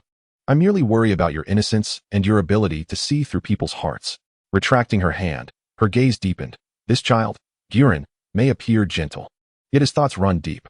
He perceives the affairs and individuals within the estate with clarity, yet he has lowered all defenses in regard to you.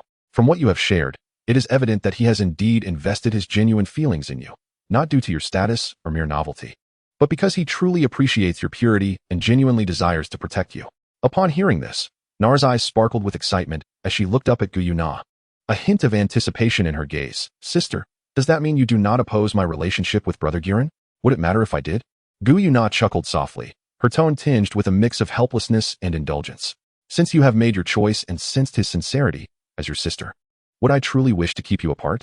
She paused for a moment, her tone growing more serious. But I must remind you, Nar, that while affection is one thing, you must not lose your sense of propriety simply because he indulges you. You must never do anything he suggests if it makes you uncomfortable or even ashamed. If he ever asks you to do something you are unwilling to do, you must tell me. Do you understand? Nar nodded vigorously, tears brimming in her eyes. Yet her smile was radiant. I understand. Thank you, sister. I won't let myself be wronged, and I won't hide anything from you anymore. Gu Yuena looked at her bright smile, and a smile crept onto her lips in response. She reached out to ruffle Nadoi's hair, her heart finally easing of its doubts. It turned out that what Gu Ran cherished was not something complicated, but the purity and authenticity that Nar embodied, untouched by the world's corruption, which allowed him to shed all pretense and feel secure in being himself. All right, you may go back now. By the way, when you return, don't mention any of this. Just say I gave you a good talking to and spanked you. After Gu Yuena sent Nar away, she returned alone to her bedroom. So, is it this kind of person you are fond of? I wonder if you would still like me if I were to assume such a guise. Lying on her bed, Gu Yuena began to talk to herself, but she realized that there was still a pressing matter she had to attend to.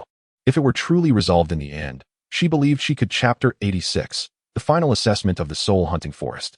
That night, Nar was finally returned.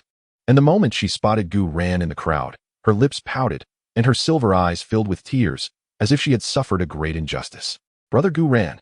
Her wailing call was soft and pitiful, as Nar stumbled toward Gu Ran like a fledgling swallow returning to its nest, burying her small face into his chest, her shoulders trembling with sobs. Wah, my dear sister, she hit Nar. It hurts so much. Wah. Gu Ran, startled by her collision, nearly spilled his tea and quickly set the cup down to catch this little projectile. He looked down at the tearful Nar in his arms and noticed her instinctive gesture of covering her backside. He instantly understood what had transpired. It must have been Gu Yuena who had disciplined her. Beside him, Ziji also opened her eyes, surprise and amusement flickering in her violet pupils as she observed the legendary younger sister of their master, now resembling a child being scolded by a parent, crying and seeking comfort. Gu Ran stifled a laugh, gently patting Nar on the back, his tone filled with affection and reassurance. There, don't cry, don't cry. Nar is the best. Your sister is only looking out for you. Isn't she? No, it just hurts so much. Nader squirmed in his embrace, lifting her tear-streaked face, her nose turning red from crying. She took Gu Ran's hand, guiding it towards her back, sniffling and pleading, "Brother Gu Ran, my bottom hurts. Could you please rub it for me? Just a gentle rub will make it feel better." This bold and direct request raised an eyebrow from ZG, a meaningful smile playing at the corners of her lips. Gu Ran gazed at Nader's innocent yet slightly mischievous eyes, realizing that this little girl was likely seizing the opportunity to seek comfort and closeness. He smiled, indulging her little whim. "All right, I'll give you a massage." Gu Ran's tone was gentle as he effortlessly lifted the petite Nader into his arms. "Let us go inside, and I shall give you a thorough examination and a comforting massage, shall we?" Nader immediately brightened, wrapping her arms around Gu Ran's neck and nuzzling her small face into the crook of his neck, resembling a kitten that had found its refuge, completely shedding her earlier look of distress. Once inside, Gu Ran carefully placed Nader on the soft, plush bed. She obediently nestled in, burying her face in the pillow, her ears flushed with a rosy hue, her heart racing with a blend of anticipation and shyness. Gu Ran sat at the edge of the bed, his palm enveloped in a warm, gentle energy, infused with a soothing and healing effect. With patience and tenderness, he began to knead her slightly reddened skin. His movements were both professional and gentle, providing just the right amount of pressure to alleviate her minor discomfort while enveloping her in an overwhelming sense of relaxation. With a soft, contented sigh reminiscent of a small kitten, Nader found herself entirely at ease, surrendering to Gu Ran's gentle touch. She began to feel that the few slaps from her elder sister were perhaps not so intolerable after all. The following day, at the Royal Academy of Tiando, in the grand domed classroom, sunlight streamed through the stained glass windows, illuminating the room with a warm glow. The atmosphere within the classroom remained subtly divided into two factions. On the Shrek side, the core figures, led by Tang San and Dai Mubai, exhibited an air of arrogance, particularly Ma Hongjun, who bore two heavy dark circles under his eyes, his gaze flickering between lewd pride and a hollow emptiness, as if his essence had been drained. Flanders stood at the podium, adjusting his glasses, his eyes scanning the varied expressions of the students below. He habitually cleared his throat, attempting to shatter the silence with his distinctive tone. "Classmates, please quiet down." He clapped his hands, drawing everyone's attention. As the season turned, the semester's end was approaching. According to the Academy's tradition, in a few weeks, the long-awaited 3-month summer vacation would commence. Upon hearing the mention of summer vacation, a rustle of discussion erupted among the students, many displaying expressions of eager anticipation. A 3-month break is something any student would look forward to. However, Flanders swiftly changed his tone, a glint of sharpness flashing behind his lenses. "But before you revel in the joy of the holiday, the Academy has decided to conduct a comprehensive and rigorous assessment of your learning outcomes from this semester." "An assessment?" A murmur of concern rippled through the audience. The Royal Academy's tests were notorious for their strictness and high difficulty, directly influencing final grades and resource allocation. Indeed, Flanders' voice grew robust. "This assessment will not be a simple arena competition. To comprehensively evaluate your combat skills, survival abilities, teamwork, and adaptability, the Academy's higher-ups have decided to hold the test in the mixed area of the soul hunting forest designated by the Tiando Empire." The soul hunting forest? The mixed area? The presence of thousand-year soul beasts in the vicinity stirred a palpable excitement among the crowd. While the hunting soul forest is relatively safer than the Stardew forest, the mixed zones imply the potential encounter with ancient soul beasts, posing a considerable risk for the majority of students still at the soul master and soul sovereign levels.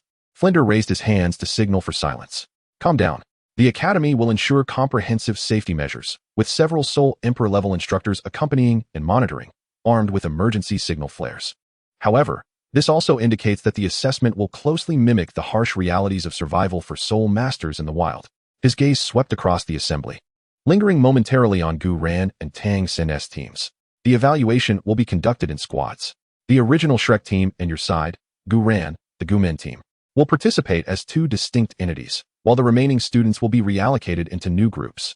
The assessment comprises 3 primary components. First, survival evaluation, where participants must safely endure 72 hours in a designated area. Second, resource collection, which entails gathering specified herbs or minerals or hunting particular types of soul beasts for proof.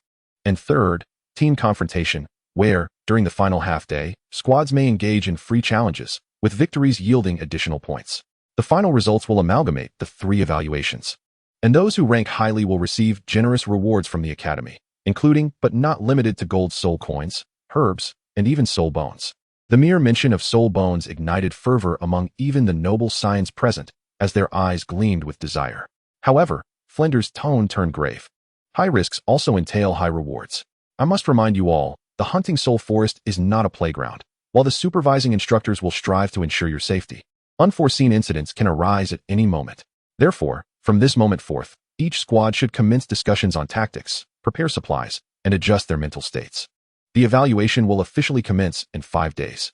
Moreover, I have noticed that some students have reached the level required to hunt for soul rings. Should you require assistance, this assessment presents an excellent opportunity to acquire them along the way. Upon delivering this announcement, Flinder resumed his usual teaching. Yet the students' thoughts had already soared to the upcoming Hunting Soul Forest evaluation, murmuring among themselves with expressions interwoven with excitement, anxiety, and calculation. On the Shrek side, Tang San whispered to Dai Mubai and Wang Sheng, "The chaotic environment of the Hunting Soul Forest is precisely our opportunity. Gu Yuena and his entourage must pay a price this time. I need a victory to reaffirm my position and confidence." Dai Mubai licked his lips, a glint of malice flashing in his eyes as he grinned. "Perfect. My fifth soul skill requires more blood for its refinement." He cast a greedy and ruthless glance at Zhu Zhuqing and Xiao Wu, who were not far off. Wang Sheng nodded in silence. "Just right. Tang San and I have also reached the level to acquire soul rings. Once we absorb our soul rings this time, we shall ensure that Gu Yuena cannot return unscathed." His aura grew even darker. Chapter 87. Tang San absorbs the Blue Silver Emperor. 5 days later, on the outskirts of the third Hunting Soul Forest in the Tiando Empire, several carriages came to a gradual halt, and the students from various grades disembarked in an orderly manner under the guidance of their instructors. The air was thick with an atmosphere of excitement and tension, and faint echoes of unknown soul beasts growling could be heard from deep within the forest. Flinder and several teachers of the Soul Emperor rank reiterated the safety protocols and testing regulations. Subsequently, each team received their supply packs and distress signal flares before entering the vast soul hunting forest according to the areas determined by a draw. The Gumin team, led by Gu Yuena, and the Shrek team headed by Tang San, were undoubtedly the most notable among them. Before entering the forest, the two teams exchanged brief glances, and it felt as if an invisible spark of electricity crackled in the air. They then each chose a direction and swiftly vanished into the dense thicket.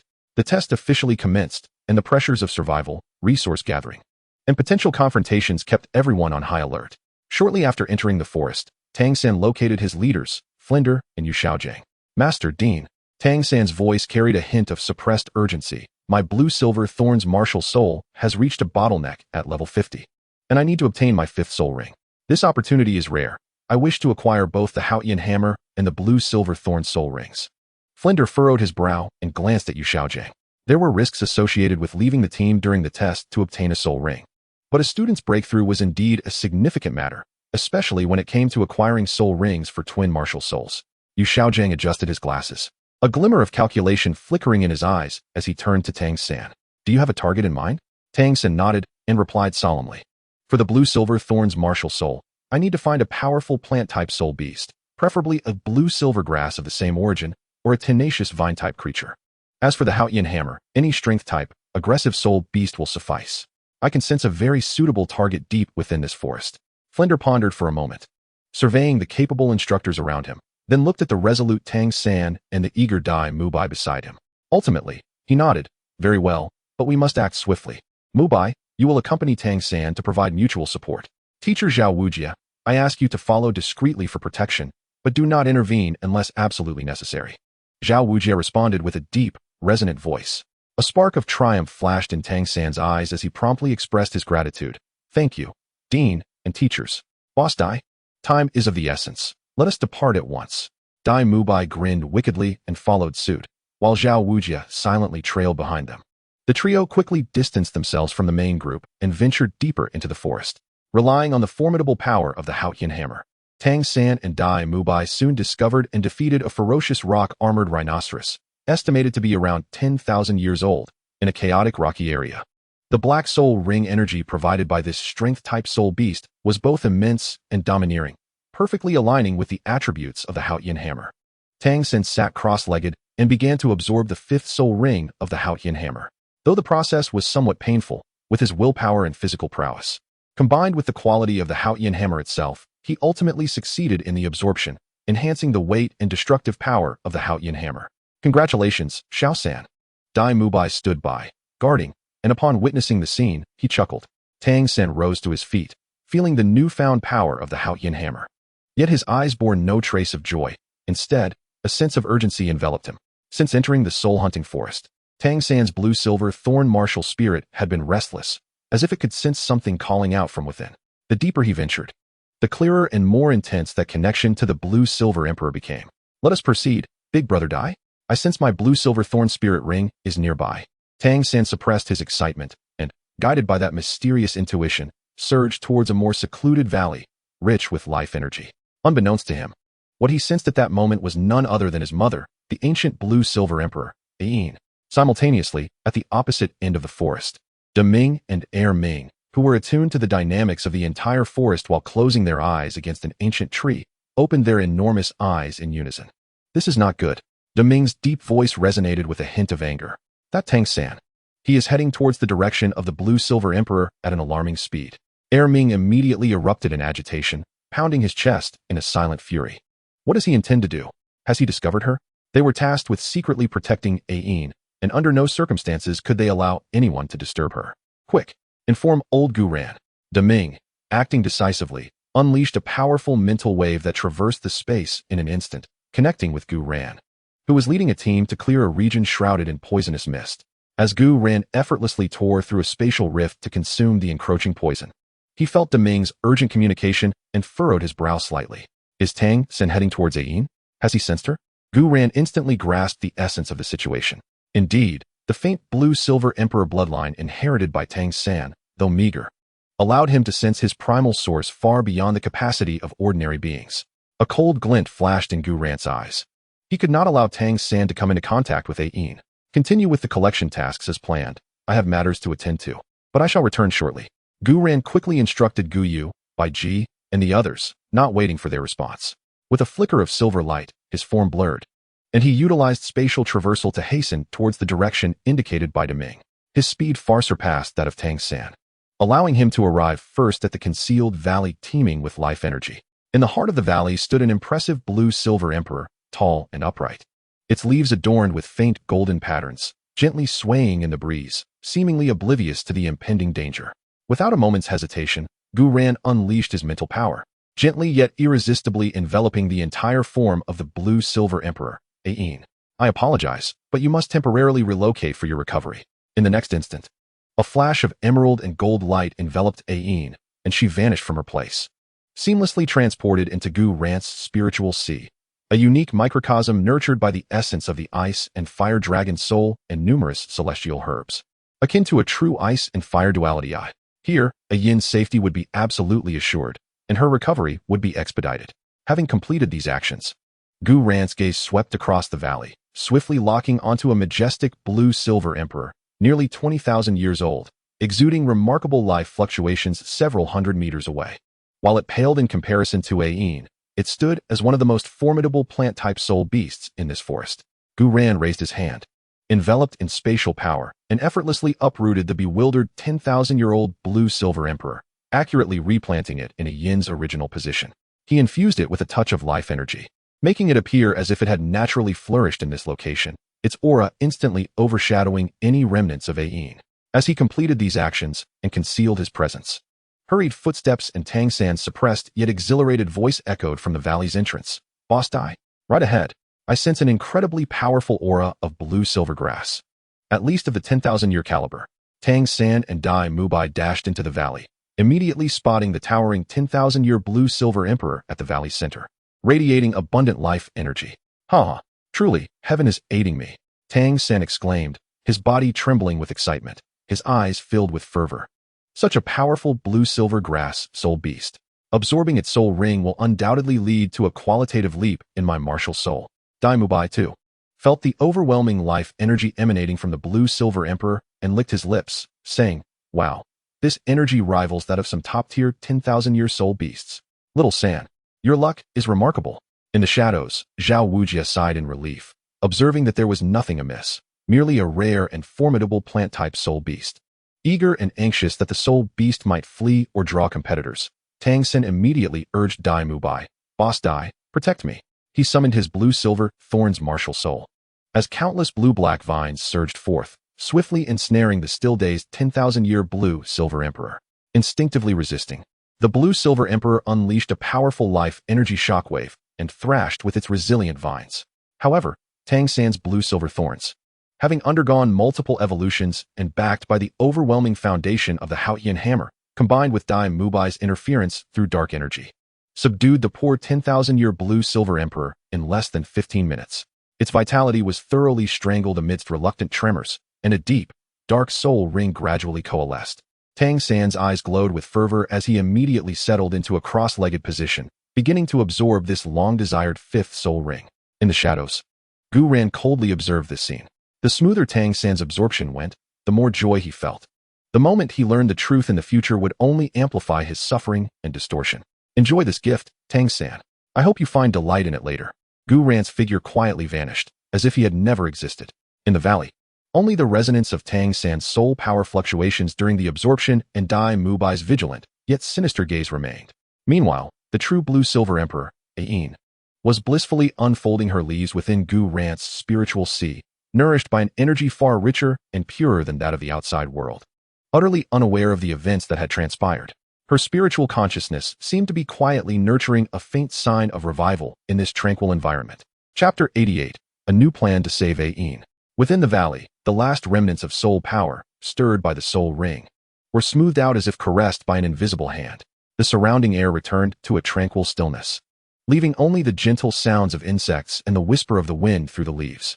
Tang San slowly opened his eyes, initially revealing a flicker of confusion, which was soon replaced by a brilliant spark of clarity. He took a deep breath, feeling his chest swell as he sensed the relentless surge of soul power within him, akin to a river in full flow. No longer was it the somewhat sluggish stream of before. It had transformed into a torrent capable of shaking mountains, each circulation sending a delightful thrill through his limbs and body. With a swift motion of his right hand, the blue-silver thorn martial spirit manifested in response, instantly extending several robust vines at his side. Compared to before, this blue-silver thorn had undergone a profound metamorphosis. The once slender blue-black vines now resembled the thick arms of an adult man, their surfaces adorned with dense and resilient barbs. The color had deepened to near black, and the leaves had expanded several-fold, the edges adorned with a barely perceptible pattern of faint golden lines that flowed like a living entity, creating a striking contrast against the deep black of the vines. Clearly, the soul ring of the millennium-old blue-silver emperor had not only elevated his soul skills, but fundamentally reshaped the quality of his martial spirit, propelling this mundane thorn towards the realm of royalty. Upon absorbing the two soul rings, the immense energy feedback caused his soul power level to soar, reaching an impressive 52nd rank as a Soul King. Congratulations, Little San 52. Dai Mubai, sensing the formidable aura radiating from Tang San, felt a mix of envy and admiration, offering his compliments. The advantage of possessing dual martial spirits is indeed formidable. In such a short time, you have already left us far behind. It seems I must absorb more soul beasts. Tang San stood up with a sense of pride, stretching his limbs and relishing the unprecedented strength coursing through him. A cold smile gracing his lips. With dual martial spirits, it is only fitting. Gu Yuena, humph, he probably hasn't even acquired his fourth soul ring yet. What can he possibly use to contend with me? He envisioned the upcoming team battle, picturing himself ensnaring Gu Yuena with the enhanced blue-silver thorn and then shattering him with the Haotian hammer. Exactly. Dai Mubai grinned wickedly. That fellow may have many women around him, but they are merely superficial support and healing types. In a real confrontation, they would be nothing but liabilities. When the final day of testing arrives, I shall make him pay. When the time comes for the duel, Boss Dai, you can take the lead, and I will strike from the shadows when you two are evenly matched. Even if the Academy's teachers reprimand us, it will only be a few words at most. The two exchanged knowing smiles, filled with disdain for Gu Yuena and the anticipation of impending revenge. Meanwhile, Gu Yuena, after reuniting with his team members, briefly explained that he had been dealing with personal matters. As night fell and the camp was set up with guards, he quietly slipped away to a serene grove a short distance from the camp, with Bai Ji and Ziji following closely behind. The two women, one gentle and serene, the other alluring and cold, presented a striking contrast. My lord, you left in such haste earlier. What transpired? Bai Ji inquired softly, concern evident in her emerald eyes. Gu Yuena did not respond directly. Instead, he focused his thoughts and discreetly opened a small rift in the ocean of his consciousness. Instantly, a wave of pure, vast energy, imbued with an overwhelming sense of life and a mixture of both icy and fiery essences, emanated forth. Although exceedingly faint, It caused Bai Ji and ZG to change countenance dramatically. This is... ZG gasped, covering her mouth, her eyes filled with incredulous astonishment. Such a pure essence of life, coupled with the pressure of the Dragon Clan. How could this exist within your consciousness? What secrets does your mind harbor? Gu Yuena smiled faintly and recounted the events of the day, including Tang San's perception, a Yin's true identity, and his actions in place of Li. Upon hearing Gu Yuena's narrative, Bai Ji and ZG were left utterly stunned, their faces etched with disbelief. The 10,000-year blue-silver emperor, was she the wife of Tang Hao? Tang San's mother? Bai Ji felt her understanding shaken to its core. As a soul beast, particularly a high-ranking one, she was especially sensitive and shocked by such a relationship. It took ZG a moment to regain her composure, stammering, "Why you have even concealed the ice and fire yin-yang eyes within your mind?" Her words, though blunt and coarse, accurately encapsulated the situation. Gu Yuena chuckled wryly. One could say that. However, more importantly, Ain sacrificed herself for Tang Hao long ago, suffering severe damage to her essence and her consciousness lying dormant. Furthermore, not long ago, Tang Hao drained a significant amount of life energy from Ain, severely exhausting her spiritual power. Although nurturing her within my consciousness will expedite her recovery, employing certain special methods may hasten her awakening even further. He turned his gaze towards Bai Ji and ZG, his expression becoming solemn. I recall that the king of all beasts in the Star Doe Forest specializes in cultivating and catalyzing plant-type soul beasts. He should possess elixirs or secret techniques capable of nourishing the essence and promoting the growth of consciousness. Bai Ji instantly grasped Gu Yuena's intention. You wish for us to venture into the core area to request elixirs from the king of all beasts? Not just you, Gu Yuena replied, his gaze shifting to the darkness deeper within the forest. Deming, Ming, step forth. Heavy footsteps echoed as the enormous figures of the sky blue bull python and the titan giant ape emerged from the shadows. Their eyes filled with reverence as they looked upon Gu Yuena. My lord, the two mighty beings bowed in greeting. You are aware of a Yin's condition. There is no time to waste. The four of you must head to the core area to seek out the king of all beasts. Gu Yuena commanded. Ensure to utilize the finest plant-based nourishing liquid. Bai Ji, your familiarity with life energy will be crucial in assessing the efficacy of the elixirs. ZG, your hellfire may be necessary for purifying impurities, but exercise caution in its control. Deming, Ming, your duties are to clear the path and ensure safety. Yes, my lord. The four voices responded in unison, their expressions grave. They understood the significance of this mission. It not only pertained to the revival of a 10,000-year soul beast of their kin, but also held the potential for a future sisterhood. Swiftly depart and return. But remain discreet, Gu Yuena cautioned. In an instant, several figures transformed into 4 streaks of light, silently merging into the vastness of the night, racing towards the heart of the starry forest where the life lake lay. All that remained were a few leaves caught in the currents, gently descending at Gu Yuena's feet. Chapter 89, Ambush. From one-on-one to a group brawl, the 3-day survival and resource gathering assessment in the Hunting Spirit Forest had finally concluded. Each team gradually returned to the assembly point, some with the joy of their harvest, others with the relief of having survived, and a few bearing injuries and a pallid demeanor. The final tally of scores required some time.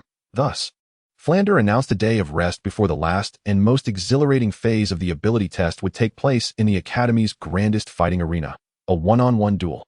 All students were free to challenge one another, with victors earning additional points that would directly impact their final evaluations. This announcement set all students ablaze with anticipation, especially those who believed they had underperformed in the field assessment, viewing the arena battle as their sole opportunity for redemption. The day of rest unfolded serenely. On the following day, the central arena of the Tiando Royal Academy erupted with fervor as nearly all students and teachers gathered, creating an electrifying atmosphere. The rules of the duels were straightforward. Voluntary participation, with victors remaining and the vanquished departing. Challengers could engage consecutively and even name their opponents.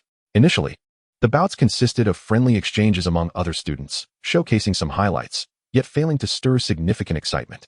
It was not until Oscar from Shrek, under Tang San's subtle encouragement, leaped onto the stage first.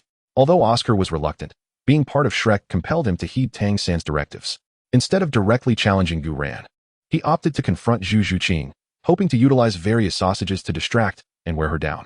Oscar intended to exit the stage quickly, wishing to avoid inciting Gu Yuena's ire. However, Zhu Zhuqing adeptly evaded Oscar's distractions and ultimately, through her speed, gently pushed him off the stage, securing a comfortable victory.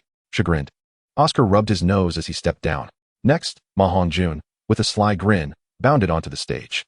His corpulent figure moved with surprising agility, and his small eyes fixed provocatively on Gu Ran, unconsciously licking his lips as if savoring the flavor of a delicacy. Gu Ran, dare you come up and face me, your chubby lord? Let me show you the might of the evil fire phoenix. Ma Hongjun shouted, as 3 spirit rings, 2 yellow and 1 purple, rose beneath him. The crimson-purple flames erupted violently, emanating a scorching and somewhat unsettling aura that distorted the surrounding air. Gu Ran yawned, and under the watchful gaze of the crowd, sauntered onto the stage. Ah, the chubby one. Have you forgotten to call me your boss after just a few days apart? Very well. Let me see what this little scoundrel can teach you. Humph. Arrogant. First spirit skill, Phoenix Fire Line. Ma Hongjun bellowed, unleashing a robust purple-red fire pillar that surged forth like a venomous serpent, aimed directly at Gu Ran's face. The flames not only radiated intense heat, but also carried a disorienting, malevolent energy. Purple Radiance Dragon's left leg bone skill, Purple Radiance Breakthrough Flash. Gu Ran tilted his head slightly, skillfully evading Ma Hongjun's attack with agile movements. Hey, fatty, I've previously told you that your soul skill should be called Turkey Fire Line. Gu Ran maneuvered behind Ma Hongjun and activated his Dragon God Martial Soul. First soul skill, requesting. Fire Dragon King. Boom. Gu Ran's entire left arm was instantly enveloped in a layer of crimson dragon scales. The space before his palm twisted, and a concentrated, dark red, searing dragon breath roared forth. This dragon breath was not a mere dispersal of flames. It was akin to a high-pressure energy beam, imbued with the pure, tyrannical force to incinerate all that stood in its path, colliding violently with Ma Hongjun's Phoenix Fire Line. Sizzle, like a red-hot iron meeting ice. Ma Hongjun's seemingly ferocious purplish-red evil fire was utterly vanquished by Gu Ran's pure and noble dragon breath, torn asunder, evaporated, and obliterated. The dark red dragon breath surged on, targeting Ma Hongjun directly. His face paled, and his corpulent body retreated abruptly. Second soul skill, Bathing Fire Phoenix. His evil fire surged around him, attempting to withstand the onslaught. Yet, Gu Ran's dragon breath was not so easily repelled. The dark red breath struck him, emitting a hissing sound of scorching heat. Ma Hongjun cried out in pain as his evil fire flickered uncertainly, as if it had encountered its natural nemesis. How is this possible? Your fire. Ma Hongjun was both astonished and enraged, realizing that his evil fire had been completely suppressed.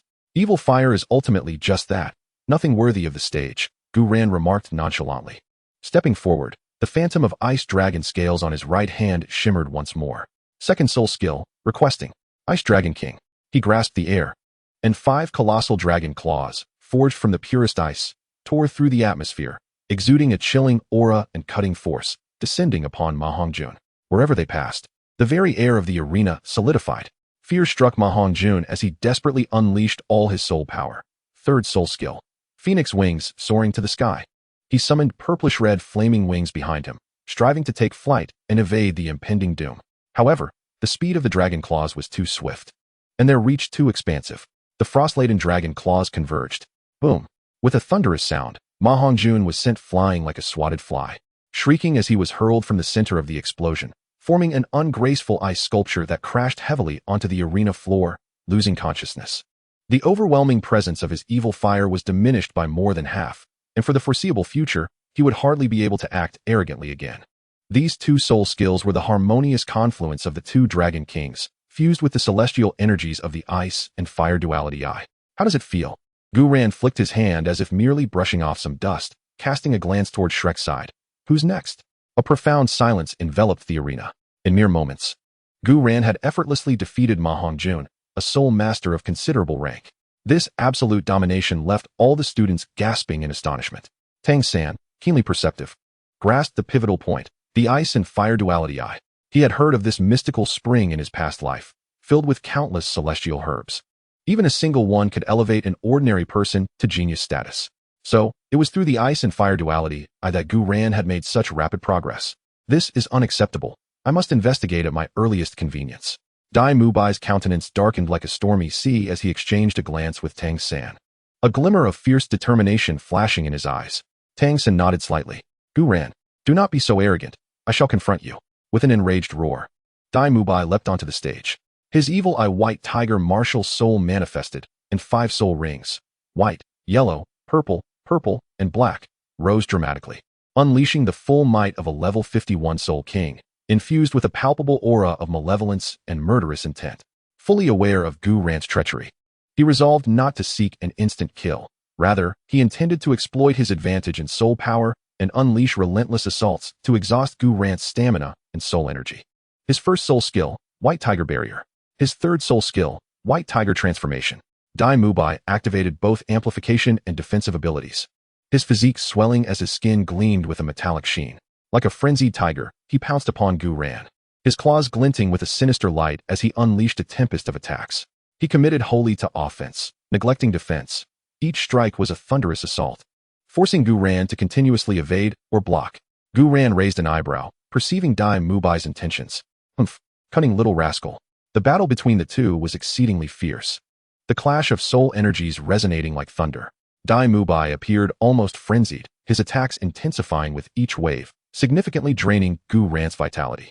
The audience below was enraptured, their hearts racing in trepidation, just as Gu Ran adeptly utilized spatial leaps to evade another of Dai Mubai's fierce charges. His figure appeared on the opposite side of the arena. Now, strike! A fierce glint ignited in Tang San's eyes as he hurled the prepared hidden weapons. Several glimmering piercing needles silently shot towards Gu Ran's vulnerable back. Simultaneously, Ma Hongjun, forcibly awakened and under the influence of a drug, soared once more into the air, disregarding his injuries, gathering the remnants of his evil fire to transform into a colossal flaming phoenix, diving from the sky to aid Tang San's stealthy assault. His fourth soul skill, Phoenix's Laughing Fire. With Dai Mubai's frenzied offensive occupying the front, Tang San's treacherous ambush from behind, and Ma Hongjuan's desperate strike from above, the trio coordinated seamlessly, their timing maliciously calculated as they aimed to deliver a fatal blow to Gu Ran. Shameless. Be careful. Gasps erupted from the audience. Xiao Wu and the others paled, ready to rush onto the stage. However, faced with this dire situation, Gu Ran exhibited no sign of panic. Instead, a chilling smirk graced his lips. Have you finally decided to attack together? Very well, it saves me the trouble.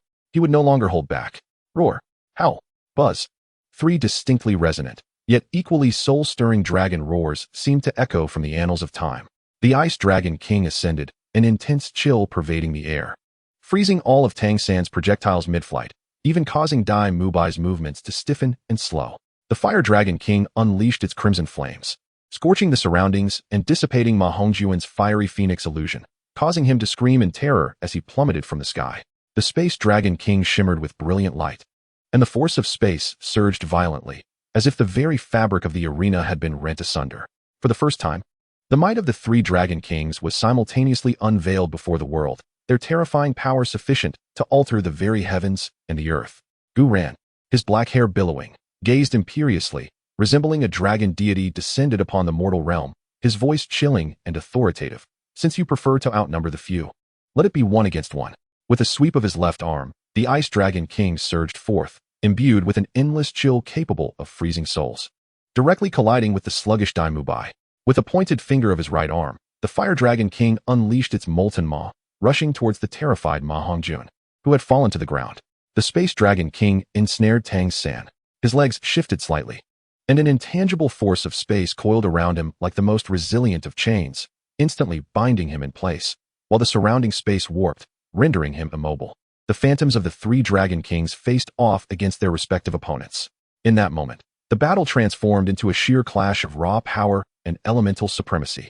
On the arena, Dai Mubai's malevolent aura was frozen and shattered by the absolute cold, while Ma Hongjuan's residual flames were completely consumed by the superior dragon fire, leaving him to wail in agony.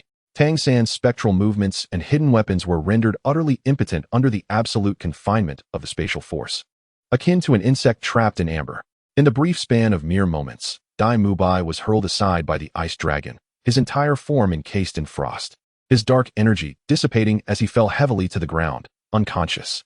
Ma Hongjun was engulfed by the Fire Dragon, shrieking as he was seared into a charred state. Slipping into unconsciousness once more, Tang San was firmly pressed to the ground by the spatial power, unable to move even a finger. His hood fell away, revealing a pale visage etched with horror, resentment, and unwillingness. A complete victory. The phantoms of the three Dragon Kings gradually dissipated, merging back into Gu Ran's form. The arena lay in disarray, a chaotic tapestry of ice and fire, with the ripples of space yet to settle. Gu Ran approached Tang San, who was immobilized by the force of space, looking down upon him from a position of superiority. His voice calm, yet resonating like thunder in Tang San's ears. Now tell me, who is the true waste? Little beggar? Little white dog? Little fire chicken? Chapter 90. A Rising Fame. An invitation from Shueqinghe. Within the central arena of the Tiando Royal Academy, a deathly silence enveloped the space like a heavy curtain, lingering for several heartbeats. The air seemed to be siphoned away, leaving only the rapid beats of anxious hearts echoing in the vast arena. Suddenly, this stillness was shattered, akin to a searing hot oil pot erupting upon contact with a splash of cold water. Gasps of astonishment rolled through the crowd like thunder, praises surged like waves, mingled with incredulous murmurs, coalescing into a deafening cacophony that threatened to lift the very roof of the arena. "Look, did you see that? What was that just now?" "It was 3 dragons," exclaimed a youth clad in academy attire, his finger trembling with exhilaration, his voice cracking with trepidation. "It was the ice dragon, the fire dragon, and that one capable of warping the surrounding light. That is the power of space. How could he possibly wield 3 ultimate attributes simultaneously? This defies all logic pertaining to soul masters." A bespectacled student adjusted his slipping frames, his eyes reflecting a bewilderment that shattered his understanding. Even more frightening was the fact that he had not even unleashed his martial soul. He effortlessly dispatched all 3 with a single strike. Gasps of astonishment echoed through the crowd, some instinctively clenching their fists. That was Dai Mubai, a level 52 powerful attack-type Soul King, and Tang San, who had recently ascended to Soul King with his twin martial souls. They had no chance to even raise a hand in resistance before him. The disparity in strength was utterly staggering. An elderly observer murmured to himself, the shock etched on his face lingering long after. So powerful. This must be the true embodiment of a monster. The group from Shrek, who once flaunted their moniker of monsters, now seemed utterly laughable in comparison to him. Someone shouted, and soon the air was filled with nods of agreement.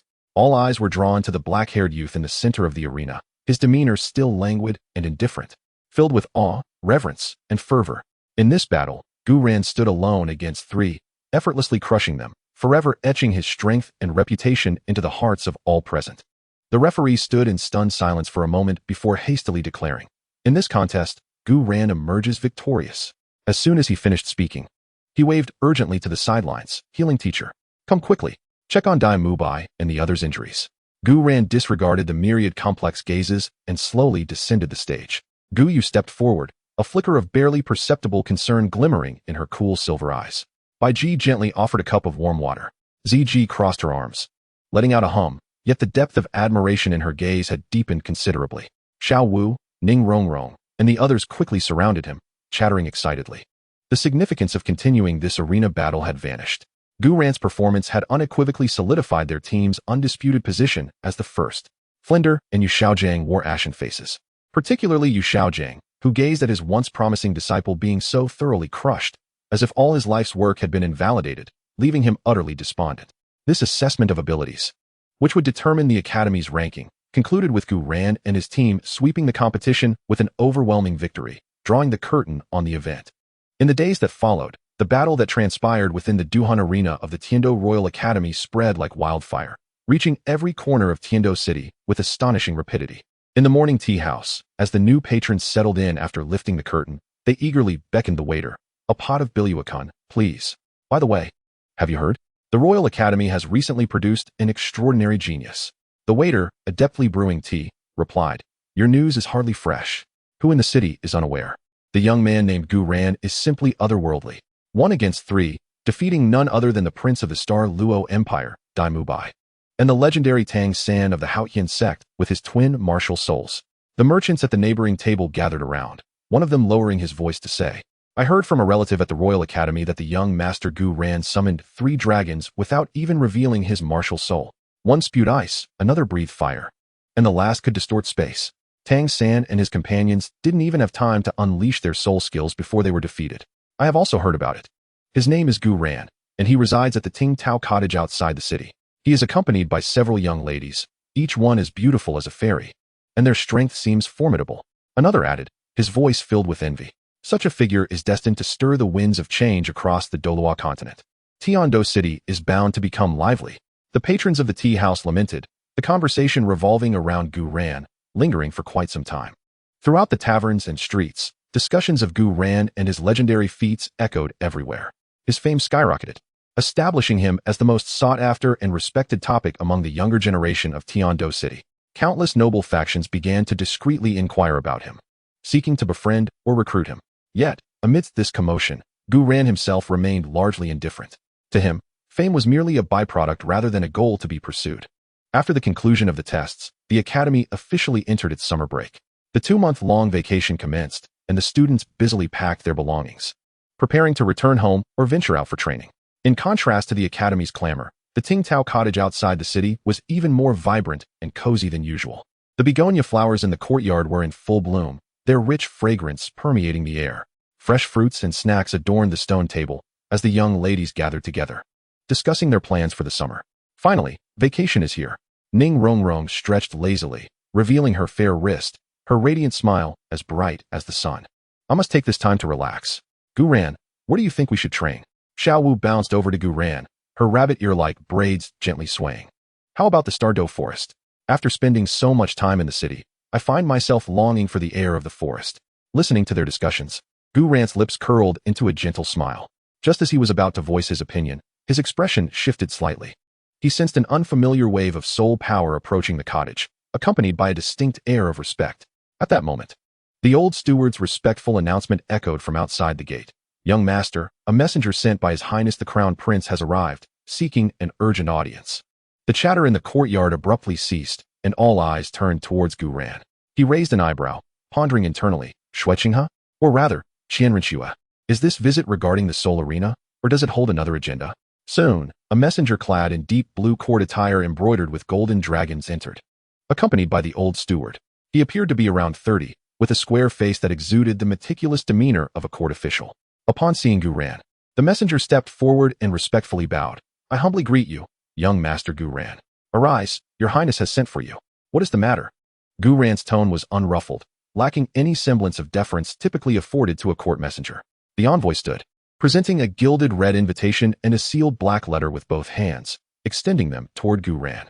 In response to your inquiry, His Highness shall host a summer banquet in the Eastern Palace 3 days hence. He has specifically commissioned me to deliver this invitation, extending a cordial request for you and the young ladies to attend. This gathering is intended not only to celebrate your remarkable achievements in the Academy's assessments, but also to bid farewell to you and the ladies as summer approaches. Furthermore, there are several intriguing matters His Highness wishes to discuss with you in person. The envoy's tone was exceedingly humble, without a hint of presumption. Gu Ran accepted the invitation and letter, his mind racing. It appeared that his burgeoning reputation had caught the attention of the Crown Prince, who was eager to solidify their connection. The mention of intriguing matters likely held greater significance. Please convey to His Highness that I shall honor the invitation and arrive punctually in 3 days, Gu Ran replied coolly.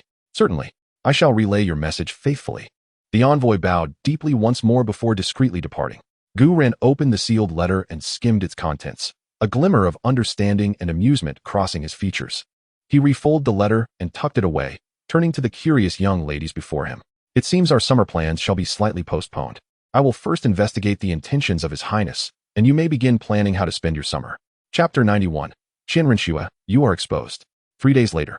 At dusk, within the estate of the Crown Prince of Tiando, compared to the solemn grandeur of the Imperial Palace, the Crown Prince's residence exuded an air of elegance and refinement, with pavilions and flowing streams, all bathed in the warm glow of the summer sunset.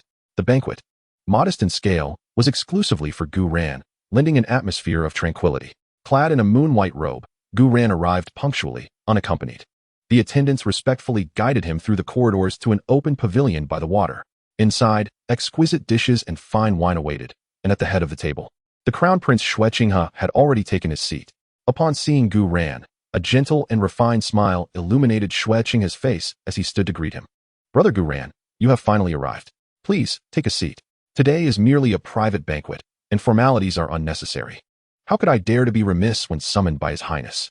Gu Ran replied with a subtle smile, taking his seat with poise, his gaze discreetly surveying the Crown Prince. The young royal's demeanor was impeccable, exuding grace and composure, showing no signs of vulnerability.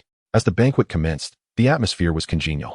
Shueqinghe engaged in witty conversation, displaying extensive knowledge as he traversed topics from soul master cultivation to the continent's curiosities, and from poetry to court anecdotes, appearing both sincere and loquacious. He frequently raised his glass, his words imbued with admiration for Gu Ran's performance during the Academy's tests.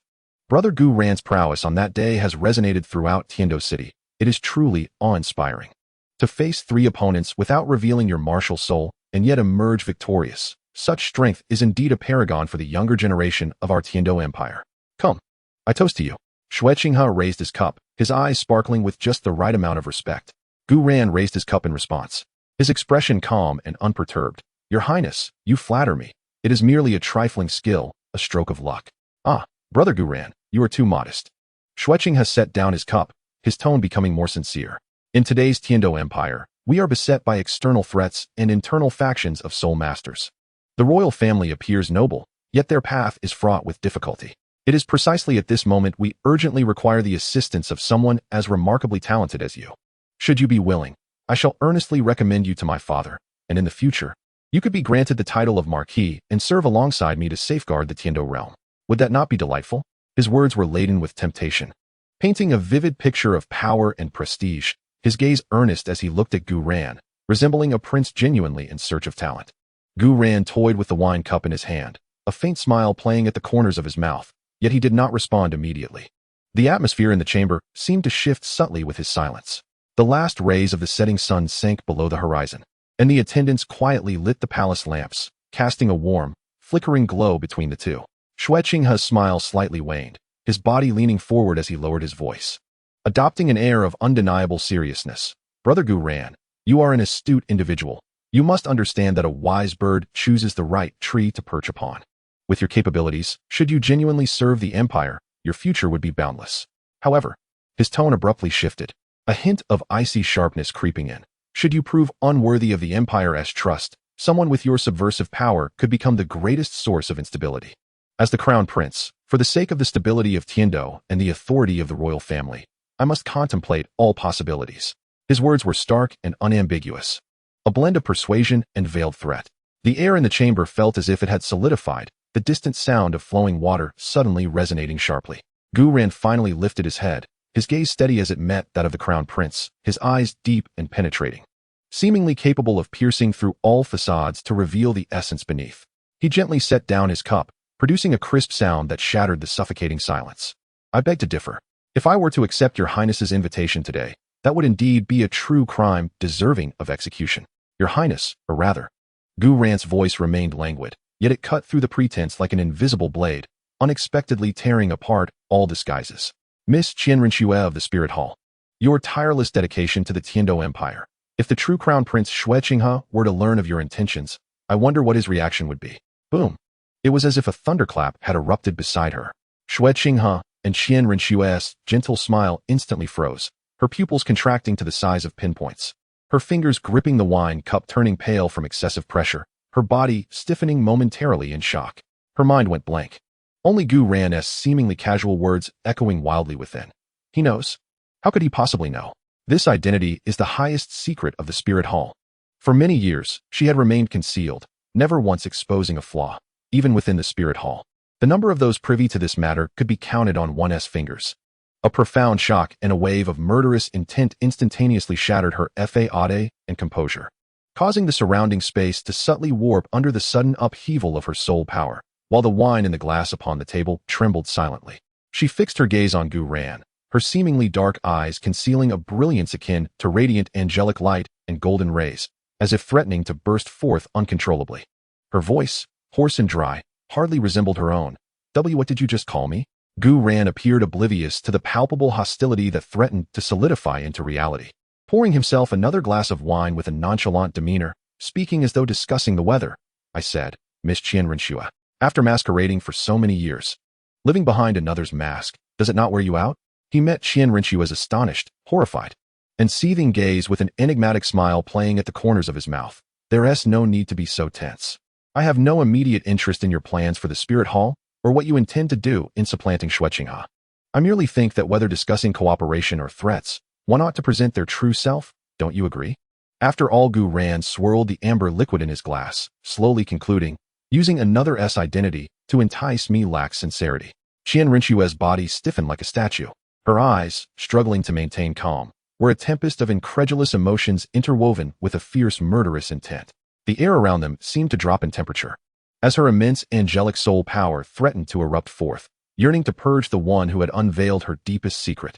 Yet, Gu Ran remained lazily indifferent, even serving himself another helping of food. After a lengthy silence, Qianrenxue's taut body relaxed slightly, though her gaze remained as sharp as a blade, fixed unwaveringly on Gu Ran. She inhaled deeply, her voice shedding the gentleness of Prince Shueqinghe, transforming into a cold, noble timbre laced with barely perceptible tremors. Who are you, truly? How did you come to know? Gu Ran set his chopsticks down, elegantly dabbed his lips with a napkin, and offered a slight smile. Who I am is of little consequence. As for how I came to know, perhaps there was a flaw in your carefully woven fabric. Or perhaps I am simply all-knowing. His words were delivered with deliberate ambiguity, enhancing the air of mystery surrounding him. Qian Rinxue pressed her crimson lips together, acutely aware that further inquiries would yield no fruitful response. The ease with which he had unveiled her identity hinted at some formidable backing. Attempting to eliminate him? She had no confidence in such a course of action, for the strength he had previously exhibited was unfathomable, and furthermore, they were within the confines of Tiando City. Any act of aggression would obliterate her years of painstaking concealment. Weighing her options, the murderous intent gradually receded, yet her vigilance soared to its peak. She regarded Gu Ran with an expression of profound complexity. Suddenly, her soul power fluctuated subtly, as a gentle golden light rippled through the air like water. The refined visage and form that belonged to Prince Shueqinghe gradually faded like a time-worn painting, giving way to an exquisite and breathtaking beauty. Golden locks cascaded like shards of sunlight, and her skin, fairer than snow, showcased features delicately sculpted as if by a master artisan, embodying both the ethereal grace of youth and an air of sacred nobility and authority. Particularly striking were her cerulean eyes, which seemed to harbor the vastness of the cosmos, now reflecting a chill scrutiny mingled with a hint of curiosity. This was the true Qian Rinxue, the saintess of the spirit hall, the heir of the angel god. Now, you behold her true form. Qian Rinxue's voice resonated with a cool, ethereal quality, starkly contrasting with that of Shueqinghe. Gu Ran, I must concede that you are the most significant variable in my plans. Yet, precisely because of this, I extend my most sincere invitation to you. Her gaze bore into him with intensity, her tone imbued with an earnestness, even a trace of pride belonging to her true self. Join the Spirit Hall. What the Heaven Do Empire can offer you, the Spirit Hall can provide in abundance: power, status, resources, and even the legacy of divinity. The goal of the Spirit Hall is to unify the continent, to end this era of strife and division, and to forge a new order led by soul masters. With your talent and strength, you would undoubtedly occupy a paramount position in this new order, far more promising than languishing in this decaying empire. Gu Ran admired the unparalleled beauty of Qian Rinxue as he listened to her impassioned entreaty, lightly tapping his fingers on the table, a playful smile gracing his lips. The allure of the Spirit Hall, the unification of the continent, the legacy of the gods, it indeed sounded tempting. He appeared to ponder seriously, then shifted the conversation, his gaze playfully landing on Qian Rinxue's crystalline lips. However, I tend to value tangible sincerity. Those ethereal visions of the future pale in comparison to the concrete and palpable here and now. Leaning slightly forward, his voice dropped to a suggestive murmur, laced with a hint of teasing provocation. How about this, Miss Qian Rinxue? If you would be so inclined as to kiss me, I might seriously consider the prospect of joining the Spirit Hall. What do you say? You. Qian Rinxue's countenance instantly darkened. The anger and murderous intent she had just suppressed surged forth anew, her cheeks flushed with the intensity of rage and humiliation, golden holy light emanating uncontrollably around her, illuminating the entire chamber. As the saintess of the Spirit Hall, the heir of the angel god, she had never endured such a brazen affront. How dare he associate the momentous decision to join the Spirit Hall with such frivolous terms? Gu Ran, you are audacious. Qian Rinxue's voice was as frigid as ice, imbued with divine authority. Do you truly believe I would hesitate to kill you?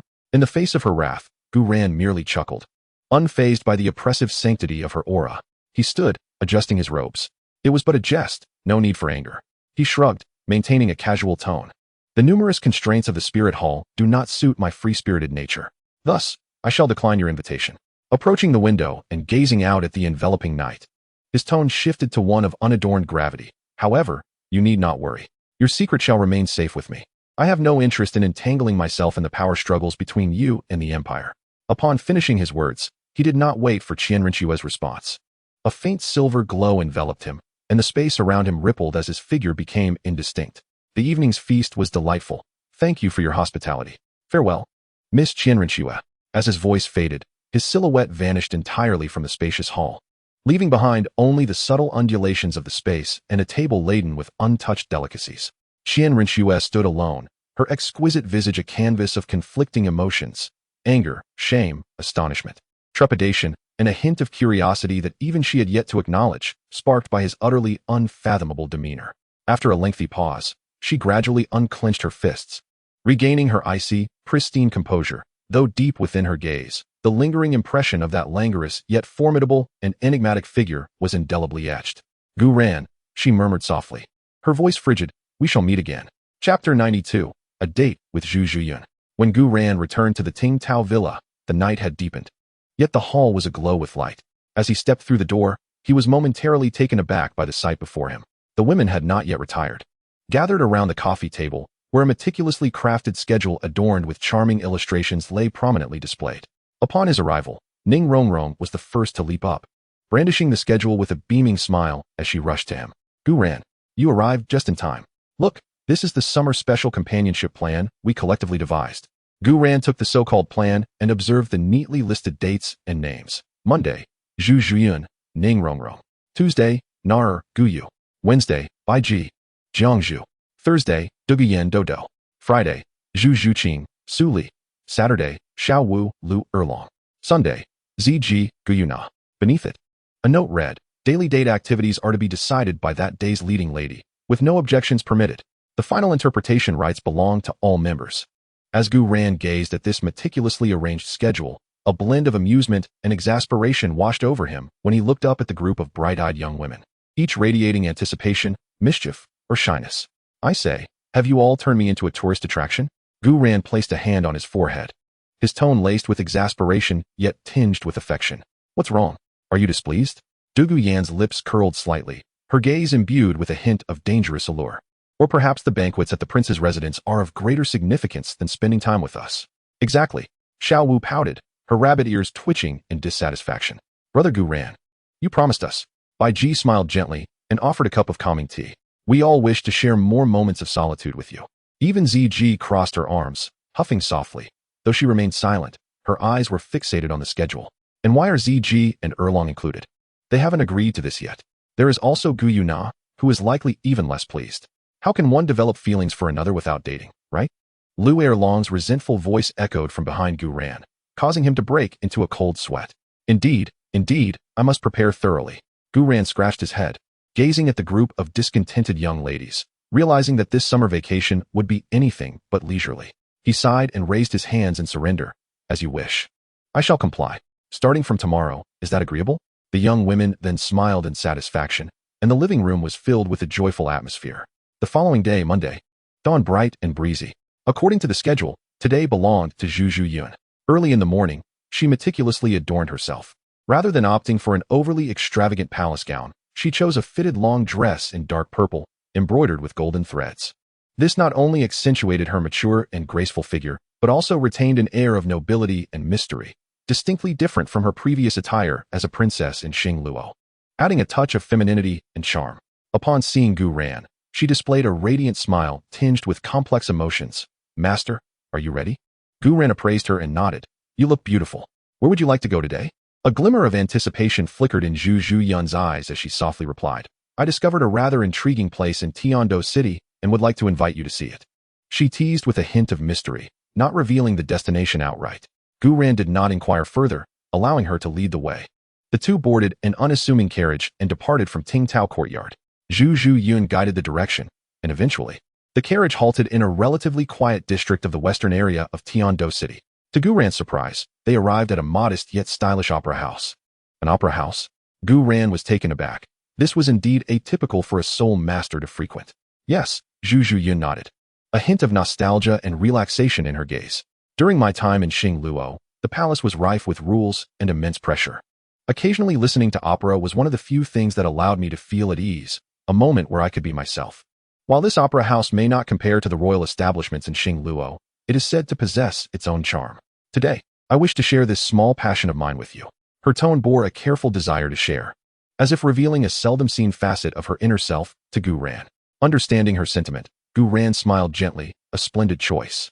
Let us go and indulge in a touch of elegance.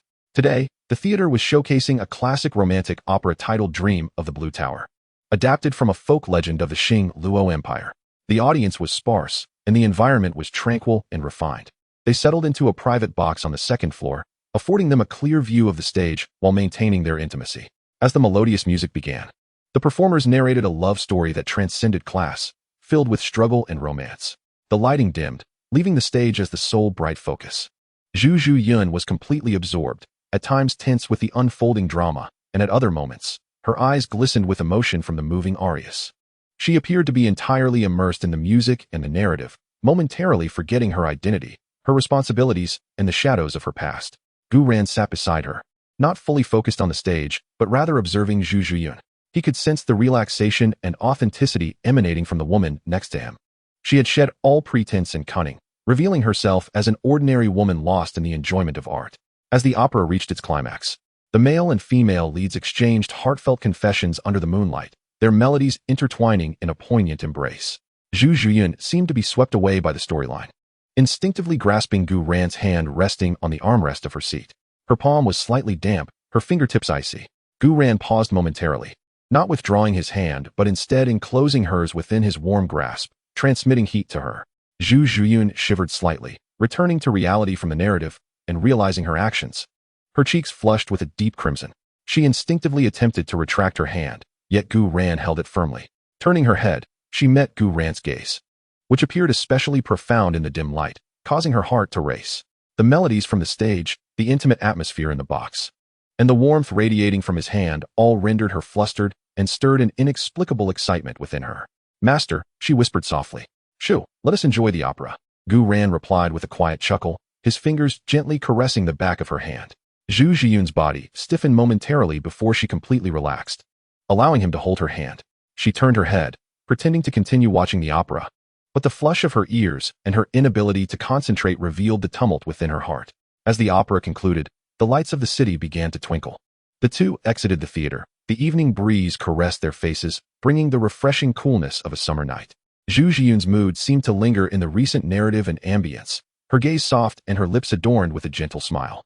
"Thank you, Master," she said softly. "I had a wonderful time today." The words came from her heart. "That is what matters," Gu Ran replied, pleased to see her relaxed demeanor, feeling his visit had been worthwhile. "Perhaps we can do this again sometime." Gu Yuen's eyes lit up slightly, and she nodded earnestly. "Then, should we?" Beneath the night sky of Tiando City, the lights flickered as the two walked side by side back to the hotel, their shadows stretching long behind them. Though silence prevailed, the atmosphere was significantly more harmonious and nuanced than it had been upon their arrival. Chapter 93, The Return of Ain. Following Gu Ran's date with Gu Yuena, life at Tingtao Courtyard proceeded peacefully and warmly. As scheduled, Gu Ran accompanied Nar on her outing. Just as the evening fell and their match concluded, a subtle yet powerful spatial disturbance rippled through the air above the courtyard.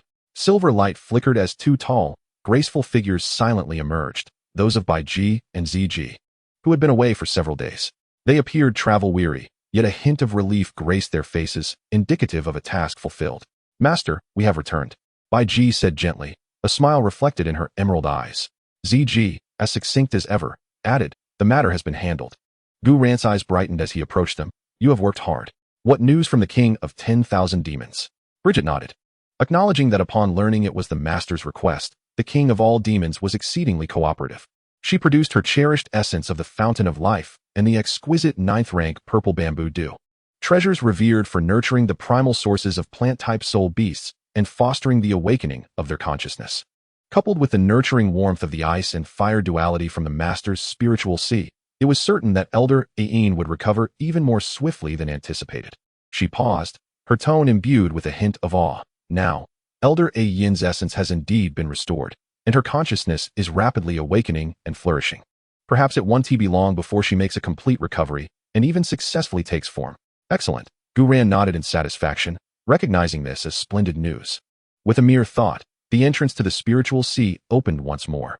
This time, it did not merely release a wisp of energy. Instead, a magnificent golden-green radiance surged forth, enveloping the surroundings with an overwhelmingly pure and regal life force, causing the plants in the courtyard to sway joyfully. Amidst the astonished gazes of the onlookers, a towering blue-silver emperor, nearly 2 meters tall and radiant with brilliant golden patterns, emerged gently from the luminous portal. Cradled by a soft force, no longer appearing dimmed as before, each leaf seemed to breathe, exuding a misty brilliance of life. Its energy waves gentle yet vast as the ocean, forming a faint, ethereal outline of an exquisite woman. "This is the blue-silver emperor of 100,000 years," Ning Rongrong gasped, covering her mouth in astonishment. Meanwhile, upon seeing the blue-silver emperor and sensing that familiar yet sorrowful aura, Xiao Wu's pink rabbit ears perked up straight, her large eyes widening in disbelief. This aura, it feels so familiar, she murmured, bounding a few steps closer to experience it more closely. Suddenly, as if struck by a revelation, she covered her mouth in shock, her eyes filled with incredulity and immense joy. Aunt Ayin, is that really Aunt Ayin's essence? Yes, it's exactly the same as what I felt in the forest. Gu Ran, could it be? Gu Ran observed Xiao Wu's excitement and smiled gently, affirming her conjecture. Indeed, Xiao Wu, she is Ayin, Tang San's mother. Truly Aunt Ayin, Xiao Wu exclaimed, leaping in exhilaration, her eyes glistening with unshed tears. She had thought that Aunt Ayin had perished long ago, sacrificed for Tang Hao. This tale is lengthy. I shall explain it to you in due time. Gu Ran replied succinctly, carefully transplanting the softly glowing blue-silver emperor to the center of a flower bed in the courtyard, a place already prepared by Bridget with a simple formation to gather energy. The leaves of the blue-silver emperor swayed gently without wind, seemingly relishing its new environment, and the vague female silhouette appeared to become slightly clearer, radiating tranquility and comfort. Gu Ran sat quietly beside the flower bed, accompanying Ayin as he cherished the gradual expansion of her consciousness. The other women, in silent accord, refrained from disturbing the moment, watching from afar. Yet, unable to contain her excitement and desire to share, Xiao Wu approached Ayin, as if she had found a long-lost relative. Regardless of whether Ayin could fully comprehend her words, she began to chatter incessantly, filled with righteous indignation. And Ayin, it is truly wonderful that you have awakened. Do you know how wicked Tang Hao and his son Tang San are? They are nothing but scoundrels. That deceitful Tang Hao does not love you sincerely. He merely exploits your soul rings and soul bones. Every time he is injured, he sneaks in to absorb your life force for his healing, caring nothing for your well-being, treating you as nothing more than a medicinal jar. And that Tang San, hypocritical, insidious, and despicable. He possesses your bloodline, yet remains utterly oblivious to you, while he seeks to hunt other blue-silver grass spirit beasts. He even resorts to vile hidden weapons to bully me, and he aims to harm Brother Gu Ran. Both father and son are truly wicked. And Ayin, do not think of them any longer. Brother Gu Ran is the good person who saved you. We will all treat you well. Xiao Wu spoke at a rapid pace. Her small face puffed up in anger as she poured out her grievances against Tang Hao and his son, recounting their misdeeds over the years. The once gently swaying leaves of the blue-silver emperor gradually slowed and even trembled slightly in response to her impassioned words. A subtle fluctuation appeared in the surrounding gentle life aura, and the indistinct feminine apparition seemed to furrow her brows, revealing an indescribable sorrow and anguish. Although her consciousness had not fully awakened and could not grasp all the words, certain keywords, Tang Hao, exploit, absorb life force, Tang San, vile, harm, pierced through to the depths of her reviving awareness like cold daggers. This was a sorrow rooted in instinct and lingering memories. She seemed to glimpse some indistinct, heart-wrenching fragments, feeling the chill of betrayal and exploitation from those she had once trusted the most. A single crystalline droplet, resembling morning dew, silently slipped from a golden leaf and fell into the soil below. It was the tear of the blue-silver emperor. Gu Ran sensed the sorrow emanating from Ayin and sighed softly, reaching out to stroke her leaves. A gentle draconic aura flowed through, soothing her turbulent consciousness. All right, Xiao Wu, let us pause for a moment. Gu Ran gently interrupted the still agitated Xiao Wu. Ayin needs time to slowly recover and accept all of this. Xiao Wu noticed Ayin's unusual state and quickly covered her mouth, her large eyes filled with remorse. I'm sorry, Aunt Ayin. I didn't mean to upset you. I was just too angry. The leaves of the blue-silver emperor gently brushed against Gu Ran's hand, seemingly wanting to reach out to Xiao Wu, conveying a soft sentiment of forgiveness. Yet, the profound sadness lingered, refusing to dissipate. As the evening sun cast its golden rays upon the flower bed, the beautiful and powerful blue-silver emperor swayed gently in the breeze. Yet it seemed to be shrouded in a veil of subtle sorrow. She quietly absorbed the energy, nurturing the dawn of new life, while the recently unveiled, cruel truths of the past, akin to seeds, were buried deep within her consciousness, which was on the verge of a complete awakening. Chapter 94, Ning Dingling and Ning Rongrong's Date. According to the meticulously arranged schedule, after a rendezvous with Biji, it was finally time for the little princess of the Seven Treasures glazed tile school, Ning Rongrong. On this day, Ning Rongrong had dressed early, resembling the most exquisite doll, adorned in a fluffy water blue gown that accentuated her snow-white skin, exuding both vivacity and the elegance of a noble young lady. She hopped joyfully to find Gu Ran. linking her arm with his, her large eyes sparkling with anticipation. Gu ran, today it's my turn. Her voice chimed like wind chimes. I have thought of a special place. Oh, what novel idea has our little sorceress conceived today? Gu ran chuckled, affectionately ruffling her hair. He always indulged Ning Rongrong a bit more, after all. Despite her occasional capriciousness, her heart remained pure and endearing. Ning Rongrong lifted her little face, a hint of coyness and nostalgia gracing her features. Let us return to the Seven Treasures Glazed Tile School. I miss Grandpa Jian and Grandpa Gu. It's been a while since I've seen Father as well. Plus, I want to show you the place where I grew up. This request took Gu Ran by surprise. Yet seeing the genuine longing in Ning Rongrong's eyes, he nodded in agreement. All right, let us return to the Seven Treasures Glazed Tile School. Situated atop Baoshan, not far from Tiando City, the school's glazed tower-like architecture shimmered gloriously in the sunlight, showcasing the wealth and grandeur of the upper three sections. Ning Rongrong's return was undoubtedly a momentous occasion for the sect. Upon seeing her, the gatekeeping disciples immediately bowed respectfully and hastily conveyed the message within. Before long, a resonant and affectionate voice echoed, "Ha ha, is my little Rongrong back?" No sooner had the words left his mouth than two figures, swift as lightning, dashed out from within the sect. The first, with hair and beard as white as snow, stood tall and upright like a pine, emanating a formidable sword aura, none other than Sword Douluo Continent. Following him was a large-framed, ancient-looking elder, naturally boned Douluo Gu. Upon seeing Ning Rongrong, both titled Douluos beamed with joy, their eyes brimming with affection. However, as their gaze fell upon Gu Ran, who was tightly linked to Ning Rongrong, their smiles slightly faltered, replaced by a mixture of scrutiny and a barely perceptible wariness. Grandpa Jian, Grandpa Gu. Ning Rongrong released Gu Ran and flitted toward the two elders like a jubilant bird, playfully seeking their affection. Qinshin and Gu Rong exchanged glances, both registering a hint of surprise. Gu Ran's name had recently gained considerable notoriety in Tiando City. At that moment, a gentle and serene voice resonated. Rongrong has returned? Why didn't you inform us beforehand? Ning Fengji, with a warm smile, stepped out from the sect, his gaze tenderly resting on his daughter before shifting to Gu Ran, where a flicker of understanding and profound inquiry danced in his eyes. Father. Ning Rongrong leaped into her father's embrace. Master Ning, Gu Ran once again offered a respectful bow before the esteemed leader of the Seven Treasure Glazed Tile sect. The continent's premier support-type soul master, he was accorded the utmost respect. Ning Fengji smiled and nodded. Young friend Gu Ran, I am grateful for your care of Rongrong at the academy.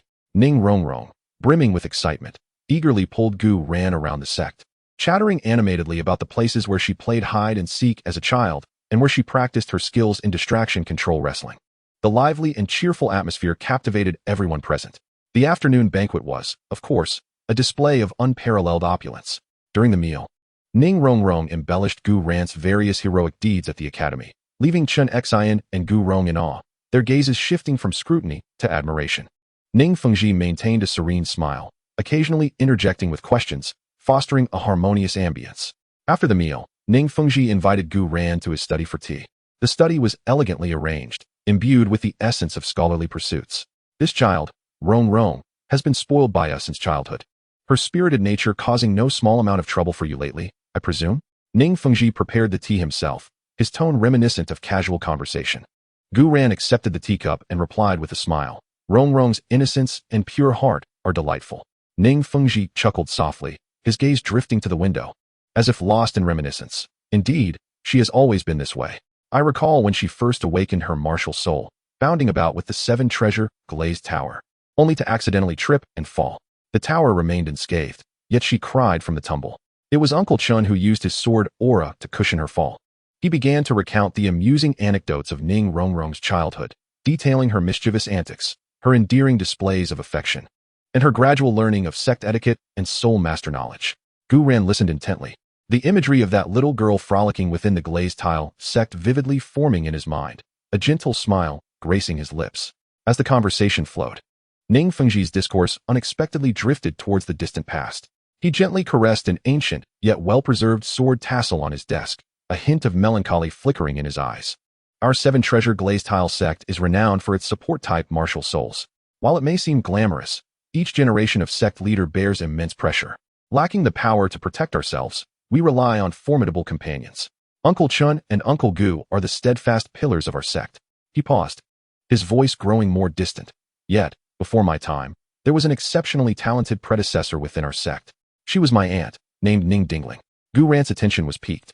The name stirred a faint recollection. Ning Fengji continued, my aunt possessed extraordinary gifts. Some believe she could have evolved the seven-treasure glazed tower. Her spirit was resilient, unwilling to be wholly dependent on others, and she was deeply enamored with the way of the sword, sharing a mentor-mentee bond with Uncle Chun as they delved into swordsmanship together. His voice lowered, imbued with profound sorrow. Alas, fate is cruel to the gifted.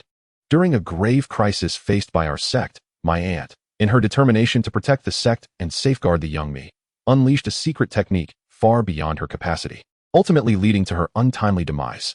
That was one of the greatest losses for the sect, a pain that still lingers in Uncle Chin's heart, difficult to release. The study fell into a brief silence, the air thick with a faint sorrow. Gu Ran listened intently to Ning Fengji's narrative, envisioning a valiant woman, unyielding and fierce, wielding her sword to safeguard the sect, only to ultimately wither away. He could sense the profound regret and nostalgia concealed within Ning Fengji's words, and he could imagine the deep-seated grief harbored by Sword Douluo Continent. He lowered his gaze to the tea leaves swirling in his cup, suddenly reminded of the yet-to-be-used resurrection elixir slowly accumulating in his spiritual sea, though each use would render the subsequent accumulation increasingly sluggish. A thought quietly took root in his mind. If, perchance, an opportunity arose, he lifted his gaze towards the window, observing Ning Rongrong playfully insisting on learning new sword techniques from Xian, then glanced at the gentle, yet burdened Ning Fengji before resting his eyes on the distant, silently standing ancient banyan tree.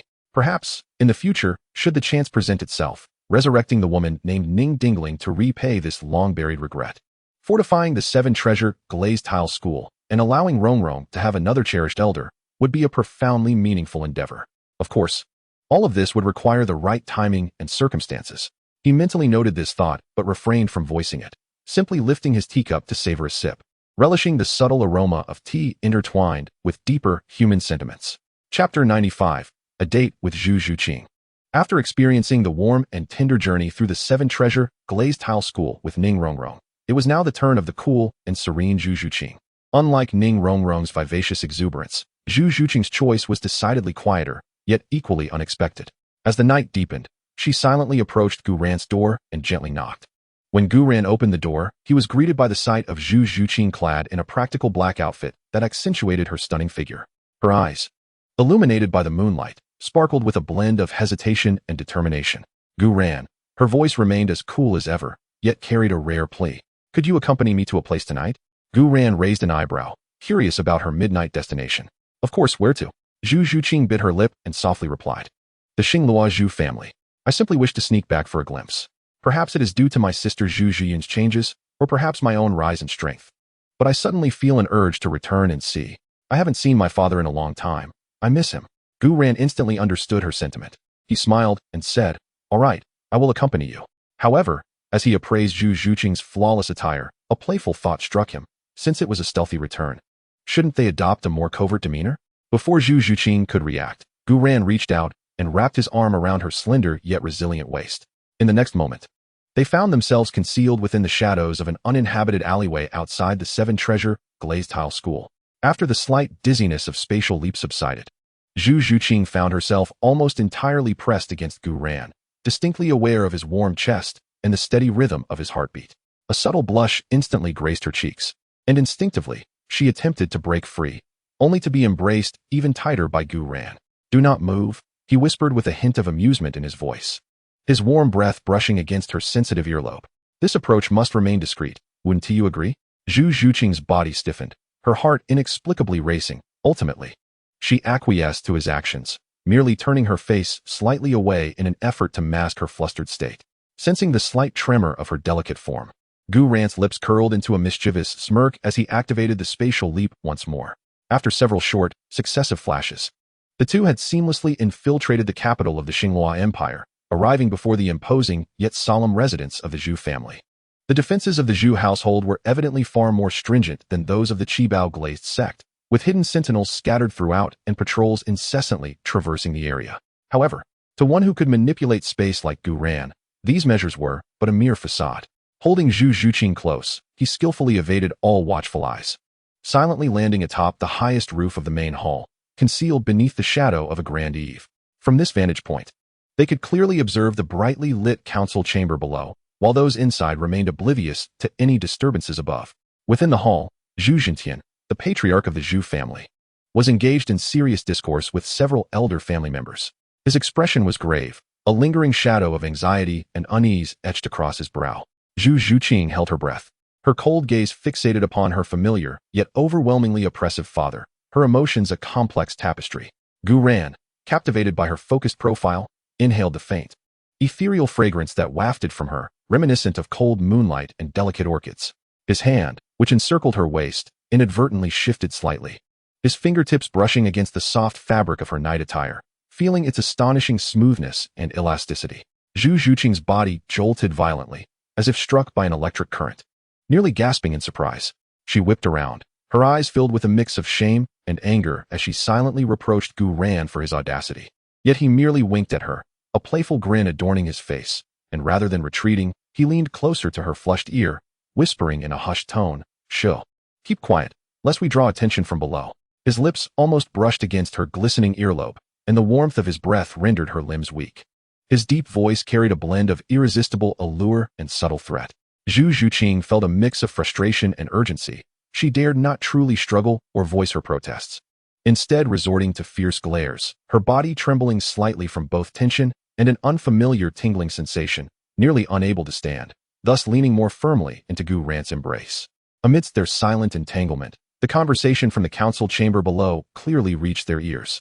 One elder voiced his concerns, "Patriarch, though Prince Dai Mubai has regained his identity, his enmity with the crown prince is as fierce as fire and water. The Zhu family finds itself caught in between, truly a difficult position." Initially, when the decision was made to support Davis, Zhu Jintian, in a fit of agitation, interrupted, "What use is there in discussing this now? That brat Dai Mubai, for reasons unknown, has experienced a meteoric rise in strength, and his temperament has grown increasingly volatile. He has gathered around him that scoundrel from the Haotian sect and a multitude of evil soul masters. If he gains power, he will surely not spare us. Although Davis has his flaws, at least, for now, he remains the legitimate heir." Another elder sighed, lamenting, "It is a pity about the two girls, Zhu Yun and Zhu Qing. They were once the finest bargaining chips for a marriage alliance. Zhu Yun now follows that Gu Ran, her intentions unclear. If either of them could firmly secure the affection of a prince, the Zhu family would not find itself in such a passive position." Upon hearing this, Zhu Jintian's expression darkened further, and with a cold snort, he retorted, "Enough. Do not mention this matter. If they are to associate with those two reckless princes, my precious daughters will surely be ruined." On the roof, Zhu Qing overheard her father and the elders discussing her and her sister as mere political pawns, leaving her feeling cold and rigid. The slight embarrassment she had felt due to Gu Ran's teasing was swiftly replaced by overwhelming sorrow and disappointment. Her nails dug deeply into her palm. Sensing the profound shift in her emotions, Gu Ran tightened his embrace around her, providing support as his previously playful demeanor faded, his gaze turning somewhat cold. At that moment, another elder spoke ominously, "Patriarch, esteemed elders, I have a thought. Given the entanglement of Prince Davis with that Gu Ran from the Heavenly Dual Empire, should we not consider a change in strategy? Perhaps we could carve out a new path for the Zhu family. After all, one should not place all their eggs in a single basket." The hall fell silent at his words. Zhu Jintian's eyes flickered, clearly contemplating the suggestion, yet his face was marred by feelings of reluctance and humiliation. "Very well. Let us decide this way. We will side with Davis and wager that the brotherly bond between Davis and Gu Ran is genuine. If Dai Mubai ultimately ascends to power, it would spell disaster for the Zhu family." On the rooftop, Gu Ran lowered his head and, with a mischievous intent, leaned down once more, this time accurately capturing her slightly trembling, cold, and soft lips in a kiss. Zhu Qing's eyes widened in shock, her mind blank. She had never anticipated that Gu Ran would act so brazenly while eavesdropping on the family's confidential discussions. She wanted to resist, to push him away, but her body, overwhelmed by astonishment and the chilling words from below, lost all strength. What struck her heart even more was that Gu Ran's kiss was not aggressive. Rather, it bore an undeniable tenderness and an assertive nature. Time seemed to stretch on indefinitely before Gu Ran finally released her. As Zhu Qing opened her eyes, they shimmered with unshed tears, her emotions a complex tapestry. She gazed at the proximity of Gu Ran, her voice laced with a husky tremor. "You always take advantage of others' vulnerabilities." Gu Ran gently wiped away the tears at the corners of her eyes, allowing a lazy yet confident smile to return to his lips. "What else should I do? Should I stand by and watch you mourn for those fools? Come, There is nothing more to see here. He tightened his hold on her once more, and the space around them shimmered with a wave of energy. In the final moment before her departure, Zhu Zhuqing cast a last glance at those below, who were incessantly chattering about how to exploit her sister's kin. Her gaze turned utterly frigid and resolute. Chapter 96. Inspecting the Ancient Gate, the Bashful by Qinxiang. Accompanied by Zhu Zhuqing, who quietly left the suffocating Zhu family mansion. A flicker of discontent in her heart was swiftly dispersed by the night breeze, as she resolved to temporarily cast aside her worries. Since they had arrived in the Star Luo Empire, Gu Ran remarked, his voice returning to its usual languid tone. It was the perfect opportunity to see how the construction at the Ancient Gate was progressing, and perhaps to lift your spirits. At his words, Zhu Zhuqing gently nodded, burying her face in his chest with a muffled sound of agreement. At this moment, she truly did not wish to return to Heavendo City, for otherwise, she would likely not be able to spend the night alone with Gu Ran. He tightened his embrace and activated the spatial leap once more. After several flashes, the two found themselves in the central area of Star Luo City. Before them lay an expansive construction site bustling with activity. Although it was not yet fully completed, the grandeur of the structure was already evident. Towering walls, the imposing silhouette of the main hall, and a massive lapis lazuli plaque inlaid with a purple-gold dragon insignia marked the Ancient Gate. This was the site bestowed upon Gu Ran by the Emperor of Star Luo, ranking alongside the Dai, Zhu, and Su families as the fourth major sect, the Ancient Gate. Even in the dead of night, Soul Master craftsmen were busy at work, finalizing reinforcements and decorative touches. It was clear that the Star Luo royal family had not been stingy with resources, or rather, dared not to be. The appearance of Gu Ran and Zhu Zhuqing immediately attracted the attention of patrolling disciples. Upon recognizing Gu Ran, the disciple was momentarily taken aback. Then his face lit up with extreme excitement and reverence as he hurriedly bowed. Sect Master, you have arrived. Almost instantaneously, from within the still incomplete Grand Gate of the Ancient Gate, a flurry of hurried and chaotic footsteps could be heard. Leading the way was Bai He, along with a group who rushed out to greet them. Their faces bore expressions of surprise, respect, and a subtle hint of nervousness. Sect Master Gu Ran. Bai He stepped forward first, bowing respectfully, his tone brimming with excitement. They were now deeply entwined with the chariot of the Ancient Gate, and Gu Ran's strength and enigma instilled both awe and a sense of fortune within them. No need for excessive formalities. Gu Ran waved his hand, his gaze sweeping over the burgeoning sect headquarters, nodding in satisfaction. The progress is commendable. Thank you all for your hard work. We dare not take credit. It is our duty. Bai He quickly replied, and then his gaze fell upon Zhu Zhuqing, clad in black, exuding an air of coolness. Though curious, he wisely refrained from further inquiries. The crowd enveloped Gu Ran and Zhu Zhuqing as they entered the interior of the Ancient Gate for a tour. Although the interior finishing was still underway, the main structure had been completed, featuring a training ground, conference hall, alchemy chamber, and equipment hall, all of which were far more grandiose than their previous residence with the Min family. As Gu Ran listened to Bai He's introduction, he nodded slightly. He could sense that this nascent sect was radiating a vigorous vitality. At that moment, a slender, pale green figure timidly squeezed through the crowd. It was Bai Qinxiang. Upon spotting Gu Ran, her delicate face instantly flushed with a noticeable crimson hue, and her gaze darted away, as if she wished to approach yet lacked the courage to do so, a stark contrast to her usual vivacious demeanor. Gu Ran naturally noticed her and greeted her with a smile. Qinxiang, are you managing well here? Why yes, very well, Bai Qinxiang responded, her voice rising an octave like a startled little rabbit. After realizing her outburst was too much, she quickly lowered her head, her fingers nervously twisting the hem of her garment. This unusual display amused Gu Ran and also left him somewhat puzzled. Beside them, Bai He observed with a blend of exasperation and anticipation on his face. He stepped closer to Gu Ran and lowered his voice, infused with a hint of elder's earnestness and a touch of awkwardness. Please do not take offense, esteemed leader. This girl, I have been speaking to her quite a bit lately. Our clan, Min, owes its escape from peril to your great benevolence in joining the ancient sect. I have been hoping that if Qinxiang could earn your favor, even if it were merely to serve you tea, it would be a blessing for her and our clan. Thus, upon seeing you, she has become rather flustered. Though Bai He's voice was soft, the audience consisted of soul masters, all with keen hearing. Zhu Zhuqing cast a cold glance at Bai Qinxiang, then shifted her gaze to Gu Ran, her emotions inscrutable. Realization dawned on Gu Ran. It became clear that Bai He was promoting his granddaughter. He looked at Bai Qinxiang, who was blushing fiercely, wishing to sink into the ground, clearly mortified by her grandfather's words. Strangely, she did not protest or flee but stood there rigidly, as if acquiescing to his sentiments. Gu Ran found this amusing. He approached Bai Qinxiang, observing her eagerness to bury her face in her chest, and teasingly remarked, "Oh, so you wish to serve me tea? I do not. It is my grandfather who is speaking nonsense." Bai Qinxiang abruptly lifted her head, her face as red as a ripe apple, hastily retorting, though her eyes flickered, revealing a lack of conviction. Gu Ran couldn't help but laugh heartily, deciding not to tease her further. "I was merely jesting.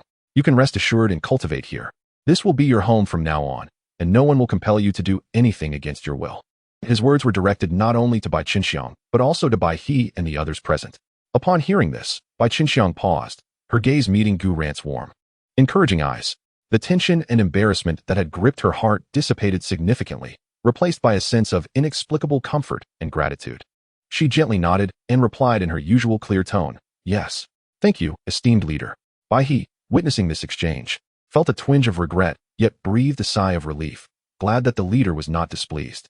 After the tour, Gu Ran offered some simple guidance regarding the sect's future development, promising to provide additional resources, which left them all exhilarated.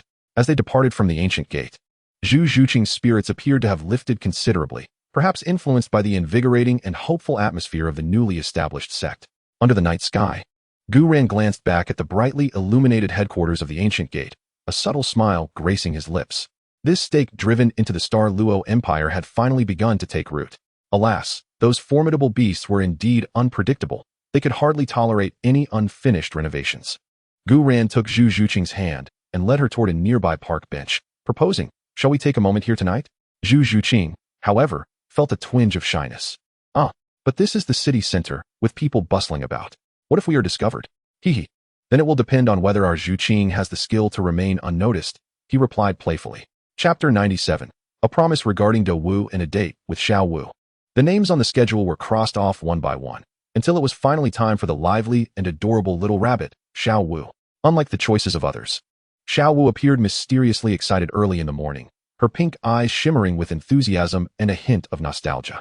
Pulling Gu Ran's hand, she urged, "Gu Ran Gij, come with me. I will take you to a special place. I promise you will love it." Gu Ran smiled and allowed her to lead, asking, "Have you discovered another delightful carrot restaurant?" "Not at all." Xiao Wu shook her head, her rabbit ears playfully swaying. "It's a place that holds great significance for me." Without further explanation, she guided Gu Ran through spatial teleportation, directly departing from Heaven Do City. As the surroundings settled, a familiar and rich primal aura enveloped them. Accompanied by distant beast roars and melodious bird calls, they had arrived at the Stardo Forest. "Follow me." Xiao Wu's expression became slightly more serene as she oriented herself and swiftly ventured deeper into the forest. Her pace was brisk, her figure nimbly weaving through the trees, reminiscent of that carefree little rabbit bounding through the woods. Gu Ran quietly trailed behind her, sensing a subtle difference in Xiao Wu's mood, which seemed tinged with a deeper nostalgia than her usual pure joy. They journeyed further, skillfully avoiding the territories of powerful soul beasts, until they reached a relatively tranquil area at the intersection of the mixed and core regions of the Stardo Forest. Towering ancient trees entwined with vines cast dappled sunlight through their dense canopies, while a crystal-clear stream babbled past, bordered by peculiar flora that emitted a faint glow, creating an environment both beautiful and serene. Xiao Wu came to a halt before a seemingly ordinary tree hollow formed by massive roots. The hollow was spacious, lined with dry, soft moss and grass. Although it appeared to have been long abandoned, it retained an oddly pristine and warm ambience. Xiao Wu extended her hand, gently caressing the rough edges of the hollow, her pink eyes misting with a veil of emotion, her voice losing its usual buoyancy, becoming soft and filled with sentiment. "Brother Guren, this is the place where my mother and I once lived," she said, stepping into the hollow of the tree and surveying her surroundings as if she could glimpse the echoes of the past. "Look, this was my cozy nest for slumber. And over there is where my mother prepared herbs. This little stream at the entrance, she would brush my hair by it every day." Her voice trailed off, fading into a whisper, while her rabbit ears drooped with a sense of despondency.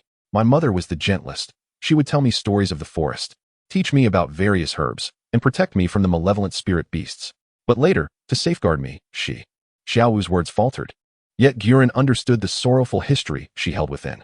The 10,000-year soul beast, the soft-boned rabbit, had ultimately perished at the hands of the Spirit Hall's ruthless hunt while defending the young Xiao Wu. Sitting at the entrance of the tree hollow, she hugged her knees, resting her chin upon them as she gazed at the familiar yet strange surroundings.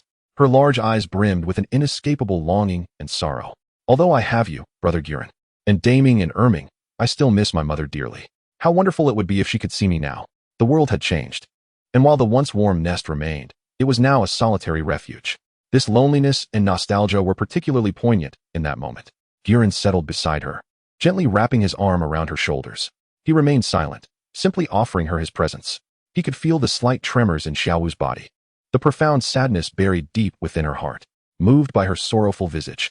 Guren recalled the resurrection elixir he had received as a reward from the system after falling in love with Biji, though the accumulation of subsequent doses would become exceedingly slow. It seemed the present moment was the most opportune time to employ it. Reviving Daming would not only mend Xiaowu's greatest regret, but also bolster their side with a formidable 10,000-year soul beast. Initially, he contemplated surprising Xiaowu, but perhaps revealing his intentions now was the wisest course. Resolute, he extended his hand, palm upward, and concentrated his thoughts. In an instant, a resplendent sphere of indescribable brilliance, teeming with boundless life essence and creative force, materialized before him. The orb was not blinding, yet it appeared to embody the very essence of vitality in the universe. At its emergence, all surrounding flora swayed exuberantly, exuding joy, while even the sound of the stream seemed to dance with newfound vibrancy. This was the resurrection elixir, capable of reversing life and death and reshaping souls. Xiaowu was taken aback by the sudden influx of vast and warm life energy. She abruptly lifted her head, eyes glistening with tears as she beheld the astonishing orb in Guren's hand, feeling its almost miraculous power. Her pink eyes widened in disbelief. Brother Guren, this is... Guren met her gaze with warmth and determination, his voice steady and powerful, imbued with an undeniable promise. Xiaowu, do not be sad. This is a resurrection elixir. It possesses the power to reverse life and death. He paused, gazing into the eyes of the little girl, which shone with immense hope and astonishment, and spoke each word deliberately. I assure you, within a month at most, you shall witness your mother returning to your side. Really, truly. The girl grasped Guren's arm tightly, her body trembling with overwhelming excitement, tears rolling down her cheeks like pearls unstrung. Yet this time, they were not tears of sorrow, but rather torrents of indescribable joy and hope. Guren, can you truly resurrect my mother? You are not deceiving me, are you? When have I ever deceived you? Guren smiled as he wiped her tears away. The power of this divine elixir is sufficient to achieve that. It merely requires time for the soul and body to merge seamlessly. A month is ample. Mother, the girl repeated, a wave of happiness crashing over her, nearly causing her to faint.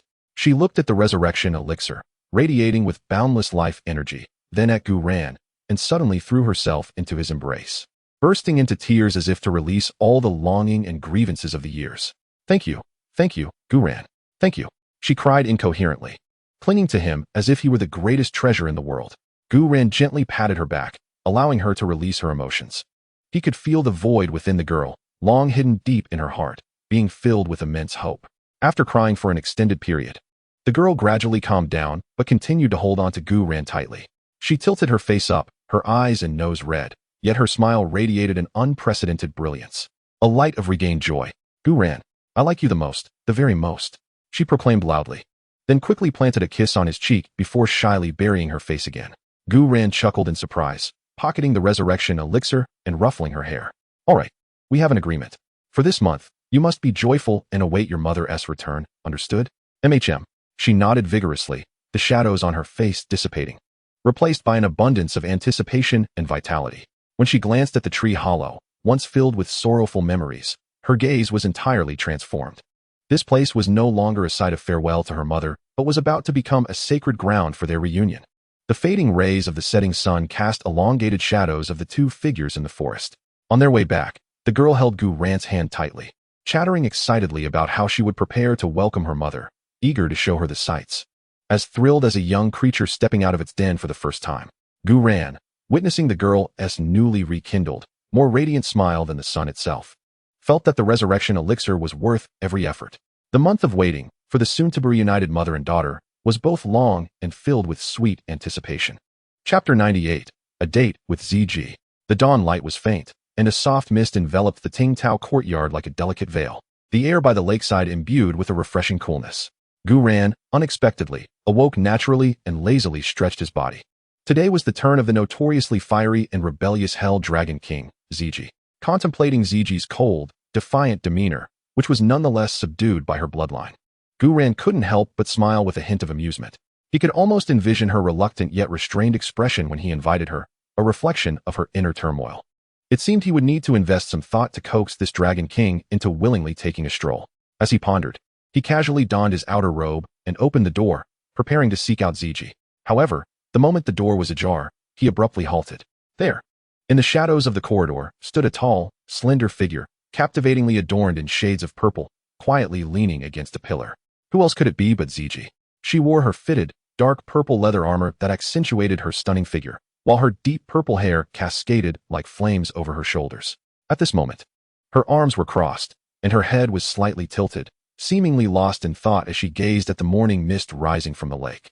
Her exquisite, cold profile appeared almost surreal in the gentle morning light, and the aura of destruction that typically surrounded her seemed slightly softened by the dawn. Had she already been waiting here? Given her posture, it seemed she had been for some time. Gu Yuena felt a twinge of surprise. He had assumed that with Ziji's rebellious nature, even if compelled to adhere to the schedule, she would never take the initiative and might require his personal invitation to finally appear. Yet, here she was, arriving early and quietly waiting outside his door. As if sensing the door's creak, Ziji slowly turned her head. Her deep, violet eyes, seemingly harboring the fires of hell, met Gu Yuena's gaze. For a fleeting moment, her expression was complex, revealing subtle awkwardness, a hint of lingering reverence, but more predominantly, an acceptance tinged with a faint, almost imperceptible expectation that even she could not fully comprehend. She lowered her arms and stood upright, her voice retaining its characteristic husky magnetism. Though it seemed to lack some of its usual sharpness, "You are awake." Her tone was flat, as if merely stating a fact, yet in this context, it conveyed an inexplicable sense of compliance. Gu Yuena raised an eyebrow, appraising her with a bemused expression. "Ziji, are you, perhaps, waiting for me? I am truly flattered." Ziji's brow furrowed almost imperceptibly, but she did not retort as she usually would. Instead, she averted her gaze slightly and replied in a stiff tone, "Did you not say to follow that damned schedule?" Despite her words, her demeanor, waiting in advance, almost like a dutiful girl, contrasted sharply with her fearsome reputation as the Hell Dragon King, rendering the scene all the more intriguing. Gu Yuena couldn't help but chuckle as he approached her. "Of course, we must adhere to the schedule. I simply did not anticipate that Ziji would be so eager." The tips of Ziji's ears flushed slightly, yet she composed herself and shot a glare at Gu Yuena. However, this glare lacked the ferocity of her previous glares, significantly diminishing its intimidation factor. "Less chatter. Where are we going? Hurry up." Her tone regained some of its usual impatience. Gu Yuena found her feigned bravado amusing. He stroked his chin, feigning deep thought. Let me ponder. Where shall we take our esteemed Hell Demon Dragon King? Shopping and listening to music would be rather mundane, and sightseeing might undermine your formidable presence." His gaze swept over Ziji's strikingly aggressive beauty and fiery physique, and an idea sparked in his mind as he snapped his fingers. I know a place you might find intriguing." He looked at Ziji, a glimmer of provocation and temptation in his eyes. "Have you heard of the Dragon Flame Rift?" Ziji's previously impatient violet eyes suddenly sparkled with a keen intensity. The Dragon Flame Rift? The legendary site where ancient dragon remains are buried, and the fiery veins of the earth erupt violently. A place even the Emperor dares not tread lightly? Her tone was laced with unmistakable interest and yearning. Such a locale, brimming with turbulent fire elements and a sense of destruction, potentially harboring the residual powers of ancient dragons, was indeed a paradise and a source of nourishment for her. The Hell Demon Dragon King. Precisely, Gu Yuena affirmed. The environment there is extremely harsh, yet it harbors the purest essence of fire and destruction. "So, are you bold enough to go there for a date?" "Why should I hesitate?" Ziji replied almost instantly, her chin lifted, regaining the pride befitting a dragon king. "Such a place is worthy of my identity."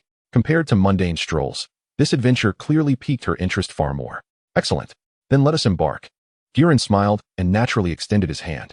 Ziji hesitated for a moment as she regarded the hand reaching out to her, but ultimately placed her own gloved hand, adorned with black leather, into his. Gu Yuena grasped her hand, while with his other hand, he casually sliced through the air to open a shimmering silver portal. What lay beyond was not an ordinary scene, but a tumultuous swirl of scorching air and the distant roar of the underground. With a single step, they crossed the threshold, and the portal closed behind them instantaneously. In the next moment, they had left the refreshing and cool surroundings of the Listening Waves courtyard, stepping into a realm entirely different. Akin to a hellish world. Deep within the Dragon Flame Rift, it appeared as though the earth bore a wound. The ground had been torn apart, revealing gaping chasms of crimson rock, twisted and menacing. The air was thick with the pungent scent of sulfur and wildfire elements. Scalding lava flowed like rivers within the unfathomable rifts, occasionally erupting into towering flames and explosions, casting a crimson glow across the entire space. The temperature was terrifyingly high. An ordinary soul master would likely be incinerated in an instant. Yet, for Ziji, this place felt as comfortable as returning home. She took a deep breath. The air infused with a violent, searing energy of fire, mingling with a faint, destructive essence that emanated from the depths of the earth, causing her to comfortably narrow her eyes. An involuntary wisp of dark purple hellfire began to emanate from her surroundings, harmonizing beautifully with the environment. Indeed, this place is remarkable. A note of satisfaction laced her voice as Ziji took a few steps forward, approaching the edge of a cliff to gaze down at the roaring river of lava below. Excitement shimmering in her violet eyes.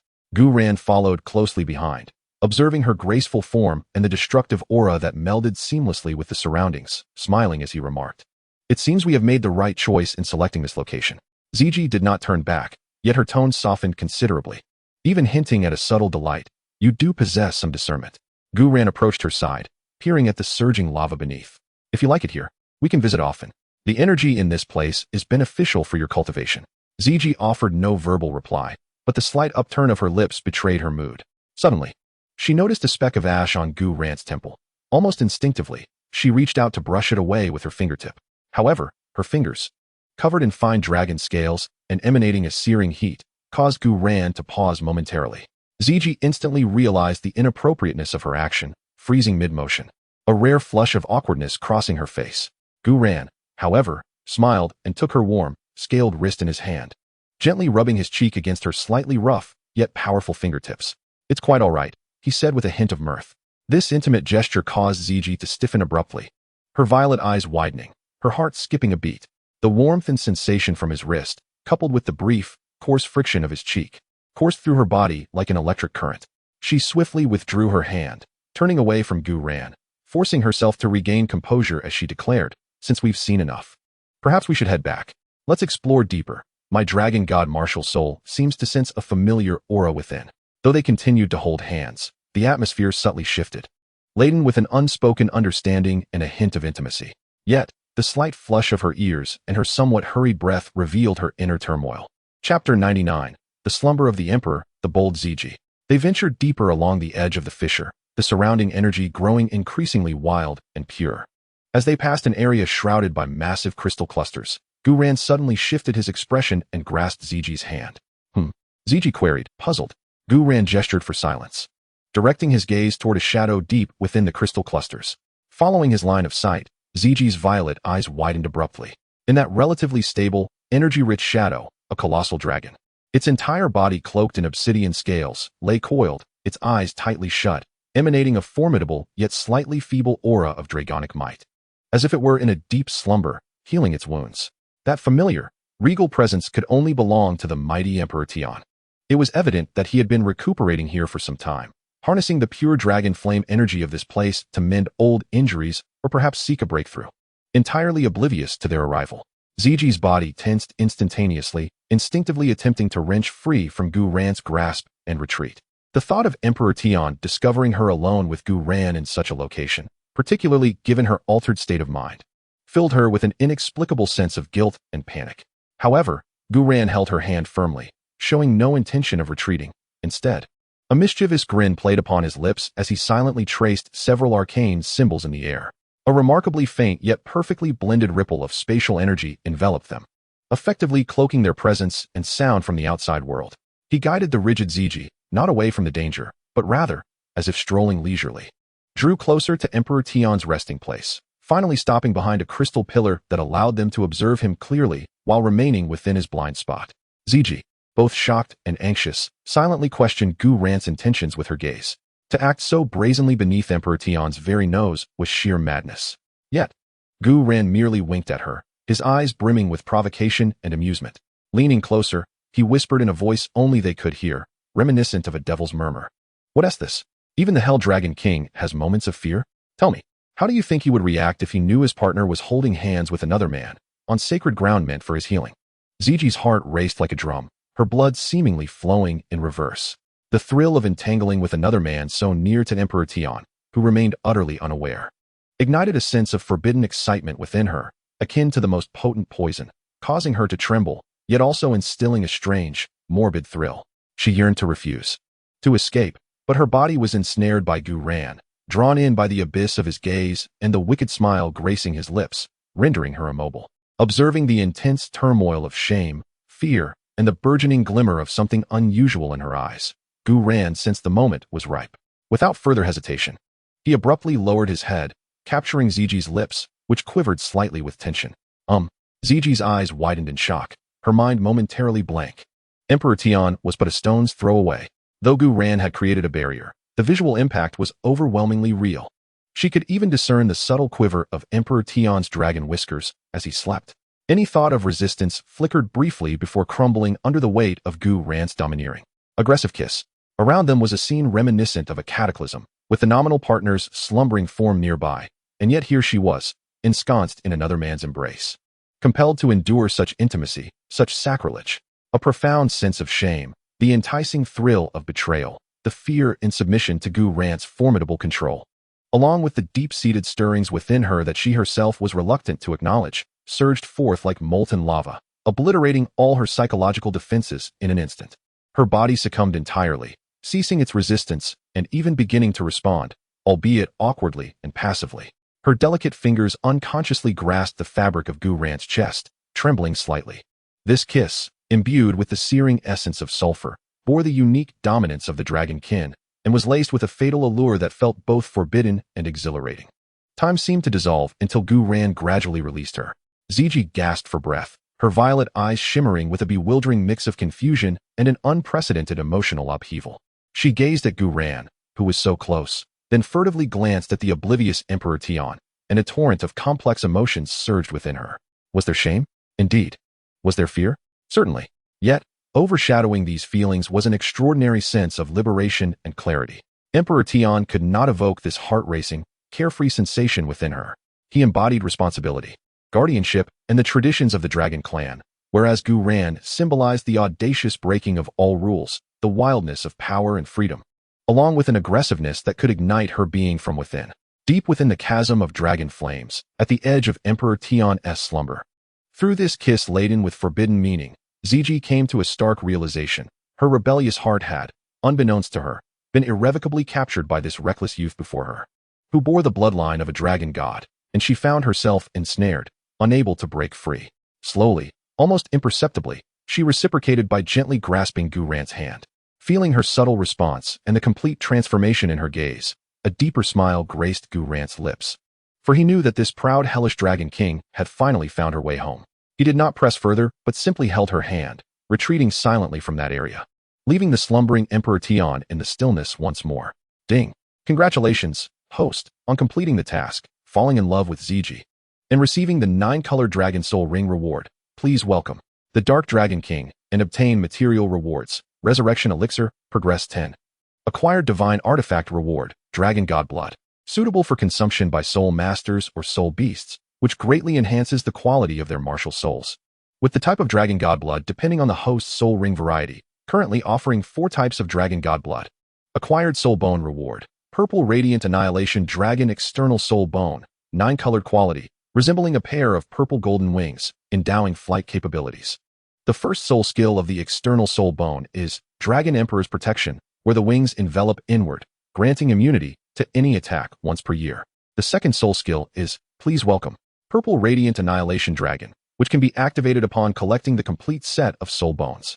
Only after distancing herself from that area did Ziji seem to regain her senses entirely. She abruptly halted, turning her back to Gu Ran, her shoulders gently rising and falling as she appeared to calm the tempest within her heart. Gu Ran did not rush her, he merely followed leisurely behind. Oh, what a challenging journey it has been. After such an extended period, I have finally ascended beyond the 40th level.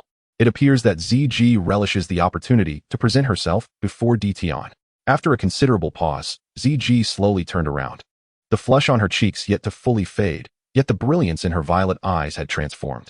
The struggle and resistance had diminished, replaced by a resolute acceptance and a hint of indescribable tenderness. She cast a sidelong glance at Gu Ran, her voice, still carrying its customary raspy quality, softened considerably. Having observed everything, it is time for us to return, is it not? This time, her urging bore an almost imperceptible note of dependence. Gu Ran smiled gently, naturally taking her hand once more. Very well, let us return. Chapter 100. a chance encounter with Qianren, and a date with Gu Yuena. The following day, according to the meticulously arranged schedule, it was the turn of Gu Yuena, who possessed the phosphorescent serpent emperor's martial spirit, her demeanor oscillating between alluring and audacious. As the sun reached its zenith, Gu Yuena lazily knocked on Gu Ran's door. She was adorned in a fitted dark green gown, the hem intricately embroidered with serpentine patterns, perfectly accentuating her graceful figure, sensual yet imbued with a touch of noble restraint. Yet, within her light purple eyes lingered an ever-present hint of untamed wildness and allure. Sleepyhead, it's time to rise. She leaned against the doorframe, observing the bleary-eyed Gu Ran as he opened the door, a teasing smile gracing her red lips. Today is the day of the esteemed Dugu young lady, and you shall not evade it. Gu Ran yawned, pulling her into the room and closing the door behind them, wrapping his arms around her slender yet resilient waist. Pray tell, where does our esteemed young lady wish to venture today? Dugu Yin nestled against him, her fingertips tracing circles on his chest, her tone laced with nostalgia and concern. It has been a while since I visited the palace to see grandfather. I wonder how he is faring. The backlash of the phosphorescent serpent's venom has always been his greatest peril. We should first pay him a visit, and then. Her eyes sparkled with mischief. You must treat me to a meal at the finest restaurant in Tiando City. I desire the most extravagant dishes. Very well. It shall be as you wish, Gu Ran replied with a chuckle, leaning down to place a gentle kiss on her smooth forehead. Let us proceed to pay our respects to the esteemed Dugu elder. At the Tiando Imperial Palace, in the secluded residence of Dugu Bo, the atmosphere was markedly quieter compared to the opulence of the main palace. The courtyard was filled with a variety of medicinal herbs. The air infused with a subtle fragrance of medicine, slightly tinged with a scarcely perceptible sweetish odor, the distinctive scent of the phosphorescent serpent's venom. Dugu Bo sat at a stone table in the courtyard, engaged in a solitary game of chess, his brow furrowed, his complexion appearing paler than usual. And the weariness etched upon his features was unmistakable. The backlash of the phosphorescent serpent's poison clung to him like an unrelenting shadow, even with his title Douluo Cultivation. He could only manage to suppress it, not eradicate it. Grandfather. Dugu Yan's voice preceded her arrival, filled with a joyful exuberance as she dashed in. Dugu Bo lifted his head, and upon seeing his granddaughter, a benevolent smile instantly adorned his face. However, that smile slightly waned upon noticing the languid demeanor of Gu Ran, becoming somewhat intricate. Yin has arrived. Dugu Bo set down the chess piece in his hand, his gaze sweeping over Gu Ran, and he nodded subtly, acknowledging. Young friend Gu Ran is also here. Senior Dugu, Gu Ran greeted with a respectful bow, his demeanor courteous. He could sense that the restless toxins within Dugu Bo had calmed significantly since their last meeting. Although the celestial herb had quelled the phosphorescent serpent poison afflicting Dugu Yin, the accumulation over the years was not something that could be eradicated in a fleeting moment. Grandfather, why does your complexion still appear unwell? Have you neglected to take your medicine again? Dugu Yin rushed to Dugu Bo's side, linking her arm with his and anxiously scrutinizing him. It's merely an old ailment. Nothing to worry about. Dugu Bo waved his hand dismissively, clearly reluctant to discuss his condition further. He turned his gaze towards Gu Ran, his eyes sharpening slightly. Boy, has Yin been with you without any grievances? Before Gu Ran could respond, Dugu Yin interjected, her tone reproachful. Grandfather, what are you saying? Gu Ran has been very kind to me. As she spoke, she discreetly pinched Gu Ran, signaling him to comply. Gu Ran smiled gently, taking hold of Dugu Yan's hand and reassured Dugu Bo, rest assured, Senior, Dugu Yin is doing splendidly, and I shall look after her. He paused, casting a meaningful glance at Dugu Bo's condition. Perhaps in the future, I may discover a method to eradicate your affliction. Upon hearing this, a flicker of light ignited in Dugu Bo's eyes, though it soon dimmed again, and he huffed dismissively. Humph, it sounds easy enough. I have toiled for a lifetime without resolution. Yet, despite his words, an inexplicable glimmer of hope stirred within him. This young lad was indeed not to be measured by ordinary standards. The trio engaged in idle chatter for a while, primarily Dugu Yin chattering about recent events, while Dugu Bo mostly listened in silence, occasionally glancing at the intertwined hands of Gu Ran and his granddaughter, his expression complex. As they departed the royal palace, Dugu Yan's mood dipped slightly, evidently still concerned about her grandfather's health. Do not fret too much, Gu Ran comforted her, wrapping an arm around her shoulder. As I mentioned, there is a way. Now, let us go indulge in a feast to lift your spirits. In Tiando City, at the renowned Baiwei restaurant. Known for its opulent decor and exquisite dishes, the prices were naturally exorbitant, a favored haunt for the affluent and noble.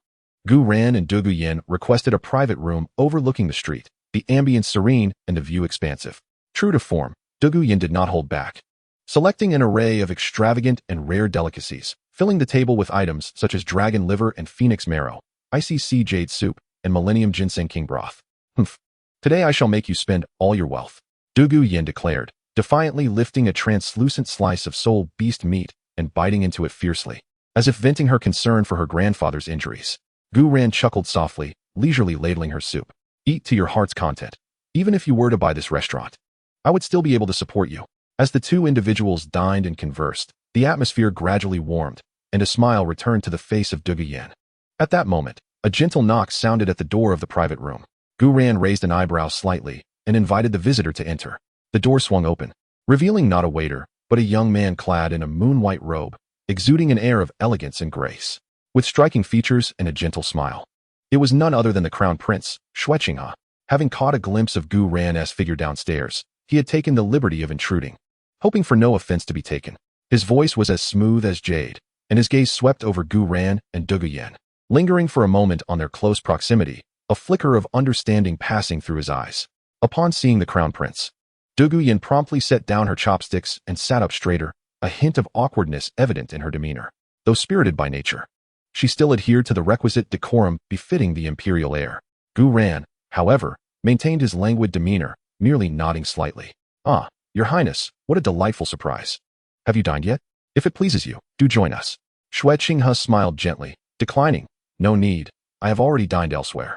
I merely wish to greet you upon seeing you, Gu Yuena. I have heard of your impressive performance in the recent academy competition. It is truly admirable.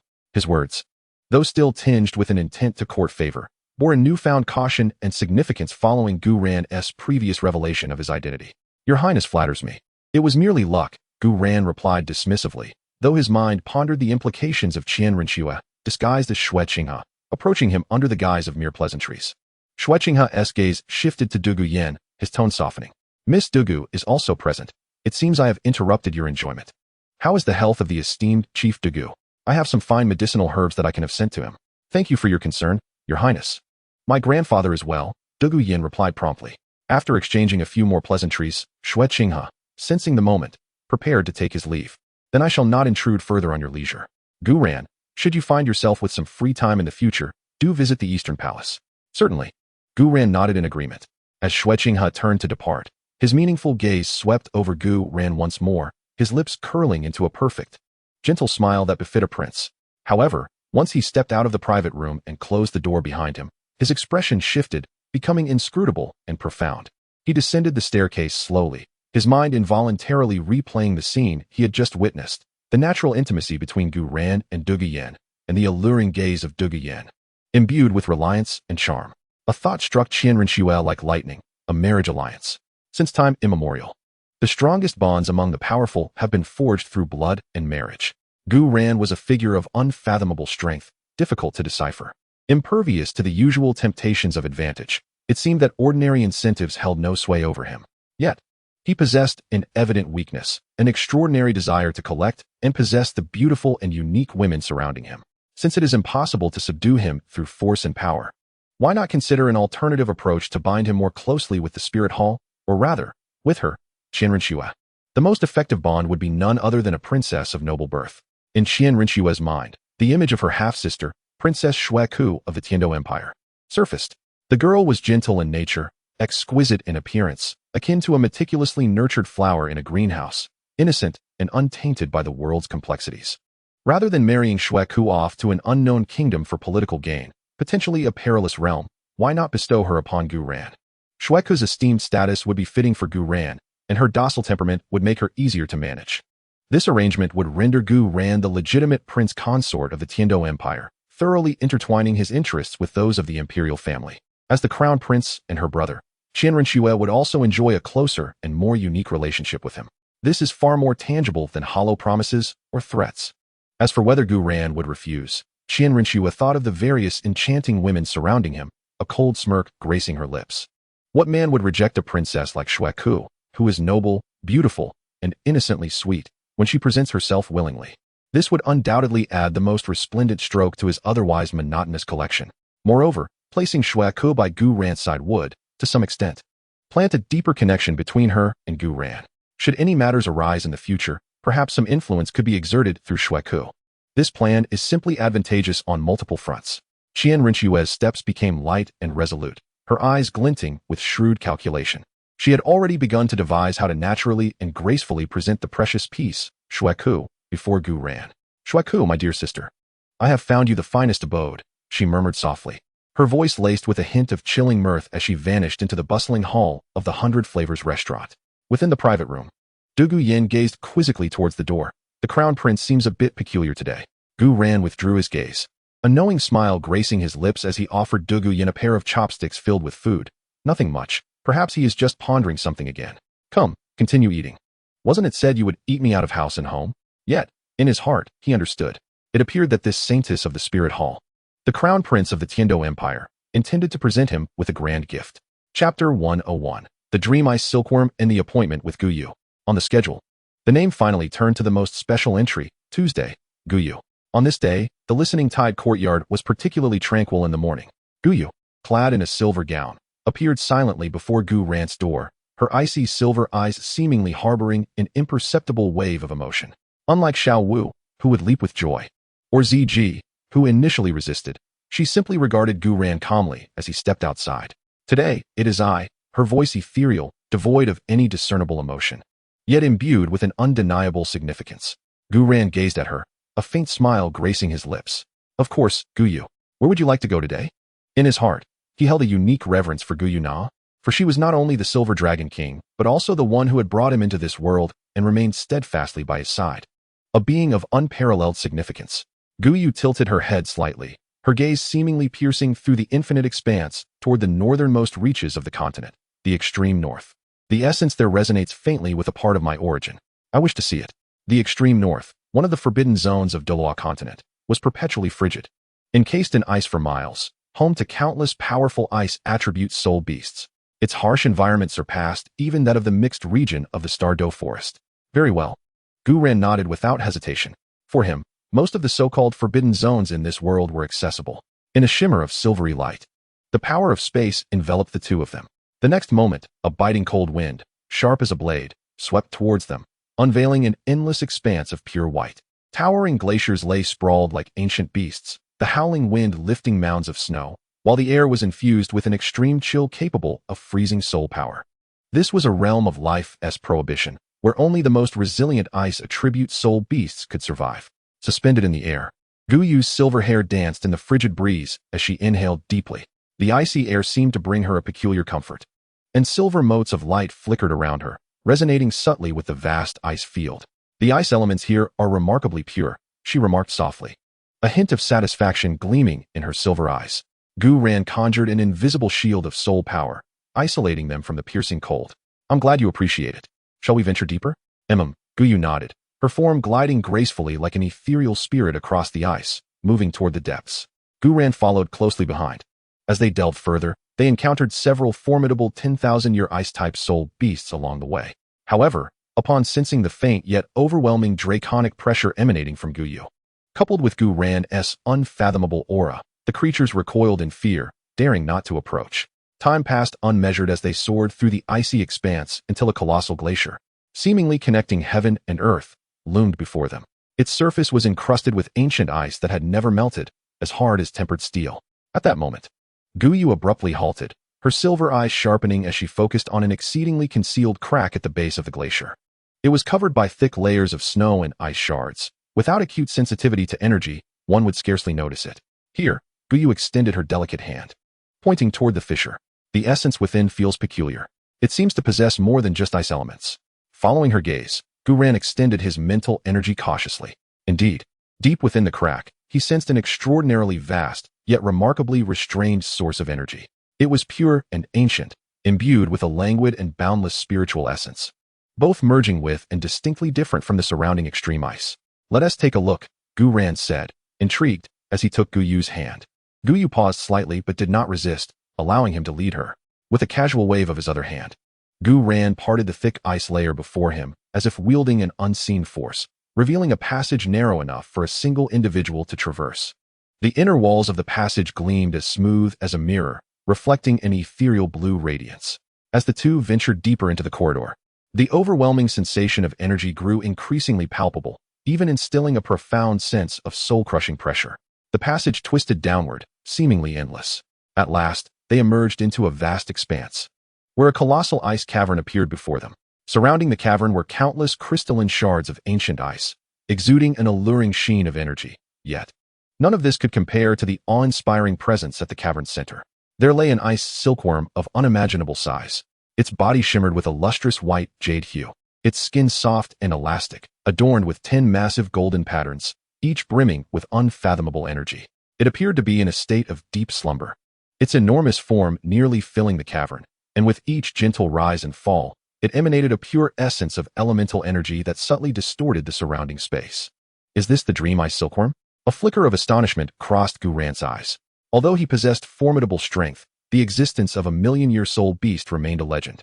A glimmer of intrigue flashed in Gu Yu's silver eyes. The dream ice silkworm. Who would have thought it lay dormant here? Her inherited memories contained scattered accounts of this unique soul beast, renowned for its mastery of spiritual and elemental energies. While its combat prowess was weak, the energy it embodied was a coveted treasure for all soul beasts and soul masters alike. Its energy was vast and pure, yet it seemed ensnared in some predicament. Unable to escape or fully harness its power, Gu Yu assessed coldly. At that moment, as if sensing the approach of two extraordinarily formidable entities, the immense form of the dream ice silkworm quivered slightly, and a wave of mental energy, tinged with extreme fear and obsequiousness, surged toward Gu Yuena and Gu Yu. Two great beings. Spare me. Spare me. I, the dream ice silkworm, was merely taking a nap here, and I meant no offense to either of you. My flesh is unappetizing, and my energy is muddled. I beseech you, be merciful and let me go. The manner in which this million-year soul beast pleaded for mercy was rather undignified.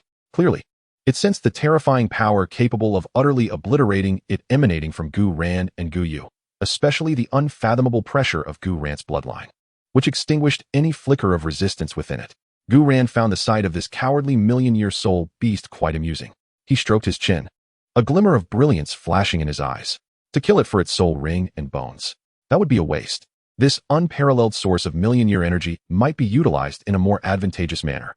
His vast mental ocean, fortified by the ice and fire duality I and the power of the dragon god, could accommodate this immense energy without being overwhelmed. By absorbing it into his mental sea, he could gradually refine its pure elemental energy to enhance his cultivation and transform its vast mental strength for his own use. Furthermore, it might even serve as a unique gift to share with those in need around him in the future. This is truly an inexhaustible superpower bank and a divine artifact for enlightenment. Gu Yu, what do you think? Gu Yuena glanced at the silver-haired dragon maiden beside him. Gu Yu's eyes sparkled as she instantly grasped Gu Yuena's thoughts, gently nodding. This arrangement is splendid. Its energy will benefit you and everyone else. She had no objections to such a maximization of resource utilization. Very well, then it shall be done. Gu Yuena nodded, turning his gaze towards the trembling Tianming ice silkworm. Tianming, you have two choices. First, I can free you right now. Second, abandon your resistance and enter my sea of consciousness, where I can ensure your spiritual essence remains intact and perhaps grant you further fortune in the future. The mental essence of the Tianming ice silkworm erupted with euphoric relief from a near-death experience. Choose the second option. Choose the second option. Great Master, I choose the second option. To enter your sea of consciousness is a blessing that Tianming has earned over 8 lifetimes. Thank you for sparing my life. Thank you. My lady, I shall obediently contribute energy. In a bid for survival, the dignity of this million-year soul beast was thoroughly cast aside. Gu Yuena chuckled, saying no more, stepping forward and lightly touching the ice silkworm's enormous forehead with his finger. In an instant, a resplendent 9-colored radiance blossomed from between Gu Yuena's brows, as a profound passage akin to a cosmic whirlpool slowly opened, releasing an overwhelming dragon god's pressure. The Tianming ice silkworm, sensing this immense pressure, was paralyzed with fear but simultaneously convinced that it had latched onto an unprecedentedly powerful ally. It promptly complied, its vast mental essence and energy core transforming into a flow of light, willingly and eagerly surging into Gu Yuena's sea of consciousness. With the loss of its energy core, the enormous ice silkworm's exterior quickly became translucent, ultimately dissolving like snow into the purest primordial energy, revealing the mountain-like accumulation of even more refined 10,000-year ice marrow at the cave's depths. Within Gu Yuena's sea of consciousness, in a newly opened expanse, the Tianming ice silkworm spirit, now shrunken to a minuscule size, resembling a jade doll, curiously surveyed the vast starry sky, the floating dragon shadows, and the terrifying duality of ice and fire, feeling the omnipresent might of the dragon god. It was both frightened and exhilarated, shrinking into a corner, instinctively releasing pure elemental energy and gentle spiritual power to nourish Gu Ran's consciousness. All set, Gu Ran closed the spiritual passage. Feeling a slight enhancement in his soul power and mental strength, and a sense of comfort enveloped him. Gu Yu observed his satisfied expression, a subtle smile gracing her lips, a commendable harvest. Indeed, it was excellent. Gu Ran said with a smile as he wrapped his arm around her waist, "Let us depart. We should not waste this 10,000-year ice marrow." With a wave of his hand, he stored the mountain of ice marrow into his storage space, an invaluable treasure for water or ice attribute soul masters. With a flash of silver light, the two departed from the extreme northern ice cave, leaving behind an empty cavern, as if nothing had ever transpired. It was rather cold here. I wonder if moving about would warm things up a bit. Gu Ran teasingly provoked Gu Yu, his words laced with subtle implications. Since you wish to try, let us indeed give it a go. Chapter 102. The Meeting with Jiuxin Haitang, Yi Lingling. The schedule turned to Wednesday, the sun radiating warmth. On this day, it was the turn of the gentle and serene healing spirit master, Jiuzhu. Near midday, Jiuzhu gently knocked on Gu Ran's door. She wore an elegant, light green long dress, her brown hair cascading softly over her shoulders, a hint of shyness on her face, yet her gaze held a newfound clarity of desire. Gu Ran, Senior, she spoke softly. I hope I am not disturbing you. Always welcome, Gu Ran replied with a smile as he opened the door. What plans do our healer have today? Jiuzhu clenched her fist slightly, as if summoning courage, and looked up at Gu Ran. Senior, I have been contemplating a question. It seems that healing spirit masters are exceedingly rare on the continent, particularly those with top-tier martial souls like Jiuxin Haitang, which are almost legendary. I wish to know, how far can we traverse this path? How many healing spirit masters exist like me, or even stronger? Her question was unexpectedly profound, touching upon the essence of professional development and the solitude it entails. Gu Ran, noticing the earnest light in her eyes, set aside his languor and nodded appreciatively. An excellent inquiry. It is shallow to merely theorize. Rather than indulging in empty speculation, let me introduce you to someone. Introduce me to someone? Jiuzhu inquired, perplexed. Yes. A friend who possesses a top-tier healing martial soul, Gu Ran responded with a smile. As it happens, she is also in Tiando City. Let us invite Gu Yuena. They are old acquaintances. Moments later, a knock sounded at Gu Yuena's door. Upon hearing Gu Ran's purpose, she lazily leaned against the doorframe, her violet eyes glancing at Gu Ran before shifting to Jiuzhu, a playful smile curving her red lips. Oh, are we taking our little Jiuzhu to broaden her horizons? To meet Lingling, you say? Very well, I happen to be quite bored myself. With Gu Yuena present, the atmosphere became notably more vibrant. The trio utilized spatial transmission to arrive directly at an elegantly styled tea room in Tiando City. Shortly after they settled in, the door to their private room swung open. A girl clad in black, exuding a cold demeanor and possessing a slightly pale complexion, entered. Upon seeing Gu Yuena, a glimmer of surprise flickered in her eyes. But her attention swiftly shifted to Gu Ran and Jiuzhu, her calm gaze betraying an unmistakable astonishment. Yanzi? Yi Lingling's voice mirrored her persona, carrying a faint chill. And who might this be? Lingling, come sit. Gu Yuena beckoned with a smile, proceeding with the introductions. This is Gu Ran. Well, now he is my master. She spoke with such ease, as if it were a matter of course. Master? Yi Lingling's cold expression was instantly replaced by incredulity, her sharp gaze darting between Gu Ran and Gu Yuena, as if seeking confirmation that she had not been coerced. She understood Gu Yuena's proud nature. For such a term to escape her lips was simply unfathomable. Do not wear that expression. Gu Yuena waved her hand dismissively, unconcerned. It is voluntary. He is exceptionally formidable. Being with him is advantageous. This is Jiuzhu, another healing spirit master and a member of our team. She briefly touched upon it, clearly reluctant to elaborate on her relationship with Gu Ran. Gu Ran slightly nodded at Yi Lingling as a form of greeting, then turned his attention to the somewhat anxious Jiangzhu, signaling her to commence. Taking a deep breath, Jiangzhu faced the legendary Nine-Heart Sea Butterfly Soul Master, feeling a mix of nervousness and anticipation. Greetings, Senior Yi Lingling. I am Jiangzhu, and my martial soul is the healing staff. I boldly requested Senior Gu Ran to bring me here today to seek your guidance regarding the path of healing soul masters. She reiterated her confusion and aspirations. Upon hearing that the topic was about healing, Yi Lingling's demeanor softened slightly. She glanced at Gu Ran, as if comprehending the purpose of this meeting. After a moment of contemplation, her voice remained cool, yet carried an air of seriousness. Indeed, healing soul masters are rare and their path is arduous. The lineage of Nine-Heart Sea Butterfly is solitary, and in a way, it embodies a certain loneliness. Her words indirectly addressed Jiang Zhu's query about rarity. The extent to which one can traverse this path depends on the quality of the martial soul, cultivation methods, and, importantly, opportunity. The two girls, one gentle and humble, the other cool and aloof, swiftly found common ground as they both possessed top-tier, healing martial souls. They engaged in a hushed exchange about the nuances of soul skill release, the perception of life energy, and the approach to treating severely injured individuals. Occasionally, Gu Yuena interjected, sharing insights on the timing of healing during battles. Gu Ran leisurely sat nearby, sipping tea and listening to their professional discourse, his gaze primarily fixed on Jiang Zhu. Watching her eyes sparkle with recognition and inspiration from her peers. Amidst their conversation, Yi Lingling couldn't help but notice once more Gu Yuen's almost submissive demeanor towards Gu Ran, as well as the unfathomable aura surrounding him. Unable to restrain her curiosity any longer, she seized a moment of silence to direct her question towards Gu Ran. Who exactly are you? Yanzi Shi. Gu Ran set down his teacup, offering a subtle smile without providing a direct answer, instead steering the topic towards a grander perspective. Who I am is of little consequence. What truly matters is the healing path you both embark upon, which is far more expansive and noble than you can imagine. His gaze swept over Jiang Zhu and Yi Lingling, his tone calm, yet imbued with a persuasive power. Do you know that in the divine realm, the deity who governs life and creates the rules is a supreme being renowned for healing and the power of life, the goddess of life? The divine realm? The goddess of life? The two girls simultaneously lifted their heads, their beautiful eyes filled with shock and disbelief. To them, such a being was almost a mythological figure. Indeed, Gu Ran nodded. Her power can revive all with a mere thought or bring forth worlds.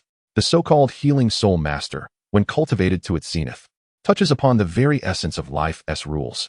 The absolute healing of the nine-heart sea butterfly and the continuous revival of the healing staff are but minute reflections of this grand rule. Observing the two young women, who were now engulfed in shock and contemplation, he continued, thus, do not feel disheartened or lacking in confidence due to the perceived weakness of healing abilities. What you possess is the power to reach the very source of the world. True strength does not solely reside in destruction. Creation and guardianship equally hold the power to shake the very heavens and the earth. This sentiment opened a new door within the hearts of Jiang Zhu and Yi Lingling, revealing the boundless possibilities connected to their martial souls. The lingering sense of insignificance that the healing class had experienced in a world dominated by battle soul masters was entirely washed away in that moment. A unique radiance blossomed in Yi Lingling's cool eyes as she murmured, Goddess of life, the origin of rules. When she glanced back at Gu Ran, her initial wariness and uncertainty were completely supplanted by profound reverence and curiosity. The individual who could so calmly articulate matters of the divine realm exceeded her wildest imagination. Jiang Zhu trembled with excitement, her eyes glistening with unshed tears, as Gu Ran's previous affirmation of her abilities reached its ultimate validation and elevation. Her path now pointed directly towards the pinnacle of the divine realm. Such recognition and guidance were akin to a rebirth for her. Gu Ran, thank you. A multitude of words condensed into this singular expression of gratitude. After exchanging thoughts for a while, mainly with Yi Lingling inquiring about the essence of life energy, Gu Ran provided enlightening insights that left both Yi Lingling and the attentive Jiang Zhu feeling as though a veil had been lifted from their minds. Upon parting, Yi Lingling's demeanor had transformed into one of utmost respect. She bowed solemnly to Gu Ran, expressing her heartfelt thanks for the guidance bestowed upon her. Turning to Jiang Zhu, a faint smile graced her cool countenance as she added, should you have any questions in the future, feel free to seek me out for discussion. Jiang Zhu eagerly nodded. Thank you, senior sister Yi Lingling. On the way back, Jiang Zhu remained enveloped in immense exhilaration and joy, frequently glancing at Gu Ran with eyes full of admiration and gratitude. It seemed she had gained much from this encounter. Gu Ran smiled at her. Indeed. Jiang Zhu nodded vigorously, her face radiating an unprecedented confidence. I will no longer doubt myself. I will strive towards that direction, no matter how challenging it may be. Excellent. Hold on to that feeling, Gu Ran gently encouraged. After escorting Jiang Zhu back to Ting Tao Courtyard, the young girl stood beneath the moonlight, summoning her courage to swiftly embrace Gu Ran for a brief moment, her face flushing like the evening glow. As for Yi Lingling, she appeared somewhat out of sorts today, reportedly having had a quarrel with her boyfriend, Yu Tianheng. I might seize this opportunity to make my move. Chapter 103, A Date with Douluo. As the schedule turned, this day belonged to the renowned host, Douluo, who had once descended from the heavens and been embraced by him. Her invitation bore an air of formality, infused with a touch of the ceremonial nature characteristic of her profession. An elegantly pinned invitation was quietly placed on Gu Ran's desk. Unfolding the card, he found Douluo's delicate yet spirited handwriting. Gu Ran, I apologize for the intrusion. May I invite you to meet at the Tiando Great Soul Arena at 3 o'clock this afternoon? I await your reply. Sincerely, Douluo. The courteous phrasing conveyed a sense of earnestness. The hostess, it seems, oscillates between professional composure and the delicate vulnerability that followed her fall, which adds an intriguing dimension to her character. In the afternoon, the sun casts a golden hue over the grand arena of the Great Soul Arena. The usual clamor and fervor have yet to awaken completely, leaving the venue somewhat spacious and tranquil. Gu Ran, clad in her customary moon-white attire, gracefully appears at the main entrance of the arena. Douluo, who has been waiting, promptly approaches her. Today, she is evidently well prepared. Adorned in a well-tailored champagne-colored dress that accentuates her figure while maintaining an air of decorum. Her subtle makeup enhances her features, and her chestnut-hued long curls are elegantly styled into an updo, exuding a sense of intellect and gentleness, rather than the vivid allure typical of the stage. Yet, within her eyes, a trace of undeniable nervousness and shyness lingers as she gazes at Gu Ran. You're quite punctual, she remarks, her voice softer than her usual hosting tone. Of course, when Miss Douluo extends an invitation, one must be on time.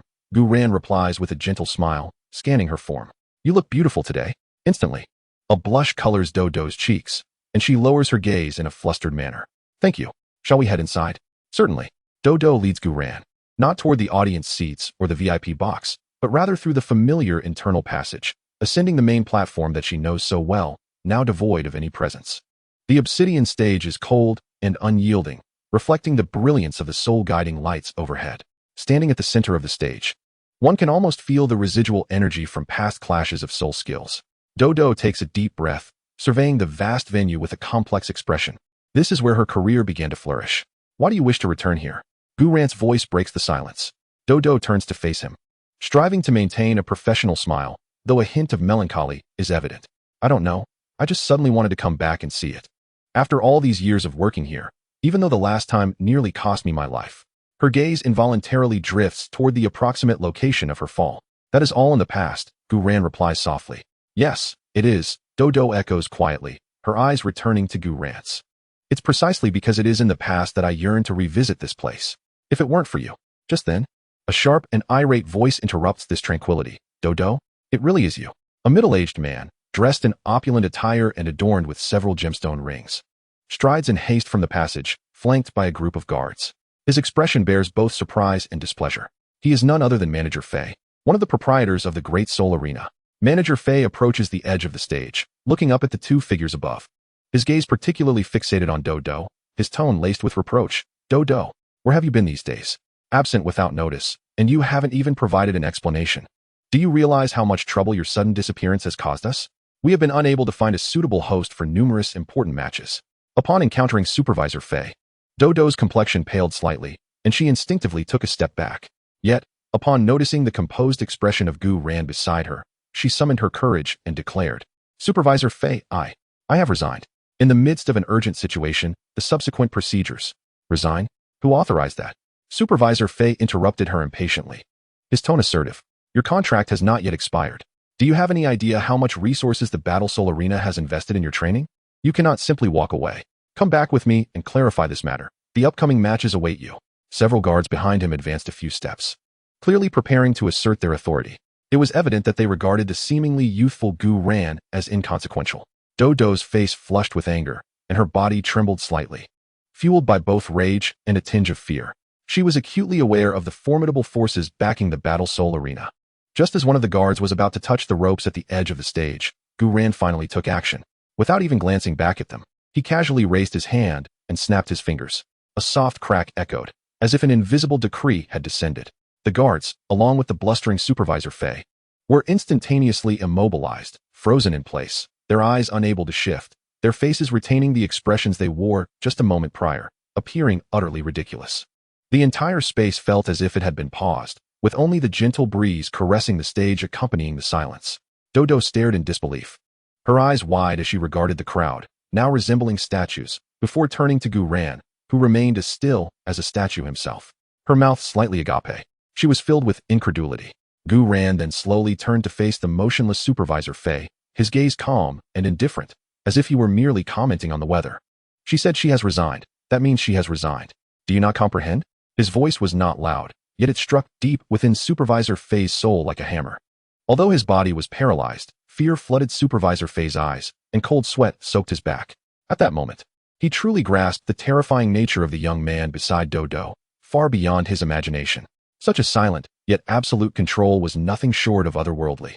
Gu ran, disinterested in casting another glance their way, treated the matter as though he had disposed of inconsequential refuse.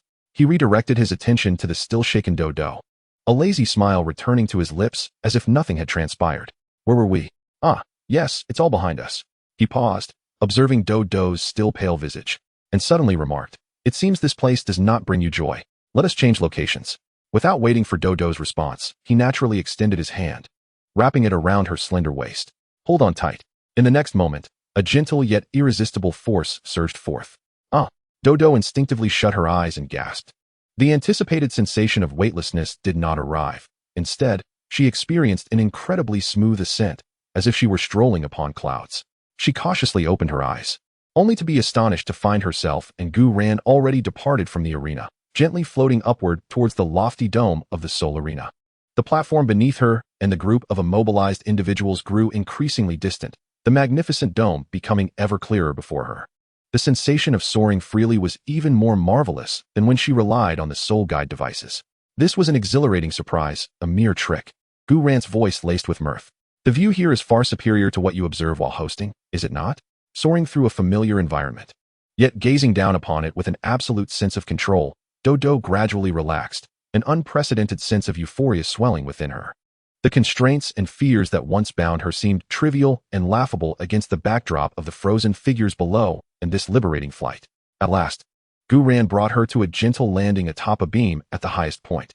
The space was confined, barely accommodating two people standing side by side, with nearly 100 meters of open air beneath them and an exceptional view. A gentle breeze caressed her hair, stirring the strands that fell across her forehead.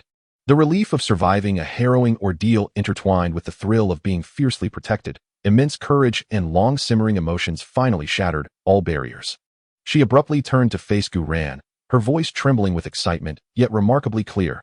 "Gu Ran, I know I may not be strong enough, nor as extraordinary as the other girls around you, but from the moment you caught me, She took a deep breath, closed her eyes, and nearly shouted, "I like you. Very, very much." Once she uttered those words, it felt as though she had expended all her strength. Her cheeks blazed like a fiery sunset, her long eyelashes quivering intensely as she awaited the verdict of fate. Gu Ran observed her earnestness, which was far more captivating than any calculated maneuver. He did not respond immediately. Instead, he extended a finger, gently brushing against her trembling lashes, an action imbued with rare tenderness. Douluo's body quivered, instinctively opening her eyes to meet Gu Ran's gaze, which was as profound as the starry sea. "Miss Douluo?" Gu Ran's voice was deep and magnetic, resonating clearly in her ears. "I received your confession." He leaned slightly closer, his warm breath grazing her sensitive ear, laced with a hint of playful teasing. "By the way, for your next confession, perhaps choose a more secure location. If my hand were to slip." Douluo's face flushed crimson once more, embarrassed to the point of wanting to leap from the high platform. Yet her heart was aflutter, as if it had toppled over a jar of honey, sweet and trembling. She knew full well that Gu Ran would never let his hand slip. I understand," she murmured faintly, yet her thoughts were resolute. "But this height and sunset are worthy of you, and there is no place safer than being by your side." Gu Ran chuckled softly, his hand around her waist tightening slightly. "Let us return. I shall make you some pastries to soothe your nerves." Chapter 104. Manager Fei joins the villains. In the opulent office of Supervisor Fei within the heavenly dual spirit arena, an outburst of indignation erupted. "This is utterly preposterous. An insufferable humiliation," Fei bellowed, shattering a precious glass cup upon the floor, causing shards and wine to scatter. His face flushed an ashen hue, and his corpulent frame quivered with fury. The terror and degradation of being immobilized on the arena stage earlier that afternoon, reduced to a mere puppet for slaughter, ignited a conflagration of rage within him. The thought of Douluo, that wretched individual, having ascended to such heights and treating him with disdain, only stoked the flames of his jealousy further. "Ancient Ran, and Douluo, that vile creature, I shall not spare you," he shouted, his eyes glinting with venomous intent. Yet, he was acutely aware of Ancient Ran's formidable prowess. With his own strength and that of the spirit arena, he stood no chance of contending with such a being. He required allies, someone capable of confronting that monstrosity. Suddenly, a name flitted through his mind, one that had recently gained notoriety and shared a vendetta against ancient Ran, Tang San. The young man who established the Tang sect, reputed for his ruthless methods. Yes, seek out Tang San. Let them tear each other apart. Supervisor Fei grasped this notion like a lifeline, promptly instructing his confidant, go, find out where Tang San, the leader of the Tang sect, is at this moment. Invite him here at once. No, I shall visit personally. As night enveloped the sky, Tang San listened to Supervisor Fei's fervent lamentation, the shadows beneath his hood obscuring his expression, save for a pair of eyes that shimmered with an eerie light, calm and unyielding. You wish for the Tang sect to intervene on your behalf against ancient Ran? Tang San's voice emerged, hoarse yet devoid of emotion, laced with profound skepticism. Indeed. Supervisor Tang San, Fei exclaimed with fervor, ancient Ran has gone too far. He dismisses us entirely. If you could help me avenge this grievance, the price is negotiable. My spirit arena may lack in some areas, but we are abundant in gold soul coins. Tang San fell into silence for a moment, then slowly shook his head, his tone chillingly sardonic. Supervisor Fei, forgive my candor. But do you truly believe you can employ money to compel the Tang sect to confront a formidable adversary capable of subduing all of you in an instant? Are you overestimating your gold soul coins or underestimating my intellect? Fei was taken aback, hastily retorting, then, is that to be the end of it? Patience, Tang San uttered. One must endure minor inconveniences to preserve greater strategies. Any rash actions taken before consolidating absolute assurance are tantamount to self-destruction. The might of ancient Ran far exceeds your imagination. Fei felt as though he had been doused with icy water, unwilling to concede. But Tang San abruptly rose, his gaze seemingly piercing through the shadows of his hood to meet Fei's. However, given your earnestness and our shared adversary, perhaps we can explore an alternative form of collaboration. What form? Fei's hope rekindled. Follow me, and I shall reveal to you the true source of the Tang sect's strength. After witnessing it, should you still desire to invest, it is conceivable that one day, revenge may indeed be within reach. Though Fei sensed an oddity in Tang San's tone, blinded by hatred and the desire to curry favor with power, he eagerly nodded in agreement. Tang San, accompanied by Supervisor Fei and the shadow-like Yu Shaojiang, traversed the labyrinthine corridors of the Tang sect. After navigating through several concealed mechanisms, they unexpectedly found themselves deep within the dilapidated slums of Tiando City. The further they ventured, the more tainted the air became, suffused with the stench of inferior coal, sewage, and an indescribable, nauseating sweetness that evoked a sense of despair. Flanking the narrow alleyways, gaunt and hollow-eyed residents huddled in the darkness like specters. Accustomed to a life of comfort, Supervisor Fei was overwhelmed by the squalor. Instinctively covering his mouth and nose with a handkerchief, his brow furrowed. Master Tang San, why have you brought me to such a place? You will soon understand, came Tang San's unwavering reply. Eventually, they halted before an unremarkable wooden door that appeared on the verge of collapse, lacking any identifying marks. It was guarded by two fierce-eyed disciples of the Tang sect, exuding a chilling aura. Upon seeing Tang San, the disciples silently saluted and then pushed open the door. A more potent stench, mingled with blood, decaying herbs, and a fetid essence of corrupted souls, assailed Supervisor Fei's senses, nearly inducing him to vomit.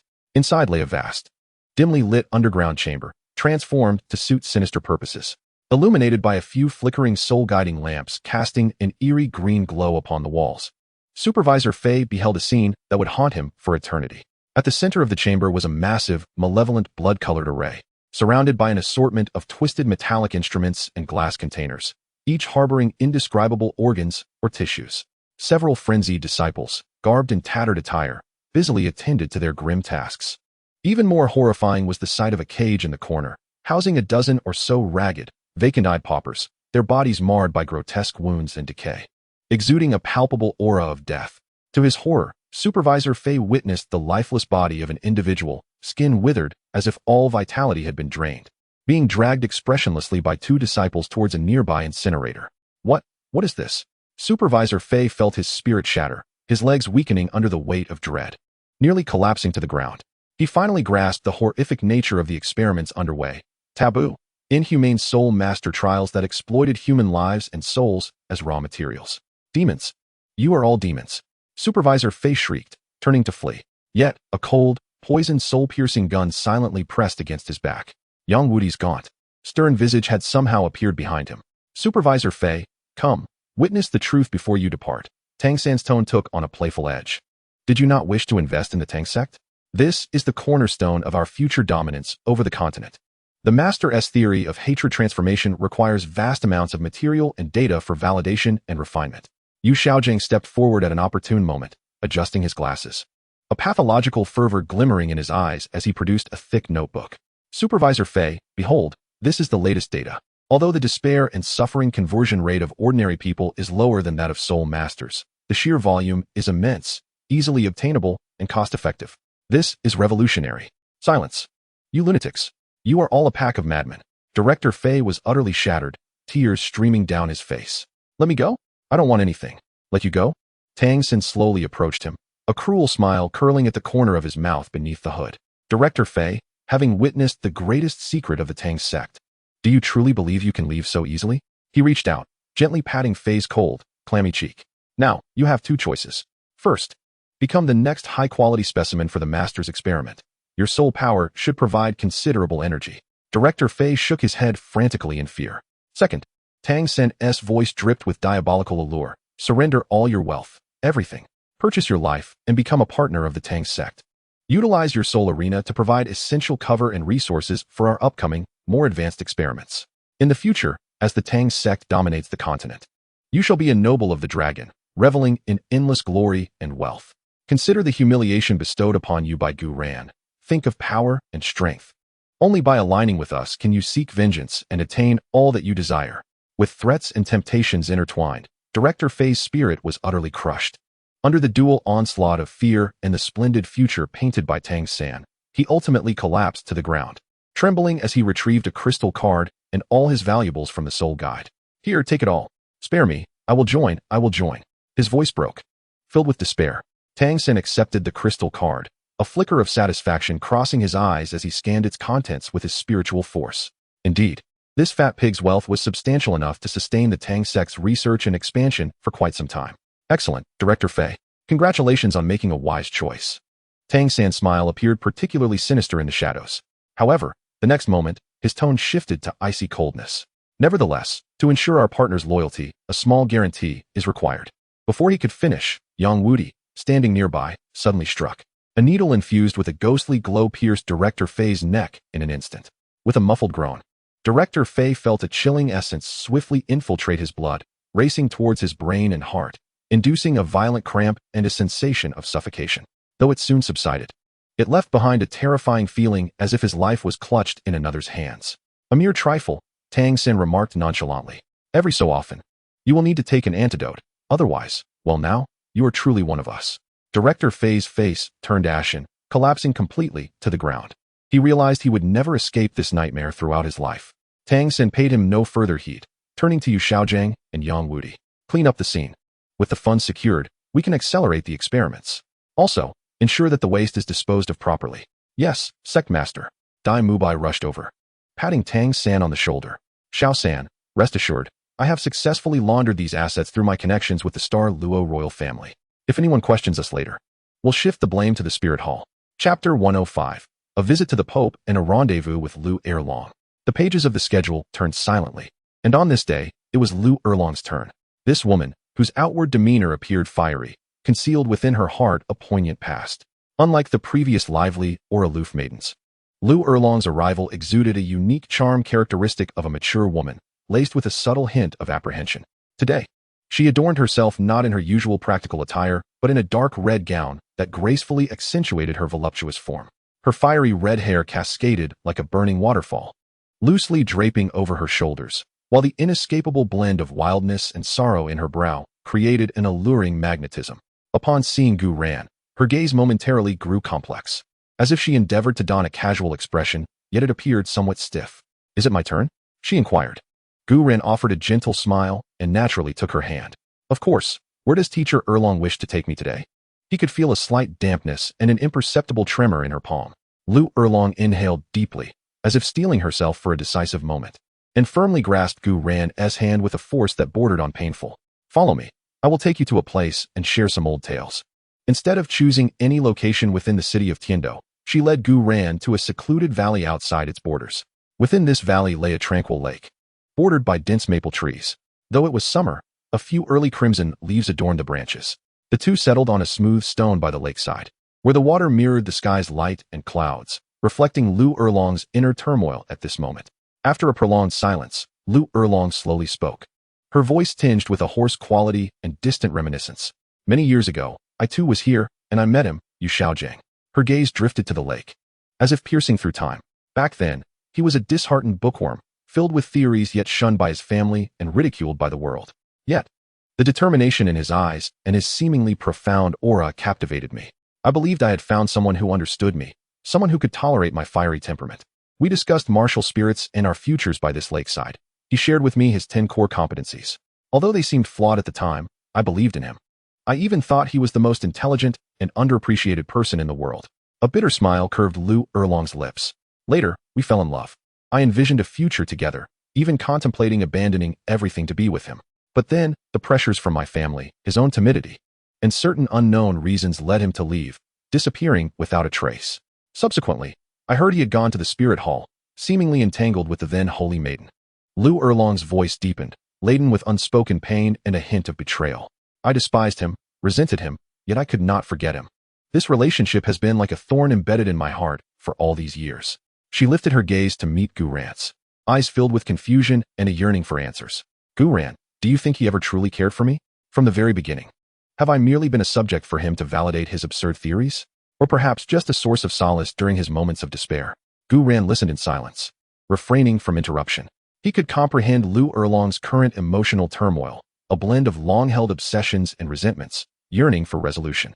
Gently, he patted the back of Lu Erlong's hand. His gaze profound and calm. Erlong, the past, when entangled in a single voice, is inevitably biased. The truth often requires multiple confirmations. Lu Erlong paused. Taken aback, what do you mean? Gu Ran rose, extending his hand towards her, his tone imbued with an undeniable resolve. Rather than wallowing in speculation and frustration here, allow me to introduce you to someone. Someone who may offer you a different perspective, shedding light on the truths of yesteryear. Who is it? A vague premonition stirred within Lu Erlong, her breath momentarily caught. Gu Ran's lips curled into a subtle smile as he uttered the name. Pope Bibi Dong of the Spirit Hall. Spirit City, the Pope's Hall. Even in the daylight, the Pope's Hall exuded an air of solemnity and chill. The lofty dome cast a cold light upon the polished floor, gleaming like a mirror. Perched upon the Pope's throne, Bibi Dong adorned in a resplendent robe, crowned with a golden tiara, her beauty remained striking and aloof, yet her brow was shadowed by an unshakable gloom and authority. Time and power had not diminished her allure. Rather, they enhanced an oppressive aura that deterred direct gazes. Upon witnessing Gu Ran enter the grand hall with a woman clad in a crimson gown, exuding fiery energy, yet bearing a complex expression, Bibi Dong's pupils dilated sharply, her grip on the scepter tightening. Gu Ran. Her voice was frigid, tinged with a note of caution and bewilderment. How dare you intrude upon the Pope's Hall? And bring her here? Her gaze, sharp as a blade, fixed on Lu Erlong, evidently recognizing the woman associated with that name. Lu Erlong met her gaze without yielding. Two proud women, each burdened by the twists of fate wrought by a single man, their eyes clashing in the air, igniting invisible sparks. Old grievances, curiosity, scrutiny, and a subtle camaraderie as women intertwined in the atmosphere. Gu Ran, seemingly oblivious to the charged tension, languidly spoke. Pope Bibi Dong, I apologize for the intrusion. I merely wish to inquire about an old matter concerning Yu Xiaojiang. At the mention of Yu Xiaojiang, both Bibi Dong and Lu Erlong's bodies stiffened slightly. Bibi Dong's expression darkened instantly, a flicker of pain and disdain crossing her features. Yu Xiaojiang? That hypocritical, cowardly waste? There is nothing worth discussing about him. Her tone was laced with unabashed contempt and loathing. Waste. Lu Erlong, akin to a cat whose tail had been stepped on, bristled instantly, stepping forward.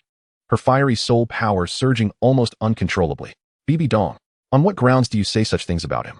If it weren't for your spirit hall back then, our spirit hall? Bibi Dong scoffed, slowly rising from her throne, looking down at Lu Erlong with a cold, mocking expression. Lu Erlong, how much do you think you truly understand? Do you believe Yu Xiaojiang is some noble, deeply devoted person? Merely a coward, cloaked in the guise of theory, selfishly seeking personal gain and deceiving the world. You speak nonsense. Lu Erlong exclaimed in anger, asserting that he was driven away by you all those years ago. Driven away? Bai Dong responded as if she had heard the grandest of jokes, her laughter laced with endless desolation and fury. When he approached me back then, was it not for the archives and resources of my spirit hall? To validate his absurd and flawed theories. When he found himself thwarted, fearing retribution from the spirit hall, he fled like a frightened dog, not even daring to utter a farewell. Such a man, Does he truly deserve our remembrance? Silence. Lu Erlong trembled with rage, insisting he was not that kind of person. He left due to familial obligations. Familial obligations? Bai Dong interrupted sharply, pressing on with an increasingly cutting tone. Did he ever tell you that while he was swearing eternal love to you, he was simultaneously lamenting his unrecognized talents and mutual understanding to me? Did he ever mention that after departing from you, he immediately sought refuge with my spirit hall? Boom. That statement struck Lu Erlong like a thunderclap, causing her to stagger back, her face draining of color, disbelief filling her eyes. No, it cannot be. You lie. I lie. A flicker of pity crossed Bai Dong's eyes, yet it was overshadowed by a sense of vindication, as if she were ready to unleash years of pent-up resentment. Lu Erlong, awaken. We are merely tools for Yu Shaojiang, utilized to satisfy his pathetic vanity and validate his ludicrous theories during his times of despair. He has never truly loved anyone. He loves only himself and his worthless ideals. Two women, one fiercely defending her stance in a fit of rage, the other icy and relentless, argued incessantly over a man, revealing the scars and burdens of their pasts. Gu Yuena stood quietly to the side, observing the scene unfold without interruption. He understood that only through their personal confrontation could the self-deceptive illusion be shattered. Suddenly, Bai Dong erupted into wild laughter, her mirth tinged with sorrow and self-mockery. Lu Erlong, do you still perceive him as a paragon of virtue? A fraud who steals the achievements of women, deceiving the world. A coward who toys with the emotions of both you and me. We are indeed the greatest joke of all. The truth, akin to the sharpest blade, tore through all FA-aids. Lu Erlong stood frozen, as if struck by lightning, her complexion paling, her body swaying precariously. The beliefs that had previously sustained her, the nostalgia and unwillingness regarding her past love, crumbled completely in that moment, shattered beyond repair.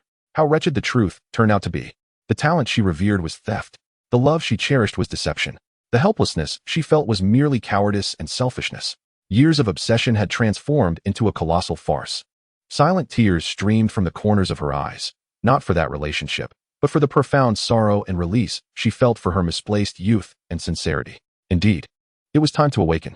Observing Lu Erlong's complete collapse and disheartened demeanor, and then glancing at Bibi Dong, who appeared almost frenzied, consumed by past resentments, Gu Yuena let out a soft sigh. He stepped forward, steadying the faltering Lu Erlong, before directing his gaze towards Bibi Dong. It seems this gift is perfectly suited for you. With a deft motion of his hand, the dark golden external spirit bone, the 8 spider spears, which he had acquired from the human-faced demon spider, materialized in his palm, quivering slightly while emanating a chilling yet formidable spatial fluctuation.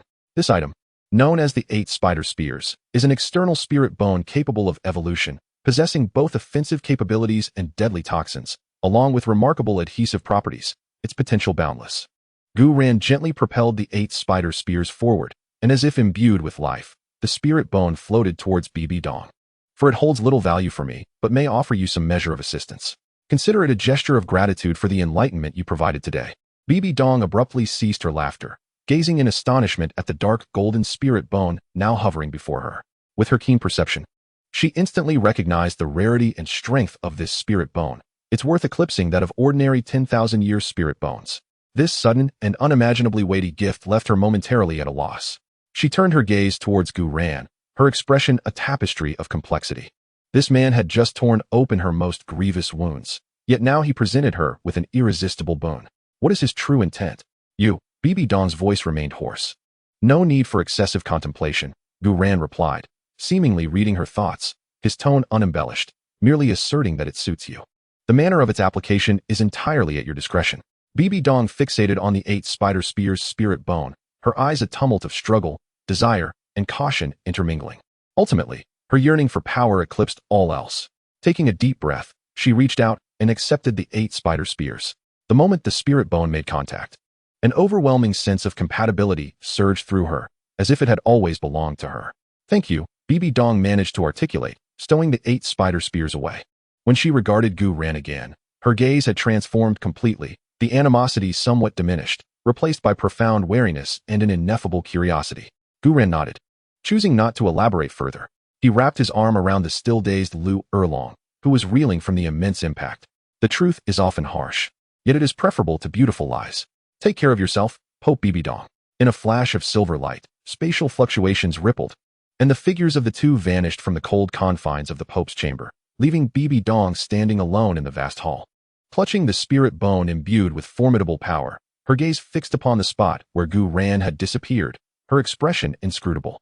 After a considerable time, she slowly returned to the Pope's throne, caressing the icy spikes of the 8 spider spears, murmuring to herself, "Gu Ran, are you an enemy or a friend?" Meanwhile, Gu Ran had returned to the Tingtao courtyard, accompanied by the mentally exhausted Lu Erlong. He understood that Lu Erlong required time to process everything and to truly bid farewell to the past. Chapter 106, Investigating the Slums and a Date with Su Li. The passage of time bequeathed this day to the gentle yet resilient young woman, Su Li.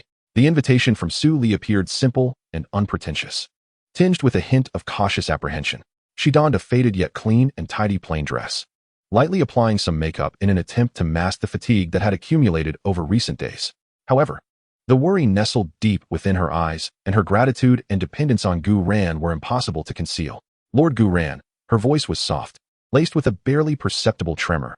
"If you have a moment today, my mother has long wished to personally express her gratitude for your life-saving grace." She hesitated. Moreover, she returned to our old residence a few days ago to retrieve some belongings, and since then, she has been restless, mentioning that the slum has become quite strange. "I am somewhat concerned." Gu Ran gazed into her light brown eyes, which were filled with concern, and nodded gently, his tone warm. "Very well. I shall accompany you to visit your mother. It is fortuitous, as I, too, wish to see that place." Gu Ran had long harbored doubts about the slum. Previously, an unpleasant aura had lingered there, and he had neglected to pay it attention for some time. In the western district of Tiando City, within a tranquil courtyard at the edge of town, the environment was markedly improved from the previous slum. Though still modest, it was clean and orderly, imbued with the essence of life, clearly a testament to the funds Gu Ran had provided earlier. Su Li's mother, a woman whose complexion remained somewhat pale, yet whose spirit had visibly revived, was overwhelmed with emotion upon Gu Ran's arrival. Attempting to rise from her bed to pay her respects, only to be gently halted by him. "Benefactor, thank you for your life-saving kindness. Were it not for you, my daughter and I would surely..."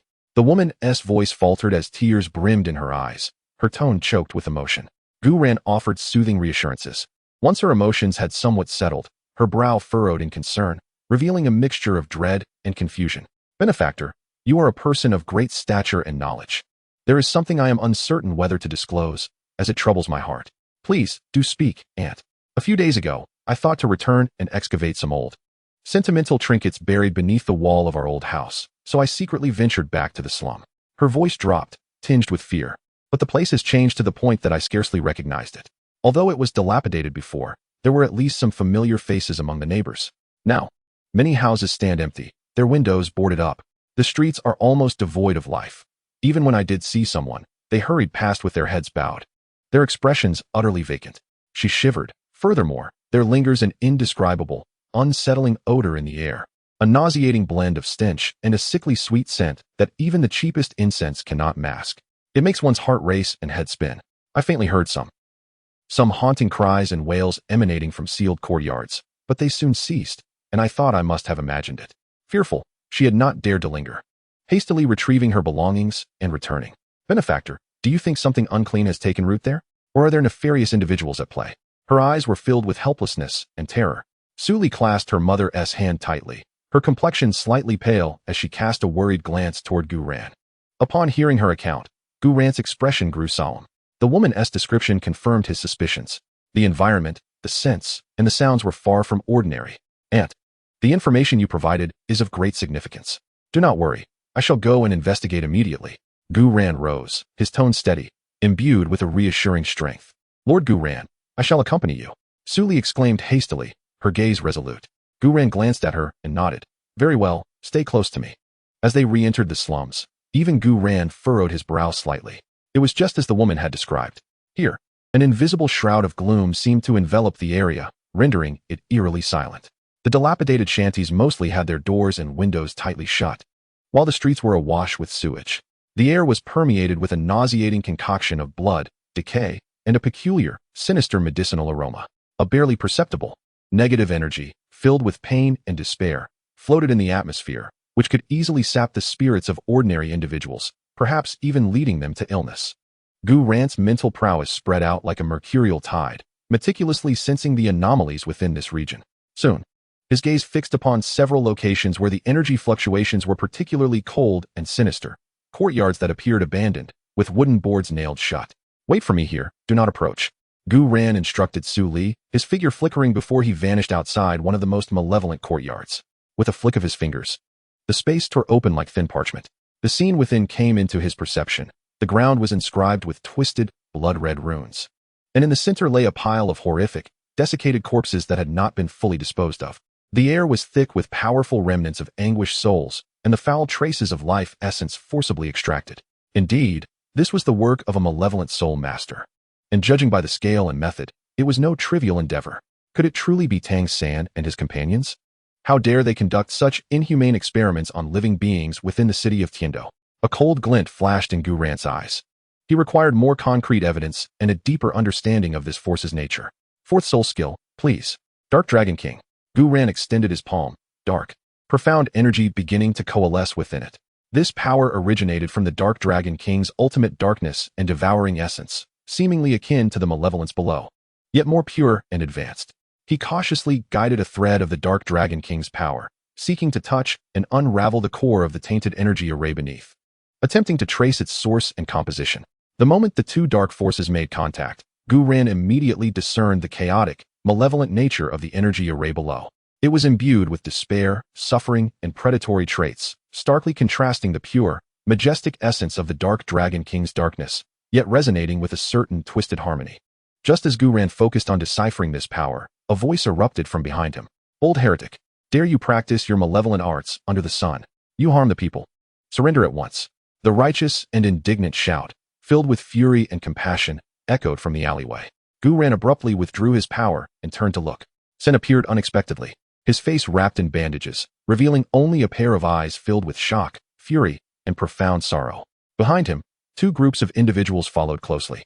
One clad in the armor of the Imperial Guard of the Tiando Empire, and the other adorned in the attire of the Spirit Hall as officials, evidently brought forth by Tang San as witnesses. At this moment, all present beheld the lingering dark aura enveloping Gu Ran, along with the sinister courtyard beneath his feet. A crime caught red-handed. The evidence was irrefutable, at least in the eyes of the onlookers. Chapter 107. Shueqinghe protects Gu Ran. Gu Ran, I once believed you to be merely arrogant in your talents, but I never anticipated your utter depravity to practice such nefarious arts. You have committed acts that stir the wrath of both gods and men. Do the lives of these innocent commoners hold no value in your eyes? Tang San's voice was hoarse with indignation, his performance strikingly authentic, as he pointed at Gu Ran, trembling slightly with rage.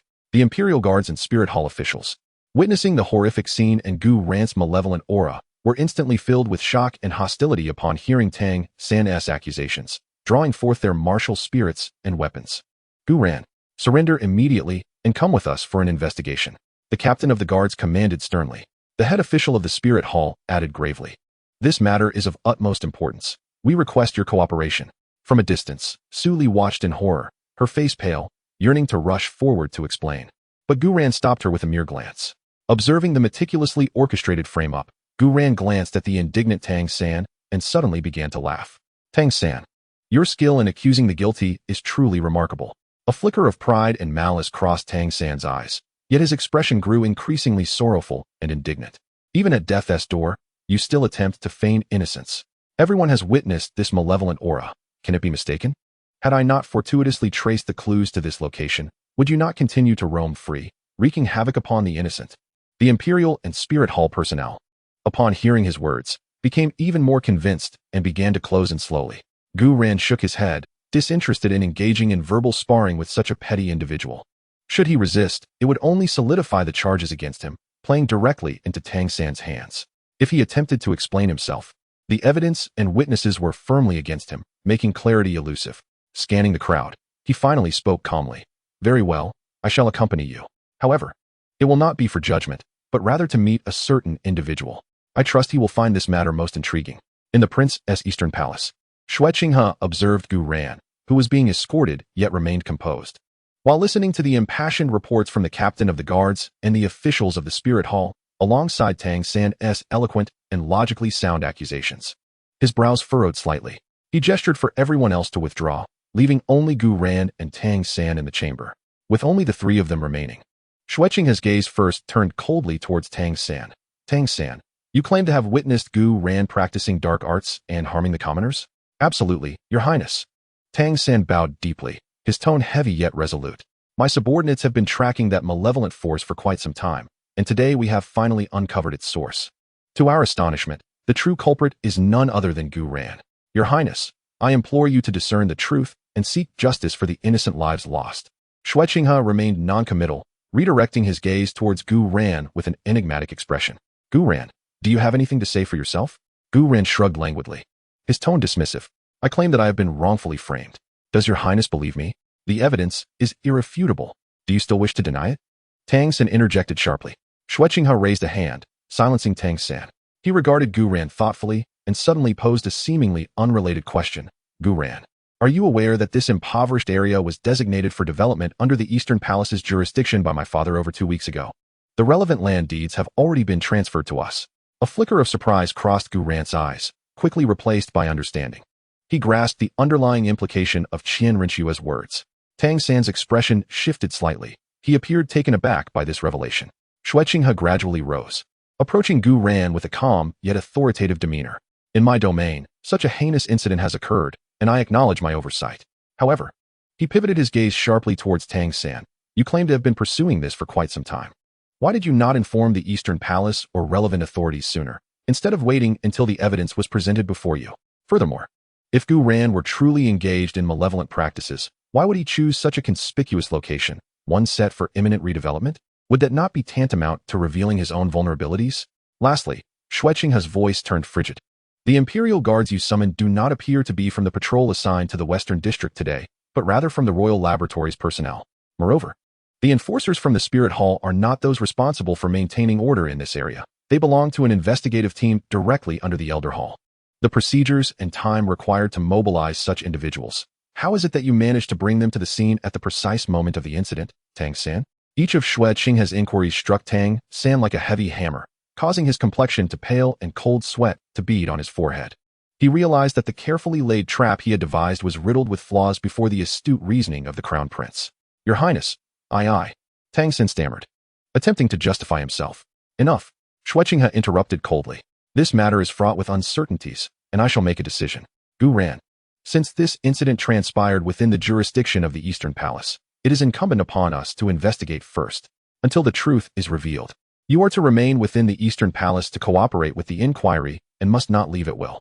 Do you have any objections? This arrangement, which appeared to be a form of house arrest, was in fact a protective measure. By keeping Gu Yuena within the sphere of the Eastern Palace's influence, it would prevent him from being seized and condemned by the Spirit Hall or other factions while allowing Qian Rinshui to directly manage the situation and uncover the truth. Gu Yuena met Qian Rinshui's eyes, which held a depth of meaning, and smiled faintly. I shall comply with Your Highness's arrangements. Your Highness, this cannot be, Tang San exclaimed, desperate to contest. Tang San, Xue Qinghe's gaze pierced like lightning, coldly admonishing him. You may have performed a service in reporting this, but the process is not without its flaws. This matter will be handled by the Eastern Palace. For now, you may withdraw and await summons at any moment. Should there be any falsehoods, the overwhelming pressure of soul power accompanied by a chilling warning made Tang San tremble, rendering him incapable of uttering another word. He realized that he had likely made a grave misstep today, having underestimated the Crown Prince's protective sentiments towards Gu Yuena, as well as the prince's astuteness. Reluctantly bowing his head, he gritted his teeth and replied, Yes, I shall obey. With a resentful glance at Gu Yuena, he awkwardly exited the Grand Hall. Suli, you should return first and inform them of what transpired here. Assure them not to worry. Then, please convey to Gu Yuena that the invitation for tomorrow will likely have to be postponed, Gu Yuena instructed Suli, who was escorted back to the Tingtao courtyard by 2 guards at Xue Qinghe's behest. Inside the hall, only Gu Yuena and Qian Rinshui remained. Xue Qinghe dismissed the attendants and slowly returned to his seat, the air of authority on his face fading, replaced by a complex scrutiny and a hint of amusement. He gazed at Gu Yuena and suddenly let out a light laugh, his voice reverting to its original cold and feminine tone. Although still cloaked in the guise of the Crown Prince, it reflected the intimacy of their private moment. Gu Yuena, you truly have a knack for attracting trouble. In just a few days, you nearly became the target of everyone's wrath as the leader of a nefarious soul master, he remarked. Gu Yuena shrugged, nonchalantly finding a chair to sit down. The tree wishes to remain still, yet the wind does not cease. If someone insists on courting death, what can I do? Qian Rinshui observed his seemingly indifferent demeanor, unable to refrain from rubbing her temples. You knew that place had issues long ago. I had my suspicions. Though I did not anticipate they would escalate to such extremes, Gu Ran replied calmly. Nevertheless, I must thank your highness for intervening. Intervene? Qian Rinxue scoffed. I merely did not wish to see my future partner fall victim to such sordid schemes without clarity. Moreover, her gaze sharpened as she looked at Gu Ran, her tone deepening. Moreover, that land is now mine. To ensnare someone I value with such despicable tactics on my territory, nearly sabotaging my urban development plans, do they truly consider me, Qian Rinxue, to be made of clay? Tang San, and those behind him, seem to be too comfortable in their current lives. From her words, Gu Ran sensed the chilling intent of murder. He understood that this holy maiden of the spirit hall, the crown prince of Tiando, was genuinely enraged. Her protection of him was far from a mere appreciation of talent or a simple partnership. Chapter 108. Political leverage in the Eastern Palace's side hall. The ambience was serene and elegant, isolated from the outside world, becoming Gu Ran's temporary refuge. Qian Rinxue did not hasten to probe into the matter of the slums, nor did she immediately discuss strategies with Gu Ran. It seemed as though the sudden defamation incident was merely a minor interlude, easily brushed aside by her. Her thoughts were evidently focused on a much larger game at play. In truth, Qian Rinxue perceived that the upheaval within the Tiando Empire suited her purposes perfectly. As a representative of the Spirit Hall, the more internal strife there was within the Tiando Empire, the easier it would be for the Spirit Hall to unify the continent. The following morning, Gu Ran was engrossed in his reading within the hall when the door was gently pushed open. Entering with measured grace was Qian Rinxue, still clad in princely attire, accompanied by a young maiden adorned in a pale yellow palace gown. This girl, seemingly around 15 or 16, possessed an exquisite beauty, her skin as fair as snow, and her features delicately sculpted like a porcelain doll. Her light blue eyes sparkled with a profound clarity, reflecting an innocent curiosity intertwined with a hint of shyness. With her head slightly bowed, she nervously twisted the hem of her skirt, her steps light and graceful, reminiscent of a startled fawn. Her gentle and delicate demeanor stood in stark contrast to the opulent facade that Qian Rinxue presented, yet she exuded a charm that was undeniably endearing. Gu Ran, I trust your stay here is comfortable? Qian Rinxue inquired, her face adorned with a warm, signature smile, her tone as casual as a typical greeting. Gu Ran lowered his book and allowed his gaze to glide past her, landing on the young maiden behind her, a flicker of understanding illuminating his eyes. This must be the little princess of the Tiando Empire, Xue Ku. Thank you for your concern, your highness. This place is quite pleasant and tranquil. Gu Ran replied with a subtle smile, his response carefully measured. Qian Rinxue stepped aside, granting the young girl a half step forward, her tone softening with a hint of brotherly affection. Gu Ran, this is my royal sister, Xue Ku. Xue Ku, allow me to introduce the renowned Gu Ran, who has recently garnered much attention in Tiando. Princess Xue Ku lifted her gaze, casting a swift glance at Gu Ran. Upon meeting his deep, tranquil stare, she immediately averted her eyes, her fair cheeks flushed with a rosy hue, her voice a mere whisper laced with evident trepidation. Xue Ku has met Gu Ran. Gu Ran pays his respects to her highness, he responded, rising to offer a courteous bow. Qian Rinxue observed their brief, somewhat bashful interaction with a deepening smile. Clearly pleased by the exchange, she stepped closer, casually addressing Gu Ran. Though this misunderstanding has caused you distress, I fear you must remain in the East Palace for a time until the matter is fully resolved, to avoid any misunderstandings. I apologize for the inconvenience, Gu Ran. She then shifted her gaze to Xue Ku, her tone becoming utterly natural and self-evident. It is fortuitous, as Xue Ku seldom ventures out of the palace. She possesses a serene demeanor and has a passion for poetry and painting. Gu Ran, with your remarkable talents and broad knowledge, if you find some leisure in the coming days, it would be delightful for you to converse with Xue Ku. It would spare her the monotony of solitude within the palace. You young people should certainly have some common topics to discuss. Her words were remarkably astute, subtly highlighting Gu Ran's current state of house arrest while providing a grandiloquent rationale, all while delicately laying the groundwork for fostering a relationship, making it difficult for anyone to decline. Xue Ku's face grew even redder, her head bowing lower, her fingers twisting tighter, yet she refrained from voicing any opposition. Her ears flushed, clearly having received prior counsel from her royal brother. Gu Ran understood perfectly. Qian Rinxue was eager to place the prospect of their union front and center, seizing the opportunity of his temporary confinement in the East Palace to cultivate a bond with Xue Ku, her intentions unmistakably clear. He revealed nothing on his face, merely offering a faint smile, responding graciously, Your Highness is too kind. It is a great honor for me, Gu Ran, to be in the presence of Her Royal Highness the Princess. If the princess does not find Gu Ran dull, I shall gladly keep her company. Upon hearing this, Qian Rinxue's eyes sparkled with a hint of triumph, her smile becoming increasingly sincere. That is splendid. I shall not intrude upon your youthful conversation any longer. Shueku, please attend to young Master Gu Ranwell. She gently patted Shueku's shoulder, offering her an encouraging glance, before turning to leave, thereby granting space for the two within the hall. The doors of the palace softly closed, plunging the side chamber into a subtle tranquility. Only Gu Ran and the visibly anxious princess Shueku remained, the atmosphere thick with the faint aroma of incense and a blend of awkwardness and intimacy. Shueku stood frozen, her heart racing as if it housed a frantic rabbit. Stealing a glance upward, she quickly surveyed the man before her.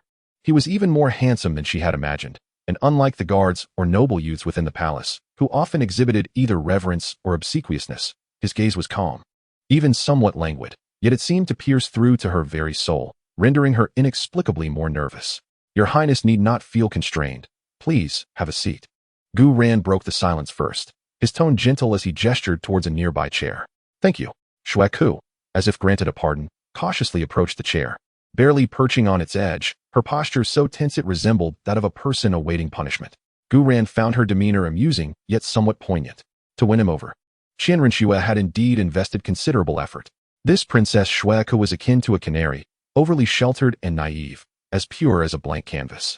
Likely unaware of the implications of being presented to him at this moment. What does the princess enjoy doing in her leisure? Gu Ran inquired, seeking a safe topic to ease her tension.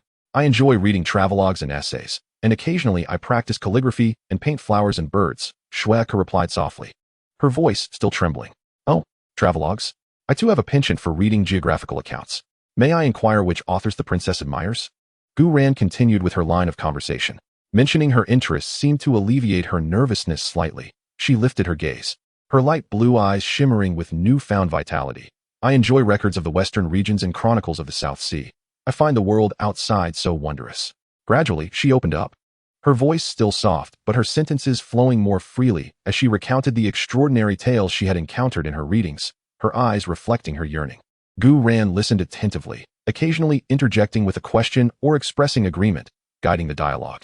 He discovered that although this little princess was timid, her thoughts were intricate, her sensitivity keen, and she held a naive yet beautiful imagination of the world beyond the pages of her books. Time slipped away gently in their quiet exchange.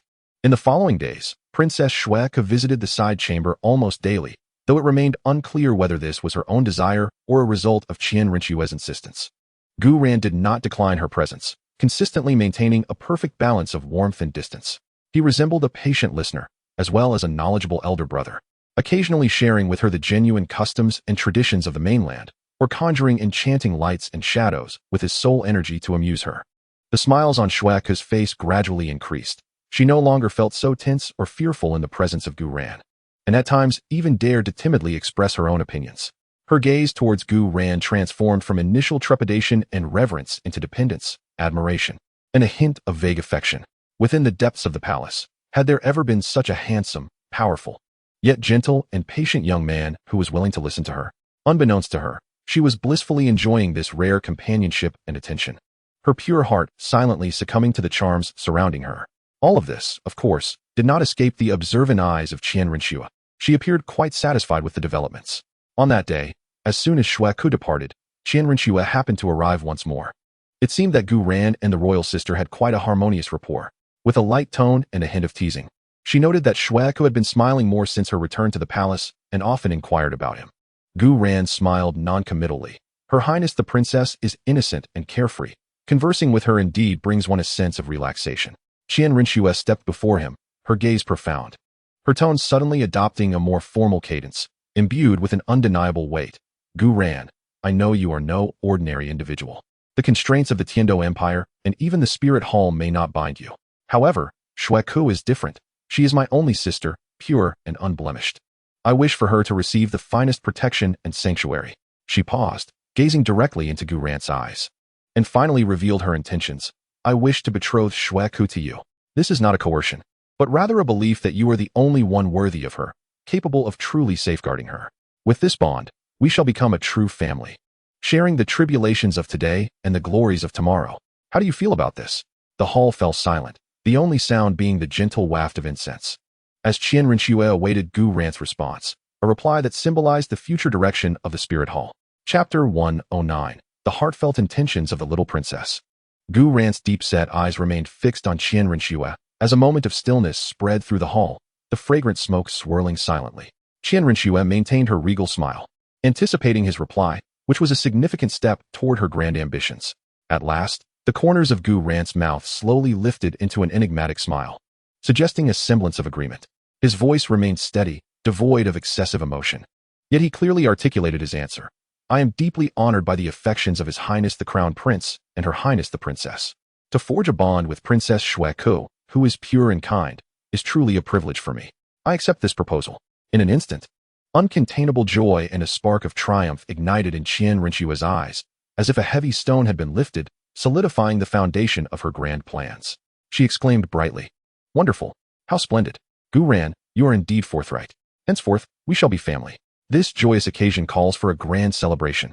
I shall immediately inform father and select an auspicious date to announce it to the world." She was in exceptionally high spirits, exchanging a few pleasantries with Gu Ran and envisioning a beautiful future for their family before departing with a buoyant step. The hall returned to its tranquil state. Gu Ran stood by the window, gazing into the deepening twilight outside, lost in distant thoughts. That night, the moonlight flowed like water, quietly meandering between the exquisite pavilions of the Eastern Palace. Gu Ran strolled leisurely, unknowingly approaching the quarters of Princess Shueku. The hall was brightly lit, and faint whispers could be heard, their soft tones resonating with remarkable clarity in the stillness of the night. He intended to leave undisturbed, but upon hearing his name, his steps faltered. Gu Ran truly understands so much. Shueku's voice floated through, imbued with the unique softness of youth and a hint of unmistakable longing.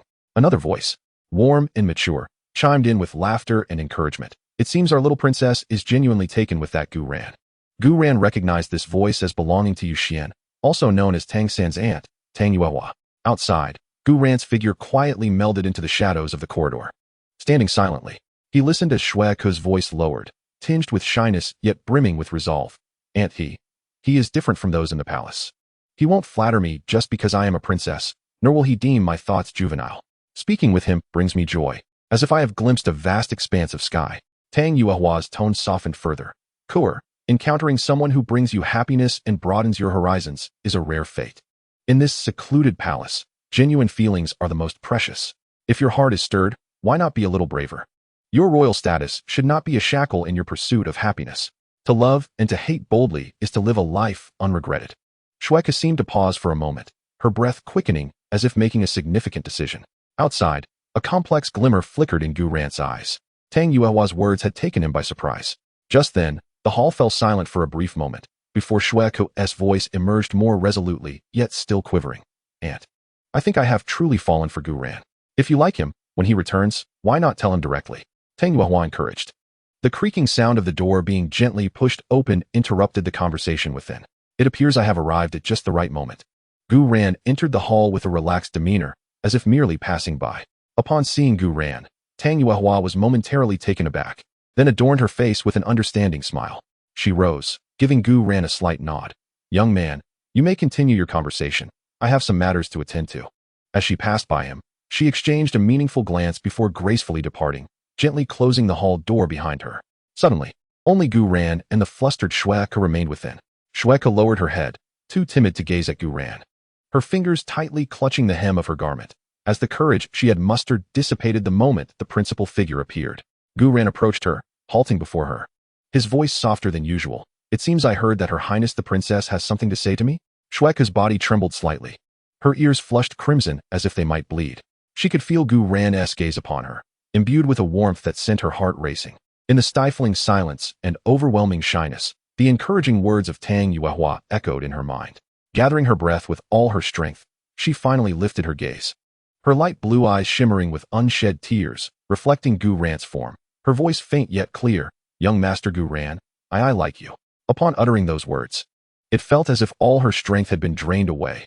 Tears clung to her lashes, yet she defiantly held his gaze, awaiting the verdict of fate. Gu Ran observed her, presenting her most precious truth with a nervous demeanor, and the languor in his eyes gradually transformed into an indescribable depth. He reached out, gently brushing her warm cheek, wiping away the tears that hung precariously. I have received the princess's heartfelt intention, he said, his voice low and magnetic. Imbued with a reassuring strength, This honor now feels all the more tangible. He did not utter more poetic declarations, yet this response allowed Shui Ku's heart, which had been suspended high, to finally settle in peace. An overwhelming shyness and joy engulfed her, and as she lowered her head once more, she could not help but smile, her smile akin to a night blooming cereus under the moonlight, pure and beautiful. Inside the chamber, the flickering candlelight cast a warm, enchanting atmosphere. The moonlight outside seemed to shine even brighter, gently enveloping the pair who had just confirmed their feelings for one another in the most unexpected yet direct manner. Ding! Congratulations to the host for completing the task, falling in love with Shui Ku, receiving a soul power reward. Soul power level increased by 5 levels, current level 45. Receiving a material reward, resurrection elixir progress 15. Gu Ran lingered in the East Palace for another 2 days, partly to support Qian Rinxue in clearing his name, and partly due to the rapidly intensifying relationship with Shui Ku, spurred on inadvertently by Tang Yuehua and the existing engagement. As Gu Ran prepared to return to the Tingtao courtyard, Qian Rinxue summoned Gu Ran and Shui Ku once more to her study one morning. Gu Ran, the matter is resolved. You may leave the East Palace at any time. Qian Rinxue, seated behind her desk, resumed her princely composure.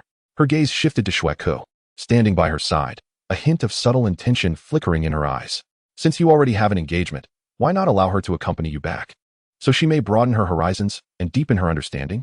Her words were eloquently crafted, embodying sibling affection while seamlessly binding Shui Ku closer to Gu Ran. Upon hearing this, Shui Ku's light blue eyes sparkled instantaneously, as if adorned with countless stars. She gazed at Qian Rinxue with surprise, then timidly turned her expectant eyes towards Gu Ran. To be able to spend each day with the one she admired, escaping the oppressive confines of the palace, was a dream come true for her. With a gentle nod, her voice barely containing her joy, she declared, Ku'er is willing to follow Master Gu Ran. Gu Ran observed the trust and longing reflected in Shui Ku's expression. Fully aware of Qian Rinxue's schemes, yet he chose not to expose them. He smiled faintly and replied, since the princess is willing, Gu Ran shall ensure her safety and well-being. Qian Rinxue smiled with satisfaction, saying, that is excellent. Shui Ku, go gather your belongings. You shall accompany Gu Ran today. Yes, Your Highness. Shui Ku almost leaped with delight, her cheeks flushed with excitement. Accompanied by her maidservants, she cheerfully departed to make preparations. Chapter 110, The Ambitions of Gu Yuena. Having freed themselves from the stifling atmosphere of the Tiando Imperial Palace, Gu Ran and Shui Ku rode swiftly, the silhouettes of the palace gradually fading into the twilight. As the familiar eaves of the Tingtao courtyard came into view, before he could rein in his horse, an almost imperceptible chill enveloped him, the presence of Gu Yuena. Gu Ran assisted Shui Ku in dismounting, his gaze sweeping over the open courtyard door, instantly capturing the figure by the lakeside. The moonlight poured like water over Gu Yuena's silvery hair, cascading with a cool radiance, each strand seemingly coated with a layer of ethereal moonlight. She stood serenely by the rippling lake, her back to the courtyard door, her pristine white dress cascading down to her ankles, gently lifted by the night breeze, outlining her exquisite form untouched by dust. Yet, within this breathtaking beauty, there radiated an aura of icy detachment, as if the very air around her had thickened due to her emotions. Even the ripples on the lake slowed in response. Bai Ji, Ziji, and other formidable beasts stood under the nearby willow tree, their once imposing figures now appearing somewhat restrained. Bai Ji cast a worried glance at the figure by the lake, attempting several times to approach, only to be halted by Ziji's gaze.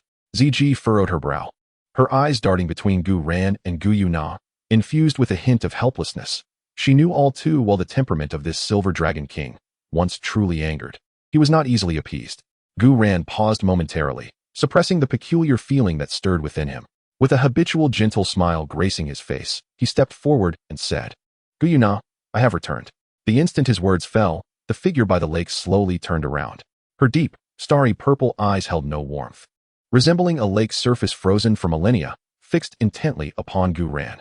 Her voice was cold and ethereal, reminiscent of jade striking against stone, yet laced with an undeniable accusation. Returned? Do you remember to return? Gu Ran, you seem to have forgotten that according to the predetermined schedule, the time a few days ago was meant for me. Her gaze swept over Gu Ran's attire, as if she could penetrate the barriers of time and space, vividly perceiving every moment he spent in the palace, conversing merrily with that little princess of Tiando, to the extent that he entirely cast aside his promises to her, failing even to send a message of his late return. Gu Ran rubbed the tip of his nose, realizing there was no escaping this matter. He concealed the ease on his face, sighed, and sincerely explained, Gu Yuena, it was never my intention to break our appointment. You are well aware that I set out this morning as planned, only to be ensnared by Tang San's treacherous scheme, who sought to implicate me in the affairs of the evil soul masters from the slums. As for my interaction with Princess Shueku, it was a necessary measure. First, to express my gratitude for her assistance in the Eastern Palace, and second, to stabilize the sentiments of the Tiando royal family, facilitating our subsequent investigation into the true whereabouts of the evil soul masters. He did not withhold any details, recounting the events in the Eastern Palace, from Tang San's aggressive presentation of so-called evidence, to Qian Rinshua's composed defense, and finally to Princess Shueku's naive yet well-intentioned interjection. He elaborated on how he seized the opportunity to engage in casual conversation with Shueku, discreetly instructing his attendant to probe for clues in the slums. He emphasized his own helplessness and the potential machinations behind Tang San's actions, his tone tinged with a hint of resignation. However, upon hearing his words, the frost on Gu Yuena's face did not thaw in the slightest. Instead, the coldness in her gaze intensified, her violet eyes swirling with barely perceptible turmoil. She let out a cold snort, laced with sarcasm. A necessary measure? What a grandiloquent justification.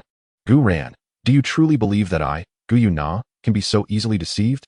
The intrigues and petty squabbles of the human empires pale in comparison to our agreement. Can you not discern their relative significance? She stepped forward, an invisible draconic pressure suddenly enveloping the air. This was not directed at Bai Ji and the others, yet it rendered the atmosphere of the Tingtao courtyard exceedingly tense. The willow branches ceased their swaying. The lake's surface became as tranquil as a mirror, and even the sounds of insects vanished without a trace. What I seek is not an explanation, but a stance. What, in your heart, do you deem most important? Gu Ran observed the fury of the Silver Dragon King before him, fully aware that a mere explanation would hardly suffice to appease her. Just as he was about to speak again, Gu Yuena raised her hand, interrupting him. The anger in her eyes swiftly receded, returning to a depth as tranquil and unyielding as ancient ice, as if her earlier emotional fluctuation had been but an illusion. Yet her words bore the weight of an unassailable decree. No more words are necessary. Since you have returned, summon all those around you immediately, and accompany me to the Stardo Forest, to the Lake of Life. Gu Ran was momentarily taken aback, his footsteps halting in place. Now, to the Lake of Life in the dead of night? For what purpose? He had assumed her anger stemmed from the broken appointment, expecting her to demand an explanation. Yet he was unprepared for her sudden proposal to venture to the core of the Stardo region. Gu Yuena's gaze swept across those gathered in the courtyard. Bai Ji, Ziji, Xiao Wu, Ning Rongrong, Zhu Zhuqing, Duguyan, Zhu Zhuyun, Jiang Zhu, Dodo, Su Li, Shueku, Lu Erlong, Gu Yu, and Na Er. Quite a number of people, she mused. There were certain predictions regarding the future trajectory of the continent and the fate of the Soul Beast clan. She paused, her eyes lingering for a moment on Xiao Wu, Ning Rongrong, and the others, affirming, everyone must be present. Finally, her gaze returned to Gu Ran. We depart at once. Gu Ran instantly grasped the gravity of the situation from her gaze and tone. This was not merely an act of petulance stemming from his failure to keep a promise. It resembled a significant meeting that had long been planned in her heart, one that pertained to the greater scheme. The pretext of his missed appointment had merely propelled it into urgent discussion. Without a trace of hesitation, he solemnly nodded. All right. Turning to face the assembled crowd, Gu Ran's voice shed its usual gentleness, becoming clear and resolute. You have all heard. Immediately return to your rooms and gather the necessary items. We shall reconvene in 5 minutes in the courtyard to accompany me and Gu Yuena to the core area of the Starry Forest, the Lake of Life. Although the women felt a mix of surprise and anxiety at Gu Yuena's sudden decision, the rare seriousness etched on Gu Ran's face signified the weight of the matter, prompting them to nod in agreement. In less than 5 minutes, everyone was prepared and gathered once more in the courtyard. The carefree expressions that typically adorned their faces had been replaced by an air of solemnity. Gu Yuena spoke no further, raising her right hand. She summoned the overwhelming power of the Silver Dragon King. A soft silvery light surged forth, gradually coalescing in the center of the courtyard into a shimmering portal, approximately 3 meters high and 2 meters wide. The surface of the portal shimmered with intricate spatial patterns, radiant like a galaxy, and through the cracks, the rich essence of life on the other side could be faintly sensed. Let us proceed. Gu Yuena took the lead, stepping into the silvery portal and vanishing from sight. Gu Ran followed closely behind, and the moment he crossed the threshold, a warm and vast aura enveloped him. Subsequently, the others stepped into the portal in succession. With a flash of silver light, the portal abruptly contracted and dissipated, leaving behind only faint ripples in the fabric of space. akin to the gentle waves on a water surface, gradually calming. The listening wave courtyard returned to tranquility, the moonlight continuing to pour down, while the willow trees by the lake stood silently, as if the earlier tense assembly had never transpired. At that moment, in the deepest recesses of the starry forest, by the fabled lake of life, the silvery portal reformed. As the figures of the gathered individuals emerged one by one, a core assembly initiated by Gu Yuena, uniting the continent's most formidable powers and key figures, was set to commence upon this mysterious and ancient land. Chapter 111. Emperor Tian's Bewilderment. What about ZG? At the shores of the Lake of Life, the once unchanging tranquility was supplanted by a solemn and tense atmosphere. The vast, oceanic essence of life surged forth. Yet it seemed bound by an invisible force, no longer flowing freely. In the clearing by the lake, figures exuding a terrifying presence stood silently. Gu Ran surveyed the surroundings and noted that, except for Emperor Tian, all 10 fearsome beasts had either transformed into human form or retained their original forms, all present. The Tyrant of Evil Eyes, the ruler of evil, hailed from the other side of the sea, an area known as the Sun-Moon Forest. The Snow Empress, a soul beast of 700,000 years, was the mightiest of the far north. The Ice Emperor Scorpion, the patriarch of the Ice Scorpion clan, was one of the 3 great kings of the far north. The Titan Snow Demon King ranked third among the trio of formidable rulers of the far north. Additionally, there was the Emerald Swan Bijia, the most formidable healing soul beast of the Douluo Continent. The Demon Eye Magic Tree, the supreme plant-type soul beast, reigning over all flora. The Dark Golden Terror Claw Bear, whose raw power could rival that of the Emperor. The 3-headed Scarlet Demon Hound, Qi Wang, alongside the Hell Demon Dragon King, ZG. Each of these beings possessed an awe-inspiring presence capable of sending tremors through the realm of soul masters. They epitomized the pinnacle of power within the Star Doe Forest and the entire continent's soul beasts. At this moment, they had gathered here, awaiting the Silver Dragon King's pronouncement concerning the future of their kin. The atmosphere was so heavy it felt as if it could precipitate. The fierce beasts exchanged glances, though none dared to speak, and the air was thick with an impending sense of storm. At that moment, a somewhat chaotic yet deliberately restrained sound of footsteps echoed from the forest's edge. Tian had appeared, seemingly out of nowhere, slightly behind Gu Yuena. Clad in his customary black attire, his countenance remained cold, his gaze sharp as lightning, sweeping across the assembly before finally furrowing into a deep frown. He stepped forward, slightly bowing to Gu Yuena, his voice grave and resolute. "My lord, the 10 great fierce beasts have largely assembled." However, he hesitated, his tone laced with evident dissatisfaction and confusion. "But why is there not a single representative from the sea soul beasts? Such a pivotal meeting. Concerning the future of our entire soul beast race, do they intend to remain aloof?" Upon hearing this, several terrestrial fierce beasts cast inquiring glances. The power of the sea soul beasts was equally unfathomable. Their absence undoubtedly diminished the representational weight of this gathering. Gu Yuena's stunning visage remained tranquil, as if she had anticipated this turn of events.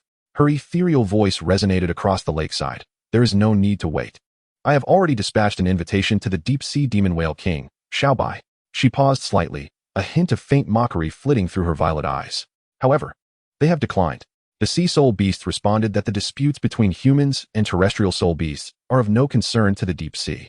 They firmly believe that the boundless ocean is a forbidden zone for humanity, and no matter how the continent transforms, it shall not affect the survival of the sea soul beasts. They disdain to participate. What? Arrogant. Foolish. Do they not understand the principle of mutual dependence? Low growls of suppressed fury erupted among the fierce beasts. The Bear King struck his chest, producing a dull thud to express his dissatisfaction. Tian's expression darkened further upon hearing this. He slowly shook his head, his visage imbued with profound disappointment and resignation. Narrow-minded.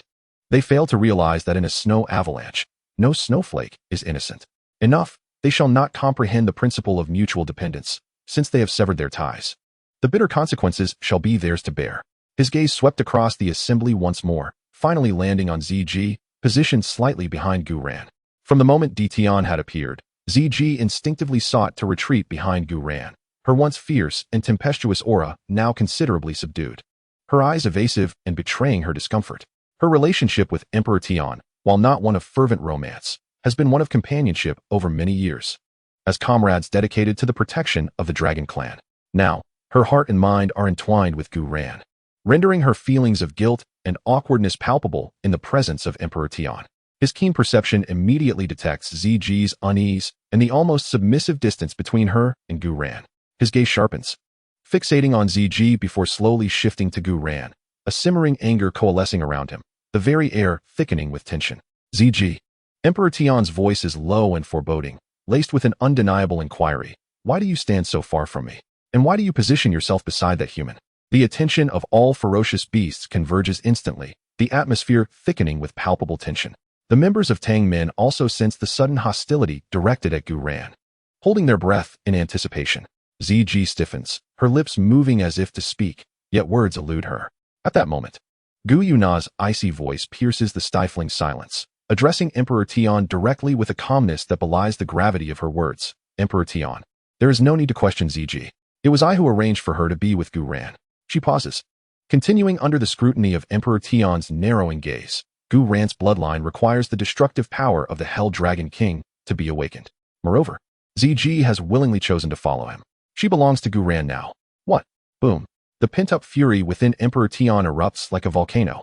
The terrifying dark soul power surges forth, casting a shadowy hue across the sky. He glares at Gu Yuena before pivoting sharply to Gu Ran, his golden dragon eyes brimming with disbelief, anger, and the pain of betrayal. Master, how could you? Emperor Tian's voice trembles with rage. ZG is mine. How could you, without my consent, assign her to him? His gaze shifts to ZG, filled with sorrow and disappointment. ZG, how could you? Gu Ran gently places his hand on the trembling back of ZG's hand, signaling her to remain calm. He steps forward, meeting Emperor Tian's fiery gaze with a composed demeanor. Emperor Tian, Gu Ran's voice, though not loud, cuts through the chaos with clarity. This arrangement was indeed orchestrated by Gu Yuena, and ZG is here of her own volition. The reasons behind this concern the future of the Dragon Clan, which is far more complex than you perceive. Silence. Emperor Tian roars, his terrifying presence crashing down upon Gu Ran like a tsunami. Gu Ran, you have usurped the Master's attention, gathered ferocious beasts, and now you dare to encroach upon what is mine. Today, I shall see for myself the true worth of your so-called dragon god bloodline. With that, disregarding all decorum, a colossal claw, covered in dark dragon scales and imbued with the power to rend the very fabric of space, appears out of nowhere, descending toward Gu Ran with cataclysmic force. Everyone's hearts leap into their throats. Yet, in the face of this world-shattering assault, Gu Ran merely shakes his head. In the next instant, an unparalleled majesty, one that transcends all and dominates the Dragon Clan, erupts from within him, though no soul rings manifested. The profound suppression emanating from the very essence of life caused a visceral tremor within the souls of all beings possessing dragon lineage. At the forefront, the formidable Emperor Tian found his dragon claws abruptly stilled in midair. The colossal phantom of the golden-eyed black dragon king materialized uncontrollably, emitting a mournful cry interwoven with agony and submission, as it was forcefully driven towards the ground.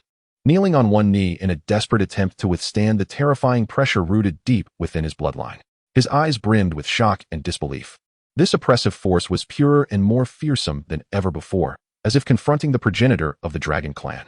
Yet, this was not the end. Ancient hues swirled in Gu Ran's eyes, and though the fourth soul ring had yet to manifest, its corresponding power had already begun to stir. A roar, ancient and profound, resonated from the void, as if emerging from an infinite darkness, a dragon's roar. A darkness more unadulterated and dominative than that of Emperor Tian descended, enveloping him like a shadow. The Dark Dragon King held a bloodline rank far superior to that of the golden-eyed Black Dragon King. Under the weight of this dual bloodline oppression, Emperor Tian could no longer endure. He spewed forth a torrent of searing dragon blood, collapsing to his other knee, his entire being pinned to the ground. Struggling to lift his head, the fury that once filled his eyes was supplanted by overwhelming shock and humiliation. An eerie silence enveloped the arena. All ferocious beasts, including the likes of Bear King and King of all monsters, instinctively bowed their heads, expressing their reverence for the supreme dragon might. Gu Ran gradually retracted his oppressive aura, as if nothing had transpired. He approached the gasping and struggling Emperor Tian, extending his hand. Emperor Tian suddenly lifted his head, his golden dragon eyes filled with humiliation, anger, and a hint of bewilderment. However, Gu Ran did not continue to exert pressure. Instead, he spoke in a calm tone. Emperor Tian, I understand your discontent. The arrangements made by Gu Yuena may have been hasty and did not take your feelings into account. I, too, bear responsibility for the matter concerning ZG. He then shifted his gaze to encompass all the soul beasts and humans present. But today, we gather here to discuss matters of great consequence regarding our survival, not to engage in internal strife. You are a pillar of the Soul Beast clan and a paragon of the dragon lineage. You should not be subjected to such indignities. As the complexities of emotion swirled in Emperor Tian's eyes, Gu Ran continued, "It was indeed my fault to forcibly take ZG. I will not allow you to suffer in vain." He raised his voice, ensuring it resonated throughout the lakeside, as a gesture of my apology. And to foster further collaboration between my Gu clan and the Stardow Forest, I have decided to host a grand banquet here by the Lake of Life before the meeting convenes. On that occasion, I shall, in the name of the Dragon God, invite all present friends to share in a feast of exquisite delicacies and fine wines to mend past grievances. I have also prepared some modest gifts that may be beneficial to your cultivation as a token of my sincerity. Upon hearing these words, the eyes of all the ferocious beasts gleamed with excitement. The Dragon God himself is hosting a banquet, and there are gifts. Even Emperor Tian, who had just faced a crushing defeat and was steeped in humiliation, abruptly lifted his head, a flicker of uncertainty crossing his gaze. Gu Ran turned his gaze towards Di Tian, extending his hand with an undeniable tone. Di Tian, at the banquet 3 days hence. Let us resolve our grievances over a cup of wine. Let us do this for each other and for the future of the Dragon Clan. Di Tian fixed his eyes on Gu Ran's outstretched hand, then glanced at the composed Gu Yuena, and finally surveyed the ferocious beasts surrounding them. Ultimately, he took a deep breath, suppressing all his anger and resentment, and slowly extended his trembling hand to firmly grasp Gu Ran's. "Very well. I shall await you at the banquet in 3 days," he said, his voice hoarse, yet he accepted the gesture. A slight smile graced Gu Ran's lips as he tightened his grip before releasing it. The atmosphere, once taut with tension, began to ease slightly due to this unexpected proclamation of a banquet. At the very least, the outward conflict was momentarily subdued. All eyes turned to Gu Ran, filled with reverence, curiosity, and anticipation for the forthcoming gathering. Gu Ran then turned to the assembly and proclaimed, "Thus, in 3 days, the Lake of Life shall await your esteemed presence." Chapter 112. Gu Ran hosts a feast, a collective breakthrough. The clearing by the shores of the Lake of Life had been meticulously prepared, with soft, glowing moss carpeting the ground, and colossal luminous stones sourced from the depths of the forest casting a gentle radiance. Several long tables, naturally formed from ancient trees, were arranged amidst the setting, adorned with broad green leaves, awaiting exquisite delicacies. The 3-day interval swiftly approached, when the silver moon ascended to its zenith, casting its silvery glow upon the lake's surface. The invited guests began to arrive in succession. The 10 great ferocious beasts had all taken human form to signify their respect for the gathering. Di Tian, still clad in his dark robe, bore a stern expression. However, compared to 3 days prior, the tempest of his anger had considerably subsided. Though a hint of scrutiny and barely perceptible anticipation lingered in his gaze, he took his seat at one side of the main table, maintaining a subtle distance from Gu Yuena. Bai Ji, Ziji, the king of all beasts, Xiong Jun, and Qi Wang took their respective places, their auras ranging from gentle to fierce to enigmatic, yet all had tempered their usual dominance. Notably, the imperial beast of fortune was also present. Though merely 5,000 years old, it embodied the fortune of the Soul Beast tribe across the Douluo Continent and was thus deserving of attendance. The companions of Gu Ran were likewise all in attendance. Xiao Wu, Ning Rongrong, Zhu Zhuqing, Gu Yuena, Zhu Zhuyun, Jiang Zhu, Dodo, Su Li, Shueku, Lu Er Long, Gu Yu, and Na Er, donned in their preferred garments, some lively, others cool, some alluring, and others gentle, formed a striking tableau as they settled by the lakeside. Engaged in hushed conversations, their curious glances occasionally surveying the legendary ferocious beasts. The atmosphere bore a subtle tension, as representatives from the 2 factions, humans and soul beasts, gathered due to one individual. Yet, despite Gu Ran's restraint and Gu Yuena's presence, the years of estrangement could not be bridged in an instant. Let the banquet commence. Gu Ran's voice, though not loud, resonated clearly in every ear present. Standing before the main seat with a smile, he surveyed the entire assembly. Foregoing elaborate formalities, he clapped his hands. The gentle soul beast attendants, who had long been waiting at the side under Bai Ji's direction, began to present an array of dishes, artfully arranged on broad leaves or natural wooden vessels. In an ephemeral moment, an indescribably exquisite fragrance permeated the air, instantly dissolving the subtle tension that lingered. It was not the aroma of ordinary cuisine. Rather, it was a harmonious blend of countless ethereal herbs, the energy of supreme soul beast ingredients, and the essence of some divine creation. The mere inhalation of this scent invigorated the spirit, subtly awakening one's soul power. The first dish presented was a broth, crystal clear, yet subtly infused with swirling hues of red and blue, emanating an aura of extreme cold and heat. This elixir was drawn from the heart of the ice and fire duality spring, meticulously brewed with various gentle celestial herbs, capable of cleansing the meridians and solidifying one's foundation. Next came the Pai Si de Arsistance, golden, oil-dripping thousand-year-old earth dragon tendons, roasted to perfection, their exterior crisp while the interior remained succulent, garnished with the pollen of starry orchids. The aroma was assertive, complemented by chilled 10,000-year snow lotus sashimi, as delicate as a cicada's wing and melting upon contact. Refreshing and sweet, nourishing the very soul. Each dish was a rarity of the heavens and earth. Not only a feast for the palate, but also imbued with tremendous energy beneficial to both soul masters and soul beasts alike. Initially, the ferocious beasts displayed a modicum of restraint, but after a single taste, their eyes lit up, and they cast aside decorum, indulging heartily. Even the esteemed Emperor Tian, after savoring the icy fire broth, relaxed his brow, silently finishing his portion. The humans were equally astonished. They had never encountered such miraculous fare, feeling a warm glow enveloping them, their soul power rejoicing, with those of lesser cultivation, like Shui Ku and Su Li, sensing a loosening of their bottlenecks. As the wine flowed and the atmosphere grew increasingly convivial, Xiongju gnawed on an entire roasted beef leg, his mouth greasy as he mumbled praise. Gu ran. I never imagined you possessed such culinary prowess. This is far superior to eating it raw.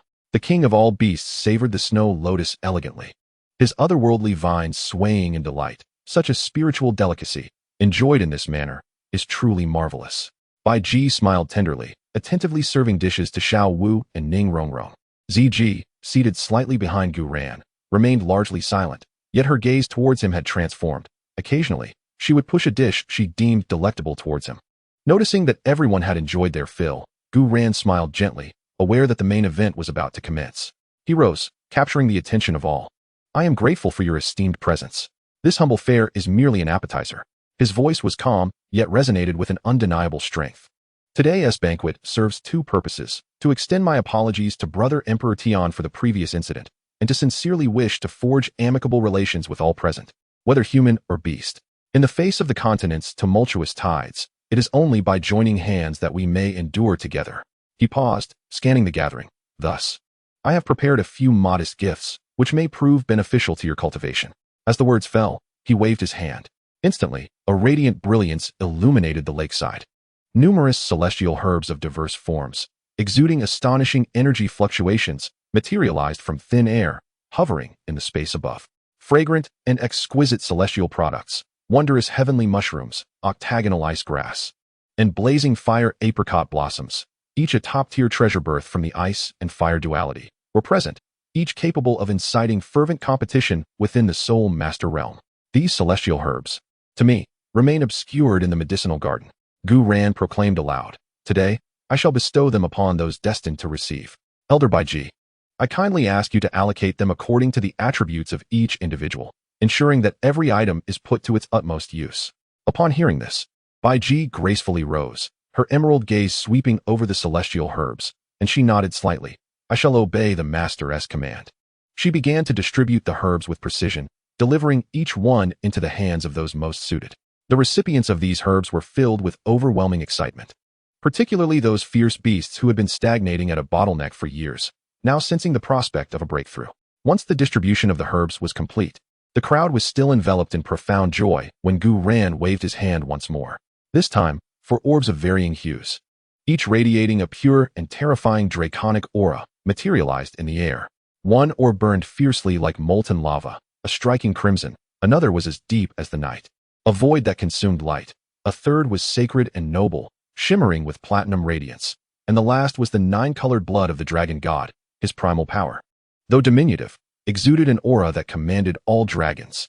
This is forged from my own bloodline power, amalgamated with the essence of various draconic souls, Gu Ran elucidated. For those possessing dragon lineage, it is a tremendous boon, potentially purifying their bloodline and facilitating evolution. For those without dragon heritage, it can significantly enhance their physical constitution and elevate the quality of their martial souls. Dragon God's blood. A fierce beast gasped in astonishment. And even Di Tian's pupils constricted in shock. His gaze first fell upon Di Tian, as the profound dark dragon blood slowly drifted towards him. Brother Di Tian, this dark dragon blood shares your origin. I hope it aids you in advancing further. Di Tian's body trembled as he beheld the exquisitely pure dark dragon blood hovering before him, the power within igniting his bloodline. He inhaled deeply, solemnly reaching out to accept it. In that moment, all resentment seemed to dissipate, and he spoke gravely. This gift is far too great. Di Tian, I am grateful. The Dark Dragon King's blood was also offered to Ziji. Subsequently, the Ice Dragon blood was given to the Snow Emperor, the Ice Emperor, and the Titan Snow Demon King, while the Space Dragon blood was entrusted to the Evil Emperor and the Bear Lord. Gu Yuena nodded, then turned his attention to Lu Erlong. Erlong, you and Shi Wang shall share this bowl of Fire Dragon blood. He smiled as the blazing Fire Dragon blood soared toward her. As for the rest, once I acquire other soul skills, I will personally present the corresponding dragon blood to each of you, so do not worry. Lu Erlong was taken aback that such fortune would fall upon her. She gazed at the fiery red liquid that made her martial soul tremble in jubilation, her hands quivering with excitement. Without hesitation, she grasped it. Casting a profound look at Gu Yuena, young man, I shall remember this kindness. She could feel that this blood was capable of catalyzing a qualitative leap in her martial soul. After the dragon blood was allocated, the atmosphere surged with fervor. Those who had received the celestial herbs or dragon blood were eager to immediately assimilate these monumental gifts. However, Gu Yuena once again dropped a bombshell. A flicker of silver light emanated from his forehead, and a languid yet sycophantic mental presence spread forth. Oh dear, so many great figures present. Master, does little Tianming need to do anything? Immediately, a vast and pure essence of the heavens and earth, intertwined with gentle spiritual energy, spread out from Gu Yuena like a warm tide, enveloping the entire lakeside. All beings, bathed in this potent force, felt their soul power accelerating dramatically, their mental clarity reaching unprecedented heights. The energy absorption efficiency of the dragon blood consumed moments ago surged exponentially. Some long-standing barriers in their cultivation began to show signs of loosening under the nurturing influence of this power. Was this the force of the legendary Dream Ice Silkworm from 1,000,000 years ago? The ever-knowledgeable Emperor Tian and Gu Yuena instantly recognized the source of this power, their eyes flashing with astonishment once more. Gu Yuena had actually tamed such a legendary entity and was willing to share its strength. This was no mere generosity. It was a divine boon. Gu Yuena's voice resonated again, imbued with mirth. Everyone, seize the moment to refine and absorb.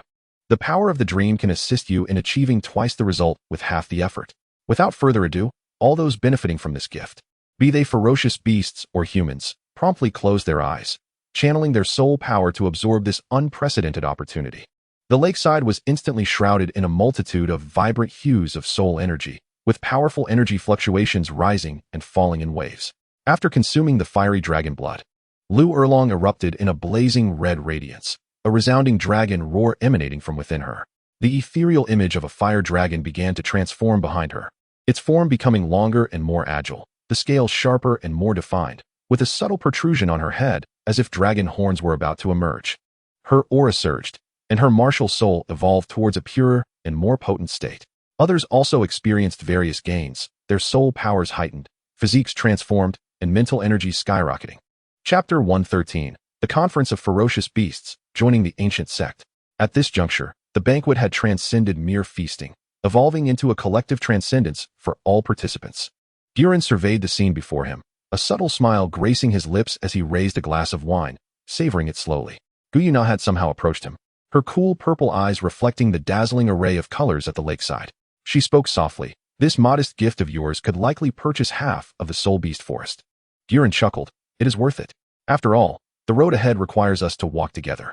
The Silver Dragon King nodded slightly, falling silent, standing beside him as they gazed upon the grand feast, which he had orchestrated and would undoubtedly be etched in history. In the midst of the radiance, the barriers of old began to dissolve, and an unprecedented alliance centered around him was quietly taking shape. The brilliance of the feast gradually receded, and the tumultuous energy fluctuations stabilized. At the lakeside, numerous powerful beings awakened from their deep meditations, each face reflecting uncontainable joy and astonishment. The gains were monumental. Whether ferocious beasts or humans, their strength had significantly improved, with many breaking through long-standing bottlenecks. Xiong pounded his chest with satisfaction, reveling in the ever-growing, formidable power within him. The aura surrounding the king of all beasts became increasingly refined and pure, while Baiji's life force radiated a soft, yet vast brilliance. Even Di Tian, having fully absorbed the essence of the dark dragon blood, appeared outwardly unchanged. However, within the depths of his golden dragon eyes, A profound darkness seemed to brew, his aura deepening like the boundless ocean. On the human side, the enhancements were visibly striking. Ning Rongrong's 7 treasure glazed tower shimmered with an even more translucent brilliance. Zhu Zhuqing's presence became enigmatic and profound, and the faint silhouette of the phosphorescent serpent emperor around Gu Yuena exuded a latent toxicity, rendering it all the more perilous.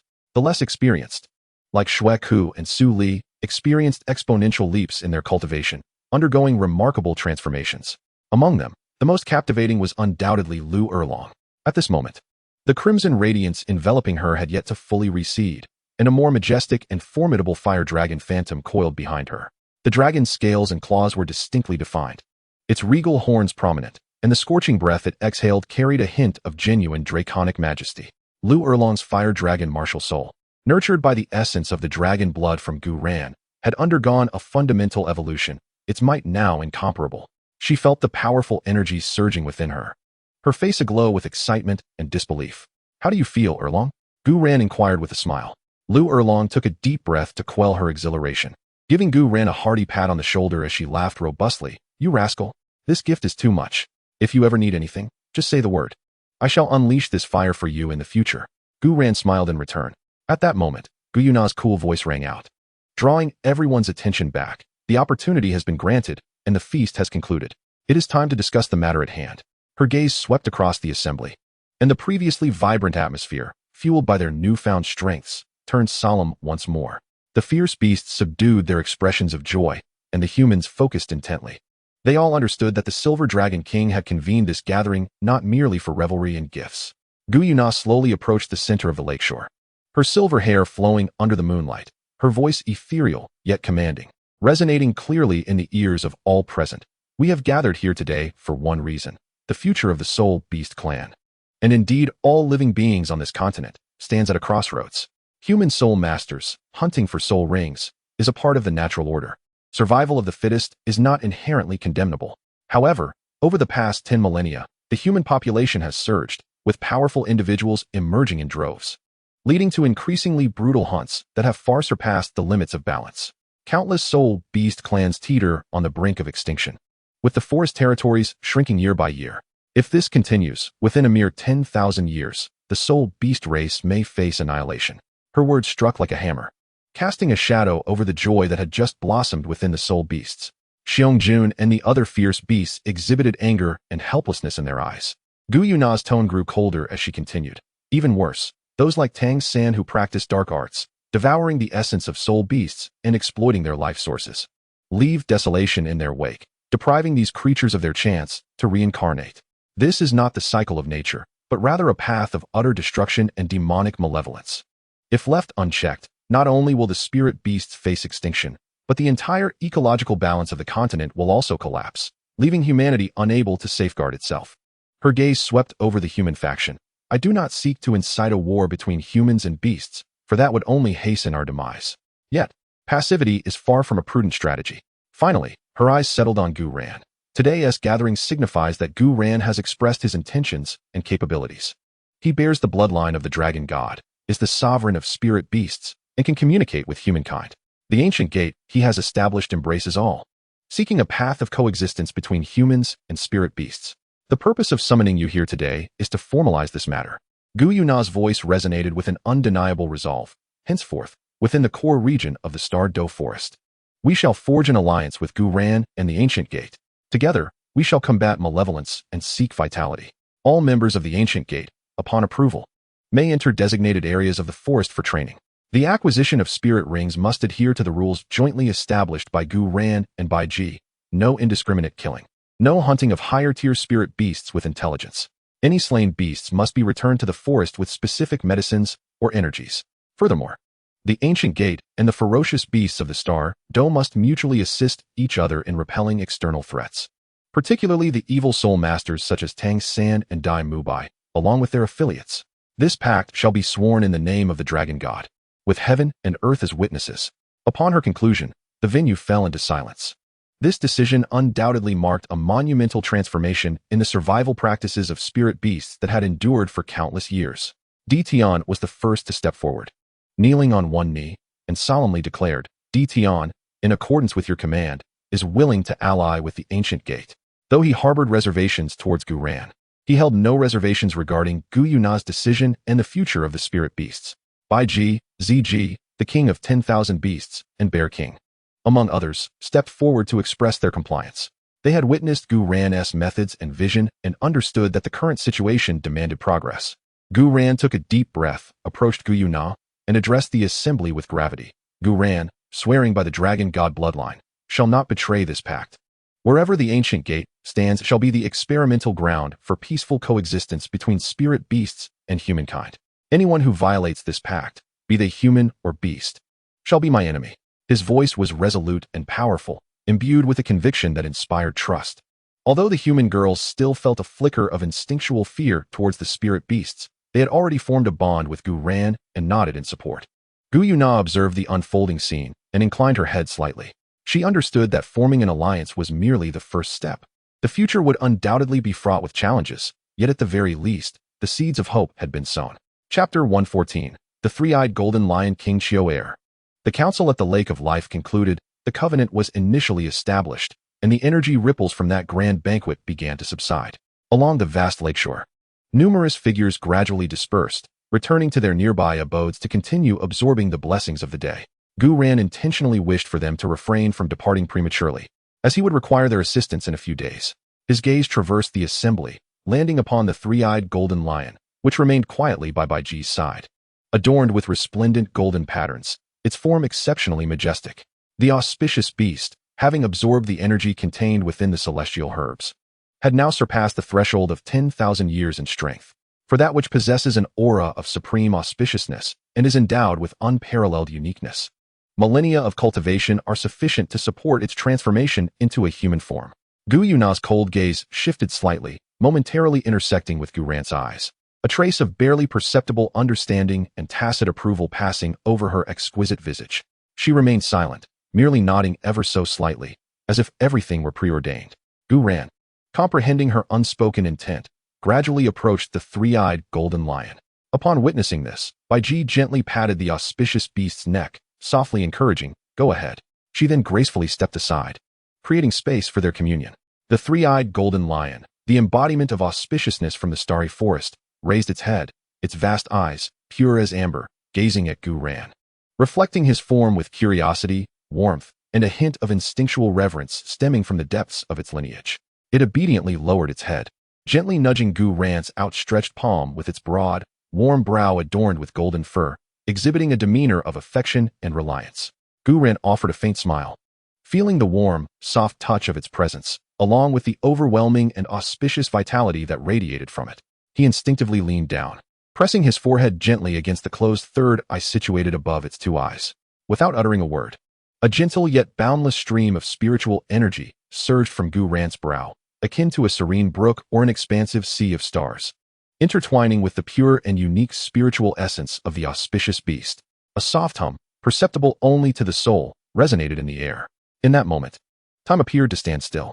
Countless images, emotions, and fragments of memory cascaded like a torrent, surging between the two beings where their foreheads met. Gu Ran beheld the nascent innocence of the auspicious beast emerging from the heart of the Lake of Life, witnessing its joyous sprint through the forest, where all life thrived in its wake. He perceived its attachment to Bai Ji, its reverence for Di Tian, its playful interactions with the fearsome beasts, and, within its simple and pure world, an innate fondness and growing interest in the figure of the dragon god, whose bloodline commanded the instinctual affection and submission of all soul beasts.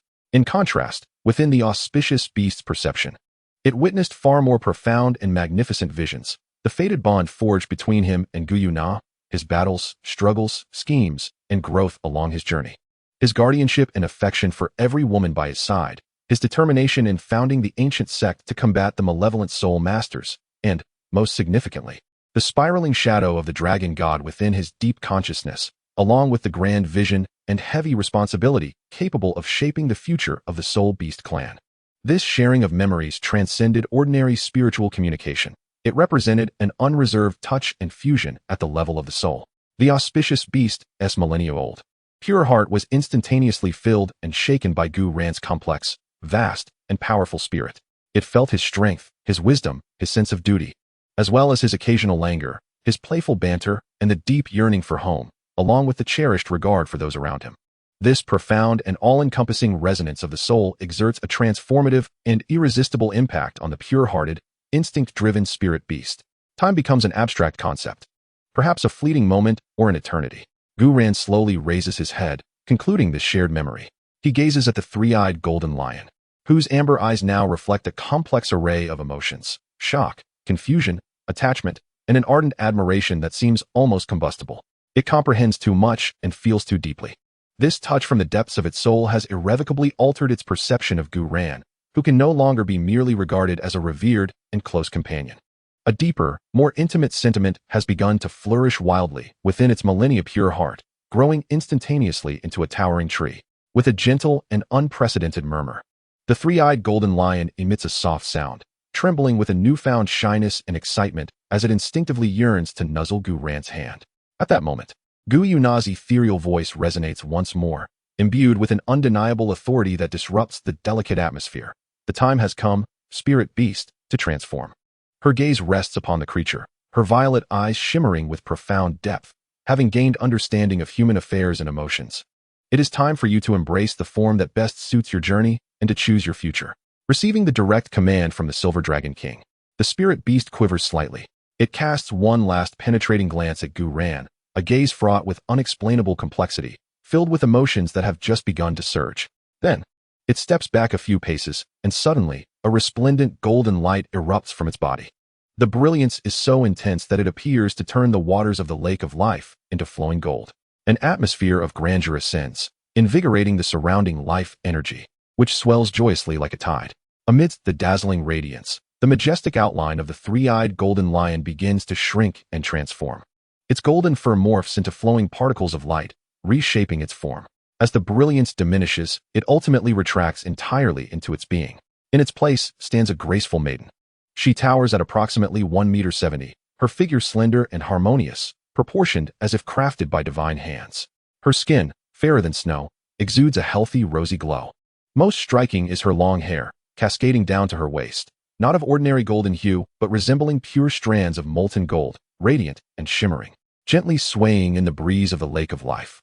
Her visage is breathtakingly beautiful, embodying both the innocence of youth and the blossoming allure of womanhood, with a hint of the spirit beast's unique nobility and aloofness reflected in her brow. Her eyes, still that pure amber, now shimmer with the emotions of her recent transformation, sparkling with vitality and grace.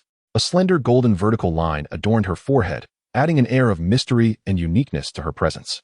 She stood unadorned, her flawless form illuminated by the starlight and the vibrant essence of life by the lakeside, resembling an exquisite work of art that exuded an astonishing allure. Yet, she seemed entirely oblivious to it, her head slightly bowed as she gazed, somewhat helplessly, at her newly formed hands. Raising her gaze once more, her amber eyes, both pure and laced with a hint of seduction, boldly met Gu Yuena's, filled with an undeniable fervor of passionate love and attachment, newly confirmed through their shared souls. At some point, Gu Yuena had draped a soft, silvery robe over the girl's smooth shoulders, temporarily concealing the heart-stirring beauty of spring. From now on, you shall be known as Wang Qiu'er. Gu Yuena's voice resonated calmly, bestowing upon her a name in the realm of mortals. Wang Qiu'er. She whispered this name within her heart, gathering the robe around her, her fingertips gliding over the delicate fabric, savoring the sensation that starkly contrasted with her previous form. She cast another glance at Gu Yuena, still adjusting to her reborn body, her steps slightly awkward as she moved forward. Then, in an unexpected yet entirely reasonable gesture, she extended her dainty, pale hands, newly formed, and gently, yet with an irresistible firmness, grasped Gu Yuena's hand. Her fingertips were cool, yet brimming with vibrant life and fervent emotions. Gu Yuena, she spoke, her voice clear and melodious, akin to the gentle clinking of jade, tinged with the innocence of a novice in speech, yet remarkably articulate. Brimming with unwavering trust and profound affection, I remember you. All of you. I have found you. Her eyes, clear and deep, reflected Gu Yuena's figure, embodying a profound love, pure, fervent, and unreserved, born from an eternity of untainted spirit and the complete surrender following their soul-sharing. This sudden, heartfelt confession, though simple, bore the weight of 1,000 burdens. Gu Yuena felt the slight tremor of her cool fingertips and the resolute attachment behind them, gazing at the stunning visage that encapsulated innocence, nobility, and allure. stirring the softest corners of his heart. He reciprocated her grasp, a gentle smile gracing his features, warm and embracing. Yes, Qiu'er. I see you too. Congratulations, host, for completing the task, to love Wang Qiu'er. The dragon god martial soul has gained an additional ability, Fate Judgment, and you have received a material reward, Resurrection Elixir. Progress 20. The system's reward was singular and lacked further elaboration. Despite Gu Yuena's attempts to inquire, it remained silent. Reluctantly, he ceased his questioning. This divine artifact is the Golden Dragon Spear, perfectly suited for your Golden Dragon martial soul. Gu Yuena entrusted the spear to Wang Qiu'er, explaining that the bloodline of the Golden Dragon King within her could better wield this divine weapon. The gentle ripples of the life lake mirrored the newly intertwined fates of these two, who had met in the most extraordinary manner. The auspiciousness of the starry forest had irrevocably transformed into a delicate bond, entwined with a single soul. Chapter 115. The Ice Emperor's Urgent Tribulation. While Gu Yuena was still reflecting on Wang Qiu'er, at the same time, the Ice Emperor, one of the three great kings of the far north, was gripped by an unusual pallor and unease on her otherwise exquisite countenance. An uncontrollable aura of terrifying, ultimate ice emanated from her, causing the lakeside to instantaneously freeze into thick, solid ice that rapidly spread outward, while countless ice crystals and snowflakes crystallized in the air, gently falling. A disquieting pressure from the heavens was swiftly condensing above her, accompanied by a distant rumble of thunder from the skies. Master. The Ice Emperor's voice trembled imperceptibly as she hastened towards Gu Yuena, who was engaged in a hushed conversation with Gu Yuena, neglecting all formalities. My cultivation, after absorbing a trace of the Ice Dragon King's essence granted by Lord Gu Yuena, has suddenly loosened its bottleneck, resulting in a surge of soul power. The tribulation of 400,000 years has arrived ahead of time. Moreover, the aura of this tribulation cloud is far more terrifying than any recorded before. She gazed upwards at the rapidly darkening sky, now thick with ominous clouds and flickering lightning, a glimmer of despair flashing in her eyes. For soul beasts, the tribulation was a deathly trial occurring every 100,000 years, increasingly more fearsome with each iteration. Countless extraordinary beasts had ultimately perished in the face of such thunderous trials. She had anticipated several hundred more years to prepare, yet the breakthrough had come so abruptly, with the intensity of the tribulation cloud surpassing all expectations. In her current state, the chances of successfully overcoming it appeared exceedingly bleak. Gu Yuena's cool purple eyes surveyed the sky, her brows knitting in concern. The destructive energy coalescing within the tribulation clouds was indeed formidable. Even she could sense the undeniable will of the heavens' intent on obliteration. A tribulation of 400,000 years, Gu Yuena mused, is indeed a precarious situation. Although she was the Silver Dragon King, intervening in this trial specifically designed for individual soul beasts could provoke an even more violent backlash. Beside them, Gu Yuena also looked up at the intensifying tribulation clouds, where lightning danced chaotically and thunder roared, as if the heavens were enraged and sought to crush the challenger into dust. However, there was no trace of tension on his face. Instead, a languid and somewhat disdainful smile appeared on his lips. A mere tribulation of 400,000 years. What significance does it hold? Gu Yuena's calm voice shattered the tense atmosphere. Both the Ice Emperor and Gu Yuena turned their gazes towards him. The Ice Emperor's eyes reflected astonishment and a flicker of incredulous hope, while Gu Yuena regarded him with curiosity and understanding. Gu Yuena. You. Before the Ice Emperor could finish her thought, Gu Yuena smiled gently, stepping forward to gently draw the somewhat flustered Ice Emperor behind him. This natural gesture, imbued with an undeniable sense of protection, caused her to momentarily pause, feeling an unusual sense of security emanating from the broad back of the man before her, calming her inner turmoil to some extent. Ice Emperor, observe closely. Without turning back, Gu Yuena's voice carried a serene defiance that seemed to look down upon the world. This so-called tribulation, in the face of absolute power, is nothing but a jest. He slowly raised his right hand towards the heavens. There was no cataclysmic surge of soul power, but an exalted, primal will, as if transcending this world, awakened within him. As the heavens and earth prepare to administer their trials, Gu Yuena's voice suddenly takes on a majestic resonance, akin to a divine oracle. Let this world witness the true power of dominion over the skies. With a hum, a radiant spectrum of colors explosively illuminates from his palm. Not merely a soul ring, but a purer manifestation of his bloodline's divine abilities is summoned forth. In the next moment, an unforgettable spectacle unfolds before the eyes of all witnesses. Accompanied by Gu Yuena's low chant, reminiscent of a primordial deity, 5 colossal dragon apparitions, each unique in form, yet exuding an ancient and primal aura, emerge from the void behind him, their majesty enough to dim the very heavens and earth. To the east, a black luminescence pierces the skies as a nimble dragon, entwined with the essence of boundless darkness, spirals forth along with the shadow of a destructive dragon king, its eyes brimming with the power to consume all creation. To the south, a crimson blaze engulfs the heavens and roils the seas, as a tempestuous fire dragon, surrounded by eternal flames, roars skyward, its searing breath seemingly capable of igniting the very firmament. To the west, a white brilliance rends the void, as a dragon forged from divine gold, with talons sharp enough to tear through space, stands poised in the air, exuding an aura of ruthless majesty.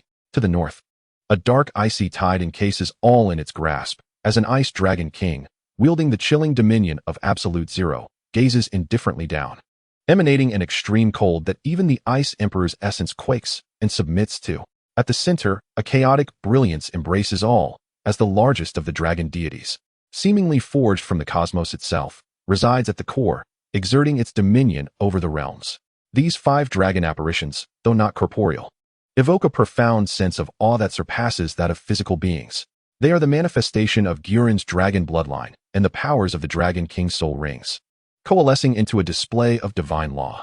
The instant they appear, the very laws of existence in the core of the Star Doe forest seem to be forcibly rewritten and suppressed. Now is the time to test my new soul skill, Judgment of Fate. Gu Yuena points towards the Ice Emperor. A red beam of light shoots forth, a harbinger of great fortune. Then, he turns his finger upon himself, and a black beam penetrates his being, a foreboding curse. You've lost your mind. Are you attempting to transfer this calamity from the Ice Emperor to yourself? Your body cannot withstand it. You will perish. Gu Yuena rushes toward Gu Yuena, enveloping him tightly in a desperate embrace. Gu Yuena remains silent, merely holding her close, savoring the warmth of her presence. The once tumultuous and formidable clouds of tribulation, heralding a cataclysmic storm, suddenly wane upon the emergence of the 5 dragon apparitions, as if subservient to a sovereign, or as a brook yields to a vast ocean. Instantly losing their vigor, the thunderous roars cease abruptly, and the erratic lightning, as if grasped by an invisible hand, is held captive, while the gathering destructive energies dissipate at an observable rate, unraveling.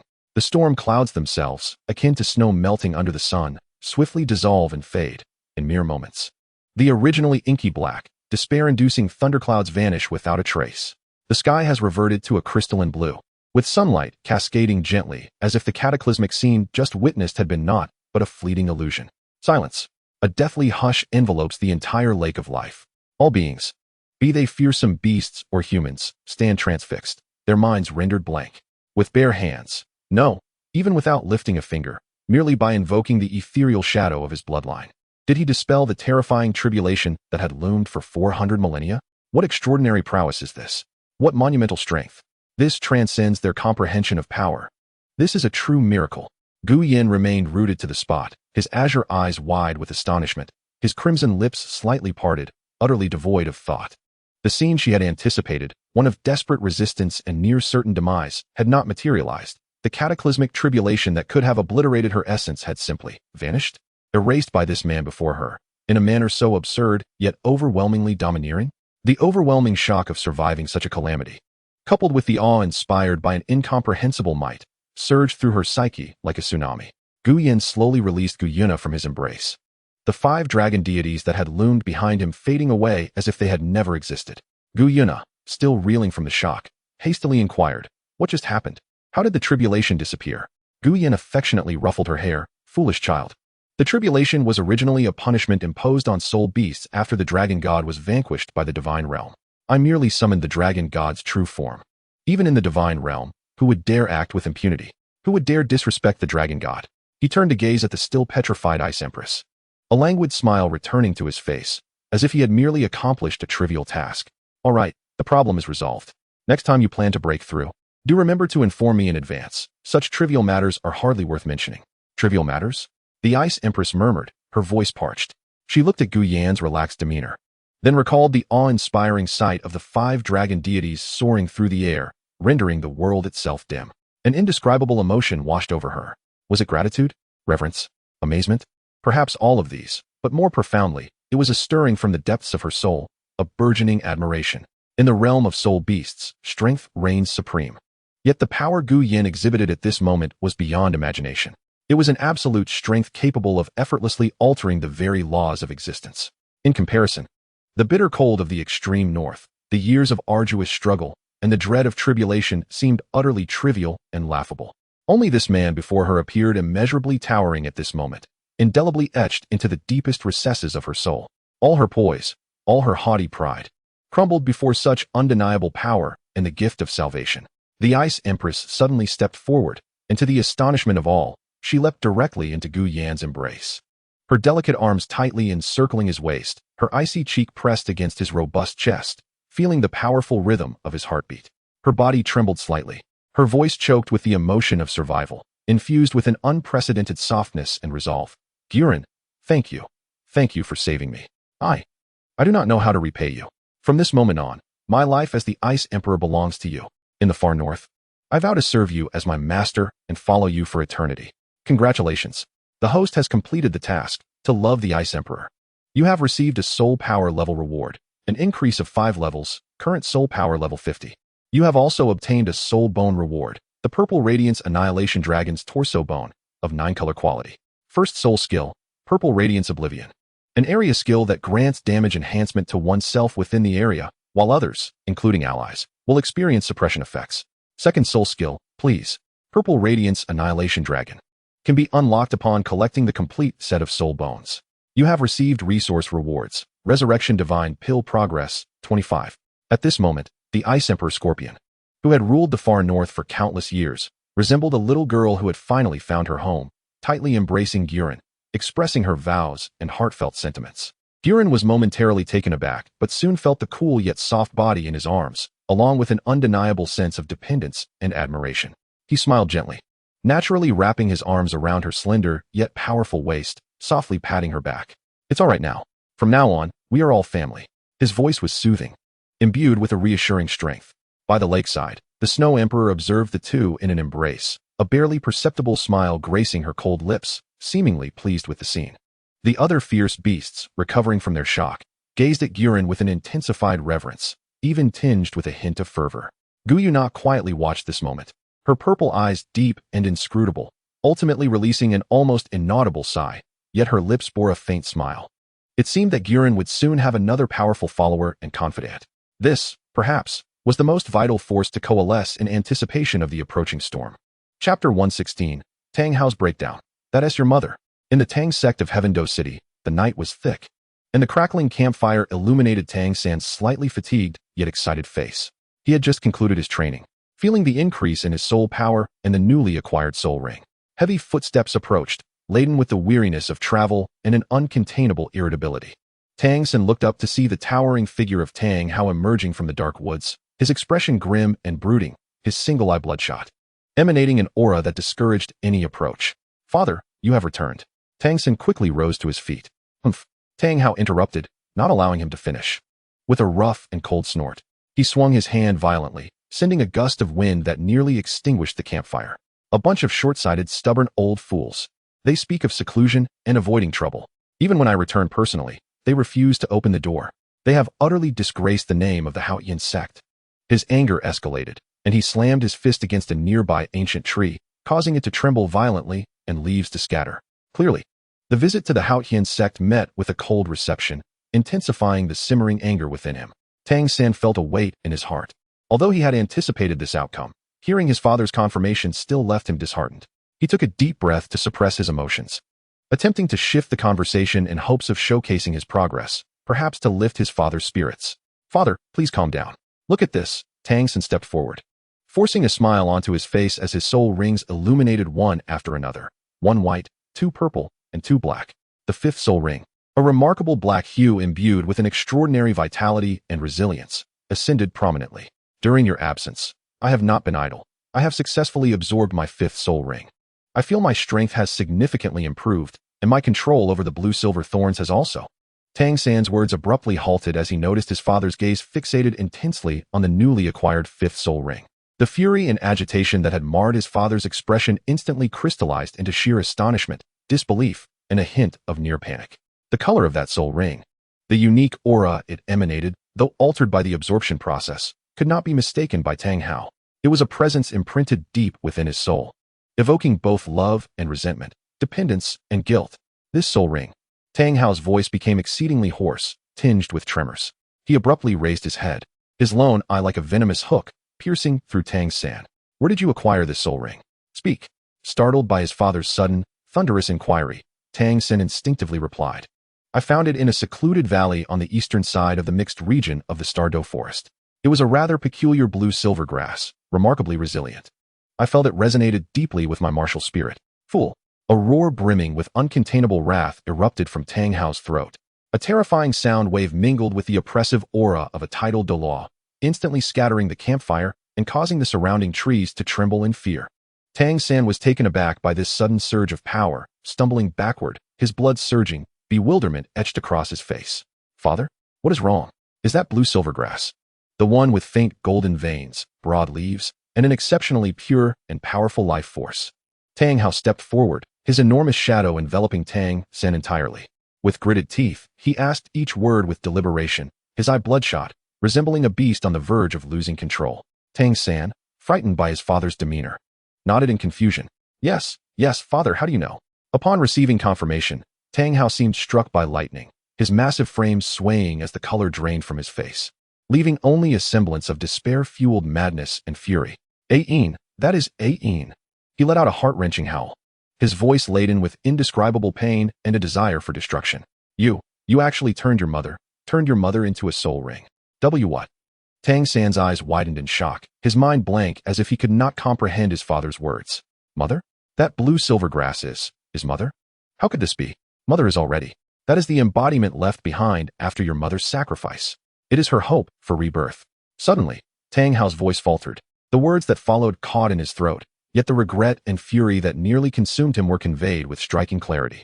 He forcefully shoved Tang San aside and, like a frenzied spirit, dashed towards the eastern edge of the forest, his speed leaving only a fleeting shadow in his wake. Accompanied by a roar reminiscent of a wounded beast echoing through the woods, Ain, Tang San stumbled backward, collapsing onto the ground, staring vacantly in the direction his father had vanished, his face a canvas of confusion, shock, and a chilling fear. Did he hunt down Mother's essence? Absorb her soul ring? This realization pierced his heart like the coldest icicle, rendering him frozen in despair. Simultaneously, Tang Hao surged into the valley like a tempest, but all that lay before him was utter devastation. The place where Ain once thrived was reduced to a shallow pit, surrounded by the brutal scars of soul power. The blue-silver emperor, which bore his complex emotions and hopes for healing, had vanished without a trace. A howl of excruciating pain erupted from Tang Hao as he struck the ground with a fist, creating a massive crater. Dust swirled around him, yet he seemed oblivious. Tears of murky anguish streaming from his lone eye, mingling with boundless anger and an ineffable panic as if he had lost something of paramount importance. He slumped beside the pit, overwhelmed by a profound sense of loss and resentment towards Gu Yuena, fate, and even Tang San. Losing Ain meant losing a stable and efficient source of soul power and vitality. In the past, whenever he suffered grave injuries, he could rely on absorbing a yin's essence for rapid recovery, even slight enhancement, but now, the immense frustration and selfishness drowned out the flicker of guilt he felt towards Ain herself. He abruptly lifted his head and, directed at the empty valley, unleashed a roar filled with grievance and unwillingness. It's all gone, completely gone. My soul power reservoir has vanished just like that. Who will I turn to for replenishing my soul power after I'm wounded? Who will aid in my recovery? That fool Tang San. A blunderer who achieves nothing but causes disasters. I've nurtured this until now with such difficulty. His words trailed off, as though he realized his indiscretion. Yet the expression of regret and fury on his face revealed his innermost feelings. In his heart, a yin's significance perhaps lay more in her irreplaceable utility than in the already tarnished emotions he held. However, Tang Hao remained unaware. Above him, high in the sky, a nearly transparent crystal sphere, blending seamlessly with the night sky and emitting faint spatial fluctuations, silently recorded everything that transpired in the valley, including his grievances about the loss of his soul power reservoir. Moreover, through an invisible spatial connection, this scene and sound were transmitted in real time and with crystal clarity to Ain, the blue-silver emperor, who gently swayed in the breeze in the flower garden of the listening wave courtyard, her consciousness already awakened to a significant degree. In the eye of ice and fire, the towering blue-silver emperor abruptly ceased its swaying. All its leaves froze in an instant, and the gentle radiance of life surrounding it seemed to solidify, Through the transmission of that miraculous crystal ball, Tang Hao's voice, laden with complaints and resentment, echoed, a cold and piercing declaration, akin to the most venomous curse.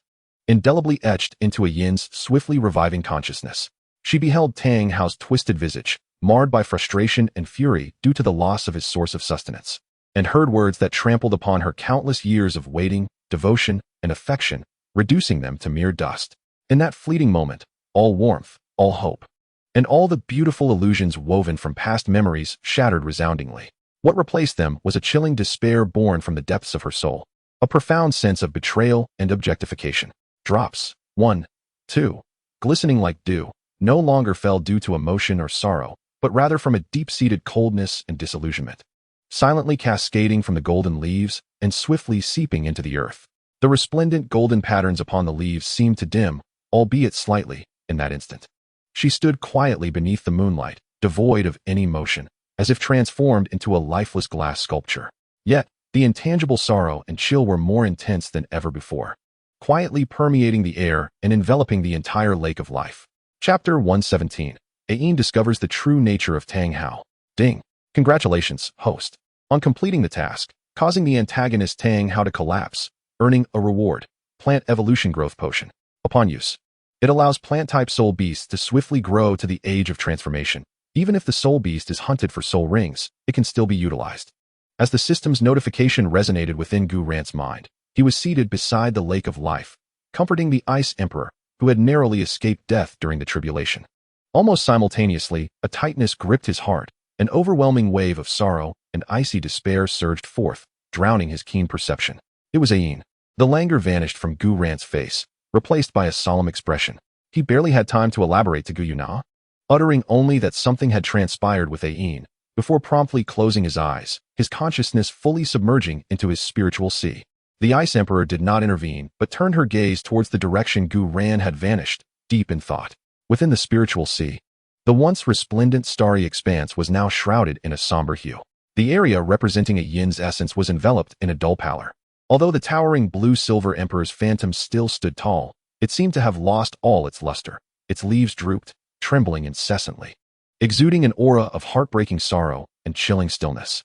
Countless crystalline droplets, reminiscent of tears, cascaded from the leaves, merging into the dimming soil of spiritual energy below. Gu Yuena's consciousness materialized beside Ayin without hesitation. He extended his hand, gently embracing the trembling blue-silver emperor's phantom, which radiated an air of despair. His movements were gentle yet resolute, striving to warm the cold sorrow with his breath. Ayin, I see you, and I hear you.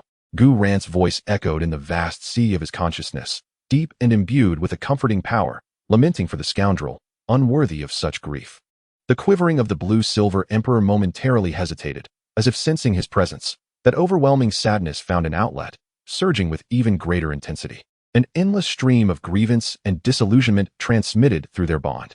Gu Yuena softly caressed its leaves, akin to soothing a wounded child. With a thought, the potion for plant evolution bestowed by the system materialized in his hand. It was a petite, exquisite crystal vial, containing a liquid that shimmered like emerald, sparkling with flecks of golden light, exuding an immense yet gentle force of life evolution.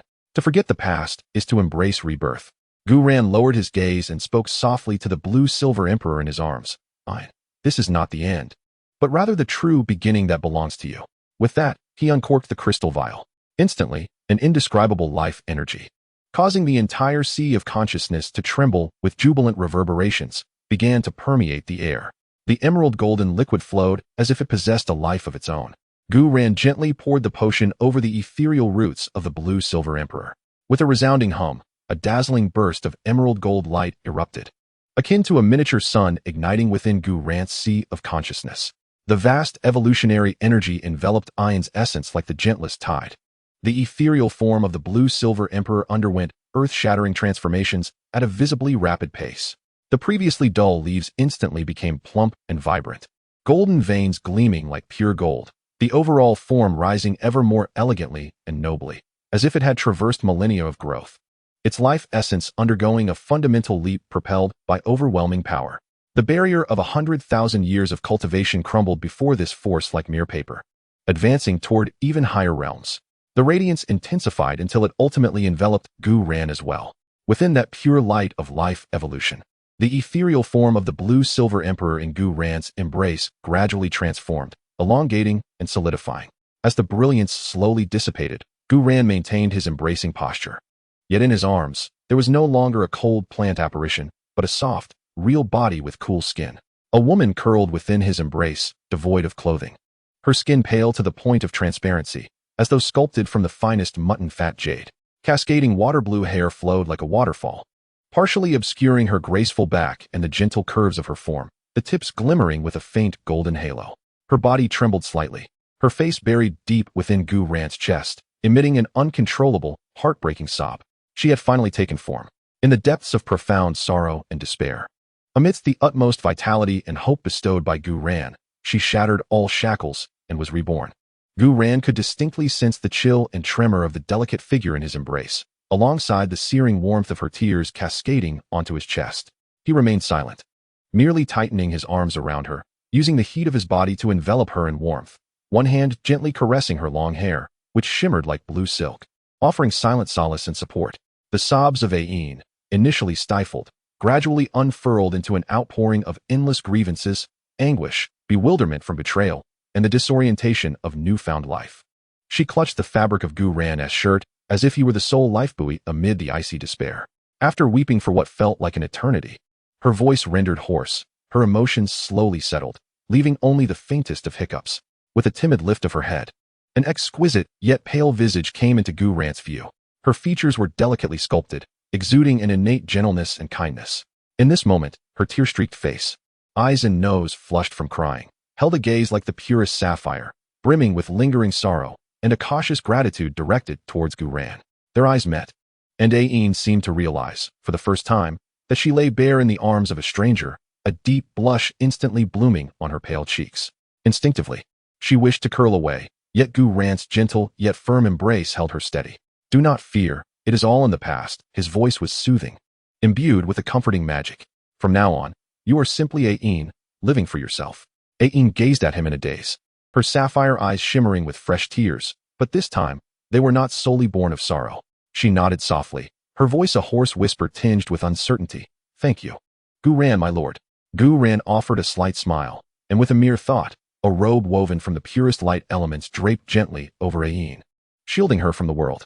"Embrace your new beginning," he said, lifting her effortlessly in his arms and walking towards the tranquil temple formed by his will within the sea of consciousness.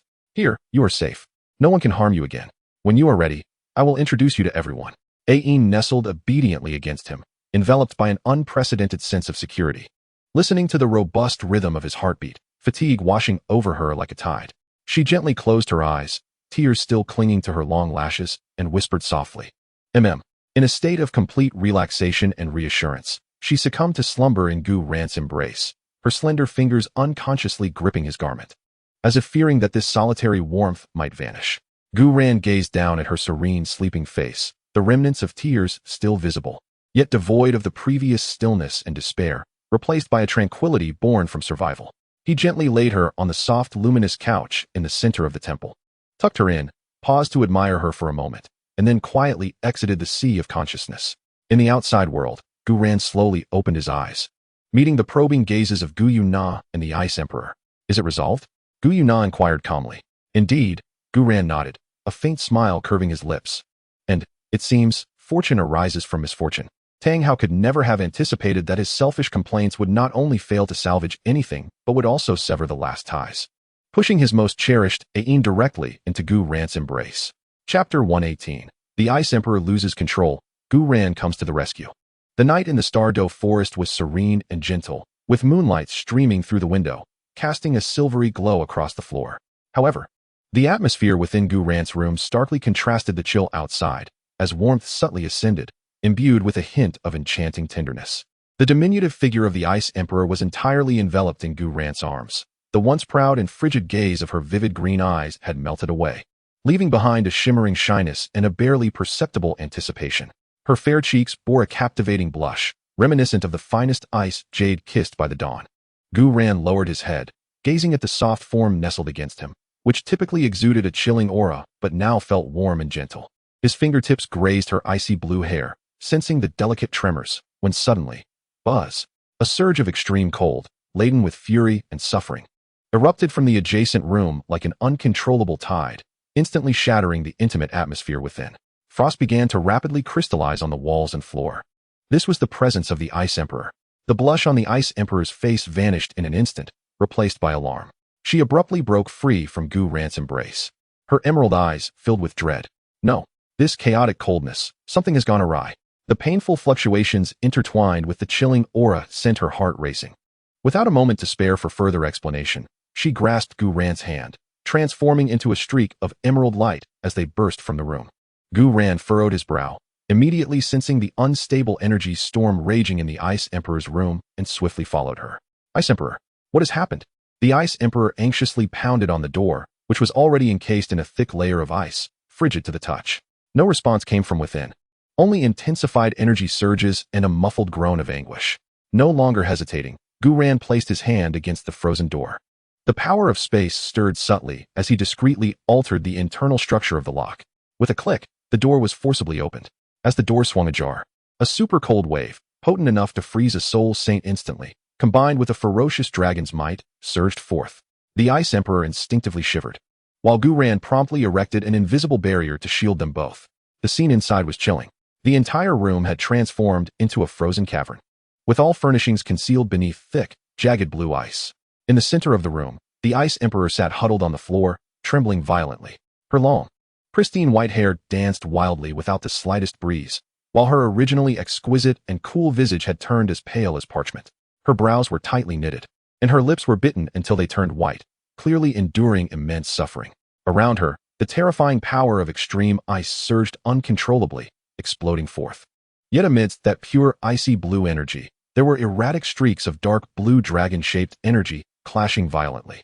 It was evident that the Snow Empress, in her attempt to absorb the immensely precious blood of the Ice Dragon King, had failed to fully suppress the violent will and ultimate power inherent within, resulting in a dreadful backlash. Two forces, both belonging to the realm of ultimate ice, yet fundamentally different, clashed fiercely within her, as if they sought to utterly tear apart her meridians and soul, freezing and then shattering her. Snow Empress. The Ice Empress cried out in alarm, ready to rush forward. Do not approach. Gu Yuena seized her, asserting, the energy is unstable. If you recklessly draw closer, you will only be swept in and exacerbate her burden. Gu Yuena's gaze was sharp, instantly assessing the situation. The power of the Ice Dragon King was of an exceedingly high tier, with its rebellious will surpassing the Snow Empress's control, honed over 700,000 years. This was not merely a rejection of energy. It was a crushing of will at the fundamental level. The Snow Empress also caught sight of them. A glimmer of desperation and pain flashed in her ice-blue eyes. Yet she could not utter a word, exerting all her might to suppress the dragon blood power within her that raged like a wild stallion. The frost upon her body fluctuated in thickness, sometimes heavy, yet at other moments shattered by the dragon might surging from within. The situation was dire. We can wait no longer. Gu Yuena stepped forward, a faint shimmer of nine-colored light flashing around him, as the overwhelming pressure of the dragon god bloodline naturally radiated outward. The once rampant energy of the Ice Dragon King, which even the Snow Empress could not control, instinctively froze and recoiled upon sensing this supreme essence of the dragon lineage. Now is the moment. Gu Yuena positioned himself behind the Snow Empress and sat cross-legged, his hands resolutely pressing against her cold, trembling back. Relax, guide my power. Do not resist. Gu Yuena's deep voice penetrated the Snow Empress's mind, nearly engulfed by pain. In the next instant, an incomparably pure force, imbued with the supreme will to dominate myriad dragons, flowed gently yet irresistibly into the Snow Empress's body like a mild yet unstoppable torrent. Upon entry, the previously arrogant energy of the Ice Dragon King seemed to recognize its sovereign, instantly becoming far more docile. Its violent will rapidly melted away like snow under the sun. Yielding, Gu Yuena meticulously controlled his power, simultaneously using the supreme authority of the dragon god bloodline to forcibly pacify and tame the rebellious while lingering within the drop of Ice Dragon King's blood, while guiding this now subdued pure Ice Dragon power to gradually merge with the Snow Empress's own essence of ultimate ice. This was an exceedingly delicate process, requiring immense control and a profound understanding of the nature of energy. The Ice Empress stood anxiously to the side, her hands clenched tightly, her emerald eyes fixed intently upon the two, scarcely daring to breathe. She could sense the tempestuous chaos within the room gradually calming at a visible pace. Although the temperature remained exceedingly low, it no longer exuded aggression. Instead, it had transformed into a gentle harmony. The pained expression on the Snow Empress's face slowly eased, her furrowed brows relaxing, and her body ceased its violent tremors. She felt the warm and supremely powerful force coursing through her, like the sturdiest dam shielding her from all tumultuous impacts, while also resembling the most skillful artisan, guiding her innate strength to embrace and merge with the new, more potent essence. No longer hesitating, she fully surrendered herself, placing complete trust in the person behind her, as they facilitated the final fusion of their powers with Guren's assistance. Time flowed gently onward, as the last vestige of the raging ice dragon's will was utterly subdued, and the final surge of energy seamlessly integrated into the Snow Empress's essence. The solid ice in the room quietly melted and evaporated, the temperature returning to normal, or rather, becoming even more soothing and tranquil than before. The energy fluctuations surrounding the Snow Empress stabilized completely, now more vast and profound than ever, with a hint of noble dark blue dragon patterns subtly emerging within the icy blue. Her aura had grown immensely powerful. Slowly, she opened her eyes. Her ice blue gaze, though restrained, seemed to harbor the infinite realms of the snow world along with a trace of dragonic majesty. She exhaled a breath of murky air, which transformed into sparkling ice crystals, dissipating into the atmosphere. Turning around, she regarded Guren, who stood behind her, having completed his task. Her expression was intricate, filled with relief at having survived a perilous ordeal, profound gratitude, and a trace of reverence for the unfathomable power he possessed. "Thank you for saving me." The Snow Empress's voice remained cold, yet carried a barely perceptible huskiness and softness. "I was too hasty and nearly caused a catastrophe." Guren smiled lightly, his tone casual. "No need for concern. The blood of the Ice Dragon King is indeed domineering. It is wise to have someone by your side for protection when absorbing such substances." "Snow Empress, you frightened me to death." The Ice Empress suddenly rushed forward, embracing the Snow Empress with a voice tinged with tears, her fears still palpable. The Snow Empress gently patted the Ice Empress's back, reassuring her, "It's all right now, thanks to Guren." The Ice Empress then recalled Guren, turning to him with her jade eyes filled with lingering fear, immense gratitude, and an indescribable sentiment. She looked at Guren earnestly and said, "Thank you, Guren. From now on, I and the Snow Empress will heed your guidance." Guren observed the exquisite sisters before him. One was cold and noble, while the other was charming and vivacious, both now gazing at him with appreciation and dependence. He touched his nose, a meaningful smile playing at the corners of his mouth. "Oh, you will both listen to me."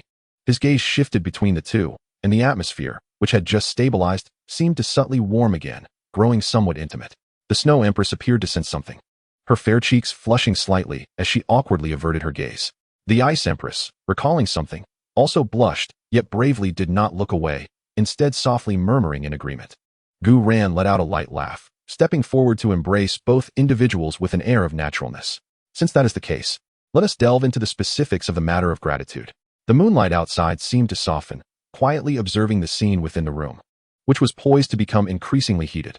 Chapter 119. The Snow Maiden of Ice and the Birth of the Soul Spirit. Ding.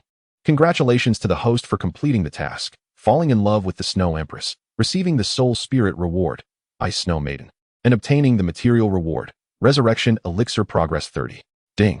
Congratulations to the host for completing the task, falling in love with the Ice Snow Maiden, resulting in her evolution, allowing her to transform freely between two forms, and obtaining the material reward, Resurrection Elixir Progress 35.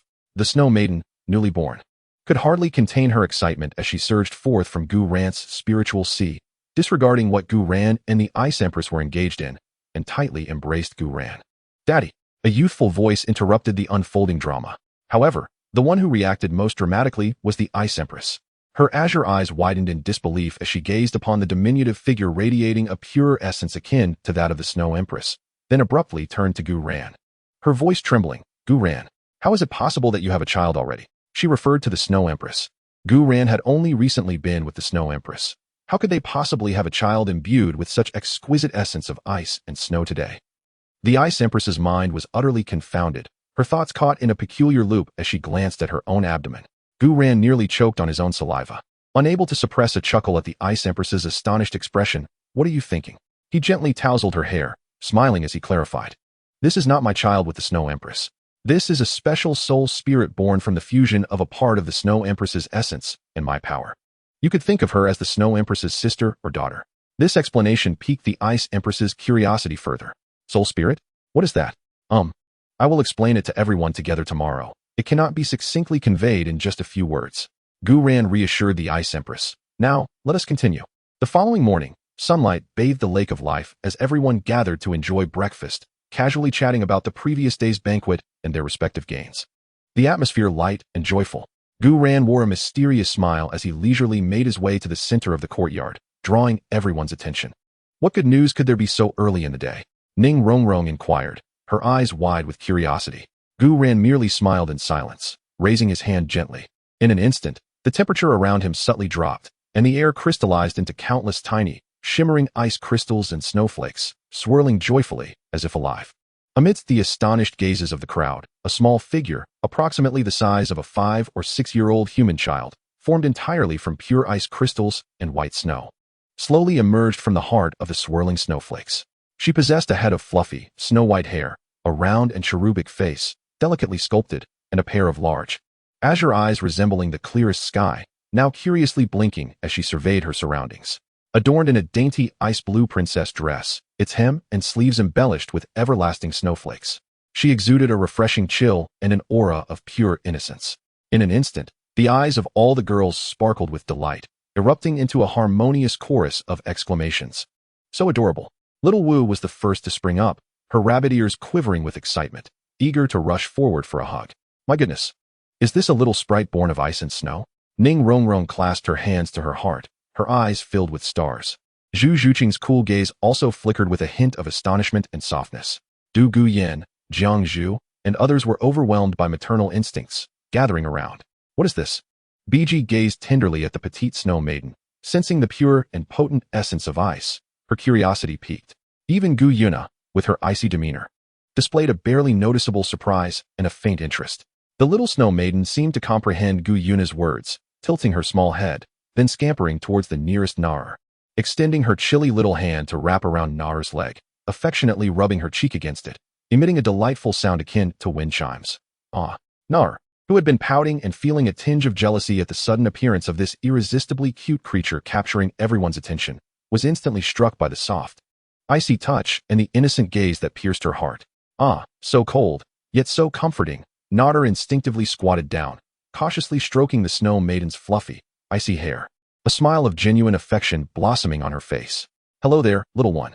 Observing how quickly Nar was enchanted, Gu Yuena smiled and beckoned to the snow maiden. Come. Show everyone a transformation. The little snow maiden obediently released Nar and hopped back to Gu Yuena's side. In a flash of radiant light, her petite and adorable form elongated with an ethereal grace. As the ice-blue glow faded, the charming little figure transformed into a tall and slender beauty, exuding an otherworldly elegance. Her long, white hair cascaded like a waterfall down to her waist, her skin fairer than snow, her eyes like cold stars, and her features exquisitely striking, bearing a resemblance to the Snow Empress, yet adding an air of mystery and transcendence. Clad in a more elaborate and resplendent ice-blue gown that accentuated her breathtaking curves, she radiated an intense and restrained chill, as if the Ice Snow Queen had descended into the mortal realm. Raising her snowy chin slightly, her indifferent gaze swept across the gathering, and the powerful aura she emanated instantly silenced the courtyard. Once again, the crowd was left in astonishment. The contrast was simply too great. From an adorable little sprite to an enchanting Ice Queen, as Nar gazed at the moment before her, where the little one, whom she once had to bend down to caress, had transformed into a strikingly elegant older sister. Her burgeoning affection was swiftly supplanted by a profound sense of crisis and jealousy. She puffed up her cheeks in indignation, pointing an accusatory finger at the fully transformed snow maiden, and playfully chided Gu Ran. Gu Ran Gitch. You are biased. Why can she change her size at will? And look at her, she is so... Humph.